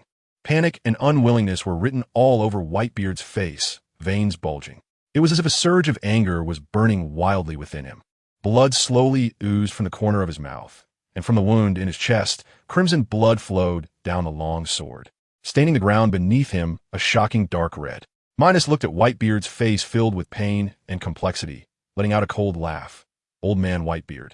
The feeling of being ambushed isn't pleasant, is it? But this is what you deserve. After saying that, Minos's gaze turned cold, and with a light flick of his right hand holding the cursed blade, he easily knocked Song Yunkut from Whitebeard's grasp, instantly stripping him of his former might. Immediately afterward, Minos gave Whitebeard no chance to breathe or react, suddenly thrusting the cursed blade fiercely into Whitebeard's head. At this moment, a scene shocking enough to stun the pirate world was frozen before their eyes. Whitebeard had a long sword stabbed into his chest and was pierced through the head by Minos's cursed blade, the light of life rapidly dimming in his eyes. At this moment, under the storm-like fatal attacks from Minos, Whitebeard was already on the brink of death, like a candle flickering in the wind, ready to extinguish at any moment. Minos slowly pulled out the cursed blade, his gaze coldly fixed on Whitebeard, who was pierced by the long sword, revealing a hint of vigilance in his eyes. He remembered Whitebeard's extraordinary vitality in the original story and couldn't help but raise his guard, fearing that Whitebeard might make a crazy counterattack at the moment of death, just as Minos was carefully observing whether Whitebeard still had any life left. The familiar notification sound from the system gradually rang in his mind. Ding! Congratulations to the host for obtaining 54,600 points of kill value. Minos was slightly surprised. This system notification was nothing less than an announcement of Whitebeard's death. At the same time, the bloody scene of Minos and Puppetno, one killing Whitebeard, quickly spread throughout the entire pirate world via the live broadcast snail, whether they were powerful figures reigning over the seas or ordinary civilians. When they saw this incredible scene on the live broadcast screen, their eyes widened in disbelief. Their hearts were filled with confusion and shock. Could it be that the man hailed as the world's strongest, Whitebeard, ended his legendary life just like this? At the moment Whitebeard fell, the entire world fell into an unbelievable shock. In Mary Geos, in a luxurious and dazzling office, the 5 elders sat upright. At this moment, their faces were filled with incredulity. The peak powerhouse reigning over the seas, Whitebeard, had just perished like this? They could hardly believe it, as if this were an absurd dream. Time seemed to freeze. After a long while, the mustachioed elder star broke the silence first, his voice deep and hoarse. "Whitebeard must be dead, right?" However, his words echoed in the empty office without receiving a response from the other four. The remaining four Elder Stars were still immersed in the immense shock brought by Whitebeard's death, their eyes vacant, their thoughts seemingly struck by a heavy hammer, falling into a prolonged stagnation. After a long time, the sword-wielding Elder Star slowly spoke, his voice steady but unable to hide a hint of turbulence. "With Whitebeard dead, the outcome of this battle on the Serbian islands is certain." He frowned slightly and continued. "The annihilation of 2 Yonko crews will inevitably stir up a massive upheaval in the New World." The cane-wielding Elder Star quietly watched the horrific scenes on the live broadcast screen, his expression serious as he said in a deep voice, "Indeed, it seems that the turmoil in the New World is now unstoppable. The root cause of this chaos is the 2 little devils, Minos and the Shadow King. Especially Minos. Not only is he powerful, but he also possesses some mysterious methods unknown to us." The cane-wielding Elder Star's brow was tightly furrowed, his eyes filled with concern. The short-haired Elder Star picked up the conversation, his tone tinged with regret. "We can only say that Minos has hidden himself too deeply. We were all deceived by him." The long-bearded Elder Star scanned the faces of the others, then quietly asked, "Should we continue to allow Minos and the Shadow King to roam free?" At this point, his gaze suddenly sharpened, his voice low and serious. "Originally, we planned to let them go, but now that the situation has drastically changed, how should we respond?" As soon as this was said, the large office fell into a deathly silence. The performance of Minos and the Shadow King was simply beyond reason, completely exceeding their expectations, leaving the 5 powerful Elder Stars momentarily at a loss for how to proceed. After an unknown amount of time, the mustachioed Elder Star looked around and saw that the other Elder Stars were all deep in thought, their brows furrowed. He sighed helplessly and suggested, "Why don't we wait until this battle is over before making a decision?" Upon hearing this, the previously dim expressions of the other Elder Stars suddenly brightened, all agreeing that this was indeed a more prudent approach. They nodded in agreement with the decision. Meanwhile, far away in the Marine Headquarters conference room in Marineford, Sengoku was staring bitterly at the live broadcast screen. Watching the moment Whitebeard fell, he felt a mix of emotions. The old rival who had once been his equal had parted ways with the sea in such a manner. He couldn't help but ponder whether the old era had truly reached its end, destined to be ruthlessly eliminated. In a vast new world, the atmosphere in Wano country was oppressive and heavy. Deep within Onigashima, Kaido sat alone in a dark corner, his gaze fixed intently on the live broadcast screen.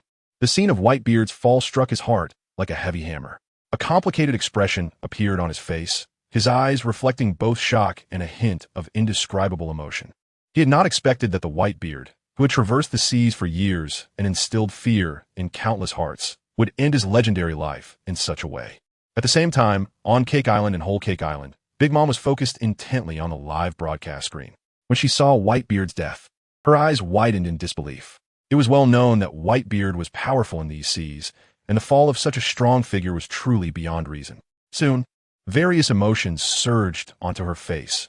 Joy at the disappearance of a formidable opponent, anger at the changes in the future situation, and a faint sense of fear. She bit her lip tightly, her gaze glued to the screen as if trying to confirm this cruel reality through the screen. She remained silent, the air thick with a tense atmosphere. Within the Revolutionary Army headquarters, Dragon stood before the screen, his expression grave. When the image of Whitebeard's death appeared, his body trembled slightly, and the shock in his eyes lingered for a long time. Dragon had personally witnessed Whitebeard's earth-shattering strength, and, in his mind, Whitebeard was like an immortal lighthouse on the sea. However, the scene on the screen mercilessly shattered his imagination, forcing him to accept this cruel fact. Though reluctant, reality was laid bare before him, leaving him silent for a long time. In the New World S news agency, Morgans was also watching the live broadcast. When he saw Whitebeard fall, he was momentarily stunned, his eyes flashing with a moment of daze. Then, a fit of wild laughter burst from him, echoing in the empty office. He never expected that this legendary figure of the old era would fall so easily and exit the stage of the sea. However, after laughing for a while, his laughter abruptly stopped, his gaze refocusing on Minos on the screen. He fell into deep thought, rapidly considering the immense news value hidden behind this event. Meanwhile, on the distant Serbian islands, several fierce battles had already come to a conclusion. The pirates under the Whitebeard pirates, once dominating the seas, now found themselves in a desperate situation. The Shadow Army, like a group of demons from hell, slaughtered freely on the battlefield. The 3 puppet generals and 5 quasi-generals were utterly unstoppable, their overwhelming power sweeping in like a storm. The Whitebeard pirates had no power to fight back against this powerful offensive. One member after another fell, blood staining the ground beneath them, until the entire crew was annihilated, with no one escaping this bloody massacre. Even Blackbeard, Jack, and other pirates faced the ruthless cleanup by the puppet generals. They appeared so insignificant before absolute power, having no chance to retaliate, ultimately vanishing completely from the battlefield. This decisive battle between the Whitebeard pirates and the Shadow Army ended with the complete destruction of the Whitebeard pirates. On another battlefield, the world's #1 swordsman, Dracula Mihawk, also could not escape his fate. Admiral Flying Dragon, BB Man, and Puppet #2 surrounded him like an impenetrable wall. 3 powerful forces attacked from different directions. Despite Mihawk's desperate attempts to wield his great sword and carve a bloody path, he was ultimately outnumbered. His stamina gradually waned, and each block became increasingly difficult. In the end, he fell under the siege of the 3, concluding his glorious yet brief life. On the sea, the fierce battle between Chung Xiaoyu and red-haired Shanks also finally reached its conclusion. This battle was filled with the smell of gunpowder and intense confrontation, with both sides exerting their full strength. However, in the end, Chung Xiaoyu had the upper hand, wielding the demon short sword as he charged toward red-haired Shanks like a bolt of lightning. With a flash of cold light, the demon short sword accurately pierced through red-haired Shanks's body, pinning him firmly to the ground. Thus, the Serbian Islands war came to a close, with Minos' side achieving ultimate victory. Both the once mighty Whitebeard pirates and red-haired pirates were annihilated in this brutal war. Minos' gaze swept over several other battlefields like a hawk, each already clear of smoke, the battle horns quietly silenced. His heart did not stir much. This outcome had long been anticipated. After all, they had gathered a total of 9 high-level combatants, each capable of standing alone as a powerhouse. If such a luxurious lineup couldn't achieve victory, then there would indeed be no reason for them to continue surviving. Just then, Chung Xiaoyu led the Shadow Legion and the Puppet Legion slowly closer, their steps steady and powerful, as if they were warriors returning from hell, bearing the glory of victory. Minos turned his head, his gaze landing on Chung Xiaoyu, a faintly meaningful smile curling at the corners of his mouth. It seems everything is settled? Chung Xiaoyu's brow finally relaxed, and he let out a long breath, as if expelling the fatigue of recent days. Yes, it's all resolved. This battle in Serbia was more challenging than I imagined. A hint of unnoticeable emotion was revealed in his tone. Upon hearing this, Minos chuckled lightly. It's fortunate to have you this time. You've made a great contribution. Chung Xiaoyu gave a wry smile and shook his head. I don't dare take credit. I just did my part. Moreover, if it weren't for the magic potions aiding my recovery, I might not have been able to hold on until now. A flicker of fatigue passed through Chung Xiaoyu's eyes, but more was determination and resolve. Minos looked at the slightly weary Chung Xiaoyu, a surge of inexplicable emotion welling up in his heart. He chuckled again, his voice laced with some comfort and appreciation. After this great battle, the world's situation has finally stabilized. You and I both know how much blood and sweat went into this. Those so-called pirates are merely a group of clowns attempting to stir up waves in this vast ocean. Minos' words were filled with disdain and contempt. He surveyed his surroundings, where corpses were densely packed. Some pirates had not even had time to close their eyes before they forever slept in this land. Minos sneered and continued. Thieves are ultimately thieves and should be punished. This is an unchanging iron law. His gaze suddenly became sharp, pointing directly at the live phone bug in the sky. It was a large bug transmitting the scene here to every corner of the world through some mysterious means. Minos' eyes were filled with contempt.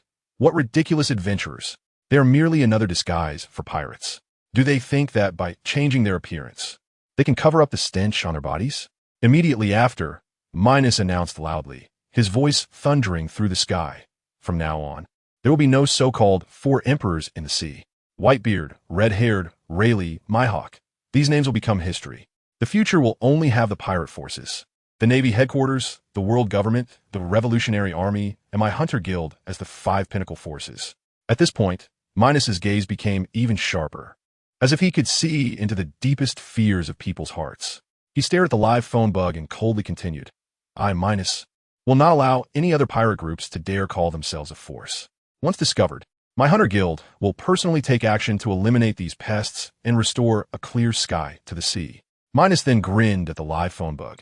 His smile filled with both mockery and threat. Of course, you insignificant pirates can unite against my hunter guild. But I must tell you, that will be in vain. Because in this world, only the strong can survive, and you are merely a group of ants. Minos's statements quickly spread around the world, causing a huge uproar. People stared at the live screen showing Minos, all stunned. They had not yet recovered from the shock of the downfall of the white-beard pirates, the red-haired pirates, and experts like Rayleigh and Mihawk, only to be hit with Minos's shocking declaration. The pirates of the New World felt as if the sky had just fallen.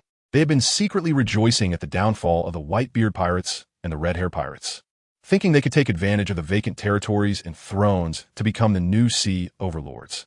However, Minos's declaration was like a wake-up call, catching them off guard, filling their hearts with fear and unease.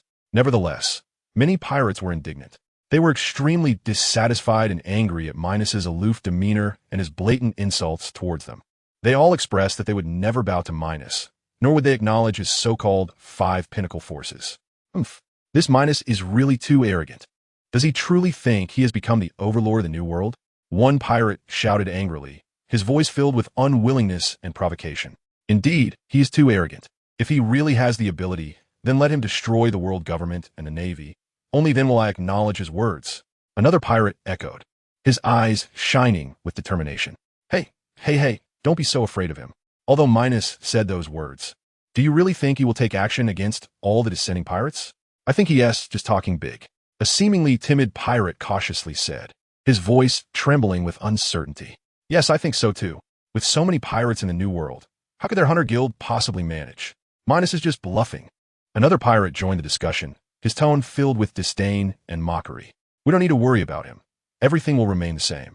Some pirates began to express their agreement, deciding to continue acting in their own way, unaffected by Minos's threats and interference. However, it wasn't just the pirates of the New World who reacted strongly. Several of the 5 elders of the world government were also furious. They had originally thought they could take this opportunity to weaken the pirates' power, but did not expect Minos to so arrogantly announce the existence of the 5 pinnacle forces.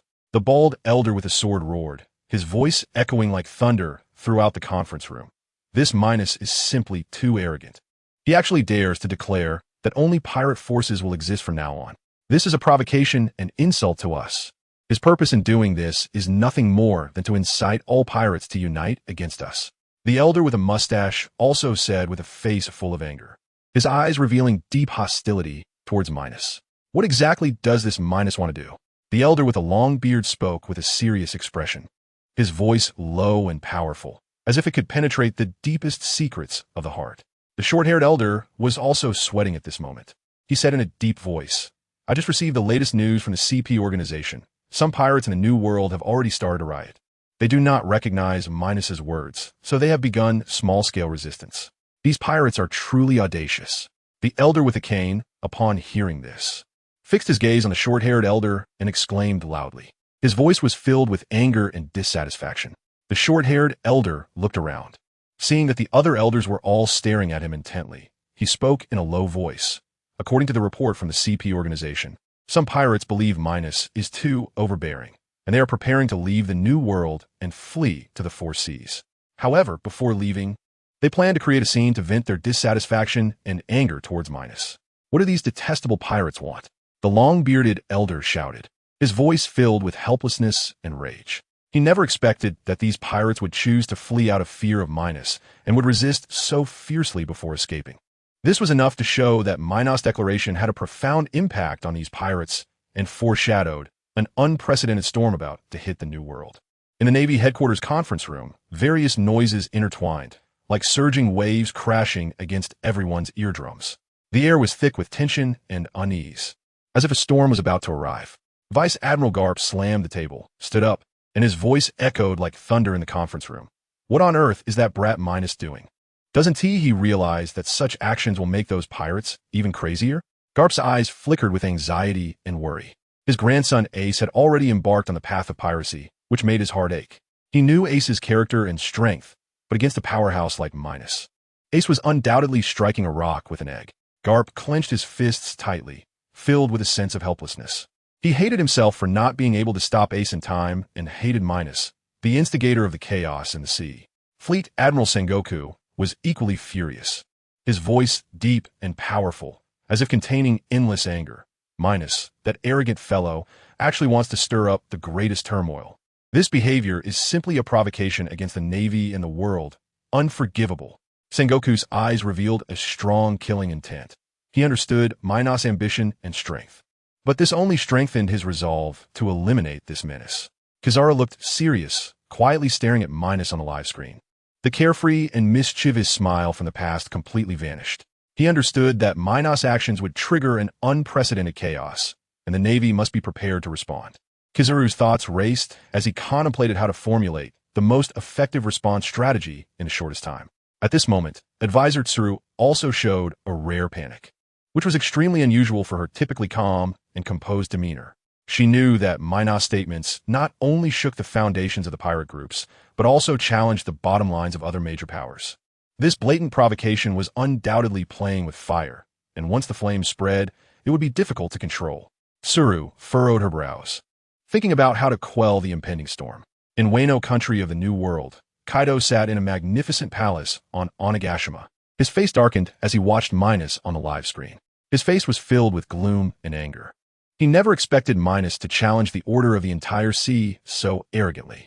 Especially Minos' condescending gaze and disdainful words made Kaido exceptionally furious. He had once admired Minos, but at this moment, he was filled with hostility towards him. Kaido drew his kanabo from his waist, swung it forcefully, and spoke in a low voice. "Brat Minos, if you have the ability, come at me. I will let you know my power." His voice echoed in the palace, filled with killing intent and determination. Meanwhile, in the land of Sweet, in a massive castle on Cake Island, Big Mom was also roaring with anger. Her obese body trembled violently in her chair, as if she would explode at any moment. What the hell is Minos thinking, trying to shake the foundation of my Cake Island that has stood for years? Big Mom's voice was deafening like thunder. She continued to shout angrily. Even the world government and Captain Rock back in the day did not dare to easily touch the foundations of other forces. What gives you the right, you brat? Her voice was full of anger and provocation, as if declaring war on Minos. Inside the Revolutionary Army headquarters, sweat trickled down Dragon's face, and a strong killing intent flickered in his eyes. He had completely recognized Minos' true nature. This guy was the greatest source of darkness in the world. Dragon murmured to himself.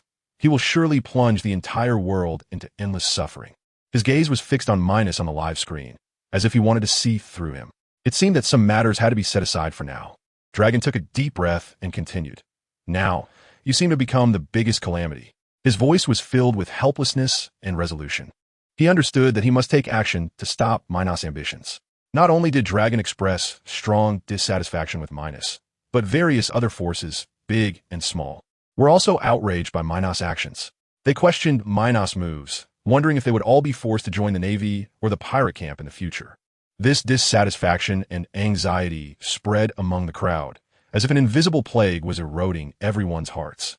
However, on the island of Serbia, Minos still wore a smile, seemingly unconcerned. Chung Xiaoyu approached him and whispered a reminder. "Boss, aren't you being a bit too arrogant?" His voice carried a hint of worry and unease. Minos smiled lightly, as if he had heard something amusing. He replied softly, "You have to believe that the people in the pirate world are all bullies who fear the strong. Only by using powerful strength to strike them and instill fear will they learn to submit." His voice was filled with confidence and dominance, as if the entire world was under his control. Upon hearing this, Chung Xiaoyu couldn't help but nod. He indeed believed that the people in the pirate world often only understood restraint and fear after being severely punished.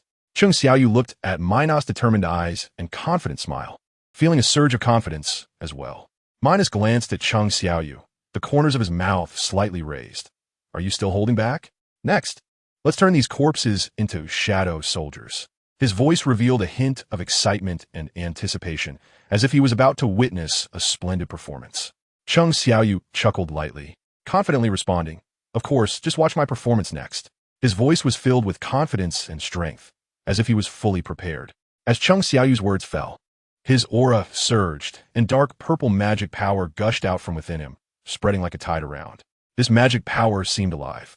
It wrapped around the surrounding corpses and began to slowly seep in. Chung Xiaoyu shouted to the corpses before him, "Let us conquer the world together. Rise up." His voice seemed to possess some kind of magic, causing those once lifeless corpses to begin to stir. Immediately afterward, Minos saw the black-purple energy on those corpses begin to pulse violently, as if something was about to break free from within them. Soon, black and white shadows slowly emerged from the corpses. Some of these shadows wielded pitch-black long swords, some swung dark double axes, and others even transformed into giant black and white bird-like creatures, black and white mammoths, and various ordinary black and white animals. Their eyes flickered with a dark light, as if they were ready for battle. These are the animal-type devil fruit users resurrected by the power of shadows, and they have now become the shadow soldiers of Changxiaoyu. They are neatly arranged in a square, exuding a majestic aura that is awe-inspiring. Minos looks at these shadow soldiers with a hint of satisfaction in his eyes. He knows that with the help of these soldiers, their path to conquest will be smoother. The entire sea will also be stirred up by their existence, unleashing an unprecedented storm. In Serbia Square, Minos' gaze is sharp as he carefully examines the neatly arranged shadow soldiers before him. These shadow soldiers vary in shape and emanate a strange, yet powerful aura. However, a hint of doubt gradually appears in Minos' eyes. His gaze scans the crowd back and forth, not missing any corner.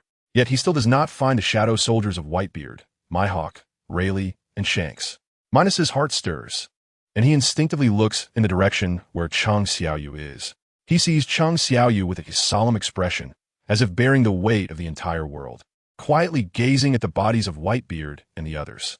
Those who once dominated the pirate world are now lying there quietly, as if recounting the glory and hardships of the past. Minos' lips curl slightly into a smile, and he chuckles softly, the sound echoing across the silent square. It seems that the current power of shadows still has certain limitations when it comes to royal-level powerhouses. Immediately after, Minos' attention is drawn to Chang Xiaoyu's actions. He sees Chang Xiaoyu slowly extending his right hand, which seems to contain endless mysterious power. In an instant, black-purple energy surges out of his right hand like a raging tide, flowing toward the bodies of Whitebeard and the others. This black-purple energy seems to have a life of its own, winding through the air, distorting the atmosphere as it goes. When the black-purple energy connects with the bodies of Whitebeard and the others, Chang Xiaoyu's expression becomes even more serious. His voice is deep and powerful, as if it comes from the depths of hell. Rather than lying here in eternal slumber, why not follow me to conquer the world? The voice carries an undeniable authority, as if an invisible force can awaken the sleeping souls. Stand up. Chang Xiaoyu speaks again, and these two short words sound like thunder in the square. With the fall of this sentence, a more intense black-purple energy erupts from the bodies of Whitebeard, Mihawk, Rayleigh, and Shanks. This energy roils like boiling magma, surging wildly around the bodies, enveloping the entire area in a mysterious and terrifying atmosphere. Soon, under the wrapping of the black-purple energy, an astonishing scene occurs. Black shadows gradually appear on the bodies of Whitebeard and the others, as if ghosts crawling out from the depths of darkness, slowly emerging from the corpses. In an instant, four figures of black and white appear in the square, wielding weapons and exuding powerful auras. The momentum of these four shadows rises with each step they take. With every advance, the overwhelming pressure intensifies. The surrounding air seems to solidify under this momentum, and everyone can only watch as the pressure continues to strengthen. It only stops rising when they reach the peak of the four emperors' strength.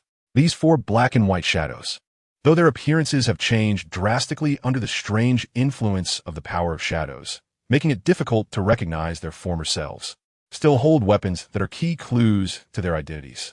Although these weapons have turned a deep black under the influence of the power of shadows, their shapes and characteristics have not changed much. From the familiar outlines of the weapons, people can still discern that they were indeed Whitebeard and the others in life. Chang Xiaoyu looks at the four differently shaped shadow soldiers before him, showing little expression on his face, and simply says, "From now on, you will be called Beard Eagle, Underworld, and Western Ocean." His voice is calm and steady, as if declaring an unchangeable fate. At this point, Chang Xiaoyu pauses slightly, then continues, "From now on, you four will be the leaders of the Third Legion. Follow me to conquer the world." His words are filled with visions and ambitions for the future, as if the entire world is within his control. Upon hearing the command, the four display excitement and enthusiasm in their eyes, and they shout in unison, "Thank you, King. From now on, we will surely follow you to conquer the world." Their voices are synchronized and resounding, filled with loyalty and reverence for Chung Xiaoyu. Chung Xiaoyu glances at them, nods slightly, and slowly says, "Good." Then it's settled. After saying this, he leads Beard and the other shadow soldiers toward Minos. Their steps are synchronized and powerful, each stride seeming to resonate in the hearts of the onlookers. Seeing Chung Xiaoyu's success, Minos wears a satisfied smile and chuckles. With this, we have gained 4 royal-level combatants. His smile is filled with confidence and pride, as if the entire pirate world is already in their grasp. Aren't we invincible now? Minos's voice is filled with excitement and anticipation, as he seems to already envision their future dominance in the pirate world. Chung Xiaoyu just arrives beside Minos and happens to hear this, smiling brightly. From the current timeline, we indeed appear to be invincible. His eyes shine with sharpness, as if declaring their strength to the entire world. However, as long as that guy doesn't show up, we are invincible. Chung Xiaoyu's tone carries a hint of vigilance. The mysterious existence of him has always been a shadow in their hearts. Minos, hearing Chung Xiaoyu's words, smiles faintly, a glint of determination in his eyes. Once we reach the royal level, let's go deal with the world government. By then, all the mysteries will be unveiled. Minos's voice is deep and powerful. He firmly believes that only by stepping into the realm of kings can they truly uncover the hidden secrets of this world. Chung Xiaoyu nods at Minos's words. He knows that only by continuously strengthening themselves can they establish their footing in this predator-prey pirate world and achieve their grand goals. Minos surveys the surroundings, just about to ask Chung Xiaoyu to have the shadow soldiers put away the live broadcasting phone worms when suddenly an unexpected situation occurs. Out of nowhere, an extremely powerful white energy storm appears in the square of Serbia Island. This energy storm comes fiercely, instantly sweeping across the entire square. The white energy rolls like surging ocean waves, forming a massive energy tornado that expands throughout the square. Wherever the tornado goes, it raises a series of fierce winds. The sound of the wind howling as if it will tear the entire world apart. At the same time, it seems that lightning is dancing wildly within the energy tornado, with bolts of lightning weaving through the energy like silver snakes, flashing with dazzling light, sending chills down one's spine. The entire scene looks mysterious and terrifying, as if a force from another world is descending. Chung Xiaoyu, looking at the sudden energy tornado before him, furrows his brows and quietly says, "What is happening now? Is it a devil fruit user causing trouble?"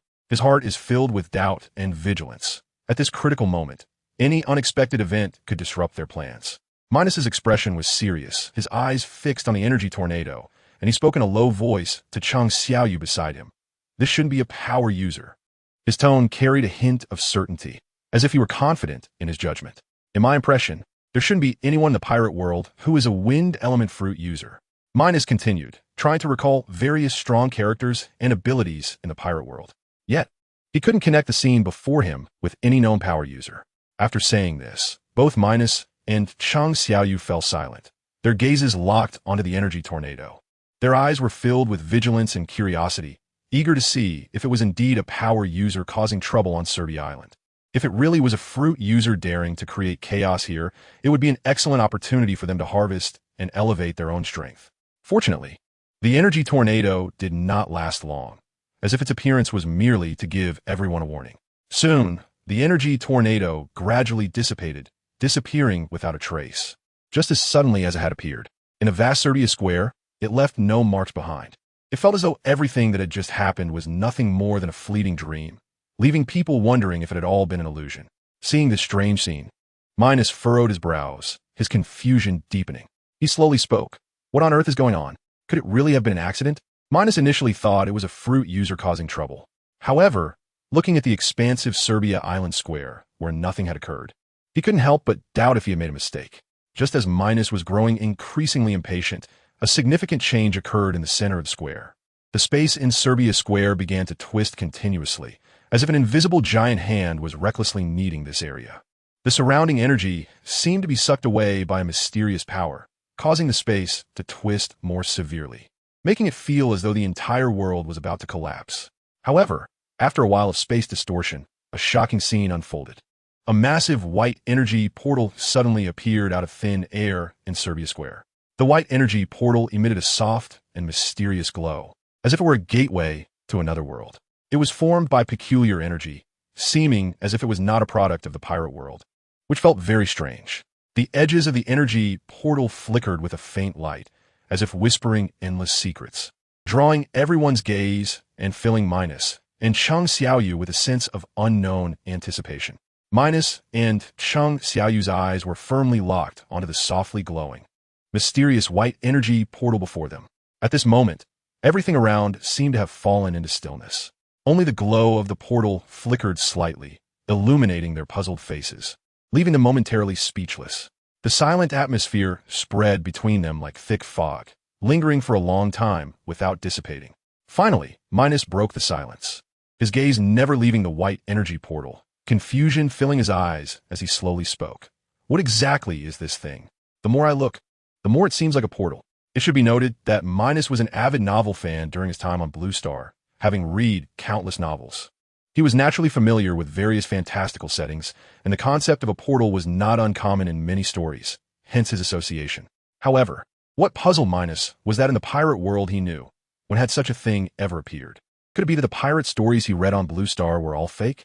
This thought flashed through his mind, making him feel increasingly strange. Cheng Xiaoyu, hearing Minos's words, tightened his brows even more, forming a shape. He desperately searched his memories for relevant information from various scenes and events in his memory.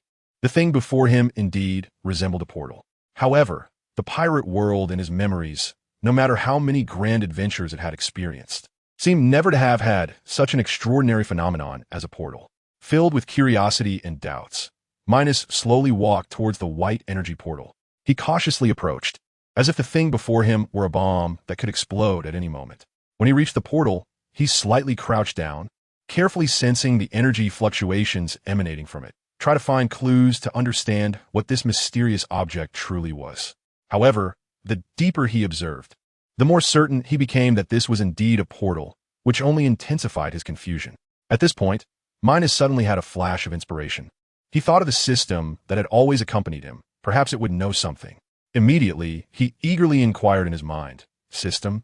What exactly is this thing that looks like a portal?" "Ding, please do not doubt, because what is before you is indeed an energy portal." The familiar voice of the system echoed in Minos's mind. Upon hearing this, Minos nearly dropped his jaw in surprise.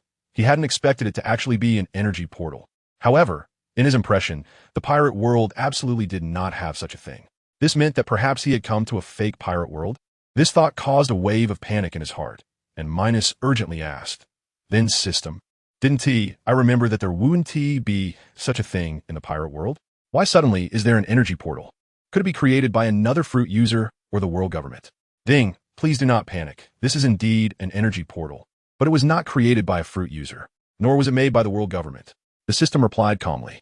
Hearing this, Minos felt a sense of relief wash over him, but the confusion still loomed over him like dark clouds. If it wasn't created by a fruit user or the world government, then did this energy portal appear out of nowhere? That seemed too unreasonable. Surely it couldn't be that another world was invading the pirate world, could it? At this thought, Minos couldn't help but chuckle to himself, finding that idea utterly absurd.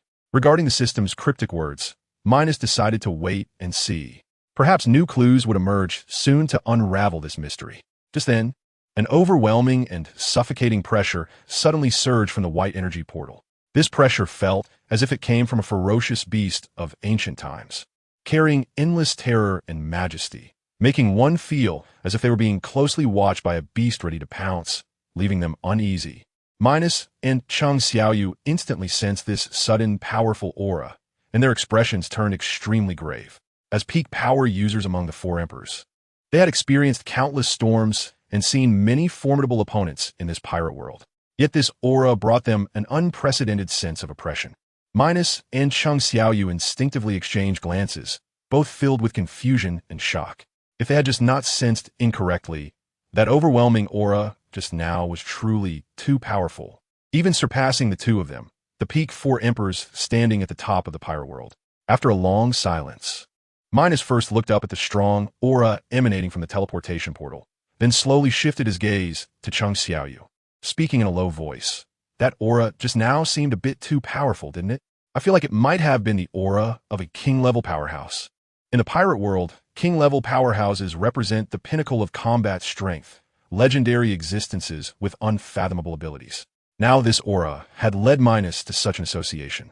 Chung Xiaoyu, hearing Minos's words, looked increasingly serious as he fixed his gaze on Minos and said in a similarly low tone, "However, what strikes me as strange is that the aura just now seemed to appear for only a moment before being suppressed." After saying this, he slowly turned his gaze back to the white energy teleportation portal and continued, "It seems that the suppression was caused by this energy teleportation portal." Minos nodded in agreement upon hearing Chung Xiaoyu's words. Indeed, although the aura just now was terrifyingly strong, it was merely a fleeting moment before being suppressed. But what exactly was going on? Various doubts intertwined like a tangled mess in the hearts of Minos and Chung Xiaoyu, making them both feel anxious and eager to know what had truly happened. Time slowly passed in the tense and bewildered atmosphere. Soon, the white energy teleportation portal underwent subtle yet striking changes.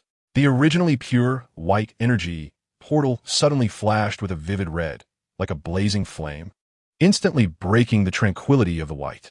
Immediately afterward, the red quickly flashed back to white, and then the white and red began to alternate in flickering, as if two forces were engaged in a silent contest. Minos and Chung Xiaoyu stared intently at the changes in the teleportation portal, not daring to blink. They tried to find clues from the constantly changing colors to understand what was happening with the energy teleportation portal. However, for reasons unknown, the portal gradually returned to its initial white color, and everything seemed to return to calm. This scene left Minos and Chung Xiaoyu looking bewildered, as they simply couldn't understand what trick the energy teleportation portal was playing. Suddenly, Minos exclaimed, "What is that thing?" Chung Xiaoyu followed Minos's gaze and saw that within the white energy teleportation portal, two humanoid light figures were slowly emerging. The light figures flickered in the brilliance of the portal, as if they were from another mysterious world. Then, an astonishing scene unfolded. Following the two humanoid light figures, two figures slowly stepped out from the white energy teleportation portal. Seeing this scene, both Minos and Chung Xiaoyu were filled with disbelief.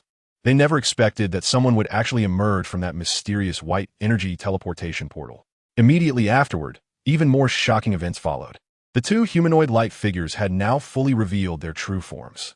One was dressed in a white robe that gently fluttered in the wind, exuding an ethereal aura. His hair was shiny and black, but two strands were perfectly covering his handsome face, giving him a mysterious appearance. What was most chilling was that his eyes were actually snake-like, with elongated pupils emitting a cold light, as if a venomous snake lurking in the darkness was coldly observing everything around.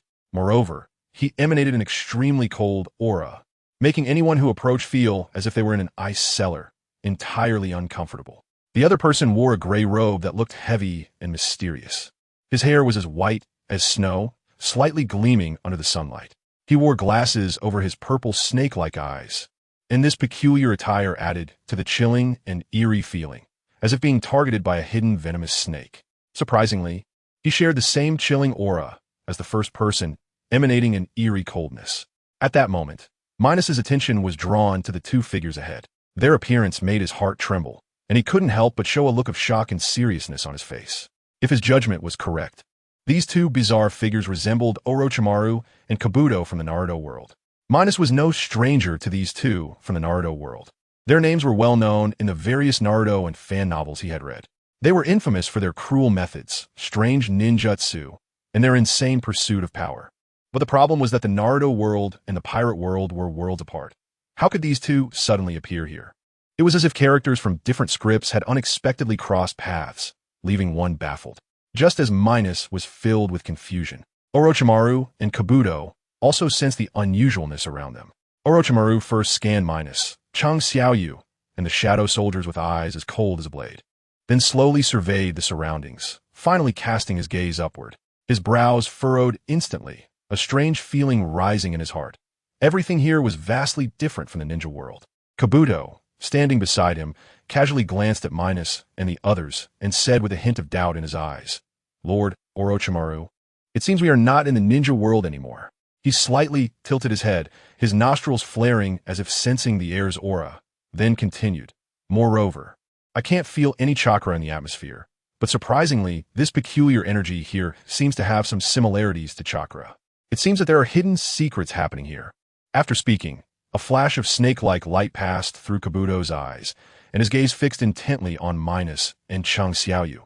filled with curiosity and scrutiny, as if they were two intriguing specimens waiting to be dissected and studied. Hearing Kabuto's words, Minos felt a surge of vigilance in his heart, his brows knitting even tighter. Indeed, these two were Orochimaru and Kabuto. But how exactly did they arrive in the pirate world? What secrets were hidden behind this? Just then, Orochimaru's low and hoarse voice sounded, forcing Minos to temporarily abandon his thoughts and prepare to listen to what Orochimaru had to say. Perhaps he could find some clues to unravel the mystery from his words. Orochimaru looked at the unfamiliar scene before him, which was neither the past ninja world nor the future ninja world, with a gloomy expression. He recalled the countless dangerous and crazy experiments he and Kabuto had conducted to obtain the power of the Sage of Six Paths, going through great hardships to create a portal to travel back to the future or the past. But now, the portal had not only failed to take them to their expected destination, but instead brought them to this inexplicable world. Thinking of this, a surge of anger and unwillingness rose in Orochimaru's heart, and he spoke in a low voice. Kabuto, does that mean we have failed? The voice carried a trace of barely concealed tremor, as if suppressing the inner rage about to explode. Orochimaru never expected that the meticulously prepared plan would end in such a way. Did this mean that their opportunity to study the power of the Six Paths was shattered? This thought struck him like a heavy hammer on his heart. Why was it a failure? Orochimaru hoarsely spoke again, his snake-like eyes flashing, the cold gaze like the chill of winter wind, sending shivers down one's spine. He looked at this world with such thin chakra, and the anger in his heart finally erupted like a volcano, roaring. Moreover, the most important thing is that we came to a world so lacking in chakra. This is simply too much of a failure. Beside him, Kabuto saw Orochimaru's furious roar, but maintained a calm expression, saying lightly, Lord Orochimaru, please calm down. Our vitality is particularly strong. This failure doesn't matter. At worst, we'll just come back again. Kabuto's voice was steady and composed, as if everything was under his control. Hearing Kabuto's words, Orochimaru took a deep breath and slowly reined in his anger, as if everything that just happened had never occurred. His rapid emotional shift was astonishing. Following this, Kabuto looked at Minos and the others not far away, a slight smile appearing at the corner of his mouth, and he said in a low voice, And Lord Orochimaru, don't you find this world quite interesting? Their physiques seem incredibly strong, and they possess a unique power within them. Upon hearing Kabuto's words, Orochimaru turned his cold gaze toward Minos and Chang Xiaoyu. His eyes were like a hungry wolf spotting prey, filled with greed and calculation. Minos felt a strong displeasure rising in his heart after hearing Kabuto's words and seeing Orochimaru as predatory gaze. Was Orochimaru planning to treat him as prey? This feeling of being underestimated ignited a fire of anger within him. Moreover, Orochimaru's following words pushed Minos's irritation to its peak. Orochimaru kept his eyes fixed on Minos and Chang Xiaoyu for a long time, suddenly curling his lips into a slight smile, and said in a low voice, As long as we capture them and search them, we can understand what is happening in this world. Kabuto, hearing Orochimaru's words, chuckled lightly and said, Exactly, Lord Orochimaru. As long as we capture them, there is no need to waste time searching around. At this moment, Minos was infuriated by Orochimaru and Kabuto's blatant remarks about treating him as prey. If it weren't for wanting to figure out what had happened in the shinobi world, he would have loved to strike immediately and send Orochimaru and Kabuto to hell. Additionally, during his careful investigation just now, Minos discovered a crucial piece of information. Although Orochimaru and Kabuto were powerful, feared in the Naruto world due to the mysterious portal, their strength seemed to be suppressed to the peak of the Four Emperors level. This meant that at most, Orochimaru and Kabuto could only exert peak Four Emperors combat power, or at most, king-level combat power. Thinking of this, a confident smile appeared at the corner of Minos's mouth. If that was the case, then it was good. They had already gone through countless fierce battles and had slain two peak Four Emperors level powerhouses. He had enough confidence to deal with Orochimaru and Kabuto before him. What if they were peak Four Emperors level? Minos didn't believe that with more than 10 high-level fighters under his command, he couldn't take down Orochimaru and Kabuto. With this in mind, Minos took a step forward, his tall figure resembling a towering mountain, exuding a powerful aura. He looked down at Orochimaru and Kabuto, then smiled faintly and said, You two seem to see us as prey. That doesn't seem quite right. Orochimaru exclaimed in surprise, not expecting this towering giant before him to show no fear. In the shinobi world, Anyone who heard his name would tremble in fear, but here, this giant not only wasn't he afraid, but dared to provoke him and Kabuto. Meanwhile, Kabuto looked on with a meaningful smile. He tilted his head slightly, scanning Minos and the others, murmuring to himself, "How interesting. I hadn't noticed before, but everyone here seems quite tall. Perhaps their genes are particularly perfect. I really want to study them right away." Orochimaru and Kabuto exchanged glances, sensing a hint of excitement in each other's eyes. For them, the more unknown the matter, the more valuable it was for research. Although this world had thin chakra, the unique powers and strong physiques of these people seemed to present a new research direction. Minos's tall figure stood amidst it all, exuding an invisible sense of oppression. Not far away, Orochimaru and Kabuto were chatting incessantly. Their sharp, slightly feminine voices echoed in the plaza, further worsening Minos's already irritated mood. Minos's brows furrowed tightly, like two mountains about to erupt, a flash of impatience gleaming in his eyes. Finally, he could no longer endure it and shouted loudly, "You two ignorant snakes, you are truly seeking your own doom." The voice was loud like a bell, carrying endless authority and anger, as if it could shatter the space around them. As his words fell, Minos's body moved instantly.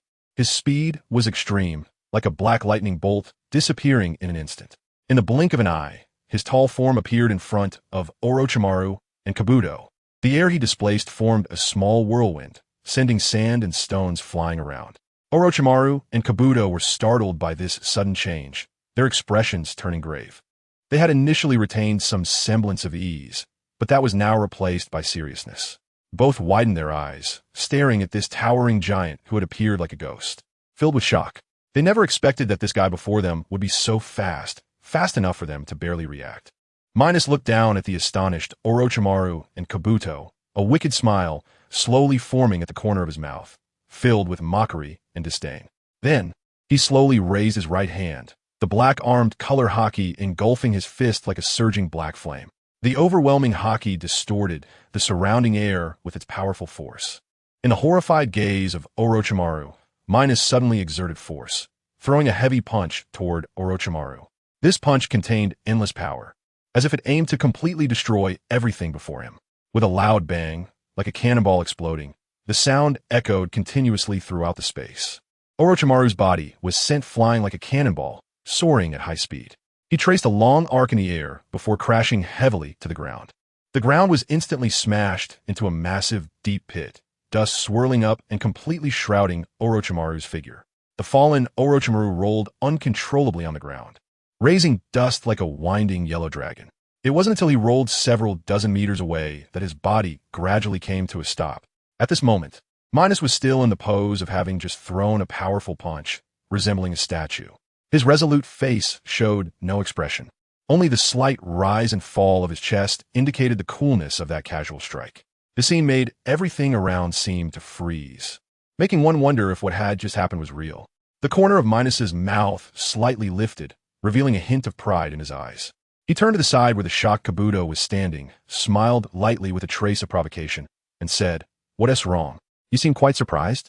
Where did that arrogant demeanor go?" After speaking, Minos didn't wait for Kabuto to react and moved again. His speed was still astonishingly fast, disappearing like a ghost and reappearing behind Kabuto. He raised his fist once more, the black domineering aura flickering with a strange light, then struck heavily at Kabuto's back. With a loud bang, Kabuto's body was sent flying like a kite with a broken string. He struggled in the air, trying to stabilize himself, but it was futile. In the end, he crashed to the ground like Orochimaru, rolling and kicking up dust. At some point, Chung Xiaoyu had come to Minos's side.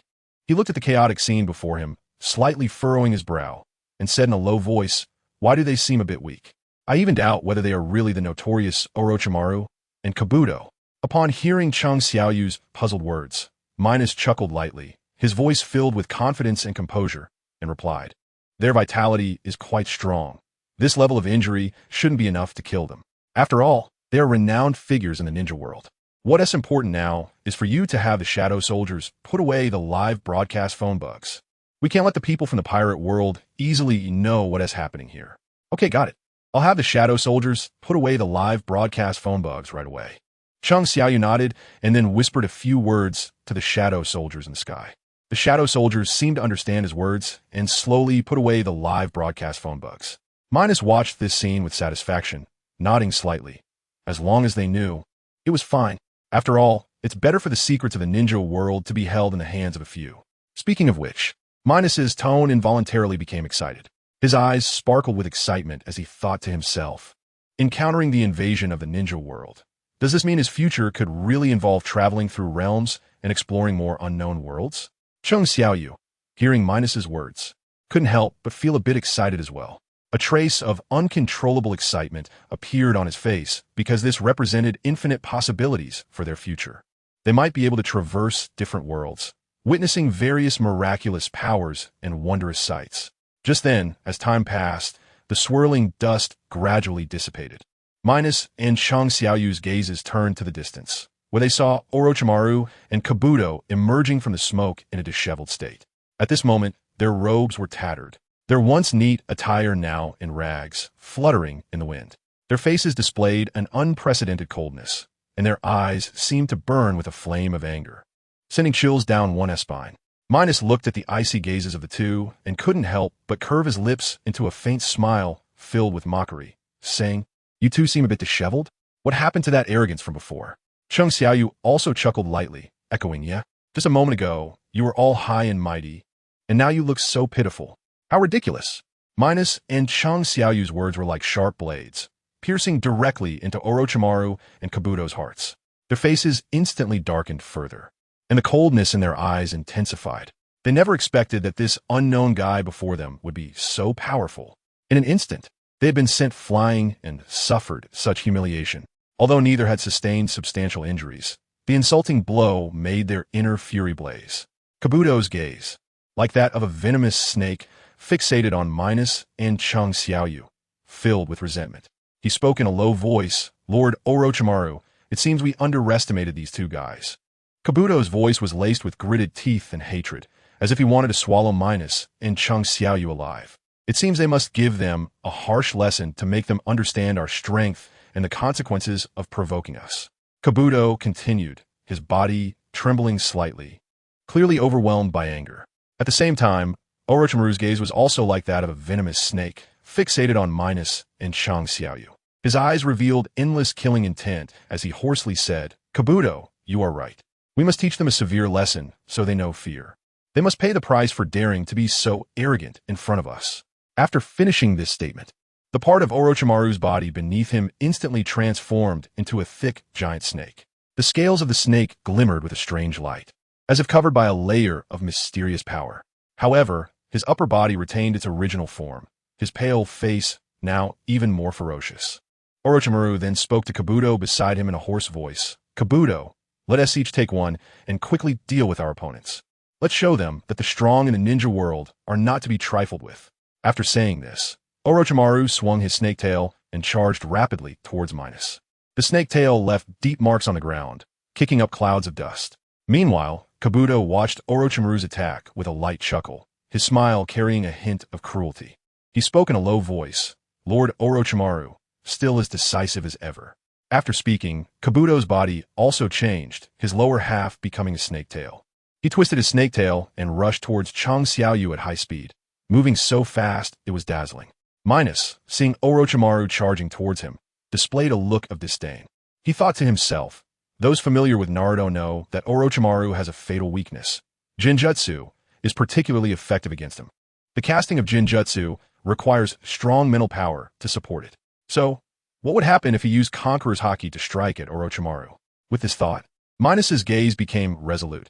He decided to let Orochimaru experience this unique and powerful mental attack from the pirate world.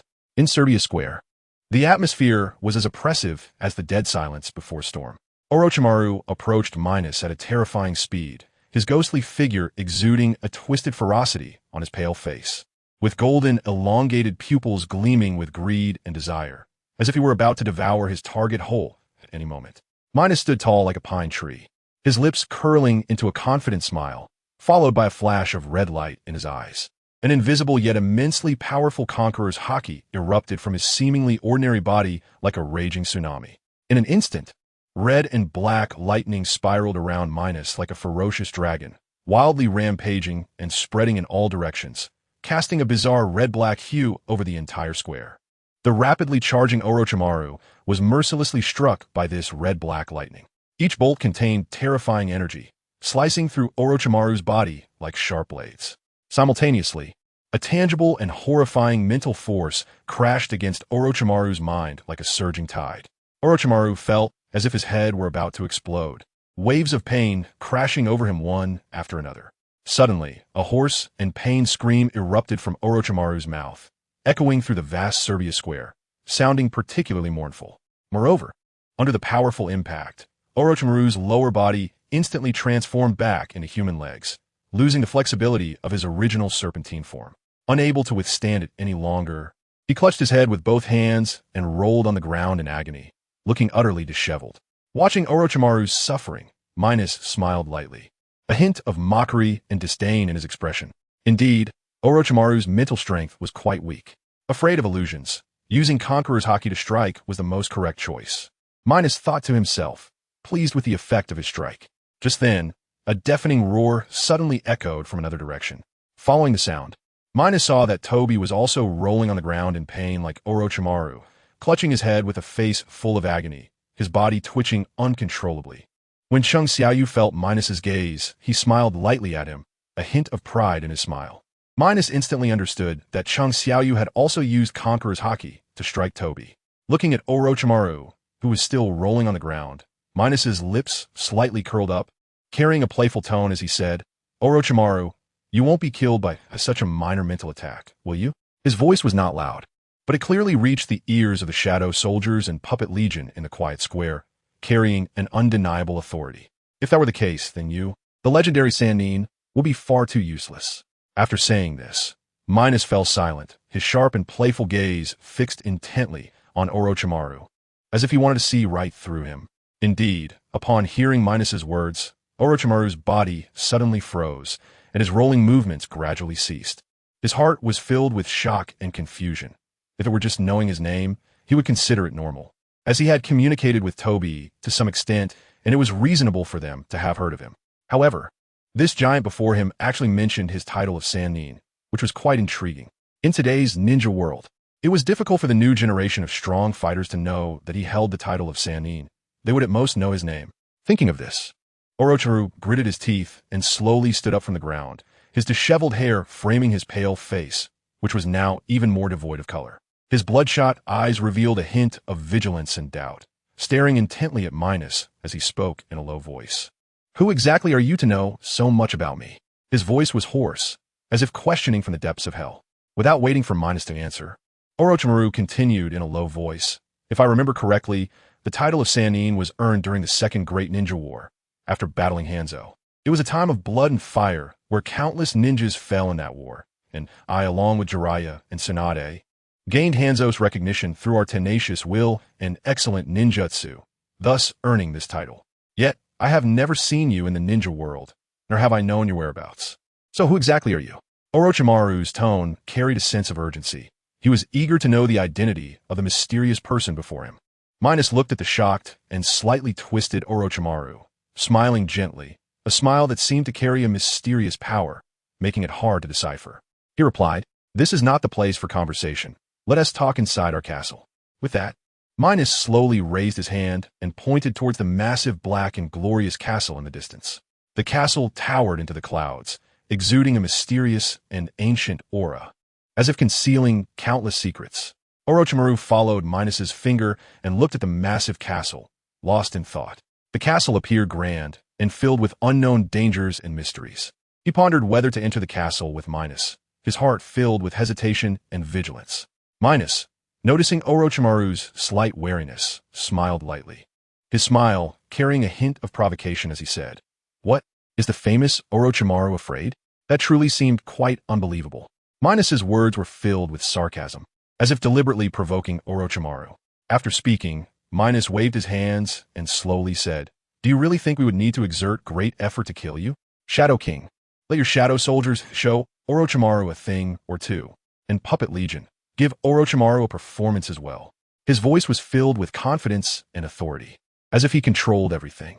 Upon hearing Minos's words, Orochimaru's face instantly darkened, his body tensing up like a vigilant beast, quickly scanning his surroundings, fearful of an ambush.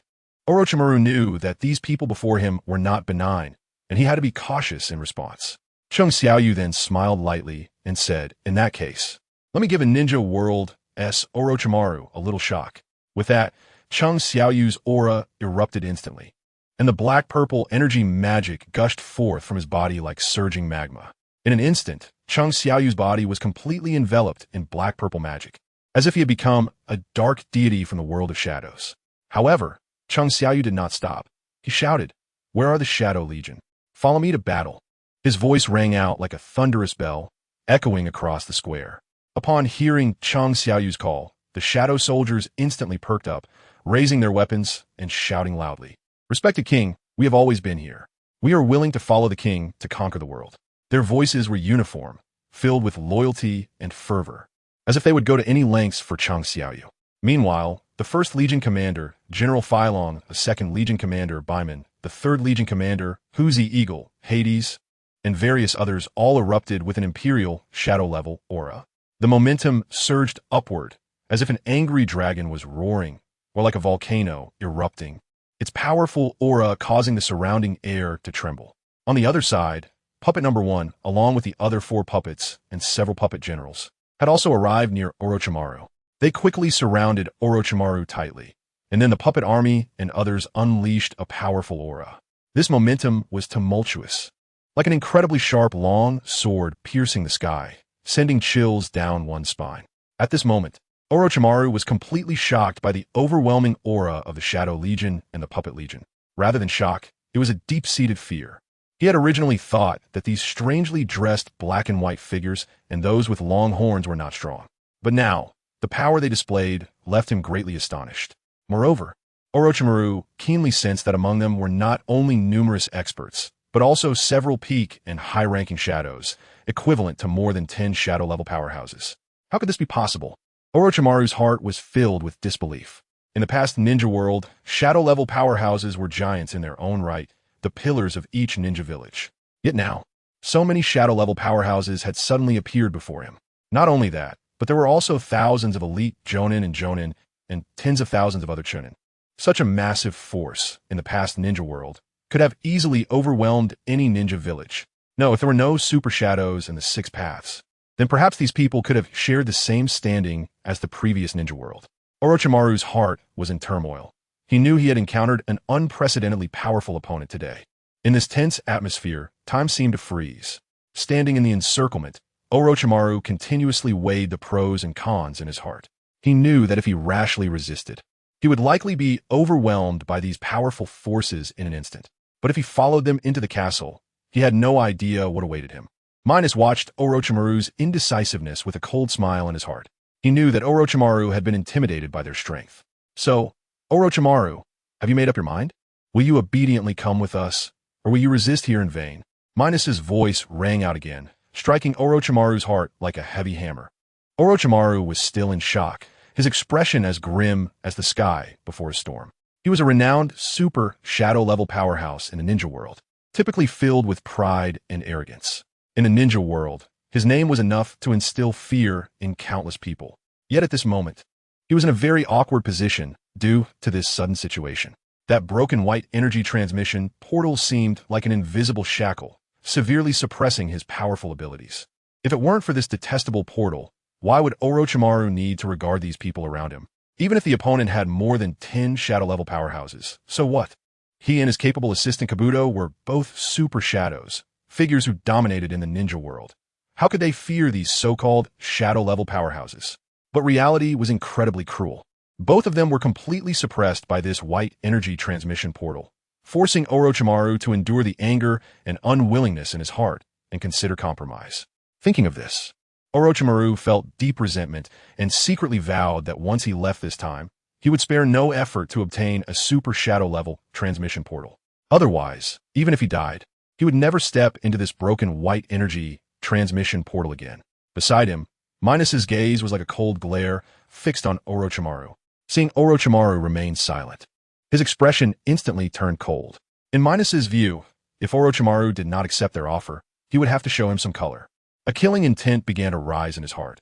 If Orochimaru truly chose to die rather than yield, he would not hold back, personally killing Orochimaru and Kabuto, and then sending someone to investigate that white energy transmission portal. Minos looked at Orochimaru with eyes filled with a hint of killing intent, as if ready to completely devour him at any moment. His expression was calm, yet carried an undeniable tone as he softly spoke. This is the last chance. If you still refuse, then both of you can die. At worst, he could send someone into that white energy transmission portal to investigate. After saying this, Minos waved his hand towards his neatly arranged puppet army, and the puppets instantly exuded a chilling aura, ready to kill Orochimaru on the spot if he disagreed. Meanwhile, Chung Xiaoyu also raised his hand and gestured for the Shadow Legion to move. In an instant, the Shadow Army surged like a tide of darkness, advancing step by step towards Orochimaru and Kabuto. The oppressive atmosphere seemed ready to swallow the entire space. Faced with the encroaching Shadow Army and the eerie Puppet Army, Orochimaru couldn't help but break into a cold sweat. He knew clearly that if he refused again, today he would truly fall here. Just at this critical moment, Kabuto hurried to Orochimaru's side and spoke gravely. Lord Orochimaru, why don't we agree? Otherwise, we could be in danger today. Orochimaru slightly turned his head, glanced at the disheveled Kabuto, and a hint of helplessness flashed in his eyes as he slowly spoke. Kabuto, it seems we have no choice but to agree. After saying this to Kabuto, Orochimaru shifted his gaze towards Minos. Minos keenly caught this subtle movement of Orochimaru's, and the corners of his mouth lifted slightly. He understood that Orochimaru had agreed. Sure enough, Orochimaru's reluctant voice soon followed. We agree. Let's find a place to talk properly. Seeing Orochimaru agree out of helplessness, Minos's mouth curled slightly in a smirk, and he slowly spoke with a hint of pride. As expected, Orochimaru and Kabuto are reasonable. Now, let us go in and have a good conversation. After saying this, Minos waved his hand lightly, and the entire puppet army vanished like a phantom before everyone's eyes. Chung Xiaoyu, witnessing this scene, also used his means to activate the shadow domain. In an instant, aside from the first army leader and the original 5,000 shadow soldiers, all other shadow soldiers entered his shadow like ghosts into the mysterious realm of the Goeishu. The remaining shadow soldiers were mainly responsible for guarding the Serbian islands and that white energy transmission portal. After all, a battle had just occurred here, and with the sudden arrival of Orochimaru and Kabuto, it was undoubtedly the correct choice to remain vigilant. Orochimaru and Kabuto were once again deeply shocked by how easily Minos and Chung Xiaoyu retracted their armies. Their hearts surged with waves of astonishment, gaining a new understanding of Minos and Chung Xiaoyu's strength. They couldn't help but glance deeply at Minos and Chung Xiaoyu, their eyes filled with both shock and a hint of exploration.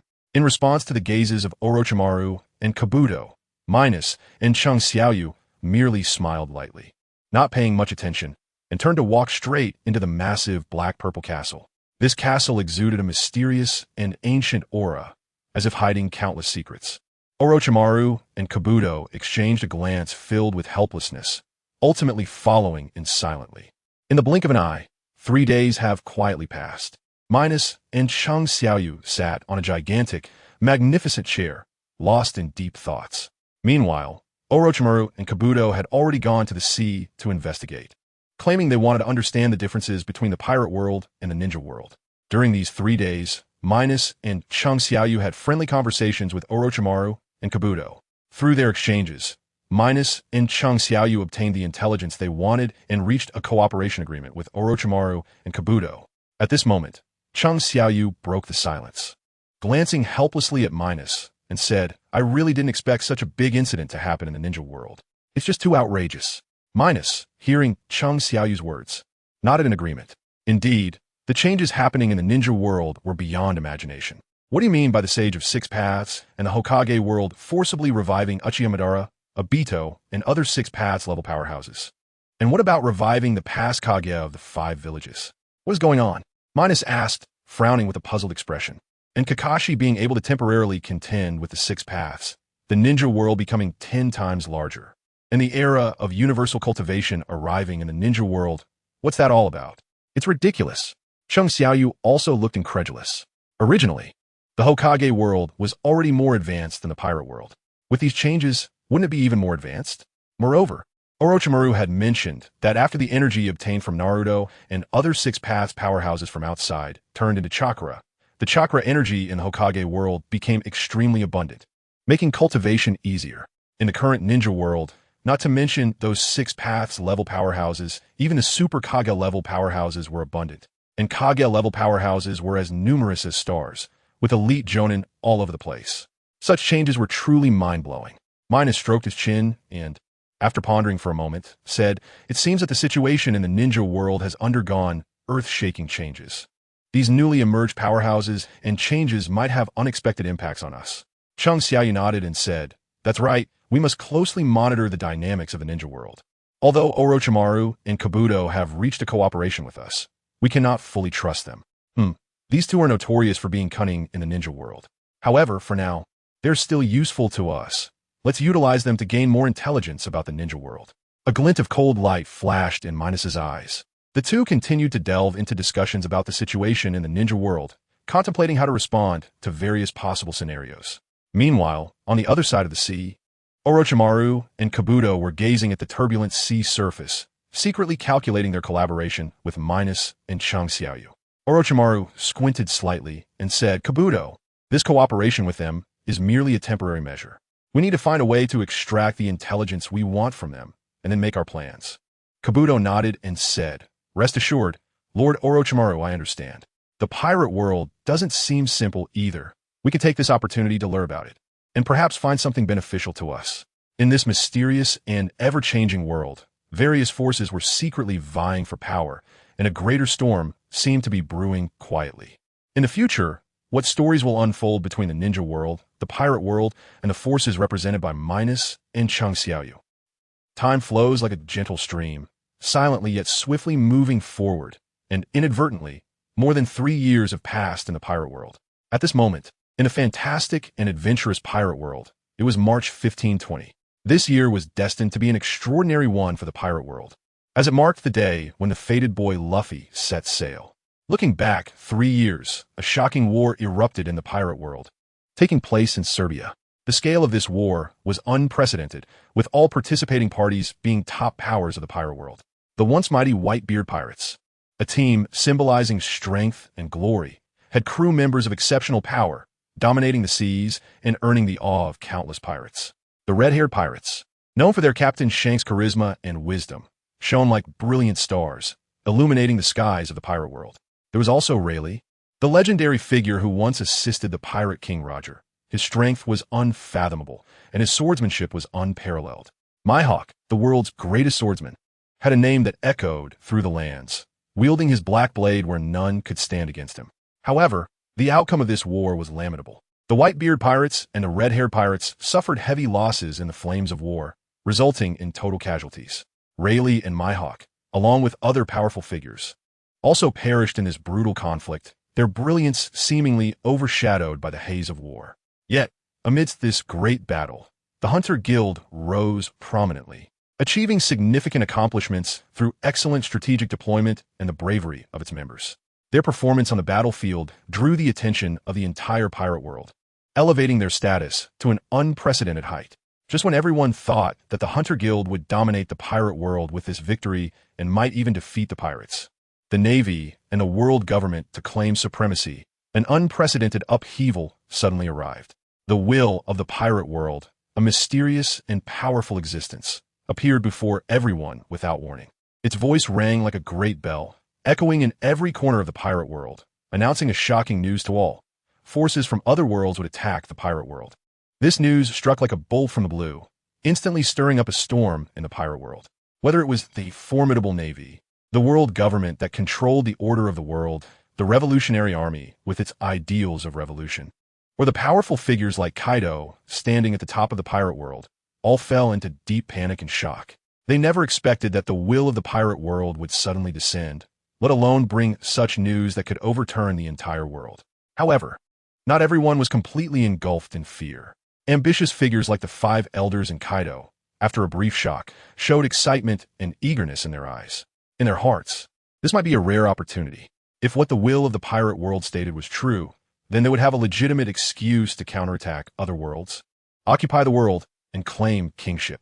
They envisioned themselves standing at the pinnacle of the world, controlling everything in glorious scenes. However, the subsequent actions of the will of the pirate world struck like a blow to the head, shattering their fantasies and plunging them into deep despair. The will of the pirate world first announced a brand new hierarchy level for the pirate world, followed by a detailed power ranking list. These two lists appeared in a shocking manner in the skies around the world, allowing everyone to see them clearly. Pirate world hierarchy levels: Major General, Colonel, Elite Colonel, Rear Admiral, Admiral for Emperors, King level, God level, Sub-God level. Pirate world power ranking: Otsutsuki Emu, King level peak, currently injured. 1. Raidfield, King level junior, currently aging. Steelbone Kong, King level junior, currently aging. Minos, Emperor level peak, continuously growing stronger. Chung Xiaoyu, also known as the Shadow King, Emperor level peak, continuously growing stronger. Kaido for Emperor's peak. When this power ranking appeared over the sea, the entire pirate world erupted, with people's exclamations rising and falling. First, Minos, the Shadow King, and Kaido, among others, are renowned powerhouses in the pirate world, who know each other well and are aware of each other's strength.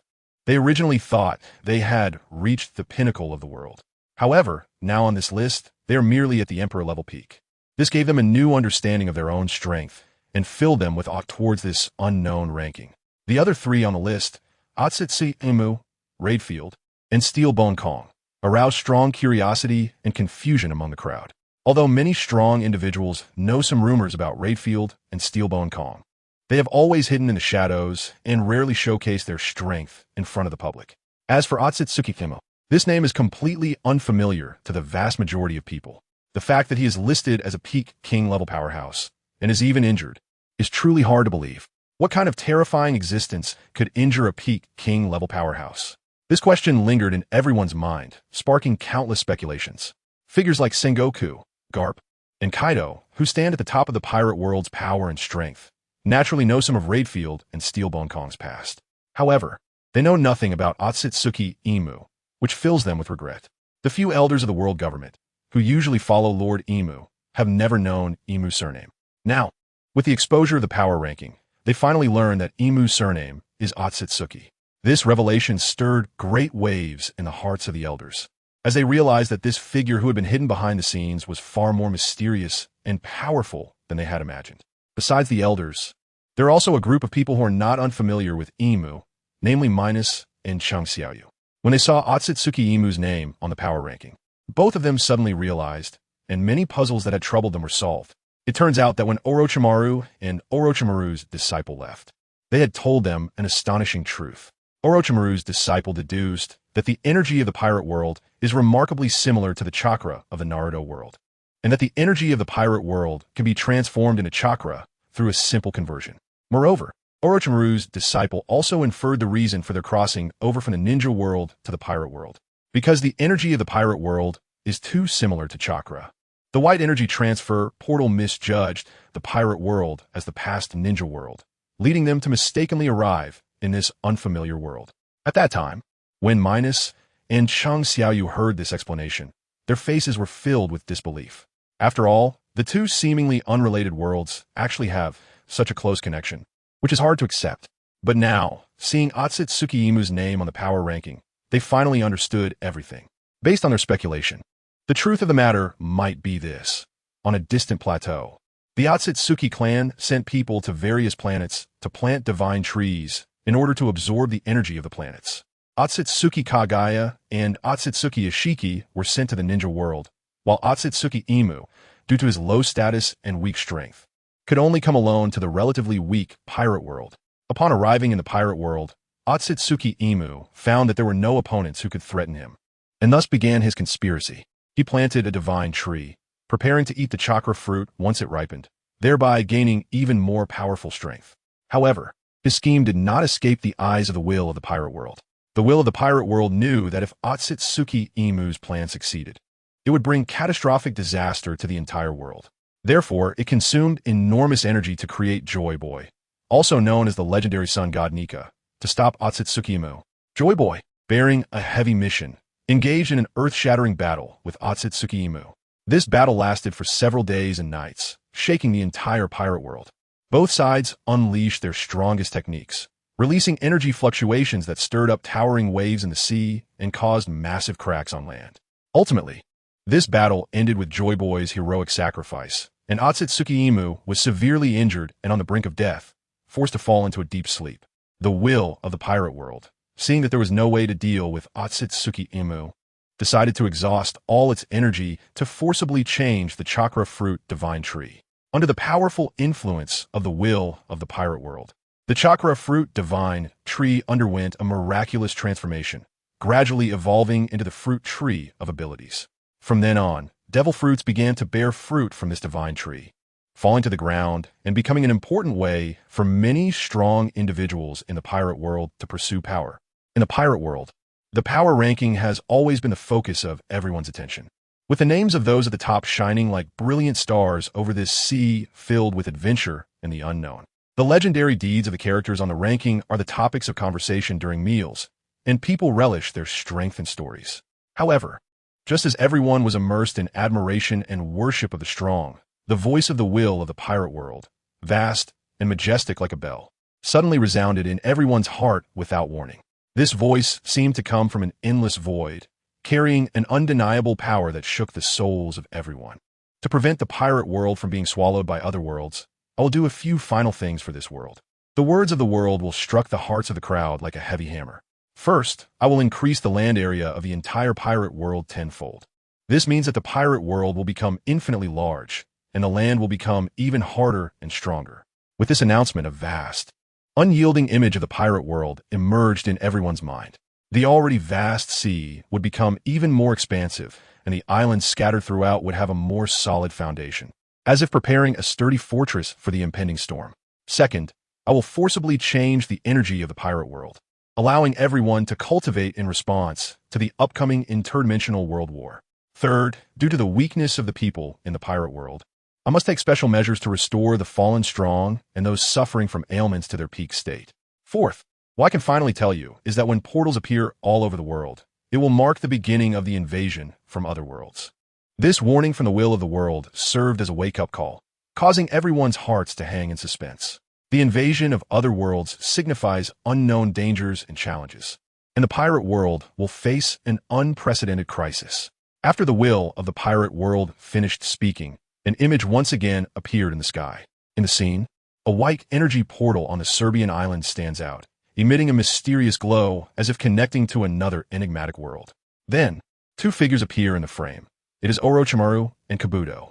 At that moment, Minos and Chungxiaoyu furrowed their brows tightly upon witnessing the world while causing the spectacle, fully aware that Orochimaru and his companions had been completely exposed. Indeed, people from all over the world looked up at the two figures in the sky, their faces filled with shock. It turned out that the other worlds mentioned in the pirate world had truly descended. This thought flashed through everyone's minds, and for a moment, various noises erupted across the pirate world. After all, this scene was too shocking. No one would believe it if they hadn't seen it with their own eyes. Immediately, the will of the pirate world, under everyone's gaze, roared with authority. Increase the area. This roar seemed to carry infinite power, instantly resonating throughout the entire pirate world. Upon hearing this, the people of the pirate world suddenly saw a massive green energy emerging from the sky. Countless green energy beams, like divine pillars descending from above, appeared around the world, falling straight down from the sky. That verdant energy, like the source of life, radiated vitality, covering the entire pirate world in a blanket of green in an instant. The people of the pirate world gazed at this astonishing sight, repeatedly expressing their admiration, completely stunned by this incredible scene. Soon after, they suddenly noticed the ground beneath their feet was shaking, as if a tremendous force was pushing it. The ground was not only shaking, but also continuously expanding and widening, stretching toward an endless horizon. Once the green energy dissipated, the trembling of the ground had ceased, and the entire pirate world underwent a tremendous transformation. The original buildings had become insignificantly small in the face of this massive change, akin to ants. The ground, islands, and forests had expanded countless times, rendering familiar landscapes strange and grand. The sea had also grown immensely, forming deep, bottomless abysses, as if hiding endless secrets. As the people carefully experienced this scene, they truly realized that the world was indeed getting larger. However, before they could recover from this immense shock. A majestic and vast voice echoed from the sky. After the red rain, the people of the pirate world will find it easier to cultivate. At the same time, the bodies of the incomplete strong will be restored to their original state. Some deceased strong will also be revived on the native land of the pirate world.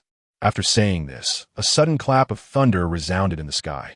This thunder was like a colossal sound that shook the entire pirate world.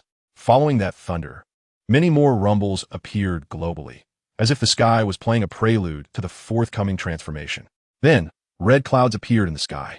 These red clouds, resembling burning flames, looked mysterious and enchanting. They drifted slowly in the sky, seemingly carrying an invisible magic. If one were not careful, they might get lost within them. Under the gaze of the pirates, the red clouds began to continuously drop red raindrops. Initially, they fell drop by drop, crystal clear like pearls, and then transformed into a torrential downpour, cascading from the sky like a waterfall. In an instant, the pirate world was again tinted red. As the red rain fell, tremendous changes occurred on the ground and among the people of the pirate world. Various untalented commoners, bathed in the red rain, felt their bodies become lighter than ever before. The impurities accumulated within them for a long time seemed to be drawn out by a mysterious force, all expelled from their bodies. They could clearly feel that their bodies were undergoing wonderful changes, as if being imbued with new life. Meanwhile, the older generation of strong individuals underwent astonishing transformations in the red rain. Their once aged faces gradually restored to their youthful prime, erasing the traces left by time. The dullness in their eyes, once dimmed by injury and illness, now shone with sharp brilliance, as if they had regained their former vigor. Some strong individuals, who had lost confidence due to physical limitations, found their incomplete bodies miraculously restored in the bath of red rain. The ailments that had troubled them vanished without a trace. They felt the completeness of their bodies and the surge of strength, igniting boundless hope for the future. Most astonishingly, numerous strong individuals who had long since passed away suddenly appeared on familiar yet strange islands. Roger, Odin, Crocodile, Queen Spider, Moria, Shaki, main crew of the red-haired pirates, Rayleigh, Mihawk, Jack, main crew of the white-beard pirates, and others were all revived. Bathed in the red rain and gazing at the unfamiliar land, the resurrected individuals wore bewildered expressions. They did not know what had happened, their memories still lingering on the moment before their deaths. The will of the pirate world did not inject them with new memories, so they were filled with confusion about everything before them. However, as the red rain continued to fall upon them, their bodies continued to undergo changes. First, their appearances completely restored to their middle-aged forms, radiant and full of life. All the injuries they had once suffered disappeared without a trace, as if they had never been harmed. They felt reborn, experiencing this marvelous transformation.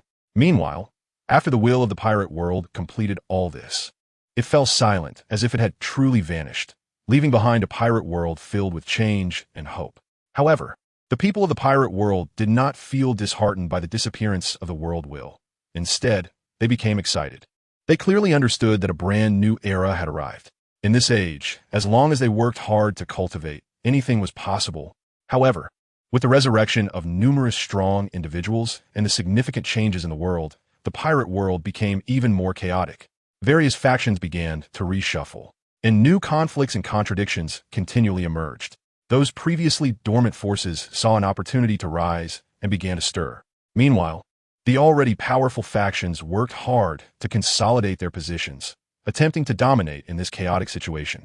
In the vast and ever-changing pirate world, the Serbian island of the New World stood like a mysterious and unique pearl, exuding an undeniable aura. This island has witnessed countless thrilling battles, each conflict leaving a profound mark etched in the memory of this land. However, surprisingly, despite enduring numerous wars, the enormous black-purple castle on the island stood tall and proud, as if demonstrating its resilience and indomitable spirit to the world. This castle, not only a landmark of the Serbian island, became the focal point of attention due to the mysterious power it contained and the stories behind it. The Hunter Guild in the castle has become increasingly extraordinary after experiencing these great battles, shining like a brilliant star on the stage of the pirate world. Entering this massive, magnificent black-purple castle, 5 black-purple chairs stand in the center of the hall, exuding a mysterious and noble aura, as if telling tales of glory and honor. At this moment, Two of these chairs are occupied by two impressive and handsome young men, Minos and Chang Xiaoyu. Time flies, and in the blink of an eye, 3 years have passed. During these long 3 years, Minos and Chang Xiaoyu have undergone countless trials and challenges, and their strength has changed dramatically. The youthful innocence that once graced their faces has long faded, replaced by a mature and composed demeanor. Their eyes reveal determination and confidence, as if they can see through everything in the world. Minos sits on the magnificent black-purple chair, holding a newspaper, casually scanning its contents. After a moment, he slightly raises his head, gazing into the distance, and speaks softly. It seems that it's already March 1520. Minos's voice is deep and calm, yet it carries a sense of power that transcends time and space. Chang Xiaoyu, sitting in the other chair, turns his head slightly at Minos's words, glancing at him with a slight smile that reveals confidence. That's right, 3 years have passed, and it is indeed March 1520. Chang Xiaoyu's voice is full of vitality and energy, as if brimming with infinite expectations for the future. Minos slowly puts down the newspaper and places it on a nearby table, then looks at Chang Xiaoyu, a faint smile appearing on his face. 3 years have passed so quickly. In the blink of an eye, it's already 1520. A hint of nostalgia flickers in his eyes, as if reminiscing about the past 3 years. Moreover, with the interference of the will of the pirate world, significant changes have occurred throughout the pirate world. Minos furrows his brow slightly and continues. This has made events that were already altered seem to return to their starting point. His words are filled with helplessness and confusion, as if he is astonished by the power of the will of the pirate world. Upon hearing Minos's words, Chang Xiaoyu slightly furrows his brow, seemingly lost in thought. After a moment, he smiles gently and speaks. You are referring to the events in the Alabasta Kingdom and Ace joining the Whitebeard, Roger, and Shank's Pirate Alliance, right? Minos does not respond to Chang Xiaoyu, but instead falls into deep contemplation, recalling 3 years ago when the pirate world was in turmoil. The Whitebeard pirates, the red-haired pirates, and other giants of the pirate world decided to unite to resist the oppression of the Hunter Guild and the world government, forming a powerful force known as the Great Pirate Alliance. The establishment of this alliance undoubtedly stirred a great wave in the pirate world, attracting attention from all factions. Following the formation of the Great Pirate Alliance, Big Mom and Kaido also realized the shifting situation. To secure a place in this turbulent world, they allied with the Golden Lion to form a new force called the New Pirate Alliance. The emergence of this force once again changed the power dynamics of the pirate world, plunging the entire world into even more intense conflicts. In this struggle for power, the world government remained high above, firmly standing on the heights, controlling the order of the world. The Marine headquarters bore the heavy responsibility of maintaining peace at sea, fiercely guarding the Grand Line and the Four Seas, engaging in fierce battles with pirates time and again. Meanwhile, the Revolutionary Army, as a force pursuing freedom and equality, still held steadfast in their original territory, quietly accumulating strength and waiting for the right moment. The Great Pirate Alliance chose an island named Racuna, located in the center of the New World, as their base. This island, which was originally an inconspicuous small island, underwent astonishing changes under the mysterious influence of the will of the pirate world. It gradually expanded, becoming an enormous island capable of accommodating numerous pirates. Even if all members of the Great Pirate Alliance lived there, they would only occupy a tenth of the space. This illustrates the shocking scale of change brought about by the will of the pirate world. Big Mom, the Golden Lion, and others made a bold decision, abandoning their original territories and gathering in Wano country to establish their new pirate alliance on Kaido's land. From then on, the pirate world formed a situation where 6 peak powers confronted each other, like 6 brilliant stars shining with their own light across the sea. Returning to the present, Minos awakens from his memories, glances at Chang Xiaoyu, and speaks softly. You are not wrong. I'm just a bit sentimental about this so-called fate. He then continues. I didn't expect that after his resurrection, Crocodile would still choose to exert his power in the Alabasta Kingdom. And for some unknown reason, that kid Ace has also run to the side of Whitebeard and others. At this point, Minos's gaze sharpens, revealing a hint of doubt and confusion, and he quietly states, it seems that fate is indeed predetermined. However, this is not our concern. 3 years have passed, and it is time to bring some shock to the world once again. A flicker of determination suddenly appears in Minos's eyes, as if he has made a certain decision. Hearing Minos's words, Chang Xiaoyu's gaze flashes, revealing excitement and anticipation. He smiles gently and says, you are right. After 3 years, we have reached maturity, and our combat power has reached the intermediate level of the king rank. We are already very powerful. Chung Xiaoyu's voice is filled with confidence, fully believing in the strength of himself and Minos. Next, it is time for the other kings to descend. A serious look appears in Chung Xiaoyu's eyes. Upon hearing this, Minos feels a bit dazed.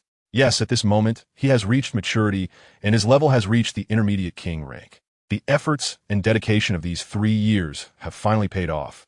His strength is now vastly different, capable of defeating any enemy. System, open the system panel. Minos murmurs in his heart.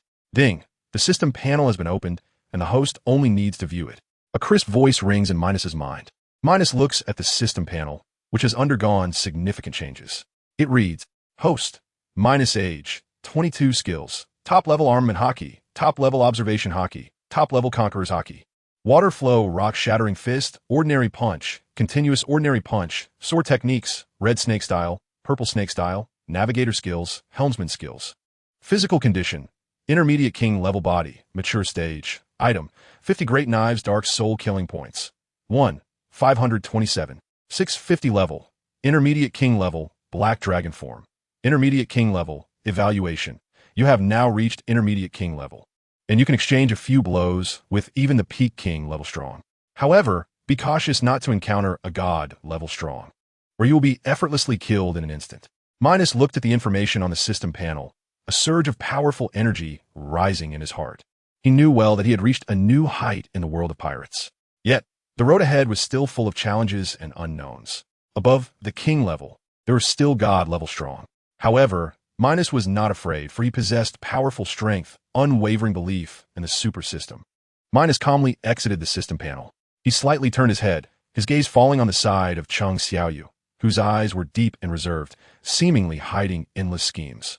After a moment, he spoke calmly, his voice light, yet carrying undeniable authority. Then, the king plan officially commences. Minos squinted slightly, lost in thought, and slowly said, I still remember 3 years ago when we planned to hunt down Kaido and Yamato of the Beast Pirates, using this opportunity to summon the Destruction King and the Sharp Fang King. Everything was ready at that time, just waiting for that critical moment. A hint of regret colored his tone. However, the interference of the Whitebeard pirates and the red-haired pirates disrupted all plans.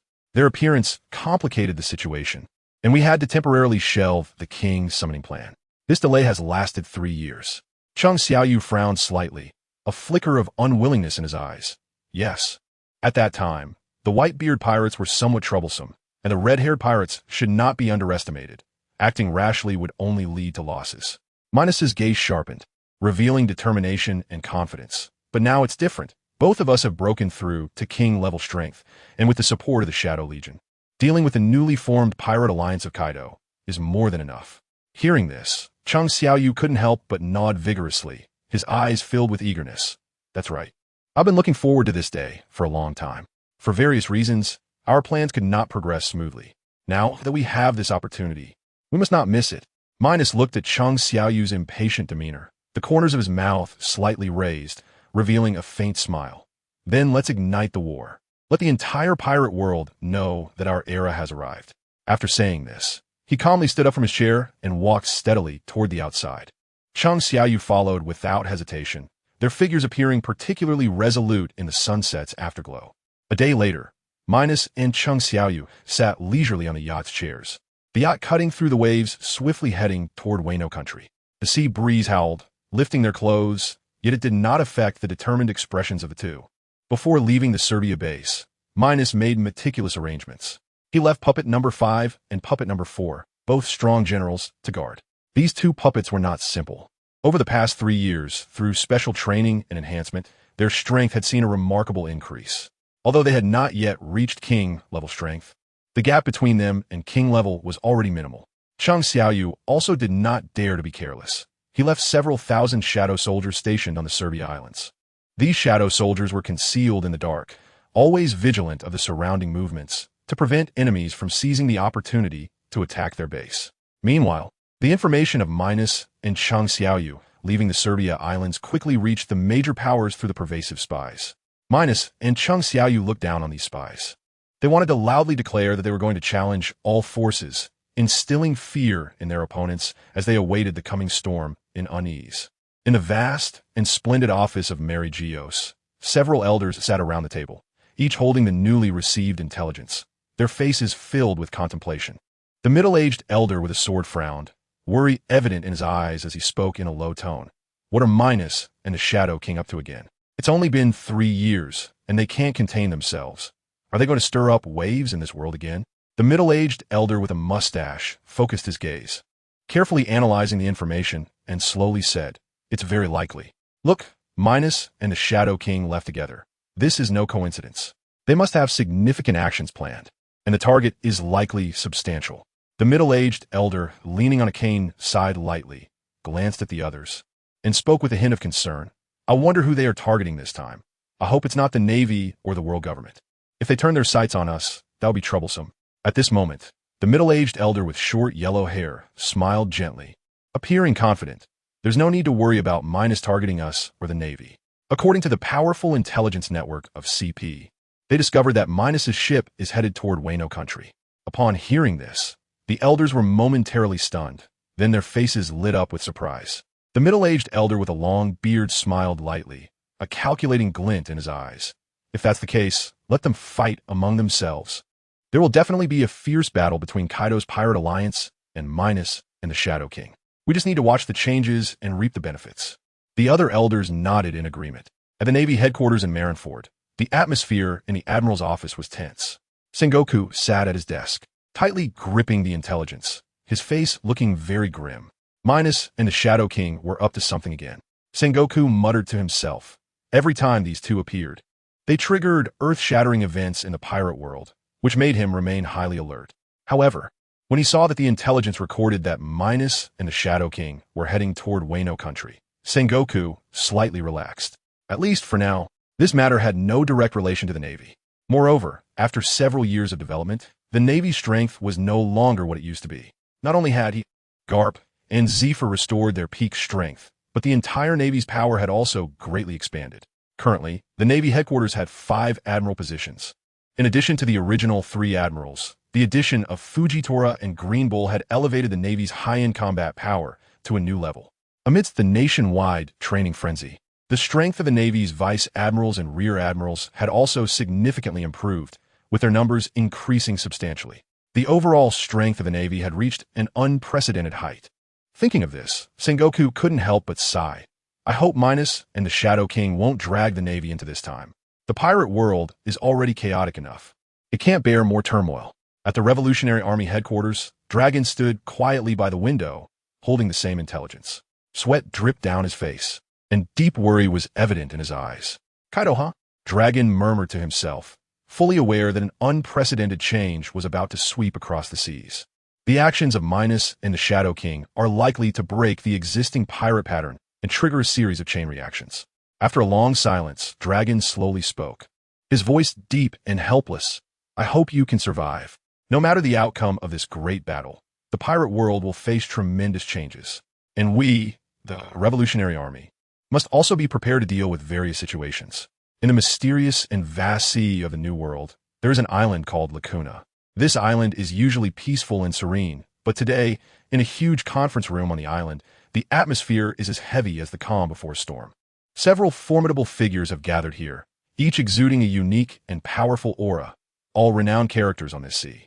At this moment, the faces of the group are filled with seriousness, their eyes revealing deep concern.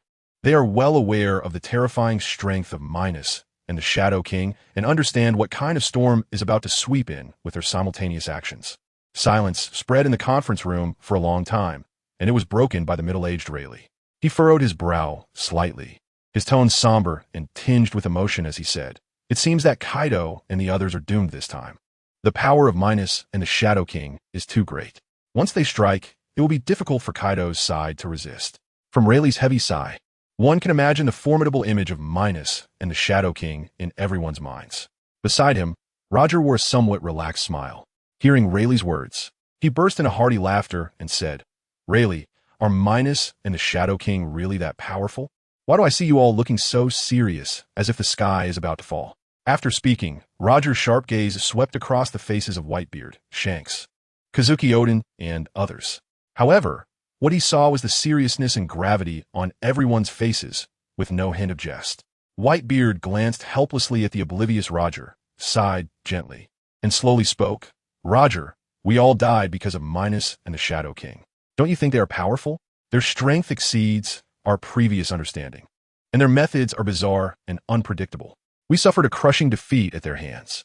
Red-haired Shanks nodded gravely and slowly said, Captain Roger, Whitebeard is right. Minos and the Shadow King are too powerful. Their strength is unfathomable, and they can create monstrous waves with just a gesture. Moreover, they have a shadow army, and those shadow soldiers are all exceptionally strong, moving with ghostly unpredictability. In addition, there are several unknown powerful figures by their side whose strength cannot be underestimated. This is over.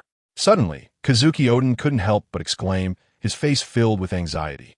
If what you say is true, then Wano is finished and will surely be destroyed by them. Originally, Odin had been thinking about returning to Wano to take revenge on Kaido. But upon witnessing Kaido's current strength, he knew he was no match and reluctantly abandoned this dangerous thought. Later, at the sincere invitation of Whitebeard and Roger, he joined the Pirate Alliance. Seeing Odin in a state of anxiety like an ant on a hot pan, Roger quickly comforted him. Don't worry, Odin. Minos and the Shadow King are probably just looking for trouble with Kaido and the others. Their main target is likely Kaido's faction, and they shouldn't trouble Wano. After all, Wano might not have any direct conflict of interest with them. Then, Roger's expression became serious, his gaze sweeping across everyone, and he said in a deep voice, However, the world is unpredictable. If it comes to that, we must head to Wano to investigate. If they both suffer heavy losses, it might be a rare opportunity for us to resolve the threat posed by Minos and the Shadow King. After Roger's words, Whitebeard, Shanks, and others nodded in agreement. They had long harbored a grudge against Minos and the Shadow King, and had always yearned for a chance to take revenge. It now seemed like a perfect opportunity. A glimmer of hope ignited in each of their eyes, as if they could see the dawn of victory over these two powerful enemies. In the vast new world, Wano country is like a mysterious and unique pearl, radiating an ancient and enchanting aura. On Onigashima, a massive island standing in the waters of Wano, a new rising pirate alliance is now bearing powerful strength. This alliance was formed by the former Golden Lion pirates, the former Beast pirates, and the Big Mom pirates coming together, and the various factions gathered should have been grand and ambitious. However, within a magnificent palace on Onigashima, the atmosphere is unusually heavy and oppressive. The palace's dome towers high, and the walls are adorned with paintings depicting the glorious battles of pirates from the past. Huge crystal chandeliers emit a dim yellow light, but cannot dispel the tense atmosphere lingering in the air. Several tall figures stand in the center of the palace, tightly gripping intelligence, their faces filled with seriousness. Among them, the burly Kaido leans slightly forward, his thick brows tightly knitted together like two black mountains. And his expression is extremely complex.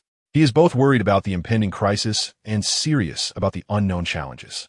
That guy's already arrived. Kaido's voice is low and hoarse, as if coming from a deep valley, carrying a barely perceptible tremor. He knows that the guy mentioned, Minos along with the Shadow King, makes this impending storm filled with uncertainty and danger. Just as the atmosphere grows increasingly tense, as if the air is about to solidify, a hearty yet somewhat unruly laughter breaks the silence. Is Minos and the Shadow King really that powerful? Are you two really so serious? The speaker is a middle-aged man with golden hair, wielding twin swords, the legendary pirate Golden Lion. He slightly raises his chin, his eyes revealing a hint of disdain. In his view, the supposed power of Minos and the Shadow King is merely exaggerated rumors. Moreover, Golden Lion has already restored himself to his peak state and does not believe he is much weaker than these two. Kaido slowly raises his head, his deep eyes first glancing at Golden Lion, his gaze filled with a mix of helplessness and warning, before shifting to Big Mom. He lets out a faint sigh and speaks in a low voice. Lin, I didn't expect this day to come. It really catches me off guard. At this moment, Kaido has returned to his middle-aged appearance, with less of his former arrogance and more of a stable demeanor shaped by experience. The now middle-aged Big Mom, with a graceful figure and stunning beauty, lightly brushes her hair by her ear and looks at Kaido's complex expression, letting out a light laugh. Her voice is clear as silver bells, yet tinged with charm. Kaido, it seems that after returning to your middle age, you have become a bit sentimental. However, the smile on her face quickly fades returning to seriousness as she adds, "But you are right. This day has ultimately come." Kaido gazed at the now restored and beautiful Charlotte Linlin, a complex expression flashing in his eyes as he spoke in a low tone. "I just didn't expect Minos and that Shadow King guy, after 3 years of immersion, would actually prepare to take us down. It really caught me off guard." Scenes of his past meeting with Minos surfaced in his mind. The ambition radiating from that guy was like a surging tide, sending chills down his spine.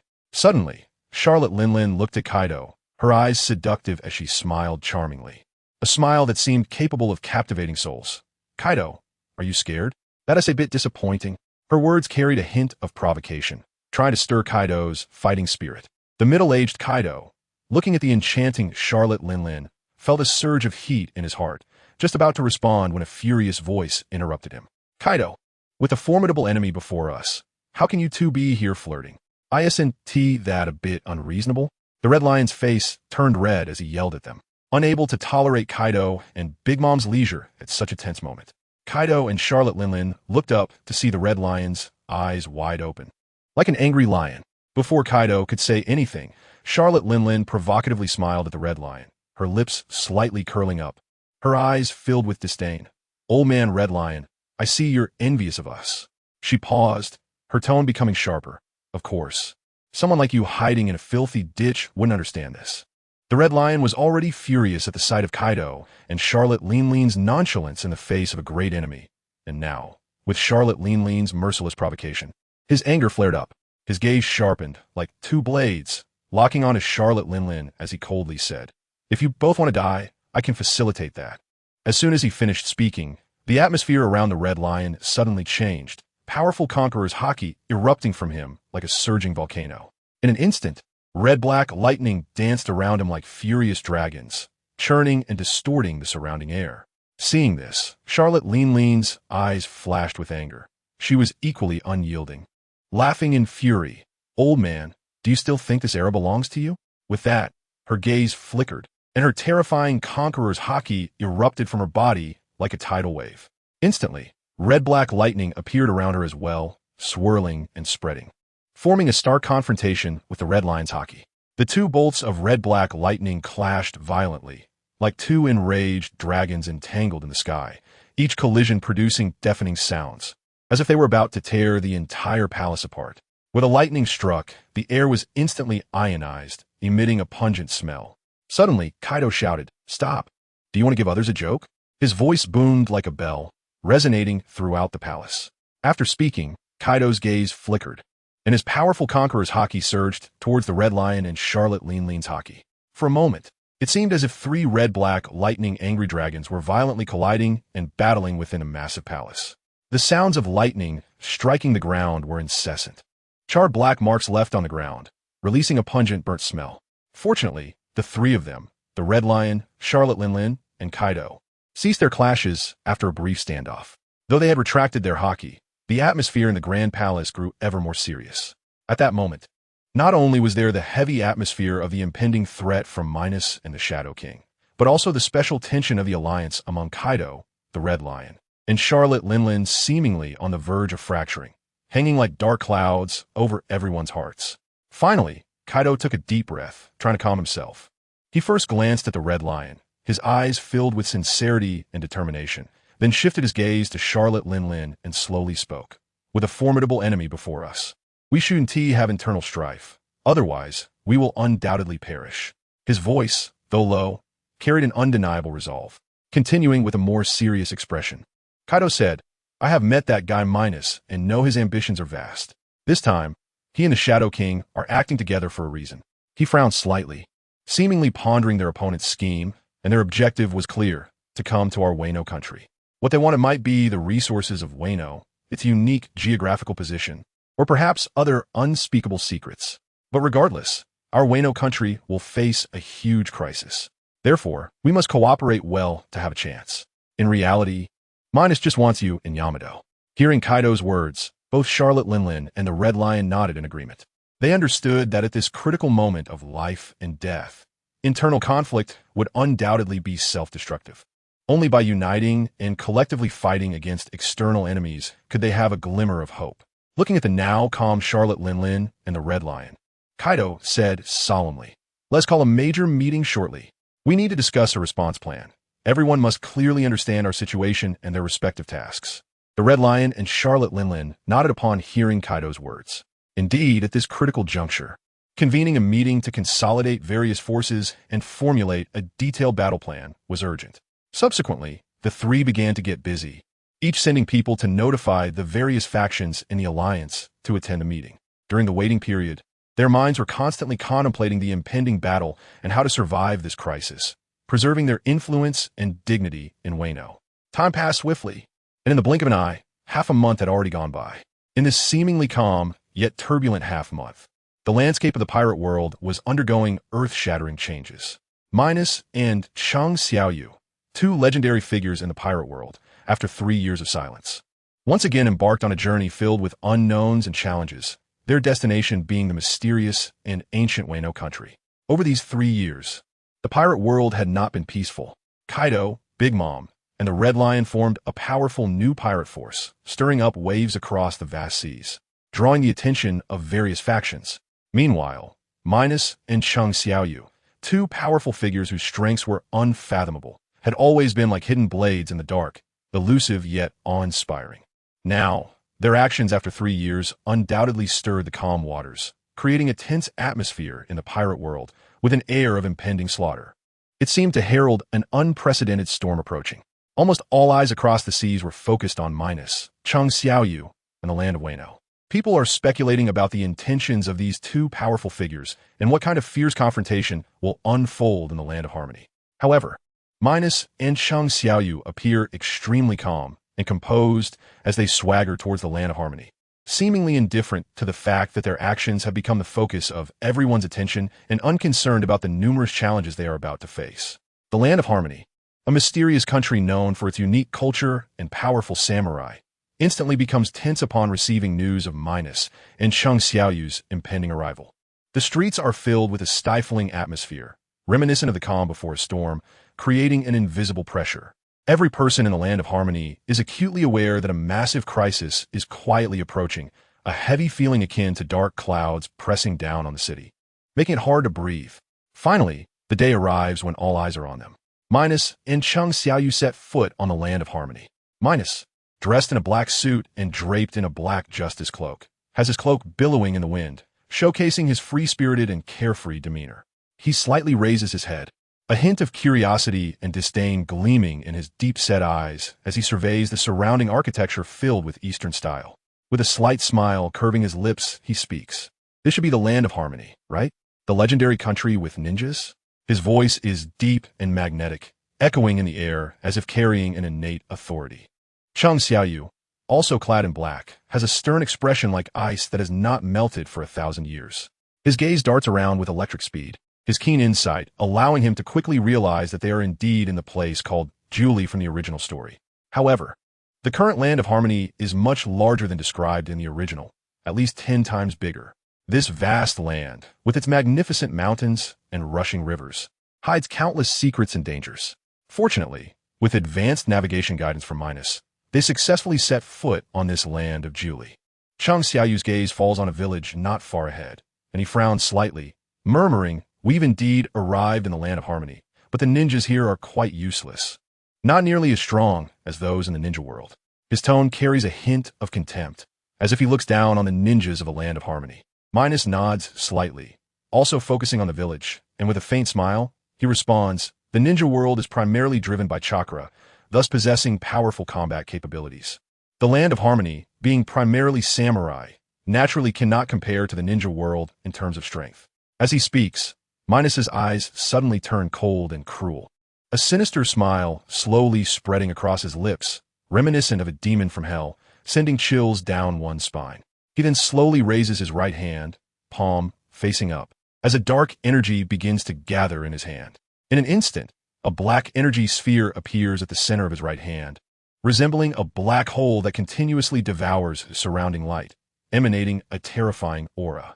At the moment the black energy sphere appears, the surrounding space seems unable to withstand this immense power, beginning to twist and explode violently, with cracks in space spreading like a spider's web. Immediately, a fierce wind kicks up, dust and debris flying as the entire world is enveloped by this dark force. This is the terrifying wave caused by the powerful dark magic in Minos's hand, so strong that it sends shivers down one's spine. Chung Xiaoyu looks at the dark magic appearing in Minos's hand, a curious smile appearing on his face as he lightly remarks, "Is it about to begin?" His voice carries a hint of anticipation, as if he can hardly wait to see the ensuing bloody scene. Minos does not respond to Chung Xiaoyu, but instead fixes his cold gaze on the village ahead, lightly waving his right hand in the direction of the village. Instantly, the dark magic energy sphere, filled with endless dark power, shoots towards the village like a meteor at incredible speed, leaving no time for anyone to react. When the dark magic energy sphere makes contact with the village, a catastrophic disaster erupts. A series of deafening explosions ring out. The bang bang bang sounds echoing through the air like thunder, as the entire village is instantly engulfed in flames and thick smoke. The powerful shockwave from the explosion levels the surrounding houses and trees, dust swirling throughout the space, blurring visibility. As the dust gradually settles, the sight before them is shocking. The village that was once there has vanished, replaced by a massive pit. The pit is at least 100 meters long and 10 meters deep, with the residual heat from the explosion still emanating a pungent odor. The surrounding land is charred and desolate, as if it has just experienced an apocalyptic catastrophe. Meanwhile, system notifications continuously chime in Minos's mind. Ding! Congratulations to the host for gaining 20 points of kill value. Ding! Congratulations to the host for gaining 30 points of kill value. Ding! Congratulations to the host for gaining points of kill value. These notifications seem like a reward for the bloody massacre, but at this moment, Minos pays them no mind. His gaze remains cold as he looks at Chung Xiaoyu beside him and softly smiles, saying, "Let the slaughter begin in the land of harmony. With our strength combined with the Shadow Legion, there is no one we need to fear." His voice is filled with confidence and arrogance, as if the entire pirate world is under his control. At this point, Minos's gaze suddenly turns icy, like frost in winter, as he coldly declares, "Kill anyone we encounter, regardless of who they are. There is no need to show mercy." After saying this, he lightly waves his right hand, and a mysterious force radiates from him. Instantly, 5 figures appear around him. These 5 figures, dressed in white robes and exuding a powerful aura, are the former puppet generals. Now, after 3 years of training and growth experience purchase, they have reached mid-level general strength, each possessing combat power capable of stirring up waves in the pirate world. Minos's gaze is fixed firmly on these 5 puppet generals, his eyes revealing an undeniable authority as he solemnly states, "Annihilate everyone who appears in the land of harmony. Whether they are pirates, samurai, or civilians, kill them all without leaving a single one behind." Upon hearing Minos's command, the 5 puppet generals uniformly kneel on one knee, bowing in respect, before swiftly darting in different directions towards the land of harmony. Their speed is astonishing, like 5 bolts of black lightning, instantly disappearing from view. Chung Xiaoyu, witnessing this, reveals a satisfied smile. He slightly raises his hands, murmuring incantations, and then the Shadow King lightly waves his hand. In an instant, a surge of dark power erupts from his body, with countless shadows pouring out, dense and seemingly endless. Among these many shadow soldiers, one figure holding a sword stands out. This figure is tall and imposing, exuding a powerful aura. It is none other than General Flying Dragon. As Chung Xiaoyu broke through to the intermediate level of the king rank, General Fei Long's strength also rose significantly, reaching the beginner level of the king rank. At this moment, General Fei Long's eyes revealed a hint of excitement, but also a trace of complexity. Chung Xiaoyu looked at the imposing Shadow Legion before him, a cruel smile appearing on his face as he softly said, "You all kill anyone you see. Leave no one who appears in the land of harmony. Wash the entire land of harmony with blood and turn this land into a sea of blood." After receiving Chung Xiaoyu's command, the Shadow Legion responded in unison. "We obey the king's orders." Their voices echoed like rolling thunder in the air, filled with endless killing intent. Subsequently, General Fei Long wielded his sharp blade and led the Shadow Legion to rapidly attack different directions throughout the land of harmony. Wherever they went, a storm of blood and death would follow, casting shadows of destruction over the entire land of harmony. Minos watched the aggressively departing Shadow Legion with a satisfied smile. Lightly chuckling, soon, the Dragon Emperor and the Sharp Teeth will arrive. By then, we will truly be invincible. Even if him intervenes, he will only be killed by us. Minos's voice was filled with confidence and arrogance, as if the whole world lay beneath his feet. Chung Xiaoyu also smiled and nodded, saying, "It's a pity that our strengths haven't reached their peak yet. Otherwise, we could also be invincible in the world. However, with our current state, we are already capable of stirring up a storm in this pirate world." His eyes sparkled with excitement, filled with anticipation for the upcoming battle. Minos looked at the confident Chung Xiaoyu and chuckled lightly. "Don't worry, we will soon reach our peak, and even take a step further as possible. With our current growth rate, the entire pirate world will be under our feet. But first, we need to deal with that Kaido guy. Letting the Dragon Emperor descend is the most important thing. Only by resolving Kaido can we move toward higher goals." After saying this, Minos's gaze became firm and sharp as he looked towards the direction of Onigashima, as if he could already see Kaido falling before him. After speaking, Minos headed towards Onigashima, with Chung Xiaoyu closely following his steps. The two of them advanced toward Onigashima at an unhurried pace, carrying an air of murderous intent. 9 miles from Onigashima was not far, and after a while, Minos and Chung Xiaoyu finally arrived at Onigashima. Notably along the way, the villages they passed through were filled with an air of resistance. The villagers, armed with rudimentary weapons, had eyes filled with anger and defiance against the invaders. However, faced with the Shadow Army and the puppet general brought by Minos, these resistances seemed utterly insignificant. The Shadow Army surged like a black tide, enveloping everything in darkness. The puppet general was massive in size, yet unusually agile. Each swing of his weapon was accompanied by the villagers' screams and splattering blood. In this brutal massacre, strong figures from the original story, such as Xiao Ju, Ju Tianwan, and General Orochi, stepped forward. Xiao Ju, agile and wielding a long knife, tried to block the puppet general's assault amidst flashes of blade light. Ju Tianwan roared, exuding a heroic aura, his weapon carrying immense power, each strike filled with anger towards the enemy. Although General Orochi was cunning and treacherous, at this moment he displayed the dignity of a strong man, using bizarre spells to engage in a desperate battle with the puppet general. However, the gap in strength was ultimately insurmountable. Under the powerful attacks of the puppet general, Xiao Ju gradually became exhausted, suffering multiple injuries and staining her clothes with blood. Ju Tianwan's attacks were easily neutralized by the puppet general, and he was ultimately struck down heavily, crashing to the ground, blood spewing from his mouth. General Orochi's spells, despite being strange, were useless against absolute power, as he was fatally struck by the puppet general and met his demise. Minos observed all of this coldly, showing no sign of compassion on his face. In his view, to become a king in this cruel world, one must abandon all unnecessary things. Chung Xiaoyu, on the other hand, smiled lightly from the side, as if everything was within his expectations. Just as Minos was still lost in thought, Chung Xiaoyu suddenly spoke. "It seems there's some guys on Onigashima waiting for us." Hearing this, Minos raised an eyebrow slightly, and then turned his gaze towards Onigashima. His observation haki swept gently like invisible tentacles, instantly perceiving the situation on Onigashima. He saw that Onigashima was densely packed with people, with powerful figures like Kaido, Big Mom, and Shiki already on high alert, each exuding a powerful aura. Minos retracted his observation haki, a slight smirk appearing on his lips as he said, "It seems Kaido and the others are eager for death. In that case, let's go meet them. It's just in time to send Kaido offline early." After saying this, Minos unhesitatingly walked towards the entrance of Onigashima. Chung Xiaoyu watched Minos enter, a faint smile on his lips, before leisurely following him inside. Upon stepping into Onigashima, Minos and Chung Xiaoyu saw Kaido and the others gathered together. Minos's gaze lightly swept over everyone, finally lingering briefly on Kaido, Big Mom, and Shiki. Big Mom had returned to her beautiful form as a stunning woman, her exquisite features and graceful figure striking.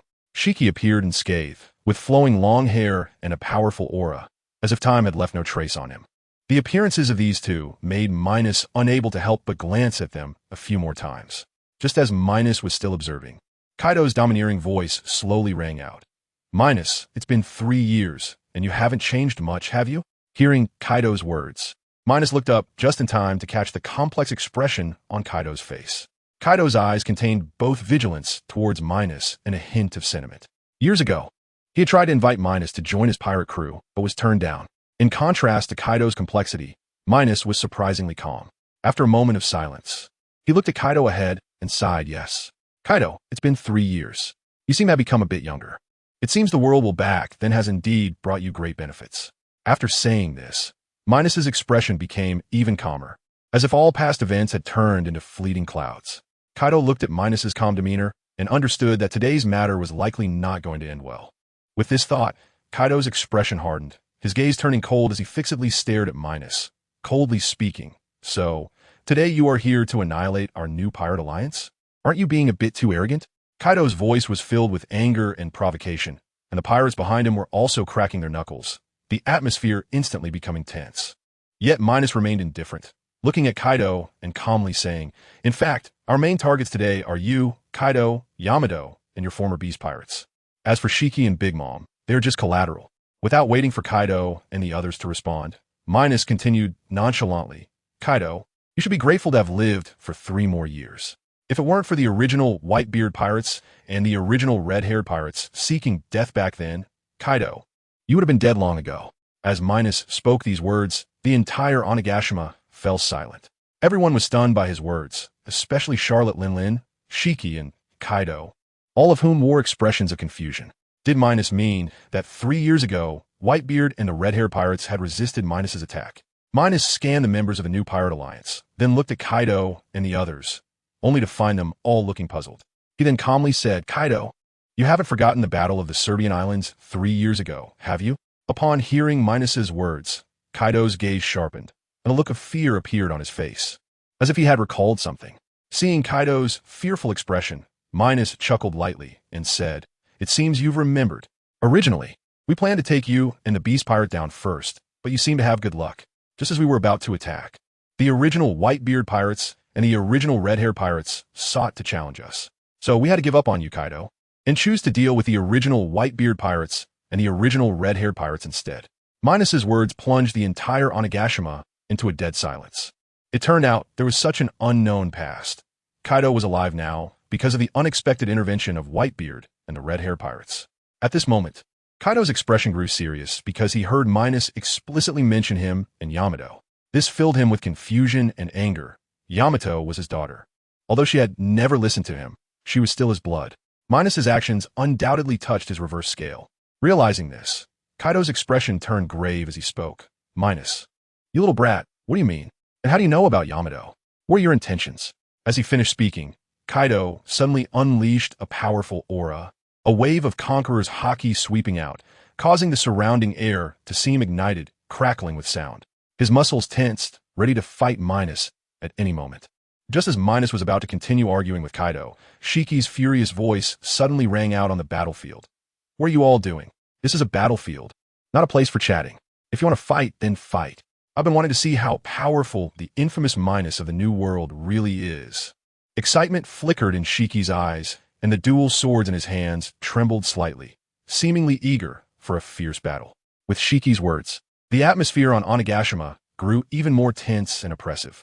A great battle was imminent, with Minos and Chung Xiaoyu's side facing off against Kaido, Big Mom, Shiki, and the new pirate alliance, both sides on edge, gathering their strength to prepare for the impending brutal fight. In this tense atmosphere, Big Mom slowly stepped forward, exuding a strange aura. Her originally beautiful face turned somewhat sinister as she coldly glared at Minos and said, "Minos, do you think you can easily succeed today? Don't think we fear you." Behind Big Mom, her children stepped forward, each with determined looks, ready to fight for their family and alliance. At this moment, Kaido took a deep breath, trying to calm himself. He knew he couldn't act impulsively. Minos' strength was not to be underestimated. He glanced at the members of the beast pirates behind him and shouted, "Brothers, today is our battle of life and death. For our glory, for our future. Let us fight." The pirates responded loudly, letting out thunderous roars, their morale instantly soaring. On the grim and vast land of Onigashima, the atmosphere was so oppressive it felt like it could be wrung out. Minos stood on the ground, calmly watching the restless Kaido, Shiki, and Charlotte Linlin, a contemptuous sneer curling at the corner of his mouth, as if mocking the so-called strong before him for their lack of self-awareness. "Since you all want to seek death so badly, then I shall grant you that." His voice was not loud, yet it resonated clearly in everyone's ears amidst the atmosphere of an impending battle. As he finished speaking, Minos slowly raised his hands and waved gently, the motion elegant yet filled with endless authority. In an instant, the space around him distorted, and puppets 1, 2, and 3 appeared out of thin air. As soon as these three puppets emerged, they emanated a chilling aura, their power reaching the peak level of the four emperors. As if three insurmountable mountains pressed down on the surrounding air, causing it to tremble. Minos's gaze was icy, like the biting wind of winter, sweeping over the three powerful puppets, and he coldly commanded, "Clean up the riffraff on Onigashima."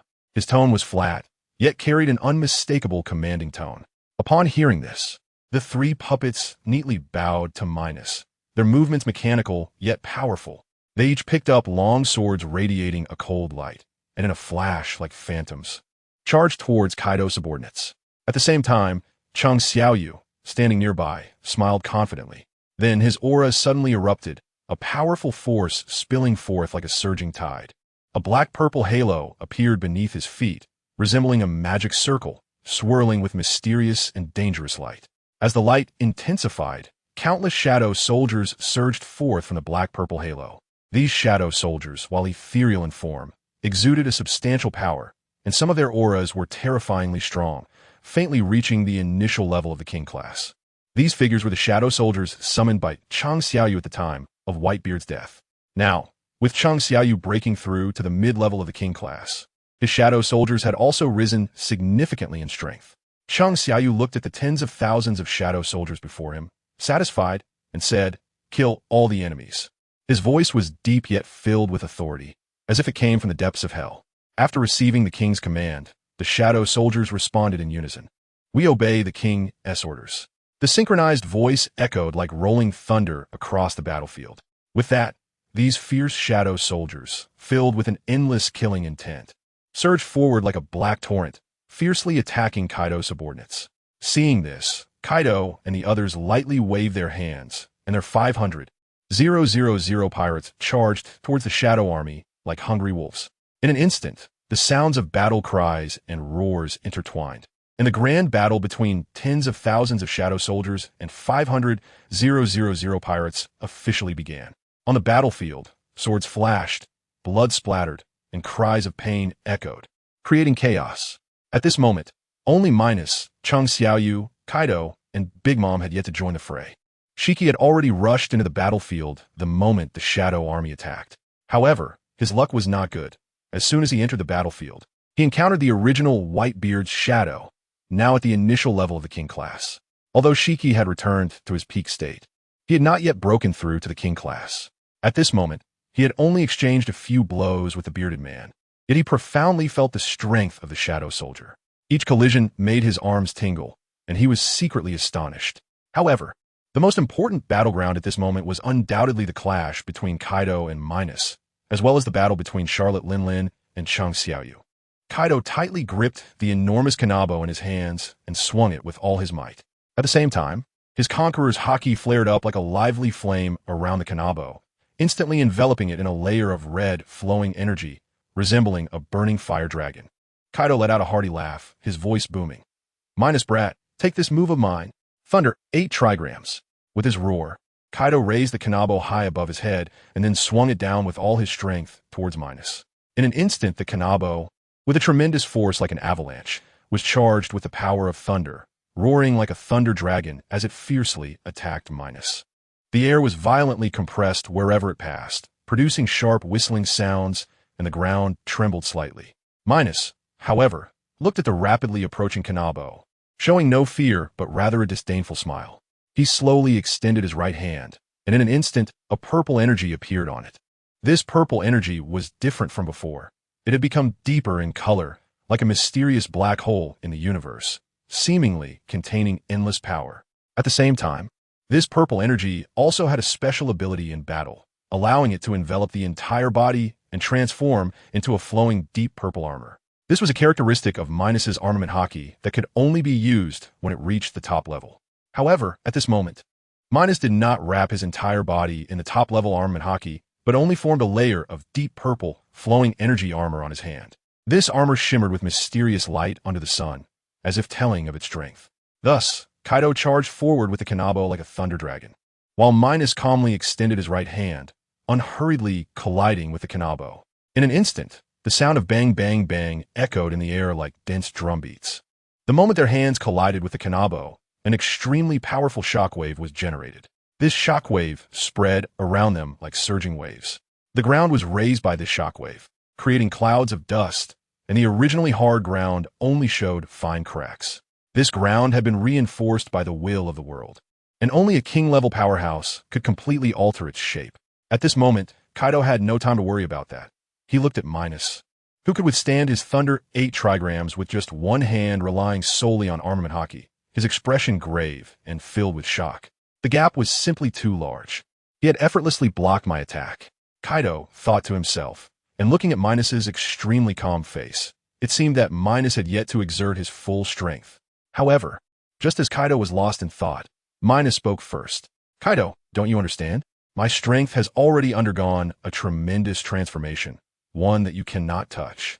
Minos's voice was cold and filled with mockery, like a sharp blade piercing straight into Kaido's heart. After speaking, Minos slightly increased his strength, and that originally strong power surged instantly. In an instant, the massive Kanabo was forcefully suppressed by Minos, slowly pressing towards Kaido's side.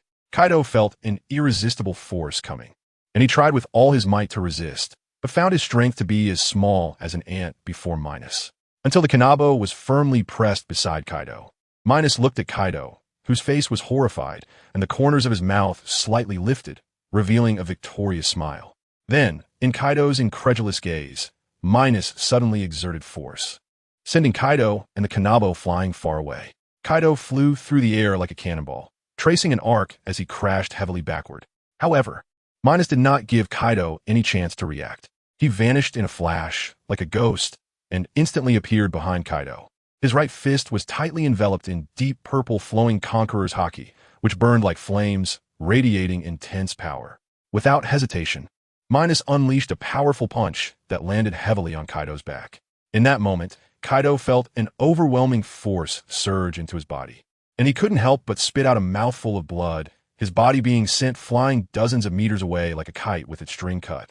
Moreover, upon landing, due to the immense power, he kept rolling on the ground.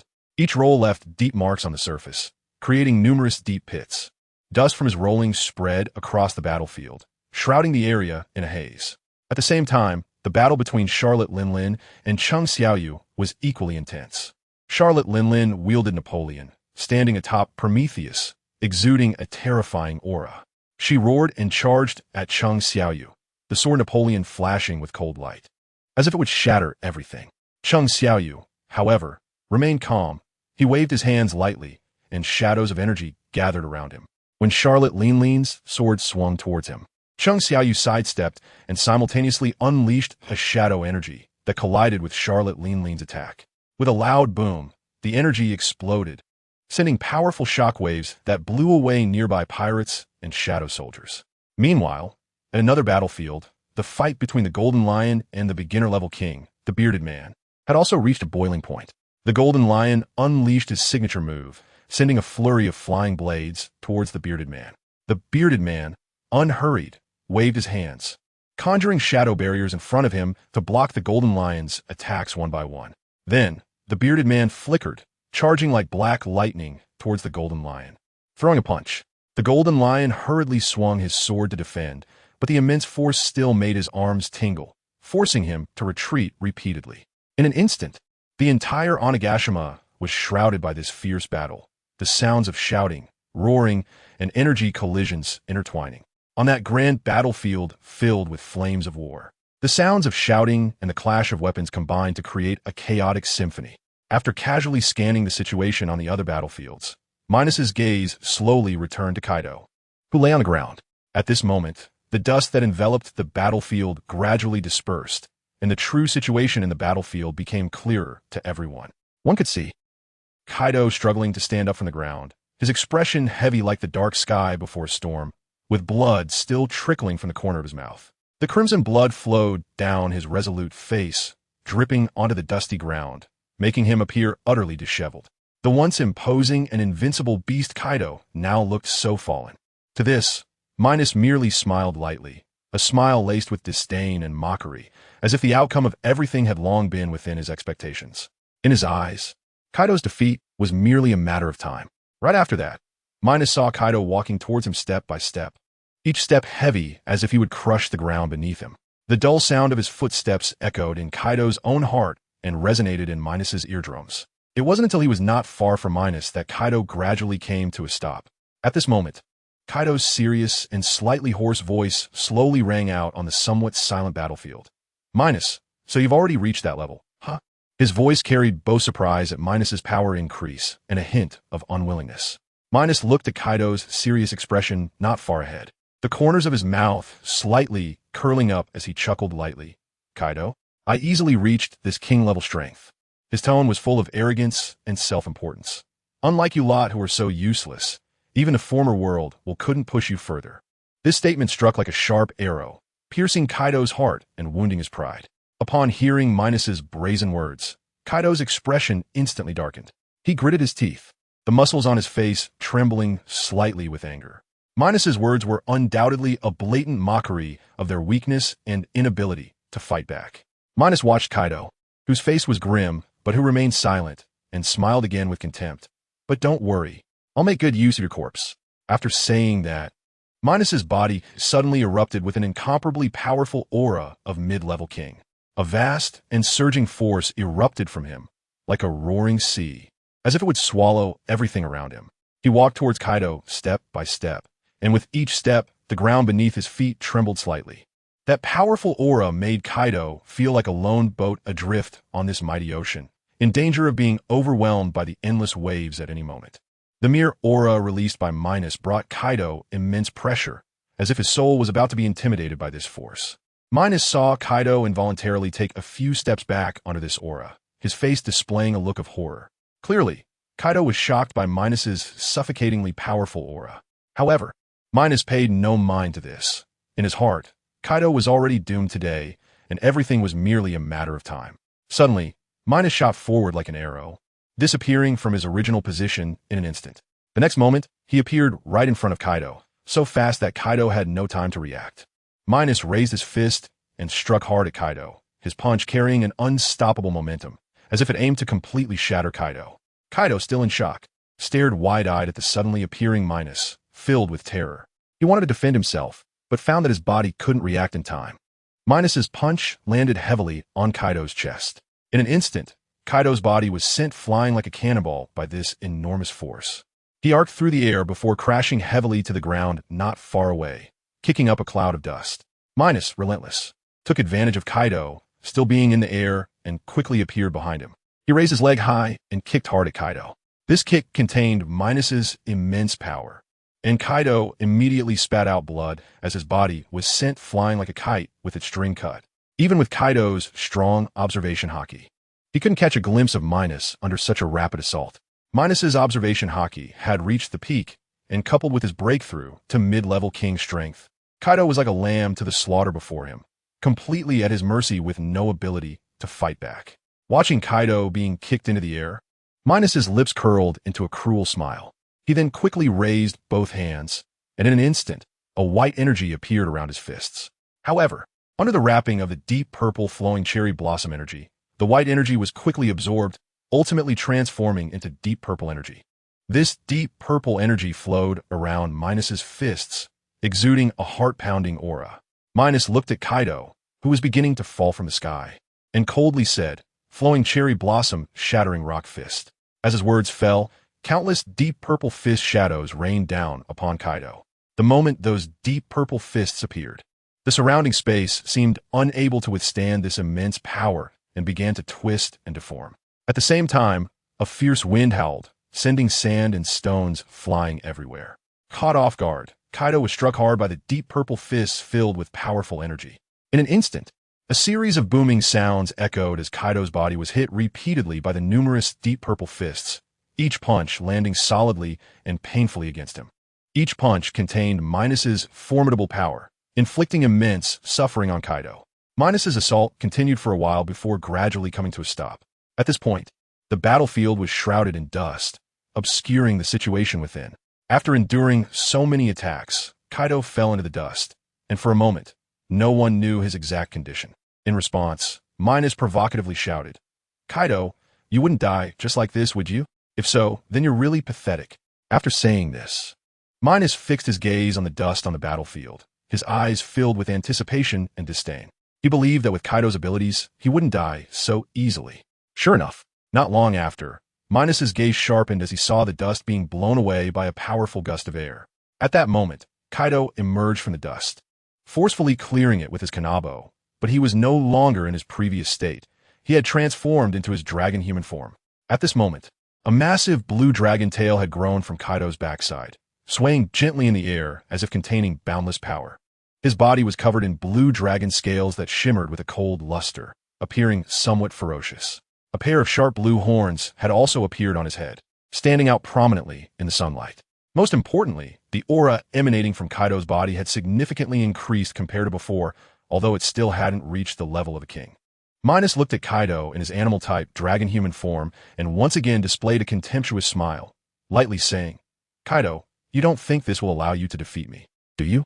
His tone was filled with mockery. It was simply too ridiculous. After saying that, Minos's gaze turned extremely cold, looking at Kaido as if he were nothing more than an insignificant ant, full of disdain and disregard. However, Kaido did not let Minos's provocation anger him. At this moment, the intense pain throughout his body kept stimulating him, allowing him to maintain a clear mind. He knew very well that in this situation, acting impulsively would only put him in a more dangerous position, even risking his life. But now he had no way out. He had to severely injure Minos to have a slim chance of survival. Seeing that Kaido did not respond, Minos was unconcerned.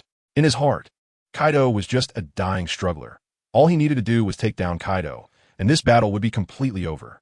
With this thought, Minos walked towards Kaido step by step, each step filled with confidence and determination, ready to personally end Kaido's fate. However, under Minos's gaze, Kaido was suddenly enveloped in purple lightning. The lightning danced around him like agile snakes, crackling with sound. Kaido leaped lightly into the air, and, at the same time, the kanabo in his hand kept spinning and swinging. As the kanabo moved, powerful Conqueror's haki and purple lightning intertwined, forming a formidable force on the kanabo. Watching Kaido unleash his ultimate move, Minos showed no sign of retreat. Instead, he continued to move forward. His eyes were filled with determination and fearlessness, as if no attack could threaten him.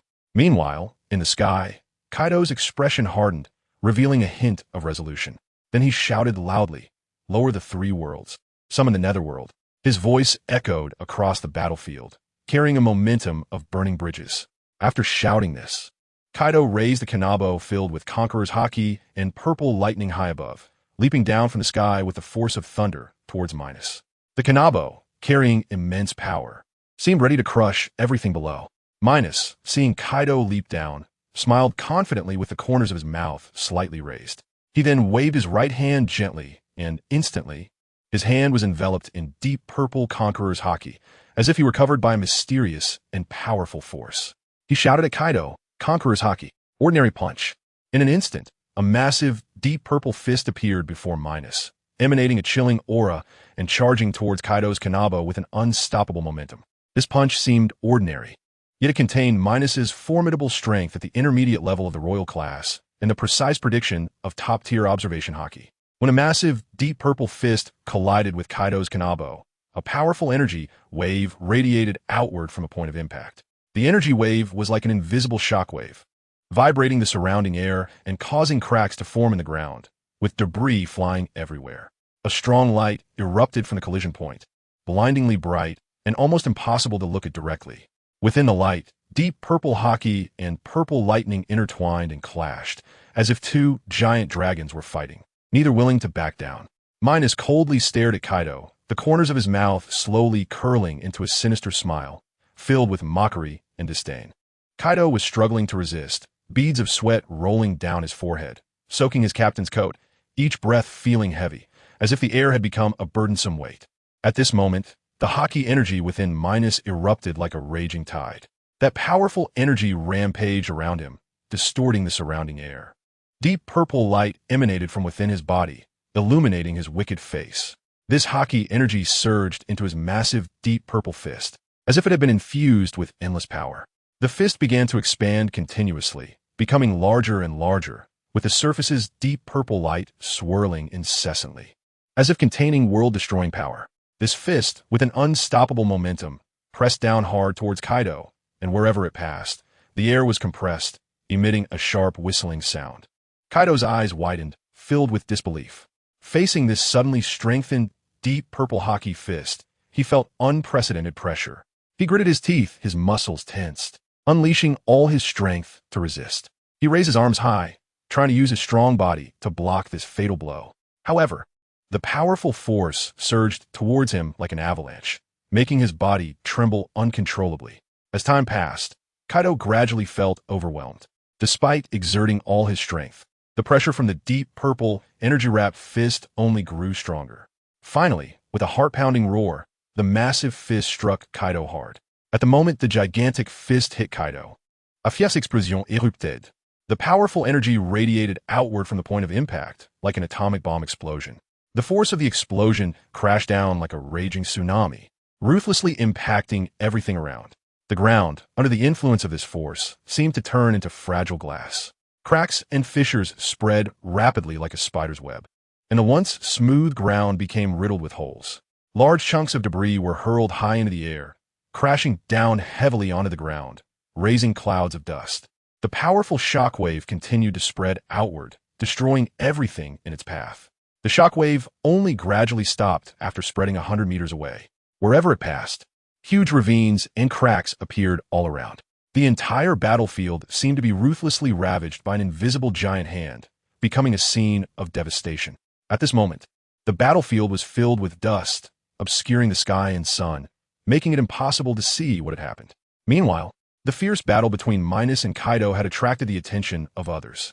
However, they had no time to spare for Kaido's life or death, as they were plunged into deep despair. It was a despair crushed mercilessly by overwhelming power, a despair akin to a lamb waiting to be slaughtered, treated like a chicken for slaughter.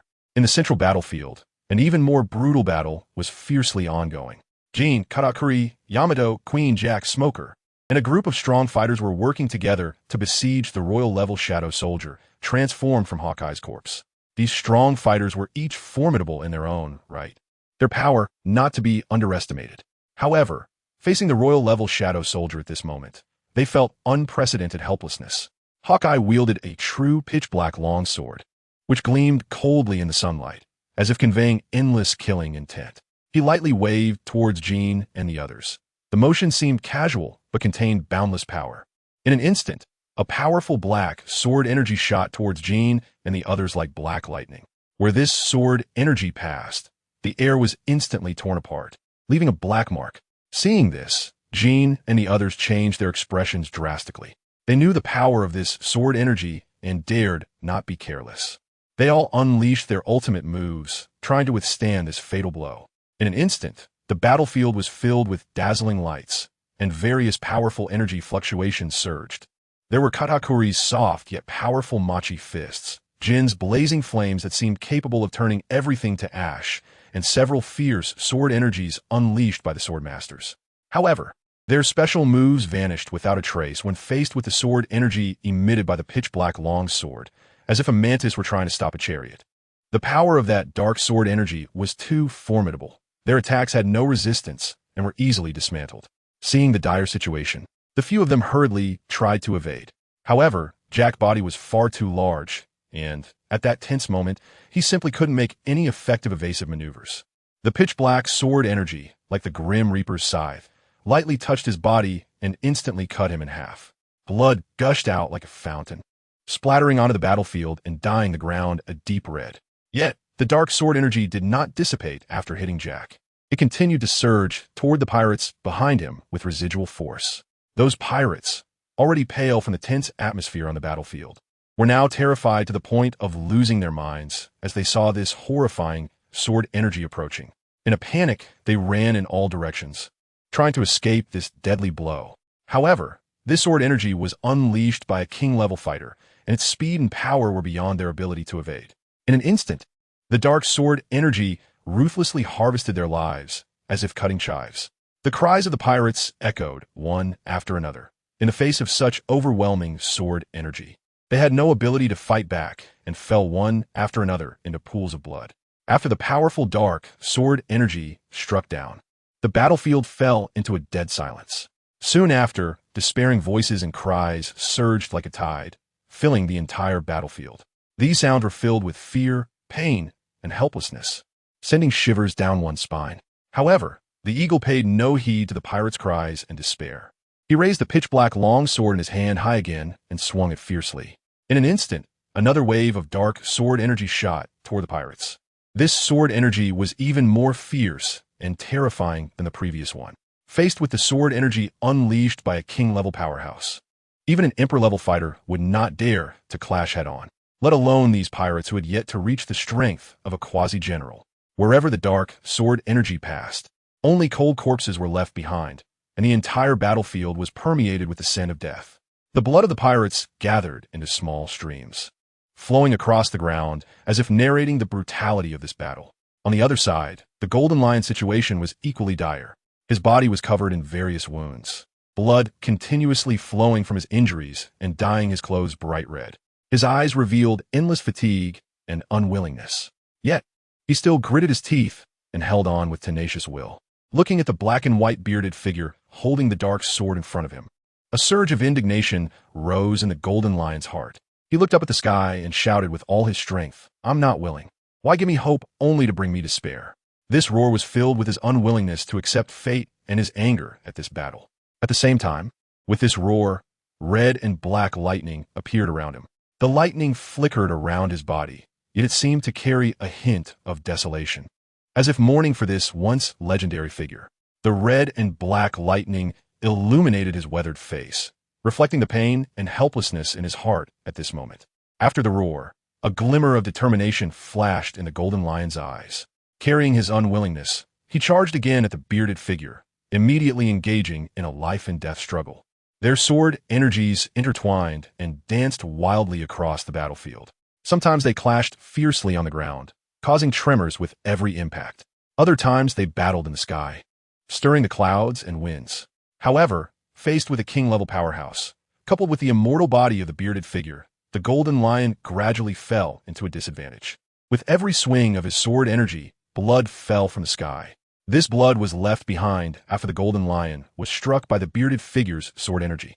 Despite exerting all his strength, the gap in power made his situation increasingly perilous. Meanwhile, the fierce battle between Cheng Xiaoyu and Charlotte Linlin was also in full swing. Cheng Xiaoyu was not like Minos, who treated his opponent lightly. From the very beginning, he fought with all his might, engaging in an intense life-and-death struggle with Charlotte Linlin. Initially, when Cheng Xiaoyu unleashed his powerful king-level intermediate strength, Charlotte Linlin was utterly unable to fight back, directly doubting her life. Even when she used her powerful skill, Overwhelming Bind, she still could not withstand Cheng Xiaoyu's attacks and was easily defeated. At this moment, Charlotte Linlin had long lost her former grandeur. Her hair was disheveled, and her once beautiful face had been ruined by Cheng Xiaoyu, leaving only a blurred visage. She lay on the ground, her breath faint, as if she could die at any moment. Cheng Xiaoyu looked coldly at the fallen Charlotte Linlin and said coldly, "From the very beginning, your fate was already sealed." Cheng Xiaoyu's voice was like the cold wind of winter, devoid of any emotion. That fate was nothing but death. After saying this, he held the demon short sword and walked step by step toward Charlotte Linlin, each step taken with such determination, as if declaring her fate. Meanwhile, on the battlefield of Minos and Kaido, the dust gradually settled. Minos looked down at the fallen Kaido from a higher vantage point, a faint smile appearing on his face. His smile was filled with the pride of a victor and mockery toward Kaido. "Kaido, how do you like my attack?" Minos looked down at Kaido with a scrutinizing gaze, as if admiring a carefully crafted piece of art. "It seems that even without using Overwhelming Bind, you couldn't withstand it." "Huh?" His voice echoed across the empty battlefield, filled with undeniable confidence. Minos stared intently at the fallen Kaido. He did not believe Kaido would easily die like this. Kaido was renowned as the Beast, possessing extremely tenacious vitality and terrifying defensive power. In Minos' view, Kaido must have sustained severe injuries, which was why he had not gotten up. Kaido lay on the ground, his body trembling slightly. He was covered in wounds, blood continuously seeping out and dyeing the surrounding earth red. His breathing was rapid and heavy, each intake accompanied by intense pain. Despite this, his eyes still shone with an indomitable light, a reflection of his obsession with battle and yearning for victory. Don't be too happy too soon." Kaido exerted all his strength to squeeze out these few words through clenched teeth. His voice was weak but filled with determination. Slowly, He raised his head, meeting Minos's gaze, with flames of anger burning in his eyes. I haven't lost yet. Minos raised an eyebrow, his smile widening even further. Oh, haven't lost. Do you think you still have a chance? Kaido, just look at how you are now. What qualification do you have to say such things? Minos's tone was filled with contempt. He hadn't expected Kaido to be so tenacious. Kaido didn't respond to Minos's mockery. He took a deep breath, trying to summon the power within him. However, that heavy blow had caused great damage to his body, and the power within him was in chaos. Every time he tried to mobilize even a bit of strength, it brought excruciating pain. But Kaido did not give up. He gritted his teeth, enduring the pain, and gradually gathered his strength bit by bit. A faint blue light began to emanate around his body, signaling the slow revival of his haki. Although this haki was much weaker than before, Kaido still managed to stand up with great effort, relying on this power. Ha. Good, very good. Kaido, now that looks like you. Minos laughed out loud upon seeing this. His laughter was filled with excitement and anticipation, as if he was about to witness an even more thrilling battle. Then let me see how many more of my attacks you can endure. With that, Minos once again gathered his haki. A powerful aura surged around him, and deep purple haki rolled like raging waves. He raised his right fist high. The light from the haki on his fist grew increasingly dazzling, as if it were a purple star about to explode. Kaido stared intently at Minos, his eyes showing no fear. He knew that the next attack would be even more ferocious, but he was ready. In an instant, he firmly planted his feet on the ground, clenched his fists, and tensed all the muscles in his body, raising his defense to the utmost. Minos shouted, swinging his right fist fiercely. This punch contained all his strength, charging towards Kaido with an unstoppable momentum. The wind from the punch howled, compressing the air in its wake, forming a visible shockwave. Kaido faced this powerful force without flinching. He similarly unleashed all his strength to meet Minos's fist. Come on, he roared, his voice echoing across the battlefield, filled with fearless courage. The two fists collided, producing a deafening sound. A powerful wave of energy radiated from the point of impact, spreading outward. The ground shook violently again, cracks spreading like a spider web. Trees around were uprooted by the force and flew through the air. This collision impacted both Kaido and Minos significantly. Kaido was sent flying backward for dozens of meters by the tremendous force, crashing heavily to the ground. He spat out a mouthful of blood, his face turning extremely pale. But he still stubbornly stood up, his eyes revealing unwavering determination. Minos looked at the tenacious Kaido, his expression turning cold. To be honest, he did not expect Kaido to be so severely injured, yet still able to stand. How interesting. However, Kaido's resilient demeanor also made Minos decide to use his true combat power. He resolved to use haki binding to thoroughly deal with this guy, Kaido. Minos, a powerful being radiating a mysterious aura and immense strength, emanated a chilling sense of pressure. At this moment, his icy gaze shot towards Kaido like a blade, seemingly able to penetrate the soul. Suddenly, a captivating red light flashed in his eyes. In an instant, an eerie and powerful force erupted from within Minos. Red-black lightning surged like an angry dragon, rampaging around him. The lightning seemed alive, swirling around him, boiling, emitting deep roars, as if a red-black lightning dragon was freely roaming his body. The red-black light cast an eerie and sinister glow around the space. The ground instantly scorched by the terrifying lightning, releasing a pungent burnt smell, as chunks of land were carbonized, seemingly narrating the horror of this power. Minos took steady and firm steps, approaching Kaido step by step. With each step forward, the aura he emitted grew stronger, and the red-black lightning dragon became even more violent, as if accumulating endless power for the impending battle. His gaze remained fixed on Kaido, who, under this immense pressure, showed a hint of panic. Minos slowly raised his right hand, the motion appearing gentle, yet containing boundless authority. In an instant, the red-black lightning, resembling an angry dragon, seemed to respond to some call and converged onto his fist. Minos first glanced down at the red-black lightning on his right hand, which appeared almost solidified like an angry dragon, his eyes filled with confidence and disdain. Then he turned his gaze back to Kaido, a slight smile curling at the corners of his mouth, his voice cold yet filled with murderous intent. Kaido, your fate has long been sealed today. Prepare to die. With that, a thunderous roar erupted. Haki binding. Ordinary punch. Minos raised his right hand, enveloped in red-black lightning, and rapidly expanded before him, transforming into a massive fist that could block out the sun, crashing down towards Kaido with a world-destroying momentum. The enormous fist roared and rolled with red-black lightning like boiling magma, as if it aimed to destroy everything in existence. The surrounding space instantly warped and twisted under this powerful force, as if an overburdened sheet of paper being crumpled. The sky was stirred up by this terrifying force. Wild winds howled, sharp like blades, cutting painfully against faces. Even the sky briefly turned a red-black hue, as if it feared this power and had to temporarily avoid its sharpness. On the other side, Kaido's expression grew extremely serious in the face of this hockey-binding attack, filled with destructive power. Beads of sweat the size of beans rolled down his forehead. Yet his eyes revealed an unwavering determination. He knew that the strike would determine the outcome of the battle. However, giving up was absolutely not the style of Kaido. The beast. Immediately, Kaido took a deep breath. A powerful aura surged within him. A flash of red light appeared in his eyes.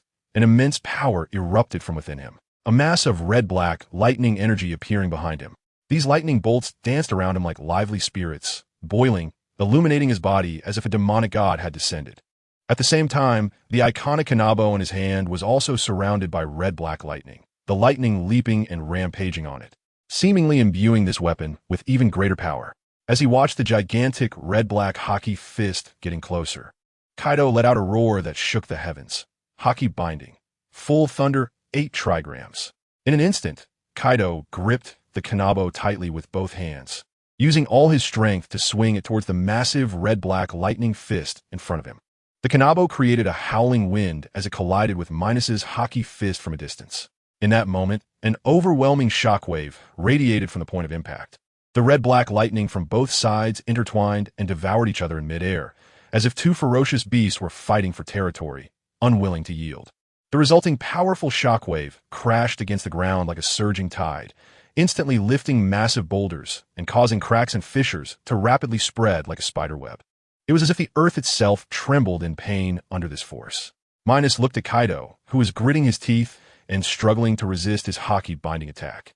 A slight smile appearing at the corners of his mouth, his eyes filled with mockery, and said, "Kaido, you actually managed to temporarily withstand my hockey-binding attack. That's quite impressive, isn't it?"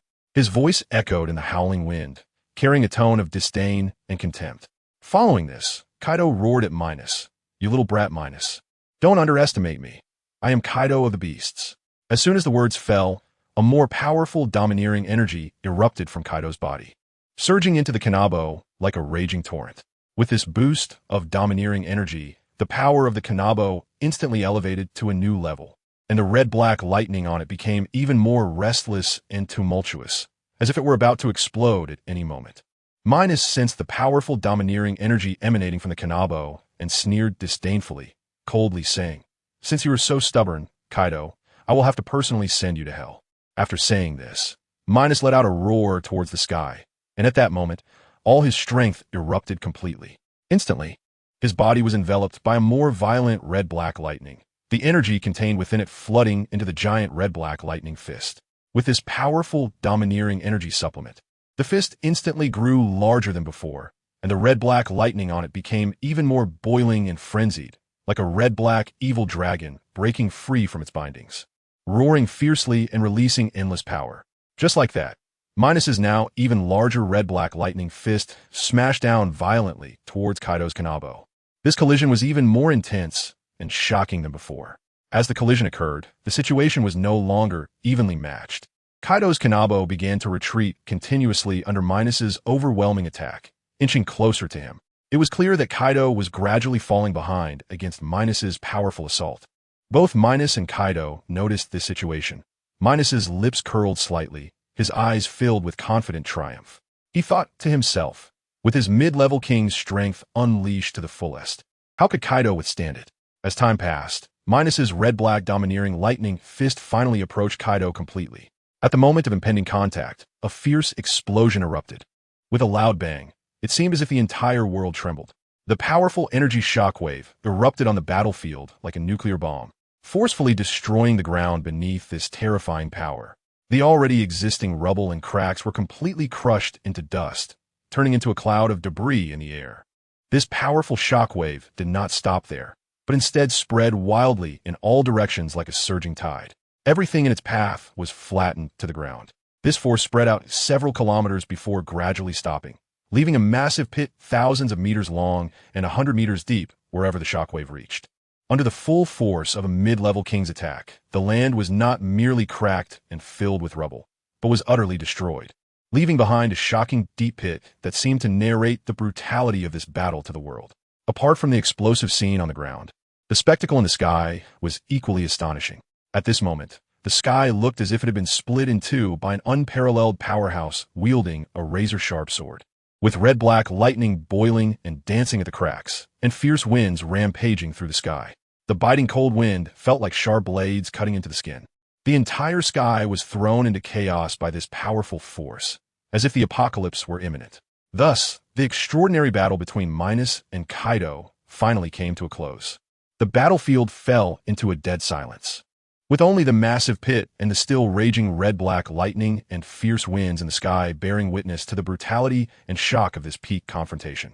As the dust gradually settled and the swirling dust slowly dissipated, the battlefield revealed a scene of devastation. Minos stood tall in place, the red-black lightning around him gradually fading. Yet, the powerful aura he exuded still instilled a sense of awe. He lightly exhaled, his eyes shining with the light of victory, a confirmation of his strength and a calm acceptance of defeating Kaido. After all, if a mid-level king couldn't defeat Kaido, that would be too pathetic, right? Meanwhile, Kaido lay in a massive pit, his kanabo discarded beside him. One could only sense his faint breath to know he was still alive, but without prompt treatment, he was undoubtedly facing death. On that blood-soaked battlefield, Minos walked steadily, his posture as upright as a pine tree, slowly approaching Kaido's side. His gaze was calm and profound, as if nothing in the world could stir the waves within him. At this moment, Kaido had reverted from his fearsome beast form back to his human form. His features were indistinct, as if shrouded in a layer of mist, and his body was covered in countless wounds, blood gushing like a spring, staining the ground beneath him a deep crimson. The horrifying scene resembled a tragic painting. Kaido's right hand, which had once wielded the kanabo, was now utterly destroyed by the terrifying explosive energy, the severed arm a bloody mess, fragments of bones scattered everywhere, and the air was thick with the nauseating scent of blood. Minos looked down at the gravely injured and dying Kaido, his expression still as calm as water. To him, all of this seemed like a predetermined fate from the very beginning, nothing surprising. In the face of his nearly invincible mid-level king's strength, everything before him was merely ephemeral, not worth mentioning. However, a slight ripple stirred in Minos's heart as he noted that Kaido, as a mythical beast user, despite sustaining such severe injuries, still tenaciously retained a flicker of life. This made Minos furrow his brow slightly, and he softly remarked, "Indeed, the vitality of mythical beasts is truly strong." Although the voice was soft, it was clearly audible on the silent battlefield. Just as Minos was lost in thought, Kaido's previously closed eyes slowly opened. However, those eyes were filled with gloom and loss, as if they had lost all light, resembling a stagnant pool of water. He seemed to already know the fate of his impending downfall, yet felt unwilling to accept it. Minos observed this moment of Kaido awakening, a slight smirk appearing on his lips, revealing a hint of mockery, and then spoke. "Kaido, I didn't expect you to awaken. It's truly a bit unbelievable, isn't it?" His tone carried a hint of ridicule, as if he were enjoying a farce that was about to come to an end. At this moment, Kaido, although struggling to awaken, was constantly coughing up blood like a breached dam. His throat was clogged with blood, each breath accompanied by violent coughs and painful gasps, clearly unable to articulate complete sentences. Yet, even in such dire straits, Kaido's eyes still conveyed a sense of determination and persistence. After a moment of long and torturous waiting, just as Minos began to grow impatient, his eyes showing a hint of annoyance, Kaido finally mustered all his strength and squeezed out a pitifully weak plea from his blood-soaked mouth. "Minos, can you spare Yamato? She's just a child." The voice was weak like a flickering candle in the wind. It was filled with a father's deep love and concern for his daughter. Upon hearing Kaido plead for Yamato, even at the brink of death, Minos couldn't help but feel a surge of surprise. In his memory, Yamato seemed to have always been at odds with Kaido, ignoring his orders. Even when Luffy was fighting Kaido, Yamato did not hesitate to join the battle against Kaido. Minos couldn't understand why Kaido, at the last moment of his life, was still so insistent on pleading for Yamato. But Minos knew in his heart that both Yamato and Kaido had to die, because only their powers could summon the legendary Destruction King, Dragon Emperor, and Fong King into the world. This was a game that determined the fate of the entire world, and Kaido and Yamato were merely two pawns in it. With this thought, Minos's gaze instantly became extremely cold, as if he could freeze the air around him. He said calmly, "Kaido, I cannot grant you this request." After a pause, Minos continued slowly, "However, you need not worry, because the entire world will accompany you in death, so you won't feel lonely." His words were filled with endless cruelty and determination, as if the entire world was nothing but ants in his eyes. After Minos finished speaking, he keenly noticed Kaido's pupils suddenly constrict. The originally dim eyes widened as if deeply pierced by Minos's words. Kaido seemed completely crushed by this cruel reality. His body began to tremble violently. This time, the agitation completely drained his last bit of vitality. His eyes slowly closed, and his head drooped weakly to one side, falling into a deep unconsciousness. Minos glanced at Kaido with indifference, his expression still calm and unmoved, as if the dead before him was merely an inconsequential stranger. At that moment, Chung Xiaoyu approached Minos with a brisk pace. His clothes were neat and new, not a wrinkle in sight, as if he had just experienced not a fierce battle, but a leisurely stroll. Minos looked at the impeccably dressed Chung Xiaoyu and smiled faintly, saying, "It seems your battle was easily resolved?" His voice carried a hint of teasing, seemingly full of confidence in Chung Xiaoyu's strength. Chung Xiaoyu first glanced at Kaido lying beside Minos, his eyes filled with disdain and indifference. Then he shifted his gaze to Minos and calmly said, "I was using my full strength from the beginning. Charlotte Linlin naturally couldn't withstand my attack." His tone was filled with confidence and pride, as if defeating Charlotte Linlin was an easy task. "I dealt with her after just a short battle," he added, his nonchalant tone making it sound like he was recounting an everyday occurrence. Without waiting for Minos to respond, Chung Xiaoyu continued, "Moreover, the other battlefields are also nearing their end." His gaze turned to the distant battlefield still shrouded in smoke, revealing a hint of satisfaction and contentment. Upon hearing Chung Xiaoyu's words, Minos smiled with satisfaction and said lightly, "With several king-level and peak emperor-level fighters, victory is inevitable." Minos slightly raised his head, looking up at the sky as if overseeing the entire world. Although the pirate world had entered an era of universal cultivation, it had not solved the fundamental problems. His tone carried a hint of mockery and disdain, as if laughing at the world's helplessness and struggle. As for Kaido's side, they merely had a few quasi-vice admiral-level fighters and some mid-level fighters, which are naturally of no use. Minos paused for a moment before coldly stating, "Their only destination is death." Chung Xiaoyu nodded in agreement upon hearing Minos's words. Indeed, although Kaido's subordinates were numerous, surging onto the battlefield like a tide, their strengths were uneven. Under the attacks of a few king-level shadow soldiers and a few peak emperor-level puppets, they were completely defenseless. Coupled with the ghostly shadow army rampaging across the battlefield, those pirates appeared as ants in their eyes, easily reaping lives. At that moment, Puppet No.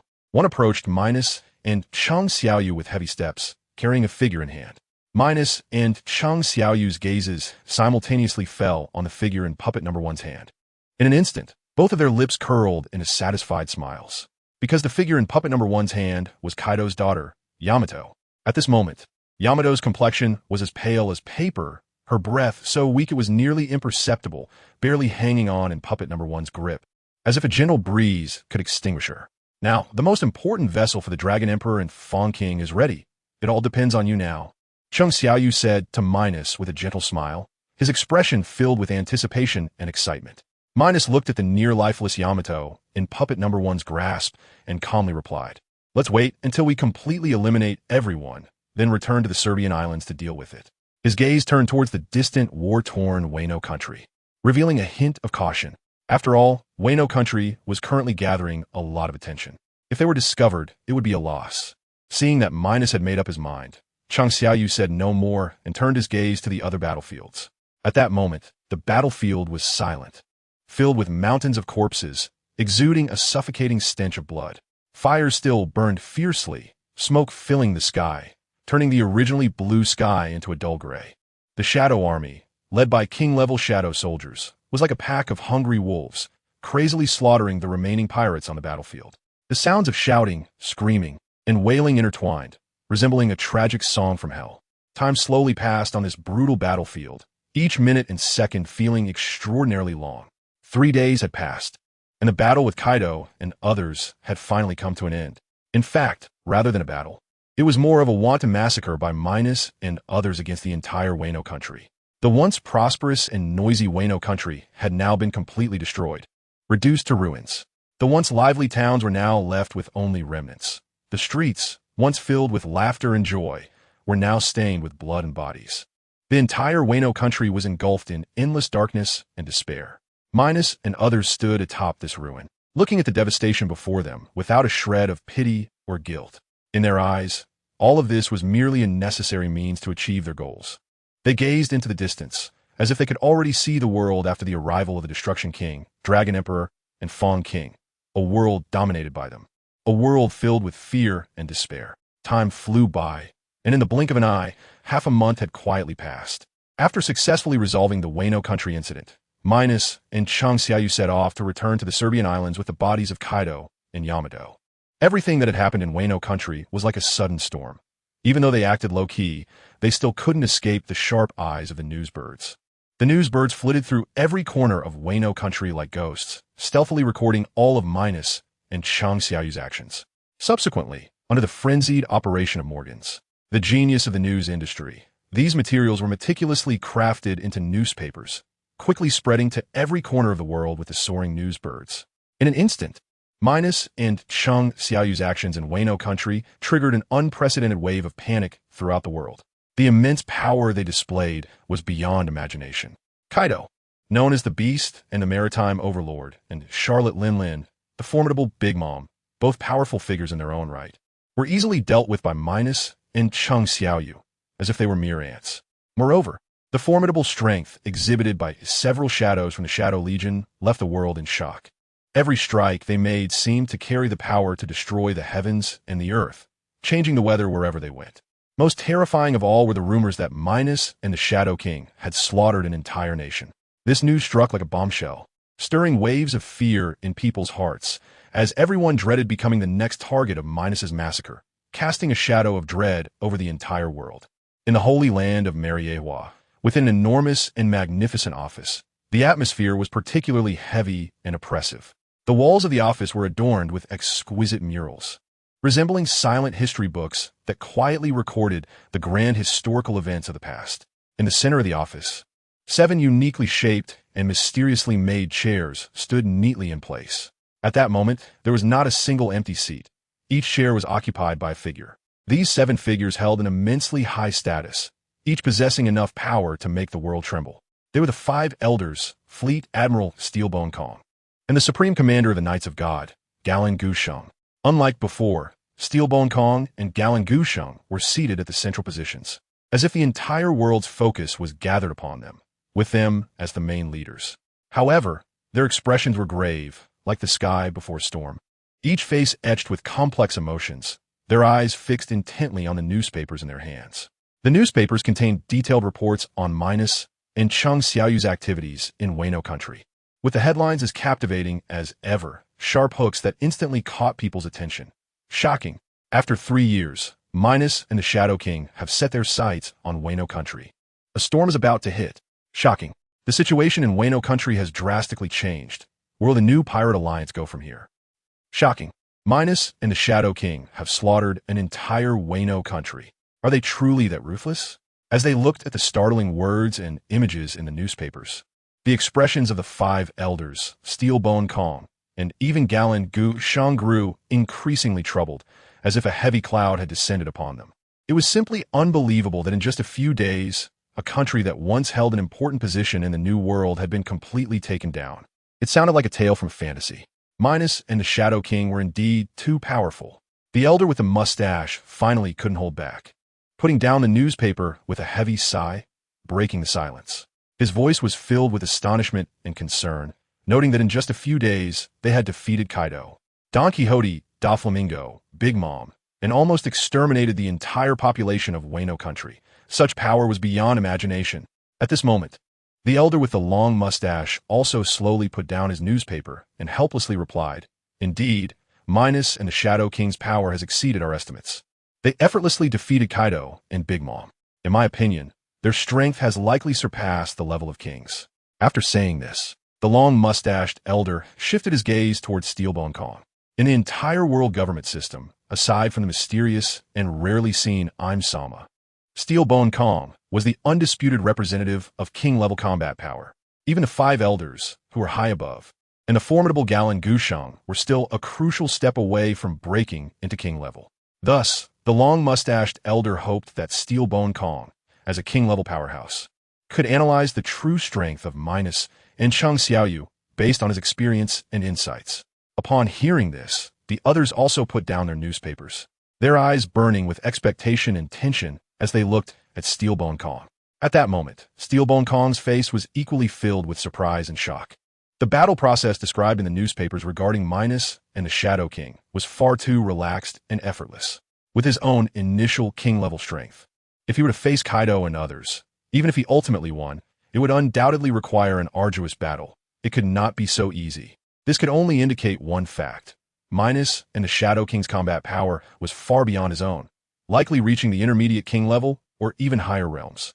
Realizing this, Steelbone Kong's gaze suddenly sharpened, and he distinctly felt his breathing quicken. Minos and the Shadow King were like 2 newly risen stars, having fully grown and exuding an unstoppable, powerful aura, which stirred an unprecedented sense of crisis within him. Feeling the intense and expectant gazes of the elders and Galen Gushang, Steelbone Kong helplessly smiled wryly and slowly spoke. Your perceptions are indeed correct. Minos and the Shadow King have definitely reached the king level. At this point, Steelbone Kong paused for a moment, scanning the crowd with a serious expression, and slowly said, "However, based on my analysis of this information, their strength has surpassed the initial king level and reached the intermediate king level. Furthermore, if their rate of growth continues at such an astonishing pace, they may have already reached even higher realms." As soon as Steelbone Kong's words fell, the entire office plunged into a dead silence, so quiet that only the accelerated heartbeat of everyone due to shock could be heard. Clearly, the 5 elders and Galen Gushang were thoroughly stunned by Steelbone Kong's statement. Initially, they still held a sliver of hope that Minos and the Shadow King had merely broken into the initial king level. But now, hearing Steelbone Kong say they had reached the intermediate king level or even higher was simply hard to accept. It was as if the order of the entire world had been overturned at that moment. Seeing the incredulous expressions on everyone's faces, Steelbone Kong shook his head helplessly and explained with a wry smile. From the ease and speed at which Minos and the Shadow King dealt with Kaido and Charlotte Linlin, it is evident that their strength has far exceeded that of ordinary initial king-level powerhouses, reaching a level we can hardly imagine. As Steelbone Kong's affirming words resonated, the 5 elders and Galen Gushang couldn't help but gasp in unison. Minos and the Shadow King, at just over 20 years old, had already attained such powerful king-level strength, while they themselves, although appearing to have reverted to middle age, were actually quite old. They had only just reached the peak of the emperor level, barely touching the threshold of king level. This stark contrast inevitably stirred a deep sense of defeat within them. It truly was a case of people surpassing people, infuriating others, in the spacious and solemn office of the world government. The atmosphere was so oppressive that it was hard to breathe. Soft light spilled onto the polished floor, yet it couldn't dispel the heavy atmosphere lingering in the air. Galen Gushang sat upright in his chair, his posture straight, his gaze slowly sweeping over the 5 elders and Steelbone Kong, revealing a hint of barely perceptible worry and determination in his eyes. After a moment of silence, Galen Gushang slightly furrowed his brows, glanced at the 5 elders and Steelbone Kong, and suddenly his eyes turned cold as he spoke in a deep, powerful voice. Everyone, although Minos and the Shadow King have displayed unimaginable strength, they're ultimately not forces that our world government can control. They exist outside our system, like 2 ticking time bombs that could trigger enormous disasters at any moment.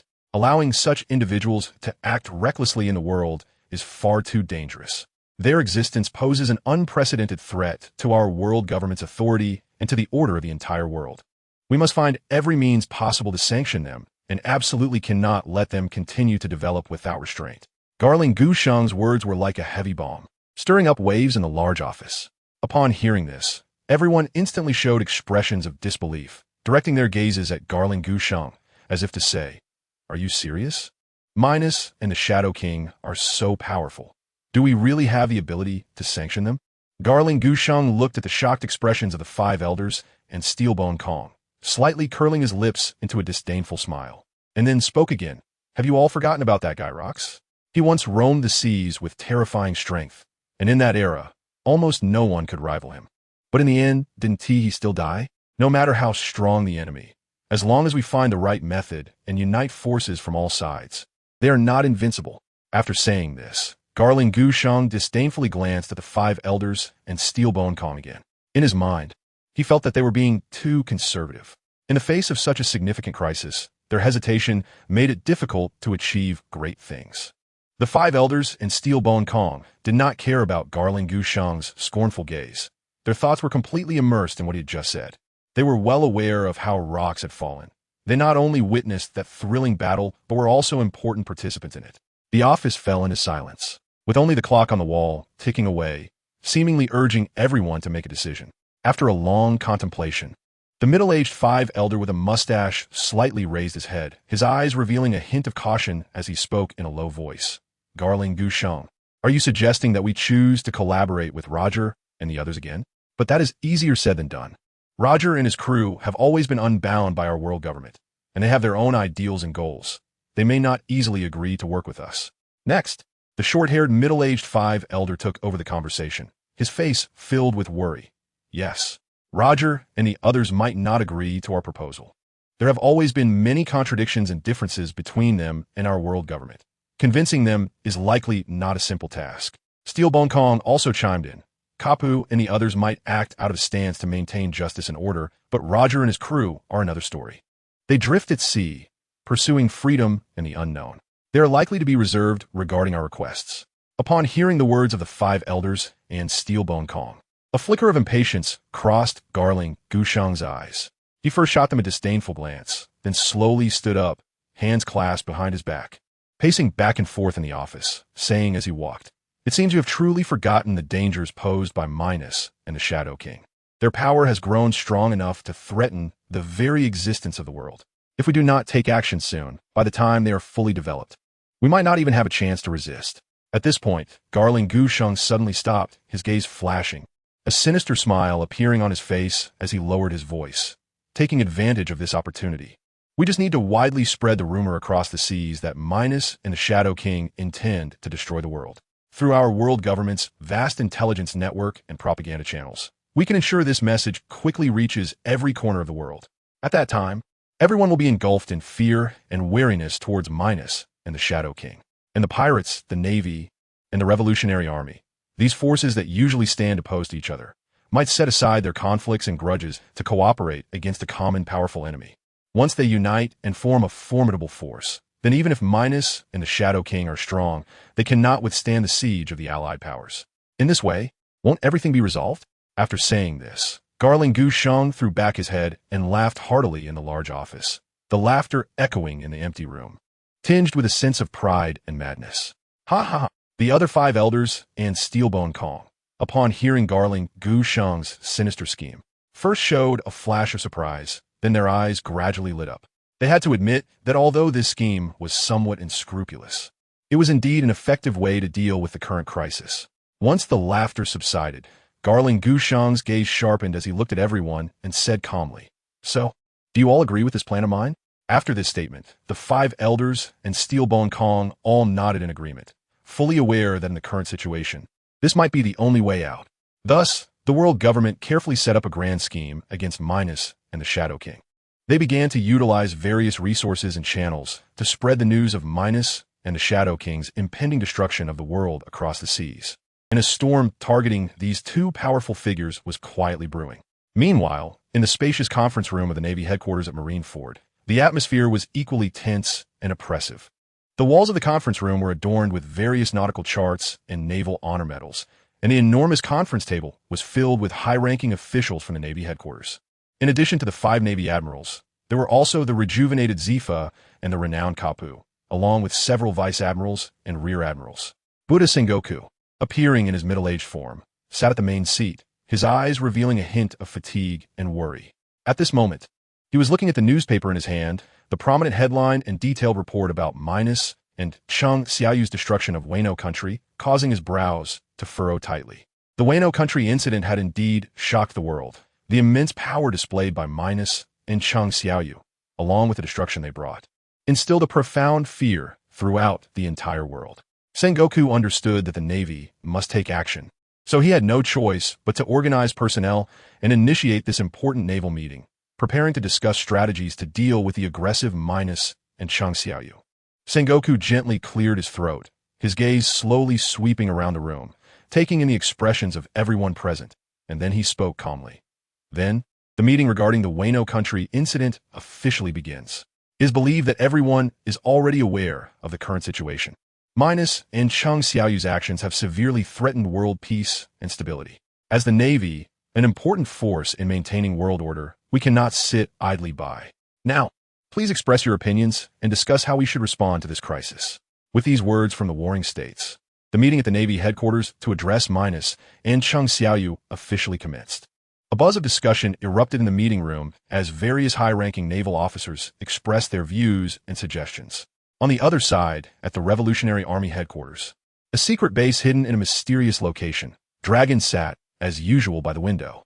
The sunlight shone on him, yet it could not dispel the gloom in his heart. He held a newspaper in his hand, which reported on the formidable strength of Minos and Chang Xiaoyu, as well as the overwhelming might of the Shadow Legion, causing his heart to tremble.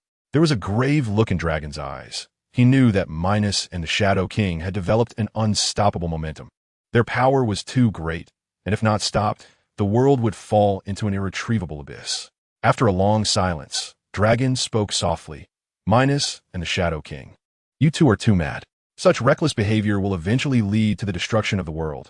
You must be stopped. After muttering this to himself, Dragon's gaze suddenly became deep and resolute.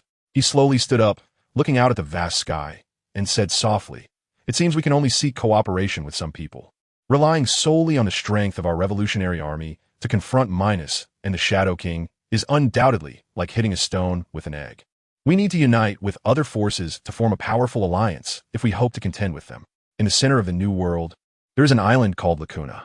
On this island stands a magnificent palace, where Whitebeard, Roger, and others are gathered. The walls of the palace are embedded with various precious gems, and the dazzling lights reflect on the serious faces of the crowd. Whitebeard, Roger, and others look solemnly at the newspapers in their hands, filled with shock and worry. Even though they had long known of Minos' strength, they did not expect him to become so powerful in just 3 years. The reports of Minos and the Shadow King easily defeating Kaido and Charlotte Linlin, along with vivid battle scenes, made their hearts tremble. That overwhelming power was like an adult beating a child, making it almost impossible to fight back. Silence spread throughout the palace as everyone understood the severity of the situation. That powerful force was no longer something a single pirate crew could handle alone. After a long while, a sorrowful voice echoed in the magnificent palace. "Minos, Shadow King, how could you be so cruel? You have killed the entire life of a nation. You will be punished."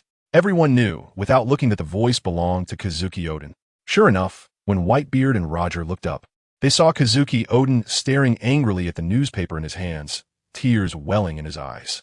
Wano country meant a great deal to Oden. It was his homeland, carrying countless memories and emotions.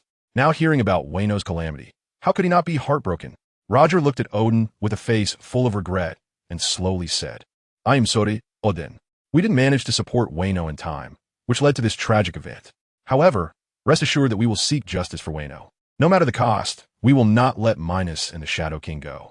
Roger's eyes revealed a firm determination as he clenched his fist, as if ready for battle. Beside him, Shanks also spoke solemnly to comfort Oden. "Oden, don't worry. We will do everything we can to seek justice for Wano. The disaster of Wano is also our shame. We cannot let such atrocities be easily ignored." Then, Shanks's expression grew serious as he looked around at the elders present. His voice low yet powerful. "Everyone, we have reached a critical moment of life and death. The ambitions of Minos and the Shadow King are not limited to Wano. Their target may very well be the entire world. If we do not find a way to change the situation, one day we might become their next target and be ruthlessly destroyed by Minos. Therefore, it is time to seek cooperation with others. Only by uniting with other forces and gathering strength from all sides do we have a glimmer of hope to defeat them. The era of fighting alone is over. We must stand together against such a powerful enemy. Shanks's words struck everyone like a heavy hammer on their hearts. After he finished speaking, the vast palace fell silent, and no one spoke. Everyone was contemplating Shanks's proposal, as cooperation meant putting aside past grievances and interest to join hands with former adversaries, which was no easy task. However, after a moment of silence, Roger looked at the earnest Shanks and revealed a trusting smile, slowly saying, "Shanks, go ahead and do it. We fully support you. At this critical moment, we need someone to step up and lead everyone in fighting against the enemy. You have the courage to propose this idea, and we believe you also have the ability to realize it." Rayleigh, standing beside them, smiled and patted Shanks on the shoulder, saying, "Shanks, go for it. We all support you. Don't have any concerns. Boldly try, and no matter what difficulties you encounter, we will be behind you." With Rayleigh's words, the others nodded in agreement, encouraging Shanks to take action. They all understood that at this critical juncture for survival, unity was the only way forward. Shanks looked at Roger and the others who were fully supporting him, feeling deeply moved. His eyes reddened slightly, and he spoke with determination. "Rest assured, everyone, I will not let you down. I will do my utmost to find suitable partners and form a powerful alliance to fight against Minos and the Shadow King." After saying this, Shanks turned and left the magnificent palace, heading towards the Red Land. His steps were firm and powerful, and his figure appeared particularly tall under the sunlight. Roger and the others watched Shanks's departing figure, silently praying. Whitebeard murmured, "I hope Shanks can succeed. He has extraordinary courage and determination. Perhaps he can truly lead us through this difficult time." "Yes, now we can only place our hope in him," Roger sighed softly, gazing into the distance as if he could already see the fierce battle approaching. Following this, Roger spoke in a very quiet tone. "The world government, huh? It seems we haven't cooperated for many years. In the vast and mysterious seas of a new world, Serbia Island stands like a brilliant pearl, quietly embedded in the azure ocean. At the center of the island, a magnificent castle of dark purple rises up, like an insurmountable fortress, exuding an awe-inspiring aura. Inside the castle's hall, the decor is luxurious and solemn. Exquisite murals hang on the walls, and a massive crystal chandelier casts a soft yet bright light, illuminating the entire hall as if it were daylight. At this moment, Minos, a 22-year-old powerhouse who is gaining fame in these waters, is sitting in a huge chair wrapped in the leather of rare sea beasts. He leans slightly forward, his eyes fixed on the floating system panel in front of him, revealing a hint of focus and surprise. The system panel emits a ghostly blue light, with data flickering and jumping continuously. It shows, host, Minos age, 22 skills, top-level armament hockey, top-level observation hockey, top-level conquerors hockey, flowing rock punch, ordinary punch, continuous ordinary punch, sword techniques, red snake style, purple snake style, navigator technique, Elmsman technique, physique, intermediate royal level physique, mature phase, items, 50 great daggers dark soul kill value, 22, 527, 650 points realm, intermediate royal level, black dragon form, intermediate royal level, evaluation. You have now reached the intermediate royal level, and even a peak royal level powerhouse can exchange a few blows with you. However, be cautious not to encounter a divine level powerhouse, or you will be easily killed in an instant. Minos's gaze is locked tightly on the kill value of over 20 million, a wave of uncontrollable excitement surging in his heart. He rubs his eyes, seemingly unable to believe the numbers before him. Is this really over 20 million kill points? Am I seeing things? Minos murmurs to himself, his voice trembling slightly. He takes a deep breath, trying to suppress the excitement within, and says to the system panel in front of him, "Hey system, if I'm not mistaken, this kill value is over 20 million, right?" Although he tries to keep his voice calm, the slight tremor in his tone betrays his inner turmoil. After a moment, the system's cold and mechanical voice echoes in the hall. "Ding, host, you are not mistaken. It is indeed over 20 million kill points." Hearing the system's confirmation, Minos's heart starts to race uncontrollably. This feeling of seemingly becoming rich overnight leaves him somewhat bewildered, filled with surprise, yet mixed with a hint of uncertainty. He straightens up in the chair, instinctively gripping the armrest tightly, and after a while he slowly speaks. "Hey system, this kill value is really too much. It makes me feel a bit insecure. I'm feeling quite lost. Ding, please rest assured, host, as the kill value is too easy to obtain.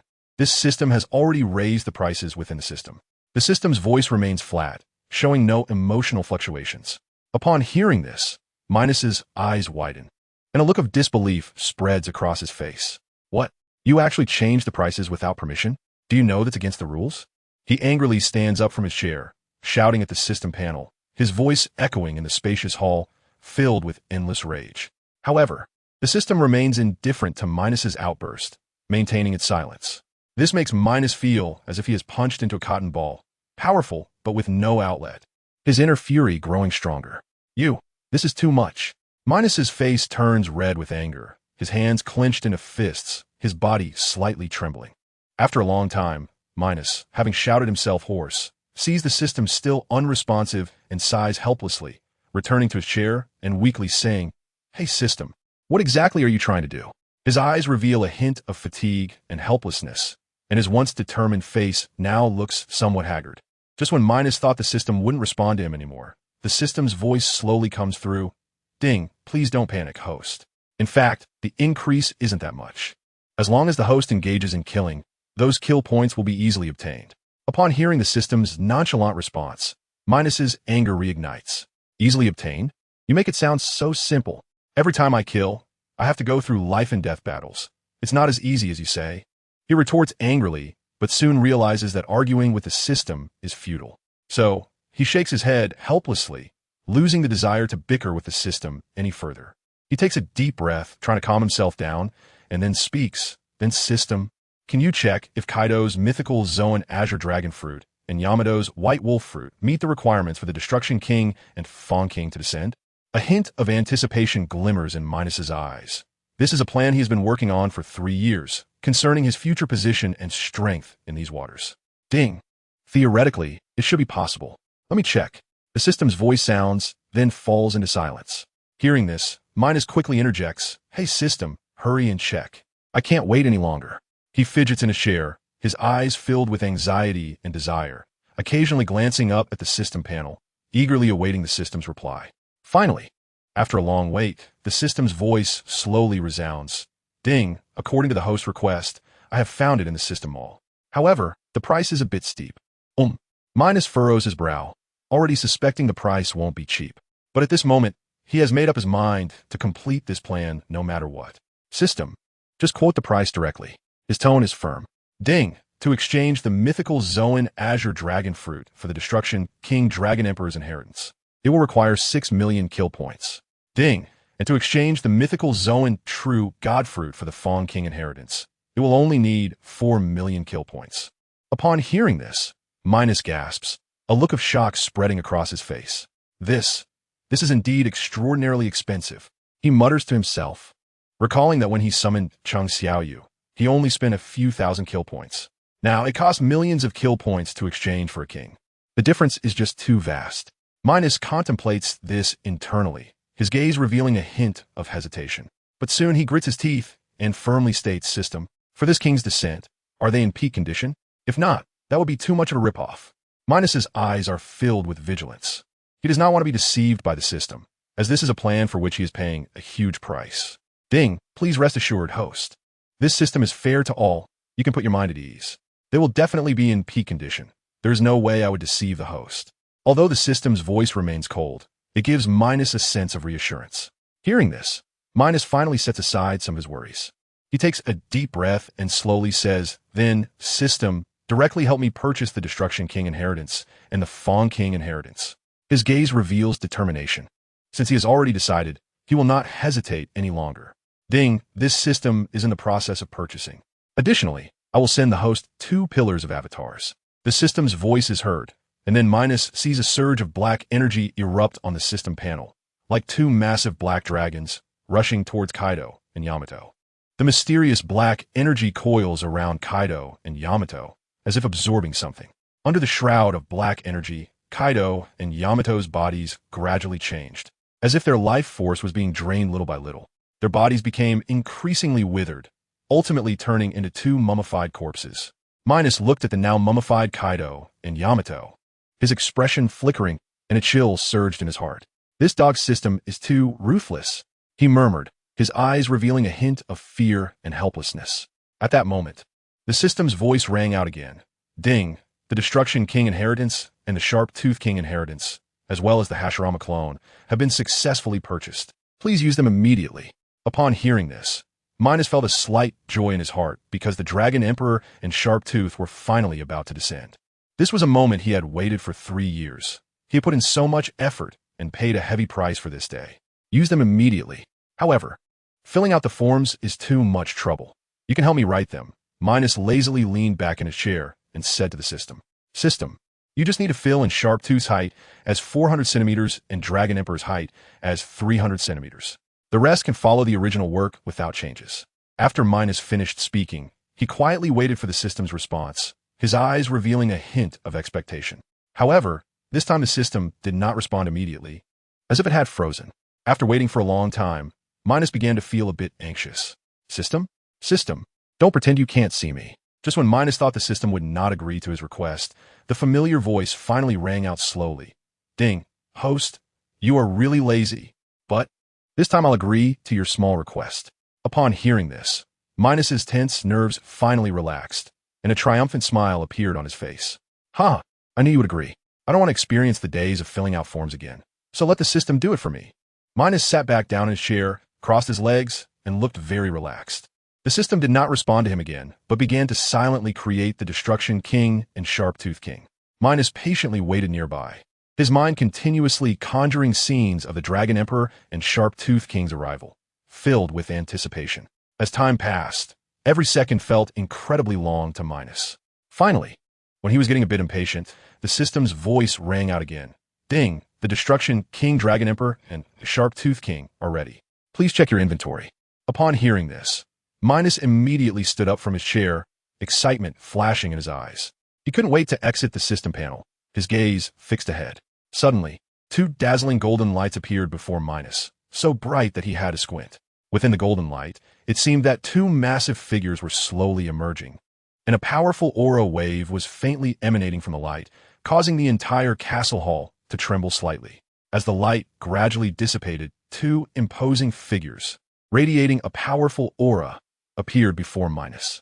These 2 figures were none other than the Destruction King, Dragon Emperor, and the Sharptooth King. Minos's gaze was first drawn to Sharptooth King. Sharptooth King was a robust man standing a full 4 meters tall, with thick, long black hair cascading down his broad shoulders like a black waterfall. His face was not traditionally handsome, but exuded a strong and rugged demeanor, as if carved from the hardest rock. His eyes were a deep yellow, like burning flames, exuding a mysterious and dangerous aura that made one reluctant to look directly at him. His sharp teeth were faintly visible, glinting coldly in the light, as if they could easily tear apart any enemy. His muscles were bulging, every muscle filled with a sense of power, as if containing endless energy ready to explode at any moment. Next, he shifted his gaze to the Dragon Emperor. The Dragon Emperor had a long, elegant body, resembling a graceful divine dragon. His flowing red hair danced gently in the wind. Even his beard was a vivid red, like burning flames, showcasing his extraordinary nature. His eyes were a light yellow, like deep lake waters, calm yet revealing an awe-inspiring majesty. The Dragon Emperor's face was resolute and stern, as if nothing in the world could move him. His body was covered with a layer of gray-white armor, inscribed with mysterious runes, exuding an ancient and powerful aura. The lower part of the Dragon Emperor's body was adorned with a flowing red-tail skirt that swayed gently in the breeze, adding an air of mysterious elegance.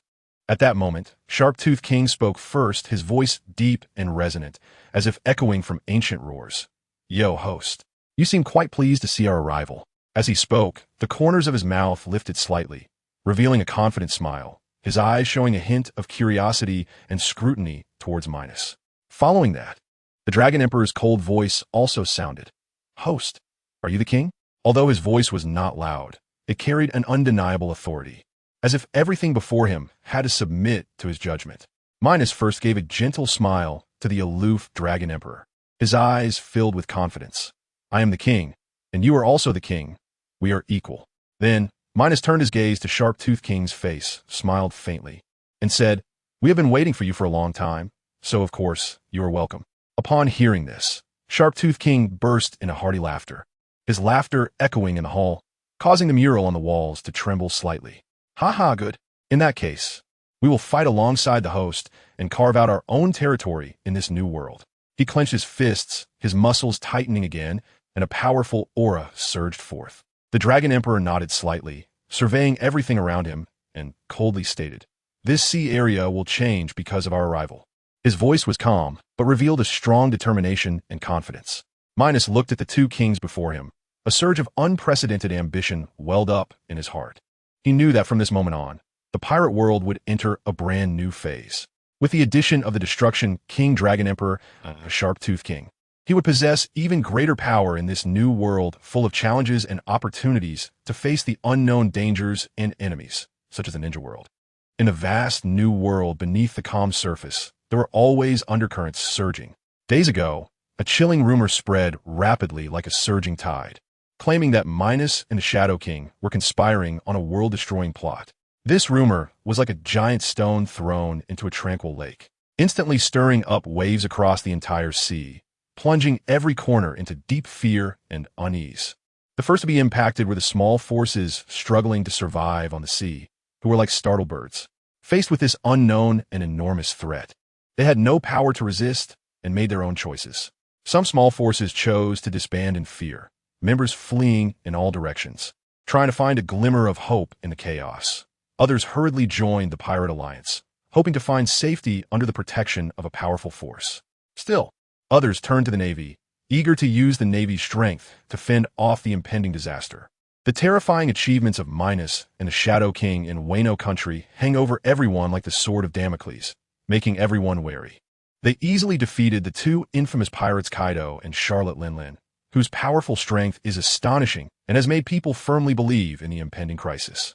Meanwhile, in the heavily guarded and mysterious large conference room of the world government, an unbelievable scene is unfolding. Several figures that shouldn't be here are openly present. Among them is the notorious Shanks of the Pirate Alliance, whose iconic red hair stands out in the dim light, exuding a sense of calm and dominance born from years of weathering storms. There is also Dragon, the leader of the Revolutionary Army, whose deep gaze resembles the twinkling stars in the night sky, radiating determination and wisdom. At this moment, both are dressed in black robes, quietly standing in the conference room. Even more astonishing is the unusually harmonious interaction between the Gorosei and St. Charlos. There are no tense confrontations or heated arguments. If an outsider were to accidentally stumble upon this scene, they would be left dumbfounded, filled with confusion. Why are these opposing forces, usually in different camps, able to coexist so peacefully at this moment? In this somewhat strange atmosphere, the sword-wielding Gorosei slightly raises his head, first scanning Dragon with eyes like lightning, then fixing his gaze on Shanks's face. His expression is complex, containing both surprise and dissatisfaction. "Unexpectedly, you have come back to find us." His voice is low and slow, as if every word carries the weight of time. "At first, I thought you were completely dead, but I didn't expect you to be resurrected by the will of the world, and even had your arm healed in the process." As he speaks, his gaze intentionally or unintentionally falls on Shanks's left arm, revealing a hint of disdain. It is clear that this sword-wielding Gorosei is extremely displeased with Shanks's actions. In his view, as a celestial dragon, it is utterly heretical to become a pirate, a blatant insult to the divine clan, which is absolutely intolerable. St. Charlos also furrows his brow slightly, his face filled with complex emotions. He slowly turns his head to look at Shanks, his gaze containing both the scrutiny of an elder toward a junior and an unexpressed sentiment. Speaking of which, Shanks is still of his bloodline, from a blood relation standpoint. Shanks should call him uncle or clan leader. However, the current Shanks has taken a path entirely different from theirs, leaving him with a mix of feelings. Facing the scrutinizing gazes of everyone, Shanks appears unperturbed and composed. He slightly lifts his head, his gaze firmly sweeping over everyone present, and speaks steadily and powerfully. "I have come to seek cooperation for the peace of the sea. The current situation at sea is clear to all of you. The ambitions of Minos and the Shadow King are evident, and their strength is undeniable. If we do not join hands now, we will surely be picked off one by them. At that time, the entire sea will fall into an irretrievable abyss, and none of us will be able to stand aloof. I see you have come to us out of desperation. You have already severed ties with our world government. How can you know our foundation? As long as that Minos dares to attack our world government, we have the capability to send him away lying down. Yes, and now various opinions have emerged on the sea. Minos and the others will surely be unable to withstand the pressure." Shanks quietly listens to their taunts, still wearing that calm expression, as if their words have no effect on him. Once their ridicule gradually subsides, he leisurely continues. 3 years ago, I personally fought against Minos and the Shadow King. I am very clear about their powerful strength.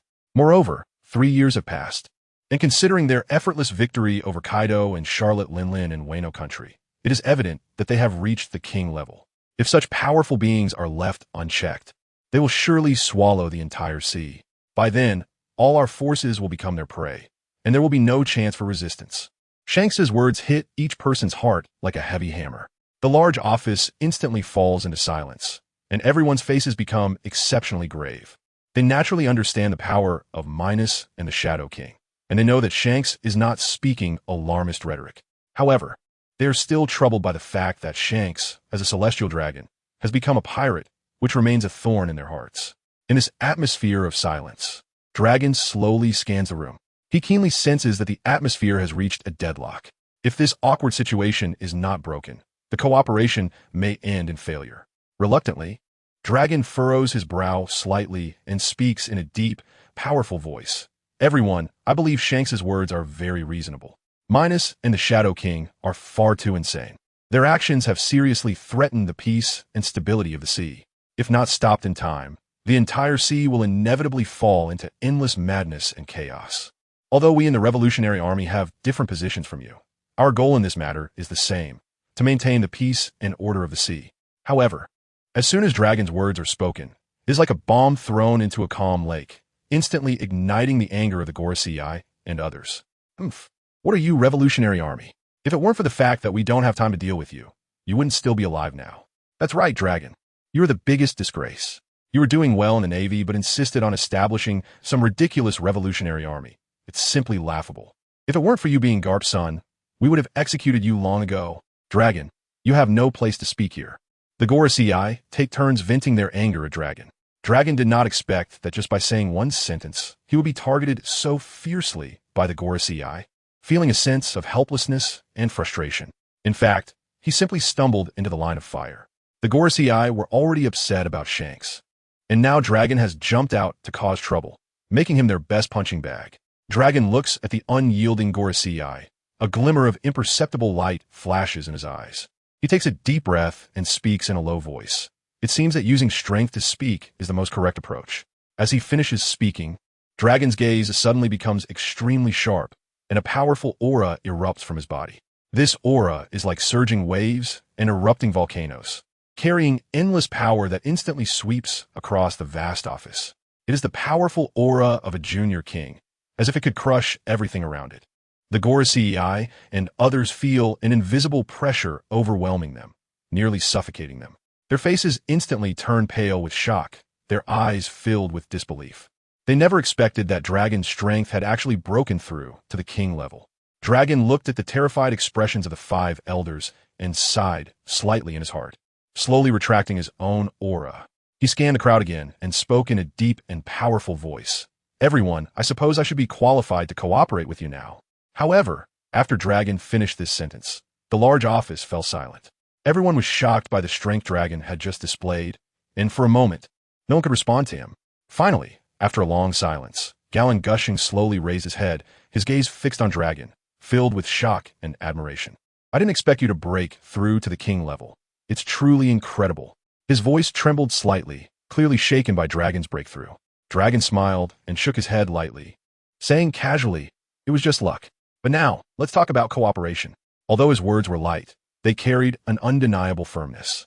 Galen Gushing looked at the serious Dragon and nodded. He knew that no matter how many questions and confusions he had in his heart, now was not the time to pursue them. The urgent matter was to unite all possible forces to kill Minos and the Shadow King. That was the most important thing. In the mysterious and vast New World, there was an island in Serbia that stood quietly amidst a turbulent sea. This island was like a pearl isolated from the world, yet it exuded an air of mystery that was hard to ignore.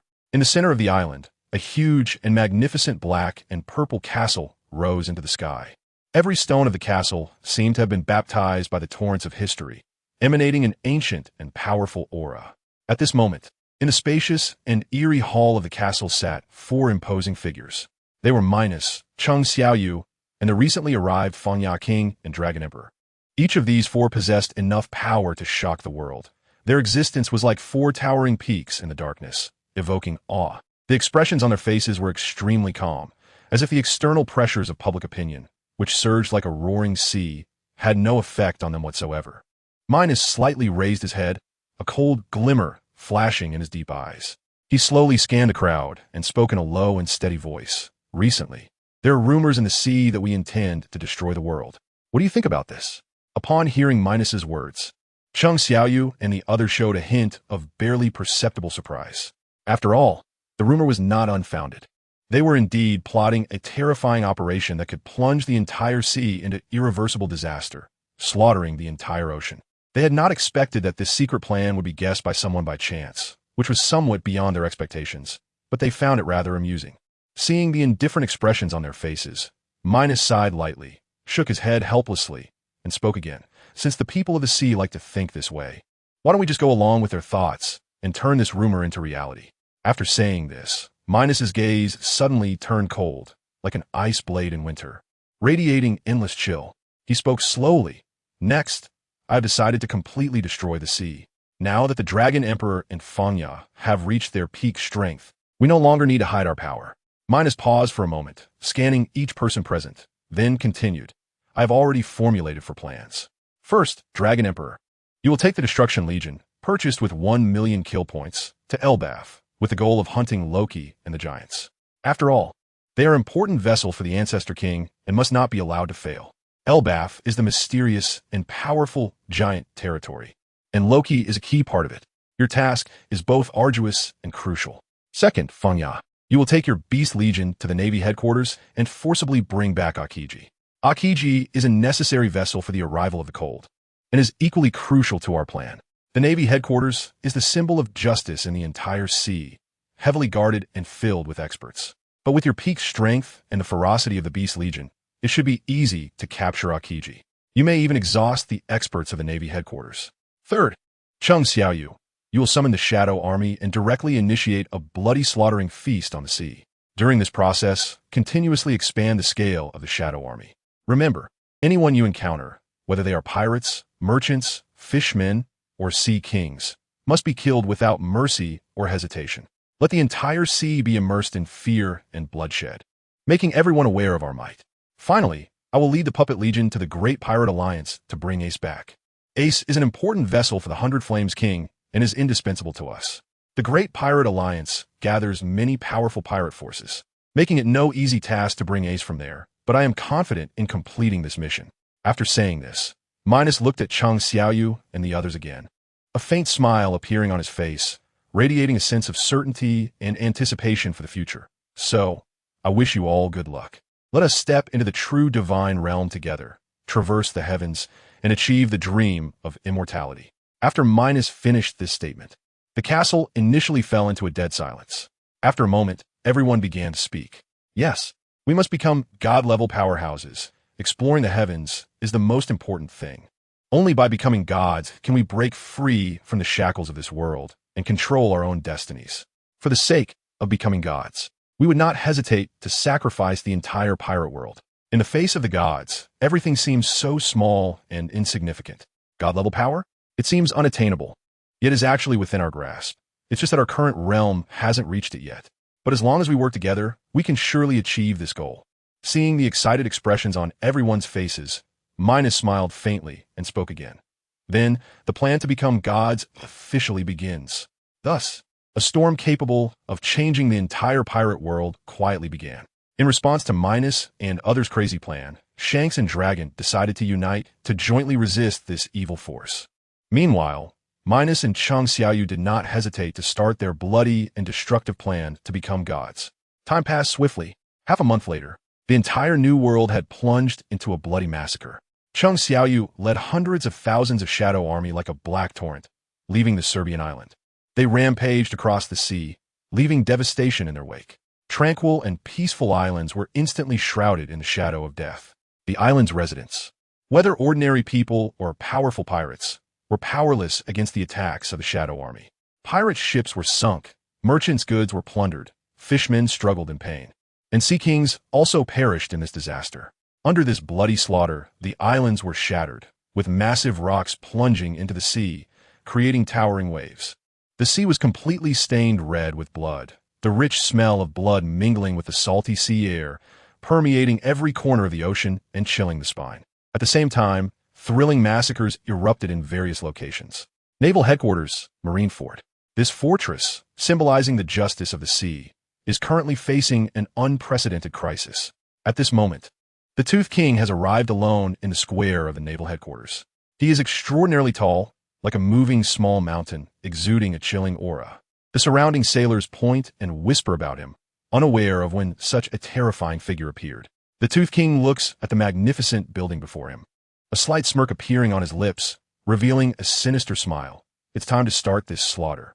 As he speaks, he slowly raises his massive claw, and suddenly, a dark red magic power surges around him like a roaring tide. This magic seems to possess a life of its own, constantly rolling and swirling, emitting a spine-chilling atmosphere. The dark red magic instantly lifts massive boulders, hurling them like cannonballs towards the sailors. The weak sailors have no time to evade and are crushed under the boulders. Screaming in agony, blood flows continuously from beneath the stones, merging into small streams that stain the ground of the square red. Compared to the sailors, who are already terrified beyond belief, the Tooth King opens his mouth full of sharp teeth and lets out a mad, wild laugh. Ants, what a bunch of fragile ants. Why don't you let Akiji come out to die? After saying this, the Tooth King raises his right claw again and lightly swings it. The dark red magic erupts once more, lifting even larger stones to smash down on the already petrified sailors. With a loud bang, the sailors are instantly killed under the relentless assault of the boulders. Blood sprays out like a fountain, staining everything around. However, at that moment, two figures rush towards the Tooth King at incredible speed. One of them roars, loudly proclaiming, "Who dares to come to our navy and wreak havoc? You truly do not know the meaning of death." Great fire. Before the words fall, that person's arm instantly transforms into a gigantic magma fist, surging with heat, and strikes fiercely at the Tooth King. As the magma fist moves, the air ignites, crackling with a sizzling sound. However, the Tooth King looks at the incoming magma fist with a disdainful smile. The dark red magic around him surges like a sturdy armor, enveloping his entire body. In the eyes of the astonished attacker, the Tooth King actually meets the magma fist head-on with his body. The moment the fist connects with the Tooth King's body, a powerful force erupts, creating waves of scalding steam. The steam spreads out like white smoke, rapidly enveloping the entire battlefield due to the high temperature. Beside them, Akiji's face is filled with shock. With his powerful observation haki, he clearly sees that this mysterious powerhouse has actually withstood Akainu's formidable magma fist with his body. Just then, the billowing steam is shattered by an overwhelming force. The steam dissipates instantly, revealing the Tooth King standing unharmed in the square, without a single injury. The Tooth King looks at the astonished Akainu, grinning widely to reveal his sharp teeth. "Your fist is too weak. It didn't even scratch my fur." After saying this, the Tooth King clenches his fist tightly, the dark red magic continuously condensing on his fist, becoming even denser. Then, he strikes fiercely at Akainu. With a crack, Akainu is sent flying like a cannonball. His body traces an arc through the air, and blood continuously spills from his mouth as he crashes heavily to the ground. Rolling around, the hard ground is gouged deeply by his body, kicking up a cloud of dust. It isn't until he rolls for dozens of meters that his body finally comes to a stop. The Tooth King doesn't even glance at Akainu before turning his gaze towards Akiji. He grins, his smile filled with greed and desire. "Finally found you." Thus, the Tooth King begins his slaughter at the Naval Headquarters. The Tooth King wreaks havoc throughout the Naval Headquarters. In the vast and boundless New World, there lies a mysterious and unique region, home to a remarkable kingdom known as Elbaf. This is the homeland of the Giant Clan, which has thrived for generations. With the inherent immense strength of the Giant Clan and their unique military system, Elbaf stands proudly, revered as the world's strongest nation. The Giants possess astonishing physiques and tremendous giant power. Adult giants are at least 12 meters tall, and their strength is enough to split mountains and make all things tremble. This powerful force forms a solid defense for Elbaf, deterring any ill-intentioned pirates from daring to step foot into this sacred territory. At the power core of Elbaf, a shocking event occurred that stunned the entire nation.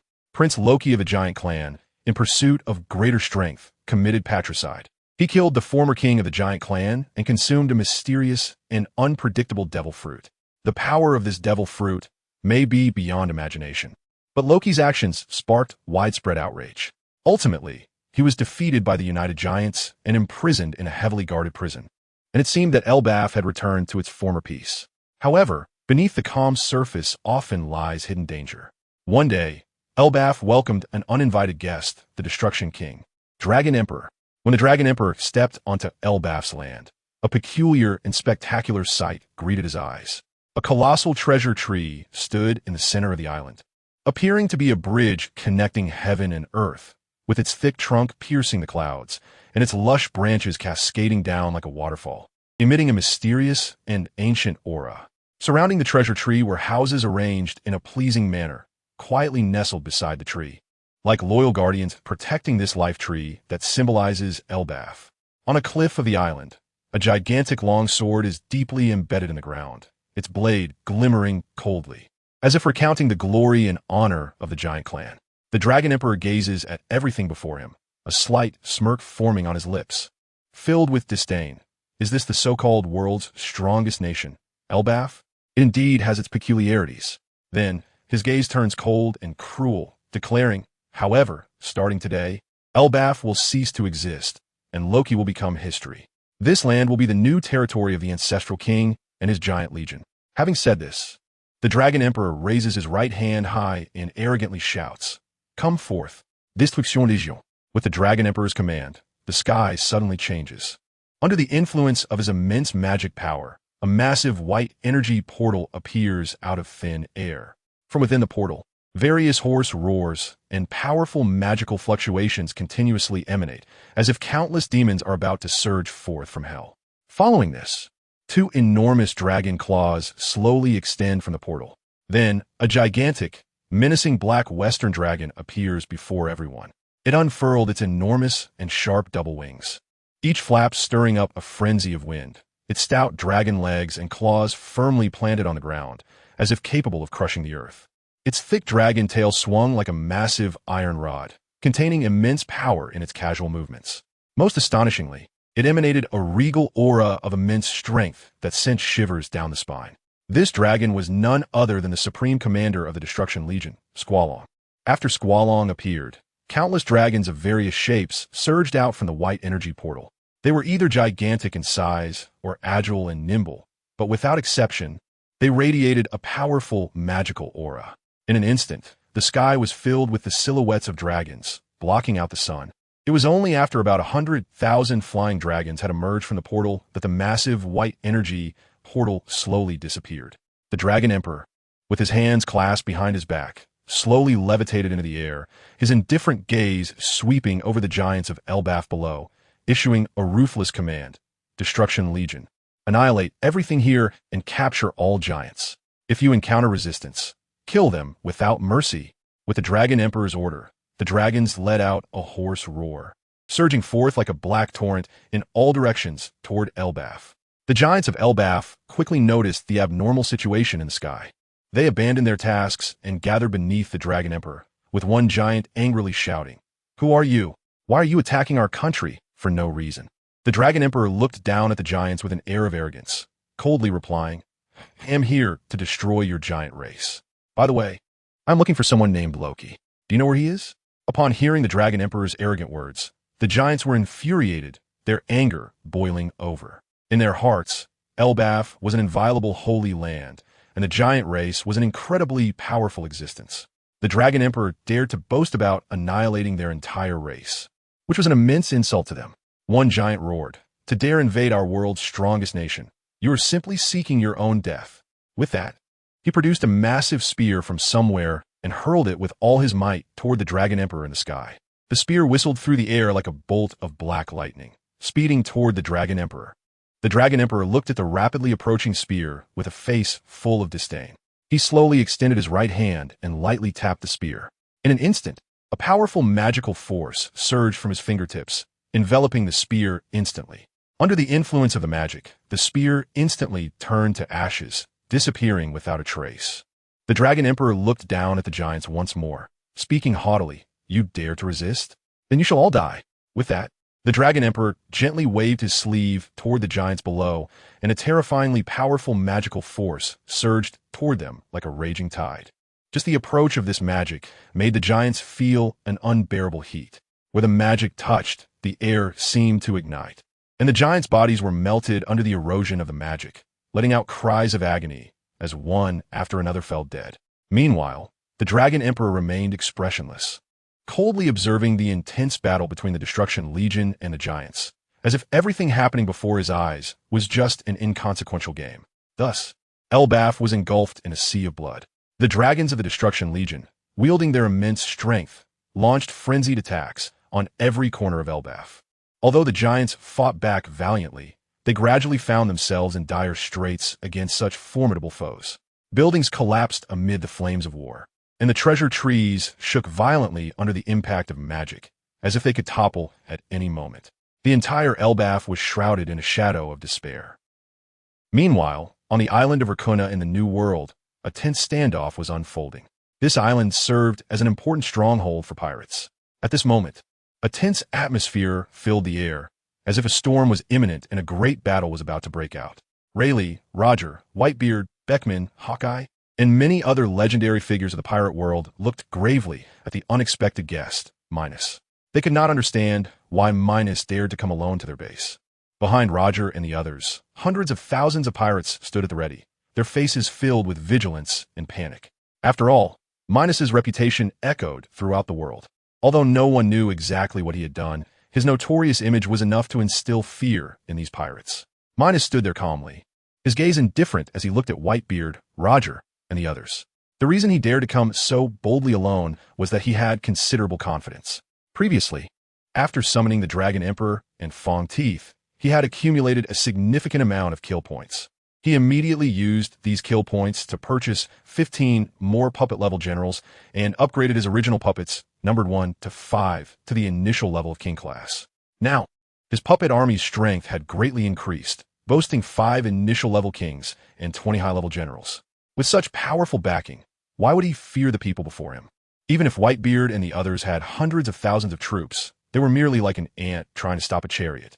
In a vast and mysterious sea, turbulent waves crashed against an island that appeared calm, but hid a tumultuous undercurrent. This island was the joint headquarters of the Whitebeard pirates and the Roger pirates.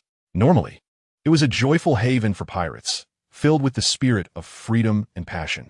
However, on this day, the atmosphere was particularly oppressive, as if it were the calm before the storm, making it hard to breathe. Minos, this mysterious and powerful being, stepped onto this land with a chilling aura.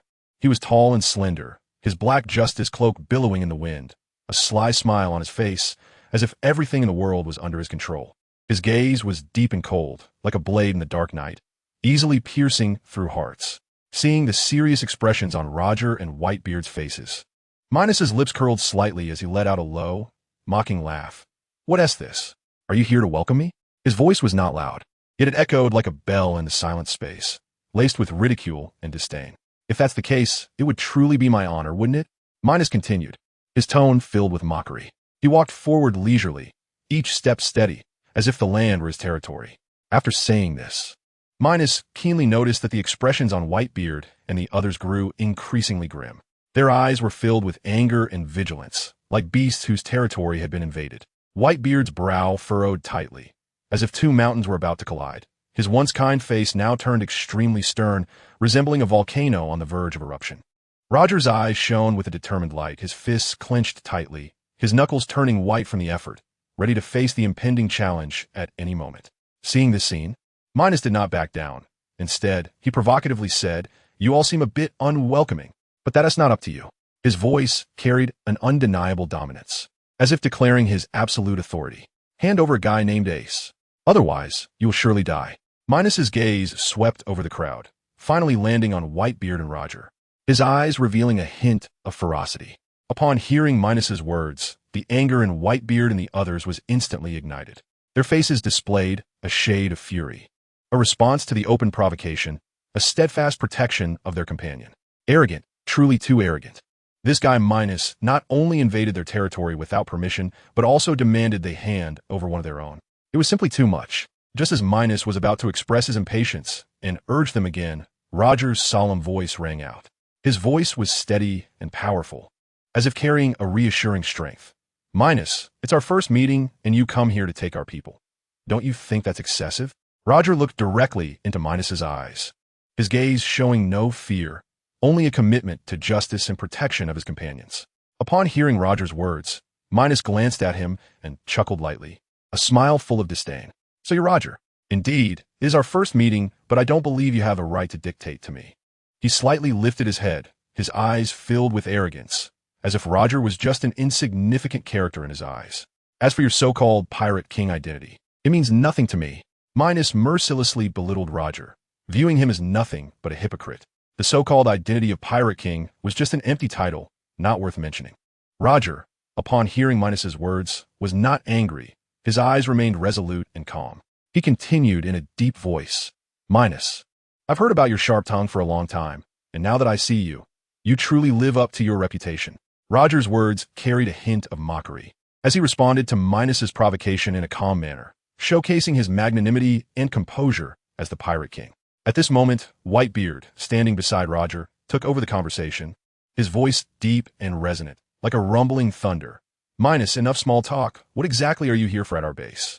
Whitebeard firmly gripped the sword Sonyan cut, its blade glinting coldly in the sunlight, as if expressing the anger of its master. If you want us to hand over Ace, that's absolutely impossible. Whitebeard's eyes revealed unwavering determination, and his words were resolute, leaving no room for negotiation. Ace was not just a member of the Whitebeard pirates. He was family, someone they would protect with their lives. Minos first glanced at Roger with a hint of contempt, then shifted his gaze to Whitebeard's face. At this moment, Whitebeard appeared to have returned to his middle-aged days, his signature mustache now turned golden. The golden mustache shone in the sunlight, seemingly symbolizing Whitebeard's past glory and strength. Looking at the serious Whitebeard, Minos spoke lightly. So, it's Whitebeard. Long time no see. You've regained your youth. How fortunate. But it seems you've forgotten the pain I once caused you. Minos's eyes turned cold, and he coldly stated, There's no point in talking further.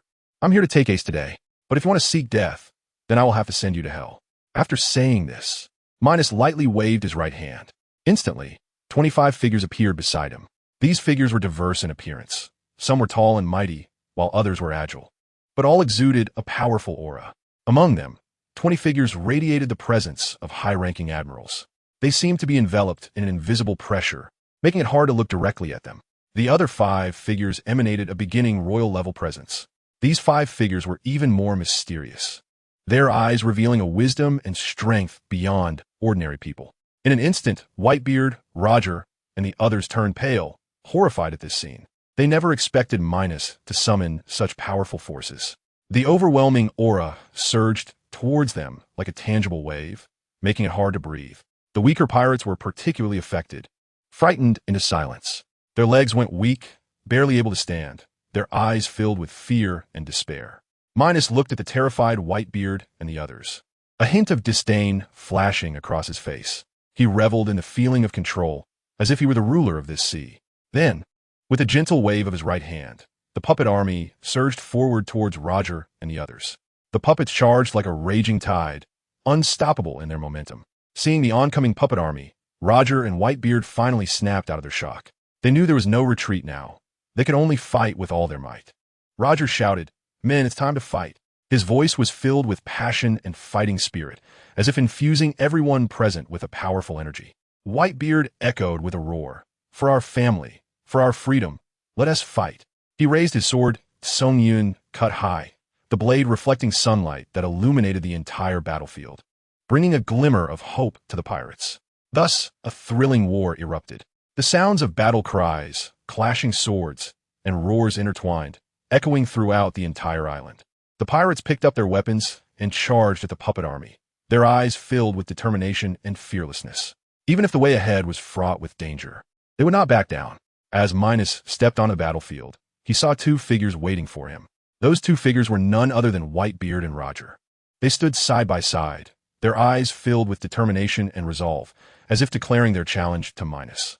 Minos, as long as we kill you, all our problems will be solved, Roger said, raising the supreme great sword Ace and pointing it at Minos. The supreme great sword Ace shimmered brilliantly in the sunlight, as if containing endless power. This sword was a symbol of Roger, as well as his belief. Beside him, Whitebeard, though silent, pointed Song Yun Cut at Minos. The blade of Song Yun Cut radiated a chilling aura, seemingly eager for a clash with the enemy. Whitebeard's eyes revealed steadiness and determination. He knew this battle would be incredibly difficult, but he would never back down. Seeing Roger and Whitebeard's actions, Minos couldn't help but smile. He expected Whitebeard and Roger to prepare to join forces against him. In his view, while these two were strong, it was a fantasy to think they could defeat him. Just the two of you? Minos said disdainfully. You seem to underestimate me.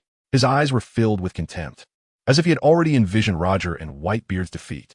With this thought, Minos's gaze turned cold, and he whispered, in that case, let us deal with Roger and Whitebeard first. After saying this, Minos took steady and powerful steps towards Roger and Whitebeard. With each step he took, the ground seemed to tremble slightly. At the same time, a powerful momentum erupted from Minos's body, like surging ocean waves, each wave more intense than the last.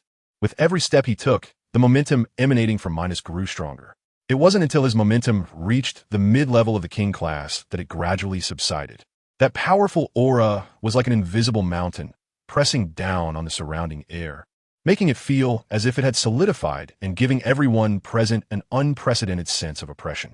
Seeing Roger and Whitebeard shocked by his momentum, Minos smiled faintly, his expression filled with arrogance and confidence. Since you won't make a move, then I will strike first. As soon as he finished speaking, Minos moved like lightning, disappearing from his spot in an instant. His speed was so fast that it was almost impossible to catch, leaving only a blurred shadow behind. In the blink of an eye, Minos had appeared ghost-like behind Roger.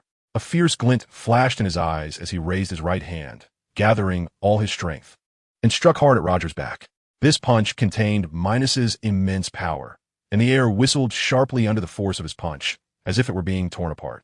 With a loud bang, like a thunderclap, Roger was violently sent flying by Minos's sudden punch, crashing to the ground like a cannonball and rolling over repeatedly. The ground was gouged with deep marks from Roger's body, kicking up a cloud of dust. Whitebeard, seeing Minos suddenly appear beside him, revealed an expression of extreme shock. However, being a legendary figure seasoned by countless battles, he instinctively reacted even in such a critical situation. Whitebeard gripped his sword, the Song Yun Xia, with both hands, unleashing all his power as he swung it towards Minos. This strike contained the overwhelming power and dominance Whitebeard had accumulated over the years, with a dense aura of power radiating around the blade, as if it aimed to shatter everything in front of him. Facing the descending Song Yun Xia, Minos's lips curled into a disdainful smile. In an instant, a deep purple flow of Sakura Haki appeared in his hand. The flow of Sakura Haki moved like a living entity, swirling and shimmering in his hand, emanating a mysterious and powerful aura. With his right hand enveloped in the flow of Sakura Haki, Minos firmly caught Whitebeard's powerful strike. The sound of metal clashing rang out across the battlefield. The powerful shockwave generated visible ripples in the surrounding air, spreading outwards. Immediately following, Minos pushed back with force, sending a tremendous wave of power back along the blade of the Song Yun Xia. Whitebeard felt an overwhelming force surge towards him, and his feet carved deep grooves into the ground as he was forced back several steps. Not letting up, Minos seized the opportunity while Whitebeard was unsteady, instantly appearing in front of him. His eyes were filled with murderous intent as he raised his right fist high and then struck hard against Whitebeard's chest. This punch was incredibly fast and carried astonishing power, as if it aimed to pierce through Whitebeard's chest. With another loud bang, Whitebeard was sent flying like a kite with a broken string, crashing to the ground in a heavy arc and rolling over. The dust kicked up by his fall quickly obscured his figure, making it hard to see his condition. In a vast and mysterious sea, the wind howled, and the waves surged like a furious beast. A mysterious island stood quietly amidst the tumultuous waves, enveloped in an ancient and enigmatic aura. At this moment, as the dust from the fierce battle flew wildly and eventually settled, the two legendary figures, Roger and Whitebeard, lying on the ground, came into view. One was Roger, the former ruler of the seas, revered as the Pirate King. The other was Whitebeard, the captain of the Whitebeard Pirates, hailed as the world's strongest man. Typically imposing and extraordinary, at this moment, even though they struggled to stand, their faces were filled with gravity, and the blood slowly spilling from their mouths indicated that they had just endured an incredibly brutal battle and were severely injured. Just then, a figure slowly approached them. It was Minos. His steps were steady, each one seeming to carry an endless sense of oppression.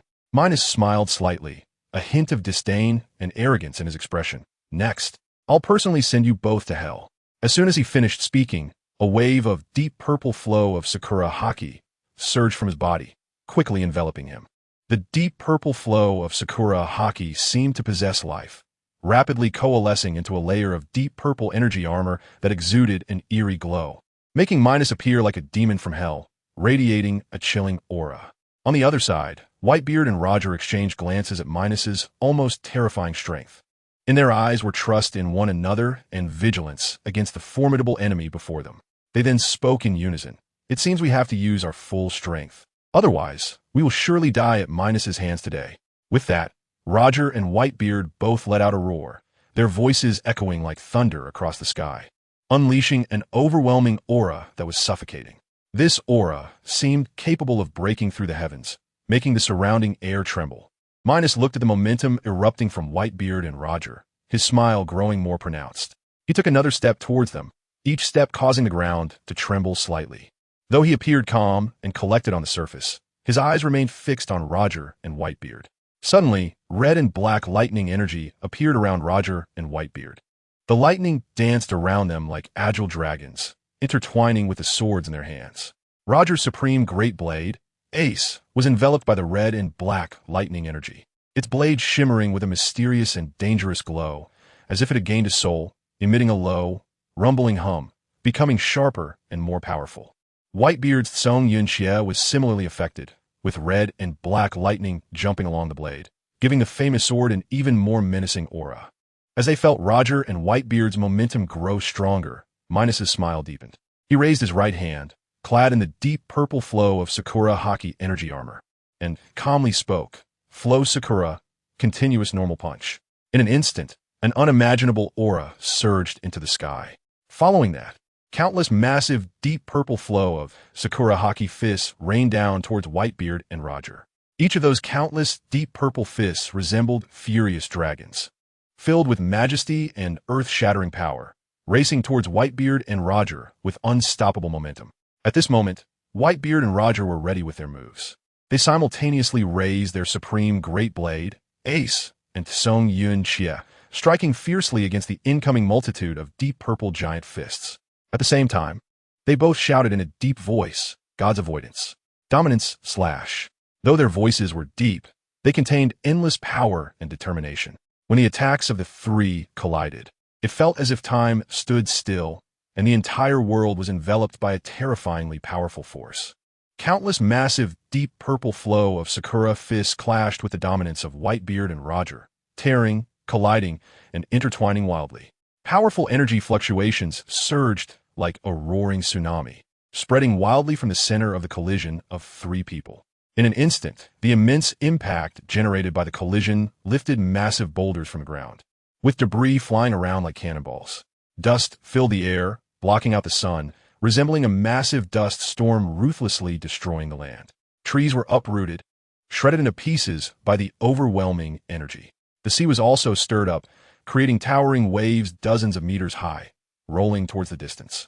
Minos watched as Whitebeard and Roger struggled to withstand his attacks, a disdainful smile crossing his face. He thought to himself, did they really think that the top-tier flow cherry hockey was nothing to be trifled with? Was the king-level combat power just a facade? If that were the case, it would be too fake. It was better to hold back and just put on a show. Immediately, Minos focused his gaze, unleashing a powerful, deep purple flow cherry hockey energy once again. This energy surged like a torrential flood towards countless deep purple flow cherry hockey fists. The hockey energy slowly flowed into those numerous deep purple flow cherry hockey fists. With this energy replenishment, the enormous deep purple flow cherry hockey fists instantly doubled in size. The space around the fists even twisted and deformed under the influence of this immense power, as if unable to bear such terrifying force. This suddenly strengthened, massive, deep purple flow cherry hockey fist, like a rampaging beast, fiercely suppressed the hockey entanglement attacks of Whitebeard and Roger. At this moment, Whitebeard and Roger's faces contorted in rage, gritting their teeth as they desperately resisted this suddenly surging powerful force. Beads of sweat, as large as soybeans, rolled down their foreheads, their eyes revealing determination and resilience. However, facing such a powerful attack, they gradually felt overwhelmed. They anxiously watched as Song Yunxia and Ace were pushed back against their chests by the overwhelming energy. The two were also forced to step back repeatedly under this powerful energy. With each step back, a deep footprint was left on the ground. Whitebeard and Roger did not show any signs of retreat in the face of this immense power. They immediately unleashed powerful hockey energy from their bodies, continuously flowing into Song Yunxia and Ace. With this power replenishment, Song Yunxia and Ace once again emitted dazzling light, becoming even stronger. In an instant, they reached a stalemate with the countless deep purple flow cherry hockey fists. However, as time passed, Whitebeard and Roger gradually felt their strength waning. Their breathing became rapid, and their arms began to tremble slightly. Ultimately, their hands went limp, unable to withstand the surging attacks any longer. Suddenly, with a loud bang, countless deep purple flow cherry hockey fists exploded violently upon contact with Roger and Whitebeard. The explosive energy burst forth like a small nuclear bomb, releasing an incredibly scorching light and powerful shockwave. Whitebeard and Roger, caught in the center of the energy explosion, were instantly engulfed by the searing explosion energy. The shockwave generated by the explosion continued to spread outward, destroying everything in its path. The powerful shockwave swept across the ground, leveling everything in its wake. It was not until it spread several kilometers away that this shockwave gradually ceased. Everywhere the shockwave passed, the ground was obliterated, turning into a massive pit. The debris and cracks, under the tremendous energy impact, turned to dust, scattering into the air. This massive energy shockwave was especially devastating for the weaker pirates. They had already been defeated by the overwhelming sword energy of the great swordsmen as puppets. They scattered in all directions during the battle, battered and bruised, already filled with despair and hopelessness, numbly resisting. The sudden eruption of powerful shockwaves was the last straw that broke the camel's back. The weaker pirates were directly killed by the shock, their bodies instantly reduced to powder under the powerful energy impact. The remaining pirates were thrown into chaos, falling to the ground, unsure of their fate. Some groaned in pain, while others had already fallen into unconsciousness. The puppet generals, facing this sudden, powerful shockwave, had already leaped into the air to avoid it, remaining unaffected. They coldly watched everything happening below, their eyes devoid of any compassion.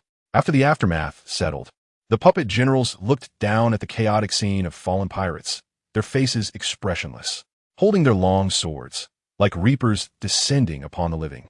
They charged down towards the pirates, beginning to ruthlessly harvest their lives. Each of these puppet generals was a great swordsman. The sword energy they unleashed cut through the sky like lightning, carrying a chilling, murderous intent, mercilessly claiming the lives of these people. Can you imagine how spectacular it was when over 10 puppet generals unleashed their sword energy simultaneously, especially with one of them being a king-level puppet great swordsman? His sword energy was incredibly powerful, and everywhere it passed, pirates fell one after another. Naturally, these pirates became the sacrifices of this war. At this moment, Racuna Island had turned into a hell on earth, the battlefield in utter disarray, with ruins scattered everywhere and bodies lying haphazardly across every inch of land. Fresh red blood surged like a tide, continuously flowing from the wounds of the corpses, forming rivers of blood that flowed freely on the ground, emitting a nauseating stench. Minos, a tall man with a stern face, wore a black suit, and a black justice cape fluttered in the wind. He stepped onto this brutal battlefield with steady strides. His gaze casually swept across the battlefield, showing no signs of pity or emotion. It was as if the bloody scene before him was just another ordinary sight. Compared to this gruesome battlefield, Minos was more concerned about the two legendary figures, Whitebeard Edward Newgate and Pirate King Joel D. Roger. He was most focused on whether they had survived such a powerful attack in this battle. Although Minos had not unleashed the hockey or dragon slayer magic capable of annihilating the world, the strength he had just displayed was enough to instill fear in any opponent. He unleashed top-tier armed color flow cherry hockey, which manifested as tangible black lightning, rampaging through the air. Coupled with continuous ordinary punches, each punch contained terrifying power, with the wind from the punches howling and tearing apart the air.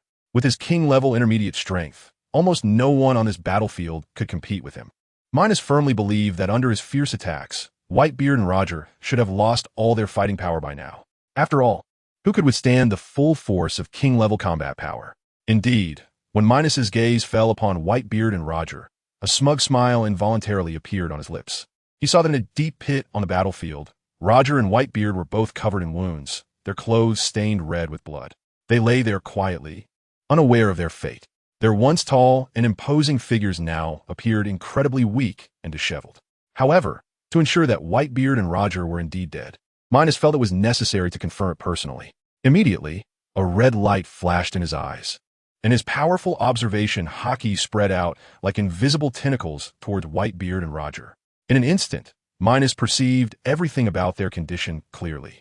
Indeed, they were not dead yet, but their bodies were nearly paralyzed, their breaths weak like a candle flickering in the wind, on the verge of death, as if they could breathe their last at any moment. In response, Minos smiled lightly, his smile filled with mockery and disdain.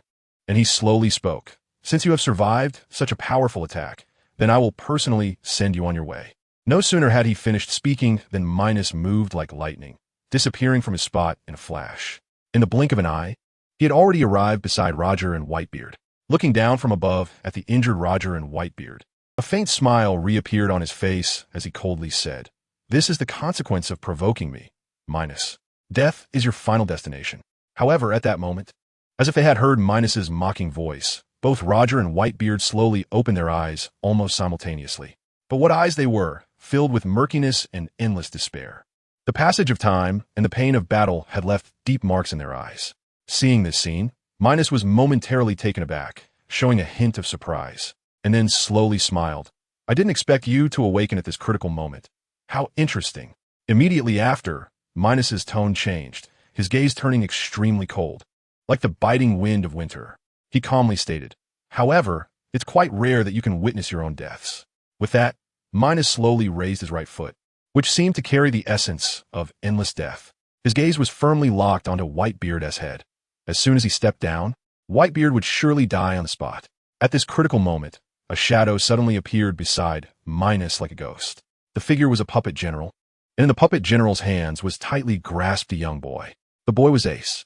He was the primary vessel of the Flame Emperor and also Minos's main target in this operation. At this moment, Ace was covered in wounds, his breath weak, clearly having suffered severe injuries. Looking at the heavily injured Ace in the puppet general's hands, Minos's mouth curled into a satisfied smile. Because Ace had been found, it meant that his objective had been accomplished. Thinking of this, Minos's intent to kill surged even more. Without hesitation, he forcefully stomped down on Whitebeard's head. In an instant, a dull bang echoed, as if the Grim Reaper had struck the death knell. Whitebeard's head was crushed like a ripe watermelon. Blood gushed out like a spring, instantly flooding the ground. The pale brain matter looked particularly glaring amidst the blood, making it unbearable to look at. Originally on the verge of death in the puppet general's hands, Ace, upon seeing Whitebeard's head crushed, let out a heart-wrenching scream. Ah! Tears streamed down his face like a flood breaking through a dam. Soon, Ace was reduced to a weeping mess. His heart was filled with pain and anger. To him, Whitebeard was not just an elder on the pirate's ship, but a father-like figure. Having just done all this, Minos turned to look at the heartbroken Ace, a hint of confusion flickering in his eyes. He pondered to himself, is this version of Ace really that close to Whitebeard? If it were in the original story, he could understand Ace's respect for Whitebeard. But now, this world has changed drastically. Roger has already been resurrected. Could it be that Ace still acknowledges Whitebeard as his father? With that thought, a mischievous smile appeared on Minos's lips. He slowly walked up to Roger, squatted down, and fixed his gaze on Roger's weak face. Then, he slowly lifted his right foot, aiming for Roger's head, pretending to stomp down. Then, he turned to look at Ace, grinning widely. His smile as sinister as a demon's. "It seems Roger is actually your father, right? Just one Whitebeard dead. Why cry so sorrowfully?" Immediately after, Minos's gaze turned icy, sharp as an ice blade, and he slowly spoke. "If I were to stomp on Roger's head, would it shatter like Whitebeard's?" At that moment, Ace's eyes were filled with horror. He looked at Minos's mocking words and instantly understood that Minos was preparing to toy with him. Moreover, the most critical point was that Minos actually knew he was Roger's son. How could this be? In his understanding, his identity had always been a secret. How did Minos know? Seeing the shocked expression on Ace's face, Minos's devilish voice once again echoed in Ace's ears. "It seems you didn't hear what I just said. Do you want me to repeat it for you to realize?" With that, Minos's murderous intent surged, and he forcefully stomped down on Roger's head. The familiar sound echoed once more. Roger's head was crushed just like Whitebeard's. Blood splattered everywhere, raining down like a bloodstorm. Even Ace's face was splashed with spots of blood. Upon witnessing Roger die right before his eyes, Ace let out a desperate scream and finally collapsed under the immense blow. Minos looked at the unconscious Ace and shook his head helplessly, muttering to himself, "Ace's mentality is a bit off. He needs to practice." Meanwhile, on other battlefields of Rukuna Island, the fights were gradually nearing their end. Rayleigh, the legendary vice captain who once sailed the seas with Roger, had superb swordsmanship and rich experience. However, at this moment, under the full-on assault of the royal-level puppets, despite his desperate resistance, he was ultimately becoming overwhelmed. Each attack from the puppet carried immense force, and Rayleigh's wounds multiplied, blood staining his clothes. Eventually, under a fatal blow from the puppet, Rayleigh fell into a pool of blood. Hawkeye, the world's #1 swordsman, maintained a resolute gaze, his black blade, Yuru, gleaming with a cold light. But facing the emotionless and tireless attacks of the royal puppets, he too gradually fell into a predicament. The puppets' attacks came like a torrential storm, and Hawkeye's defenses were gradually breached. Ultimately, a fierce attack struck him, and he fell heavily to the ground, never to move again. Ben Beckman, the vice captain of the Red Hair Pirates, was exceptionally wise and powerful. However, in this battle of uneven strength, he too found it difficult to withstand the royal puppet's assault. The puppet's fists slammed down on him repeatedly, and although Beckman resisted stubbornly, he was still hit in a vital area. His body slowly fell, his eyes filled with unwillingness. Yasopp, the boisterous warrior who once shared a deep bond with both Whitebeard and Roger, wielded his twin swords, trying to carve a bloody path through the puppet's attacks. However, the puppet's strength was too overwhelming, and Yasopp's attacks caused negligible damage. In the end, Yasopp also fell beneath the puppet's feet, concluding his legendary life. As for Marco, the captain of the Whitebeard Pirates 1st Division, he possesses the formidable ability of the Phoenix Fruit. In the early stages of the battle, he repeatedly withstood the attacks of the puppet admiral thanks to the fruit's regeneration ability. His body was battered and bruised, yet he recovered time and time again. However, the puppet admiral's assaults grew increasingly fierce, and Marco gradually felt overwhelmed. Although his regeneration ability was powerful, it also had its limits.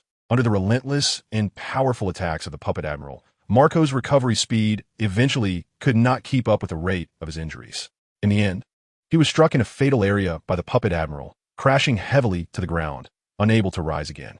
Under the merciless slaughter of the puppet admiral, the pirates of the Grand Pirate Alliance fell one after another, including all pirates such as Jesus Burgess, Blackbeard, etc.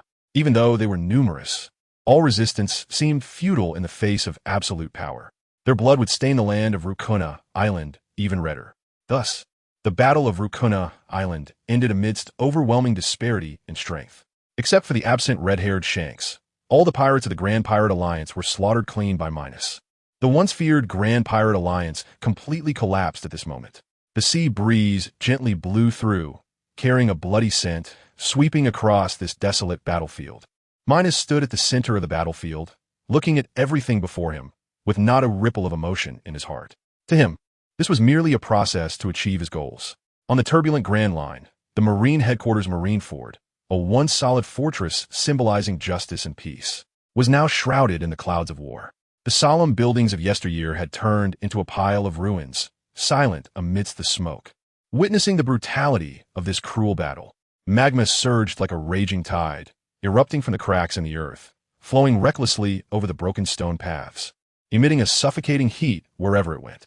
Ice in a cold and stern posture had crystallized into huge blocks in certain corners, forming a stark and bizarre contrast with the searing magma.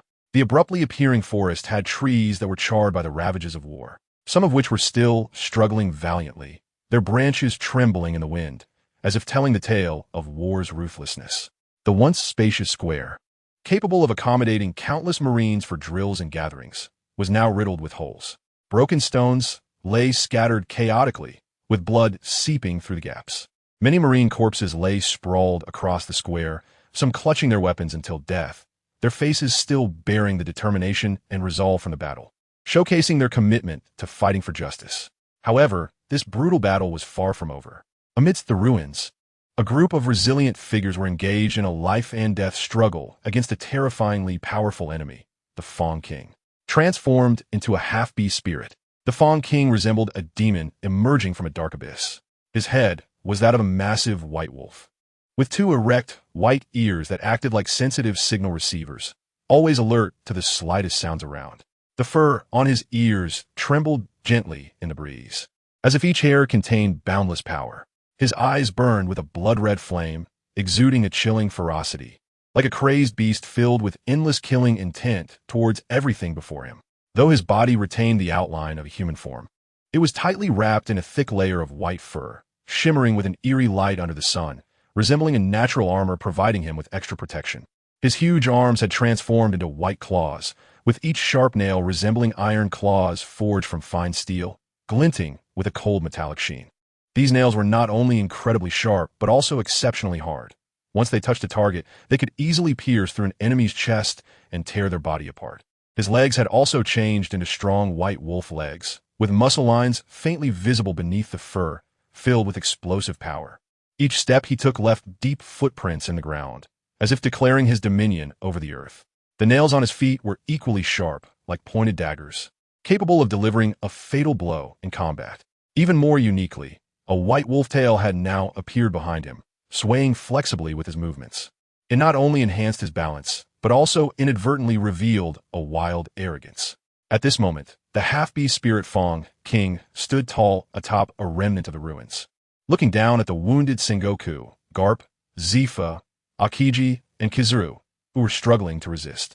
A hoarse laugh emanated from his massive wolf mouth, echoing like a roar from hell over the ruins, sending chills down spines.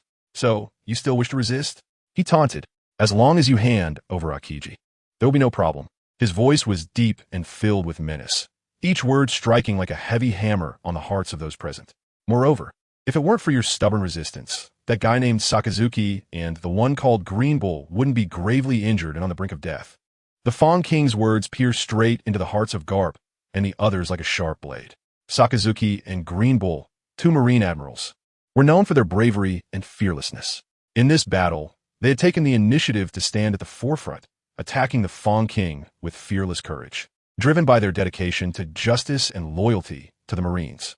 However, faced with the Fong King's unimaginable strength, their resistance seemed utterly futile. The Fong King attacked with a beastly frenzy, first breaking their arms and legs with astonishing speed and power, rendering them unable to move freely. Then, he mercilessly shattered their spines and internal organs, inflicting severe injuries upon them. At this moment, Sakazuki and Green Bull lay gravely wounded amidst the ruins, their life force gradually fading away. It was not that Sengoku and the others did not want to save them, but the Fong King, like a specter, kept entangling them, constantly toying and playing with them, leaving them no time to assist their comrades. Garp's expression was as grave as the sky before storm, his eyes fixed tightly on the half-beast spirit Fong King, burning with anger and confusion. Finally, he spoke solemnly. "Who are you? Why are you capturing Akiji?" Garp's voice, though low, carried strength, clearly resonating across the chaotic battlefield. His question made the gazes of the others fixate intensely on the Fong King, as it was the very question they all wished to ask. In their understanding, even with their combined strength equivalent to 7 admirals, they should be able to handle any crisis. However, facing this mysterious and powerful Fong King, they had suffered an unprecedented defeat, being mercilessly toyed with. Ultimately, Sakazuki and Green Bull had sustained near-fatal injuries. This was truly hard to believe. Garp dared to assert that even the once feared Rocks, who had instilled terror in countless hearts, was not as powerful as the Fong King before them. In those days, even Rocks, with his extraordinary strength, could not avoid injury while facing numerous strong opponents. However, now they are putting in all their effort, yet they haven't even managed to break a single hair of the Fong King. This is an absolute disparity in strength. The power of the person before them has undoubtedly reached the peak of the intermediate king level or above. Otherwise, it would be impossible for him to control the battlefield so effortlessly. Facing the serious-looking Garp, the half-beast spiritualized Fong King first disdainfully glanced at the others, his eyes filled with contempt and ridicule, as if the people before him were merely insignificant ants. Then, he slowly shifted his gaze to Carp's face. The corners of his mouth slightly curling up to reveal a mocking smile. You don't need to know, because today you all will die. As soon as he finished speaking, the half-beast spiritualized Fong King vanished like a ghost in a flash. The crowd only sensed a white light flashing before their eyes, and in the blink of an eye, he had already appeared behind Aokiji. Aokiji, the Navy admiral known for his freezing fruit powers, was currently focused on addressing the surrounding crisis and had no idea that danger was quietly approaching from behind. The half-beast spiritualized Fong King looked at Aokiji, who had yet to react, a glint of greed and ruthlessness flashing in his eyes as he hoarsely spoke. Since you are so stubborn, I have no choice but to take you down first. With that, he raised his thick, sharp right hand and struck down towards Aokiji's back with force. The sharp claws sliced through the air, emitting a sharp whistling sound as if to tear everything apart before him. However, just as the sharp right claw was about to pierce Aokiji's back, the Fong King suddenly realized that his claw had plunged into flowing ice. It turned out that at this critical moment, Aokiji had instinctively activated the freezing fruit's ability, forming a thick layer of ice barrier behind him. However, the half-beast spiritualized Fong King merely smiled disdainfully, as if this layer of ice was nothing but a facade to him. Immediately, dark red magic power appeared on his right claw, surging like a violent undercurrent, exuding an evil aura. When that dark red-black magic power entered Aokiji's flowing ice, Aokiji's expression changed dramatically. He clearly felt that powerful force continuously invading his body like a surging tide, attempting to break through his defenses and take control of his body. That magic power carried a cold and evil aura, filling Aokiji's heart with fear. However, before Aokiji could react, the half-beast spiritualized Fong King grinned, revealing his sharp fangs, and ruthlessly tore with his massive white right claw. With a loud crack, the flowing ice was instantly shredded, countless ice shards flying out. Aokiji's body was pierced by this overwhelming force, blood gushing from the wound and staining the surrounding ice. The Fong King's massive white right claw twisted inside Aokiji's body, as if ruthlessly tormenting him. Aokiji's body trembled violently, his face contorted in pain.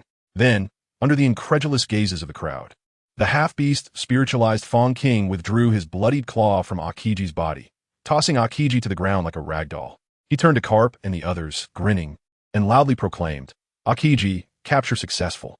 Carp and the others looked at Aokiji, who was lying on the ground, gradually losing consciousness and continuously spitting blood. Their hearts filled with sorrow and anger.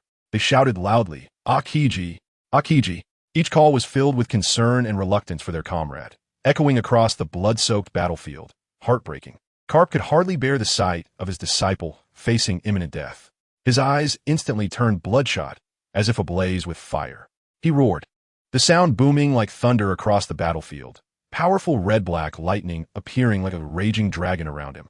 These lightning bolts intertwined and coiled around him, releasing a chilling energy wave that made Carp appear like a war god descending from the heavens. Filled with rage and sorrow, Carp charged directly at the half-beast spiritualized Fong King. His figure, surrounded by lightning, transformed into a blur of light, moving so fast that it was almost impossible to catch. Each step he took on the shattered stone slabs caused intense vibrations, as if the earth itself was trembling in response to his fury. Watching the impulsive Carp, Sengoku's expression was filled with worry. He understood Carp's feelings at this moment, but also knew that facing such a powerful enemy, impulsiveness would only bring greater danger. However, the current situation left him no time to think. To protect his comrades and defend the dignity of the Navy, he unleashed a tremendous aura. Countless golden lights erupted from his body, shining like brilliant stars that illuminated the entire battlefield. In just a few breaths, Sengoku, enveloped in that golden light, underwent a remarkable transformation. His body began to swell, gradually becoming a gigantic golden Buddha. The Buddha stood several tens of meters tall, exuding a sacred and solemn aura, with a compassionate face revealing unwavering determination. The transformed golden Buddha, Sengoku, charged at the half-beast spiritualized Fong King with incredible speed. Each of his steps was steady and powerful, turning the rubble beneath his feet into powder. His massive palm was raised high, bearing down with overwhelming force towards the Fong King, as if intending to completely suppress the evil before him. Zifa, watching Sengoku and Carp rush forward, had a serious expression. He understood the difficulty and danger of this battle. But as a legendary figure of the Navy, he had never considered retreating. At this moment, he sharpened his gaze, determination shining in his eyes, and unleashed a powerful aura. The red flowing cherry blossom haki erupted like a surging flame, instantly enveloping his entire body.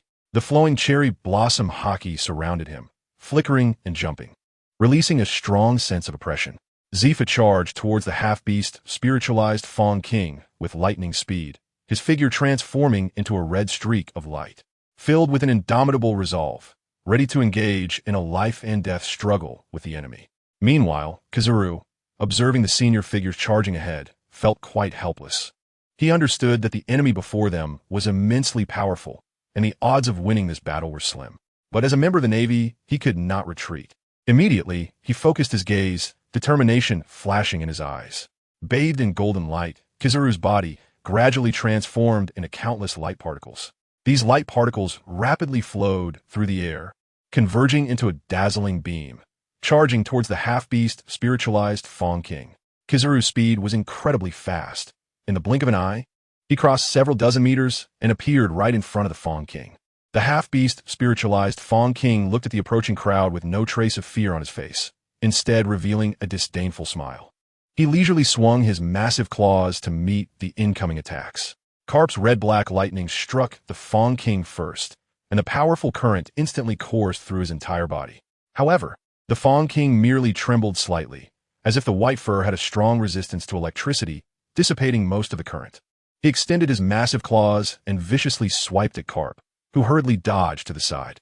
Yet, he was still grazed by the claws on his arm, leaving a deep bloody mark. The golden giant palm of the Warring States came crashing down, but the half-beast spirit transformed sharp Fawn King did not dodge. Instead, he braced himself and took it head-on. A loud boom echoed as the golden light collided with the white magic, unleashing a wave of intense energy. The powerful impact sent the surrounding ruins flying again, creating a massive cloud of dust. The half-beast spirit transformed sharp Fawn King was pushed back a step by the blow, but quickly steadied himself, throwing back his head to let out a furious roar, his eyes blazing with ferocity. He did not expect that the power of the few golden figures before him could actually stagger him, even slightly. It was exhilarating. Immediately after, Zifa's flowing cherry blossom aura surged forward with an unstoppable momentum towards Sharp Fawn King.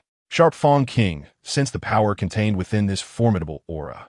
He swung his claws, colliding with Zifa's aura. For a moment, the red aura and white magic intertwined, producing a series of piercing sounds. However, Zifa's attacks failed to inflict substantial damage on him. The light particles transformed by Kizaru also instantly arrived beside Sharp Fawn King, where he condensed a light sword and thrust it towards Sharp Fawn King. Sharp Fawn King keenly sensed the attack from behind, quickly turning around and grasping the light sword with his claws. The light sword and claws sparked brilliantly as Kizaru forcefully withdrew the light sword and launched another attack, engaging in an intense clash with Sharp Fawn King. The battle grew fiercer, with both sides exchanging blows and refusing to give way. Energy surged across the battlefield, lights flickered, and the sounds of battle cries and roars intertwined, as if the entire world had plunged into chaos. However, Sharp Fawn King's strength was simply too overwhelming. Despite the efforts of warring states, Karp, Zifa, and Kizaru, they gradually found themselves in a predicament as time passed. The damage their attacks inflicted on Sharp Fawn King was minimal, while each of Sharp Fawn King's counterattacks put them under immense pressure. Thus, the battle at the Navy headquarters was nearing its end in the face of the half-beast spirit transformed Sharp Fawn King's might. In a vast and boundless new world, the Elbaf Kingdom stood like a towering giant peak amidst this sea filled with wonder and danger. It is the realm of the giant race, long revered as the strongest nation in the world due to the giant race's innate powerful physique and resilient spirit. At the center of the Elbaf Kingdom stood a towering treasure tree. This treasure tree was not just an ordinary tree. It symbolized the faith of the giant race, the source of their strength, and a testament to the prosperity of this nation. The massive branches of the treasure tree spread outwards like powerful arms protecting this land. Its lush foliage shaded the sun, bringing vitality and peace to the kingdom. Surrounding the treasure tree were towns and villages where the giant race had lived for generations, with enormous houses distributed among them, showcasing the unique architectural style and lifestyle of the giants. However, at this moment, the Elbaf kingdom had plunged into unprecedented chaos and despair. The treasure tree, symbolizing the glory of the giant race, had been brutally severed by a powerful and evil force. The massive broken branches fell from the sky like colossal pillars, mercilessly crashing to the ground. The houses were instantly reduced to ruins under the impact of the branches, kicking up clouds of dust. Once bustling streets were now filled with rubble, permeated with the scent of death and destruction. Giant race warriors, battered and bruised, lay on the shattered ground. Their bodies were still enormous, but at this moment, they appeared incredibly weak. Blood flowed profusely from their wounds, staining the earth beneath them. Their eyes were filled with pain, unwillingness, and despair. Yet, even as their lives were about to fade, their hearts still burned with love for their homeland and anger towards the invaders. In the chaotic battlefield above, the Dragon Emperor hovered in midair, hands clasped behind his back, resembling a demonic deity. Dressed in a magnificent and mysterious red long robe, the robe billowed in the wind, as if it were burning flames. His expression was cold and proud, his eyes revealing endless disdain and contempt as he looked down upon the struggling giants and a figure wielding dual axes below. The Dragon Emperor slightly raised his chin, his voice echoing like a thunderclap across the battlefield. "Ants, why do you still resist in vain?" His tone was filled with haughty arrogance, as if in his eyes, these giants were nothing more than insignificant insects. With just a slight move, I have already reached your limit. How can you possibly hinder my steps? Damn it, this guy is just too strong. He easily defeated us with just a casual wave. A giant race warrior gritted his teeth and shouted in anger. His body was covered in wounds, blood continuously pouring out. Yet, he still tightly gripped his weapon, his gaze revealing an indomitable will. Do we have to rely on that guy to have any chance of winning? Jabba spoke with a face full of despair. This warrior, who once sailed the seas with the Roger pirates and witnessed countless storms, felt immense pain and helplessness as the giant race fell one by one under the Dragon Emperor's attacks. Several giants beside Jabba also looked up at the proud Dragon Emperor, their faces filled with despair. They knew well the power of the Dragon Emperor, a force that instilled tremendous fear in them. Even if we let Loki take action, we might not win against that powerful guy, a giant whispered. Loki was one of the most powerful figures in Elbaf, possessing astonishing strength. However, in the face of such a powerful Dragon Emperor, they felt little hope of victory. Having never seen someone so powerful, the unknown energy casually unleashed by the Dragon Emperor felt like the Grim Reaper's scythe, injuring anyone it touched, and, if unlucky, it could take their lives in an instant. If the Dragon Emperor did not have a playful mindset, wanting to torment these giants slowly, they might have already been completely annihilated. After a long silence, Jabba slowly shook his head and spoke helplessly. Loki might be about to come out, because the dragons in the sky seemed to be searching for something, most likely looking for fruit. His gaze turned to the sky, where the massive black dragons roamed among the clouds, emitting low roars as if searching for something important.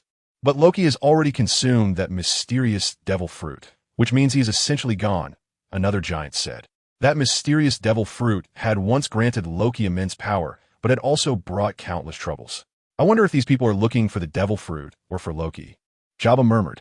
His heart was filled with confusion and worry, unsure of what the Dragon Emperor and his subordinates truly intended. Just then, a massive roar suddenly echoed through the sky. Who dares to invade my kingdom? This voice thundered across the battlefield, filled with fury and authority. The crowd turned to see a giant with long golden hair, wearing iron double horns, handsome in appearance, and towering in stature leap from short distance. Each of his steps shook the ground, as if the entire Elbaf trembled at his arrival. Loki, the pride and center of Elbaf, had finally appeared.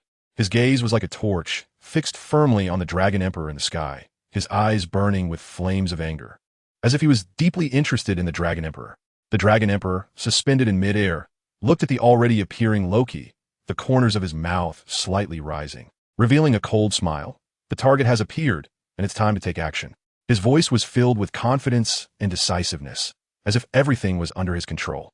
By the way, let them know what true power is. As soon as he finished speaking, the Dragon Emperor erupted with a powerful crimson magical energy, like a surging volcanic eruption, instantly sweeping across the entire battlefield.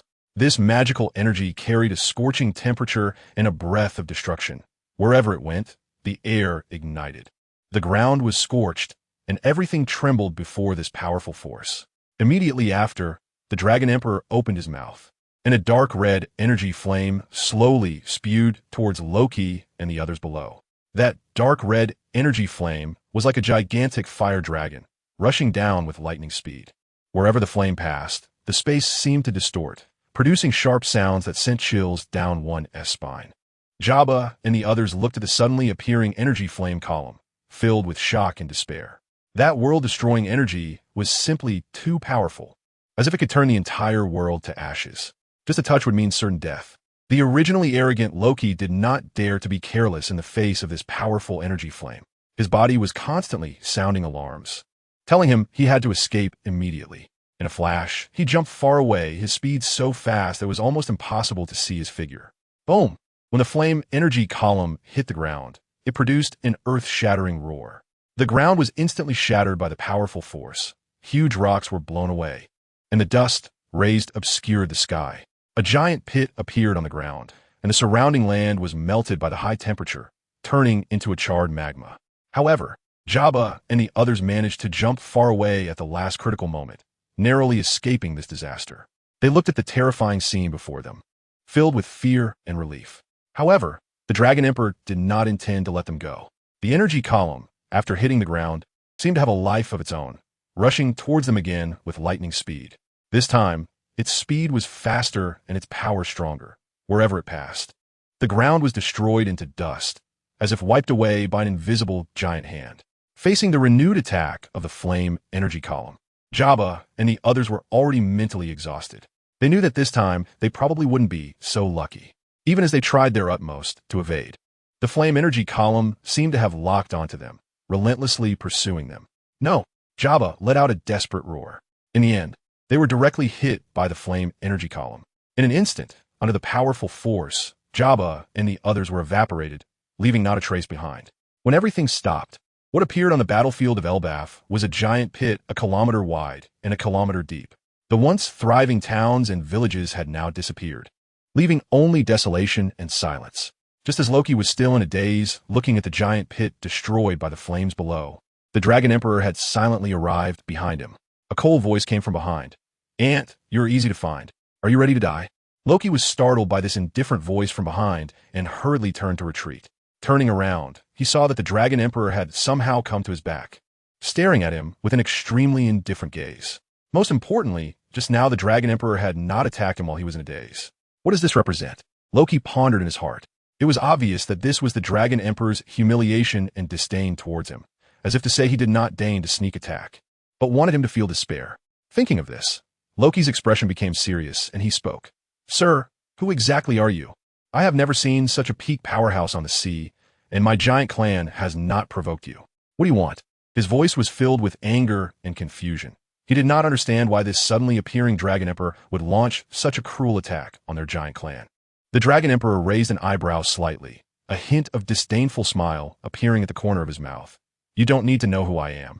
Just know that from this moment on, your life no longer belongs to you." His tone was filled with absolute control and dominance, as if Loki's life and death were merely trivial matters in his eyes. "Arrogant. Even if you are very strong, you might be underestimating me too much, right?" Loki felt an endless anger surge in his heart at the scene of the Dragon Emperor so high above, forcefully declaring his power over life. He would never be willing to be so easily controlled over his life or death. As the Prince of Elbaf, he had his own pride and dignity.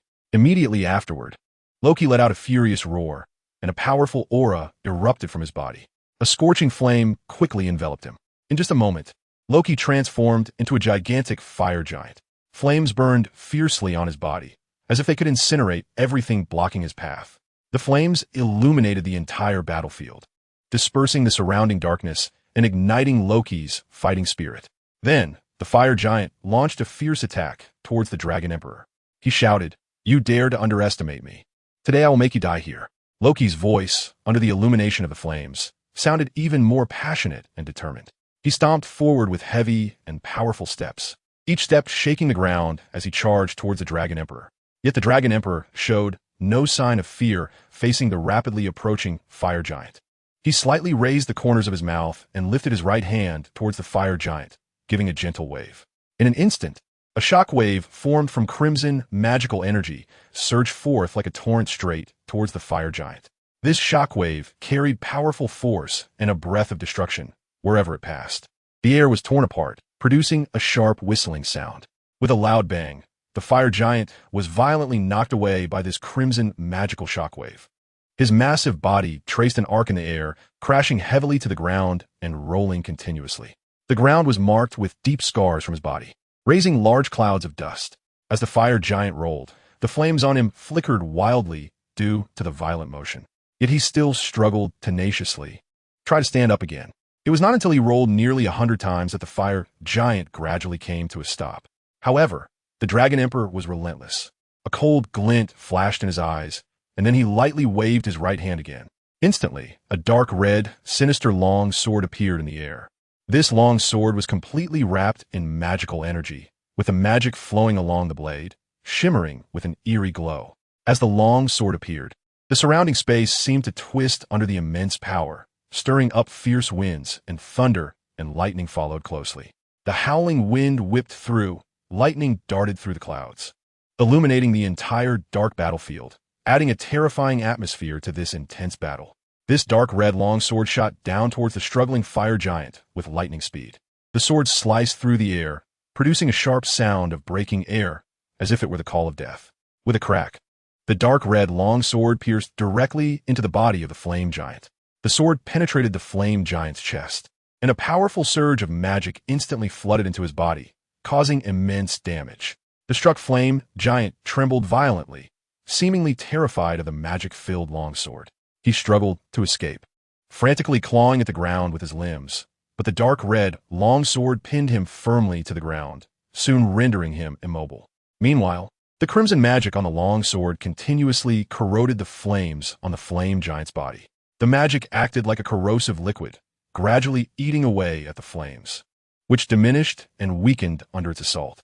In just a moment, the flames were completely eroded, and the flame giant had vanished.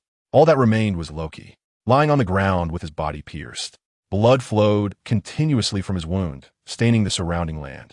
It was evident that he was on the brink of death. The Dragon Emperor looked down at Loki, who was now unaware of his fate, and coldly declared, "Loki's capture is complete." His voice was filled with indifference and disdain for Loki.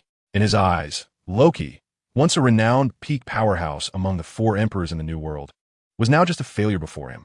This was the Dragon Emperor. His supreme and overwhelming power made it easy for him to defeat Loki, a peak powerhouse of the 4 emperors. His arrival was like a terrifying nightmare that descended upon the Elbaf kingdom. At the Elbaf battlefield, the Dragon Emperor successfully captured Loki. The other giants gradually lost their ability to resist under the powerful force of the Destruction Army brought by the Dragon Emperor. The Destruction Army surged like a tide, well-trained and coordinated, their dragon claws tearing apart the enemies. Their breath also annihilated the enemy giants, who bravely resisted but found their struggle increasingly futile in the face of the Dragon Emperor and the Destruction Army's overwhelming power. Time flowed like an unstoppable torrent, and before anyone realized it, a month had quietly passed. In this seemingly brief month, the world underwent an unprecedented transformation, with 4 earth-shattering events that could rewrite history occurring in quick succession. Like surging waves, they ruthlessly impacted the existing world structure, dragging the entire world into an endless abyss of darkness. First, in the vast seas of the New World, a horrifying disaster quietly descended. The Shadow King, a nightmarish existence, led his surging shadow army to unleash a brutal, indiscriminate massacre on this land. Wherever the Shadow Army went, there was silence and despair. Pirates roaming the seas, Navy soldiers on a righteous mission, merchants struggling for a living, and unarmed civilians all failed to escape this bloody doom. They trembled like ants under the Shadow King's blade, their lives shattering like fragile bubbles in an instant. This terrifying slaughter swept across 100 islands, each one turning into a hell on earth. Nearly 20 million vibrant lives perished under the Shadow King's rampage, vanishing into the annals of history. On the islands, blood flowed like a breached dam, slowly merging into the sea, turning the originally blue waters into a shocking blood red. The thick scent of blood filled the air, enveloping the entire New World like a heavy haze. The once clear blue sky, reflected in the blood-red sea, became eerie and sinister, as if the gates of hell had already opened. This dark scene was deeply etched into the hearts of the New World residents, becoming an indelible nightmare. Second, Racuna Island, which had now turned into a bloody battlefield. Minos, a power of unfathomable strength, led over 20 terrifying generals, descending upon this place like demons. Their arrival was like a death sentence, bringing disaster to the island's people. Roger and Whitebeard, two legendary figures renowned in the pirate world, along with their hundreds of thousands of pirates, fell one by one under the relentless attacks of Minos and his puppet generals. The intensity of the battle was beyond imagination. The sounds of battle cries and screams echoed throughout every corner of the island. Blood stained the land, and bodies piled like mountains. Even with their immense power, Roger and Whitebeard appeared small and powerless before Minos's overwhelming force. Once the news spread, the entire world was shocked. Over 20 general-level powers. What a terrifying lineup. Minos's name thundered through the pirate world, his strength reaching an incredible level. The once mighty top powers of the pirate world suffered a heavy blow again, and Minos's invincible reputation resonated throughout the world once more due to this bloody slaughter. Third, the Marine headquarters, a symbol of justice and strength, had always been a solid fortress on the sea, a beacon of hope in people's hearts. However, this time, it faced an unprecedented, devastating invasion. Marineford, the once majestic Marine headquarters, began to crumble under the enemy's fierce assault. Marine Admiral Kazuru tragically fell in the fierce battle, his once radiant light extinguished forever amid the flames of war. Kazan mysteriously disappeared, his fate unknown, as if swallowed by the dark abyss. Green Bull also perished in this catastrophe, sacrificing his precious life to protect the Marine headquarters. Heroes Garp and Fleet Admiral Sengoku, two legendary figures of the Marines, also fell heroically in battle. They had spent their lives fighting to maintain peace and justice at sea, only to ultimately fall on this land they loved so dearly. Zephyr and Akainu were gravely injured, struggling on the brink of death. Nearly 1 million Marine soldiers lost their lives in this brutal war, and they wrote a tragic song with their own lives. Admiral Fujitora was fortunate to escape due to his post in the New World, but his heart was filled with grief for his fallen comrades and anxiety for the future. Akainu and Zephyr were rescued by Steelbone Kong, who exerted all his strength to save them. However, Steelbone Kong was also severely injured in a fierce battle with the Beast King, who had transformed into a half-beast spirit. The Beast King's power was terrifying, and he slaughtered lives on the battlefield as if in a world of no one. Steelbone Kong used his last ounce of strength to bring Akainu and Zephyr out of this death zone. After indulging in his bloodlust, the Beast King seemed to lose interest in the bloody scene before him and let them go. The destruction of the Marine headquarters was like a massive storm that swept across the entire world. Once a dominant force on the seas, it was now nearly annihilated. Although the Marines in the Four Seas and the New World still existed, the core strength of the Marine headquarters was gone. This news struck like a bolt from the blue, leaving everyone in disbelief and utter despair. Fourth, the world's strongest nation, Elbaf, known for the formidable strength of the giant race, had always been an important pillar of the world. However, the wheel of fate cruelly turned towards the dark side. Elbaf encountered a catastrophic disaster as a powerful enemy, unknown in origin, stealthily infiltrated the country like a ghost, unleashing a brutal massacre. Despite the giant race's brave resistance, they gradually found themselves overwhelmed by this mysterious and formidable force. The flames of battle spread rapidly, engulfing Elbaf in a sea of fire. Houses were destroyed, cities turned to ruins, the treasure trees were devastated, and countless lives of the giants perished in this calamity. The once prosperous Elbaf was completely destroyed overnight, becoming a silent wasteland. The fall of Elbaf sent shockwaves through the world, like a heavy bomb.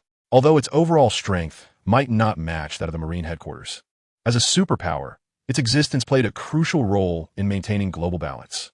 Now, with its disappearance, the world order underwent a significant change, filling people's hearts with fear and unease. The 4 consecutive major events felt like a terrifying nightmare, plunging the entire world into chaotic madness. The surviving powers and allies of the New World fled in panic, seeking refuge in the Grand Line and the Four Seas. The once bustling and lively cities were now left in ruins, permeated with endless desolation and sorrow. Countless people were displaced, leaving their homes behind and embarking on a perilous journey filled with uncertainty and danger. Many placed their hopes on the world government, flocking to seek asylum. However, the world government displayed a cold and ruthless side. They scoffed at the refugees and even demanded exorbitant fees for them to enter the holy land of Mariewa. This harsh requirement left many refugees feeling utterly hopeless. Some discontented refugees protested in front of the world government, trying to voice their demands, but they were met with ruthless suppression by the world government soldiers. The world government showcased its so-called authority through this brutal means. In a grand and magnificent office in the Holy Land of Mariewa, the five elders, Revolutionary Army leader Dragon, red-haired Shanks, and Gorosei engaged in a heated debate. I believe we should organize these refugees to jointly resist Minos and the Shadow King. Although their strength is limited, they can at least buy us some time.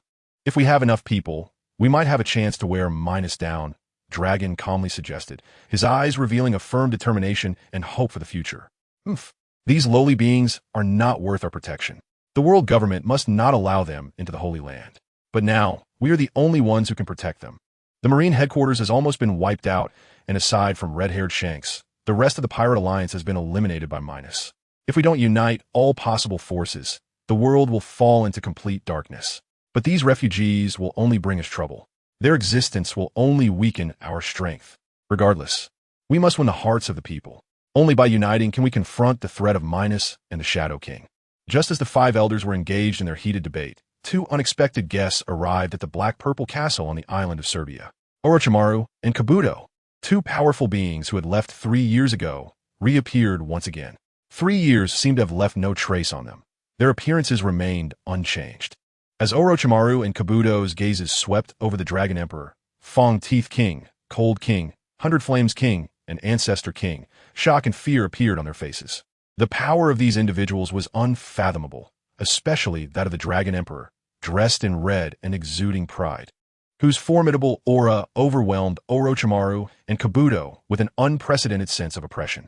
They exchanged glances, each seeing the shock and fear in the other's eyes. This crimson figure's strength had undoubtedly reached. Minos and Chung Xiaoyu wore mocking expressions as they watched Orochimaru and Kabuto with interest. The two were experiencing a complex emotional shift from initial indifference to shock and then deep-seated fear. It turned out that Orochimaru and Kabuto had invested countless efforts and long hours of research and experimentation to finally succeed in creating a red energy transfer portal. This portal was no ordinary one. It possessed the powerful capability to transmit super shadow level, king level, beings. They exchanged determined glances, deciding to embark on their journey to the pirate world once again. They had two purposes in mind. First, to wash away the humiliation they suffered at the hands of Minos and Chung Xiaoyu 3 years ago on this land. Second, and more importantly, there was a major event in the ninja world that could change the landscape, and they needed to seek cooperation with Minos. Thus, after some twists and turns, they arrived at the island of Serbia through the red energy transfer portal. However, upon stepping onto the land and feeling the aura emanating from Minos and Chung Xiaoyu, they were instantly frozen in place, speechless. The powerful aura radiating from Chung Xiaoyu and Minos reached the mid-level of the king rank, overwhelming them like a tidal wave, leaving Orochimaru and Kabuto at a loss for what to do. Recalling 3 years ago when they were peak shadow-level powerhouses, they found it unreasonable that in just 3 years, Minos and Chung Xiaoyu had already reached the mid-level of the Super Shadow rank. Meanwhile, they themselves had made only minimal progress, remaining at the initial stage of Super Shadow, with little change. This vast disparity filled Orochimaru and Kabuto with mixed emotions. However, to their surprise, Minos did not make things difficult for them. Instead, he wore a faint smile and invited them into the castle once again. Orochimaru and Kabuto exchanged glances. Despite their doubts, they steeled themselves and followed him inside. Upon entering the castle, the interior was luxuriously and mysteriously decorated, with various strange paintings adorning the walls, shimmering with mysterious light.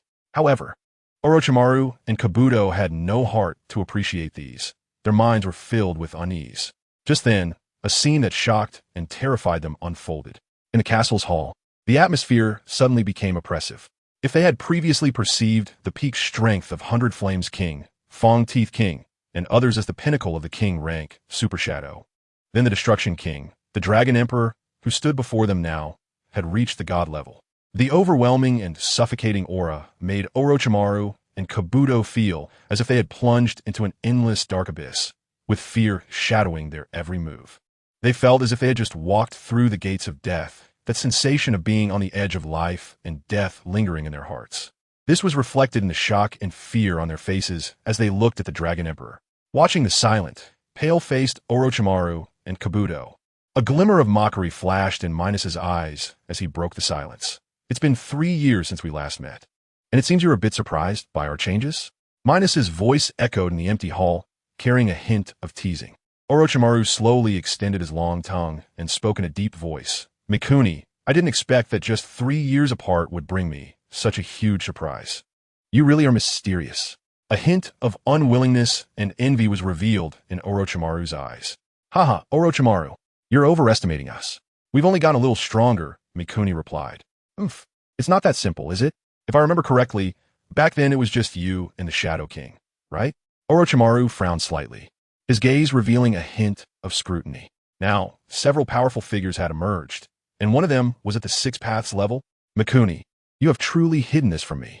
As he finished speaking, Orochimaru's gaze first landed heavily on the Dragon Emperor, filled with awe, before shifting to the smirking Minos. Minos was unfazed by Orochimaru's lament, secretly sneering. He knew that Orochimaru was like a hidden poisonous snake, always plotting against others. If Orochimaru thought he could get information about the Dragon Emperor and others by playing the emotional card, he was simply dreaming. With this in mind, Minos's gaze sharpened, and he coldly asked, Orochimaru, let's not talk about other matters for now. I just want to know why you two suddenly came to the shinobi world. What exactly are your intentions? Mikuni, you're really impatient. I've just arrived here, and I haven't even had a sip of hot tea. And you want me to confess honestly? You're truly heartless. Orochimaru attempted to change the subject, but a hint of panic flickered in his eyes. However, after saying this, he carefully observed Minos's face, only to find him unmoved, showing no signs of being swayed. This left Orochimaru feeling disappointed and realizing that delaying further was meaningless. He finally spoke helplessly. Mikuni, of course. Something major has happened. Otherwise, why would I come to such a terrifying place? Minos felt a surge of surprise upon hearing Orochimaru's words. He thought to himself that the major event Orochimaru mentioned should be something that happened in the shinobi world. But Orochimaru had previously said that there had been a significant change in the shinobi world. What could possibly be happening now? Thinking this, Minos looked at Orochimaru's expression, which did not seem fake, and said lightly, Orochimaru, just tell me directly what major event has occurred in the shinobi world. Otherwise, I don't believe you would come to this pirate world for no reason. Orochimaru smiled darkly, a glint of cunning flashing in his eyes. Mikuni, you really do understand me? He deliberately paused, heightening Minos's anticipation. In fact, your pirate world has already been exposed, and now the shinobi army is preparing to attack your pirate world. After saying this, he fixed his gaze intently on Minos, trying to catch any change in his expression to see how he would respond. Upon hearing this from Orochimaru, Minos's heart was immediately stirred, his eyes wide in shock. If he hadn't misheard, Orochimaru was saying that their pirate world had been exposed, and now the shinobi army was preparing to attack. This sudden news left Minos momentarily at a loss. Confusion and disbelief etched on his face. He simply couldn't understand how they could have been exposed so suddenly.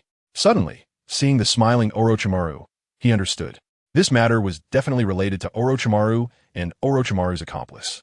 With this in mind, Minos's gaze sharpened, a hint of coldness in his eyes as he stared intently at Orochimaru, speaking in a deep voice. Orochimaru, this matter must have something to do with you too. After speaking, Minos's gaze lingered on Orochimaru for a moment, as if trying to see through him, then slowly shifted to Orochimaru's accomplice, making his meaning very clear. It must be these two who were behind it. Orochimaru smiled mysteriously at Minos's words, but did not answer. However, Orochimaru's accomplice adjusted his glasses with his hand, trying to appear more composed, and said lightly, Lord Minos, you have misunderstood us this time. We truly did not leak anything. Orochimaru's accomplice frowned slightly, seemingly recalling the situation at the time, when we returned to the shinobi world. None of us expected the energy fluctuations to be so strong.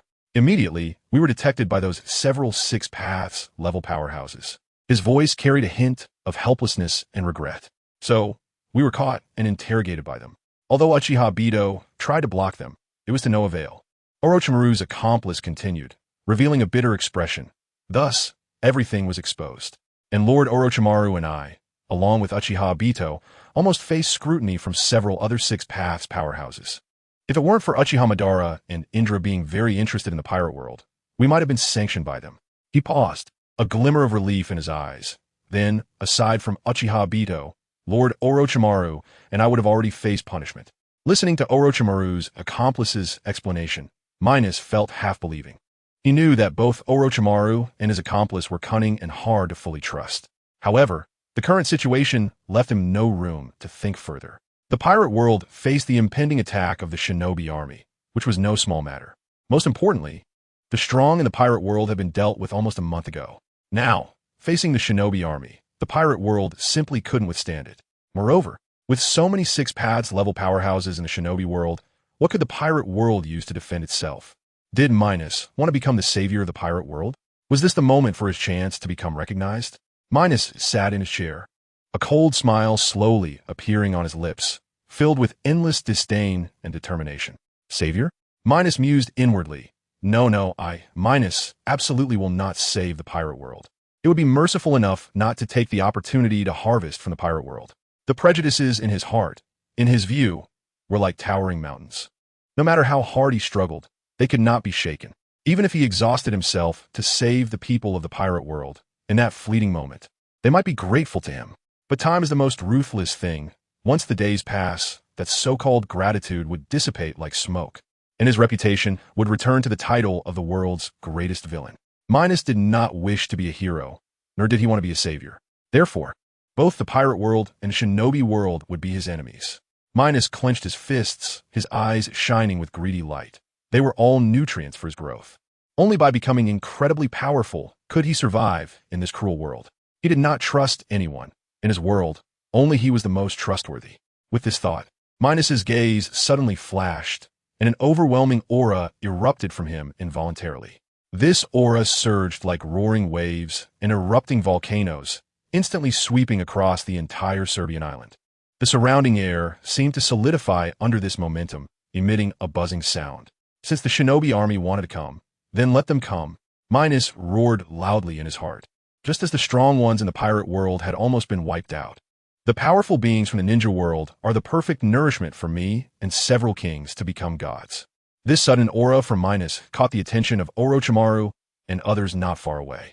Orochimaru frowned slightly, confusion filling his eyes as he could not understand why Minos would suddenly unleash such a powerful aura.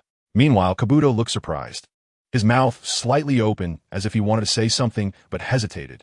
However, Minos's aura only lasted for a moment before quickly receding like a tide. He withdrew his aura and fixed his intense gaze on Kabuto and Orochimaru, asking in a deep and authoritative voice, "How long until the ninja army descends upon the pirate world?" After a pause, he added, "Will the sage of Six Paths, level strong, ones come?" Orochimaru slowly extended his tongue and let out a hoarse laugh that sounded particularly eerie on the silent island. "Minos, it seems you are still quite concerned about those sage of Six Paths level beings from the ninja world," Orochimaru teased. Then he shifted his tone to a more somber one and continued, "According to the intelligence we have gathered, the invasion of the pirate world by the ninja world will occur in 2 phases. The first will be in about 3 months, and the second will be in 6 months. Orochimaru narrowed his eyes slightly, as if recalling something, then continued. The first phase mainly involves a king-level or shadow-level strong one from various villages or factions in the ninja world, leading a well-trained team to the pirate world for reconnaissance. Their purpose is simply to understand the specific situation of the pirate world and see if the resources here are worth their further action. And after the second phase, Orochimaru's voice became even more somber. If the resources of the pirate world meet the expectations of those strong ones from the ninja world, then all the powerful beings from the ninja world will descend. At that time, the pirate world will face an unprecedented crisis. At this point, Orochimaru paused, his gaze fixed on Minos, observing his expression. As for the sage of Six Paths, level strong ones, they cannot descend at this moment, Orochimaru said slowly, because the energy portal we created can currently only allow super shadow and shadow level individuals to enter the pirate world. Minos, you can rest assured, it should be very difficult for those sage of Six Paths, level strong ones to come here for now. After Orochimaru finished speaking, his gaze fell back on Minos's face, carrying a hint of mockery. After hearing Orochimaru's words, the pressure in Minos's heart suddenly eased a lot. In his view, as long as the sage of Six Paths level strong ones did not come, they would be invincible in the pirate world with their current strength. After all, they had the Dragon Emperor, a sage of Six Paths level strong one, backing them, so they naturally did not fear any enemies. However, if all the Sage of Six Paths, level-strong ones from the ninja world were to mobilize, even the Dragon Emperor would have to kneel. Minos smiled faintly and said, "Then Orochimaru, I already know about the ninja army's invasion you mentioned. Do you have anything else?" Minos did not believe that Orochimaru and Kabuto would be so kind as to share intelligence without reservation. After all, these two were notoriously opportunistic. How could they easily reveal detailed information about the ninja army? Sure enough, after Minos said this, he keenly noticed a flash of unnatural expression on Orochimaru and Kabuto's faces, as if they had something to hide. Minos secretly scoffed. As expected, these two guys have ulterior motives. They must have some undisclosed plan. Minos stared intently at Orochimaru and Kabuto, his gaze full of scrutiny and suspicion. Under his aggressive gaze, Kabuto first sighed helplessly, then looked at Minos calmly and said in a low voice, "In fact, the energy portal that Lord Orochimaru and I created has not met Uchiha Obito's requirements. So he thinks we have failed."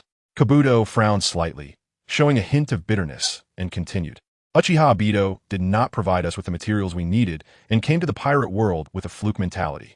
Kabuto raised his head, his gaze intense as he looked at Minos, sincerely saying, "Please forgive the rudeness of me and Lord Orochimaru. When we saw that you have a Sage of Six Paths level strong one, we realized you have the qualifications to cooperate with us. Therefore, we are prepared to reveal the intelligence of the ninja world to you, as long as we can cooperate with you. We hope to obtain what we need through this means. It can be considered a mutually beneficial arrangement." Kabuto looked at Minos, who was deep in thought, and smiled faintly. "In this way, Your Excellency Minos should believe us, right? After all, we only need to study the power of the Sage of Six Paths. And the information you receive is extremely valuable. This way, we can balance the scales." After hearing Kabuto's words, Minos's eyes flickered. If what Kabuto said was true, then it could barely explain the intentions of Orochimaru and Kabuto. He remained silent for a moment, constantly pondering the pros and cons in his mind. "All right, I believe you." Minos finally spoke, his voice calm, but carrying an undeniable authority. "As long as you two do not deceive me, then in the future, there will be opportunities for us to give you what you deserve." Minos's gaze locked onto Orochimaru and Kabuto, speaking each word deliberately. "But the premise is that you two must not deceive me. Otherwise, I will make you wish you were dead." As the words fell, Minos's cold gaze seemed like two sharp blades, piercing straight into the hearts of Orochimaru and Kabuto. When they saw Minos's icy eyes, their hearts couldn't help but tremble. They knew very well that Minos in front of them would keep his word. If they dared to deceive him, the consequences would be unimaginable. The two exchanged a glance, silently deciding that it was best not to provoke Minos for now. After all, in this crisis-filled world, having one more powerful enemy was not a wise move. Thus, Minos reached a deal with Orochimaru and Kabuto. One party was responsible for providing intelligence from the ninja world, while the other party was responsible for supplying the materials they wanted. This transaction was like dropping a giant stone into a calm sea, bound to trigger a series of chain reactions, making the situation between the pirate world and the ninja world even more intricate. Time passed quickly, and in the blink of an eye, 3 days had gone by. During these seemingly calm 3 days, Orochimaru and Kabuto unreservedly disclosed the distribution intelligence of various factions in the ninja world. These detailed pieces of information gradually pieced together a large and complex puzzle in front of Minos, giving him a new understanding of this unfamiliar and mysterious ninja world. To Minos's surprise, this ninja world before him was completely different from the one he remembered, with hardly any similarities to be found. This sudden difference stirred ripples in Minos's heart.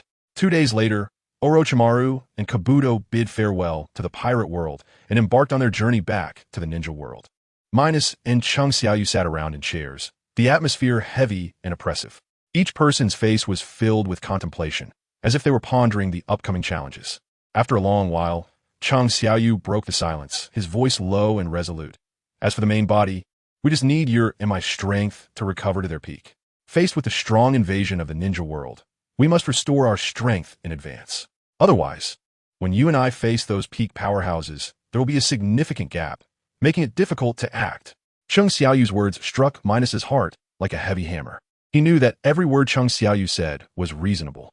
Currently, they were only at the intermediate level of king-class strength, and in this world filled with powerful beings, such strength was indeed inadequate to deal with many unknown dangers. A slight misstep could lead to an irreversible situation. Minos fell into deep thought, and, after a moment, the corners of his mouth slightly rose, revealing a faint smile, but with a hint of determination.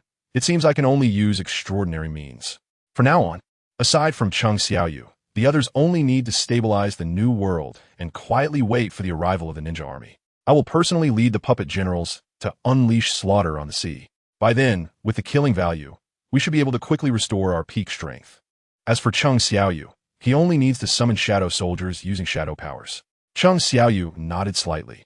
He understood that in this urgent situation, this might be the only feasible approach.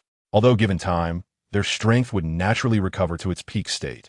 The few six-paths level powerhouses in the ninja world had long been eyeing them, and time was pressing, leaving no room for them to wait step by step. The other kings nodded in agreement upon hearing Minos's decision. In their hearts, the restoration of both the main body and Chung Xiaoyu to their peak was the key to dealing with future crises. The next day, Minos's yacht reappeared on the vast sea of the New World. The yacht rode the wind and waves, leaving a long white wake on the surface of the sea. However, days passed, and the sea was eerily silent, with no ships or figures in sight. It was as if the entire population of the New World was deliberately avoiding Minos, either hiding or simply leaving the area. This left Minos feeling helpless. Fortunately, the yacht was equipped with an advanced navigation system. With the precise search of the navigation system, Minos and Chung Xiaoyu finally discovered some traces, targeting a mysterious island called Sias Island. This island was hidden in the vast sea, surrounded by dense coral reefs and turbulent undercurrents. Without the guidance of the navigation system, it would indeed be extremely difficult to detect. When Minos and his group set foot on this island, he immediately felt the tranquil and peaceful atmosphere here, which was indeed a suitable paradise for seclusion.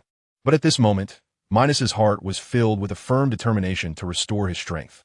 He waved his hands, and 25 figures instantly appeared beside him.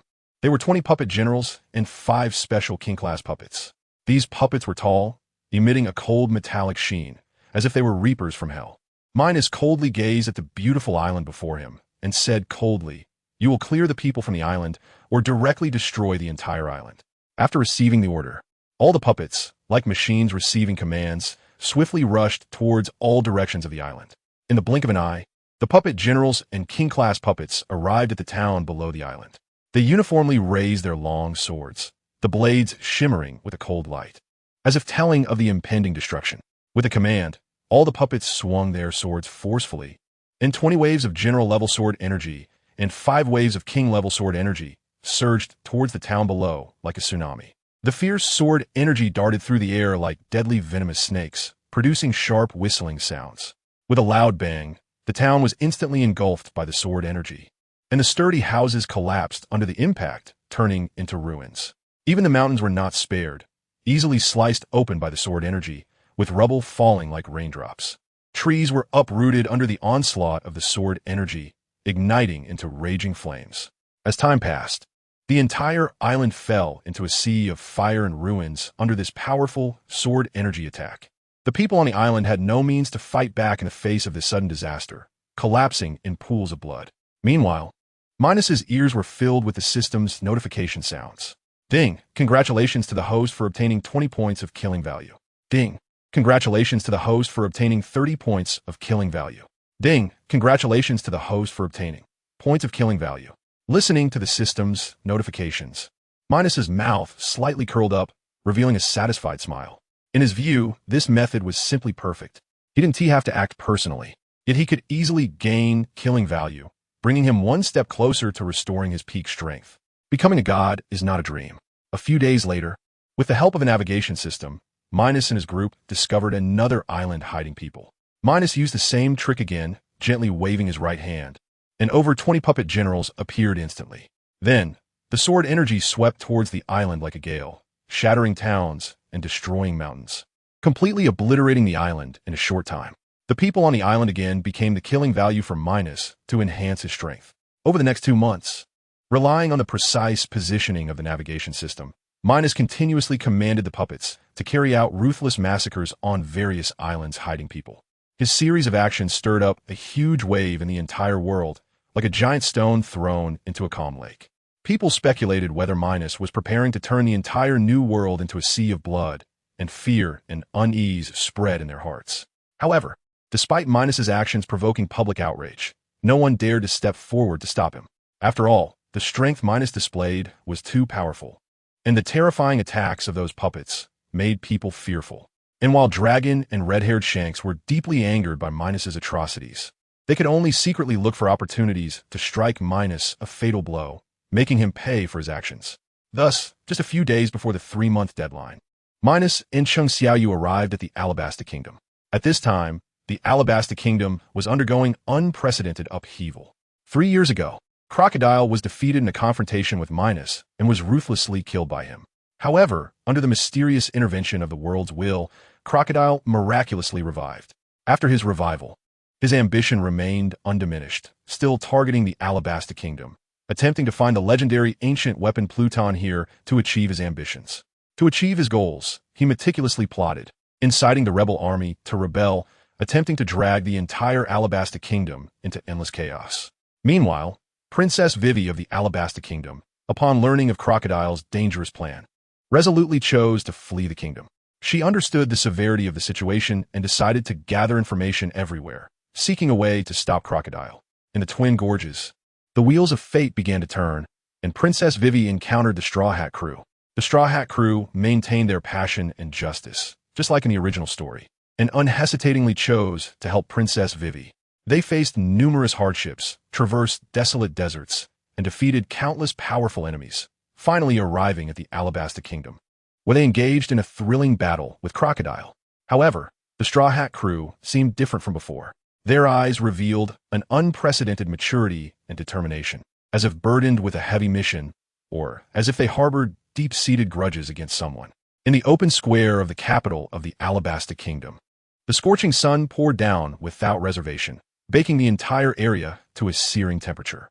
The air was filled with a tense and oppressive atmosphere, as a thrilling and intense battle was unfolding here. Crocodile, the warlord of the sea, stood in the center of the square, his chest heaving violently as he gasped for breath. A hint of fatigue showed in his signature eyes, but more so, there was disdain and contempt for his opponents. You little brats who don't know the heights of heaven and depths of earth, you actually want to defeat me? Truly hopeless. His voice was low and hoarse, as if it came from the depths of hell, laced with endless mockery. Take this. Desert Sword. With a furious shout, countless grains of sand suddenly surged up from the originally calm ground, as if given life, quickly gathering and condensing into a massive blade of sand. This sword energy exuded a chilling aura, its blade flashing with a strange light, as if it could tear apart everything in the world. The gigantic sword energy charged rapidly towards Luffy and the others, ripping through the air and producing a sharp howling sound. Watching the oncoming Desert Sword, Sanji's face suddenly darkened, and the usually confident expression on his face now showed grave concern. Hey, this seems really powerful. He frowned slightly, his gaze fixed on the fierce sword energy, his feet unconsciously adjusting their stance, ready to respond at any moment. Zoro gripped his twin swords tightly, equally serious as he watched the approaching Desert Sword. His eyes reflected determination and resolve. Although he knew his opponent was immensely powerful, he showed no intent to retreat.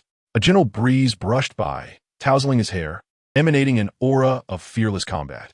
Luffy, standing in front of everyone, remained silent.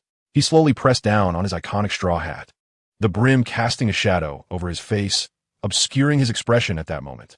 Under the shadow of the hat, Luffy's eyes were deep and calm, as if he were contemplating something. Time seemed to stand still at that moment, the surrounding noise gradually fading away as Luffy immersed himself in his own world. Soon, he gently pushed up his straw hat, revealing the expression on his face. It was one of extraordinary calmness and composure, and a growing whiteness flickered in his eyes, which became increasingly cold, as if it came from the depths of a distant iceberg, devoid of warmth. At that moment, he seemed no longer the cheerful and lively Luffy of everyday life, yet he still gave off the impression of being the fearless captain.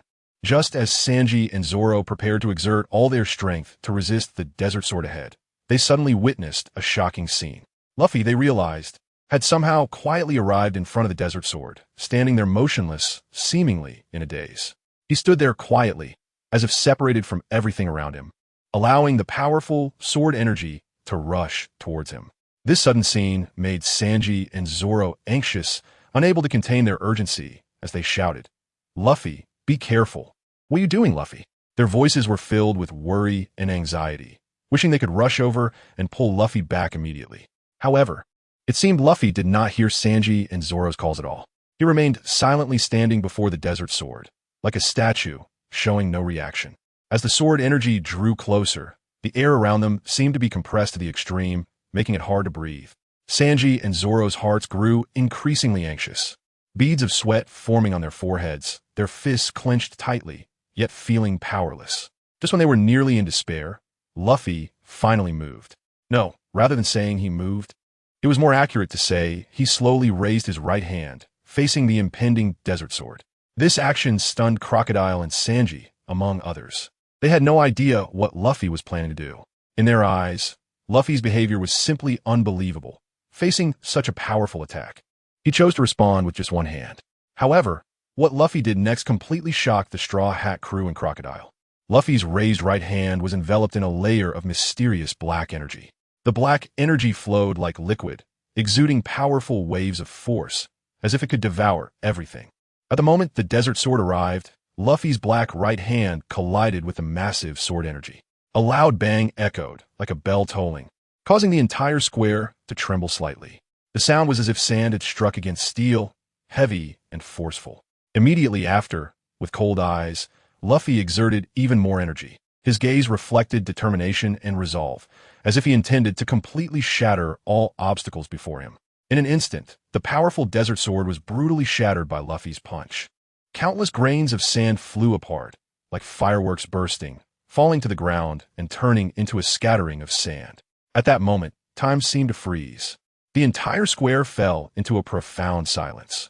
Everyone's gaze was fixed on Luffy's proud figure, as if he were the only one in the world at that moment. The sunlight poured over him, outlining his resolute silhouette. He resembled an invincible war god, standing on this battlefield, accepting the attention of all. Sanji looked at Luffy before him, momentarily at a loss for words.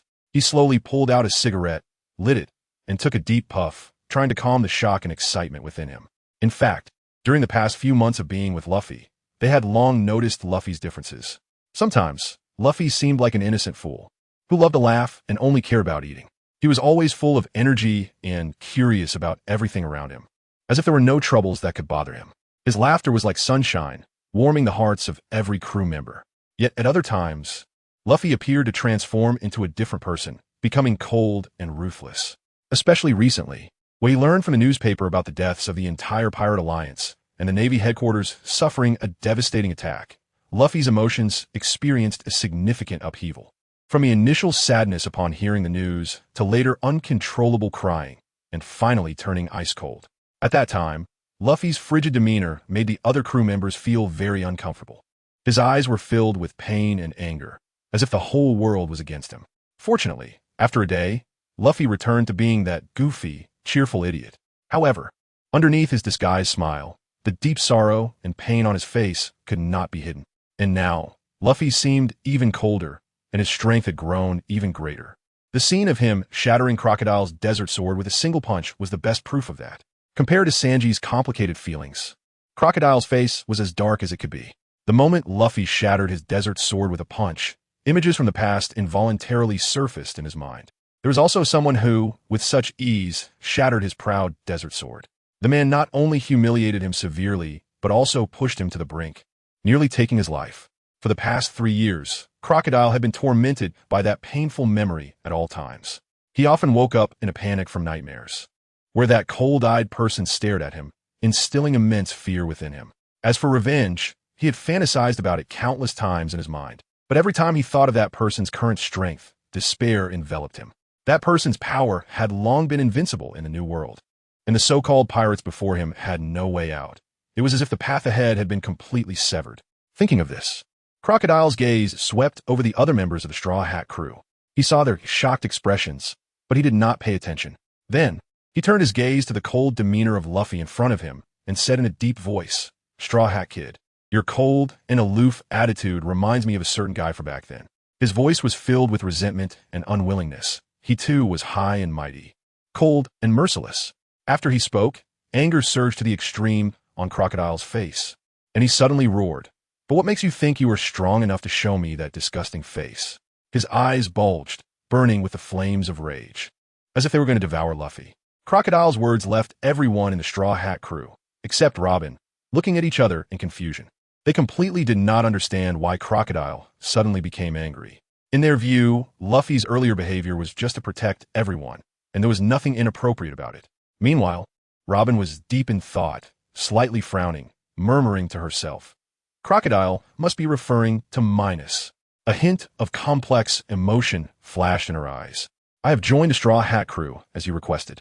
But can you truly remember this nameless pawn of yours? Am I really going to betray the Straw Hats?" However, no one noticed Robin's words. Their attention was focused on the battlefield's main characters, Luffy and Crocodile.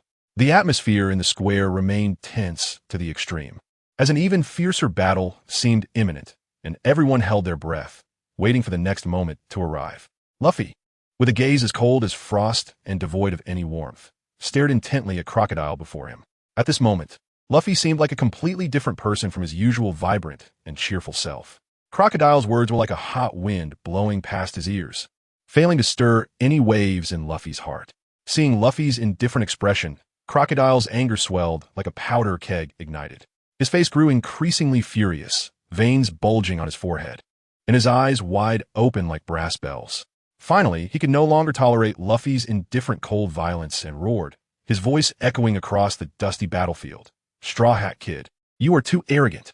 Today, I will definitely not let you go. You will stay here forever." As soon as he finished speaking, Crocodile's hands moved rapidly, and he shouted, "Sandstorm!" In an instant, a small sandstorm tornado appeared out of thin air in his hands. Although this sandstorm started small, it contained immense energy, emitting a low howling sound, as if it were a fierce beast about to awaken. With a wave of Crocodile's arm, the small sandstorm tornado shot toward Luffy like an arrow. While flying, the small sandstorm tornado continuously absorbed the surrounding sand, quickly swelling in size. In the blink of an eye, it formed a massive sandstorm tornado on the ground, blocking out the sun and carrying a terrifying momentum like a rampaging giant beast. Charging madly at Luffy, wherever the sandstorm passed, the ground's sand and stones were swept up, and the surrounding air was thrown into chaos, producing sharp howling sounds. Faced with such a fierce sandstorm tornado, Luffy showed no signs of retreat. He remained calm, slowly raising his fist, while simultaneously, black energy enveloped his fist like a surging tide. The domineering aura shimmered with a mysterious and powerful light, as if granting Luffy's fist endless strength. A deep, cold voice slowly emerged from Luffy's mouth. "Rubber pistol." In an instant, Luffy's arm stretched out like a spring, his fist becoming long and rapidly striking toward the enormous sandstorm tornado. As the speed of his punch increased, Luffy's figure flickered in the sand and dust, his fist transforming into black lightning, leaving behind numerous phantom black fists in the air.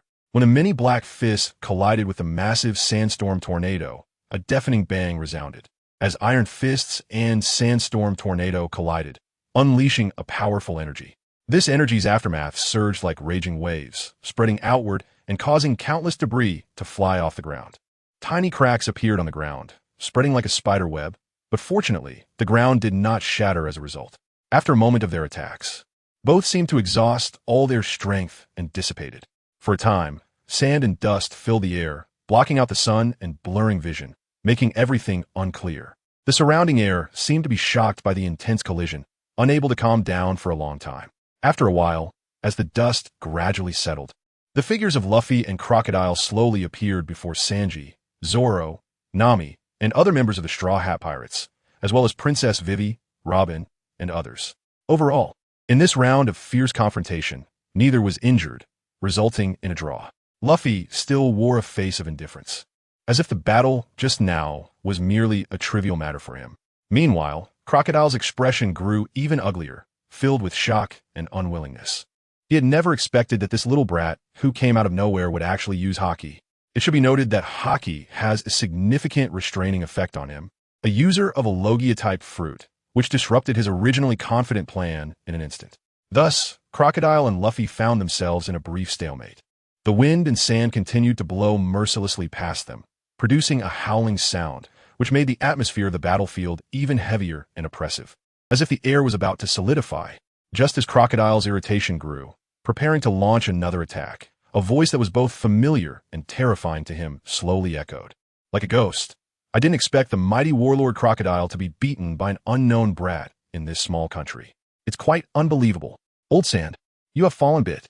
With the sudden voice, everyone's attention was instantly drawn. They all turned their gazes toward the source of the voice, filled with curiosity and confusion about who would dare to openly speak ill of a warlord. Two tall, handsome youths slowly walked over from a distance. Their steps were steady, each one seeming to tread on the hearts of the crowd. The sunlight shone upon them, but could not dispel the cold and dangerous aura they exuded. These two were none other than Minos and Chang Xiaoyu, who had come from the New World to the Grand Line. Minos still wore his black suit and black justice cloak, fluttering in the wind. His gaze was deep and cold, as if he could see through people's hearts. Chang Xiaoyu was similarly clad in his long black coat, his expression stern with a hint of a faint smile at the corners of his mouth. The moment Crocodile turned to see Minos appear, his face instantly turned pale as paper, filled with fear. His body trembled uncontrollably, and he involuntarily took several steps back, whispering with a quivering voice, You, how could you be here? Old Sand's voice was filled with despair and fear, as if he had witnessed the apocalypse. Meanwhile, the Straw Hat Pirates, seeing Minos and Chang Xiaoyu, were also filled with fear and shock. Nami's face was as pale as paper, her hands instinctively covering her face, her voice trembling as she whispered, Is he the black-clad guy that Nojiko mentioned? There's a huge difference from what was reported in the newspapers. It's hard to believe he's the world's worst villain. Usopp trembled like a leaf, his hands tightly covering his face, trying to avoid Minos's gaze. His tone was intermittent, filled with fear. What do we do? How did we run into this calamity again? We're definitely going to be killed by him. Zoro, however, stared intently at Minos, his eyes sparkling with excitement. He murmured, Is this the world's strongest, the New World's #1 swordsman? He really is imposing. In Zoro's heart, there was always a desire for the challenge of powerful swordsmanship opponents, even if the person in front of him was so dangerous. Sanji, who was smoking nearby, didn't even notice when his cigarette burned out. It wasn't until he burned his finger and felt a sharp pain that he came to his senses. At this moment, Sanji's face was filled with fear. Compared to the others, he was always aware of global intelligence and knew how powerful and terrifying Minos and the Shadow King were in the New World. The former 4 emperors of the New World were destroyed by these two just recently, and in the last 2 months, they had annihilated the New Pirate Alliance and the Great Pirate Alliance, slaughtering countless people in the New World. Now, with these 2 fearsome villains suddenly appearing here, what do they possibly want? Sanji's heart was filled with worry. Chopper, trembling beside them, looked at Minos and Chang Xiaoyu with terrified eyes. He had heard how powerful Minos and the Shadow King were, and how they killed without blinking. Just provoking them slightly could lead to ruthless death. Chopper curled up, as if that would lessen some of his fear. Princess Vivi was also shocked, looking at Minos and the Shadow King. 3 years ago, Minos had visited the Alabasta Kingdom. At that time, Crocodile was killed by Minos, but the news had not spread, and the people of Alabasta had privately cursed Minos, believing him to be a cruel villain who had killed their guardian. However, as Minos's strength grew stronger, the citizens of Alabasta gradually stopped cursing him. Now, seeing Minos appear again in Alabasta, Vivi's feelings were complex, filled with memories of the past and concern for the current situation. Besides Vivi, Robin's expression was also complex at this moment. Her eyes revealed a trace of helplessness and loss. When she saw Minos again, she deeply realized that she no longer had the qualification to get close to him. Once, she might have had some confidence, but in the face of Minos's powerful aura, she felt so small.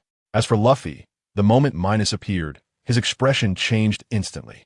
The coldness was replaced by anger, and for a time, the 2 contrasting emotions of coldness and anger continuously alternated on his face.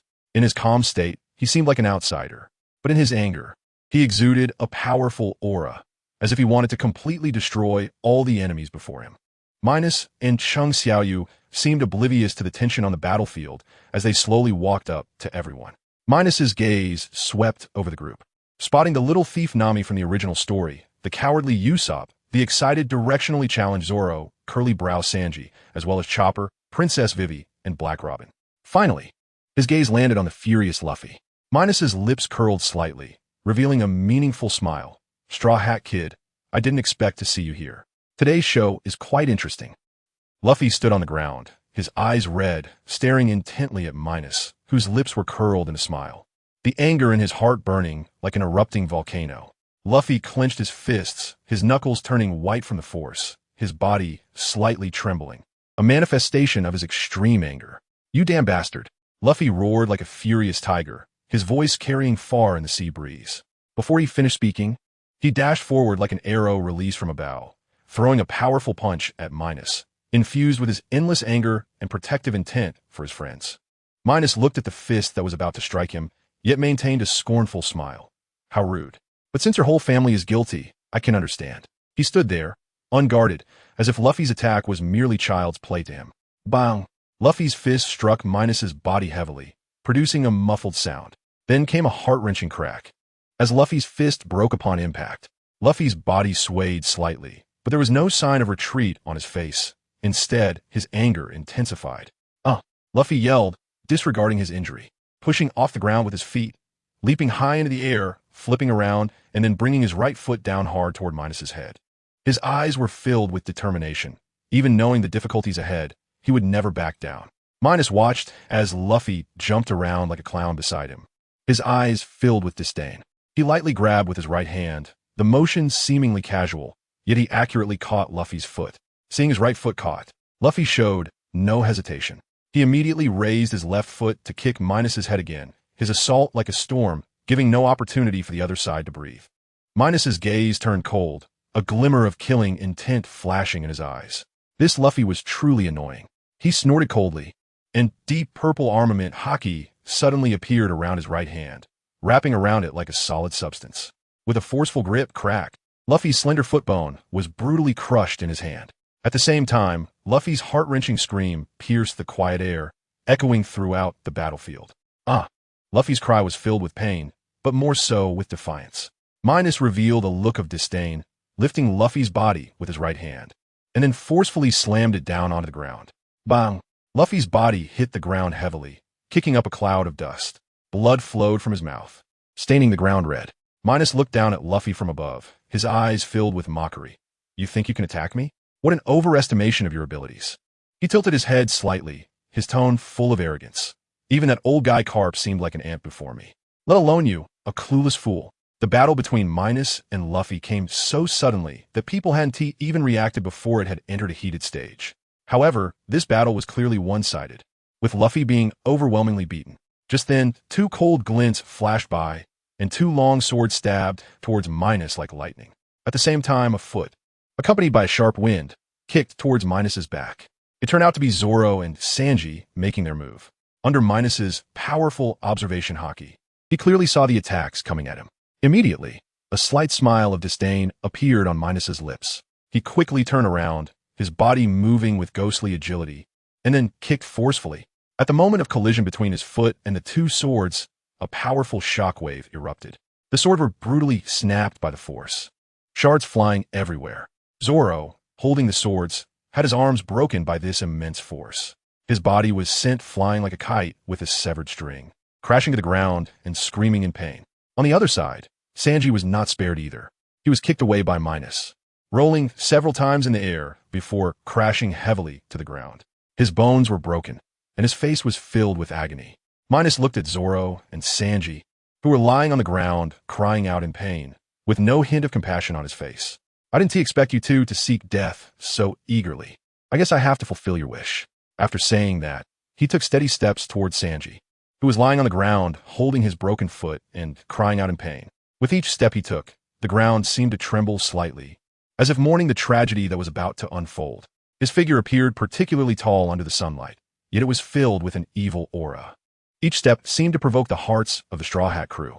Nami, Usopp, Chopper, Robin, and Princess Vivi had long been petrified by Minos's brutal scene. They stood frozen in place, their eyes filled with fear and helplessness, unsure of what to do. Even the once invincible crocodile was stunned in the face of the vicious Minos, his heart already filled with despair, knowing he was about to die at Minos's hands again. Minos approached Sanji, looking down at the pained figure on the ground, a contemptuous smile on his face. This is the consequence of your overestimation, he said coldly, his voice like the chilling wind of winter, piercing and icy. After speaking, Minos raised his right foot and slowly stepped on Sanji's other foot. With a crack, Sanji's other foot was also broken, his piercing scream growing louder, as if to vent all his endless pain. Uh, uh. Sanji's cries echoed in the sea breeze, sending chills down people's spines. Blood flowed continuously from Sanji's foot, quickly staining the ground red. That bright red blood, like blooming red spider lilies, appeared exceptionally glaring on this brutal battlefield. Minos felt no pity for Sanji's plight. In his eyes, even the protagonist could not escape his punishment. He lifted his foot towards Sanji's head, and a cold voice slowly rang out. "Do you have any last words?" Sanji, lying beneath Minos's foot, was already in so much pain that he couldn't speak. But upon hearing Minos's words, he used his last bit of strength to lift his eyes filled with resentment. Staring fiercely at Minos, his eyes seemed to say, "Even if you kill me, so what? I, Sanji, will never beg for mercy." Minos's cold gaze and Sanji's resentful glare locked onto each other. After a moment of staring, Sanji's eyes were still filled with resentment, showing no signs of retreat. Understanding Sanji's resentful gaze, Minos knew what Sanji was saying. "Then go die." Minos grinned, a cruel smile spreading across his face. After speaking, he forcefully stepped on Sanji's head. In an instant, Sanji's head shattered like a smashed watermelon, bright red blood and white brain matter flowing onto the ground. This bloody scene was like hell descending, making people feel extremely uncomfortable. After doing all this, Minos showed no fluctuation in his expression. He lifted his foot, preparing to walk towards Zoro's direction to continue his rampage. At that moment, Nami's piercing, crying voice slowly rose behind Minos. At the same time, Minos felt his black justice cape being tightly grasped by someone. "Stop it, Minos. Can you please stop killing the innocent?" Nami cried, tears streaming down her face, her voice trembling. "Please, spare us." Minos turned around to see Nami kneeling behind him, her beautiful face now smeared with tears. Her hands clung desperately to his black justice cape, as if not letting him leave. Minos looked at Nami's scene, feeling a bit perplexed. He remembered that after arriving in the pirate world, he hadn't seen Nami, right? Why is she calling him Big Brother Minos? This scene genuinely puzzled him. Thinking of this, Minos fixed his gaze on Nami, a hint of killing intent flashing in his eyes. "I remember I don't know you. Doi, you're calling me Big Brother Minos makes me a bit curious. Speak. How do you want to die?" Minos's voice remained cold, devoid of any emotion. Nami raised her head, her eyes filled with fear and pleading, her body slightly trembling. "Big Brother Minos, we are all innocent. Luffy and the others just want to protect their friends, to protect the peace of this sea. Please spare us." Nami cried, tears continuously sliding down her cheeks. Minos scoffed. "Peace? In this world of the survival of the fittest, there is no peace without strength. You people are just a bunch of ants. But we have dreams and people we want to protect." Nami shouted, her eyes revealing a hint of determination. "Luffy has always been striving to become the Pirate King, to allow everyone to sail freely on this sea. Each of us is fighting for our own dreams. Is that wrong?" Minos stood silently in the center of this chaotic battlefield, surrounded by the smell of smoke and blood, his gaze fixed on Nami. After hearing Nami's passionate words about dreams, Minos fell into silence. He was not moved by Nami's words. On the contrary, her naivety stirred an indescribable feeling of speechlessness within him. In this cruel pirate world, what he saw as dreams were merely fleeting illusions. Countless dreamers were easily crushed like ants in the face of brutal reality. Only absolute strength was the foundation for survival in this world, the key factor that determined everything. Thinking of this, Minos's gaze towards Nami gradually became icy, as if covered by a thick layer of frost. In his eyes, the Straw Hat crew was undoubtedly a group of irredeemable people. They naively believed that adventures at sea were filled with fun and dreams, completely unaware of the dangers of the pirate world, and even less understanding of the complexities and darkness of human nature.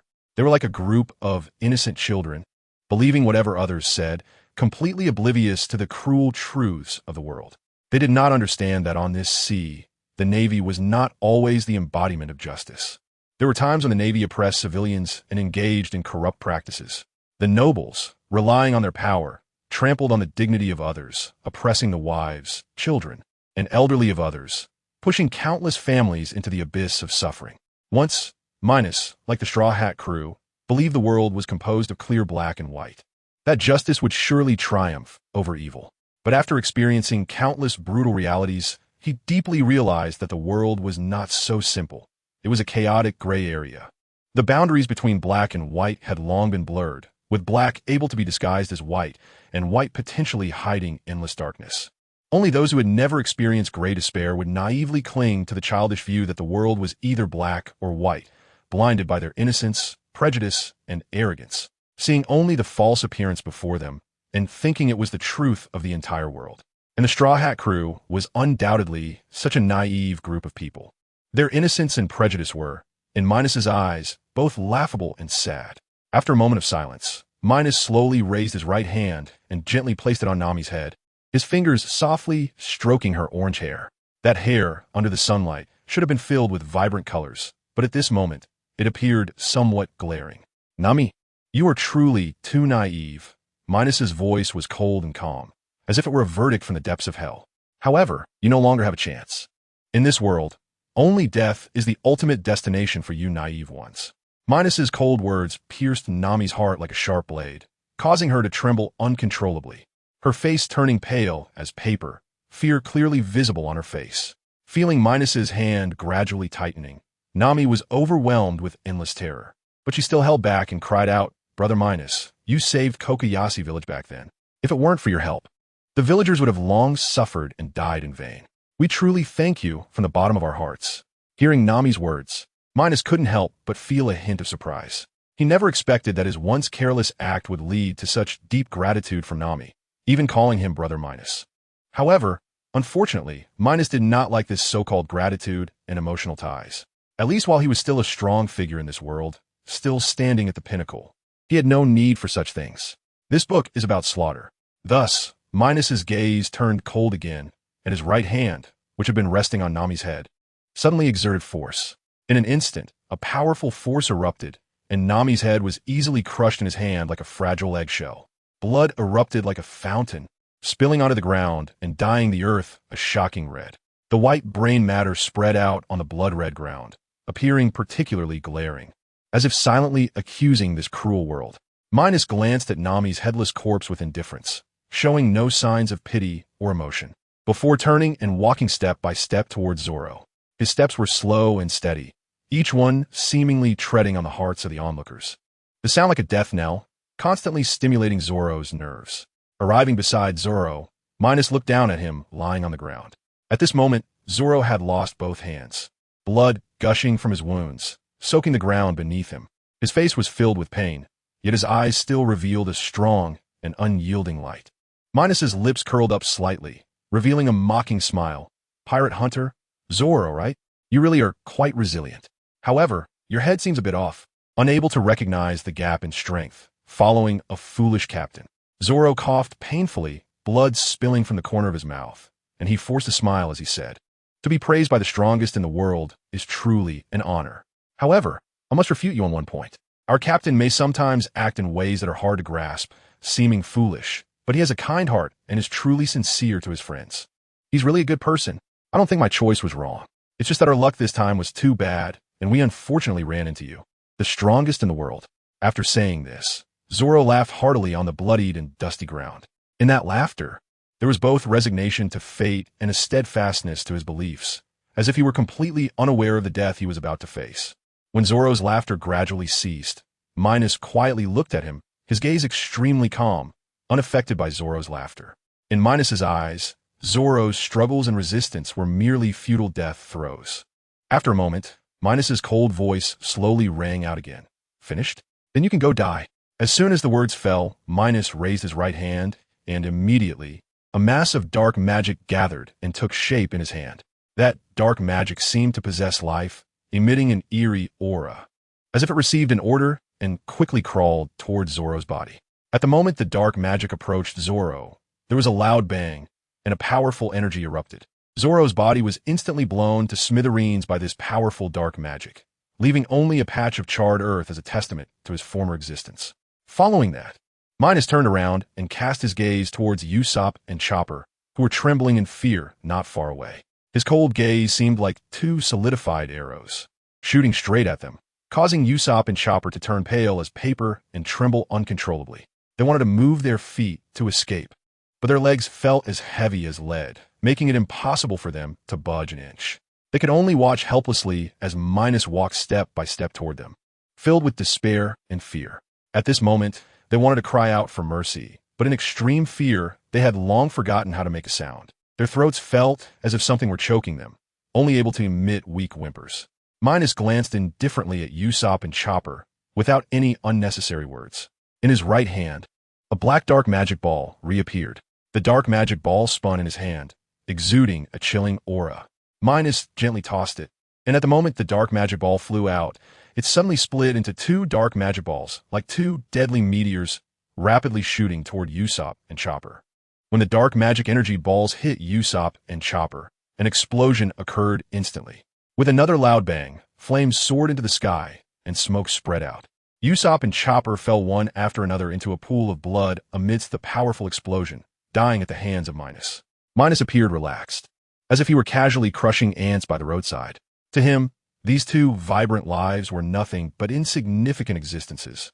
After doing all this, Minos glanced indifferently over the battlefield. He saw that aside from the unconscious Luffy on the ground, the other members of the Straw Hat crew were filled with terror, looking at him as if he were a devil from hell.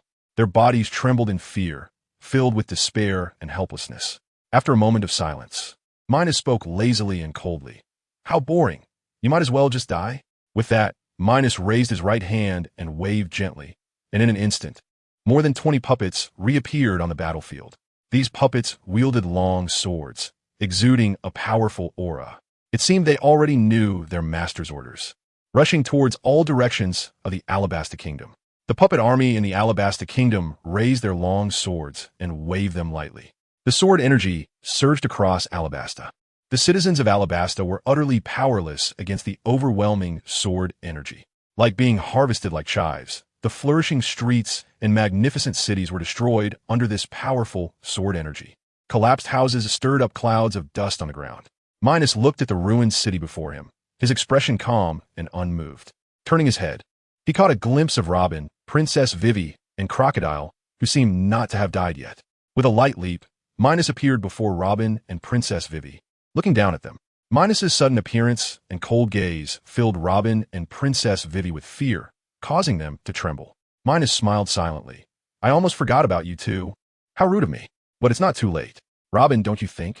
Minos's temperatureless smile made Princess Vivi and Robin's faces turn pale. Robin gritted her teeth, her gaze carrying a hint of timidity as she spoke. "Minos, you once told me to join the crew with the Straw Hat. Now I have. But why do you still want to kill them? What is the reason?" Minos frowned, looking at Robin in surprise. Had he said that? Maybe he had. Maybe he hadn't, but it didn't matter. What mattered now was breaking through his strength and becoming a god-level powerhouse. After a moment of silence, Minos's gaze turned cold. "Robin, I have long forgotten about that. I have a deep-seated grudge against the Straw Hat crew, and they must be killed. Of course you, Robin, are no exception. Even the whole world must die." Minos's cold words deeply pierced Robin's heart, which held a glimmer of hope. She felt sorrowful. He had already forgotten. The words he said back then were merely casual remarks, and I took them seriously. Over these 3 years, I have been searching for a person from the Straw Hats. After going through hardships, I finally found him. But this was just a lie. How foolish am I?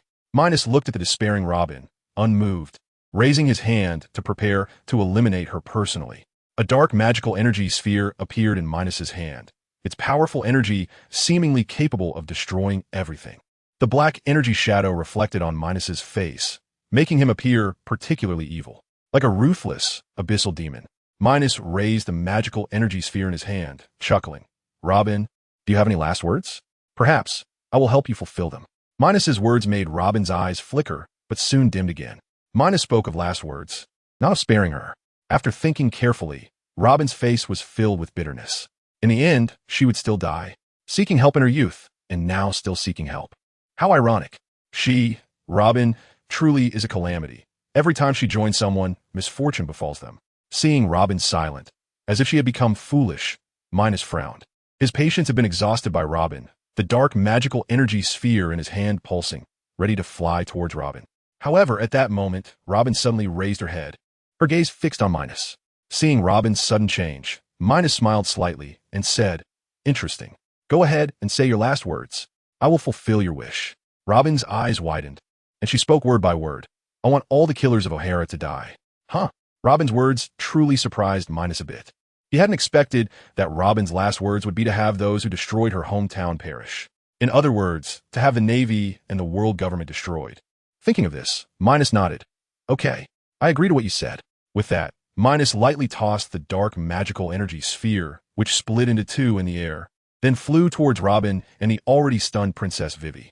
Robin looked at the dark magical energy sphere before her, with no fear in her eyes. Instead, she revealed a trace of joy. She had no regrets in death. It was a release from life. Perhaps she should have died long ago. When the dark magical energy sphere struck Robin and Princess Vivi, there was a loud bang. The dark magical energy sphere enveloped Robin and Princess Vivi's bodies and exploded. Under the powerful energy impact, the two were blown to death, leaving no ashes behind. Only two enormous deep pits remained on the ground. Minos looked at the deep pits before him, still unmoved. Destroying the Navy and the world government was what he intended to do. Reluctantly agreeing to Robin meant nothing. Just then, as Minos contemplated the deep pits, a figure was thrown to his right front. Hearing the sound of an object hitting the ground, Minos turned his head to look. He saw that the figure that had fallen in front of him was Crocodile. But at this moment, Crocodile was severely injured. His hands and feet broken, blood continuously flowing from his mouth. It seemed he had been thoroughly beaten. Sabo came to Minos' side and said, "This guy actually tried to escape while you were talking to Robin. I caught him and gave him a good beating." Minos smiled slightly. This old sand was indeed oblivious. He really thought he could escape their eyes. He was truly overestimating himself. Minos chuckled. "Old sand, it's been 3 years, and you didn't even greet me before trying to leave. That is too rude. I senti it? How about I send you on your way?" By the end, Minos' tone turned cold. Lying on the ground in pain, Crocodile's eyes were filled with hatred upon hearing Minos' words. You. 3 years ago, Minos had already killed him. Now, 3 years later, Minos was still going to kill him. How tragic and hateful. Unfortunately, Crocodile's injuries were severe. He could only utter a few words before he couldn't speak anymore. Each word took great effort, and saying a single word made blood flow from his mouth. He could only look at his enemy in front of him with hatred as Minos mocked him wantonly. Minos looked at Lao Sha's resentful gaze and sneered. If hatred and curses were useful, Minos would have died countless times already. He could only blame Lao Sha for being weak. Minos raised his right hand, and instantly a black dark magic energy ball appeared in his palm. The black energy ball bounced and thrashed in Minos' hand, as if it could fall off at any moment. With this word, the dark magic energy ball flew towards Lao Sha. When the black energy ball made contact with Lao Sha's body, it exploded with a bang. Lao Sha died once again at Minos' hands, leaving only a huge pit that marked where Lao Sha had lain. Seeing that Lao Sha was dead, Chung Xiaoyu spoke up. "It seems the matter of the Alabasta Kingdom is completed. Shall we return to the New World to increase our strength? We can wait for the arrival of the ninja world there." Minos nodded, about to respond. However, not far from them, a powerful aura suddenly erupted. The sky turned gloomy, with lightning crisscrossing and strong winds picking up with the appearance of the lightning. In an instant, this sudden change left Minos and Chung Xiaoyu exchanging glances. As for being frightened by this power, that was impossible. They were merely a bit surprised. After all, it was quite incredible that the Alabasta Kingdom had such powerful strength. At that moment, a series of drumbeats and heartbeats echoed in the already ruined Alabasta Kingdom. The drumbeats and heartbeats gradually grew louder over time, becoming more rhythmic. Minos and Chung Xiaoyu exchanged a look, sensing surprise in each other's eyes, because it seemed that Luffy, that guy, had awakened the sun god. They turned their gaze towards the source of the sound and saw Luffy lying on the ground. Minos had thought that leaving Luffy to fend for himself would be the best outcome, but unexpectedly, the situation had led to Luffy's awakening. In their witness, the dying Luffy lying on the ground suddenly underwent a transformation. White smoke appeared around his body, shooting up into the sky and forming white clouds. After the white smoke dissipated, Luffy's body began to bounce. As his body bounced, his injuries gradually healed. At the same time, red and black lightning constantly appeared around him. Unbeknownst to them, Luffy's hair, eyebrows, and eyes had changed. His hair and eyebrows turned into white cloud shapes, while his eyes became white but filled with coldness. Luffy was no longer just Luffy. He was Joy Boy. Joy Boy slowly stood up, his cold gaze sweeping around as he spoke in a deep voice. "Where is this? Who am I?" Suddenly, a sharp pain shot through Joy Boy's head, and he instinctively covered his head with both hands. He cried out in pain. However, in just an instant, Joy Boy lowered his hands from his head. Opening his eyes again, though still white, they now carried a depth and weariness. He remembered everything. He was Joy Boy, the hero who would save the world. Joy Boy lightly kicked his right foot against the ground, and instantly red and black lightning surrounded him. The red and black lightning seemed to be under his control. Wherever he kicked, red and black lightning followed. After playing around, Joy Boy turned around, his gaze fixed intensely in the direction of Minos and Chung Xiaoyu. At this moment, the two were watching the playful Joy Boy with great interest. Noticing Joy Boy's gaze, a slight smile appeared on Minos' lips. This made things even more interesting. He had thought that Luffy, the destined child, had died just like that, but it seemed he had awakened. However, he was unsure if the current Luffy was still that foolish Luffy. Just then, Minos noticed that Luffy was charging towards them with sparks and lightning. The ground was kicked up in clouds of dust, and red and black lightning tightly enveloped him, giving him an impressive aura. As the dust settled, Joy Boy stood directly in front of Minos and Chung Xiaoyu. At this moment, a semicircular white smoke halo appeared above Luffy's head. This semicircular white smoke halo floated above him like a white ribbon, also hovering around his arms. Minos and Chung Xiaoyu assessed him, and Joy Boy was also assessing Minos and Chung Xiaoyu. After their observations, the expressions of both sides were different. Minos and Chung Xiaoyu still wore faint smiles, as if Joy Boy's power was insignificant in their eyes. In contrast, Joy Boy's expression was serious. The combat power of these two in front of him was formidable. He couldn't win against either of them. If a battle were to break out now, he would undoubtedly die. A strange atmosphere spread across the ruins, carrying a sense of impending conflict. It was just a matter of time before a battle would occur. After a moment of silence, seeing that Minos and Chung Xiaoyu weren't speaking, Joy Boy took the initiative to speak. I didn't expect that just after regaining a bit of strength, I would encounter two such powerful beings. It truly feels like the world is changing. Minos and Chung Xiaoyu exchanged glances, seemingly deciding whether to deal with this guy before them now. In just a brief moment of eye contact, Minos suddenly had an idea.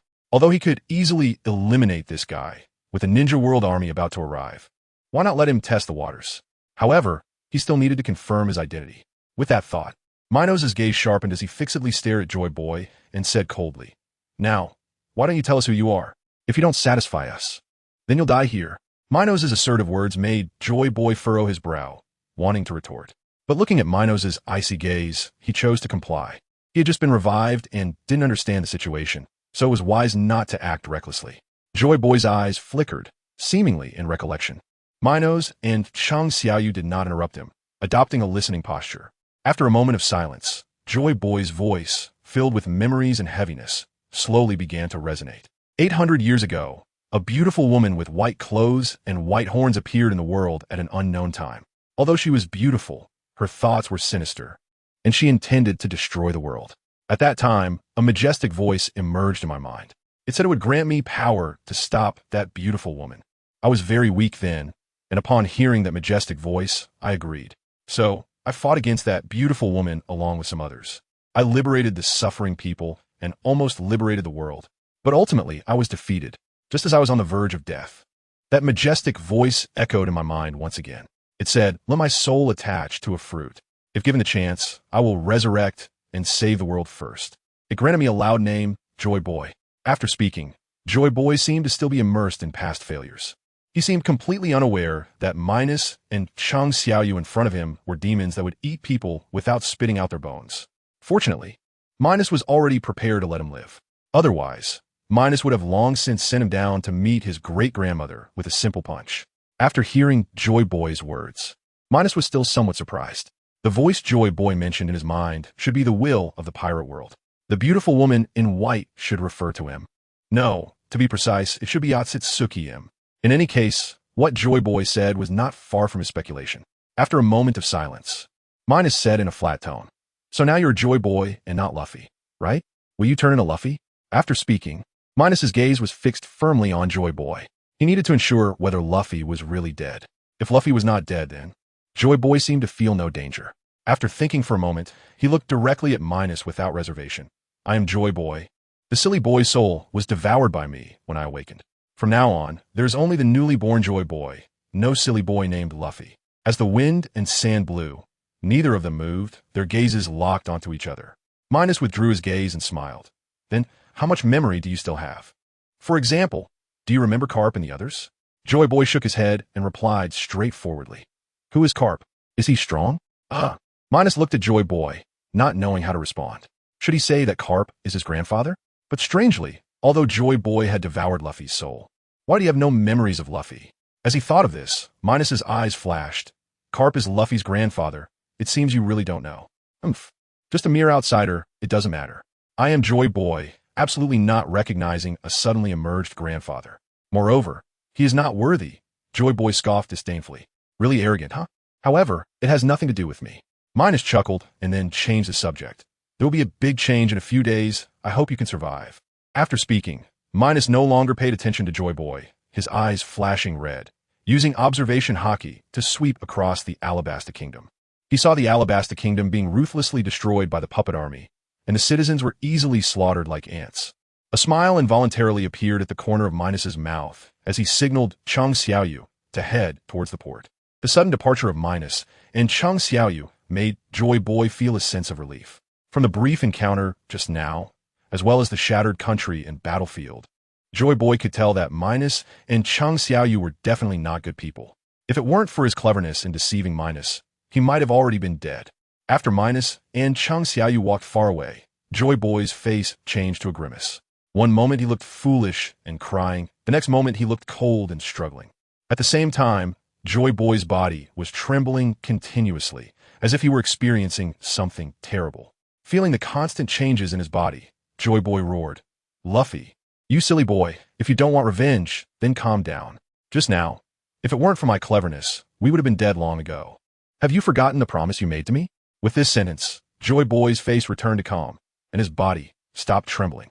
But the struggle from just now left him very tired, almost exhausted. He also almost lost control to Luffy. That's right. The claim that Joy Boy had devoured Luffy's soul was false. He was currently just attached to the Nika fruit and did not have the ability to devour Luffy's soul. At that moment, when Luffy was about to die, he had no choice but to cooperate with Luffy. Once Luffy died, he didn't know how long he would have to wait to resurrect. Thus, Luffy and Joy Boy reached a cooperation. However, it seemed that Joy Boy was currently in control of Luffy's body. Joy Boy stood up, his gaze coldly watching the direction Minos and Chung Xiaoyu had left. After a moment, Joy Boy said quietly, Minos, I will definitely take revenge for today's humiliation. After saying that, Joy Boy turned and walked in the opposite direction of Minos and Chung Xiaoyu. At this moment, Minos and Chung Xiaoyu had already left the capital and were on their way to the port. Chung Xiaoyu, walking beside Minos, slightly turned to look at him, and a cold voice sounded. Body, do you really trust Joy Boy, who occupies Luffy's body? Upon hearing Chung Xiaoyu's words, Minos stopped. He glanced at Chung Xiaoyu, who had also stopped, and smiled lightly. It doesn't matter whether what he said is true or not. Our goal is to destroy the entire pirate world and gain enough power to become gods. Don't say it's Joy Boy, this failure. Even if it's that woman Im, we don't need to care about her right now. The Dragon Emperor with god-level combat power is our best trump card. Once you return to your peak, you will also have god-level combat power. At that time, we will have 2 god-level powerhouses. Don't mention that unknown powerhouse Im. Even if 2 6-pads-level beings from the shinobi world came, we could still face them head-on. Once I slaughter the pirate world, the resources will be enough for me to become god-level. Meanwhile, the impending army from the shinobi world will also yield a rich amount of kill points. It might not be enough to enhance the other kings, but once we hunt the 6-paths-level powerhouses from the shinobi world, then everything will be fine. By then, we can counterattack the shinobi world, slaughter the shinobi world, and strengthen ourselves. Once our strength increases, isn't it wonderful to roam the heavens? Minos's words made Chung Xiaoyu's heart race. It was too enticing. If becoming a god-level powerhouse was their obsession, then roaming the heavens was their dream. After all, who among those who traverse worlds does not want to roam the heavens?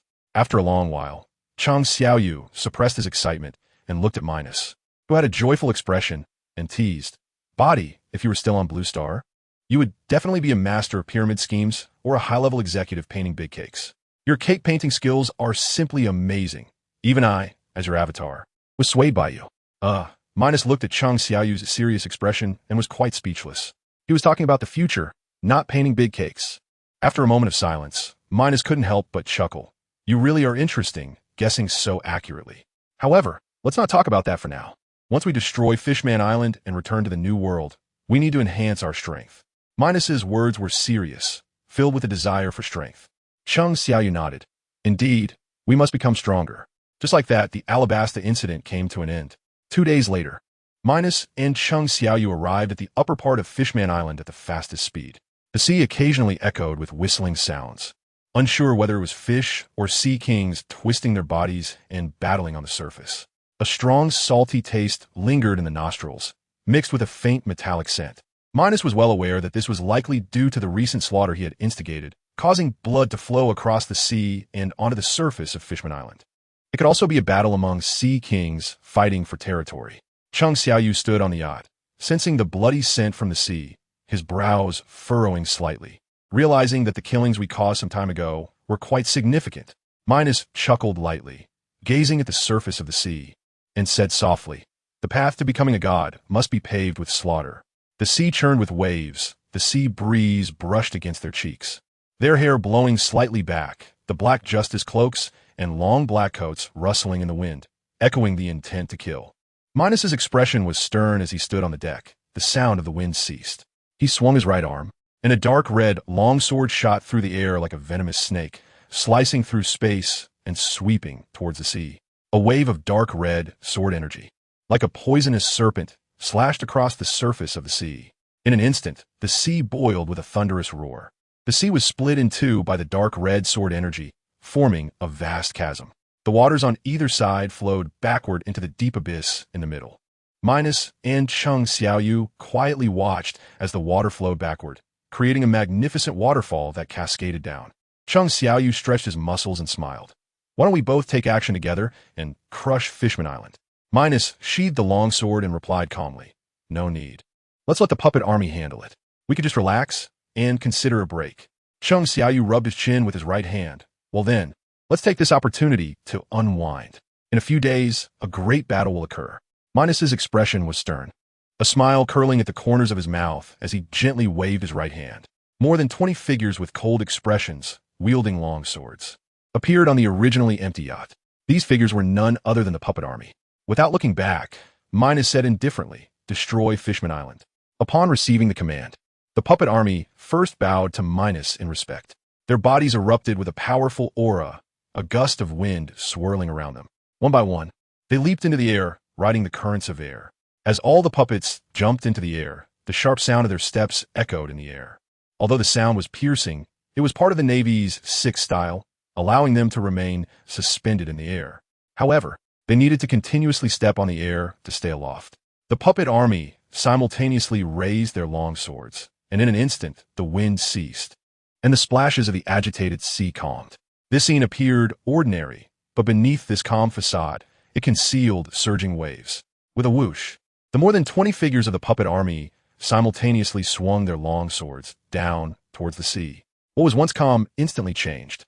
Waves of blue and red sword energy materialized, causing the originally white sky to be engulfed in fierce winds and lightning.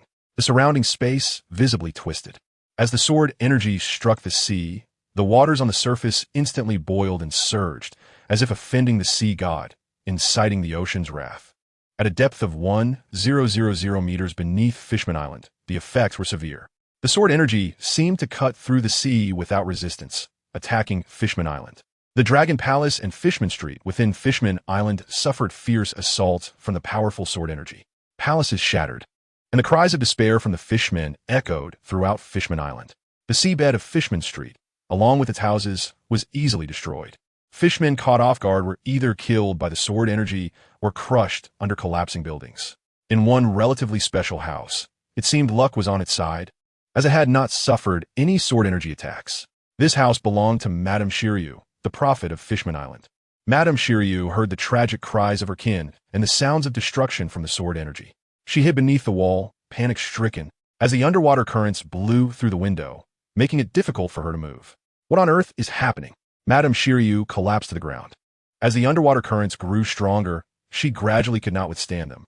Her expression hardened, a glint of determination flashing in her eyes as she took out her crystal ball, thinking that even if she were to die, she must know what was happening today. Madame Shiryu tightly gripped the crystal ball, her eyes closed as if sensing something. A blue light appeared in the crystal ball, and her tightly shut eyes struggled. At the same time, Her body trembled as if she had seen something horrifying.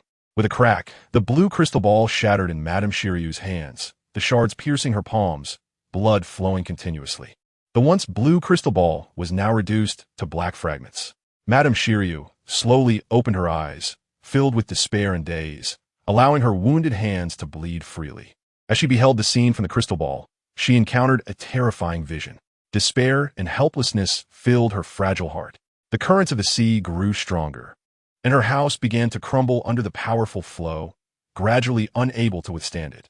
Madame Shiryu remained lying against the wall, her gaze blankly awaiting death. As a massive stone from the ceiling began to crack and fall, that green stone crashed down heavily onto Madame Shiryu's head and body. At the moment she was struck, she coughed up blood, her eyes still dazed. Until her last breath, she whispered, "It's over. Everything is over. This is all Minos's doing. He wants to destroy the world." With Madame Shiryu's words, unknown to anyone, Fishman Island and the prophet Madame Shiryu perished in this catastrophe. Not only did Madame Shiryu die, but all the fishmen in Fishman Street and those preparing to rebel also perished in this assault. Even though fishmen are favored by the sea, they were left with nothing but death in the face of such powerful sword energy. Meanwhile, in a certain space on Fishman Island, the princess underwent a shocking transformation. She witnessed her brother, her servants, Jinbei, and her people die before her eyes. Stimulated, Princess Shirahoshi cried out loudly, tears streaming down her face. Suddenly, the once furious currents calmed under her cries, as if time had stopped. The Sea King awakened. In that unreachable, unfathomable depth of the sea, in a corner seemingly forgotten by the world, endless darkness like thick ink enveloped everything. Unlike Fishman Island, the deep sea felt like a story from another world. The currents there could not reach this profound place, making it appear like a still pond. In this dead silence of darkness, an unimaginably massive blue giant fish, like a mysterious ghost, quietly moved through the depths. Its body length reaches a staggering 1,000 meters, with a width of 100 meters. Its massive form resembling a moving green mountain. Its huge mouth opens and closes, sharp teeth glinting with a cold light, as if it could easily tear apart any object in its path. Despite its somewhat bulky body, it swims with astonishing speed, its streamlined form slicing through the water, barely creating any significant waves, leaving behind faint traces that quickly vanish into the darkness. This green giant fish wanders freely in the dim ocean, as if this deep sea is its exclusive territory. Its heavy and powerful mental force spreads like invisible tentacles in this dark ocean. I seem to hear the call of the Sea King. Everyone, are you not waking up? As a majestic and mysterious mental will of the green fish slowly descends, it feels as if a stone has been thrown into a calm lake. The originally dark sea is suddenly disrupted, stirring up waves of turbulence. The seawater seems to come alive, crazily rolling and surging from all directions, forming a huge vortex, as if an invisible force is driving it. In this swirling water, it seems that some unknown powerful creature is rapidly approaching from a distant place. The turbulence of the seawater intensifies, with massive columns of water shooting up into the sky, as if the ocean is roaring with a shocking roar. Finally, as the surging seawater gradually calms down, for sea kings, each also reaching a length of 1,000 meters, appear before the green fish like moving underwater peaks. They each have different shapes, radiating a chilling aura. One resembles a sea snake, its long, sinuous body moving through the water like a giant black python. Its icy blue scales shimmer with a ghostly light, each one seemingly containing endless power. Its forked tongue occasionally flicks out, making a hissing sound that makes one hesitant to look directly. Then there's the octopus-like Sea King, its massive body resembling a floating island. Its 8 powerful tentacles are covered with dense suction cups, each like a small vortex, seemingly able to tightly adhere to any approaching object. Its enormous eyes shine like 2 bright lanterns, flickering with wisdom in the dark deep sea, constantly rotating to observe everything around. The shark-like Sea King is large and agile, its streamlined body swimming through the water with almost no resistance. Its body is covered in a layer of hard scales, like a suit of iron armor. When it opens its huge mouth, rows of razor-sharp teeth are revealed, each one like a sharp blade, emitting a chilling light that makes the already terrifying giant beast appear even more fearsome. Most notably, there is the whale with sharp horns on its head. Its body is enormous, like a moving iceberg. The sharp horn juts out from its head, resembling a blade capable of piercing the sky. It swings its massive body, causing slight ripples in the seawater with each movement, as if the entire ocean trembles with its actions. Each of these 5 deep-sea giants exudes an aura powerful enough to stir the entire ocean and change its color. They eye each other, their eyes flickering with complex light, hinting at a certain tacit understanding. At this moment, the vast and majestic mental will of the Shark King resonates like rolling thunder in this deep sea. Everyone, it seems that Fisherman Island has received a dangerous signal. I can clearly hear the call of the Sea King. Shark King, did you hear it too? I thought I was hearing things. The horned whale swings its massive body, creating huge ripples in the surrounding seawater. The Octopus King's large eyes continuously rotate as if contemplating something. It swings its 8 massive tentacles, each carving out giant arcs in the water. It seems everyone has heard the Sea King's call, so what are we waiting for? Let's head straight to Fisherman Island. If we delay and something unexpected happens, it will be too late. In that case, let's set off immediately. The Sea Snake King flicks its head, its cold and determined gaze fixed on the direction of Fisherman Island. The green fish's tail lashes powerfully, instantly stirring up surging waves and currents, spreading like cannonballs in all directions. Then let us set off. We have guarded the Sea King for many years. Surely something must have happened to her. Otherwise, she would not be calling us. After the vast mental will of the green fish descends, it leads the way, stirring up powerful currents, like a green lightning bolt swiftly swimming toward Fisherman Island in this dark deep sea. The other deep sea giants also begin to move their massive bodies, following the green fish's lead, racing toward Fisherman Island. In an instant, the 5 deep sea giants create a tumultuous scene in the depths of the ocean, the water churning violently around them. Where they pass, massive channels of water form.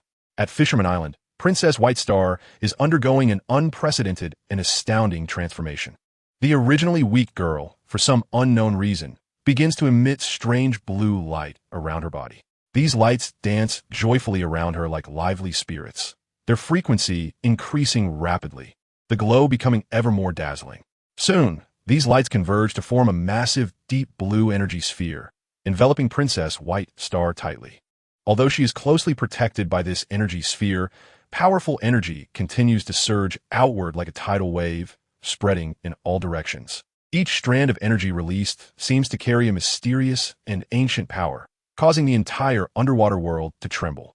Meanwhile, in the vast underwater world, those gigantic and ferocious sea kings rush over. Some are as large as small mountains, some have sharp tusks, and others drag long tentacles. Usually, these sea kings roam freely in the underwater world, instilling fear in other creatures. In just half an hour, thousands of diverse sea kings have gathered around the deep blue energy sphere. They surround the sphere as if drawn by an invisible force. At this moment, they seem to be endowed with wisdom, their eyes showing a vigilant light, constantly scanning their surroundings, as if guarding against potential enemies that may appear at any moment, protecting the existence that is immensely important to them. Just then, an abnormal change suddenly occurs in the underwater world. The surrounding underwater currents begin to uncontrollably expand wildly, and the once calm seawater instantly becomes turbulent, stirring up towering waves. The surging seawater, with overwhelming momentum, forms powerful currents sweeping toward the Sea Kings. In the face of this powerful force, the relatively weaker Sea Kings have no ability to resist and are easily swept away by the immense pressure of the seawater, helplessly tumbling in the water. The remaining Sea Kings, however, do not retreat in the face of this sudden change. They quickly reacted, gathering closely together, using their massive bodies to form an indestructible wall. These walls made of Sea Kings emitted a chilling aura, as if silently challenging the raging currents of the sea. The currents surge with a violent momentum, like a frenzied beast, fiercely crashing toward the wall formed by the Sea Kings. As an intense collision was about to erupt, the entire underwater world seemed shrouded in a tense atmosphere. However, just as the raging currents were about to collide with the wall, a vast, cold voice resonated throughout the ocean like a mighty bell. This voice seemed to come from the endless deep sea, carrying an undeniable majesty and mystery. Disperse. As this cold voice gently fell, the previously chaotic currents appeared to sense some supreme power, instantly calming down. The waters, which had just been like a runaway horse, now behaved obediently like a child being reprimanded, ceasing their tumult and returning to tranquility. This sudden scene left the weaker Sea Kings, who had been scattered, feeling bewildered and confused. They widened their eyes, staring blankly at what was happening before them, unable to comprehend why the raging currents had suddenly stopped. Yet, the deep blue energy dome behind them did not cease its transformation due to the calm waters. On the contrary, the energy dome grew brighter, and the momentum contained within it became increasingly powerful, as if a tremendous force was surging and accumulating inside. Eager to break free, like a hatchling wanting to showcase its power. With a crisp and loud sound, the silence of the underwater world was shattered. The deep blue energy dome finally showed signs of breaking, with a massive crack appearing on its surface. Immediately afterward, a powerful momentum erupted from the energy dome like a volcanic eruption, instantly spreading throughout the ocean. The originally dark and deep waters were pierced by this powerful force, and golden sunlight penetrated through the layers of water, illuminating this mysterious underwater world. In an instant, the entire ocean trembled. The waters rolled like boiling liquid, and the surrounding Sea Kings excitedly roared continuously. Their roars echoed through the water, as if celebrating the magnificent transformation of their princess, the royal star. When the blue energy dome completely shattered, a figure slowly emerged in the sea. She stood at the center of the ocean, sunlight reflecting on her long, deep blue hair, which was held up by two deep blue hairpins on either side. The light beams could not penetrate her dense blue eyelashes, and the front part of her eyebrows drooped slightly, enhancing her cold, noble aura. Her snow-white skin framed a pair of deep blue eyes that radiated coldness and nobility. Below her exquisitely shaped nose were two thin lips, and her body was tightly wrapped in an ice blue-gray gown, revealing her long, beautiful legs, making her an icy beauty. The new Sea King had appeared, on a yacht preparing to wrap up. Minos felt the powerful force emanating from the sea that was causing the waters to churn. The sea breeze brushed against Minos's cheek, and his eyes were filled with indifference. Chung Xiaoyu frowned, sensing that something astonishing was happening in the sea. That force had already reached the initial level of king-class strength. Minos's gaze was fixed on the surging ocean, lost in thought, before he coldly said, "We don't have much time here. Let's return quickly. After becoming gods, we will dominate the world and roam the heavens." Chung Xiaoyu frowned again, seemingly realizing something, and then smiled elegantly. "So that's it. He is indeed quite irresponsible. Ha! Perhaps he had some significant business that prompted his sudden decision. But even if he leaves, our journey has not ended." A smile appeared on Minos's lips as he spoke. "Sigh." Chung Xiaoyu looked at the relieved Minos and sighed. "Yes. Our path has not stopped. Let us meet again by fate." Just as Minos and Chung Xiaoyu were preparing to leave, a cold, blue-clothed woman appeared on the sea surface, and beneath her, 5 colossal beasts nearly 1,000 meters long were protecting her. She questioned Minos about why he slaughtered her people. Minos and Chung Xiaoyu were too lazy to respond, and both erupted with king-class momentum, intimidating the new Sea King. After that, Minos and Chung Xiaoyu ignored the new Sea King and turned to leave Fishman Island. Thus, Fishman Island was destroyed, but the new Sea King resurrected to rule the underwater world. 5 days later, in the pirate world sky, 20 white energy portals and 10 red energy portals appeared. This sudden change threw the entire 4 seas into panic. As for the new world, it had been completely wiped out by Minos, and there were no strong fighters left. Simultaneously, the sudden appearance reminded people in the pirate world of the invasion from the outside world mentioned years ago by the will of the pirate world. Meanwhile, in the East Sea, Joy Boy had gathered many of his subordinates. First, the great King Momonosuk became his subordinate under Joy Boy's persuasion. Moreover, it was unknown what means Joy Boy used to restore Momonosuk to his peak. Besides the great king, there were also powerful figures like Red Count, Barrett, the Empress, and Doflamingo, all gathered around Joy Boy. At this moment, the white energy portal and the red energy portal stood tall above them in the East Sea. Soon, the white energy portal changed, revealing 2 middle-aged men in green vests and ninja headbands, with a lifelike leaf depicted on the headbands. The first 2 to emerge were Captain Yamato and Asuma Saratobi. Following closely behind them were over 20 figures, all young descendants from various clans of the new Konoha, curious about what other worlds were like. Among them were Niji Hyuga from the Hyuga clan and Konohamaru Saratobi from the Saratobi clan.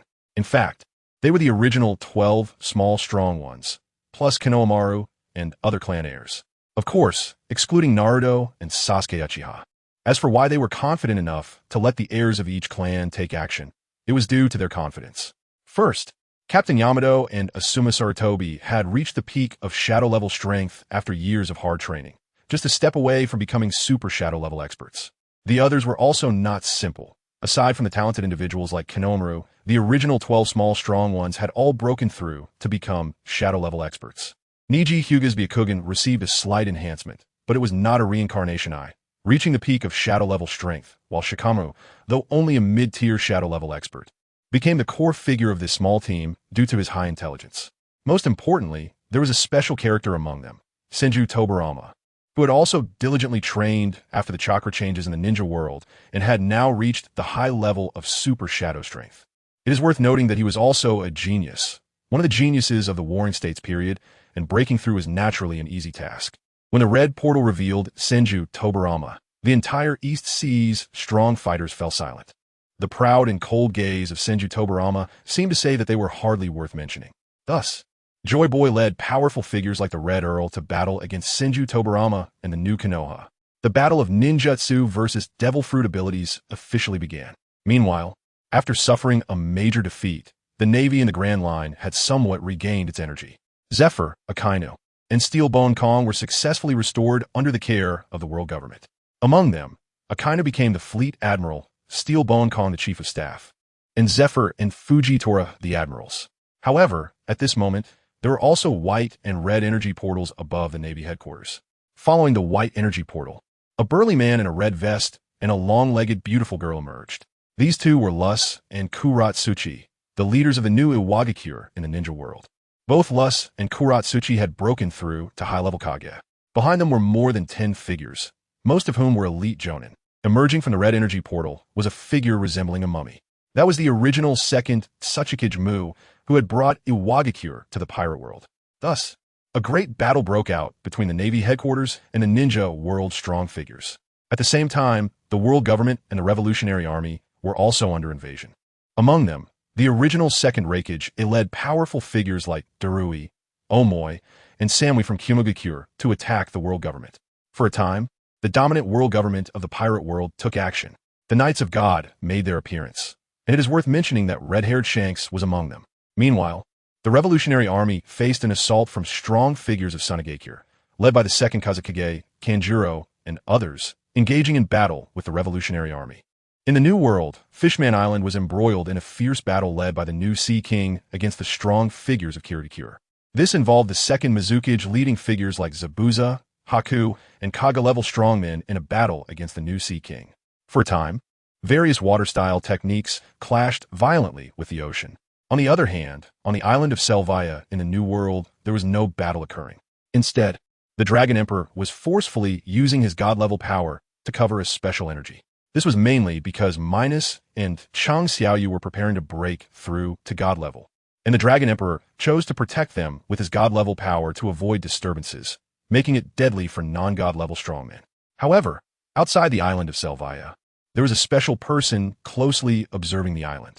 He was very eager to step onto the island, but a special feeling in his mind was warning him. If he entered, something dangerous would surely happen. This person's identity was Kakashi Hitaki, the leader of the Hitaki clan. With purple lightning and power close to the Sage of Six Paths, he was currently facing obstacles on Selvia Island. After a long silence, Kakashi Hitaki ultimately decided to leave Selvia Island. Unbeknownst to him, a pair of scarlet eyes were watching him from within the island. It seemed that as long as he dared to enter, he would surely suffer a full-force attack. Half a month later, the first war of the ninja world invading the pirate world came to an end. This battle severely depleted the vitality of the entire pirate world and indirectly revealed the gap between the pirate world and the ninja world. First, in the East Blue, Senju Tobarama overwhelmed Joy Boy and the Red Earl. Under Senju Tobarama's powerful water style and flying thunder god techniques, even Joy Boy and the Red Earl, using their conqueror's haki, could barely reach Senju Tobarama. However, the pirate world had a significant advantage over the ninja world in terms of physicality. The physical techniques in the pirate world were much stronger. The ninja world had high attack power but somewhat fragile bodies. In contrast, the pirate world boasted high physical quality. In fact, their attack power was also high. However, the medical capabilities in the ninja world were particularly strong. It was said that even if limbs were severed, they could be easily healed. Even if an eye was gouged out, A gentle press from a hand glowing green would instantly restore a pair of clear eyes. Moreover, they might even be bright and, if lucky, shaped like a magatama. Thus, Senju Tobarama defeated Joy Boy and the Red Earl with absolute strength.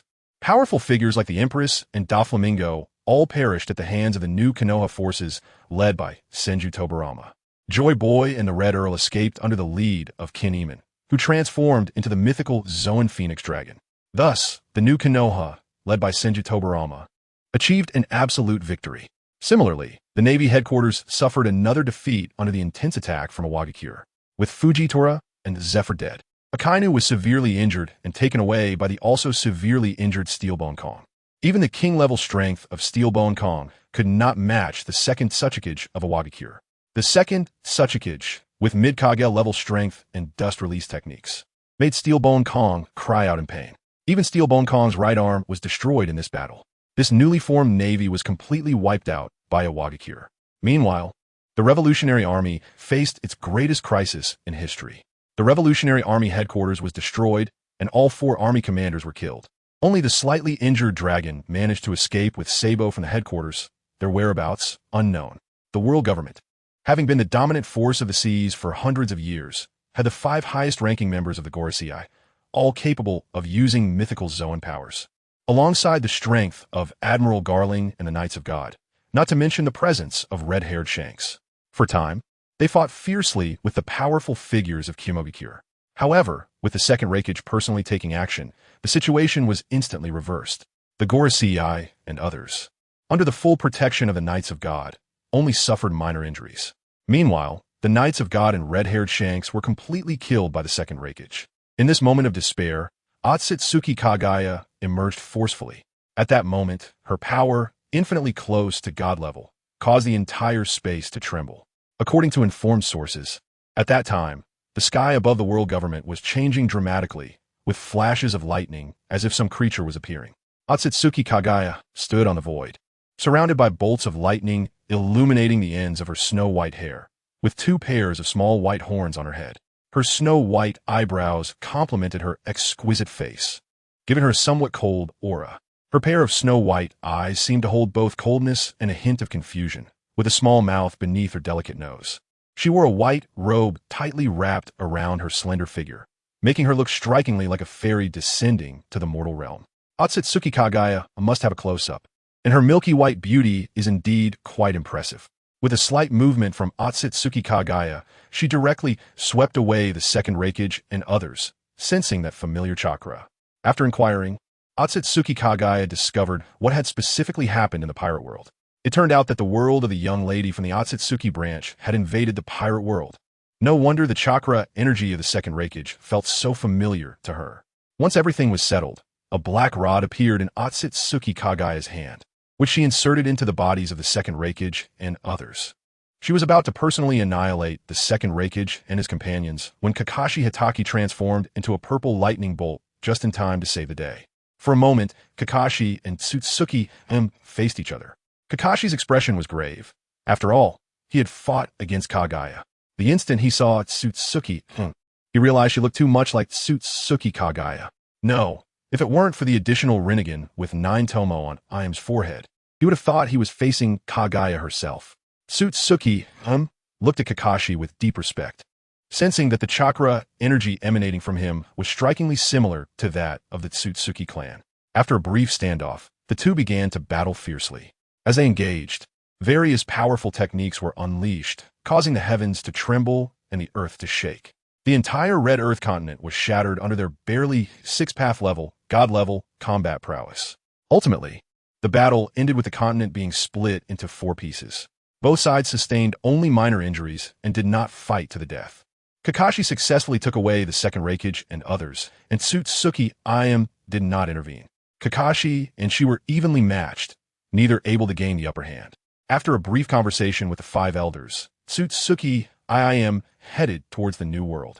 As she passed by the Serbian islands, her expression turned serious, sensing something special about Serbia. However, this time she was not there to cause trouble for Minos and the others. Instead, she was heading towards Lavdru, where her most important treasure, the Chakra Fruit Divine Tree, Devil Fruit Divine Tree, awaited. Once she successfully refined the chakra fruit divine tree, she would fully ascend to godhood. At that point, the pirate world would be hers to command, and she would also take the opportunity to see what had happened in the ninja world. Thus, the war with the world government came to an end. The battle between the Mist Village and the new Sea King was equally intense, with the new Sea King fighting the second Mizukage with overwhelming power. For a time, it was hard to determine a victor, and the clashes between their subordinates were spectacular. The Deep Sea Kings created massive waves that fiercely resisted the assaults of Zabuza and the others. If it weren't for the powerful ice shield of Mizunake's Bai, they would have already been defeated. Although the new Sea King's strength had not fully recovered to its peak, the Super Shadow level powerhouses from the Mist Village had not all joined the fray. Thus, the brief stalemate concluded this short battle. In other parts of the Four Seas, they were also under attack by powerful forces from the ninja world. However, facing the formidable combat power of the ninja world, even though there were more people from the pirate world, it was of no use. Various ninjutsu and sealing techniques were easily subdued.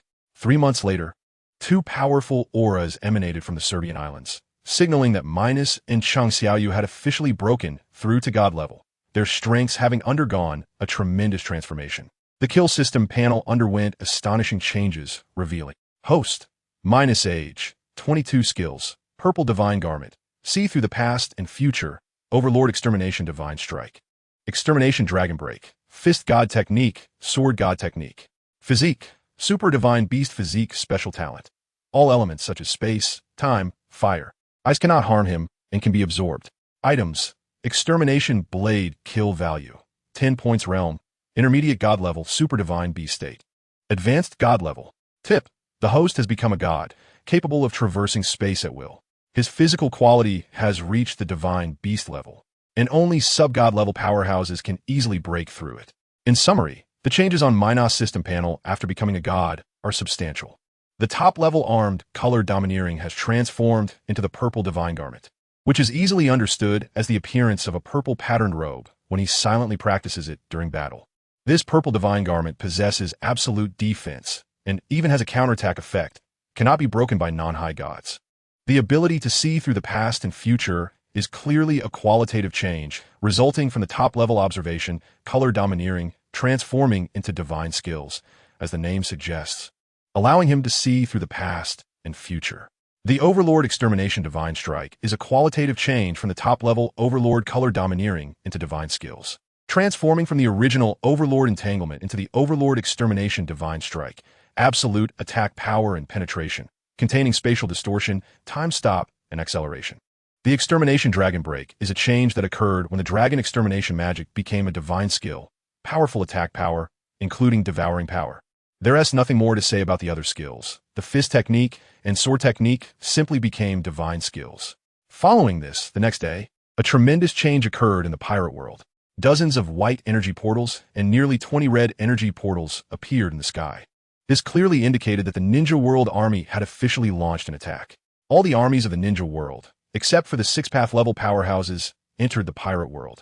Among them, the most powerful Super Shadow level powerhouse, Senju Hashirama, had reached the pinnacle of sage techniques, his strength nearing that of a 6-path level powerhouse, capable of briefly clashing with lower 6-path level powerhouses. He even had the opportunity to seriously injure a lower 6-path level powerhouse. Hitaki Kakashi's Purple Lightning had undergone a qualitative change, and his power was also nearing that of the 6-path level. However, he could only engage in battle with a 6-path level opponent for a limited time. If it lasted too long, he would have to kneel. Unlike before, this time Kakashi possessed the 6-path powers of Uchiha, Obito, and Gai, so whenever he was threatened, those 2 powers would emerge. Uchiha Izuna, under the various enhancements from his brother Uchiha Madara, also reached a level very close to that of 6-path powerhouse. Various 6-path artifacts were gifted to him by his beloved brother, and within him resided a fragment of his brother's 6 souls. If danger arose, that soul would appear to protect Uchiha Izuna. Alright, since these individuals were all doing this, what could Uchiha Sasuke and Uzumaki Naruto do? They also granted their loved ones the protection of the 6-path power. The 2 of them, at the advanced 6-path level, found this very simple. If other Ninja World powerhouses knew about their cheating behavior, they would surely shout, "Referee, I want to report. This is not fair. Someone is cheating." There was also another player who was cheating the Ninja World army. Except for those few who were very close to the 6-path level, no one else knew this. That was the extraordinarily lucky Tsutsuki sh nun, who was originally born without eyes. However, he had a good ancestor. Under the interference of Tsutsuki Y, he randomly found a pair of Byakugan to implant, alongside the powers of the Tsutsuki clan and six-path power. Well, the Byakugan underwent a transformation, becoming a pair of brilliant Azure Rinnegan. As soon as the Rinnegan's chakra mode activated, it could split the moon in half. Thus, Tsutsuki sh Nin achieved the most extravagant super cheat. Although his own strength had not reached the six-path level, as soon as the Rinnegan chakra mode activated, he became a mid-level six-path powerhouse. If he had fully adapted to the Rinnegan, he would undoubtedly be a high-level six-path powerhouse. Therefore, this is an extremely powerful cheat. It's not that I look down on the Rinnegan. It's just that the Rinnegan has a better cost-performance ratio.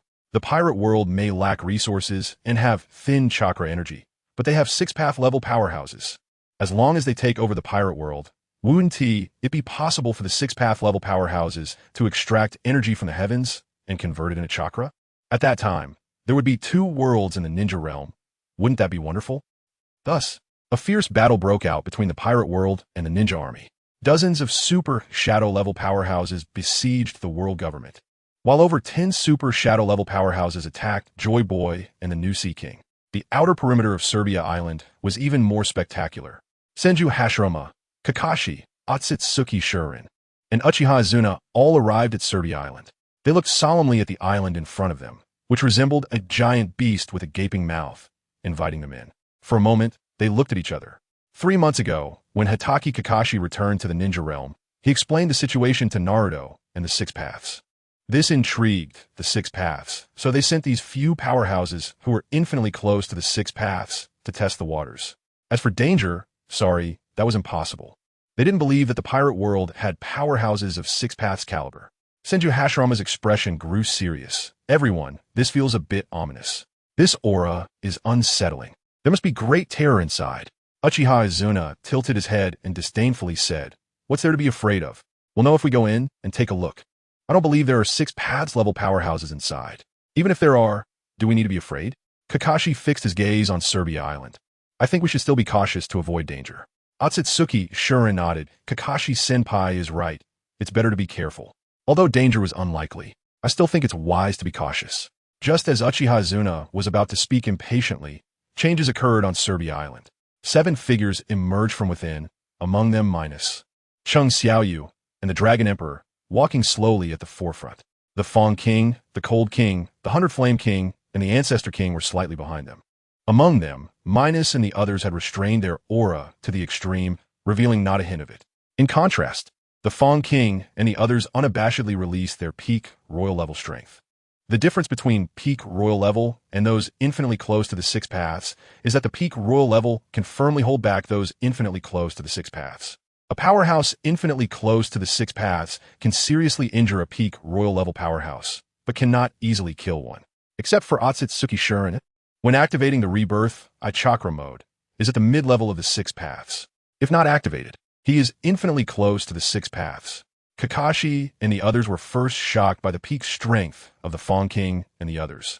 And then the extreme restraint of the aura from the 3 in front left them in disbelief. If they couldn't see through their strength, then they could only be true Six Paths level powerhouses.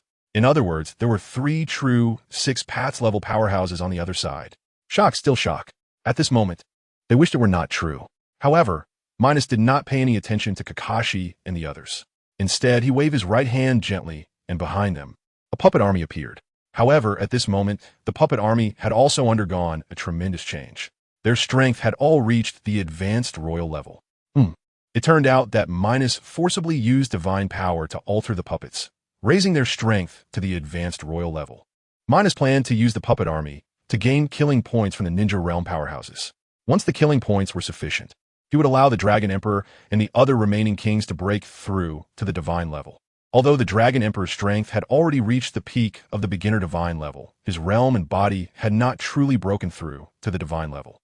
Minos's calm voice rang out. The other kings just needed to fully assist the puppet army in exterminating all enemies. The Shadow King also commanded the Shadow Army to support the puppet army. The puppet army alone would handle all enemy extermination. Understood. This will be left to you. We will push through the other powerhouses. After saying this, the puppet army and the Fong King and others headed towards the direction with the most ninja army. Chung Xiaoyu showed a hint of a smile and similarly waved his right hand. A black energy circle appeared on the ground beneath his feet. A dark aura swept across the entire battlefield, and countless shadow soldiers emerged from the black circle. Once everything settled, about 50 million shadow soldiers appeared. Among them, the strength of the Dragon General and others reached peak royal-level combat power. Since Chung Xiaoyu had already become a deity, the strength of the Shadow Army had changed. There were hundreds of royal-level shadows and thousands of emperor-level shadows.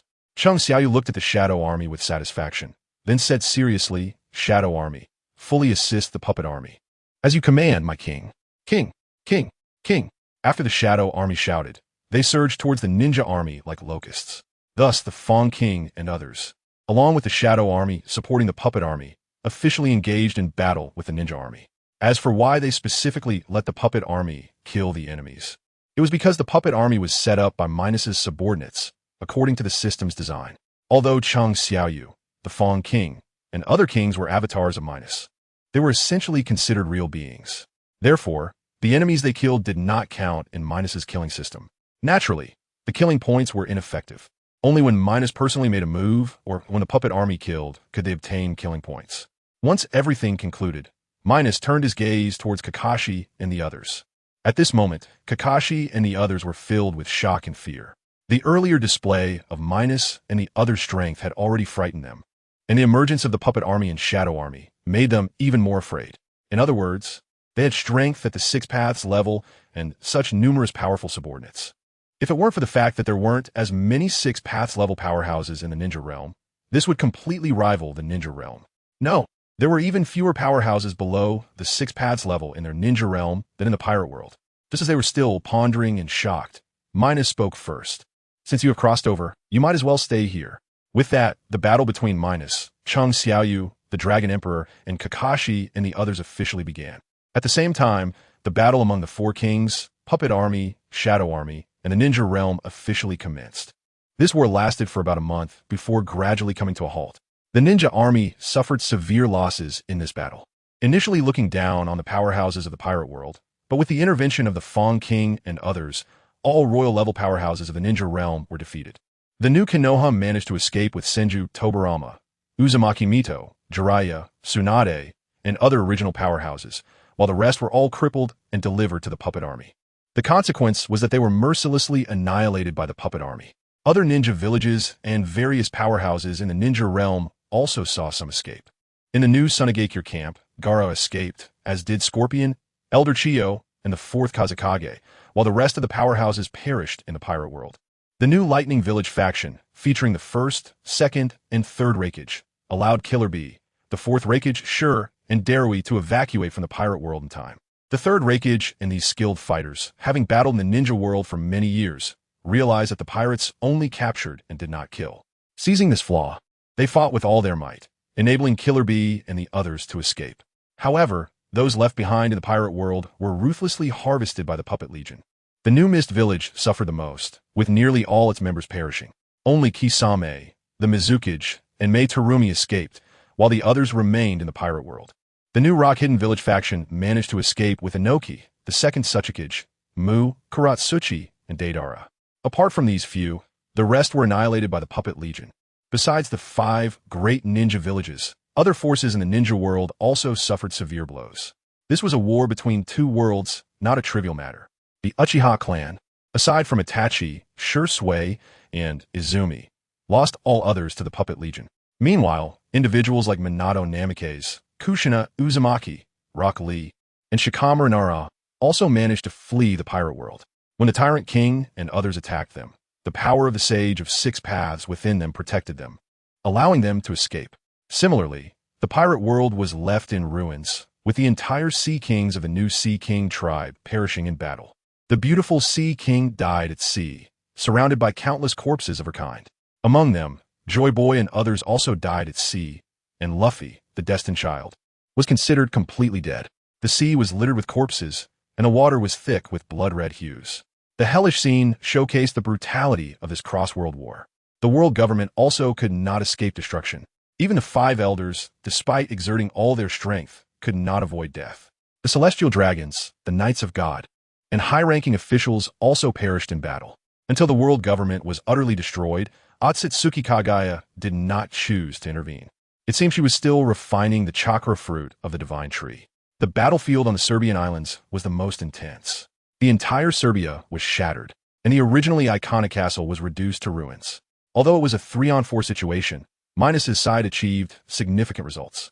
Hashirama Senju was torn apart by Minos and died on the spot. Meanwhile, Uchiha Izumi, Kakashi, and Otsutsuki Shin were seriously injured by Minos, Chung Xiaoyu, and the Dragon Emperor.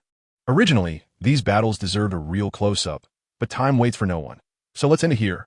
However, they were all extraordinary individuals and managed to escape the pirate world despite their injuries.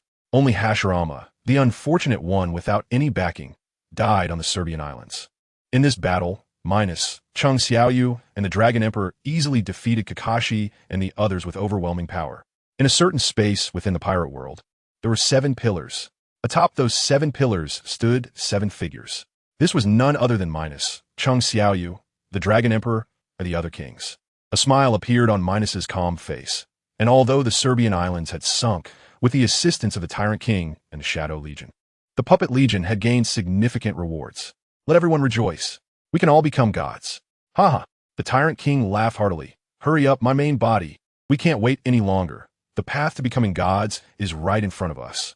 A hint of a smile also appeared on the proud and calm face of the Dragon Emperor. Finally, we will become gods. Haha. The Frost King laughed. For the first time, I see a smile and excitement on the Dragon Emperor's face. Truly rare. As the Frost King's words fell, the other kings also burst into laughter. Haha. A hint of helplessness flashed across the Dragon Emperor's face. Becoming a god was indeed exciting, even for me. Minos interrupted everyone with a faint smile. Everyone, let's witness the moment of becoming gods together. System, consume the kill value to elevate the Destroyer King, Dragon Emperor, Tyrant King, Frost King, and the Grand Ancestor King to God level. Ding. The system has received the command and is executing. Ding. The other kings will need approximately 3 months to break through to God level. Please be patient, host. As the system unleashed divine power, golden light erupted from Minos' body. Those golden lights connected to the Dragon Emperor and the others like a chain of light. In an instant, this space was engulfed by powerful energy.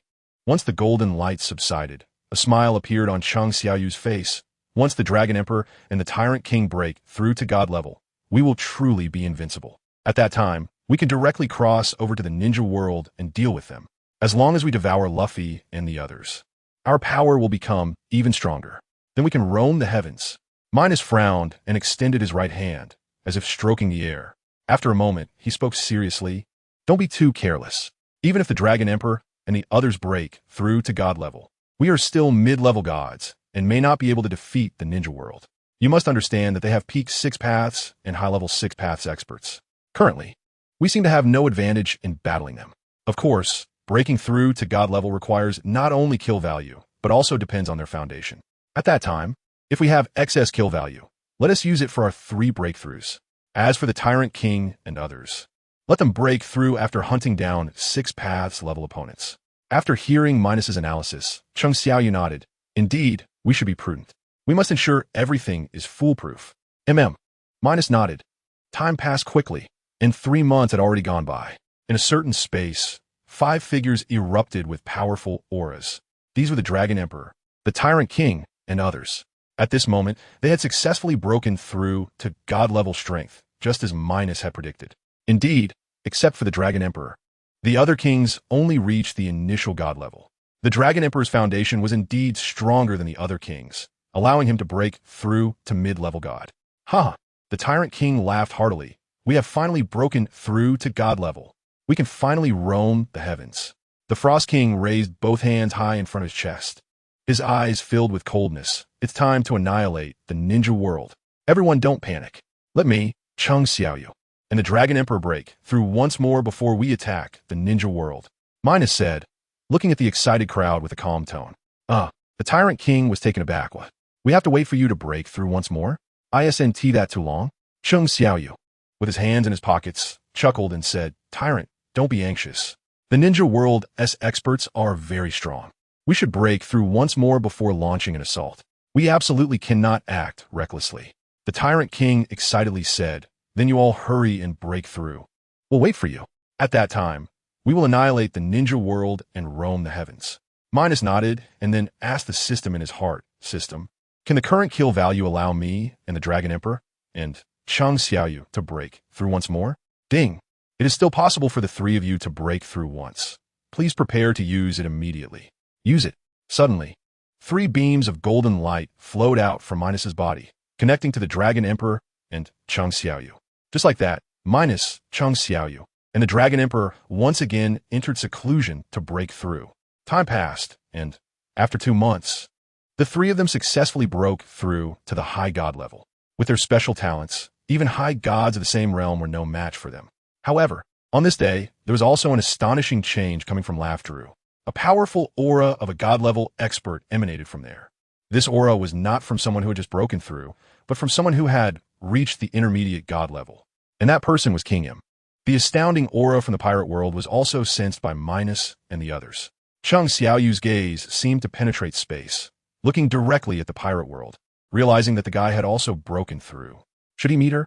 Minos also looked at the pirate world outside of space and chuckled, saying, then let's meet. If she is sensible, let her join us in the cross-border battle. If she isn't, then I'll kill her myself and let the other kings break through. After saying this, Minos waved his right hand gently, and with powerful divine power, the space shattered. In an instant, they returned to the pirate world. Suddenly, 7 god-level auras appeared over the sea. With another wave of Minos's right hand, a spatial entrance appeared before them. Without any hesitation, Minos and the others stepped into the spatial portal.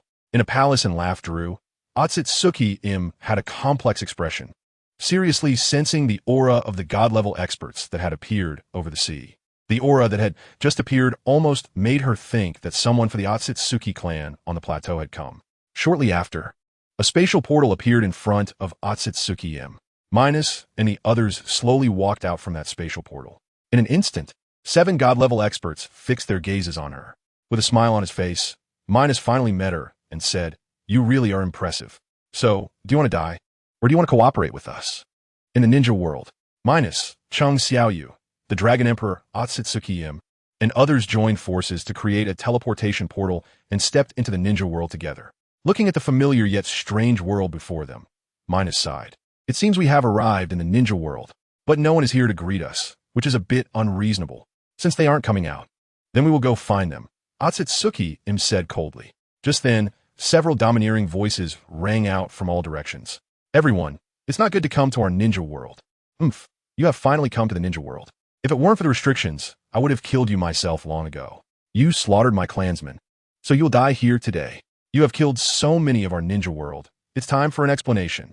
Let me see how strong you really are. As Kakashi said, stay here. In an instant, as Minos and the others had just stepped into the ninja world, their auras were detected. Naruto Uzumaki, Sasuke Uchiha, Madara Uchiha, Obito Uchiha, Indra, Ashura, Otsutsuki Yumura, and Guy all rushed over. As for Kakashi, Otsutsuki Shurin, and Uchiha Izuna, they were still recovering from their injuries and could not participate in the battle yet. At that moment, the strong forces from the pirate world and the ninja world confronted each other. The ninja world side had 8 six paths level experts, while the pirate world side also had 8 god level experts. Minos's gaze swept over Naruto and the others, and he couldn't help but sigh in his heart. Indeed, they look exactly the same as when I saw them on Blue Star. However, at this moment, the 2 sides were deadly enemies, and a life-and-death battle was inevitable. After saying this, Minos's heart moved, and a powerful force erupted, causing a purple robe to appear on him. In an instant, Minos summoned the purple divine robe, clearly preparing to go all out. Chang Xiaoyu and the others also entered their strongest states. The spirit transformation that could only be used by kings had become the divine transformation after becoming a god. Chang Xiaoyu transformed into a gigantic monster with black-purple skin and black-purple horns on his head, but the monster was adorned with 7 colorful divine glows, and his aura reached the peak of a god. The 7 divine glows made the Shadow King's divine transformation even more vivid and mysterious. The Dragon Emperor transformed into a super huge red dragon. At the same time, his aura also reached the peak of a god. With a massive dragon head, bright red eyes, powerful wings, and strong dragon legs with sharp claws, he exuded an air of indifference.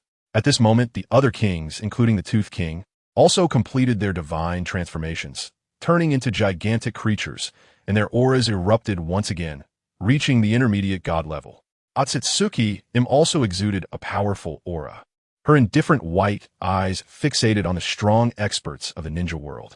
This sudden change made the powerful figures of the ninja world tense. Even Madara Uchiha looked serious at this moment, as two peak six paths level auras approached. Minos laughed heartily. Ninja world folks, become our nourishment. Sasuke Uchiha stepped forward and disdainfully said, don't be too arrogant. Six paths. Susanoo. In an instant, Sasuke Uchiha's eternal Mangeki Sharingan flashed. Energy armor formed from deep purple chakra appeared on his body. However, the energy armor did not stop. It continued to change until it transformed into a warrior who was 100 meters tall, with wings on his back and a long sword in hand. The Susanoo was fully realized. Huh? Sasuke Uchiha laughed maniacally. It's not over yet. After saying this, Sasuke Uchiha made a one-handed seal, and the power of the six paths entered Susanoo's complete form. White lightning power continuously altered the complete Susanoo. Soon, the complete Susanoo underwent a transformation. The wings disappeared, replaced by white lightning, and his head was also wrapped in lightning power, while a bow and arrow formed from white lightning appeared in his hand. That was indeed the power of the six paths. Madara Uchiha raised an eyebrow. What an interesting kid. Following this, Naruto and the others also erupted with powerful auras, each using their strongest forms. To end this sooner, I won't write more. Thus, the pirate world led by Minos and the ninja world led by Naruto began their battle. Boom! Various powers of the six paths and divine powers clashed fiercely. In an instant, the heavens trembled, the earth shattered, and the ninja world showed signs of breaking under the battle of 16 god level, six paths level, experts. This war lasted for half a month before it finally stopped. In the form of the super divine beast Black Dragon King, Minos caused changes on the battlefield. Various spatial traversals made the people of the ninja world suffer greatly. There were also disgusting techniques that could see the future, which caused the ninja world to lose a six paths level expert. With his hands free, Minos supported others on the battlefield, and after a long battle, the people of the ninja world were ambushed to death by the super divine beast Black Dragon King. After annihilating all the strong experts of the ninja world, Minos successfully had the system upgrade himself and the other kings. Suddenly, the system panel changed. This is the last time. Host, Divine Beast Minos Age, 23 skills, Purple Divine Armor, See Through the Past and Future, Overlord Annihilation Strike, Annihilation Dragon Break, Fist God Technique, Swalt God Technique, Physique, Super Divine Beast Physique Special Talent, Space, Time, Flame, Ice, and all elements cannot harm a body and can be absorbed. Items, Annihilation Blade Kill Value, 100 points Realm, Intermediate Subgod, Super Divine Beast State, Advanced Subgod. Little tip, congratulations to the host for successfully reaching the Subgod level. You can now travel to ordinary worlds. But be careful if you enter the Dragon Ball world. Please keep a low profile. Otherwise, besides Minos, both Dragon Emperor and Chang Xiaoyu also broke through to the Subgod level, while the other kings broke through to the peak god level. Minos and the others arrived at the highest point of the ninja world, looking at the ninja world in awe. After a moment, Minos spoke loudly. Everyone, our goal is the myriad worlds and the vast sea of stars. Let us move forward. Thus, Minos and his group advanced into deep space. Meanwhile, Otsutsuki Minos did not make things difficult for her and let her leave on her own. In the end, Otsutsuki and Otsutsuki Kagaya left the ninja world, heading towards the highlands. The reason is that Minos wanted to observe Otsutsuki Kagaya's appearance. Now, Minos has already seen the faces of Kagaya the Great and Im the Great. Introduction. Minos, who traveled to the pirate world, obtained a killing system, gained the powerful strength of the Black Dragon King and the ability of the Shadow King, rampaging through the pirate world, and ultimately became a god.